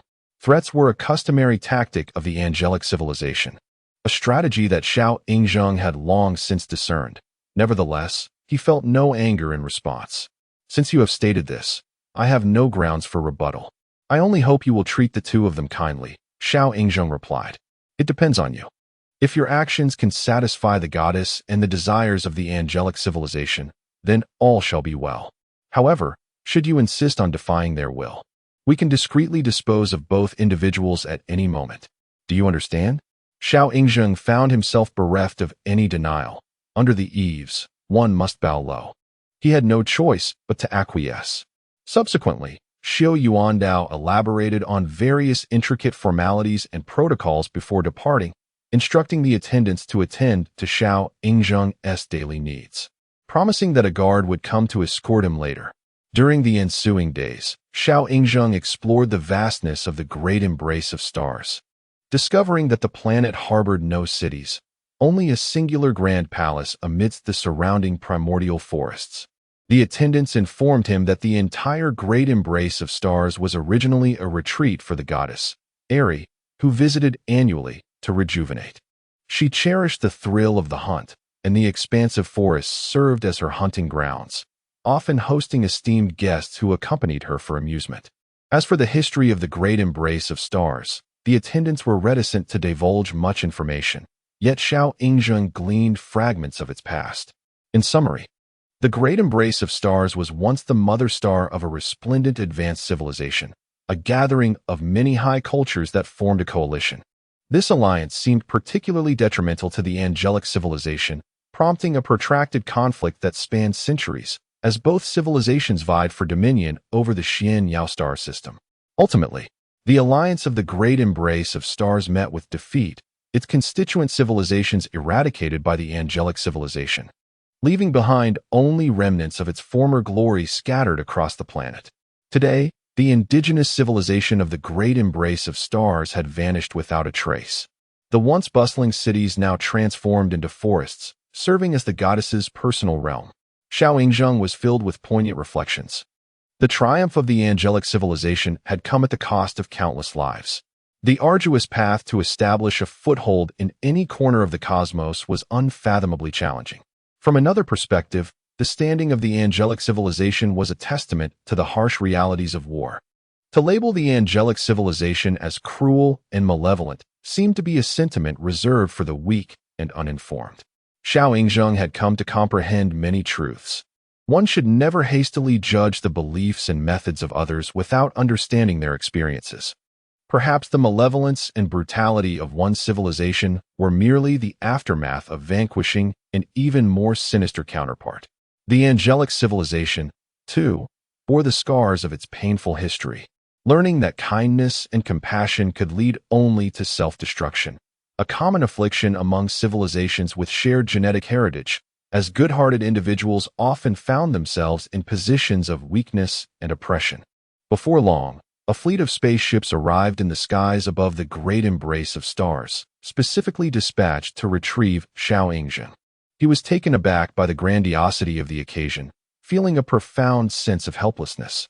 A mere wanderer had somehow become the companion of a leader from an advanced civilization, an unfathomable reality. Yet, the truth had materialized, and Xiao Yingzheng could only accept it with composure. Adorned in a crown and formal attire, he stepped onto the spacecraft amidst the gazes of onlookers. Pausing to glance back at the great embrace of stars, he pondered for a moment before entering the vessel, embarking on his journey to Lucian Star. Chapter 75.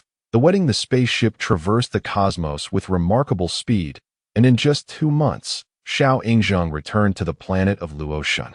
By this time, everything for the wedding had been meticulously prepared, with every detail executed to perfection. During these 2 months, nearly all the inhabitants of Luoshun had been closely following one of the most significant events in the history of angel civilization, the wedding of the goddess. They cheered and rejoiced, cleaning the streets and squares to a pristine condition, adorning every corner of Luoshun with vibrant red floral arrangements, emulating the ceremonial customs of earthly weddings. Traditionally, the celebratory color of Luoshun was white, as the angels with white wings were considered the noblest among them. However, the choice of red to enhance the overall atmosphere of the planet was a deliberate arrangement by the goddess Ai Li, signifying her utmost respect for Xiao Yingzheng and the civilization of Earth. As Xiao Yingzheng gazed down upon Luoshun from above, he was utterly astounded by the sight. Each celestial city was a riot of colors, the streets and alleys adorned with brilliant flowers and flowing red ribbons, as if the entire planet had donned an exquisite red garment. The citizens of Luoshun gathered eagerly along the streets and squares, waving flags and shouting, welcoming Xiao Yingzheng with fervor. Some angels soared into the sky, forming an orderly array alongside the spaceship he traveled in, offering a warm reception that made Xiao Yingzheng feel somewhat bashful, akin to a bride on her wedding day. Upon reaching the North Pole, Xiao Yingzheng disembarked amidst the adulation of his guards and approached the palace of the goddess.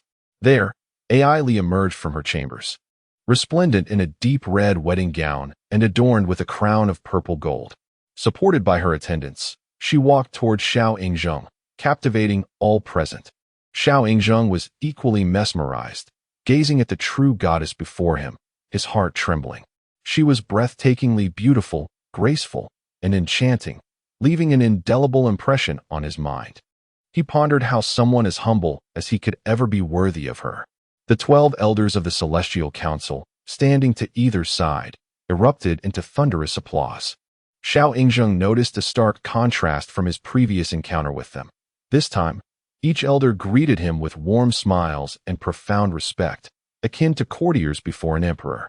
The goddess's eyes shimmered with deep affection, and Xiao Yingzheng found himself unable to divert his gaze. Their eyes met, intertwining like threads woven over millennia, embodying a love that seemed to transcend time. This instant attraction enveloped them both, and it appeared that Ai Li was even more profoundly affected. She had been unable to forget him since their first meeting, and for months, he had invaded her dreams. Even during mundane tasks, her thoughts drifted to him, each glance and gesture replaying in her mind. Despite their brief interaction, she felt that this connection was a divine gift and believed her love for him transcended the boundaries of race and class. This time, she resolved to pursue Xiao Yingzheng and Apos' eternal companionship. The 12 elders, surprisingly, expressed unanimous support for her wish, an uncommon occurrence in the Celestial Council, where dissent typically accompanied significant decisions. They understood that the goddess's marriage was an extraordinary matter. Should she choose a partner from any family on Luo Shun, that family would inevitably rise to prominence, reshaping the political landscape. Moreover, the hierarchical dynamics of the 12 factions to which the elders belonged would be affected, potentially weakening their power and threatening their interests, an outcome they wished to avoid. In contrast, Xiao Yingzheng, an outsider with no roots in Luo Shun, posed little threat.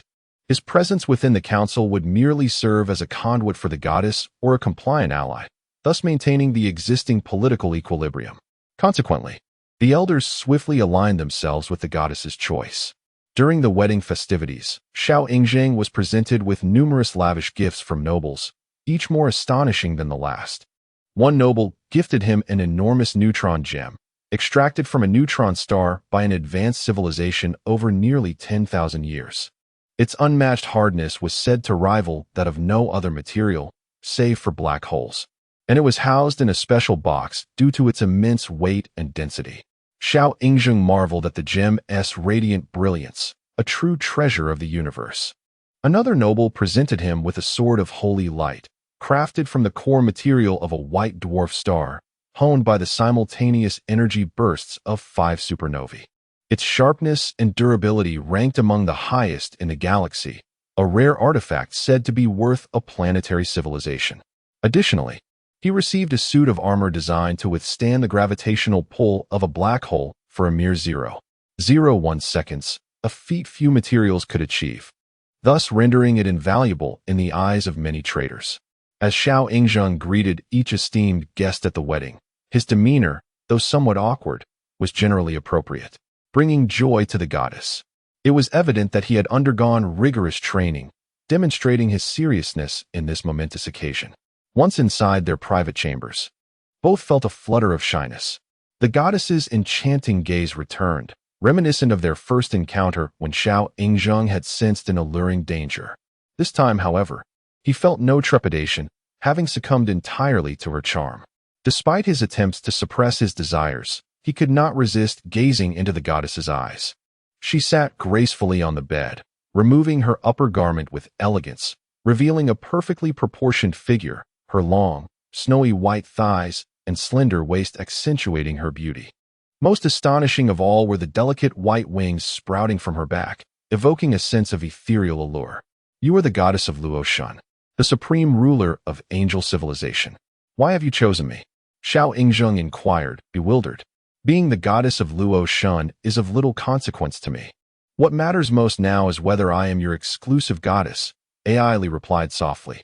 Xiao Yingzheng bowed his head, feeling a wave of shyness wash over him. After a moment of silence, he spoke. On Earth, we have a term called love, which embodies the most precious emotion between two individuals. It is through love that a true family is formed and a blissful life is shared. I wonder, does Luotian possess such a concept? Indeed, we are all part of a shared genetic civilization. The patterns of genetic propagation have long been embedded within our very beings. And the roots of our mutual affection have already been predetermined, replied Eri. The universe is vast, and we are but insignificant specks within it. The distance between Earth and the planet of Luotian spans thousands of light years, and these two celestial bodies are akin to mere grains of dust in the galaxy.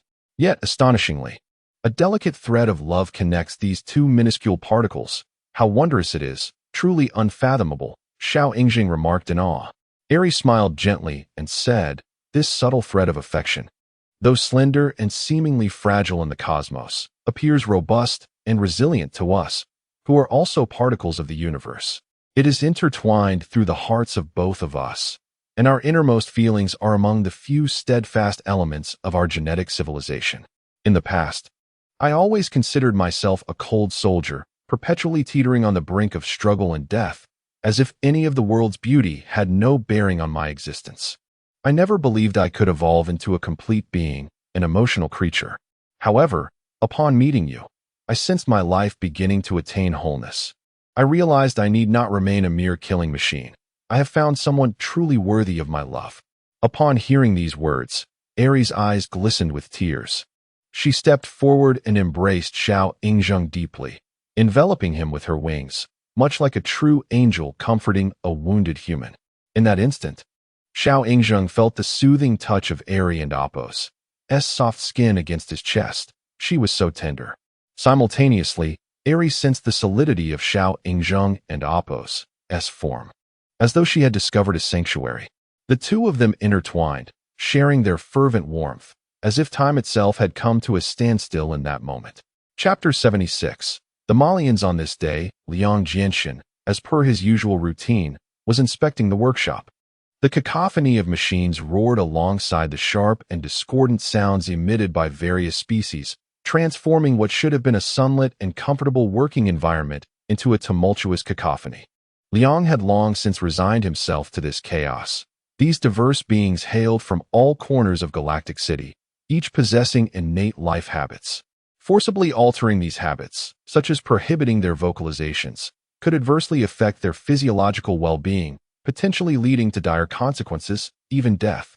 However, ever since Liang took over the production workshop, the working conditions had significantly improved. Compared to other workshops, his managerial approach was notably more humane. He afforded each being equal social standing, thereby greatly diminishing instances of bullying among civilizations.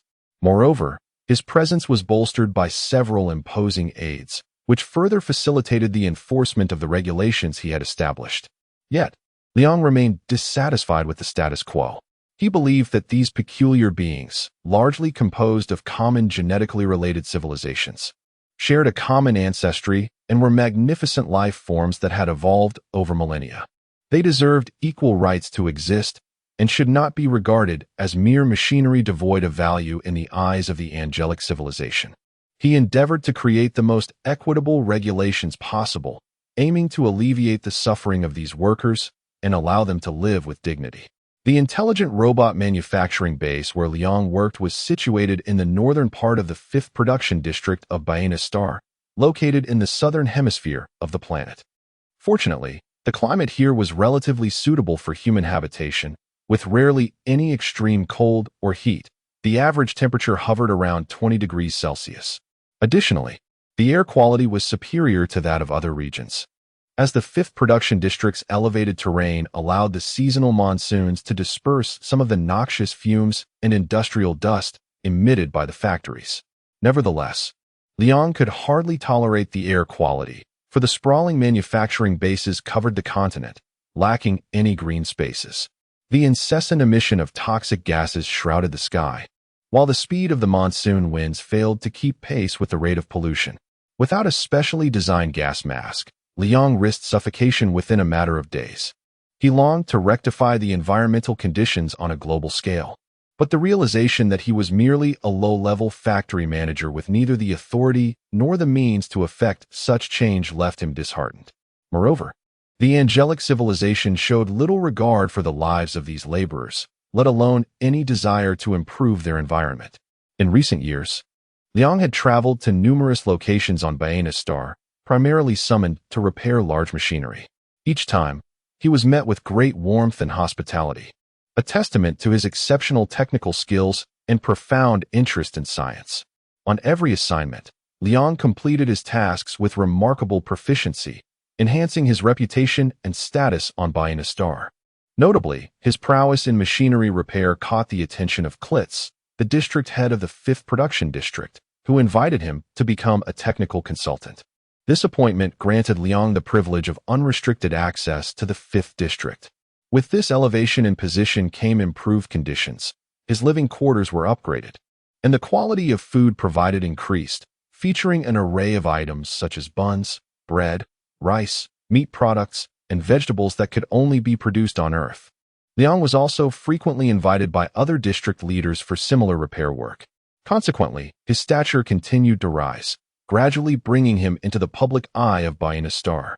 Klitz was originally from the Tianxiu star in the Yangshua star system, a civilization that had once rebelled against the angelic civilization before being subdued by the angelic guard.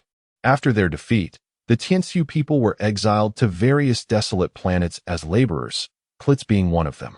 The Tianxiu are colossal beings, standing approximately 9 meters tall, resembling towering trees, adorned with a pair of formidable horns. While they could walk upright, they predominantly moved on all fours, akin to large terrestrial animals. Possessing immense strength, they could lift stones weighing up to 500 tons with their arms. Liang was taken aback upon first encountering Klitz, who exuded a fierce demeanor, invoking a sense of fear. It was perhaps this very strength that made the angelic civilization recognize their labor potential.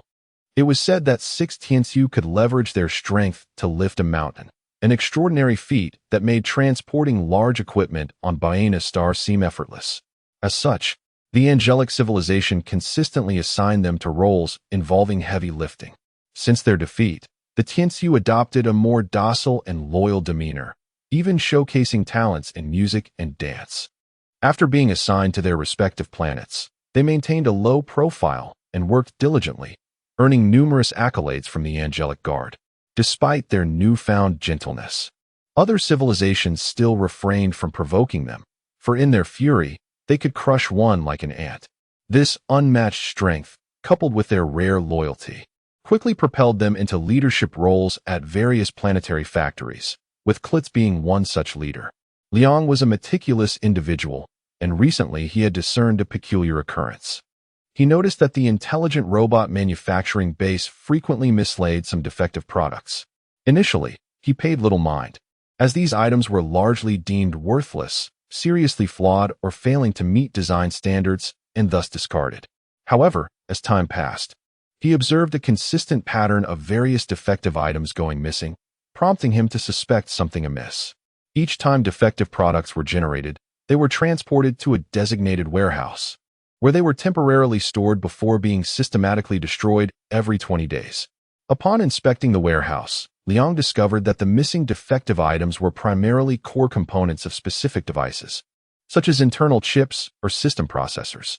These components were vital to the operation of their respective devices. Without them, the equipment was rendered useless. With his technical background, Liang quickly realized that something was awry. Someone was deliberately pilfering these essential components. Without hesitation, he deduced that the thief must have ulterior motives and was undoubtedly a knowledgeable being well-versed in the operations of the workshop.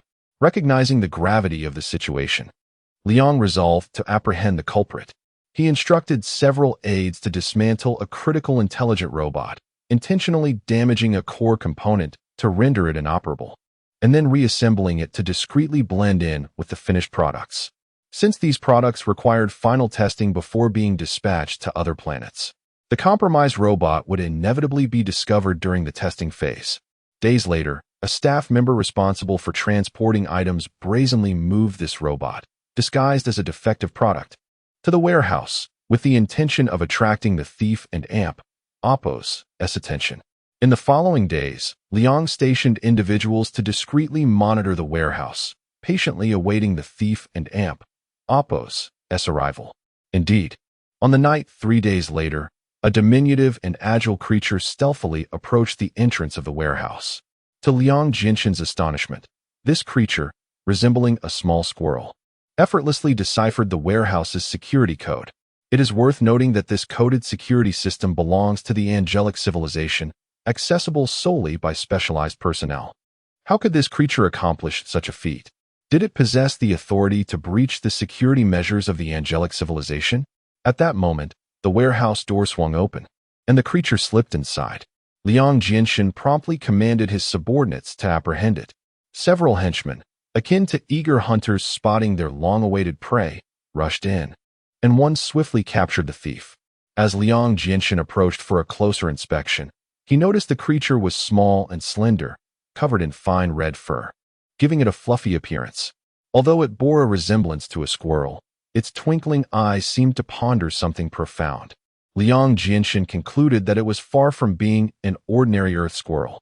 According to his subordinates, it was a sophisticated being evolved from the common genetic civilization, specifically a Marillion from the Great Bell Galaxy. This species is naturally timid, remarkably agile, and astutely intelligent, characterized by its large, crystalline blue eyes, which lend it an endearing quality. Chapter 77. Strange creatures, who are you, and what do you intend to do with these substandard goods?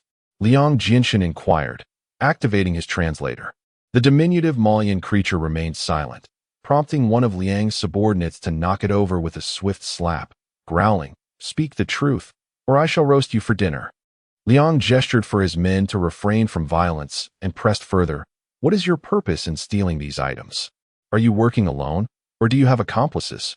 After an extended silence, the creature remained mute, stirring impatience among the subordinates, who yearned to teach it a lesson. Liang, sensing the gravity of the situation, intervened.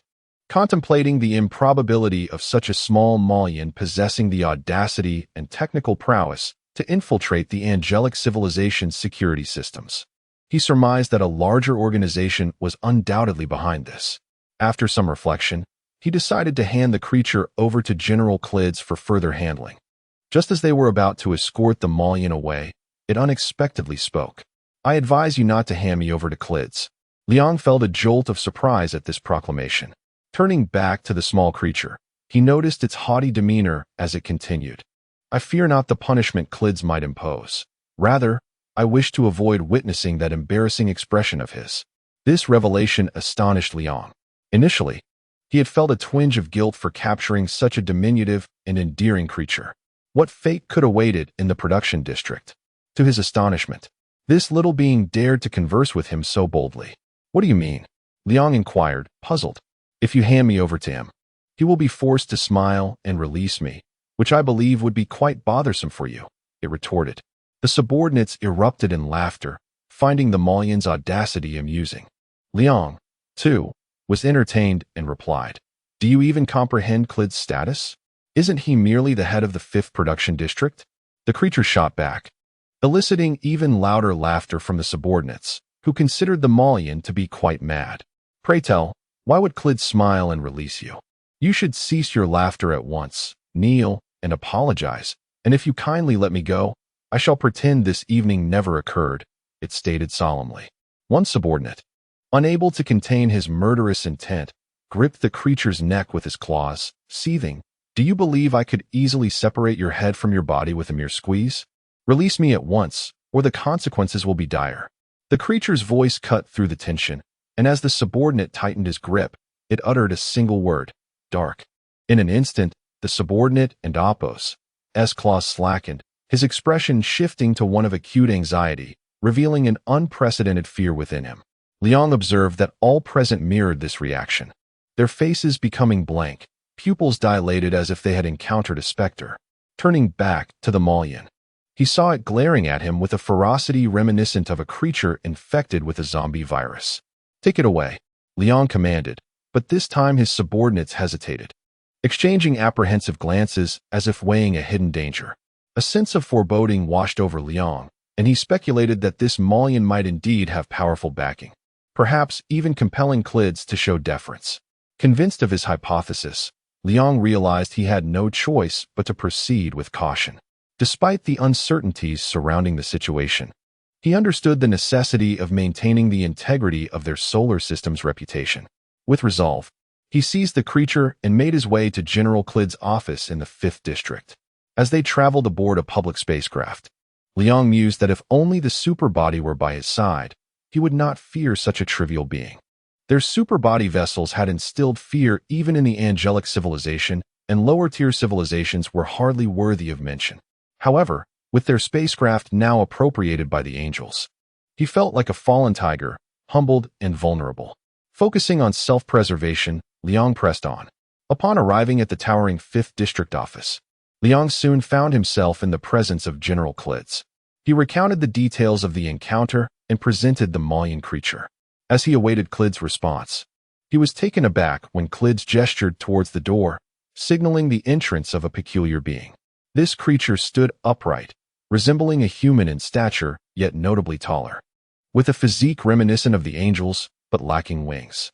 Its most striking features were its oversized hands and feet, resembling the claws of a demon, adorned in a sleek, black-red exoskeleton that exuded an air of formidable elegance akin to legendary super warriors.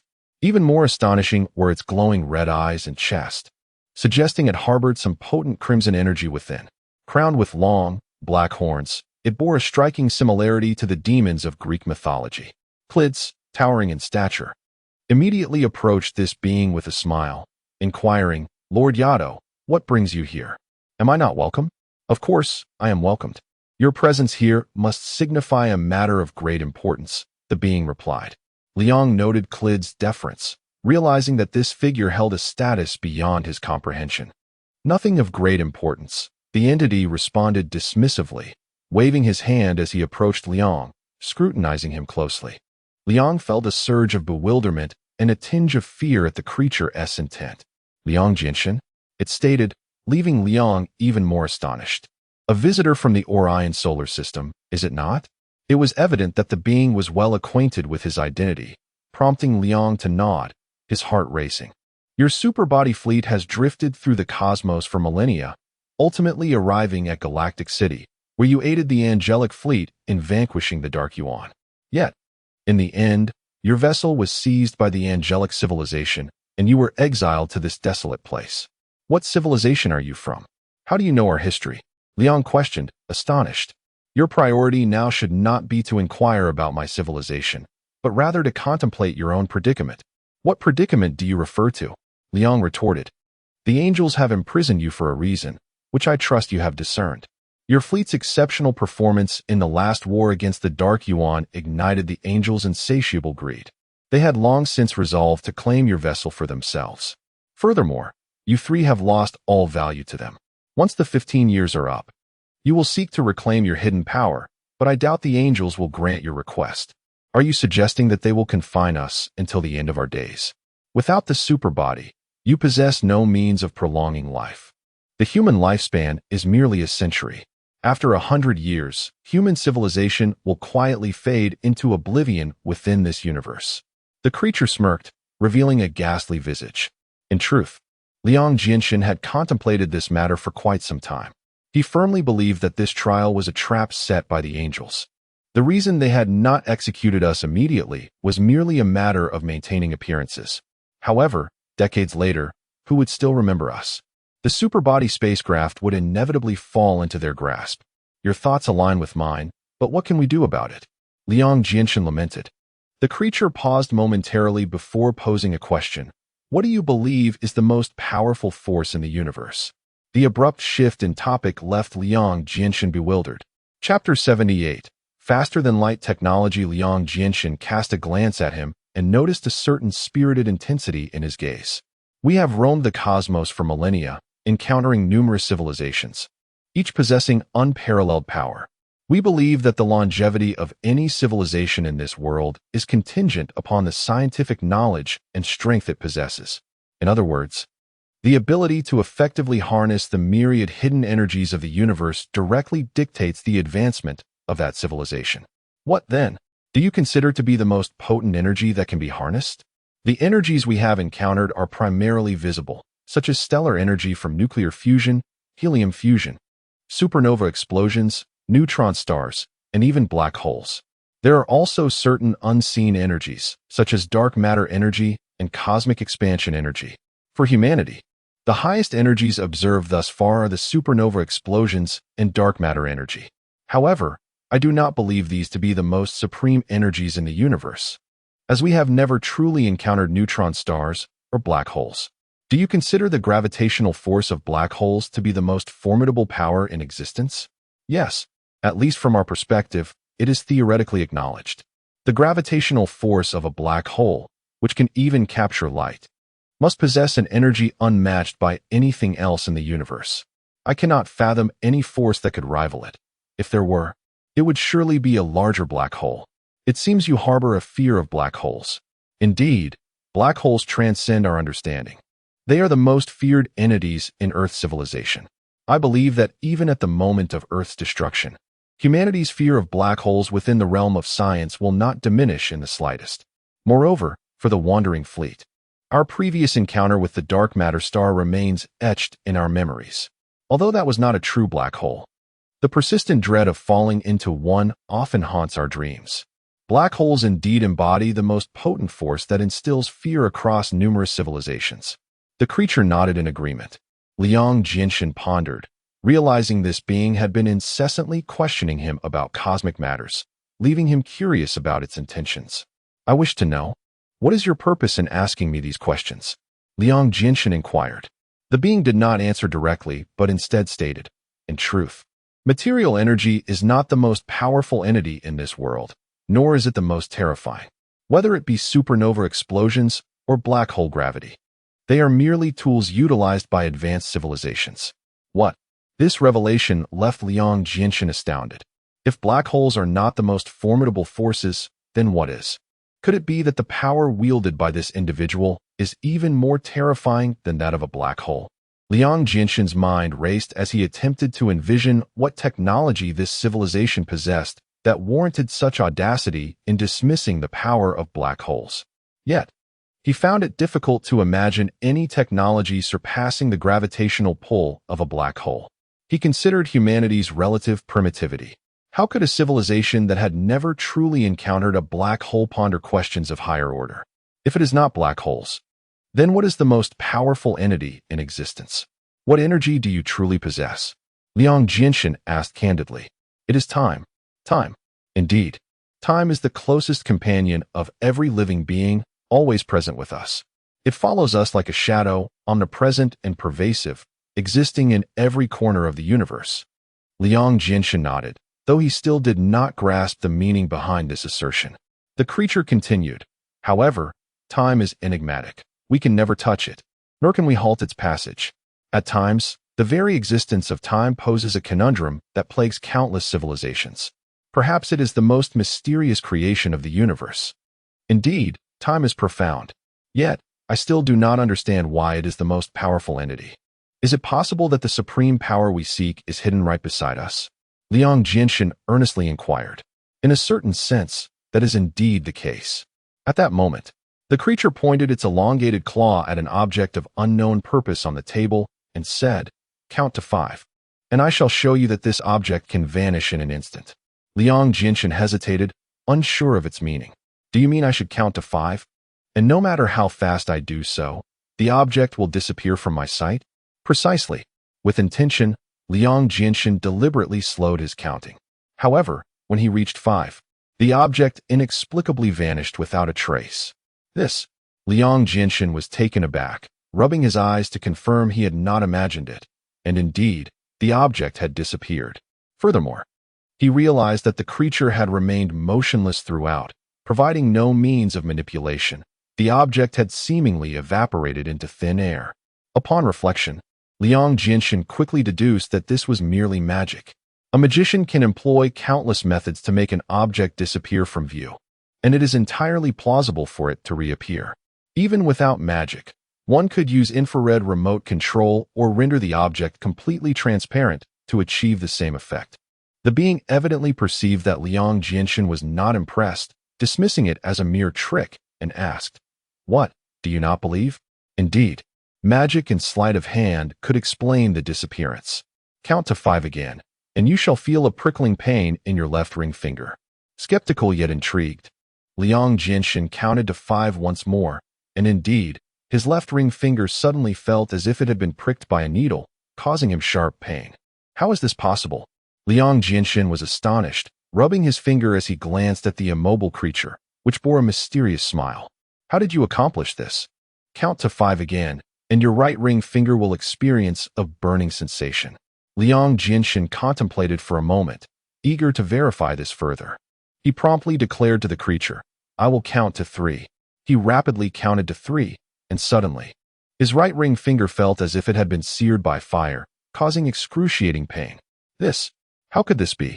Liang Jinshin's mind raced as he sought to comprehend the means by which this being inflicted pain upon his fingers. At that moment, the creature cryptically stated, "I can fulfill one of your requests to verify this further. You may propose a challenging matter for me to attempt." Liang Jinshin contemplated, and a sudden inspiration struck him. "What did you say? Any request is permissible?" "Certainly. I have but one thought, which I fear you cannot fulfill." "A thought? If my intuition serves me right, you wish to leave this place, do you not?" Liang Jinshin was taken aback. "How did you know?" "A guess. Could it be that you can accomplish this as well?" No sooner had he spoken than Liang Jinshin felt a wave of dizziness wash over him, as if he were aboard a rapidly spinning spacecraft, leaving him disoriented and nearly unconscious. He distinctly sensed that he had entered a realm of illusion, with the surroundings swirling at an alarming pace.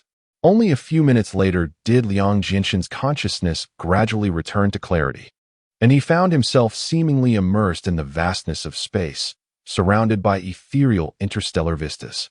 Initially, he thought he was dreaming, shaking his head before observing closely to confirm that this was indeed the long-awaited cosmos. At this moment, Liang Jinshin surveyed his surroundings and discovered that within the dim and profound expanse of the universe, radiant streams of light dazzled before his eyes. They intertwined and spanned infinitely, their colossal forms bridging the interstellar void, presenting a breathtaking spectacle. It appeared that this was the Galactic City, though he wondered how many stars were concealed within these luminous bands. "Where exactly in the Galactic City are we?" Liang Jinshin inquired. "This is the Yangshua star system, where the star Bainai resides. We are directly above it." Liang Jinshin looked down and realized that Bainai was indeed beneath his feet. "What? This is impossible, absolutely impossible." Liang Jinshin's eyes brimmed with astonishment. "Why is it impossible? I recall that we were just at Bainai. How could we have instantaneously arrived in the outer reaches of its starry expanse? It is estimated that we are about 0.0001 light years from Bainai. Even if we were traveling at the speed of light, it would take us several days to reach this point. How could we possibly have arrived here in mere minutes? Do you suspect that I am deceiving you?" After pondering for a moment, Liang Jinshin replied, "Forgive my frankness. I have encountered the elusive techniques of the ice crystal civilization and have witnessed the beguilement of the dark matter civilization.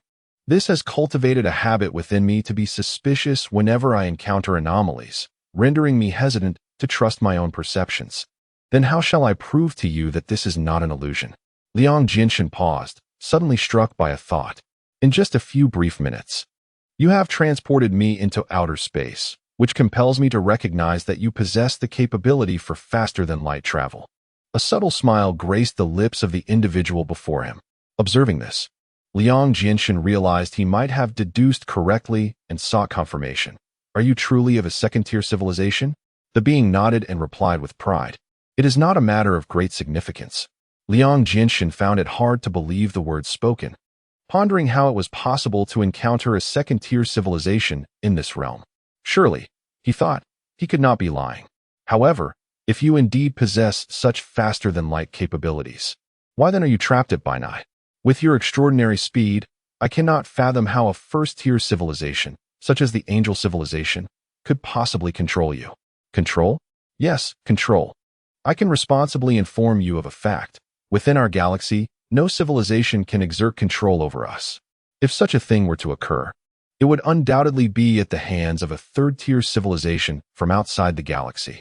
Chapter 79. The Dark Spirit Organization. Liang Jinshin was skeptical about the words spoken to him by the creature named Yato. I need further verification. How can I confirm this? He inquired. I wish to meet someone, Yato replied. Who do you wish to see, Han Yiming or Xiao Yingzheng? Han Yiming. I would like to ascertain her current condition. As soon as he finished speaking, another wave of dizziness engulfed him. The world spun and twisted as if he were entering a cycle of reincarnation. In a mere 5 hours, Liang Jinshin found himself on an unfamiliar planet. Was this a residential area? Indeed, this is the Nalan district of Ehastar, where your shared genetic civilization resides and works, Yato explained. Liang Jinshin surveyed his surroundings. Towering buildings stood in impressive rows, their heights piercing the sky. Each structure bore various openings, resembling a beehive, while an array of flying vehicles buzzed around them, reminiscent of bees tirelessly flitting about their hive. Look over there. Yato pointed. Following Yato's gesture, Liang Jinshin spotted a familiar figure nestled within a small opening. He recognized her instantly. The girl lay quietly, appearing to be asleep.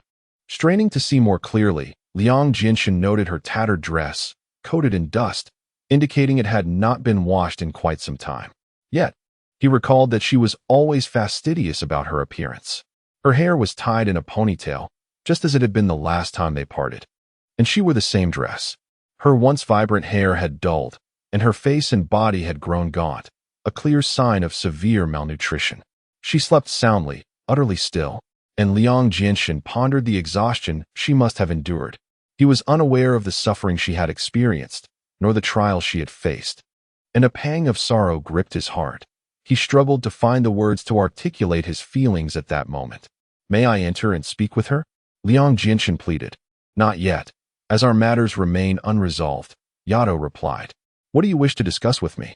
I now fully believe in the reality of superliminal travel. I understand that your civilization is among the most advanced in the galaxy. The man smiled. Let us return and converse. Liang Jinshin cast one last reluctant glance at Yimeng before departing, not wishing to disturb her. Upon returning to Bainak's star, they descended into a concealed underground space, a haven for the many ruffians that plague Bainax. What civilization do you belong to? Liang Jinshin asked. The Dark Spirit. What? Liang Jinshin was taken aback by this revelation. You are the Dark Spirit? He asked, his voice trembling in disbelief. Strictly speaking, the Dark Spirit is an organization, not merely a civilization. I am one of its members. I had heard whispers that the Dark Spirit is the most enigmatic organization in the galaxy. You possess the ability to shapeshift and evade detection, transcending the limitations of superliminal technology, granting you access to any realm within the galaxy. Consequently, the emissaries of the divine perceive you as the foremost threat in the galaxy. Dreaming of your eradication, Liang Jinshin remarked. Divine? There is no need to refer to them as such in my presence. That title is unbefitting. You may call them the civilization of the departed, Yato clarified. What? The civilization of the departed? Yes, they currently rule the galaxy, controlling the heart of the galaxy and reigning supreme over millions of galactic cities and countless rural areas. Why are they called the civilization of the departed? What is the heart of the galaxy? These details are not important now. You may learn of them in due time. What is it you wish to discuss? Joining our Dark Spirit organization? Impossible. Liang Jinshin was perplexed, unsure of Yato's intentions. All civilizations within the Dark Spirit organization are classified as Type 2 civilizations. Though our membership is limited, each member possesses the power to enact monumental changes. Therefore, we do not admit Type 1 civilizations lightly, for our ambitions are beyond their reach. What ambitions? To overthrow the civilization of the departed, to dominate the galaxy, and to establish a new galactic regime. Liang Jinshin was momentarily stunned. Is this your ultimate goal? Indeed, it is. Therefore, we must collaborate.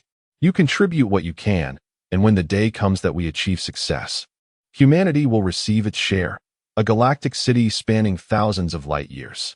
Does that appeal to you? Yato smiled. Liang Jinshin chuckled in response. You cannot be serious. We? Capable? We three are trapped within the confines of the angel civilization, our ship seized. I cannot fathom what capabilities or advantages humanity possesses that would compel the dark spirit to seek our cooperation. You are both fortunate and unfortunate. What do you mean? Do you know why I have come here? Why? To seek your creator. Our creator?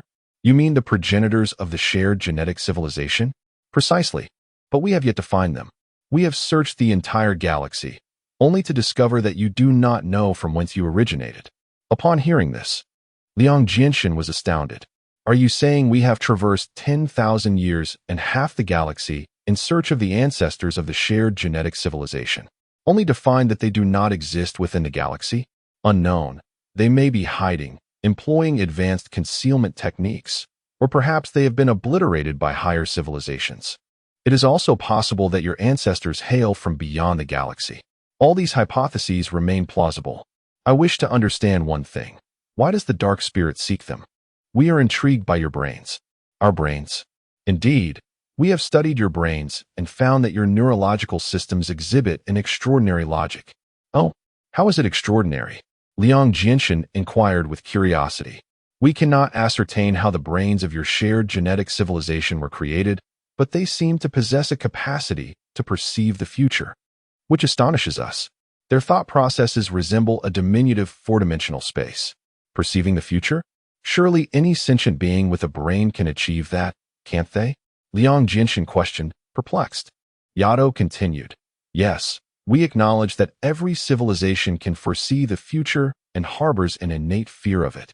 Your genetic beings can do so as well.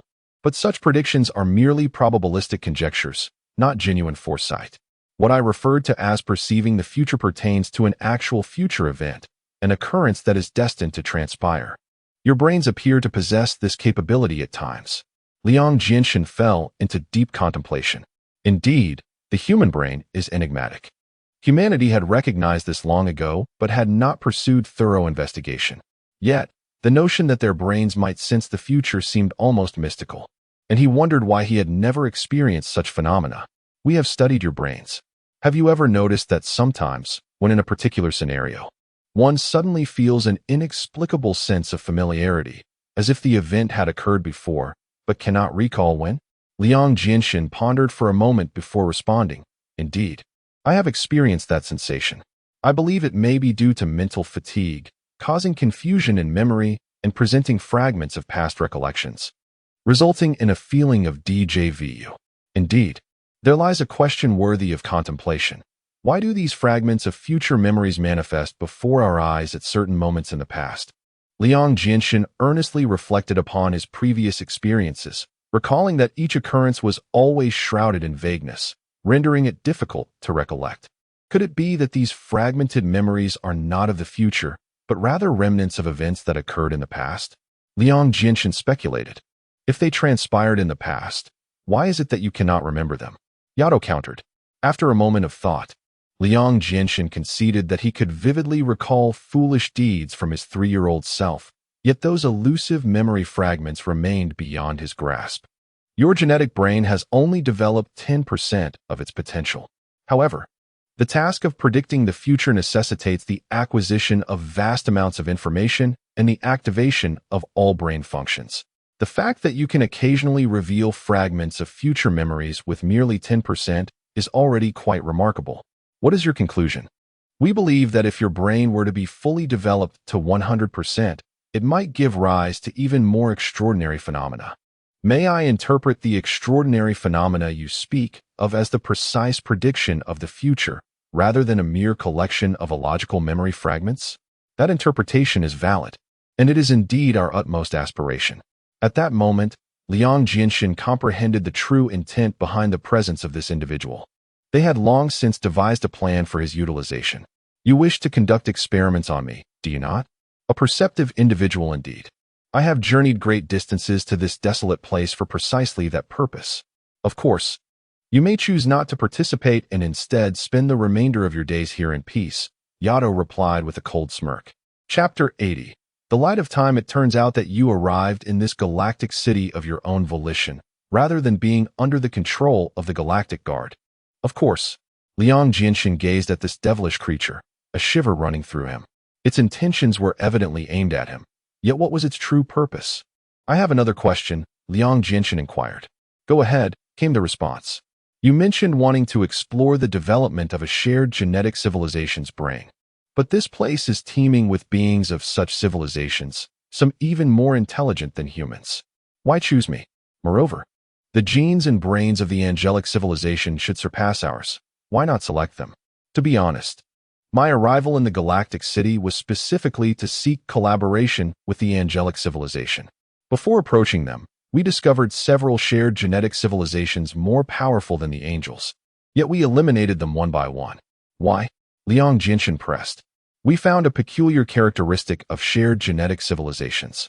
"What characteristic?" "The greater your civilization and Oppo's strength, the higher the brain utilization rate. However, as this rate increases, so does your level of obsession, which ironically diminishes unfounded creativity and leads to a decline in the quantity of future memory fragments. I once conducted covert tests on these genetic beings and discovered they were overly confident, so much so that they lost sight of their own identities. Their technological prowess was formidable, yet they increasingly adhered to established logic, forming deeply entrenched thought patterns. Once these patterns solidify, they become immutable, even in the face of annihilation." "Oh, is that so?" Liang Jinshin mused. "Take the angelic civilization, for instance. Their rigid thought patterns allowed them to make leaps in certain fields, yet they discarded what they deemed unimportant, overlooking critical truths present in the vast universe. Their extreme evolution in specific scientific domains coexists with a drastic regression in areas they consider trivial, rendering them obsessively narrow-minded and incapable of fully harnessing their cognitive agency for effective development. Is this the case for all advanced genetic civilizations? So far, all those I have encountered are similar. Your evolutionary genes are inherently designed to adapt to planetary environments. This characteristic inevitably skews your evolutionary trajectory, causing you to progress along paths solely aimed at environmental adaptation, thus cementing your cognitive processes in the routes you have chosen. Yet, does this not enhance our survival capabilities? Indeed, as you would say, everything has its pros and cons. Your seed civilizations have improved their survival and reproductive abilities in the cosmos. Yet they cannot escape the loss of untainted evolutionary opportunities. Consequently, while your civilizations are numerous, they struggle to reach significant heights. Unadulterated evolution? Liang Jinshin countered. Then why are we humans an exception? You humans are different. The day your brain formed, you were still mere apes. From the age of primates to the cataclysm of Earth, merely thousands of years elapsed. In this brief span, your brains have undergone virtually no evolution, and your brain development rate has only marginally improved, making you exceptionally suitable for assisting us in brain development experiments, thereby achieving unadulterated evolution in a short time. Hearing this, Liang Jinshin felt a surge of emotion. He had not expected humanity to merely be in its infancy among shared genetic civilizations. I understand now. What you refer to as unadulterated evolution essentially means using my brain for experimentation. Should the experiment fail, would that not render my brain useless? As I stated earlier, you may choose not to cooperate. Rest assured, even without your collaboration, we will not impose on you. For there is no need to extinguish a civilization as insignificant as an ant. Such news would tarnish our reputation. Liang Jinshin shook his head in resignation and said, I have one more question. Speak. How will you develop my brain? How can it possibly reach 100 development in such a short time? That is sheer folly. Adder chuckled, replying, we are two distinct civilizations, and thus our technological tools are unsuitable for experimentation within your brain. However, we can utilize your technology as a transitional tool for experimentation. Our technology? What technology? Your superbody technology. What? Superbody? Have you forgotten that our ship no longer belongs to us? Adder smirked and said, have you not realized that this Banar star is precisely our superbody manufacturing facility? All the advanced equipment, instruments, and technical data here are tailor-made for us. Liang Jinshin surveyed his surroundings, contemplating, and asked, this is the manufacturing base of the angelic civilization, and it is rife with their surveillance. Have you considered the consequences if they discover our actions? Adder laughed coldly and replied, rest assured. I have already gained control over both the underworld and the legitimate avenues of this planet. We can operate openly while secretly conducting our affairs without anyone noticing. But what if? Liang Jinshan pressed. If the angelic civilization learns of this, I have ways to make them forget the information instantly. A primitive stellar civilization would dare to obstruct my dark spirit organization? How laughable. Liang Jinshan shook his head in resignation. It seemed that dealing with a first-level civilization like the angels was not beyond the capabilities of a second-level civilization. Once the superbody is constructed, how will you assist me in brain development? Liang Jinshan inquired. Quite simply, we will implant superbody logic into your brain, constructing millions of supports and bridges to activate, reorganize, and test your brain, thereby completing the development piece by piece. The specific development techniques are advanced technologies of our civilization, which I cannot disclose. But please trust that our methods will not disappoint you. Once your brain development reaches 99, we will immediately remove all supports and bridges carrying superbody logic, allowing your brain to attempt independent functioning. If you awaken, it will signify the success of the experiment. How will you transfer superbody logic into my brain? That will rely on our technology. No matter how many microscopic neurons your brain possesses, we can connect them all. Even if it requires the creation of trillions of supports and bridges, we can accomplish it effortlessly. Liang Jinshan felt immense admiration for their technology.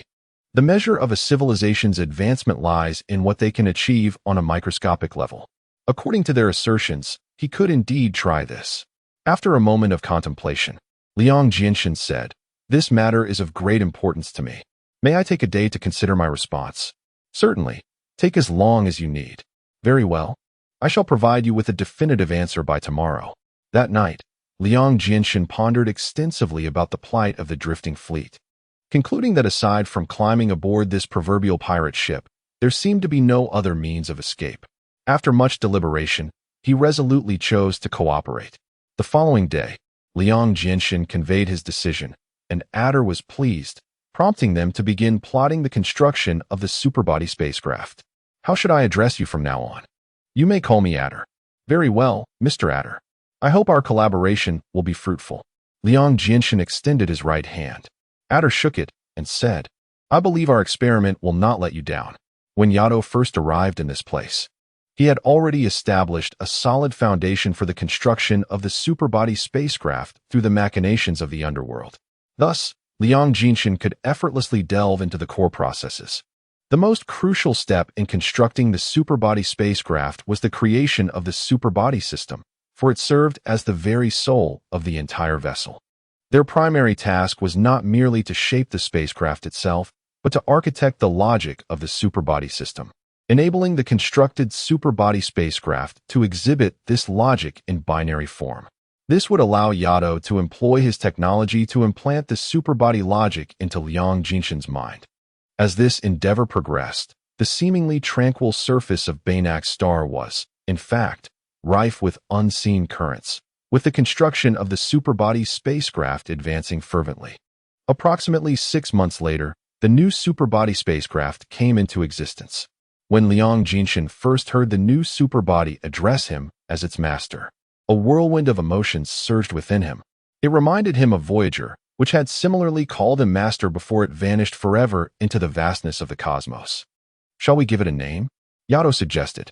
After a moment of contemplation, Liang Jinshan decided to name it Kronos, signifying that time flies and that humanity must learn to respect it henceforth. Under Yato's guidance, Liang Jinshan came to understand that the most powerful force in the world would ultimately be revealed to be time. We must honor it, cherish it, and allow it to gently slip through our fingers. Chapter 81. Brain Development. Next comes the stage of brain development. Liang Jinshan took a deep breath. The success of this experiment was uncertain, and failure could cost him his life. Nevertheless, such thoughts did not waver his resolve.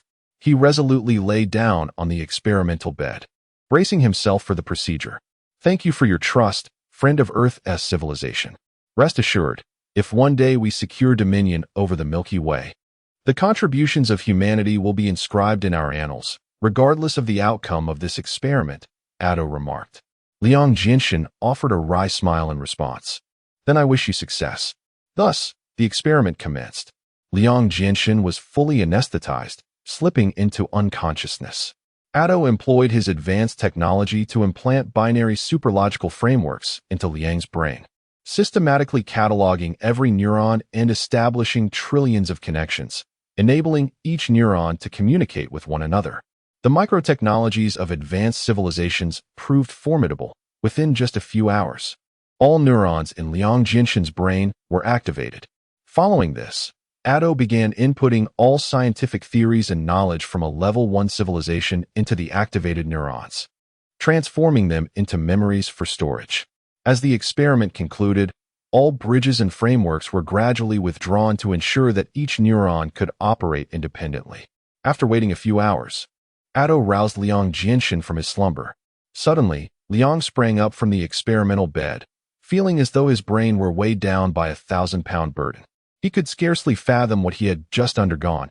It felt surreal, as if his mind was no longer under his command, propelling his body through the cosmos at high speed. In what seemed like mere minutes, he had traversed from one edge of the universe to the other and back again, absurd beyond belief. Upon realizing he was awake, he felt as though he had lived through an entire cosmic epoch. What do you feel now? Addo inquired. Gazing at Addo, Liang's mind raced uncontrollably, performing hundreds of rapid deductions, leading to a startling conclusion. Addo, a creature of the Milky Way's Perseus arm, hailing from the Xiaoma star system, was the last of his kind, belonging to a level 2 civilization. He had joined a mysterious organization he referred to as the Dark Spirit Organization, but it appeared that this organization employed some form of encryption that rendered further investigation impossible. The sudden surge of deductive ability overwhelmed Liang Jinshin. Could this truly be the result of fully unlocking his brain's potential? He had managed to deduce Addo's identity merely by observing his appearance and subtle gestures. How extraordinary. He shared his deductions with Addo, who was taken aback. Liang's reasoning was flawless. Excellent. It seems this experiment has yielded the results I anticipated, Addo declared. Liang paused, asking, does this mean you already knew that upon fully developing my brain, I would possess extraordinary deductive abilities? Indeed, I have studied the brains of your gene-body civilization. Although your minds do not possess the profound cognitive capabilities found in many advanced civilizations, your logical and deductive skills are commendable, even at merely 10 development. I wondered if fully unlocking your brain would enhance those skills, perhaps elevating logical deduction to predictive capabilities regarding the future with an accuracy of 99. Upon hearing Addo's words, Liang Jinshin comprehended the situation fully. He had been unwittingly ensnared in their plans, a means to achieve what they could not.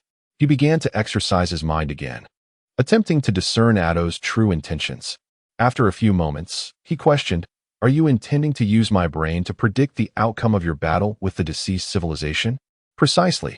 The war between the Dark Spirit and the deceased civilization is on the brink of escalation. Once the decisive battle commences, victory or defeat could hinge on a moment. However, if we can foresee the outcome in advance and adjust our strategies accordingly, we would gain a significant advantage. Addo responded. Liang Jinshin finally grasped Addo's genuine purpose, to harness his logical reasoning to accurately predict the future. Even a slight insight into the trajectory of events could be immensely advantageous. Indeed, the butterfly effect suggests that even a minor alteration can yield drastically different results. In the warfare between level 2 civilizations, survival and annihilation can be mere moments apart. It may be my turn 1 second, and there's the next, Liang mused. You are correct. During combat, we wish for you to be aware of every action taken by our side and every move made by the enemy. Based on this intelligence, we will gauge the likelihood of success for both parties. If the situation turns unfavorable, we will adjust our strategy accordingly, and you must continuously predict anew, cycling through this process until we regain control of the situation. Hearing Addo's requirements, Liang asked, am I to understand that I must perform instantaneous predictions for every step and phase until the war concludes? Absolutely, Addo affirmed. Then can I conclude that our human civilization has become your pawn? Liang inquired. Yes, That is your choice. We have bestowed upon you a grand title, the Instant Oracle. Liang fell silent for a moment, reflecting, it seems I have no path of retreat. In truth, from the moment I encountered you, I was bound to this relationship. Indeed, the deceased civilization will not spare any individual, organization, or civilization associated with us, even if the connection is tenuous, Addo warned. What of the angel civilization? What about all the civilizations here? Liang asked. None can remain unscathed. The dark spirit has lingered here. The edict of the deceased civilization is to eradicate all traces of the dark spirit and Oppos as presence, regardless of how many civilizations or lives exist. They will leave no survivors. For we possess alien capabilities, and any civilization that has crossed paths with us, whether primitive or advanced, will not be trusted, Addo explained. Liang sighed, astonished by the brutality of the deceased civilization, viewing countless civilizations and lives as mere weeds. Is this the reason they are called the deceased civilization? Liang asked curiously. Addo shook his head, not at all. The moniker deceased civilization is not derived from these actions, as such actions do not appear cruel from our level 2 civilization as perspective.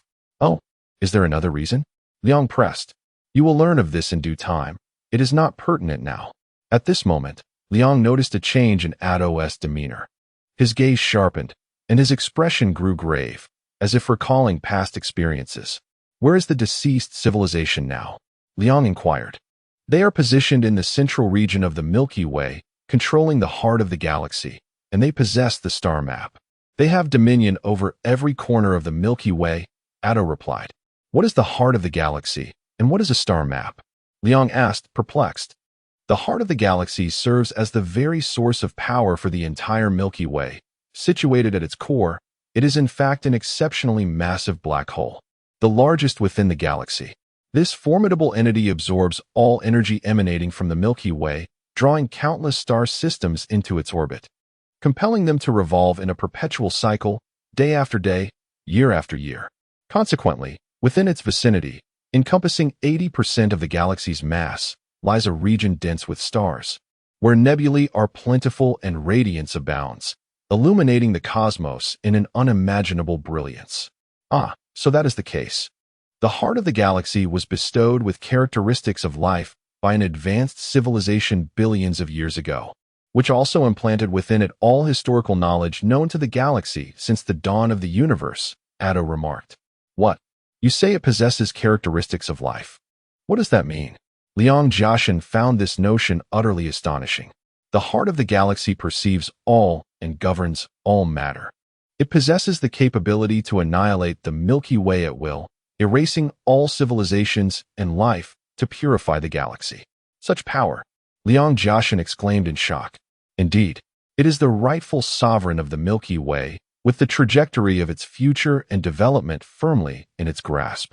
Now endowed with some semblance of consciousness, it has developed its own thoughts and ideas, becoming an object of veneration for all advanced civilizations within the galaxy. It is truly the heart of the galaxy. Oh, how wondrous! Liang Jiaxin marveled. Thus, it resembles an ancient sage who has existed for billions of years, fully aware of every event that has transpired since the galaxy's inception. Each civilization can communicate and converse with it. Whatever knowledge you seek, it will readily share, provided, of course, that Addo is allowed to finish his explanation. The prerequisite is that you must possess the capability to reach the center of the galaxy and encounter it, Liang Jiaxin interjected. Addo chuckled softly and replied, Indeed. When a civilization acquires the means to stand before the heart of the galaxy, it signifies that they have attained the technology and strength to contend with all surrounding secondary civilizations. These secondary civilizations are dispersed around the heart of the galaxy and represent the most powerful elder civilizations. May I inquire how many civilizations have communicated with the heart of the galaxy since it exhibited signs of life? Only 7 civilizations. Oh, merely 7 civilizations? Liang Jiaxin expressed his astonishment. Yes, I mean to convey that since the birth of the Milky Way, only 7 civilizations have paid homage to the heart, Addo elaborated. Liang Jiaxin was taken aback. Did you suppose that the secondary elder civilizations surrounding the heart of the galaxy are merely passive? For a civilization to venture into the realm of several elder civilizations is already a rare feat, let alone to encounter the heart itself. Most foreign civilizations that delve into the vicinity of the galaxy's core do not even catch a glimpse of these elder civilizations before meeting their demise, as various powerful advanced civilizations densely populate the area surrounding the elders. Merely establishing a foothold in the fiercely contested realm of the galaxy's core is a remarkable achievement. Atto reflected, does that include the deceased civilizations? The deceased civilization is indeed one of them. Our dark spirit civilization counts as another. Additionally, there is an alien civilization from the Andromeda Galaxy that visited the Milky Way solely as a guest on a peaceful diplomatic mission, which need not be elaborated upon. Of the remaining 4 civilizations, 2 have relocated beside the heart, becoming elder civilizations, while the whereabouts of the other 2 remain unknown. Chapter 82. Galactic Memories. Since I have become your instantaneous oracle, why don't you enlighten me about the technologies possessed by the deceased civilization and the Shadow Organization? This could enhance the accuracy of my prophecies. Ader chuckled and waved his hand dismissively, saying, let us not jest, my oracle. You could never fathom the core technologies of the Shadow Organization, and I shall not disclose any classified information regarding it, as it pertains to our very existence. Liang Jiaxin shook his head in resignation, realizing the extent of the technological blockade imposed by a secondary civilization was indeed disheartening. Even if our genetic civilization were to comprehend some technologies of the secondary civilization, we would still be incapable of appropriating them, for we are far too weak, insignificant, in fact. Liang Jiaxin explained, we are not guarding against your Earth civilization. You do not yet merit such caution. Our concern lies in the possibility of the deceased civilization tracing our core technologies through you. It is known that lower civilizations are the most susceptible to leaks, for their capacity to safeguard technology does not match the profundity of the knowledge they possess. Very well, I am merely curious and harbor no ulterior motives. I have another question. You are contesting the dominion of the galaxy against the deceased civilization. Is the heart of the galaxy not its true sovereign? You must distinguish this clearly. The heart of the galaxy governs all matter within the galaxy, yet it does not preside over civilizations. Is there a difference? The distinction is significant. Although the heart of the galaxy has been endowed with life, it was originally a part of the galaxy itself. When it stamps its foot, the galaxy trembles. But why would it do such a thing? To annihilate the galaxy would be tantamount to self-destruction. Therefore, it merely needs to maintain the existing balance of matter and energy within the galaxy. It does not concern itself with which civilization governs the galaxy, as long as order, stability, and the conservation of energy are upheld. Secondary civilizations possess faster-than-light technology, which the heart of the galaxy cannot control. It can only allow them to collide and vie for supremacy. Thus, whichever secondary civilization emerges victorious can become the sovereign of all civilizations and life within the galaxy. While the heart of the galaxy wields immense power, it lacks the faster-than-light technology of secondary civilizations. Even if it possessed such technology, it cannot move. It must defer to the strongest sovereign civilization and the elder civilizations that jointly govern the galaxy. Consequently, although the heart of the galaxy is the ruler of all matter and energy within it, it cannot control life nor compel all civilizations to submit to it. Should one argue which bears more weight, sovereign civilizations or the heart of the galaxy, I would assert it is the sovereign civilizations, for they wield actual power within the galaxy. It is said that the heart of the galaxy, characterized by its life, is quite formidable. While it recognizes that a civilization may replace it in ruling the galaxy, it does not permit any sovereign to disregard it. Should a sovereign civilization overstep its bounds, the heart can format the galaxy, obliterating all star systems and resetting all matter within it. Ader elucidated this to Liang Jiaxin, who listened with a mix of awe and trepidation. Thus, the heart of the galaxy and the sovereign civilizations have reached an unspoken accord. For billions of years, their power dynamics have remained balanced, and no sovereign civilization has dared to underestimate the heart. Indeed, the galaxy has never witnessed a formatting event since its inception. Sovereign civilizations have no need to oppose the heart. After all, we are all part of the same familial entity within the galaxy. One more question. What is the stance of the Shadow Organization regarding the decisive battle with the deceased civilization? And how do the Heart and the Elder civilizations view this? The Heart of the galaxy remains indifferent to such matters. To it, any civilization strong enough may claim dominion over the galaxy. Furthermore, history has shown that during previous regime changes and epochal conflicts, the Heart has never intervened to assist any side. The Elder civilizations currently maintain a neutral stance, offering no assistance to either party, as our technological prowess is nearly on par with that of the deceased civilization, Ader replied. So, they have yet to determine which civilization, ours or the deceased and Opos, will prevail. Only when the two civilizations engage in battle and reveal their true capabilities will they lend their support to the more formidable contender. Is my supposition correct? Liang Jiashan inquired. Indeed, you are correct. This is the fundamental reason we strive to avoid a decisive confrontation, Ader affirmed. Are you not prepared for battle? Liang Jiashan pressed. To be frank, this is not the optimal moment for conflict, as we still lag far behind the deceased civilization in terms of troop strength, territorial control, cosmic resources, and energy mastery. Should war commence, the circumstances would unfavorably tilt against us. Liang Jiashan nodded, stating, then we should continue to remain hidden. Historically, rebels have grown stronger over time before seizing power. You are correct. However, whether the Shadow Organization can maintain its concealment is no longer in our hands. According to reliable intelligence, our cloaking technology is on the verge of being completely deciphered by the deceased civilization. Once they succeed, all the forces of the Shadow Organization will be laid bare before them, and the epochal conflict will commence immediately, Ader explained. Both you and the deceased civilization belong to a secondary civilization. Is there a technological gap in the realm of faster-than-light travel? Upon hearing this, Ader shook his head and replied, if there were a technological gap in faster-than-light travel, we would have long been overtaken and annihilated by the deceased civilization. Their maximum speed, like ours, cannot exceed the light speed barrier of 9,576. Infinite cycle times. Not just us, in fact.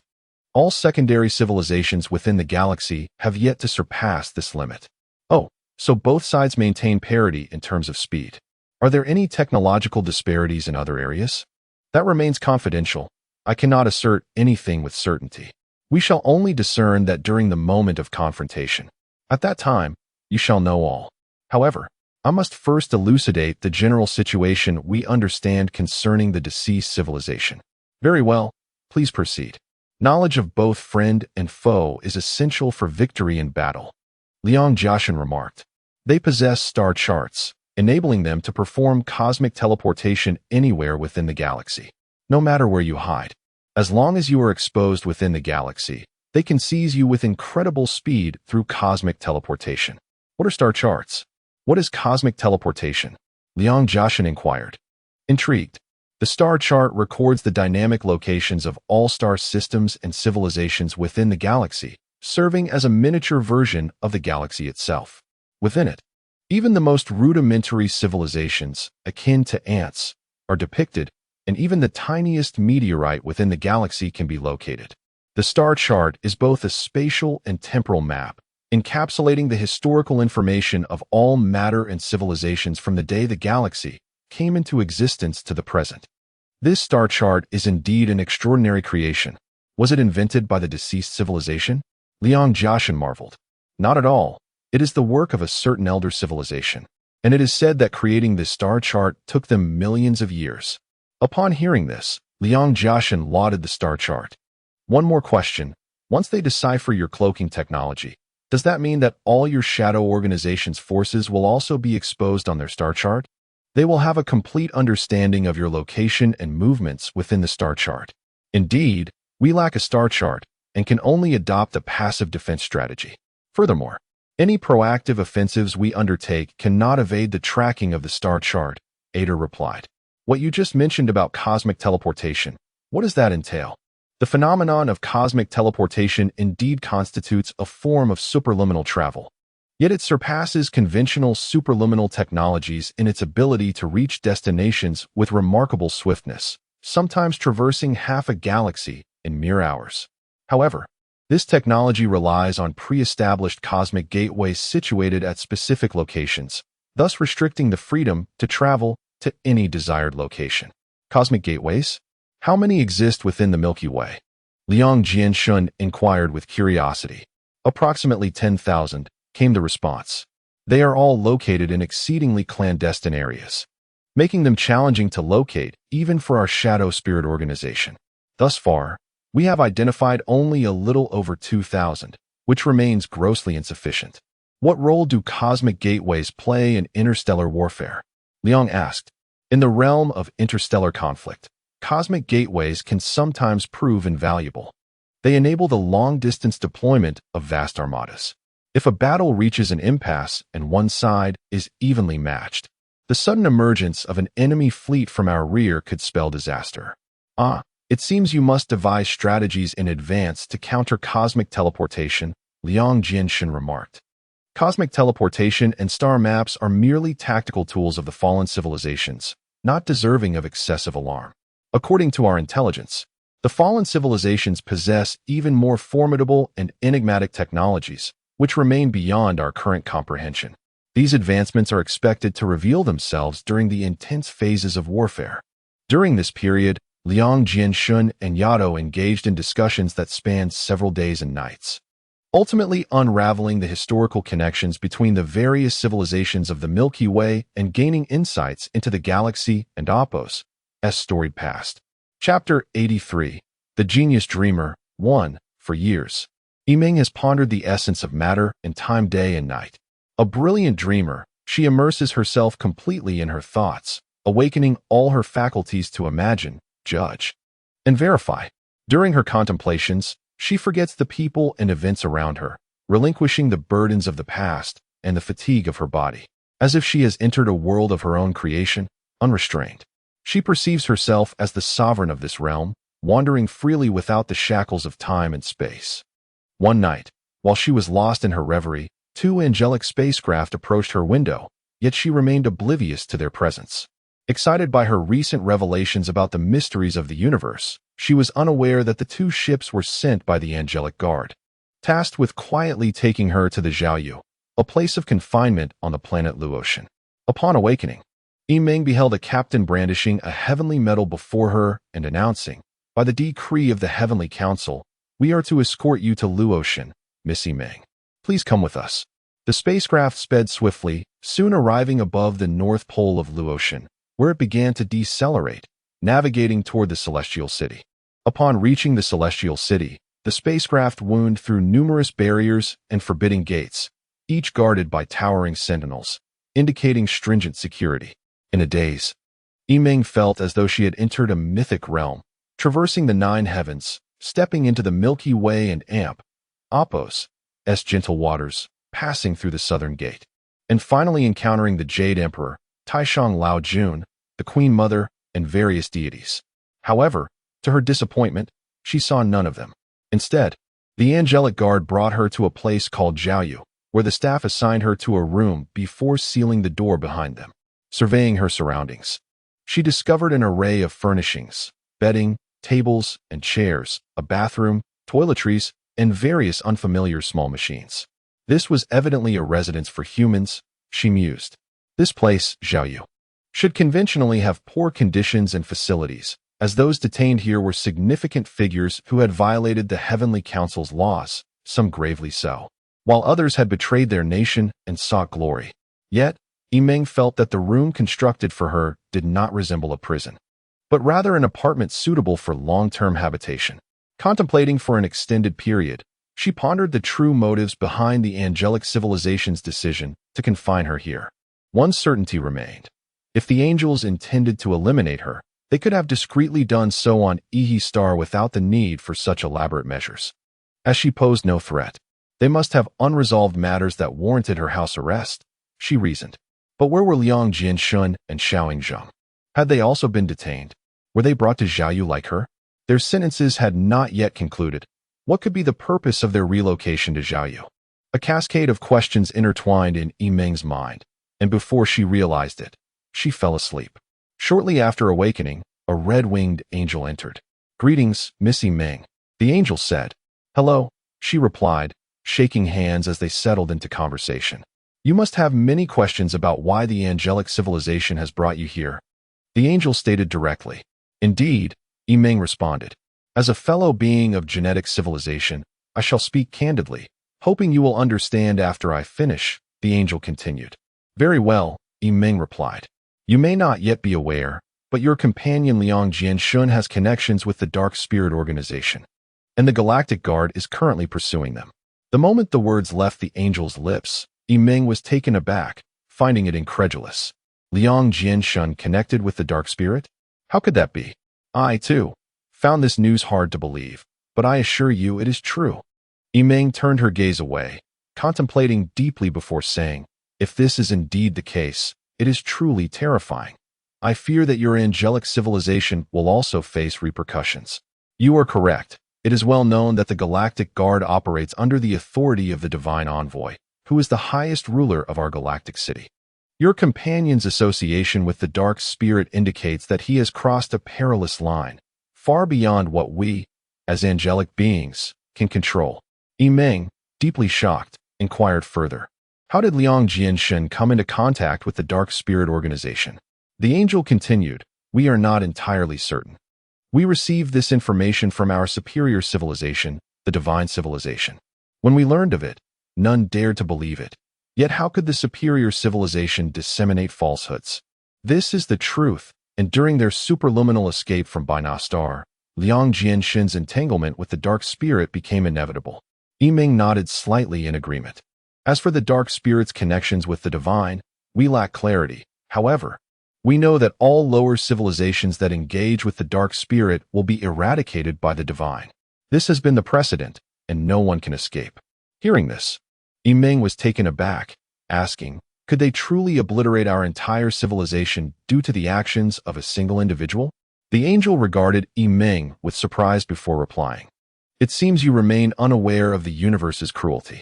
The galaxy hosts innumerable civilizations and countless galactic cities, and genetic civilizations are but small fish in the vast cosmic ocean.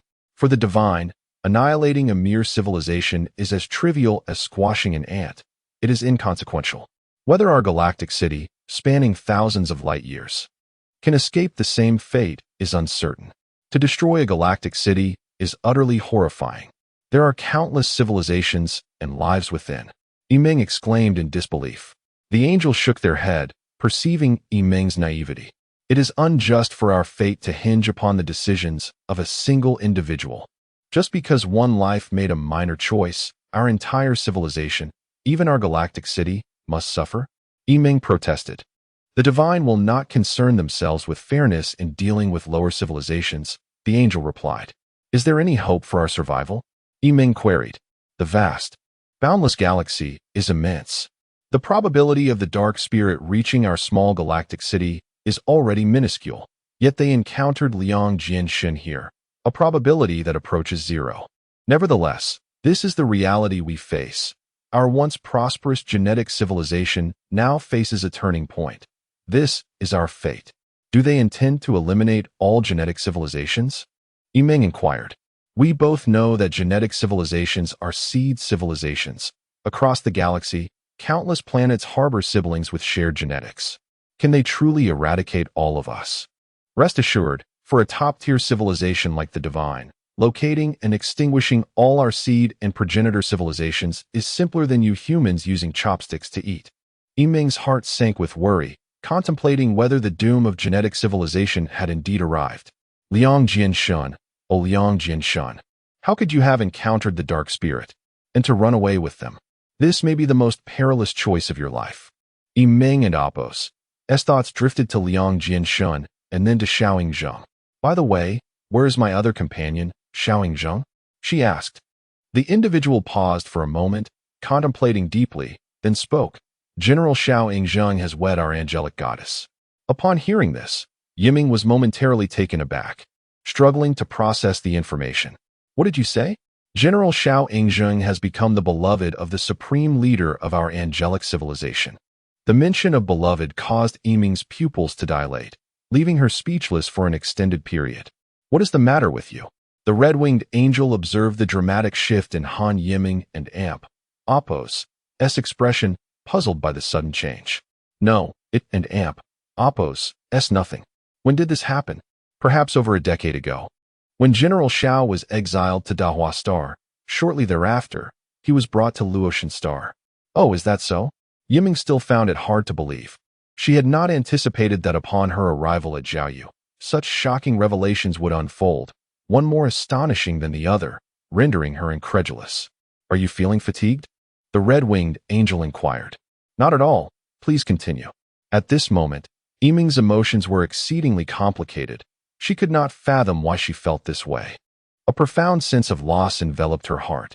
She had harbored feelings for Xiao Yingzheng for quite some time, yet had never voiced them. Perhaps it was because only the three of them remained on Earth, exploring the cosmos together for an extensive period without separation. Even when gazing upward, they could still see one another when looking down, leading her to believe that there was no necessity to express such affection, as that time had brought her happiness.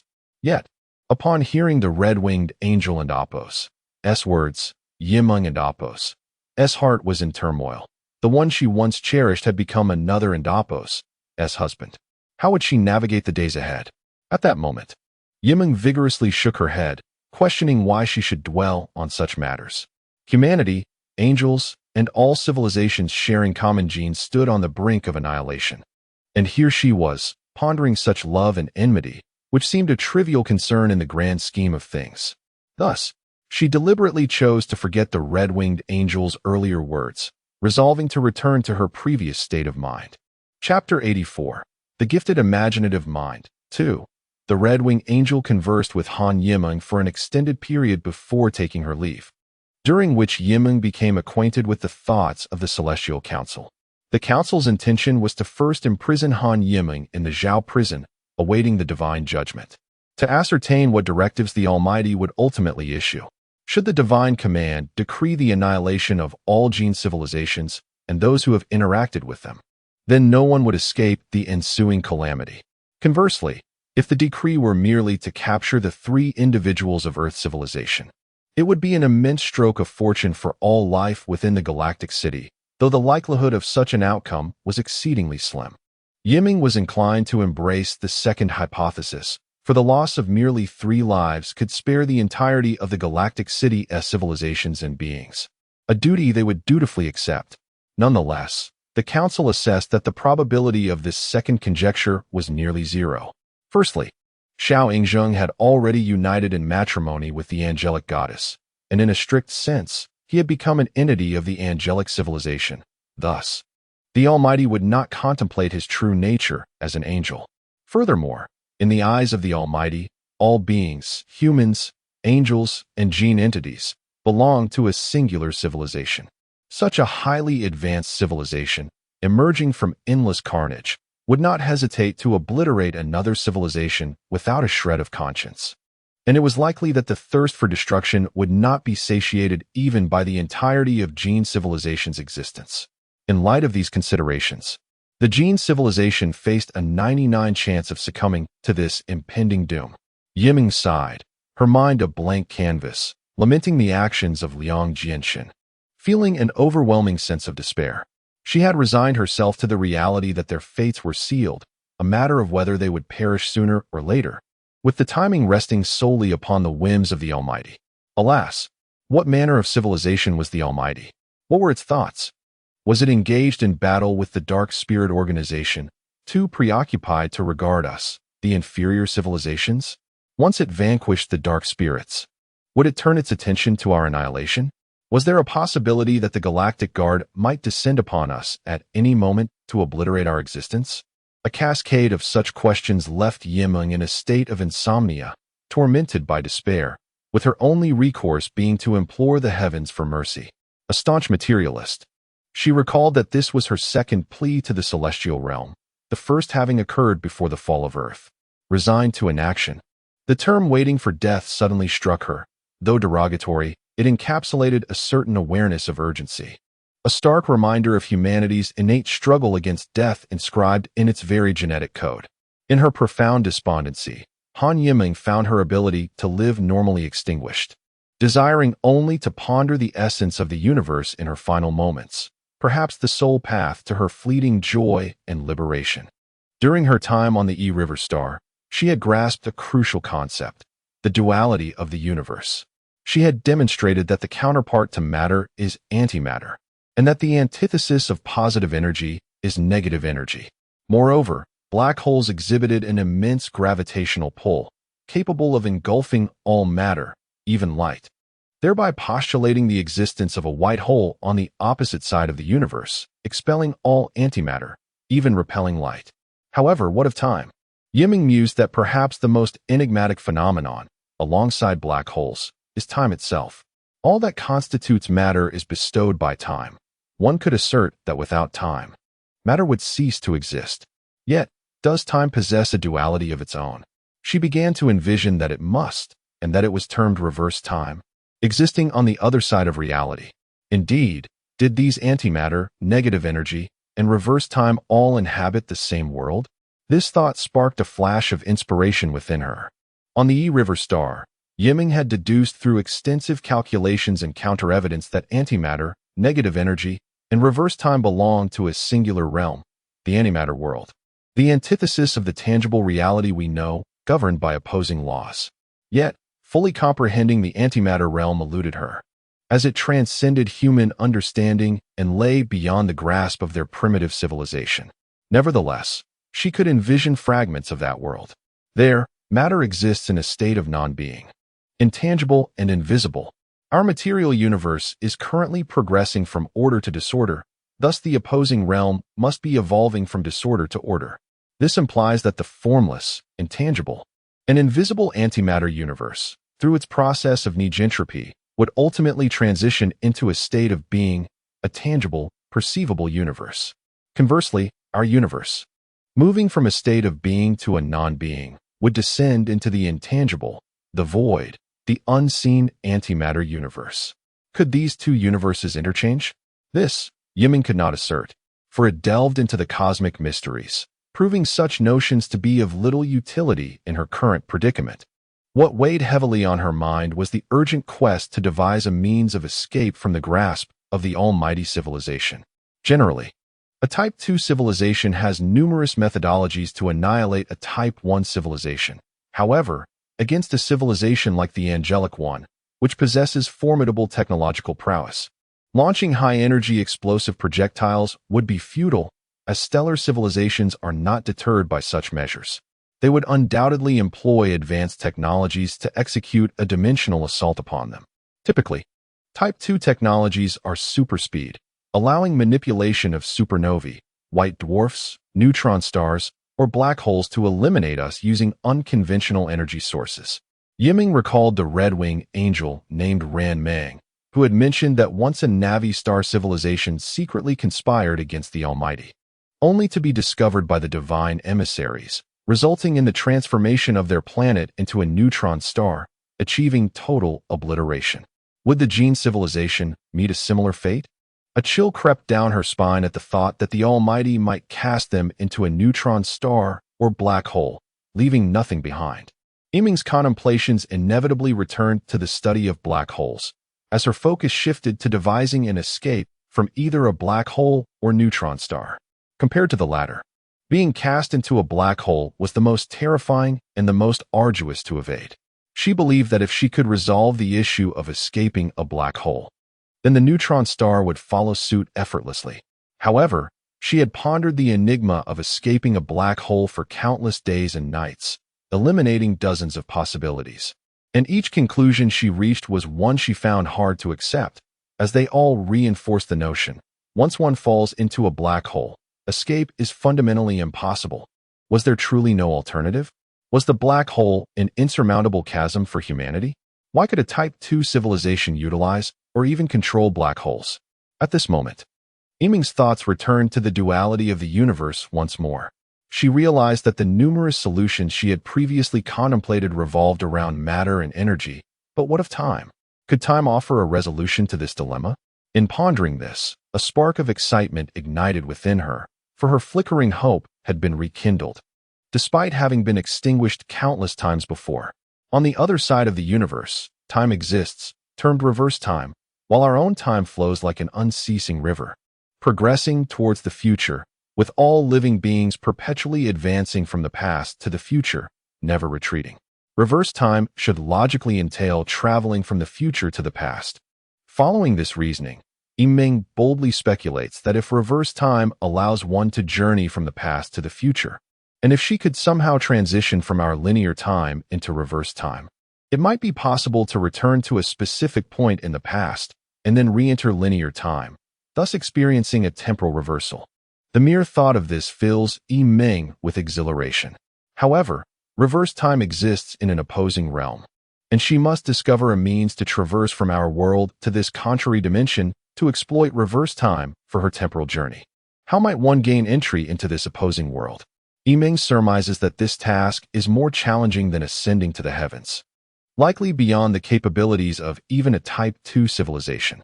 Once more, Yiming immerses herself in the dominion she governs, contemplating the wormholes mentioned by Einstein.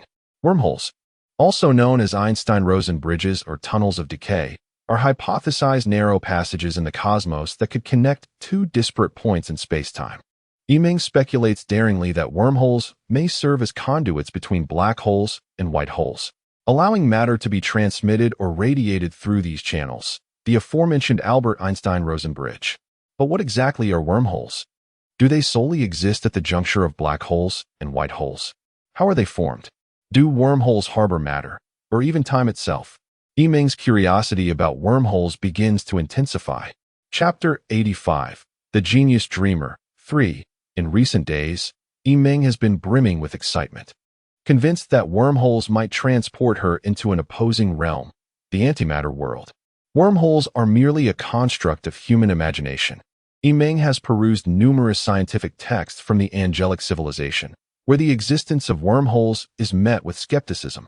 Nevertheless, Yiming holds a steadfast belief that wormholes could indeed form between white holes and black holes. Since the discovery of the first black hole, humanity has never observed any form of wormhole in its vicinity. Yiming speculates that perhaps wormholes exist near the singularity of black holes, which humans cannot perceive. With her imagination unleashed, Yiming contemplates and theorizes, feeling as liberated and joyful as a fish released from parched land back into the sea. She savors the ocean and Apos, waters, releasing her unrestrained passion, a fervor that enchants and intoxicates her, filling her with pride. She is resolute that the answers reside within her heart. Yiming posits that wormholes are a rare phenomenon occurring simultaneously in two opposing worlds, a phenomenon that rarely manifests, only possible within the exceptional environments of black and white holes. The materials within black and white holes are unstable, traveling faster than light, with energy not conserved and time potentially distorted. It appears that some form of coupling occurs between the two worlds, giving rise to wormholes, phenomena impossible in the reality we know. Indeed, the coupling effect of opposing worlds seems the most plausible explanation for the formation of wormholes. Why must two worlds undergo coupling and dramatic distortion simultaneously to form a wormhole? Why is it unfeasible in a normal world? Yiming's mind whirls rapidly, her intuition already revealing the reasons. Due to the extreme environments of black and white holes, matter and energy from one world occasionally find themselves transferred into the opposing realm, leading to the creation of wormholes. In other words, matter falling into a black hole, due to the extreme gravitational conditions, may move at such high speeds that energy is not conserved, causing space-time to warp, inadvertently entering a white hole. Simultaneously, its corresponding antimatter might suddenly materialize within the black hole. However, the matter of the normal world cannot allow for the appearance of antimatter, nor can the antimatter world permit the emergence of matter, lest the balance of space-time be disrupted. Thus, both worlds would instantaneously reject any matter that should not exist within them. But how would they achieve this? Could it be through a wormhole? Yes, a wormhole. Understanding this, Yiming's heart races with excitement, and she firmly believes in her theory. In other words, antimatter must suddenly appear in the matter world for a wormhole to instantaneously form. And the role of the wormhole is to restore balance to space-time. Thus, it follows that a wormhole is neither matter nor antimatter. but rather a peculiar state existing between the realms of matter and antimatter, serving to maintain eternal equilibrium between the two worlds.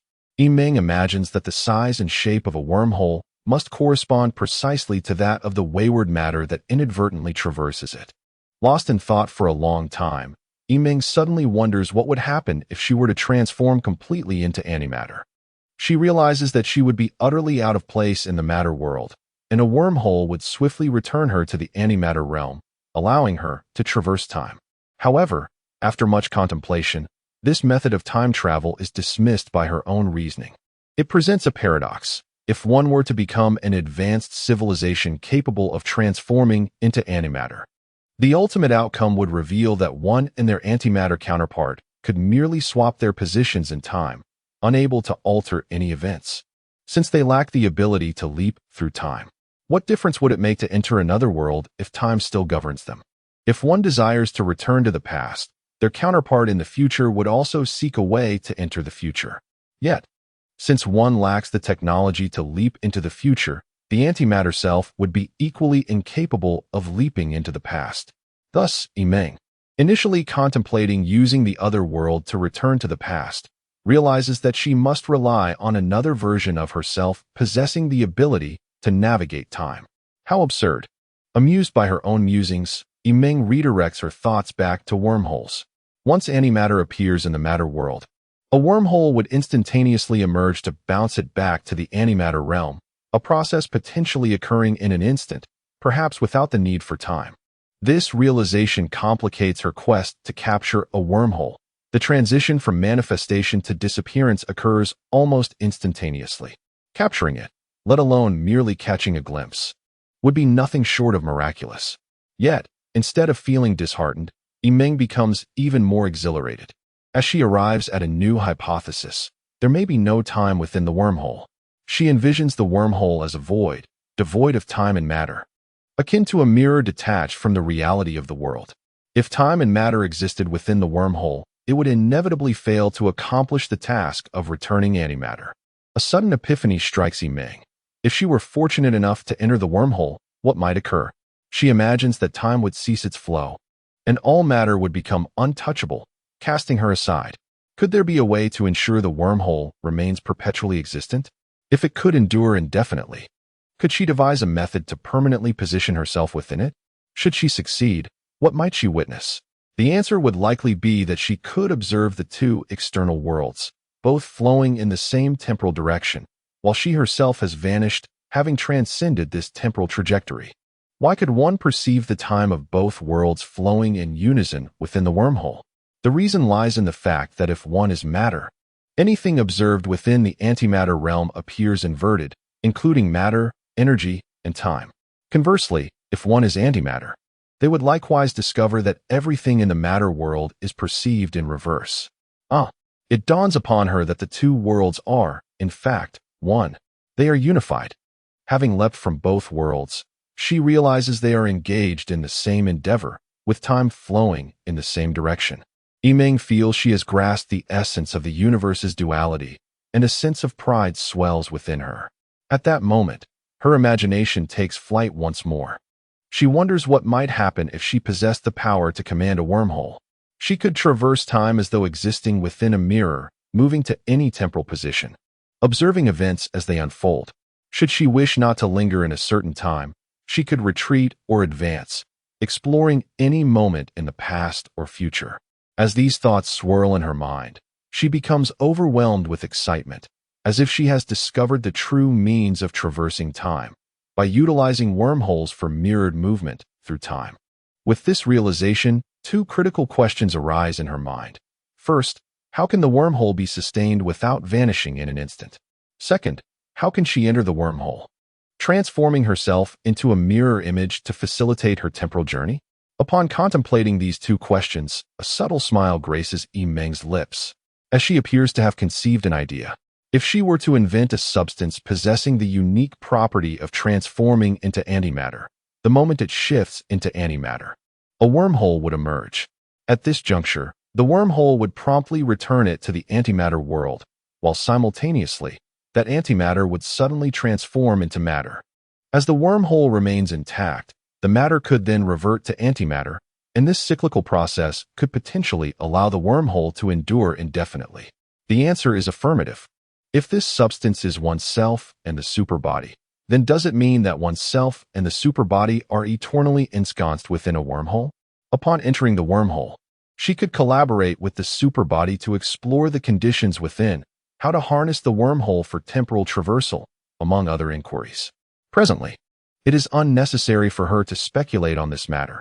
Only by venturing into the wormhole can she ascertain its true nature. This contemplation gives rise to yet another quandary. How can such a substance be created, enabling it to perform actions contrary to the behaviors of the wormhole, thereby ensuring its perpetual existence? Initially, Yimeng has bestowed upon it the name exotic matter. The transformation of ordinary matter into antimatter transcends her current understanding. She must rely on her imagination to uncover the answers. This dilemma is formidable, and after months of contemplation, Yimeng has yet to devise a solution. However, she is acutely aware of one truth. All matter is constituted by the microscopic realm. To create exotic matter, one must fathom the essence of this microscopic world. This is an essential path. One day, while the sentinel was delivering meals, Yimeng knelt before him, imploring to peruse scientific texts regarding the microscopic world from the angelic civilization, hoping to alleviate her tedium. She fervently wished for the heavens to grant her request. A few days later, to her astonishment, the heavens readily acquiesced. Yet, they stipulated that she must agree to a condition in exchange, meaning she must undertake a certain task to earn the privilege of accessing the scientific tomes. Although the specifics of this task were not disclosed at that moment, they assured her it was within her capabilities. Yimeng was taken aback, for she felt devoid of any significant merit, possessing little to offer in return. What could the heavens possibly require of her? It was indeed perplexing. Nevertheless, in her eagerness to obtain the books, Yimeng, without a second thought, acquiesced. She reasoned that as she approached the brink of death, there was nothing of value she held that she could not relinquish. Chapter 86. The Imaginative Genius. 4. Upon receiving the e-book, Yimeng was filled with joy, as the angel had specially translated the book into Chinese for her reading pleasure. The scientific literature of the angelic civilization diverged significantly from that of human civilization. It was succinct and to the point, devoid of any superfluous elaboration. Although the descriptions of phenomena were brief, they adeptly captured the essence and core of the subject matter. Yimeng had become enamored with the angelic civilization's insights into the microscopic world, believing that their understanding surpassed that of humanity. According to the principles of particle physics, all matter is composed of atoms, which can be further subdivided into nuclei and electrons. The atomic nucleus, in turn, consists of protons and neutrons, with protons made up of 2 up quarks and 1 down quark, while neutrons comprise 2 down quarks and 1 up quark. Human civilization had only progressed to the study of quarks, and at that time, it was deemed impossible to either further subdivide them or isolate them individually. Conversely, the angelic civilization posited that quarks could indeed be further decomposed. They could be divided into Ben Sheng, which could then be subdivided into Qiyuan, further dissected into Ji Dao, which could ultimately be reduced to Huzi, and eventually to Su Jing. The angelic civilization concluded their research at the stage of Su Jing, for they believed they had reached the limits of scientific inquiry. Yimeng devoted 2 months to reading this book thrice, thoroughly comprehending the angelic civilization's research on the microscopic realm. She now began to apply her grasp of universal truths to contemplate the creation of exotic matter. As per the angelic teachings, matter is composed of energy, and each transformation of matter either releases or absorbs energy. For instance, when 2 hydrogen atoms collide at a distance of approximately 1/trillionth of a millimeter, they generate nuclear forces which, due to their strength surpassing that of electrostatic repulsion, cause the atoms to coalesce and release immense energy, a phenomenon known as nuclear fusion in stars. To fabricate exotic matter, one must first collide various atoms to assemble different substances, which can then be recombined to form exotic matter. Presently, we exist within a realm of baryonic matter, yet this exotic matter must originate from antimatter. Thus, the creation of exotic matter necessitates its transformation into antimatter. How does one achieve this? Yiming pondered for an extended period and concluded that the process should commence with Huzi, specifically converting a positive Huzi into its negative counterpart. The angels regarded Su Jing as the smallest form of matter. Why not initiate the process there? However, as the angels described, Su Jing exists in a state of ethereal nothingness, carrying infinitesimal energy that no instrument in the world could capture. In truth, Huzi is on the verge of reaching a similar elusive state, often appearing and vanishing, making it exceedingly difficult to seize. It carries negligible energy, almost inconsequential, yet it remains classified as a normal subatomic particle that can occasionally be captured through advanced techniques. Therefore, while the transition from matter to antimatter should begin with Huzi, the initial step must still derive from Su Jing. Although Su Jing cannot be grasped, it is essential to gather all negative energy surrounding it to form a layer rich in negative energy, subsequently stacking layer upon layer to coalesce into a negative Huzi. The negative Huzi, once restructured and transformed, will harvest useful polymers and undergo a series of conversions to ultimately yield negative G-Dao. This negative G-Dao must then be further amalgamated into negative Qi-Yuan, which will follow the angelic civilization and Opos theoretical methods to evolve into negative Ben Sheng. The negative Ben Sheng will proceed through a complex series of operations to become negative quarks. According to subatomic theory, 3 negative quarks can, through certain means, aggregate into a charged negative neutron or a negatively charged lepton, eventually colliding to form a negatively charged proton. Subsequently, the negative proton and negative neutron will collide and merge to form a negatively charged atomic nucleus, while several negative leptons combine to create positively charged electrons. The negative electrons will orbit the negative atomic nucleus in the opposite direction of the conventional electrons, culminating in the formation of an antiatom. Thus, the first basic atom constituting exotic matter, the antiatom, will be successfully created. Following this, an exceedingly crucial task looms: replication.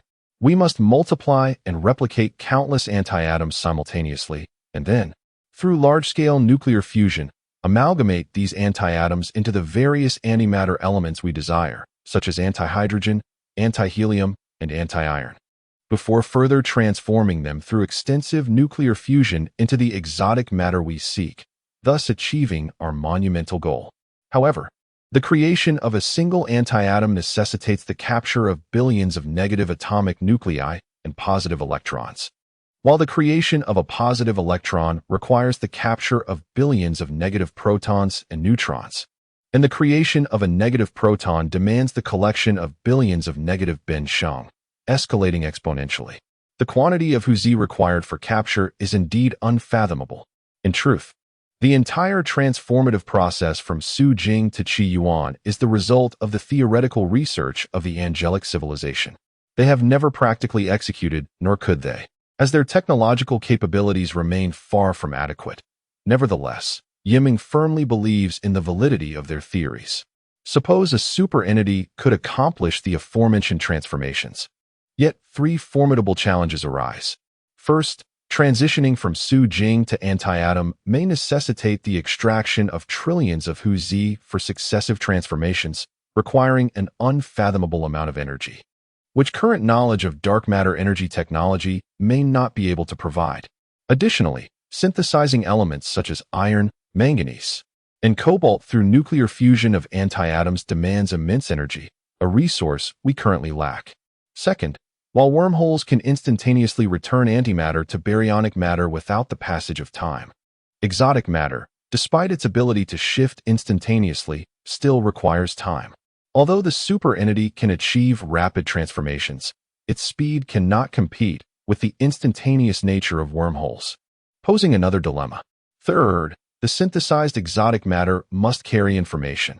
Once a wormhole returns the formed exotic matter to the antimatter realm, the exotic matter must autonomously revert to baryonic matter. This necessitates the exotic matter's capacity to carry information.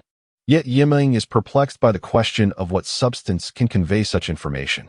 These 3 conundrums plagued Yiming, and after months of contemplation, she still found no answers. One day, the red-winged angel appeared again, knocking on Yiming's door. "Greetings, Miss Yiming. How have you been faring lately?" he inquired. Yiming replied politely, "I am grateful for the hospitality of the angelic civilization and the heavenly council. I am living quite well here." "Ah, that is good to hear." The red-winged angel lowered his head, seemingly hesitant to speak. Observing his evasive gaze and unusual hesitation, Yiming asked, "Is there something specific you wish to discuss today?" The angel slowly lifted his head and said, "Do you recall the agreement you made with the Heavenly Council a few months ago?" "Oh, I remember.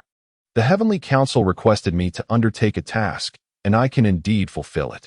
Please, tell me what you require," Yiming responded readily. "Alas, since you were detained on Roshan Star, the Heavenly Council, following the stipulations of the calendar, had no choice but to make the matter of Liang Jinshan public. This revelation has caused a tremendous uproar, and nearly all the inhabitants of Roshan Star are engulfed in extreme panic. The excessive fear has gradually morphed into boundless anger, and they attribute this crisis of genetic civilization entirely to your human civilization." Upon hearing this, Yiming contemplated for a moment and remarked, "Indeed, this matter is undoubtedly the fault of humanity, and I empathize with them. The angelic civilization bears no blame. Yet, inexplicable misfortune has relentlessly befallen them, a reality that is intolerable for anyone. Thus, from the day they learned of your imprisonment in the Zhao jail, they have gathered in frenzied assemblies, parading and demonstrating before the Celestial Council, demanding retribution against your civilization. Given your close ties to General Xiao Ingzhen, the goddess and the Celestial Council were able to suppress their wrath for a time. However, as the days passed, the number of demonstrators swelled, spreading to every city, with estimates indicating that participants constituted about 90% of the entire population of Luotian Star. The magnitude of the protests has become overwhelming, and now, the Celestial Council can no longer contain their fury, leaving the goddess in a state of helplessness. Yiming reflected, recognizing that this day had inevitably arrived. Initially, she had pondered how to save everyone, but it appeared that all her previous imaginings and contemplations would come to naught. Nevertheless, Yiming found a sense of resignation. Whether one dies early or late, death remains death. She resolved to let her soul merge with the vastness of the universe, acknowledging her exhaustion from the burdens of the past years. Death, perhaps, would offer her a long-awaited respite. Yiming solemnly declared, "I understand your intentions. I shall walk to the guillotine before everyone. I hope to quell their raging fury." "No, you must not perish," the individual exclaimed emphatically. Yiming, taken aback by the Celestial Council's refusal to allow her demise, furrowed her brow in confusion. The individual continued, "Because the Galactic Guard has yet to arrive. You must survive until the Divine Envoy issues their command. We will not abandon the minuscule possibility of preserving divine civilization solely by eliminating Earth's inhabitants," declared the red-winged angel. Yiming was astonished by this revelation. She could neither die nor quell the anger. What was she to do? Chapter 87. The Gears of Destiny. 1.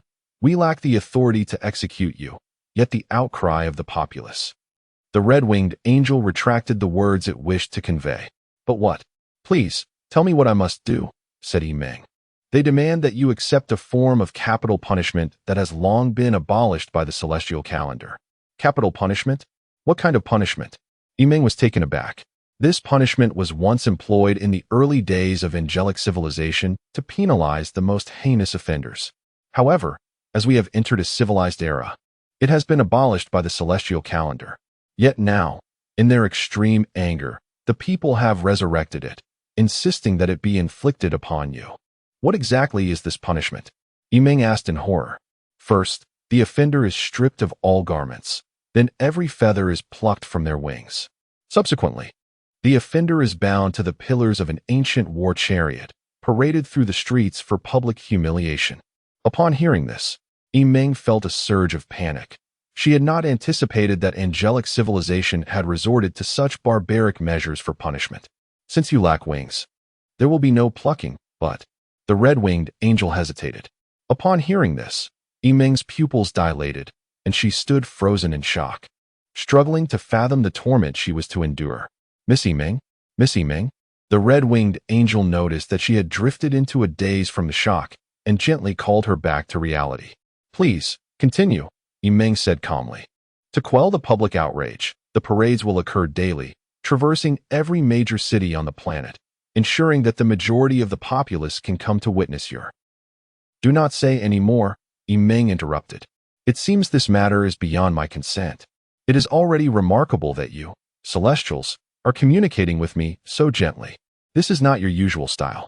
You need not lower yourselves to seek my opinion. As a member of this lesser civilization, powerless and without value, merely becoming a pawn in the hands of a higher civilization is already a stroke of fortune for me. Rest assured, I will not resist. We humans must take full responsibility for our actions." As she spoke, tears began to stream down Yimeng and Appo's cheeks. She was a pure-hearted girl, untainted since birth. Throughout her life, she had remained optimistic, viewing any obstacles and pressures with a positive outlook. During her years adrift in space, she had lived a life she cherished, with little to cause her distress. Yet now, she found herself unable to maintain her optimism, forced to passively accept what she could not bear. Sometimes, the gears of fate render one helpless. Even the most astute individuals, after weighing many factors, can be defeated by unforeseen circumstances. Those who pursue immediate gains exhaust every avenue, yet remain trapped within the confines of destiny. The impoverished, already burdened, encounter even greater suffering. The unfortunate seem to tread paths of even deeper misfortune. Those who abandon themselves appear to be forsaken by the heavens as well. In truth, General Shao had made countless pleas to the goddess and the Celestials, wishing to take her place in this ordeal. He believed Yimeng, being a girl, could not withstand such torment. He even threatened to sacrifice his own life to compel the goddess to relent. However, while he could circumvent the goddess and the Celestials, the populace would not agree, for their utmost admiration lay with their goddess. They revered all that surrounded her. How could they allow the beloved of their goddess to be paraded for public scorn? Upon hearing this, Yimeng remained silent for a long while before saying, "No need for further discussion. When do we begin?" The red-winged angel glanced at Yimeng.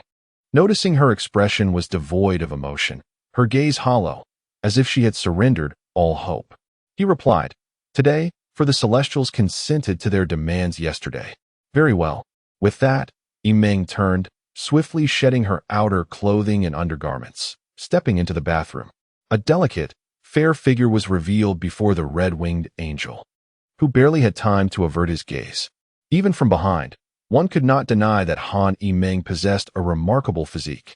Her every movement was graceful and captivating, her skin pure and flawless, her long, elegant legs exuding a classical beauty unique to Earth civilization, unseen amidst the splendor of the angelic realm. Even amidst the many beautiful angels of the planet, none bore such a distinct aura, perhaps due to evolutionary differences or the cultural heritage of each civilization. The ancient verses of humanity proclaim, "In the river's islet, the mandarin ducks call.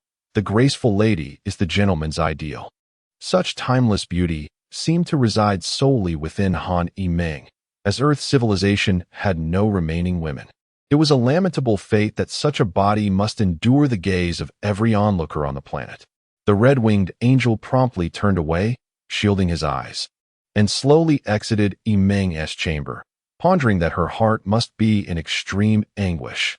For only when one reaches the depths of despair does one resort to such actions.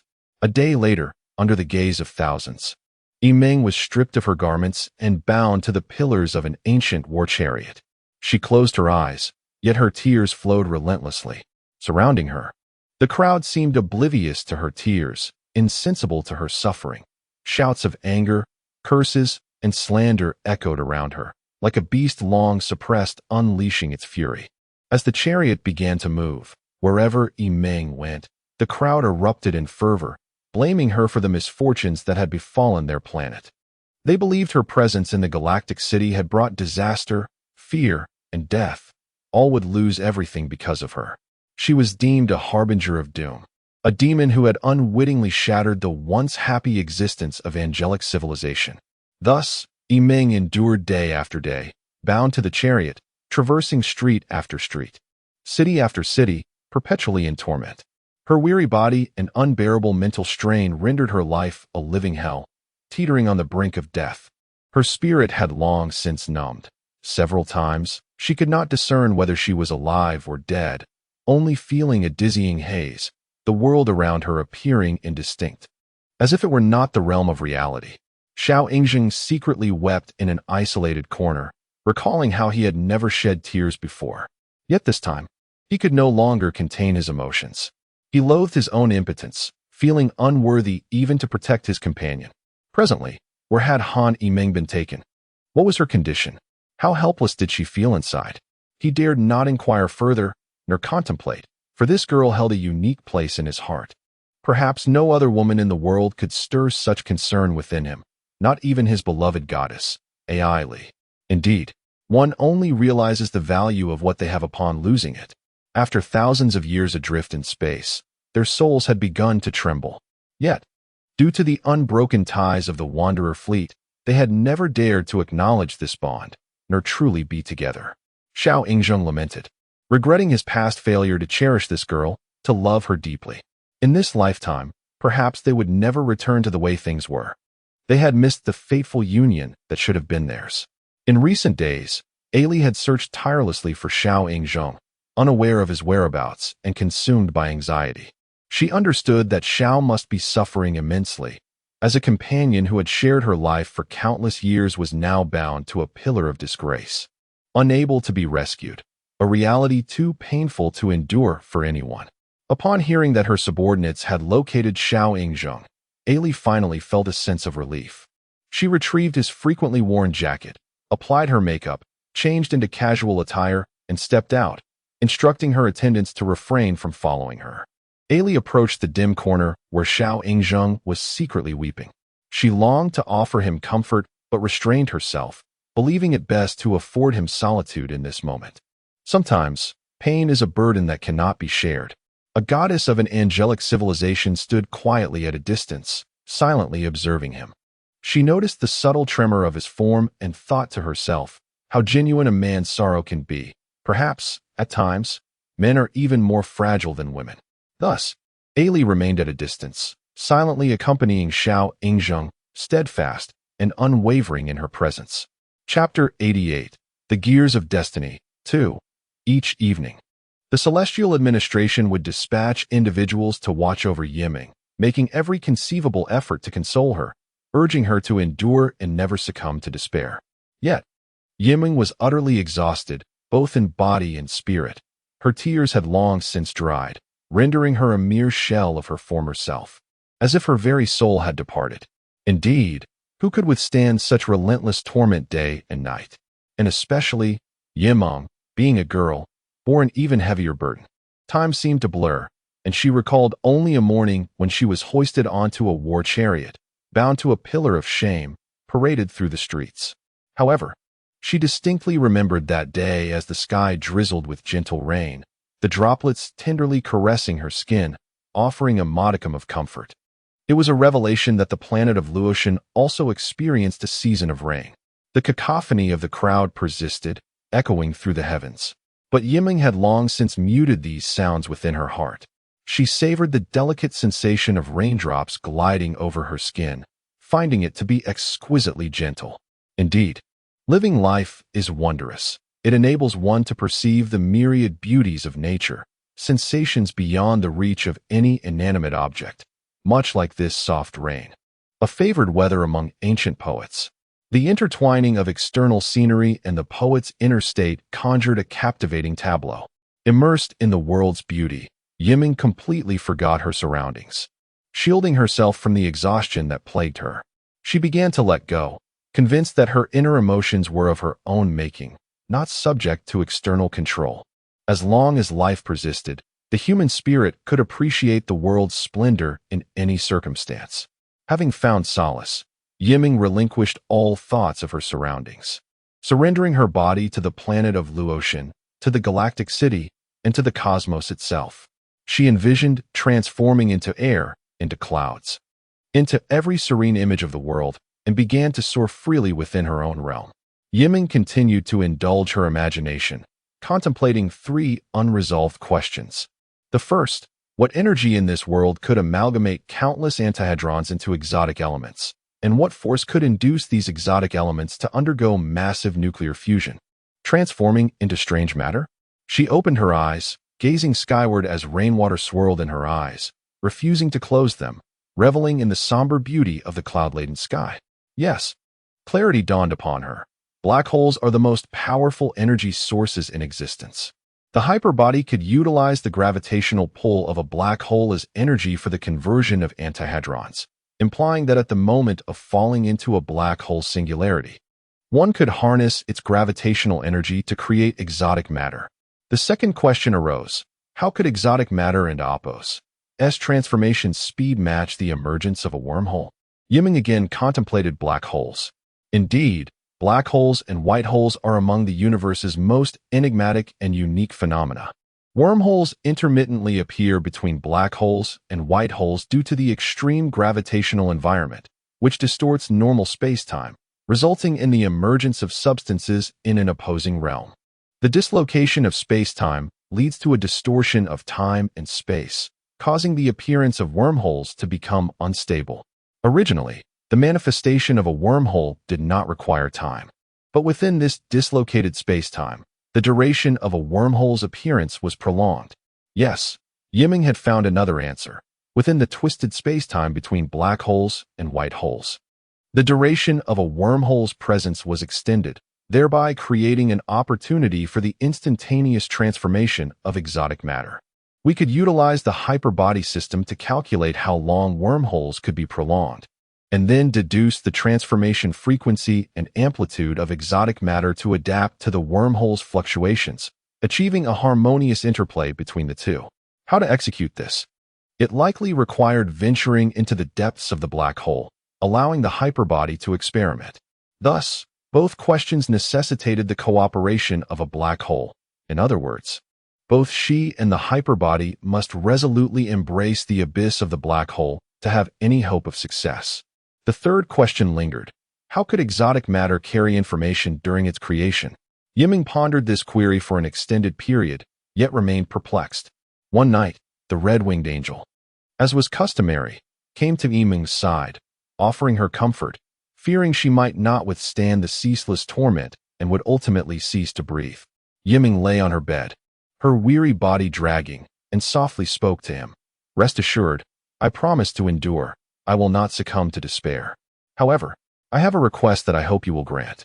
The red-winged angel noticed that Yiming appeared less tormented than before, which brought him some joy. And he hastily inquired, "What is it? Speak quickly, and I shall relay it to the celestial administration at once." Yiming, her eyes closed, whispered softly, "When the Galactic Guard issues its command, God will impose judgment upon us. Regardless of the nature of the judgment, I doubt I can escape death. Yet, before I depart, I wish for the hyperbody ship, the Hidden One, to accompany me, to journey with me into the afterlife. Is that permissible?" The red-winged angel quickly replied, "Very well. I will report this matter to the celestial administration and the goddess immediately. I believe it should not pose a problem." Time passed, and regarding the final question, Yiming still found no answer.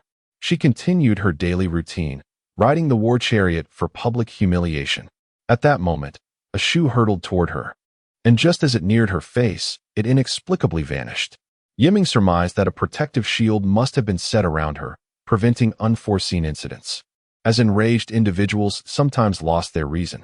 Indeed, the human body is remarkably fragile. A mere energy projectile, or even that shoe striking her head, could cause severe injury. Yet, why was this so?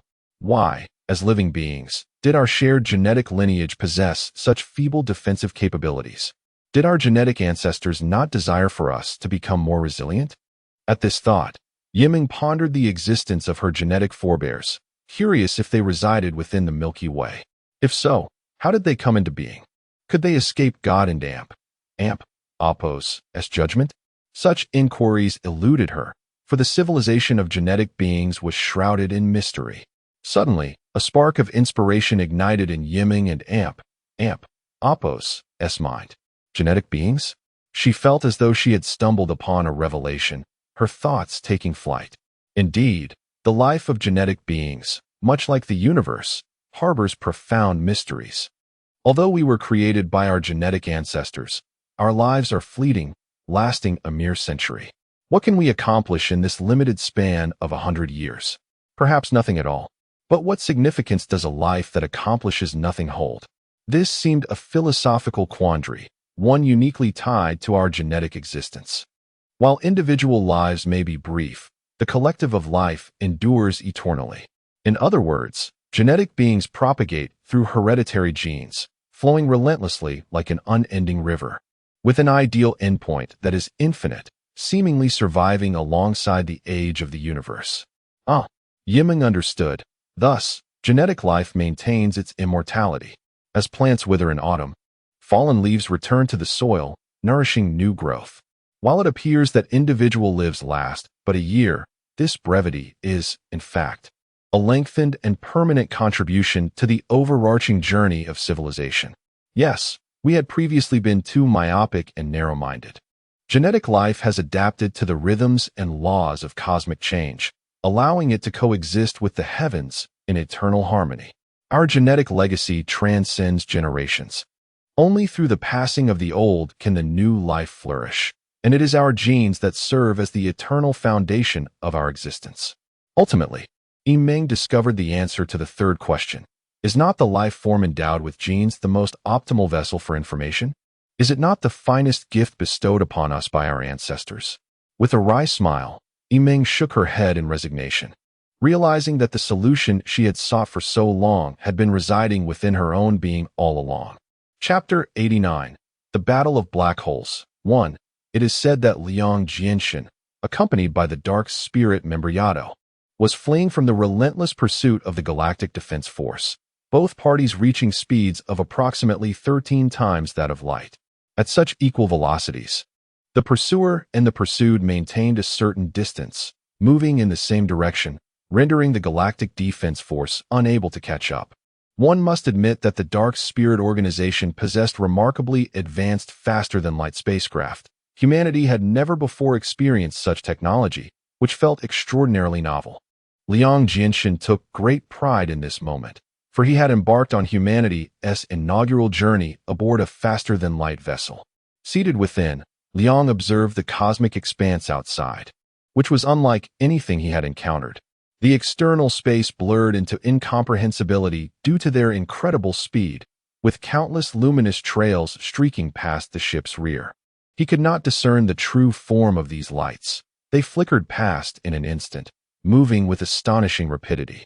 In truth, these luminous trails were the emanations of stars the ship had traversed under the vessel and Oppo's superluminal travel. Each star appeared elongated, floating gracefully through the cosmos, presenting a breathtaking spectacle. It was evident that the ship had left light far behind, and Liang felt an immense sense of accomplishment, as if he had, for the first time in his life, outpaced light itself. At that moment, he glanced at the large screen, observing several jellyfish-like craft of the Galactic Defense Force persistently trailing them.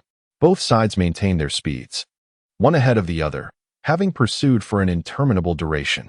They are unwavering in their pursuit, akin to a boy chasing a girl, refusing to relent, Yato quipped. It appears they will not cease until they achieve their objective, yet we cannot continue fleeing indefinitely. We must devise a means to thwart their chase, Liang proposed. What suggestions do you have? Yato inquired. Currently, I am unfamiliar with your technology, nor do I comprehend that of our adversaries. Since both parties have reached the known apex of Civilization Level 2's velocity, it is challenging to conjure effective strategies out of thin air, Liang replied. Then you shall simply have to witness my performance, Yato proclaimed mysteriously. Oh, really? How do you intend to perform? Liang asked. Just wait. The grand spectacle shall commence shortly, Yato responded, excitement gleaming in his eyes, revealing an air of confidence as if he had already discovered a way to evade the Galactic Defense Force. At that moment, the superluminal ship, the Time, detected anomalies ahead. Report, Master. We have identified a significant number of unknown warships at coordinates X6945855656, Y4825486524, Z7252489671, converging towards our direction. What? Are these also part of the Galactic Defense Force? Liang questioned, his heart beginning to race with anxiety. They belong to the Galactic Battle Force, Yato interjected. Galactic Battle Force? Liang asked, perplexed. The Galactic Battle Force is a direct military unit of the galaxy, composed of 6 elder civilizations, currently under the dominion of the civilization of the departed. It is a highly specialized military organization, well-equipped and technologically advanced, with military prowess surpassing that of the Galactic Defense Force. Yato elucidated. Oh, so there exists another formidable military within the galaxy. Liang exclaimed. Indeed, the Galactic Battle Force represents the strongest military force in the galaxy. Even if each elder civilization and Oppo's direct military unit were to operate independently, they would still be incapable of matching it. Are the Galactic Defense Force and the Galactic Battle Force not one and the same organization? Liang inquired. They are 2 distinct entities. The primary mission of the Galactic Defense Force is the internal management of various interstellar regions and cities within the galaxy, akin to the role of police in human civilization. In contrast, the Galactic Battle Force bears the responsibility of both internal and external military defense for the entire galaxy. Its first duty is to guard against invasions from extraterrestrial systems beyond the galaxy. And its second duty is to maintain the galactic regime by eradicating any internal revolutionary civilizations that dare to challenge it, much like the military of your Earth. Tasked with safeguarding the homeland, Yato explained. I understand now. Earlier, you mentioned that the current regime of the galaxy is under the control of the civilization of the departed. Does that mean they also command the Galactic Battle Force? Liang queried. On the surface, the civilization of the departed, in conjunction with the 5 elder civilizations, jointly administers the galaxy. However, beneath this facade, these 6 elder civilizations are engaged in a perpetual struggle for power, each restraining the other.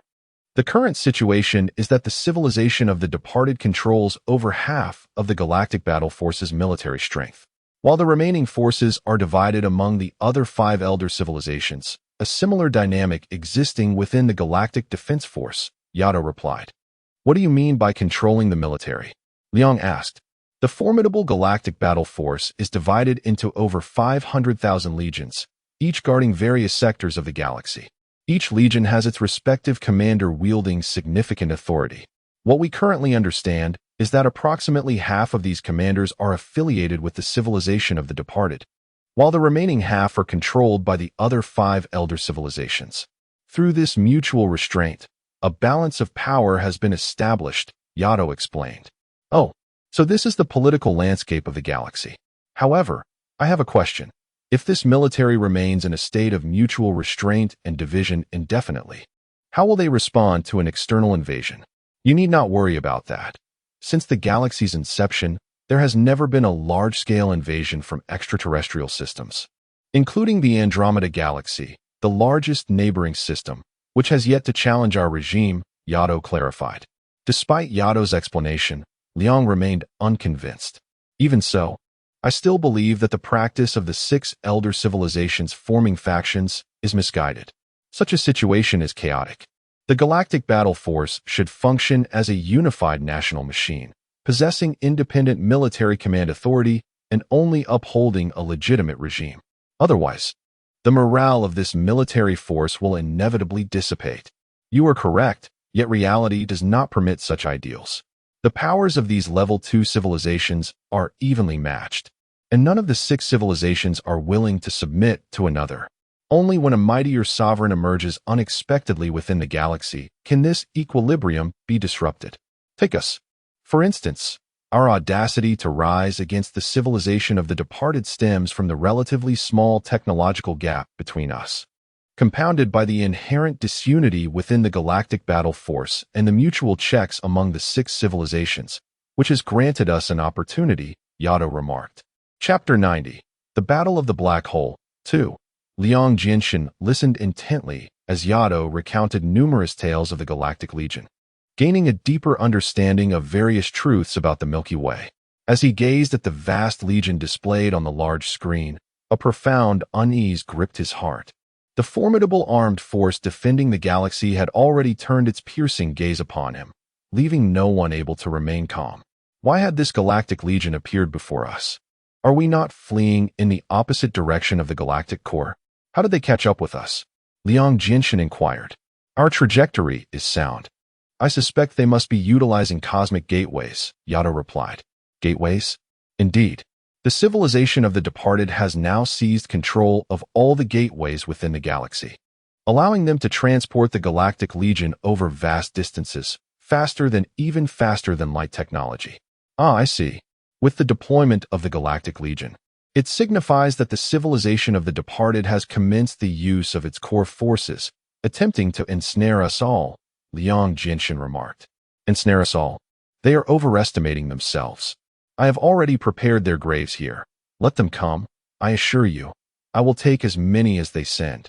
Yato scoffed. Liang Jinshin cast a glance at Yato, feeling bewildered. The arrival of the Galactic Legion did not instill fear in him.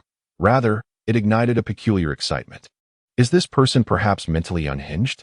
After a while, as Yato's ship was about to encounter the Galactic Legion ahead, he swiftly veered to the left to evade their blockade, leaving them trailing behind. Thus, the two enemy forces followed closely behind Yato and Apos' ship, resembling police in pursuit of a fugitive, with no intention of letting them escape. Liang Jinshin felt a sense of helplessness. It appeared that in interstellar warfare, speed was of the essence.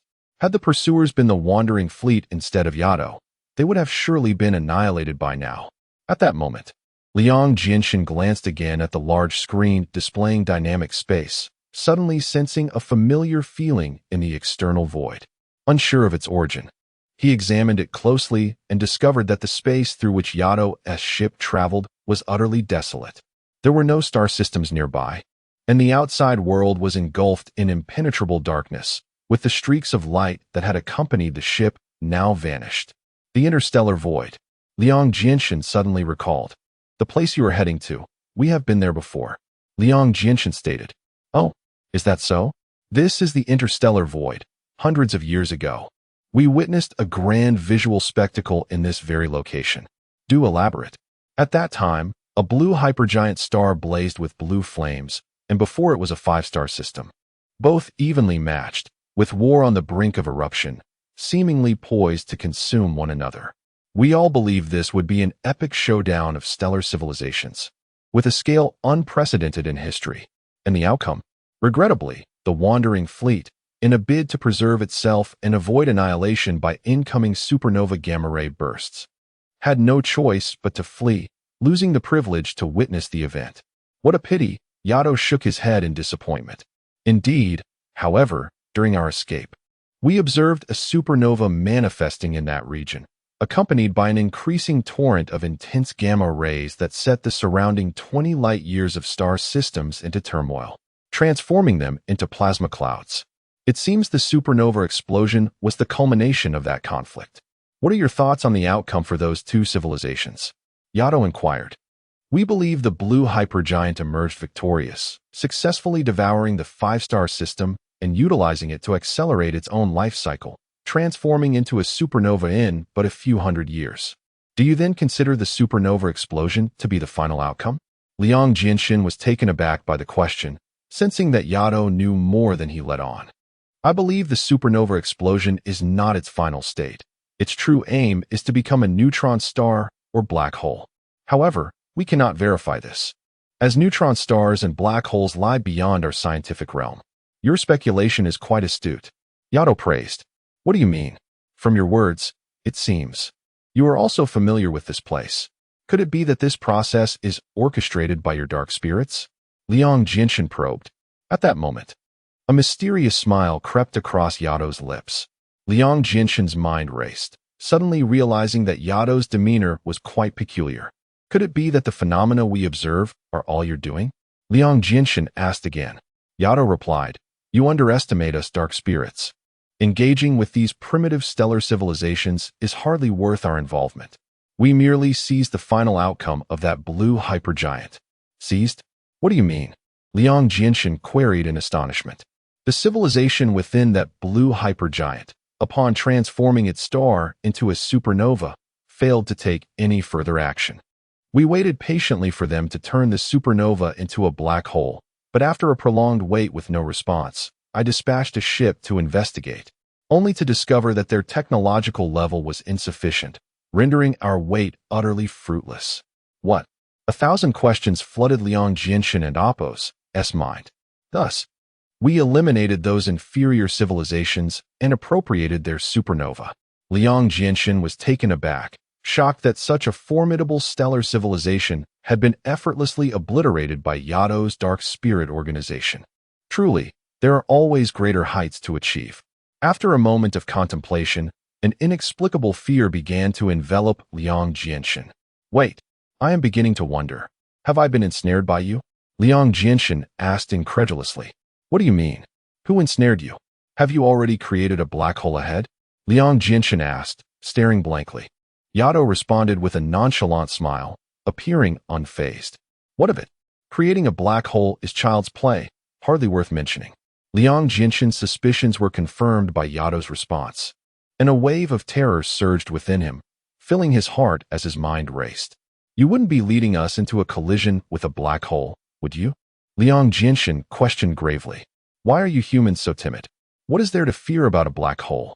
Liang Jinshin was momentarily stunned, then frantically protested. Stop. You must stop. You cannot be serious. Stopping now would allow the pursuing enemies to catch you. I am speechless. You dare to lead me toward a black hole? What were you thinking? Is there no law left? Liang Jinshin shouted. Yato rolled his eyes at him and replied. Rest assured, you should know our technology will not allow you to perish. No, you must turn back immediately, while we have yet to enter the black hole's event horizon. There is still time. Your fear merely stems from the aftermath of the dark primordial event, casting a long shadow over your perception of black holes. You must remain calm and conquer this fear. Muster the courage of your human civilization, will you? At this moment, Liang Jinshin could no longer heed Yato and Apos' words. Understand this. Being captured by the Galactic Legion would be 10 times worse than falling into a black hole. At this moment, Liang took a deep breath, beginning to calm his inner turmoil. Indeed, the memory of his previous encounter with the black hole lingered vividly in his mind, and his fear of it only seemed to intensify. After a moment, Liang Jinshin gradually regained his composure. I observed that the pursuing enemy forces exhibit no indication of altering their trajectory. Could it be that they, too, have detected this black hole? Liang Jinshin inquired.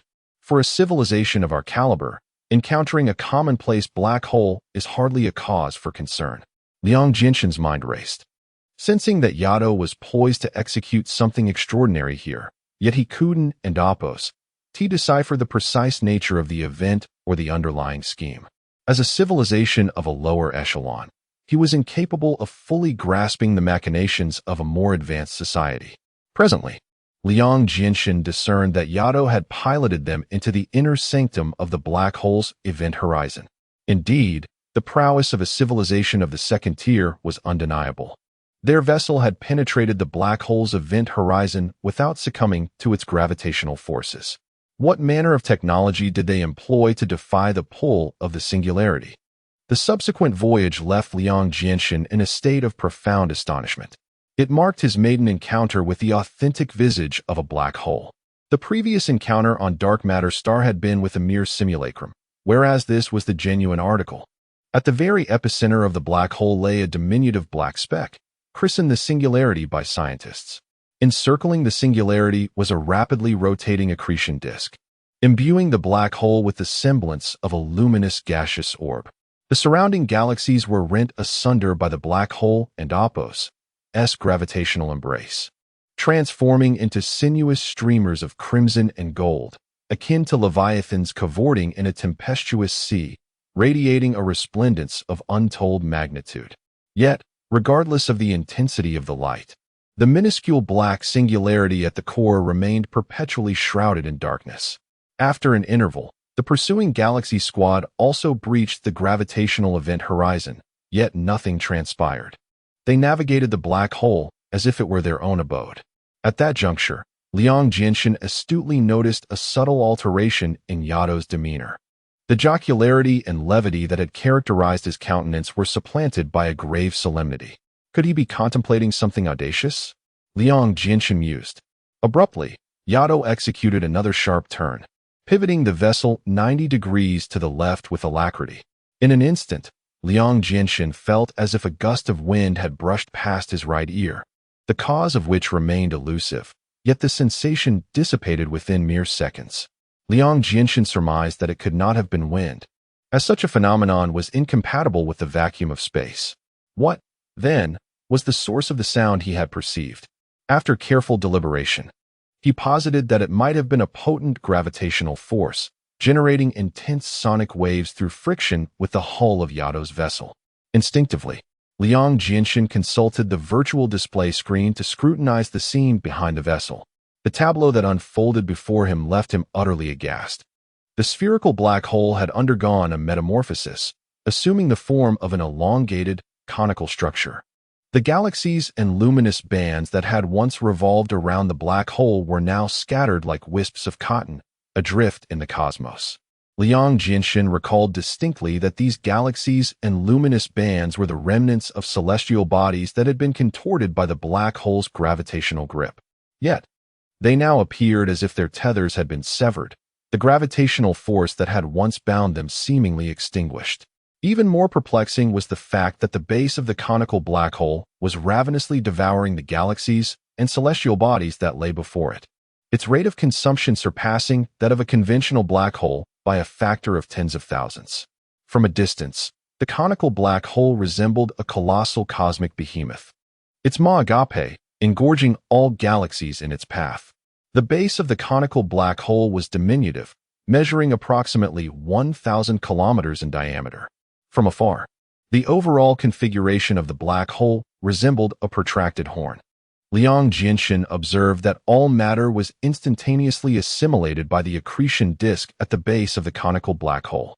Many celestial bodies collapsed into minuscule black specks before even entering the black hole, becoming integral components thereof. The sheer magnitude of energy present was palpable.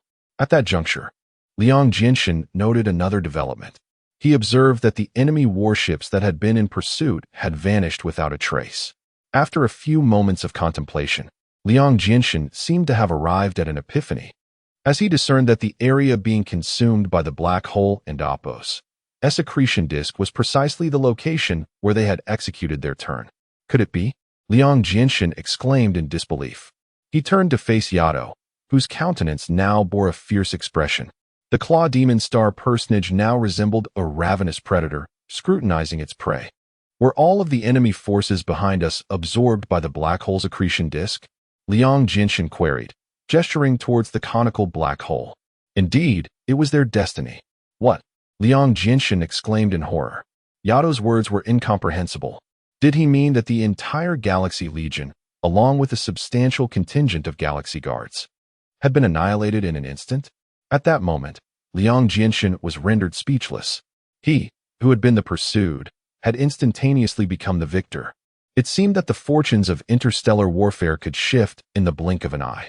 Liang Jinshin now harbored a newfound respect for this dark spirit. How did you accomplish this? By concentrating the black hole's gravitational force into a single point and unleashing it. The resultant burst of gravitational energy is insurmountable, even for a civilization of the second tier. Without prior preparation, it is exceedingly difficult to overcome such energy. I comprehend.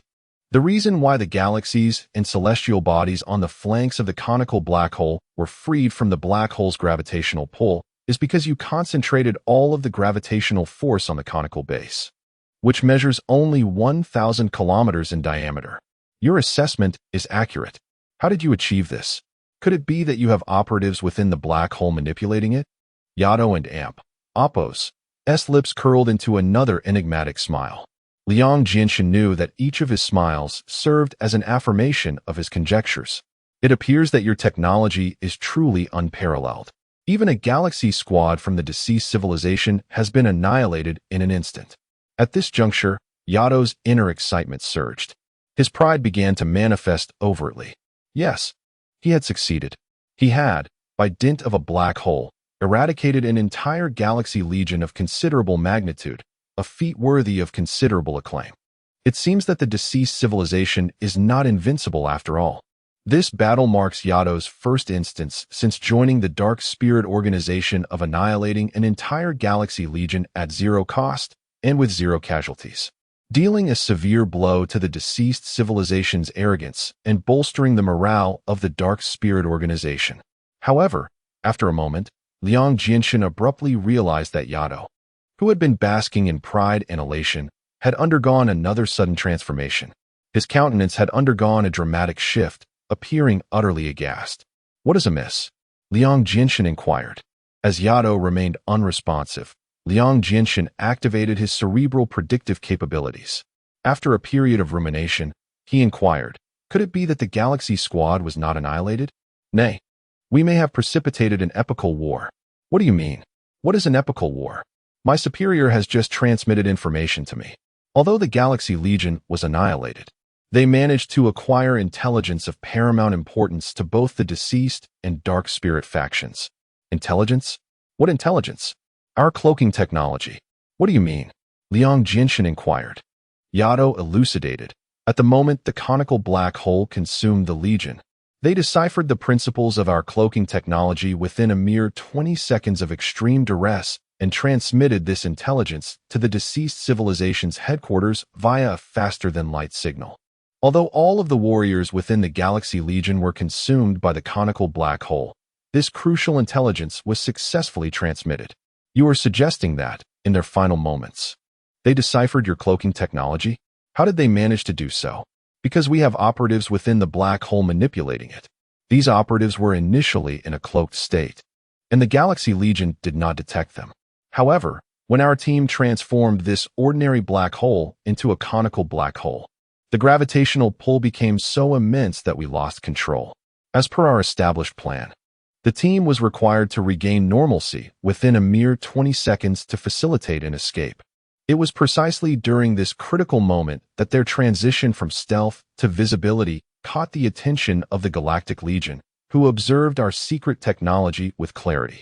Consequently, within those 20 seconds, they successfully deciphered our cloaking technology." "Oh, this implies that the Galactic Legion initially possessed ample time to evade the conical black hole through a sharp turn. Yet, upon discovering your cloakers, they chose to sacrifice all their combat personnel rather than abandon their pursuit of unraveling your cloaking technology. Thus, they did not veer away but instead plunged directly into the black hole, successfully transmitting their findings to headquarters within the 20-second window," Liang Jinshin remarked. "You are absolutely correct." Chapter 92, The War of Eras. 1. Liang Jinshin inhaled sharply, realizing that the opposing force was willing to sacrifice an entire Galactic Legion to eradicate the Dark Spirit organization.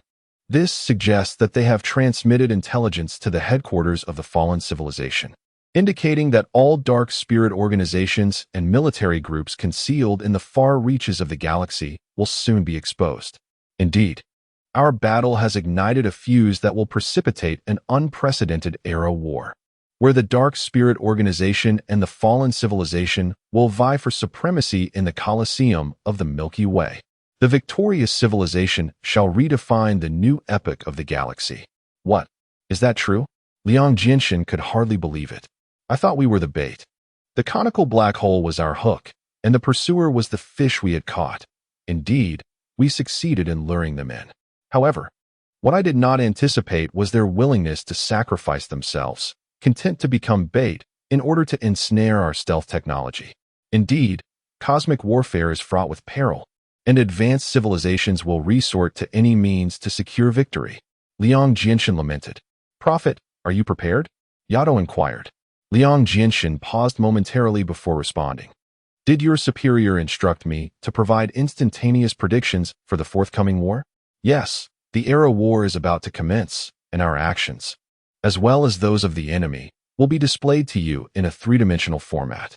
You must analyze and predict each movement from both sides, and we will adjust our strategies according to your forecasts to maintain control over the battlefield. Understood. I am ready, Liang Jinshin affirmed. Yato then summoned a three-dimensional representation of the Milky Way within the spacecraft, which could be magnified or minimized, allowing for a detailed view of specific phenomena or a comprehensive overview of the galaxy. I have a question, Liang Jinshin said. What is it? Please, go ahead. According to your instructions, I will provide instantaneous predictions for every action from both sides. However, the battlefield dynamics can change in an instant, and tactical maneuvers may differ by mere seconds. These fleeting moments could determine the outcome of the conflict. Yet, each of my predictions must be relayed to your headquarters for decision-making. I am certain that the distance between our position and your headquarters is considerable, and due to the limitations of the wormhole perspective, our communications will take time. What if our transmissions cannot keep pace with the rapidly changing battlefield conditions? At this, Yato smiled. You need not worry. We employ quantum entanglement communication technology. Any word you utter can be received even by someone 100,000 light-years away. Oh, I see. Liang Jinshin felt somewhat embarrassed, realizing his understanding was rather rudimentary. It appeared there was a significant cognitive disparity between advanced and primitive civilizations. After an indeterminate period, Yato remarked, the situation is beginning to shift. Suddenly, a black hole appeared in the visual representation, located approximately 5,000 light-years from the outskirts of the Milky Way's central region. It is well known that the center of the Milky Way is the intersection of the galaxy's rotational axis and the galactic plane, serving as the focal point around which the four major spiral arms revolve. This area represents the galaxy's brightest region, taking on a spherical shape with a diameter of roughly 20,000 light-years and a height of about 10,000 light-years, composed predominantly of high-density stars. This region features ancient red stars, each over 10 billion years old. Should one be fortunate enough to venture here, they would find stars at every step, and celestial bodies at every glance, with energy density reaching its zenith. We could aptly name this enchanting locale the Silvery Sphere. At the core of this silvery sphere lies the heart of the galaxy, a colossal black hole now imbued with lifelike characteristics, controlling 80 of the Milky Way and Opos' energy, around which all galaxies revolve. It is said that the 6 elder civilizations are distributed near the heart of the galaxy, governing all civilizations within the Milky Way, with the fallen civilization being one of them, currently reigning as the dominant force among all galactic civilizations. The precise locations of the fallen civilization and the 5 elder civilizations remain unknown even to the Dark Spirit Organization, for the Silvery Sphere possesses the ability to block external cosmic rays. A vast barrier encircles the Silvery Sphere, preventing cosmic rays from the galaxy's outer reaches from penetrating its central region, while allowing rays emanating from within to pass freely and transmit signals outward.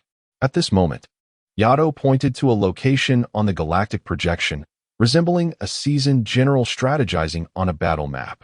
Liang Jinshin followed his finger and was astonished to discover that he had indicated another black hole, which bore an uncanny resemblance to the one just witnessed.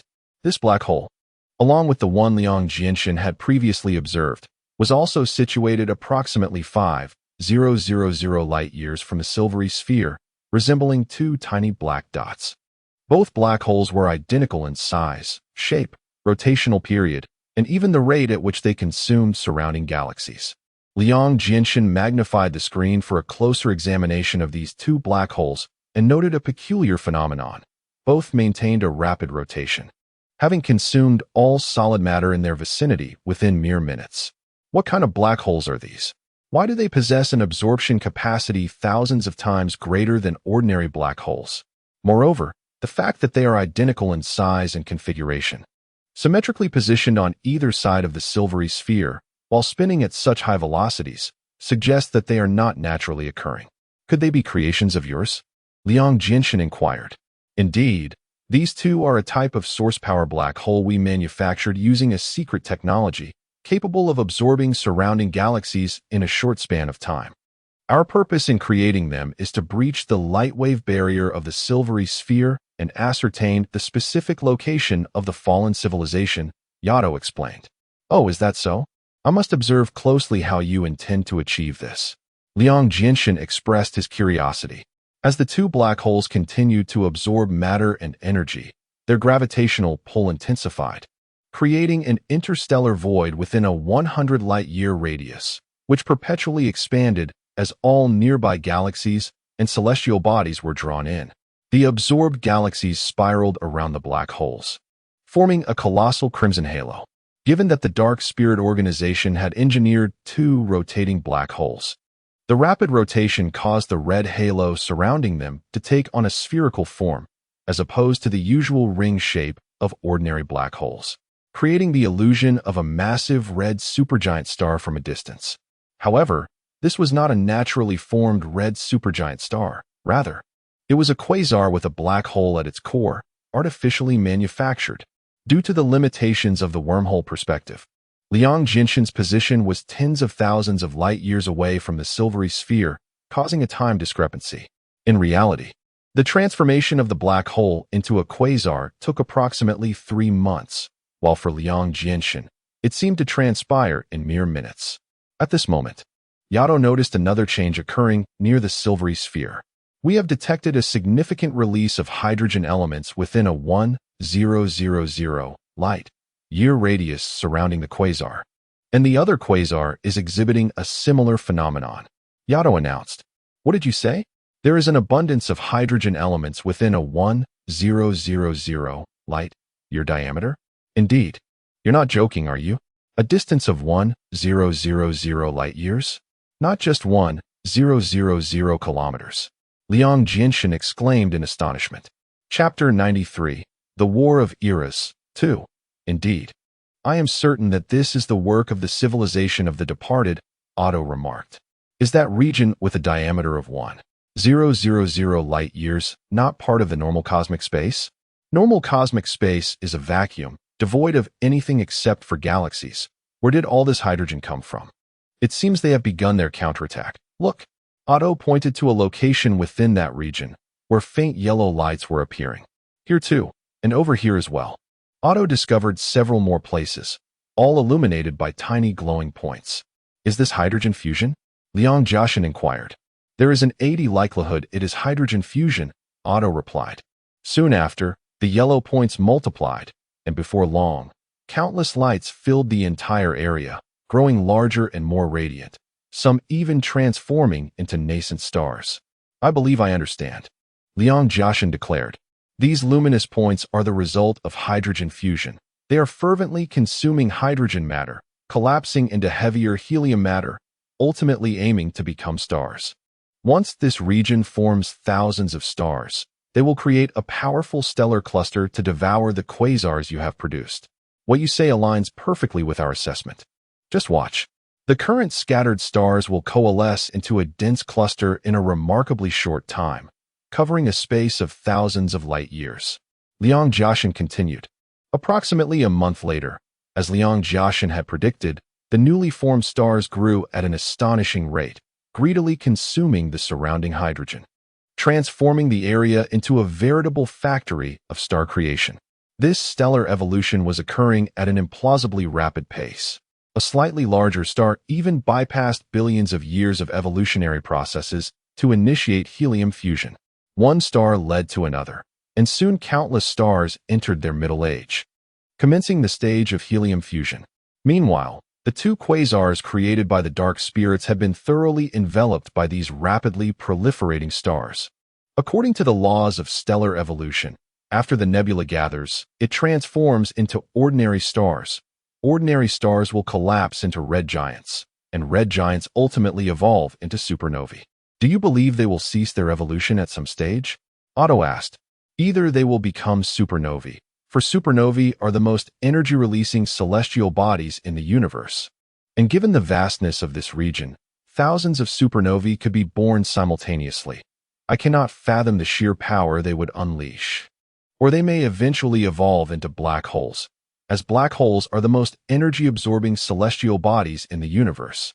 Thousands of black holes consuming and attracting one another would form a massive black hole, whose released energy and gravitational force would likely surpass any black hole in the Milky Way, save for the heart of the galaxy itself. Whether your quasars can withstand it remains uncertain, Liang Jinshan stated. Then, predict for me, which is more formidable, their black holes or the quasars? Otto inquired. Liang Jiaxin pondered for a moment before responding. If you have no ulterior motives and simply wish to rely on two rapidly rotating black holes to confront such a dense cluster of stars, I believe your chances of success are only about 30 to 40%.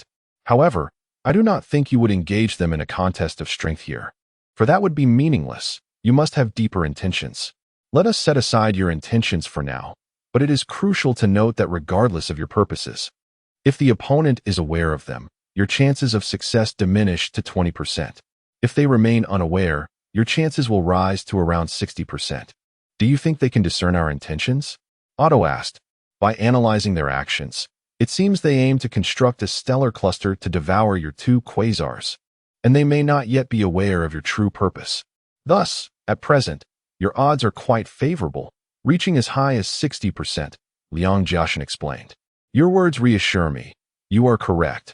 Our aim is not to engage in a decisive battle here, but to locate the precise position of the civilization of the departed. Otto replied. The key is how to find it. What method will you employ? Liang Jiaxin asked. You will see that in due time, Otto assured. At that moment, Liang Jiaxin activated his brain's predictive capabilities, attempting to discern how they planned to locate the civilization of the departed. However, the technological gap was too vast, and his mind could draw no conclusions. Liang Jiaxin felt a growing aversion to the dark spirits and Oppo's secrecy. Now he had become their instantaneous prophet, unable to retreat. He was like a grasshopper tethered to a string.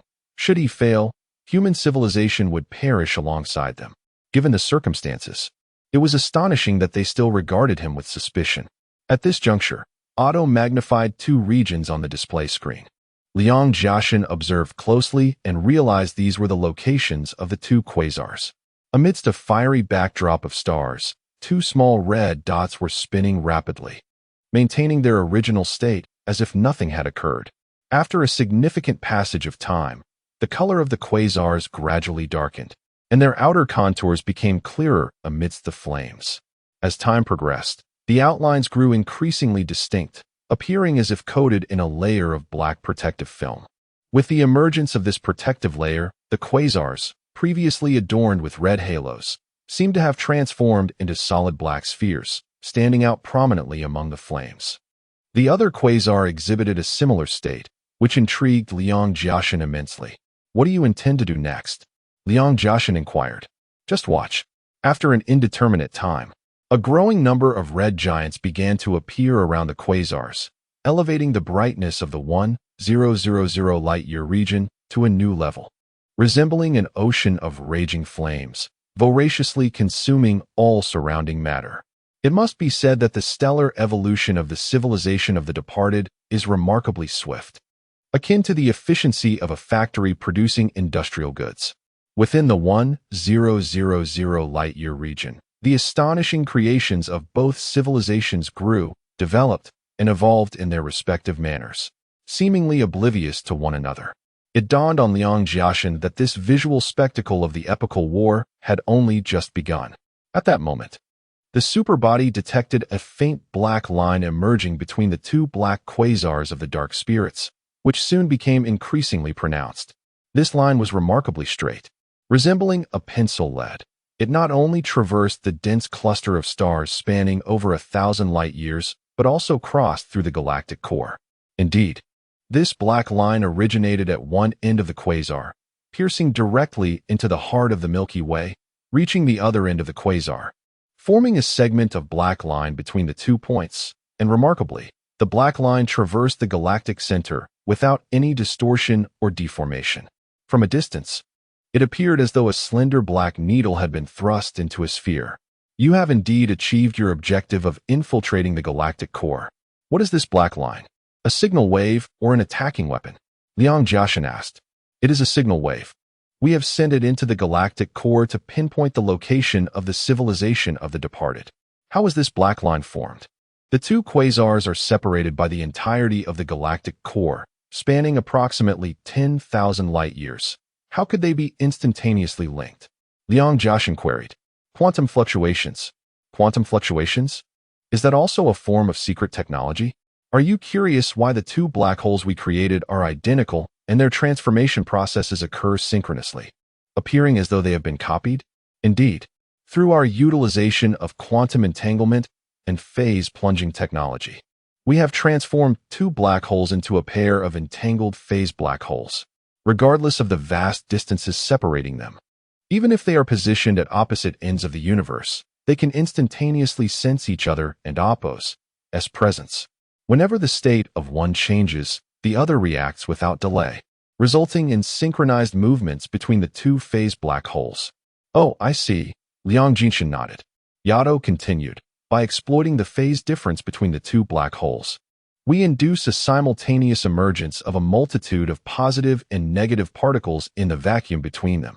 These particles manifest in pairs, only to annihilate each other shortly thereafter, creating quantum fluctuations that instantaneously form a black line known as the dark spirit line. This dark spirit line traverses the cosmos freely, akin to the grim reaper of this world, impervious to any energy in the universe, untouched by any civilization. Only our dark spirit organization possesses the ability to manipulate it. Like a ghost, Liang Jinshan remarked. Indeed, the term ghost is quite apparent. The dark spirit is the phantom of the Milky Way, evoking boundless terror in the civilizations of the departed whenever they think of us. Yato and Appo's demeanor shifted, his expression transforming into that of a fearsome assassin. At that moment, Liang Jinshan realized that the emergence of the dark spirit line signified that the dark spirit organization was unveiling its most formidable capabilities, preparing for a desperate confrontation with the civilizations of the departed within the Silver Sphere. Liang Jinshan then observed as the dark spirit line gradually dissipated, resembling a wisp of black smoke that slowly faded within the confines of the Silver Sphere. Your dark spirit line has dispersed. I surmise it has spread within the Silver Sphere, transforming it into a mist with the purpose of pinpointing the exact location of the departed civilizations, Liang Jinshan conjectured. You are astute and correct. These drifting signal waves are elusive and ethereal, eluding capture by any civilization, Yato responded. Turning back to the densely packed star region spanning thousands of light years, Liang Jinshan noted that the stars there had begun to enter the supernova explosion phase. One more question. Can your two black holes, coated with black material, withstand the supernova explosion? Liang Jinshan inquired. In the presence of tens of thousands of high-intensity supernovae, the explosive force is unprecedented. Although the black shell we created possesses the gravitational pull of a black hole, it is still insufficient to resist such an overwhelming force. However, we have already abandoned these two black holes, as their mission has been accomplished. Once the headquarters of the departed civilization is detected by the dark spirit signals we released, it will mark their doom. You seem confident of your success, Liang Jinshan remarked, casting a glance at Yato. Yato smirked, saying, This black signal wave is known as the dark spirit signal. It possesses the capacity to fully penetrate and capture any substance, along with unique properties that render it immune to interference and radiation. For instance, even if a target were to employ technology to shrink into an elusive realm within an atomic nucleus, we would still be able to detect it. Listening to Yato, Liang Jinshan felt immense admiration for the technological prowess of the Dark Spirit organization. Given the current trajectory, it seemed that the headquarters of the departed civilization would soon be located.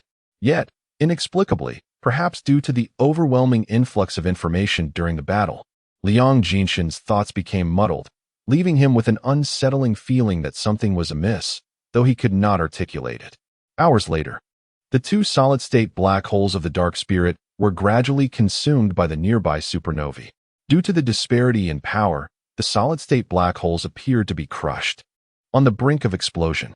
At that moment, Yato received astonishing news from higher authorities. We found it. We found it. Yato could no longer contain his excitement. Have you located the headquarters of the departed civilization? Liang Jinshan asked. Yes. Yato pointed to a position slightly left of the heart of the Milky Way on the large screen, approximately 50 light-years away. Right here. Furthermore, we have discovered that they are rallying their forces in preparation for a decisive battle against us. Liang Jinshan's mind raced. Yet he felt an inexplicable sense of unease that only intensified. At that moment, Yato received instructions from his superiors to have the instant prophets simulate the outcome of the confrontation. Liang Jinshin realized that his brain was beginning to fatigue, akin to a computer that had been overworked for several days, starting to overheat and lag. I believe your chances of victory are merely 20, Liang Jinshin replied. Upon hearing this, not only Yato but even the Dark Spirit headquarters found it hard to believe. You mean our chances of winning are only 20? The opposing side has an 80 probability of defeating us? Yato questioned. Indeed. Are you jesting? Their headquarters is exposed within our line of sight, while ours remains concealed from them. We are the attackers. They are the defenders, merely enduring blows. How can you assert that our chances are only 2 in 10? What is the basis for your estimation? Yato pressed. I do not know.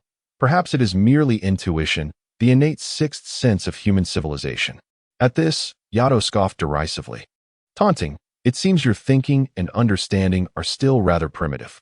You may not truly grasp the strength of a secondary civilization, nor comprehend our capabilities. Our forthcoming actions will enlighten you. Wait, Liang Jinshin closed his eyes, resembling a meditative Buddha, urgently interrupting. Regardless of the formidable techniques you plan to employ against the departed civilization, I implore you to contemplate carefully. My intuition grows ever stronger. Chapter 94. The War of Eras 3. At this moment, the headquarters of the Dark Spirit Organization remained inactive, urging Yato to further question Liang Jinshin. Eager to hear his reasoning. After all, even instinct should be grounded in some basis. Liang Jinshin pondered for a moment and began to articulate his unsettling feelings. The civilization of the deceased should rank among the top in the Milky Way, and such a crucial position would undoubtedly be safeguarded by the most classified protective measures. How could it be so easily discovered by our forces? Are you suggesting that they intentionally allowed us to find them? Yato inquired. Indeed. It is possible that they deliberately led our forces to their location. As for their motives, we cannot ascertain them yet, but I sense they must have ulterior motives. Additionally, there is one matter that continues to perplex me. What matter? Before the supernova obliterated the 2 quasars, our signals had already infiltrated the interior of the silver sphere. What purpose remains in their destruction of the quasars? These 2 black holes had already fulfilled their purpose and no longer posed a threat to the civilization of the deceased. Did you not notice that before they had the chance to destroy the quasars, the Dark Spirit signal had already been launched? This is evident to all, Yato explained. This is precisely what concerns me. Does the civilization of the deceased lack the capability to accelerate stellar evolution? Could they not have destroyed the quasars before we unleashed the Dark Spirit signal? Liang Jinshin countered. Yato fell silent for a moment before suggesting. Could it be that they simply did not anticipate our release of the Dark Spirit signal? I find that hard to believe. A second-tier civilization, on the brink of survival, surely cannot be oblivious to the enemy's intent to scout their headquarters, Liang Jinshin retorted, a hint of impatience in Yato's voice. Prophet, perhaps you are being overly sensitive. The Dark Spirit signal emitted by the twin black holes is one of our organization's most classified technologies. We can assure you that no civilization has yet been able to decipher or crack it, including the civilization of the deceased. However, even so, I believe they could still evade your signal penetration. How so? My point remains. When the 2-phase black holes were newly born, the civilization of the deceased certainly had the capability to hasten the evolution of stars, thereby destroying the quasars before the Dark Spirit signal was emitted, Liang Jinshin asserted. Upon hearing Liang Jinshin's explanation, the headquarters of the Dark Spirit Organization fell silent, contemplating whether the prophet's deductions were logically sound. In interstellar warfare, victory or defeat hangs in the balance of an instant. A single misstep could lead to total annihilation. Consequently, the Dark Spirit Organization had no choice but to seriously consider the prophet's insights and proceed with caution. Are you implying that everything we do is under their control? That they are allowing us to search for their headquarters? But why would they do so? I merely suggest the possibility. As for their motives, that remains unknown. At this juncture, the 2 solid black holes, quasars, could no longer withstand the destructive force of the supernova and erupted instantaneously. transforming into high-density plasma clouds and electromagnetic radiation, such as X-rays and gamma rays. Subsequently, the plasma clouds were swiftly absorbed, becoming part of the supernova. Liang Jinshin observed clearly. The two solid black holes were, as if they had been crushed and swallowed by a gaping maw, digested into the supernova's excretion, thus reducing what was once a formidable presence to a mere delicacy for the supernova. Beyond the silver sphere, the civilization of the deceased had deciphered the Dark Spirit Organization's evasion technology, leading the Galactic Army to simultaneously discover all Dark Spirit legions scattered throughout various regions of the galaxy. These legions, concealed within thousands of hidden points among the four major arms, were now entirely exposed before the Galactic Army. The civilization of the deceased dispatched thousands of galactic legions through interstellar gateways to the vicinity of each hidden point, preparing to launch an offensive against the various military groups of the Dark Spirit Organization. Currently, small-scale skirmishes had erupted in areas close to the Silver Sphere, with both sides deploying an extensive array of cutting-edge technology, including black hole assaults, quantum attacks, phase charges, high-explosive gamma-ray streams, high-energy magnetic fields, and stellar collapse strikes. The battlefield was a cacophony of chaos, with warships entangled in a fierce struggle, obscuring the skies and dimming the light of day. However, for the Dark Spirit Organization, this state of war was the last scenario they wished to confront, as their available forces paled in comparison to the civilization of the deceased, differing by an entire magnitude. The galactic legions commanded by the civilization of the deceased possessed energy resources and rare materials far exceeding those of the Dark Spirit Organization, allowing them to systematically dismantle the military groups of the Dark Spirits. Moreover, the Galactic Legions boasted rich combat experience and the deployment of mysterious advanced weaponry, making it exceedingly difficult for the Dark Spirit Organization to withstand their onslaught. Of even greater concern was the existence of a highly specialized Special Forces unit within the Galactic Army, though few in number.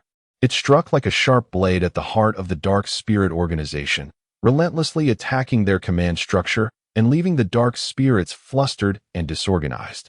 Thus, from the very outset, the war spiraled out of control, and the Dark Spirit Organization felt the unprecedented military pressure from the Galactic Army, which only continued to mount. The root of this technological disparity lay in the fact that the Galactic Army had governed the galaxy for millions of years, amassing and plundering vast resources from various rebellious civilizations, resulting in a substantial energy reserve. Conversely, the Dark Spirit Organization had developed covertly underground, with a slow pace of technological advancement.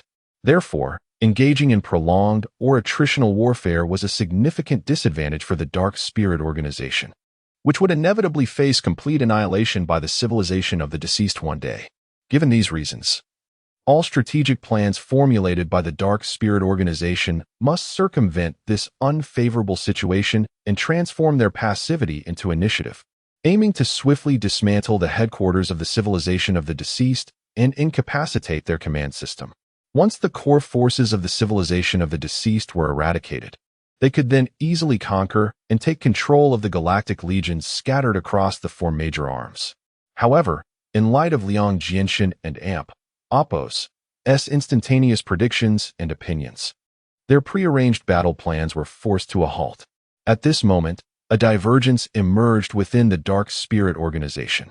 One faction supported Liang Jinshin's predictions, believing his insights were reasonable and did not rule out the possibility that the civilization of the deceased was maintaining control over the situation. The opposing faction, however, dismissed his views, contending that a low-level civilization could not possibly grasp the intricacies of a second-tier civilization. The Dark Spirit King was also hesitant. A misstep could spell disaster for the organization he had painstakingly built. As the bases of the Dark Spirit Organization became increasingly exposed, most legions were drawn into the quagmire of war, with the civilization of the deceased launching relentless offensives. If the situation were to deteriorate further, it could become irretrievable. The Dark Spirit King realized he could no longer afford to hesitate.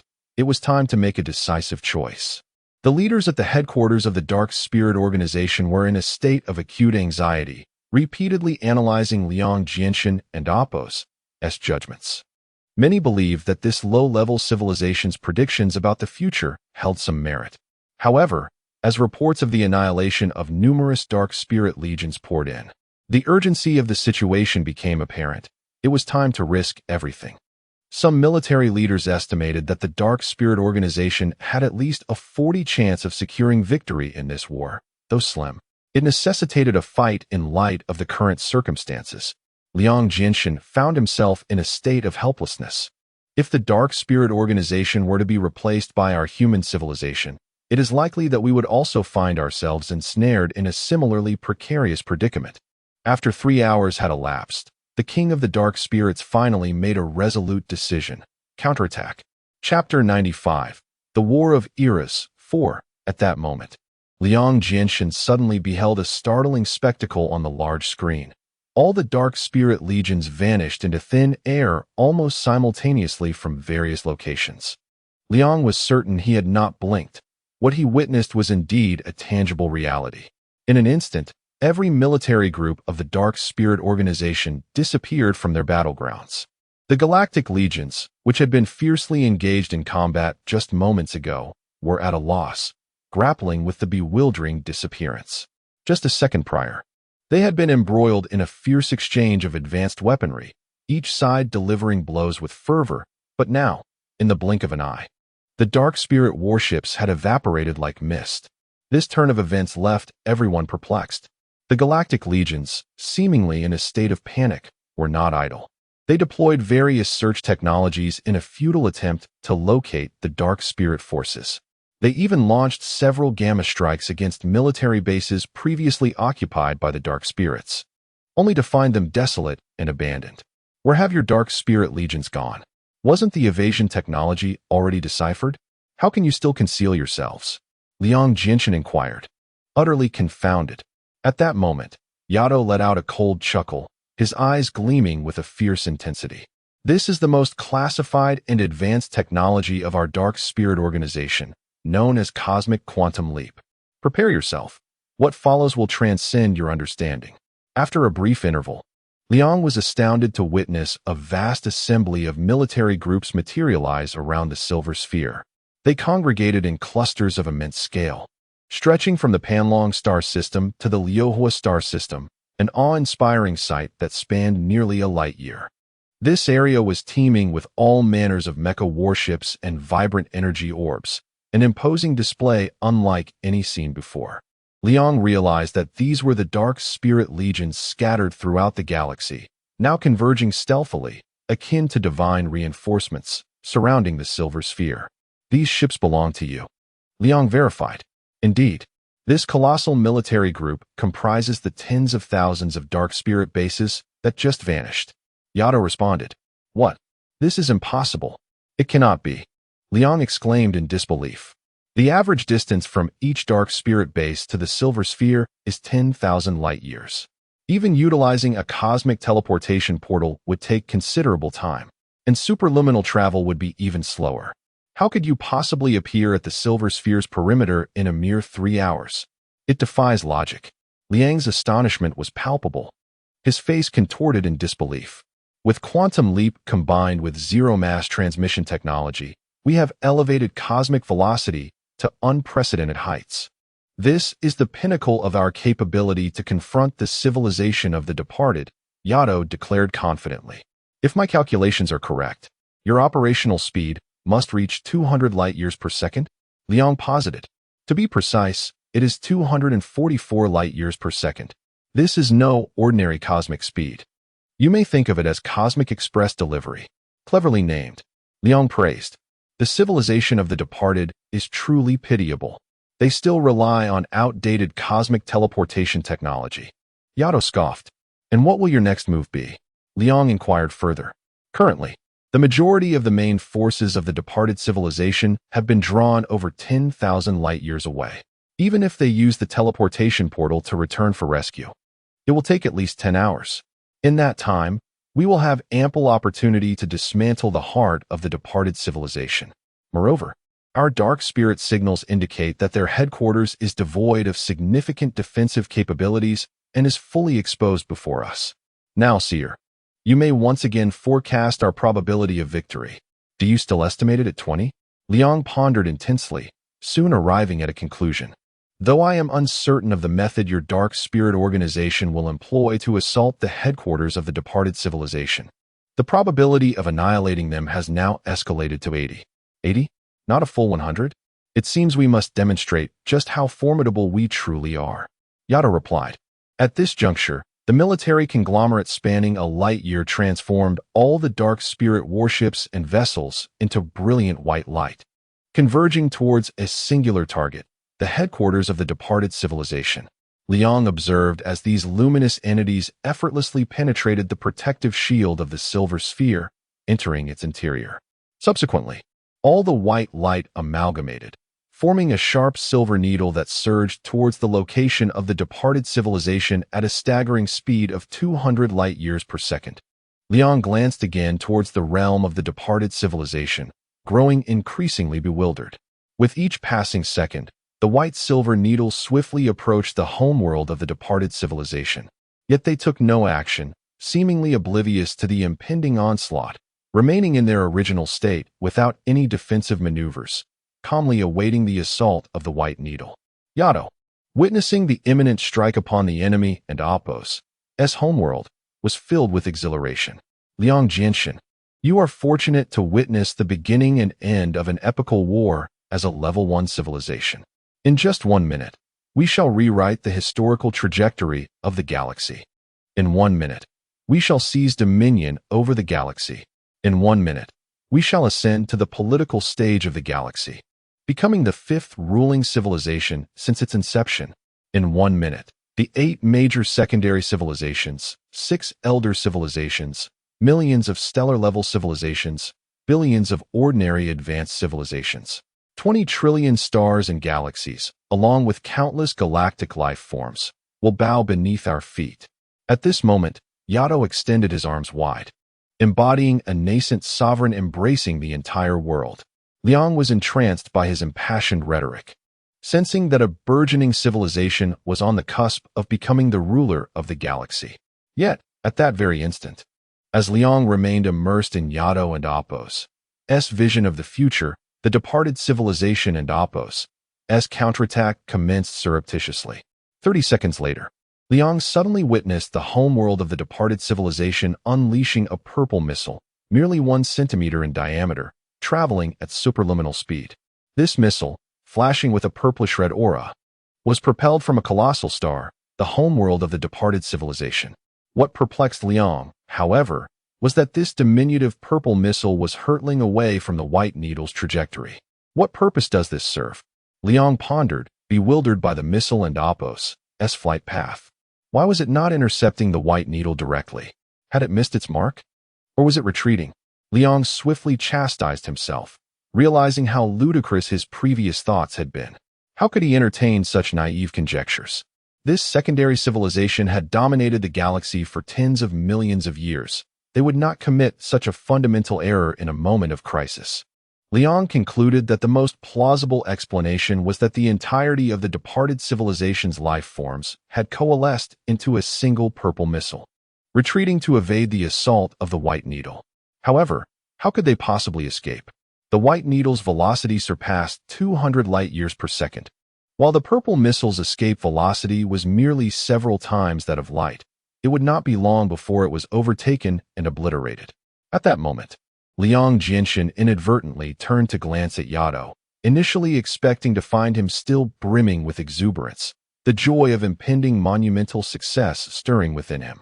However, to Liang's astonishment, he discovered that Yato and Apos' countenance had suddenly turned ashen, his eyes filled with disbelief and dread. Retreat! Retreat! The final command from headquarters resonated, instructing all remaining factions of the Dark Spirit Organization, including Yato and Liang Jinshin, to flee immediately. We must escape at once. Yato stammered. Chapter 96. The War of Eras. 5. Escape? What is happening? Why must we flee? Liang Jinshin expressed his bewilderment. We have been defeated, Yato uttered in an exceedingly somber tone. Liang Jinshin was taken aback.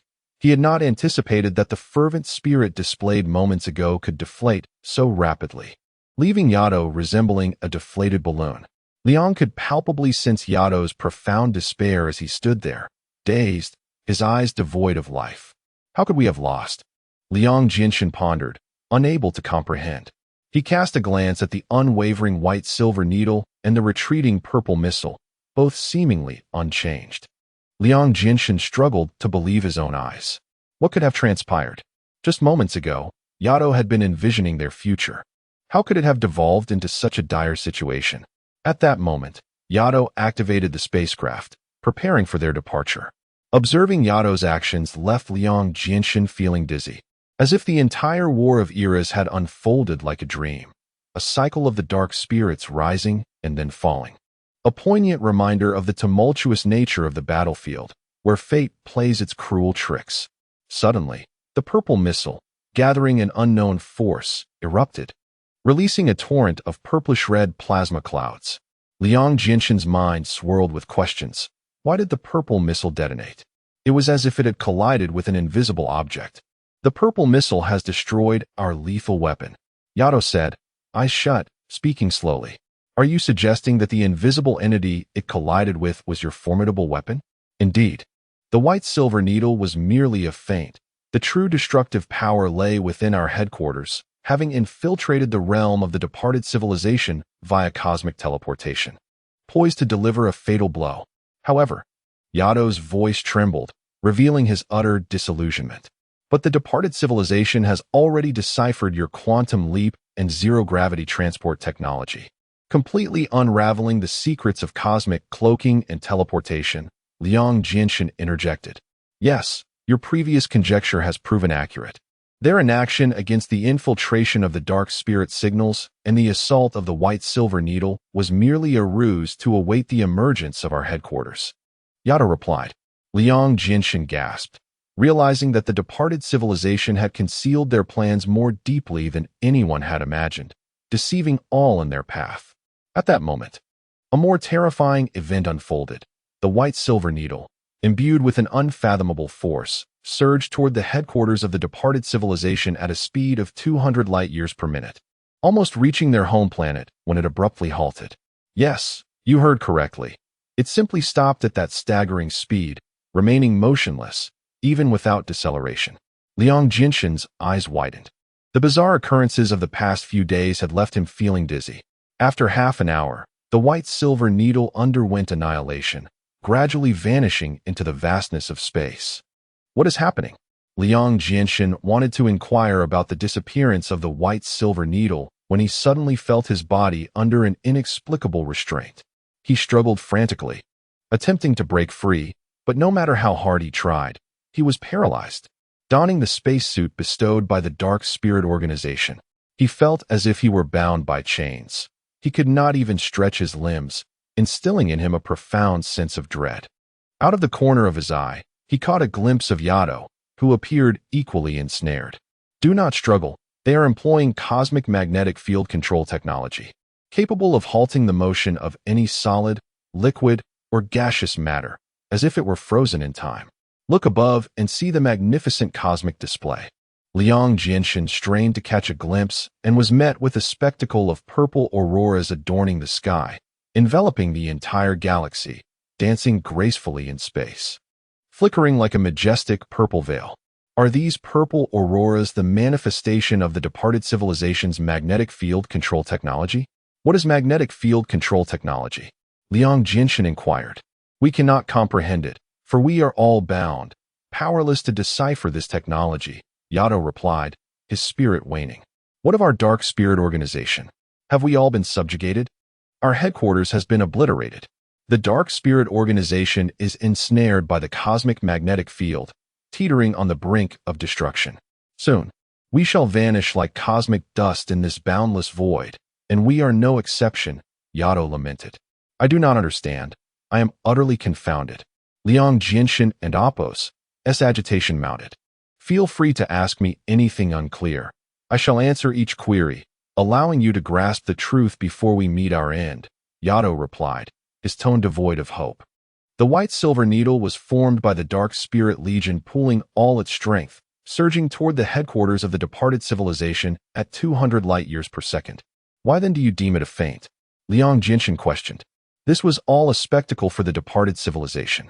Tens of thousands of dark spirit bases vanished and then reappeared on the outskirts of the silver sphere, merging into a single white-silver needle, propelling itself at 200 light-years per second toward the enemy.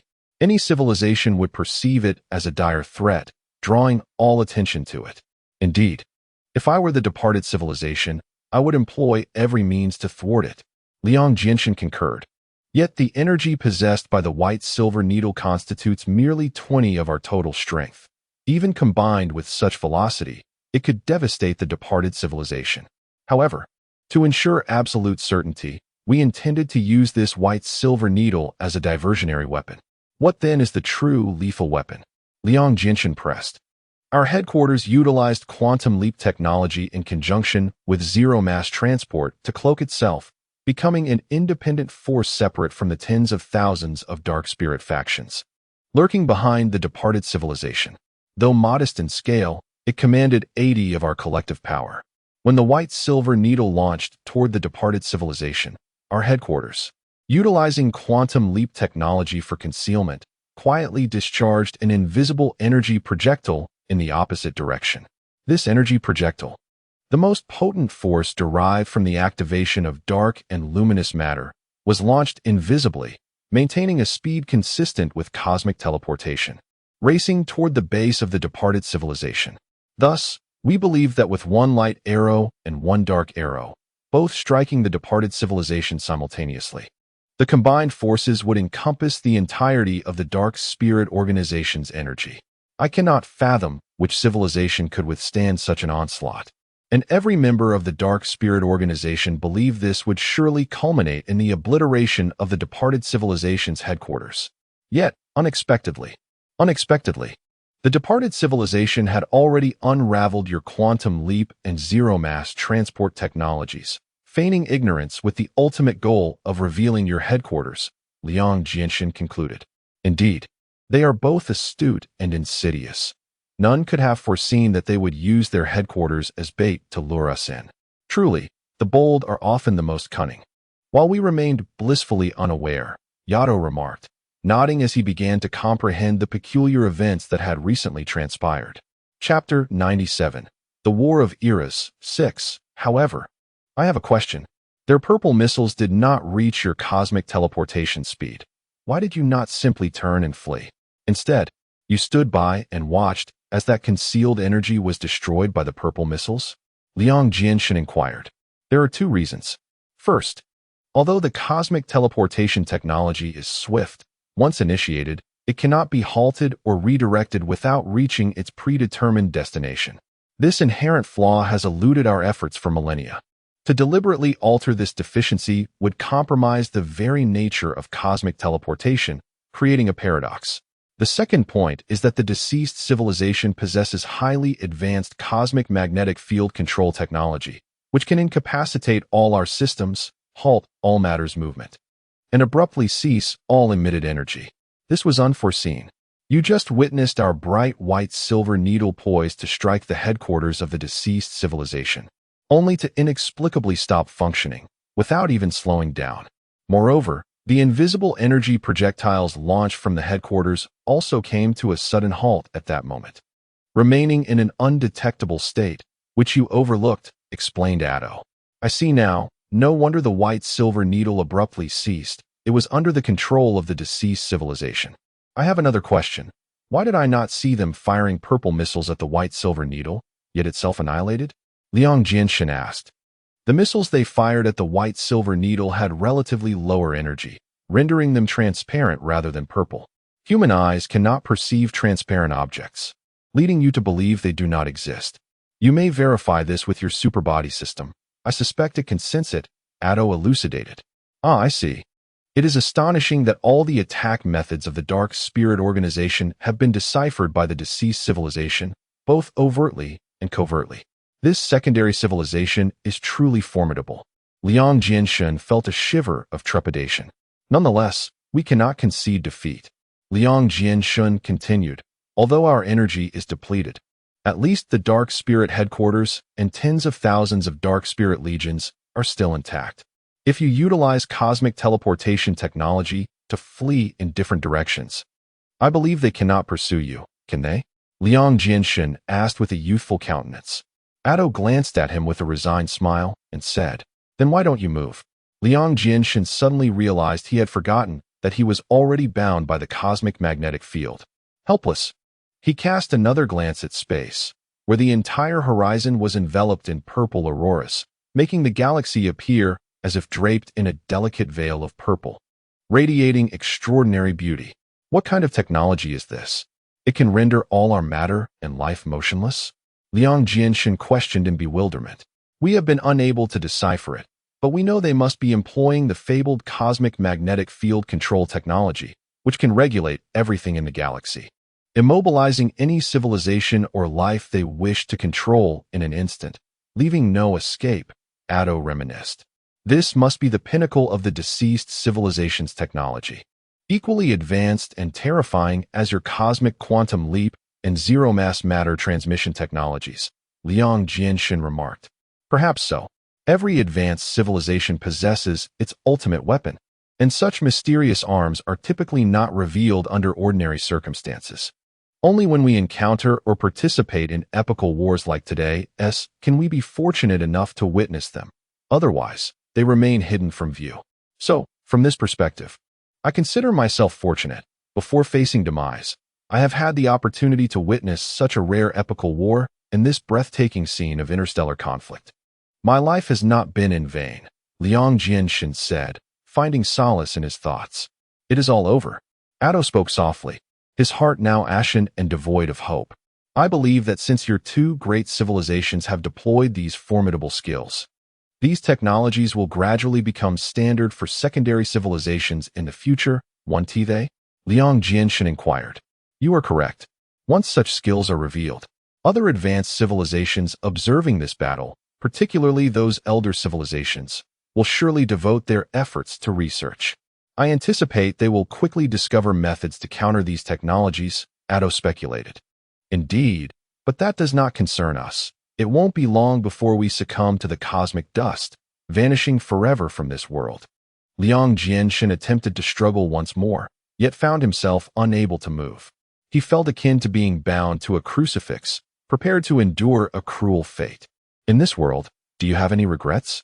Atto asked, having exhausted all his strength without any hope of liberation. Liang Jinshin eventually relented, pondering Atto's question with a furrowed brow. There is nothing I regret, except that, in the end, I did not get to see my two companions one last time, nor did I have the chance to bid them farewell. After a long while, they noticed a small black hole appearing approximately 0.01 light-years away. Though diminutive, its capacity to consume entire star systems was formidable. This must be their doing, intending to use a small black hole to engulf us, Atto remarked. That cannot be right. We are in an uninhabited region, with only the two of us and two spacecraft under their control. Why would they create a black hole to eliminate us? Liang Jinshin expressed his confusion. Now you understand why they are referred to as the deceased civilization. This civilization has long recognized that using black holes to annihilate life is more effective than any weapon, preventing any civilization or life from resurrecting. Thus, they employ neutron stars or black holes as punitive measures against rebels, especially since our dark spirit organization is a secondary civilization, not merely ordinary rebels. Oh, so that is the origin of the title deceased civilization.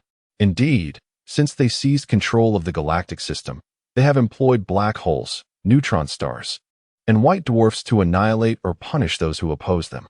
These methods have persisted to this day, ultimately becoming their ritualistic way of celebrating victories. As they find great significance in such actions, Atto elaborated. Very well, I initially thought deceased referred to time, interpreting the deceased civilization as a civilization of time. It appears I was mistaken. But do all your tens of thousands of dark spirit organizations intend to employ black holes for destruction? How many black holes must they create? Liang Jinshin asked in fear. Your perception of black holes as terrifying does not imply they view them with the same fear. You humans have not endured many cosmic wars and are unaware of the dreadfulness of advanced civilizations.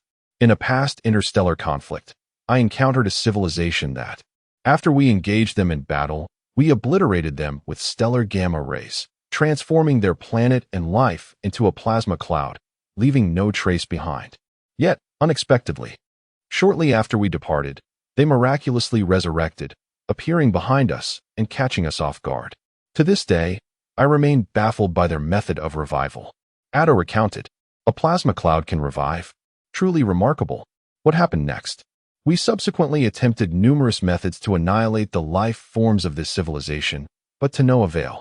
Ultimately, we had no choice but to employ black hole technology to completely consume them, Addo reflected. Liang Jinshin shook his head in resignation. It became evident that the consumption of a civilization by a black hole was the most effective means of obliteration. No wonder the deceased civilizations resorted to such measures. Those ensnared by a black hole were akin to being cast into the depths of hell, perhaps even finding it more challenging to escape than the infernal abyss itself. At that moment, Liang Jinshin's thoughts drifted to Han Yimeng and Xiao Yingzheng, wondering if the deceased civilization would spare them. Might they, too, be slowly devoured by the black hole, just as he was? Farewell, my companions. With those final words, Liang Jinshin closed his eyes. He contemplated that if the Dark Spirit Organization could reveal its advanced technologies during this epochal conflict, he might glean a clearer understanding of the deceased civilization's intentions. Yet, contrary to his hopes, the Dark Spirit did not comply. With failure now an undeniable reality, Liang Jinshin refrained from further lamentations. Resigned to await the impending engulfment by the black hole, the small black hole loomed larger, and they were on the brink of crossing its gravitational event horizon. Liang Jinshin distinctly felt an inexorable force pulling at him, growing ever more intense. This sensation was far more tangible than his previous experiences on the dark element star. For this was a genuine black hole. Thus, the Epochal War reached its conclusion, heralding the extinction of both the Dark Spirit Organization and earthly civilization. With eyes tightly shut, Liang Jinshin awaited the arrival of death. The terror of the cosmos surpassed the limits of his comprehension. Perhaps it was simply fate and Apos' design. From this moment onward, human civilization would vanish into the enigmatic vastness of the universe, departing silently, without a trace of struggle. Perhaps in the future, only the historical star charts of the deceased civilization would bear witness to the existence of a diminutive civilization that once flourished in a nondescript corner of the cosmos. Known as Earth, this planet nurtured countless delightful, intelligent beings who, after merely a few tens of thousands of years, faded away quietly. The beautiful memories of Earth could only be preserved in the hearts of humanity, and with the last human falling into the black hole, those cherished recollections met their demise.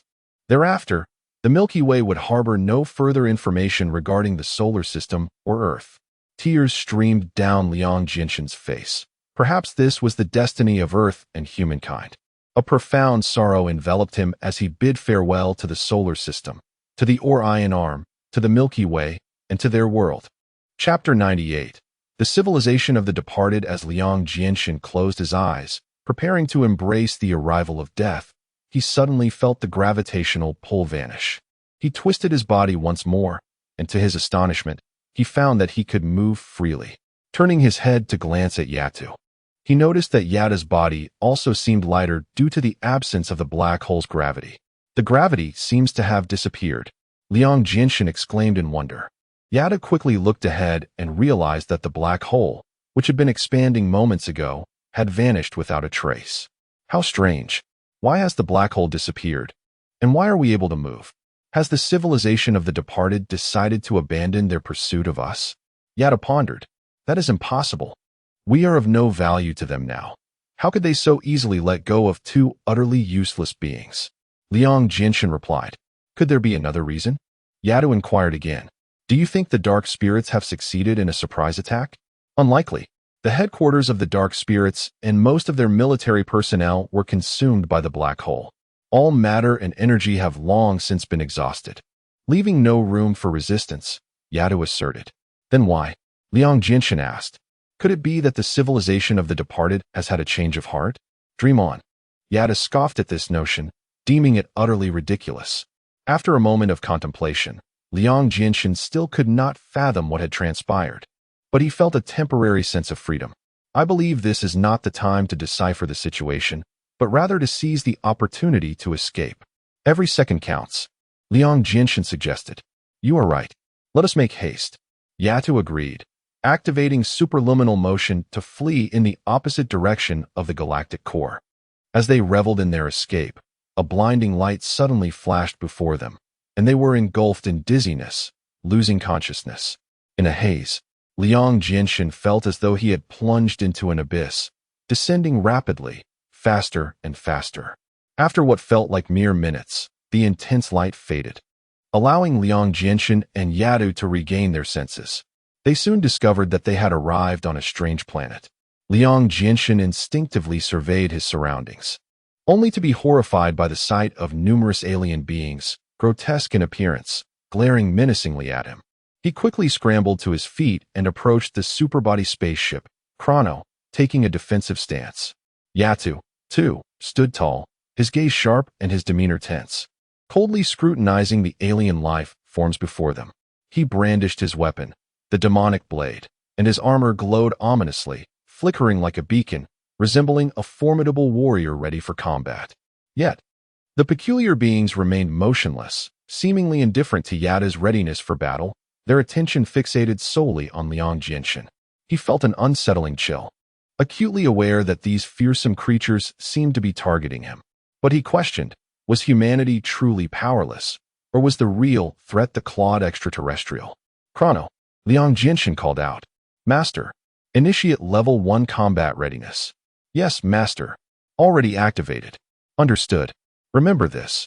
Even if they attempt to annihilate us with physical attacks, we shall take a stand.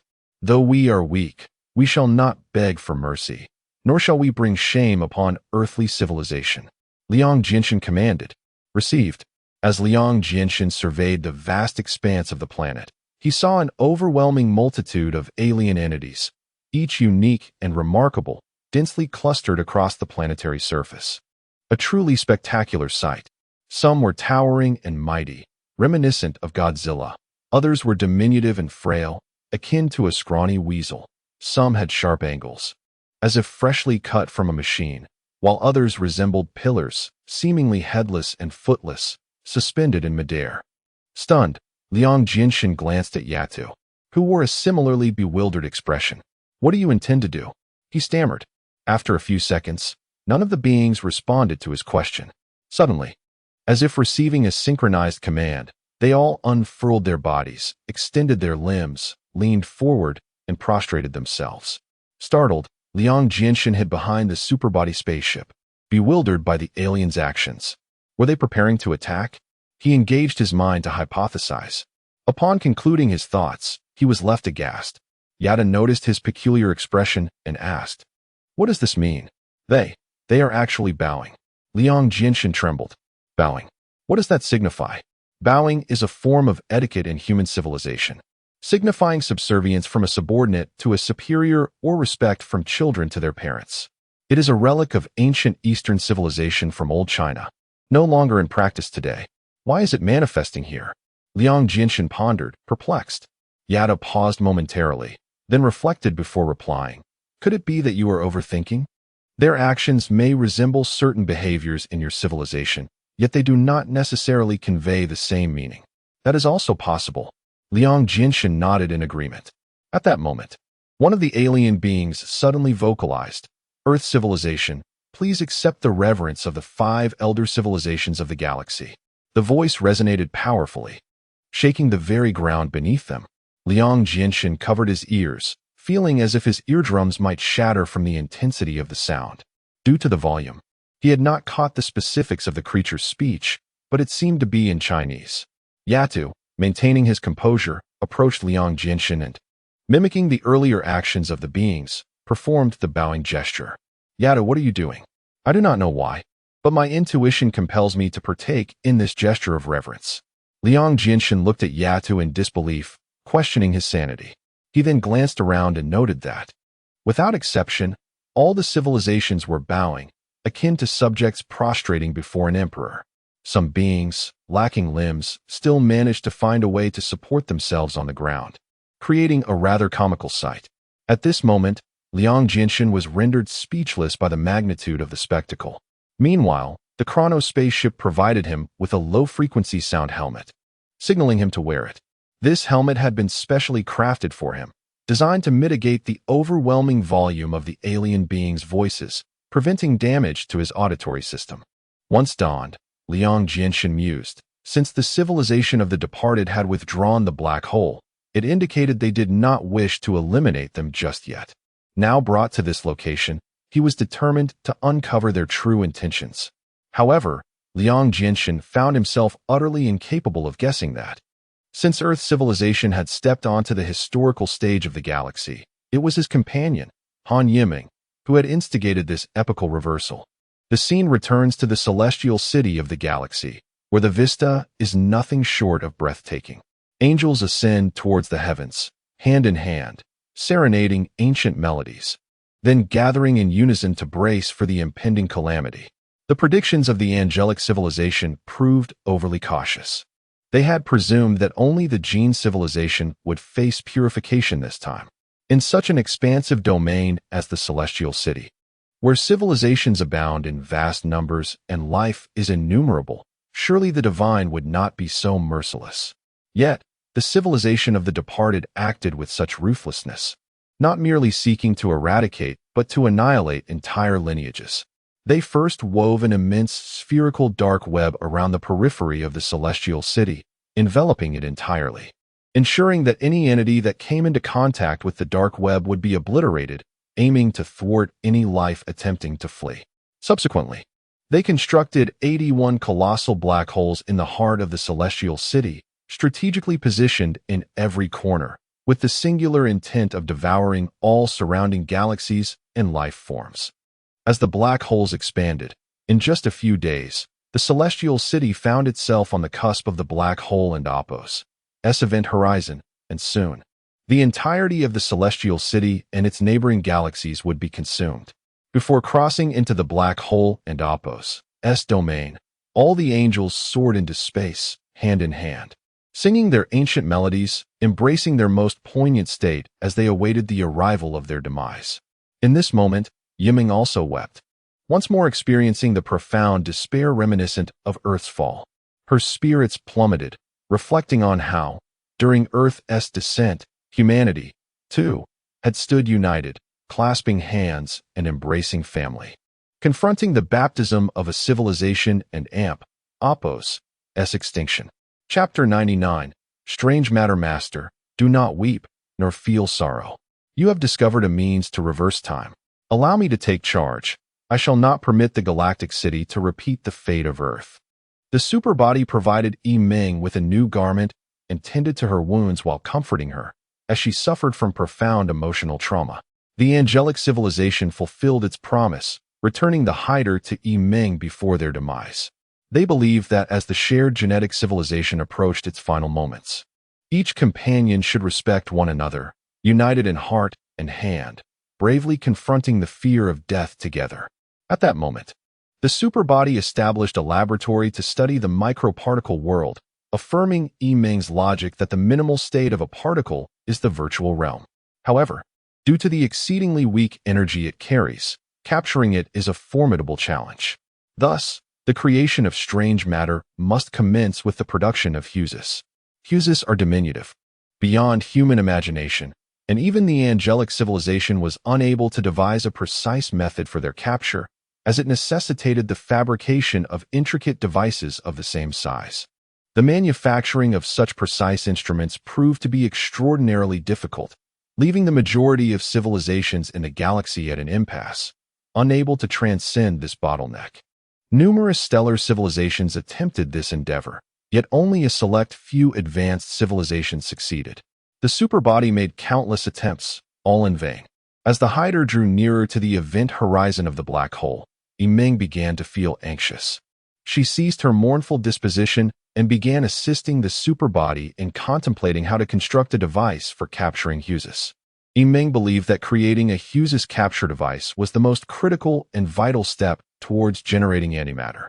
Once this bottleneck was overcome, subsequent steps would be manageable. What is the most troublesome aspect of constructing the Hughes capture device? Yimeng inquired. It is the chip. The Hughes chip is the core component of the capture device, containing information on how to grasp, capture, and collect the negative energy within the virtual realm. This information exists in the form of energy. However, the energy contained within the anti-Hughes is even more feeble than that within the Hughes chip. According to the law of conservation of energy, the Hughes chip must be diminished to an energy level equivalent to that of the anti-Hughes for it to potentially capture them. To ensure energy equivalence, the energy contained within the Hughes chip must be further reduced. Yet, reducing the chip's energy inevitably diminishes the information it holds, which cannot be allowed to decrease further. Otherwise, the instructions for capturing the virtual realm's negative energy would be rendered impossible. Moreover, we must incorporate DNA information into the Hughes chip, as we need to implant this DNA into the captured anti-Hughes, allowing it to ultimately transform into strange matter. However, once DNA is introduced, the information within the Hughes chip increases, making it even more impossible to reduce to the energy level of the Hughes, thus hindering our progress, the superbody elucidated. This is a paradox, Yimeng articulated incisively. Indeed, the root cause lies in the diminutive energy of the Hughes, so minuscule that it loses its information and the essence of matter. At this juncture, Yimeng and Apos' mind began to activate anew. She realized she would have to employ unfounded imagination to resolve this dilemma, for the superbody's actions were grounded in established knowledge. It could not surpass existing theories in its problem-solving. Since the superbody could not resolve this conundrum, it indicated that the prevailing theories were inadequate, and she had no need to adhere to conventional logic.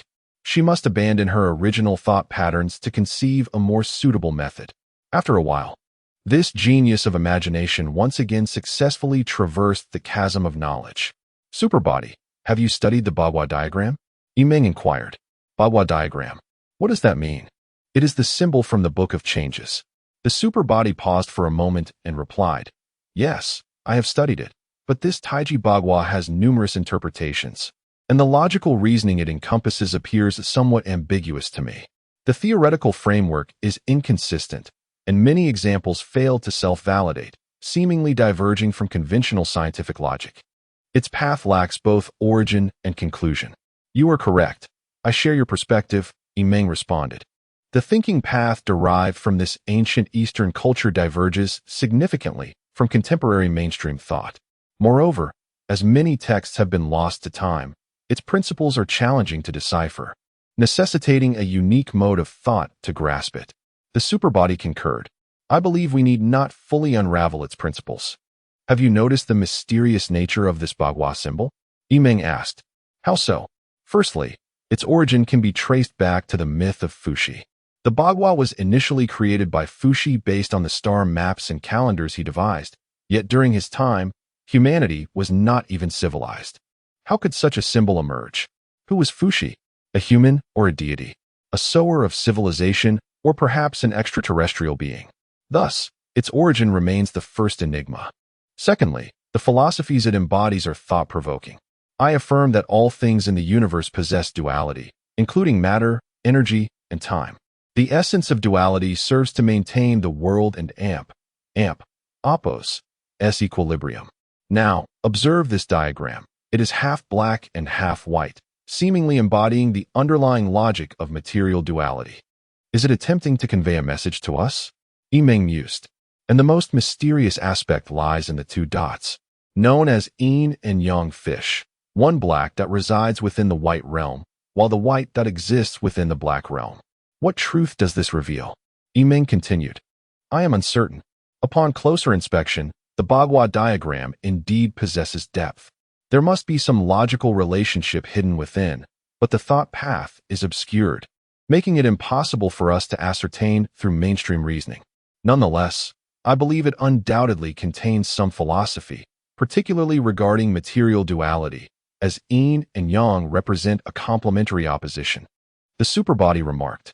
Through the conversations with Yimeng over the past few days, the superbody sensed a transformation within her. Previously, Its three masters sought assistance to resolve their issues.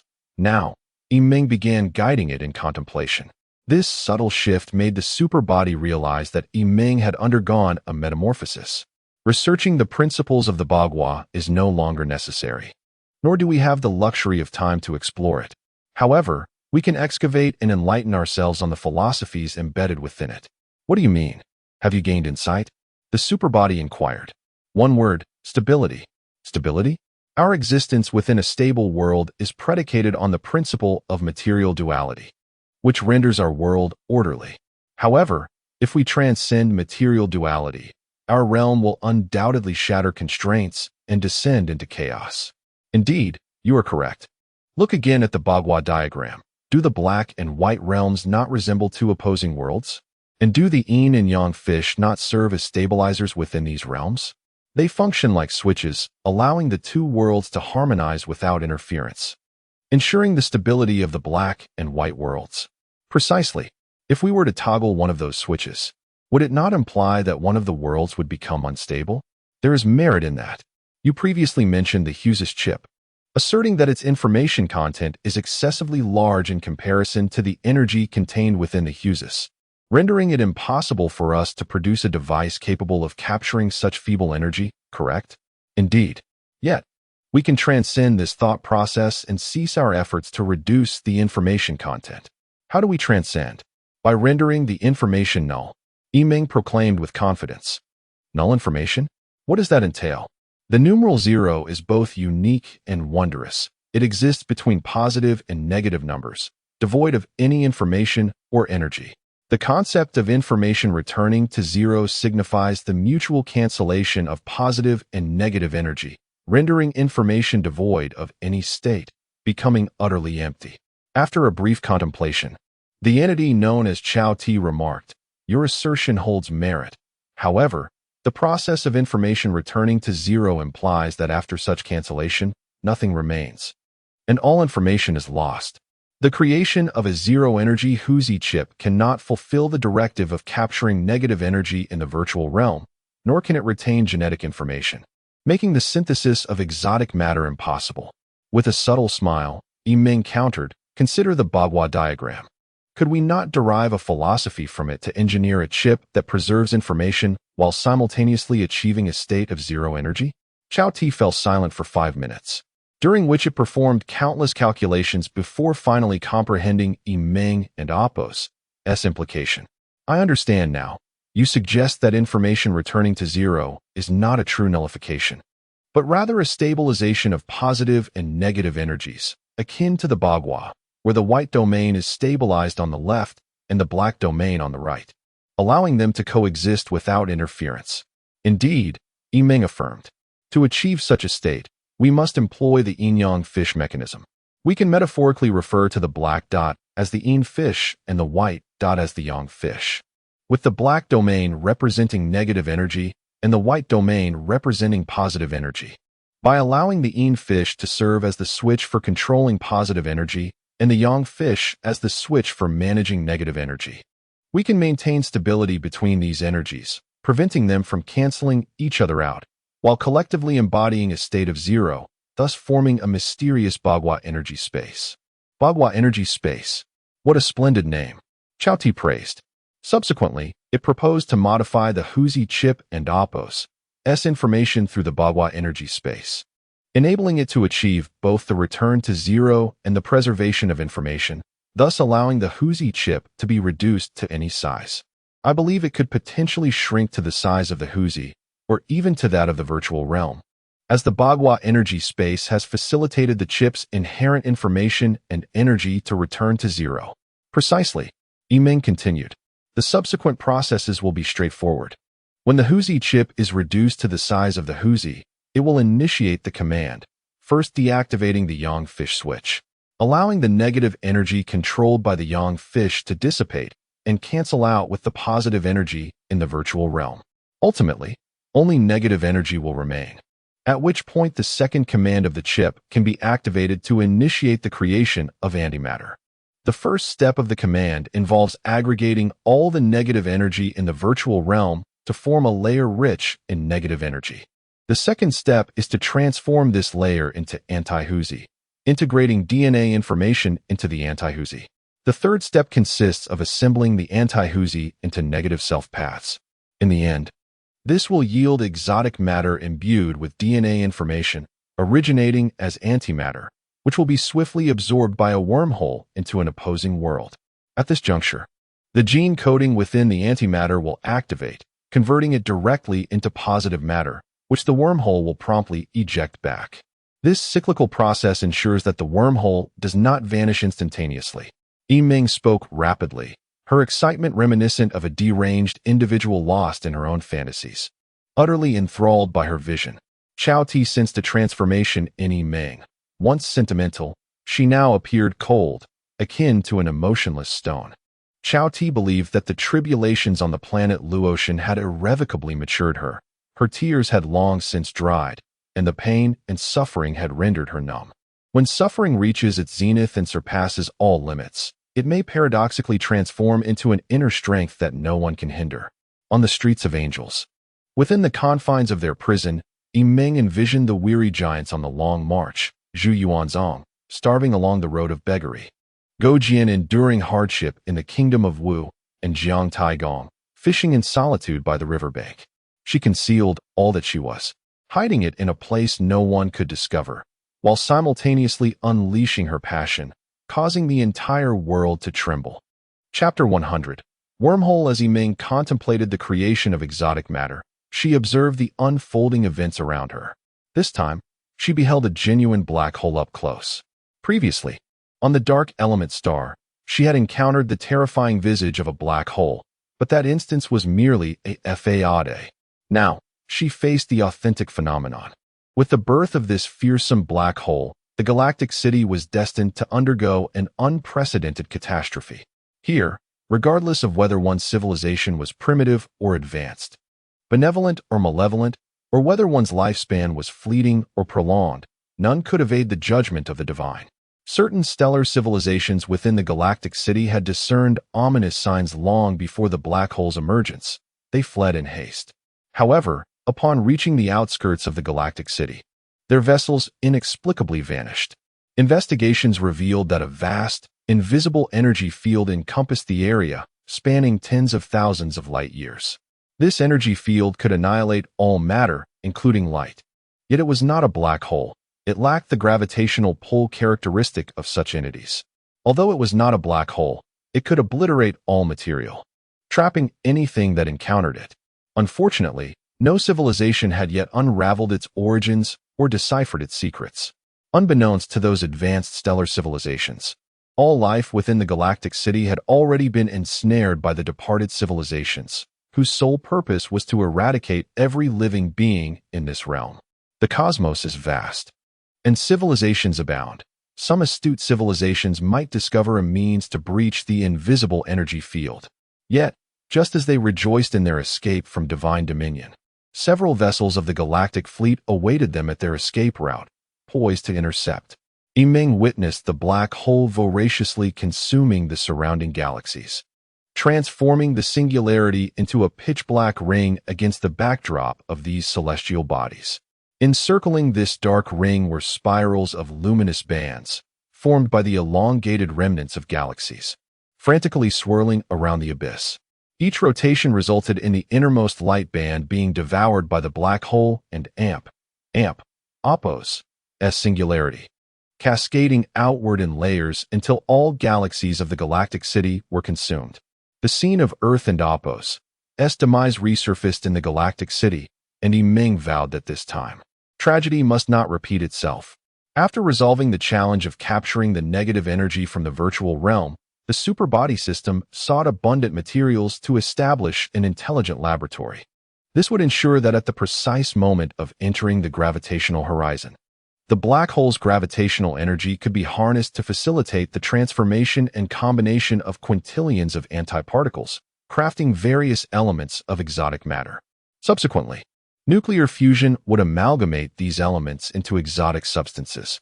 According to Yiming's understanding, she believed that only by allowing exotic matter to fall into the black hole and Opos' singularity at the critical moment could the manifestation time of the wormhole be extended. Thus, the superbody set a timer. When the laboratory descended into the singularity, the exotic matter would immediately materialize, allowing it to escape the black hole's gravitational control and enter the wormhole. The superbody also corrected a logical fallacy in Meng's reasoning. She had initially thought that by creating a spherical exotic matter and placing both the superbody ship and herself within, they could immediately activate the instantaneous transformation of exotic matter within the black hole, potentially using this to traverse the wormhole. The superbody deemed this notion profoundly erroneous, asserting that regardless of its form, even if the exotic matter were the size of an ant, it constituted its own instantaneous transformation, incapable of carrying non-exotic matter into the wormhole. If Meng placed herself and the superbody ship within the sphere, they would not enter the wormhole. Only the sphere would do so, leaving both the superbody ship and herself behind to be devoured by the black hole. Pondering this, Meng acknowledged the superbody's insight. What, then, should they do? The superbody provided a solution. Both the ship and Meng's body must transform into exotic matter to enter the wormhole. Will I die if I become exotic matter? Meng inquired. According to the theory of duality in the universe, matter and antimatter are fundamentally the same substance. If a living organism were to transform into antimatter, another version of itself existing in the anti-world would become ordinary matter, thus maintaining cosmic stability. Therefore, life should not perish, the superbody replied. Regardless of whether I live or die, it matters not. As long as you can enter the wormhole and erase all remnants of the divine civilization, that is sufficient, Meng declared with unwavering resolve. Thus, the superbody initiated a program whereby, upon the generation of the first exotic matter, it would utilize the scattered materials being drawn into the black hole to replicate additional exotic matter, updating the ship's components until the entire superbody vessel transformed into an unusual ship composed of exotic matter. Meng's body would undergo a similar process. The program would exploit the DNA information contained within the exotic matter to produce exotic stem cells, which would then divide and evolve into various functional cells within Meng's body, gradually replacing all ordinary cells and rendering her an exotic life form. With all preparations complete, Meng exhaled deeply, though overwhelming fear and tension surged within her. Indeed, descending into a black hole represented the most perilous and terrifying endeavor humanity had ever faced. Meng believed this venture was the greatest risk undertaken by the Wanderer fleet in its cosmic explorations, perhaps even the most significant risk since humanity and Apos' inception, the final adventure. Should they fail, it would herald the end of humanity, angels, and all civilizations sharing their genetic lineage. As the black hole drew nearer, a tempest brewed within Meng's heart. She implored the divine for success, wishing for the salvation of all life within the galactic city. Yet, which deity could she beseech? What power could transcend the dominion of the divine civilization? Upon witnessing the black singularity, Meng perceived it as an infinite abyss, voraciously consuming boundless energy. In an instant, she felt a force transcending all constraints pulling at her, akin to a divine entity attempting to claim her.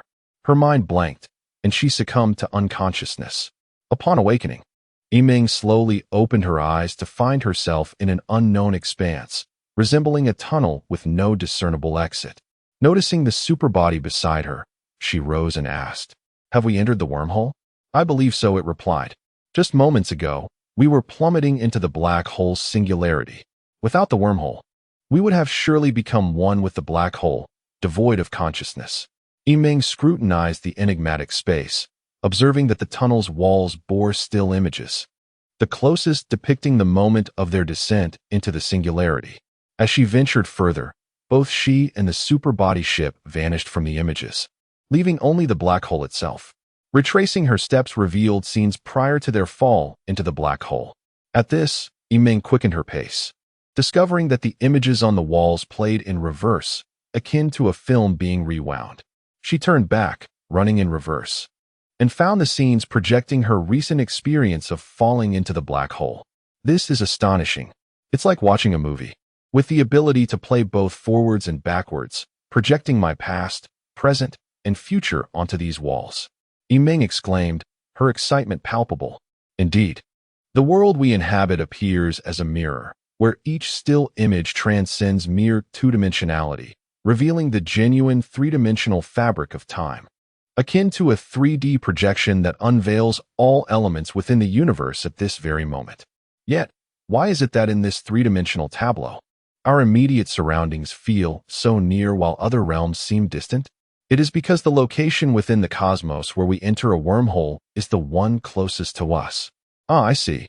Can we now venture into this three-dimensional wall? It is worth exploring. Thus, the super being cast a functional robot into the wall, and to their astonishment, the robot seamlessly traversed through without encountering any friction or resistance. At this juncture, Yiming too felt the urge to proceed. She first brushed her palm against the wall, discovering an absence of any tactile sensation, as if she were touching a vacuum. Then, she extended her entire hand inside, finding that her arm experienced no sensation whatsoever, indicating that this wall could penetrate any object as if it were a void. Subsequently, Yiming ventured to insert her foot, followed by her lower body, and finally, with a determined resolve, she plunged her entire being into the wall. Upon entry, she was bewildered to find herself still within the passage, leaving her at a loss for understanding.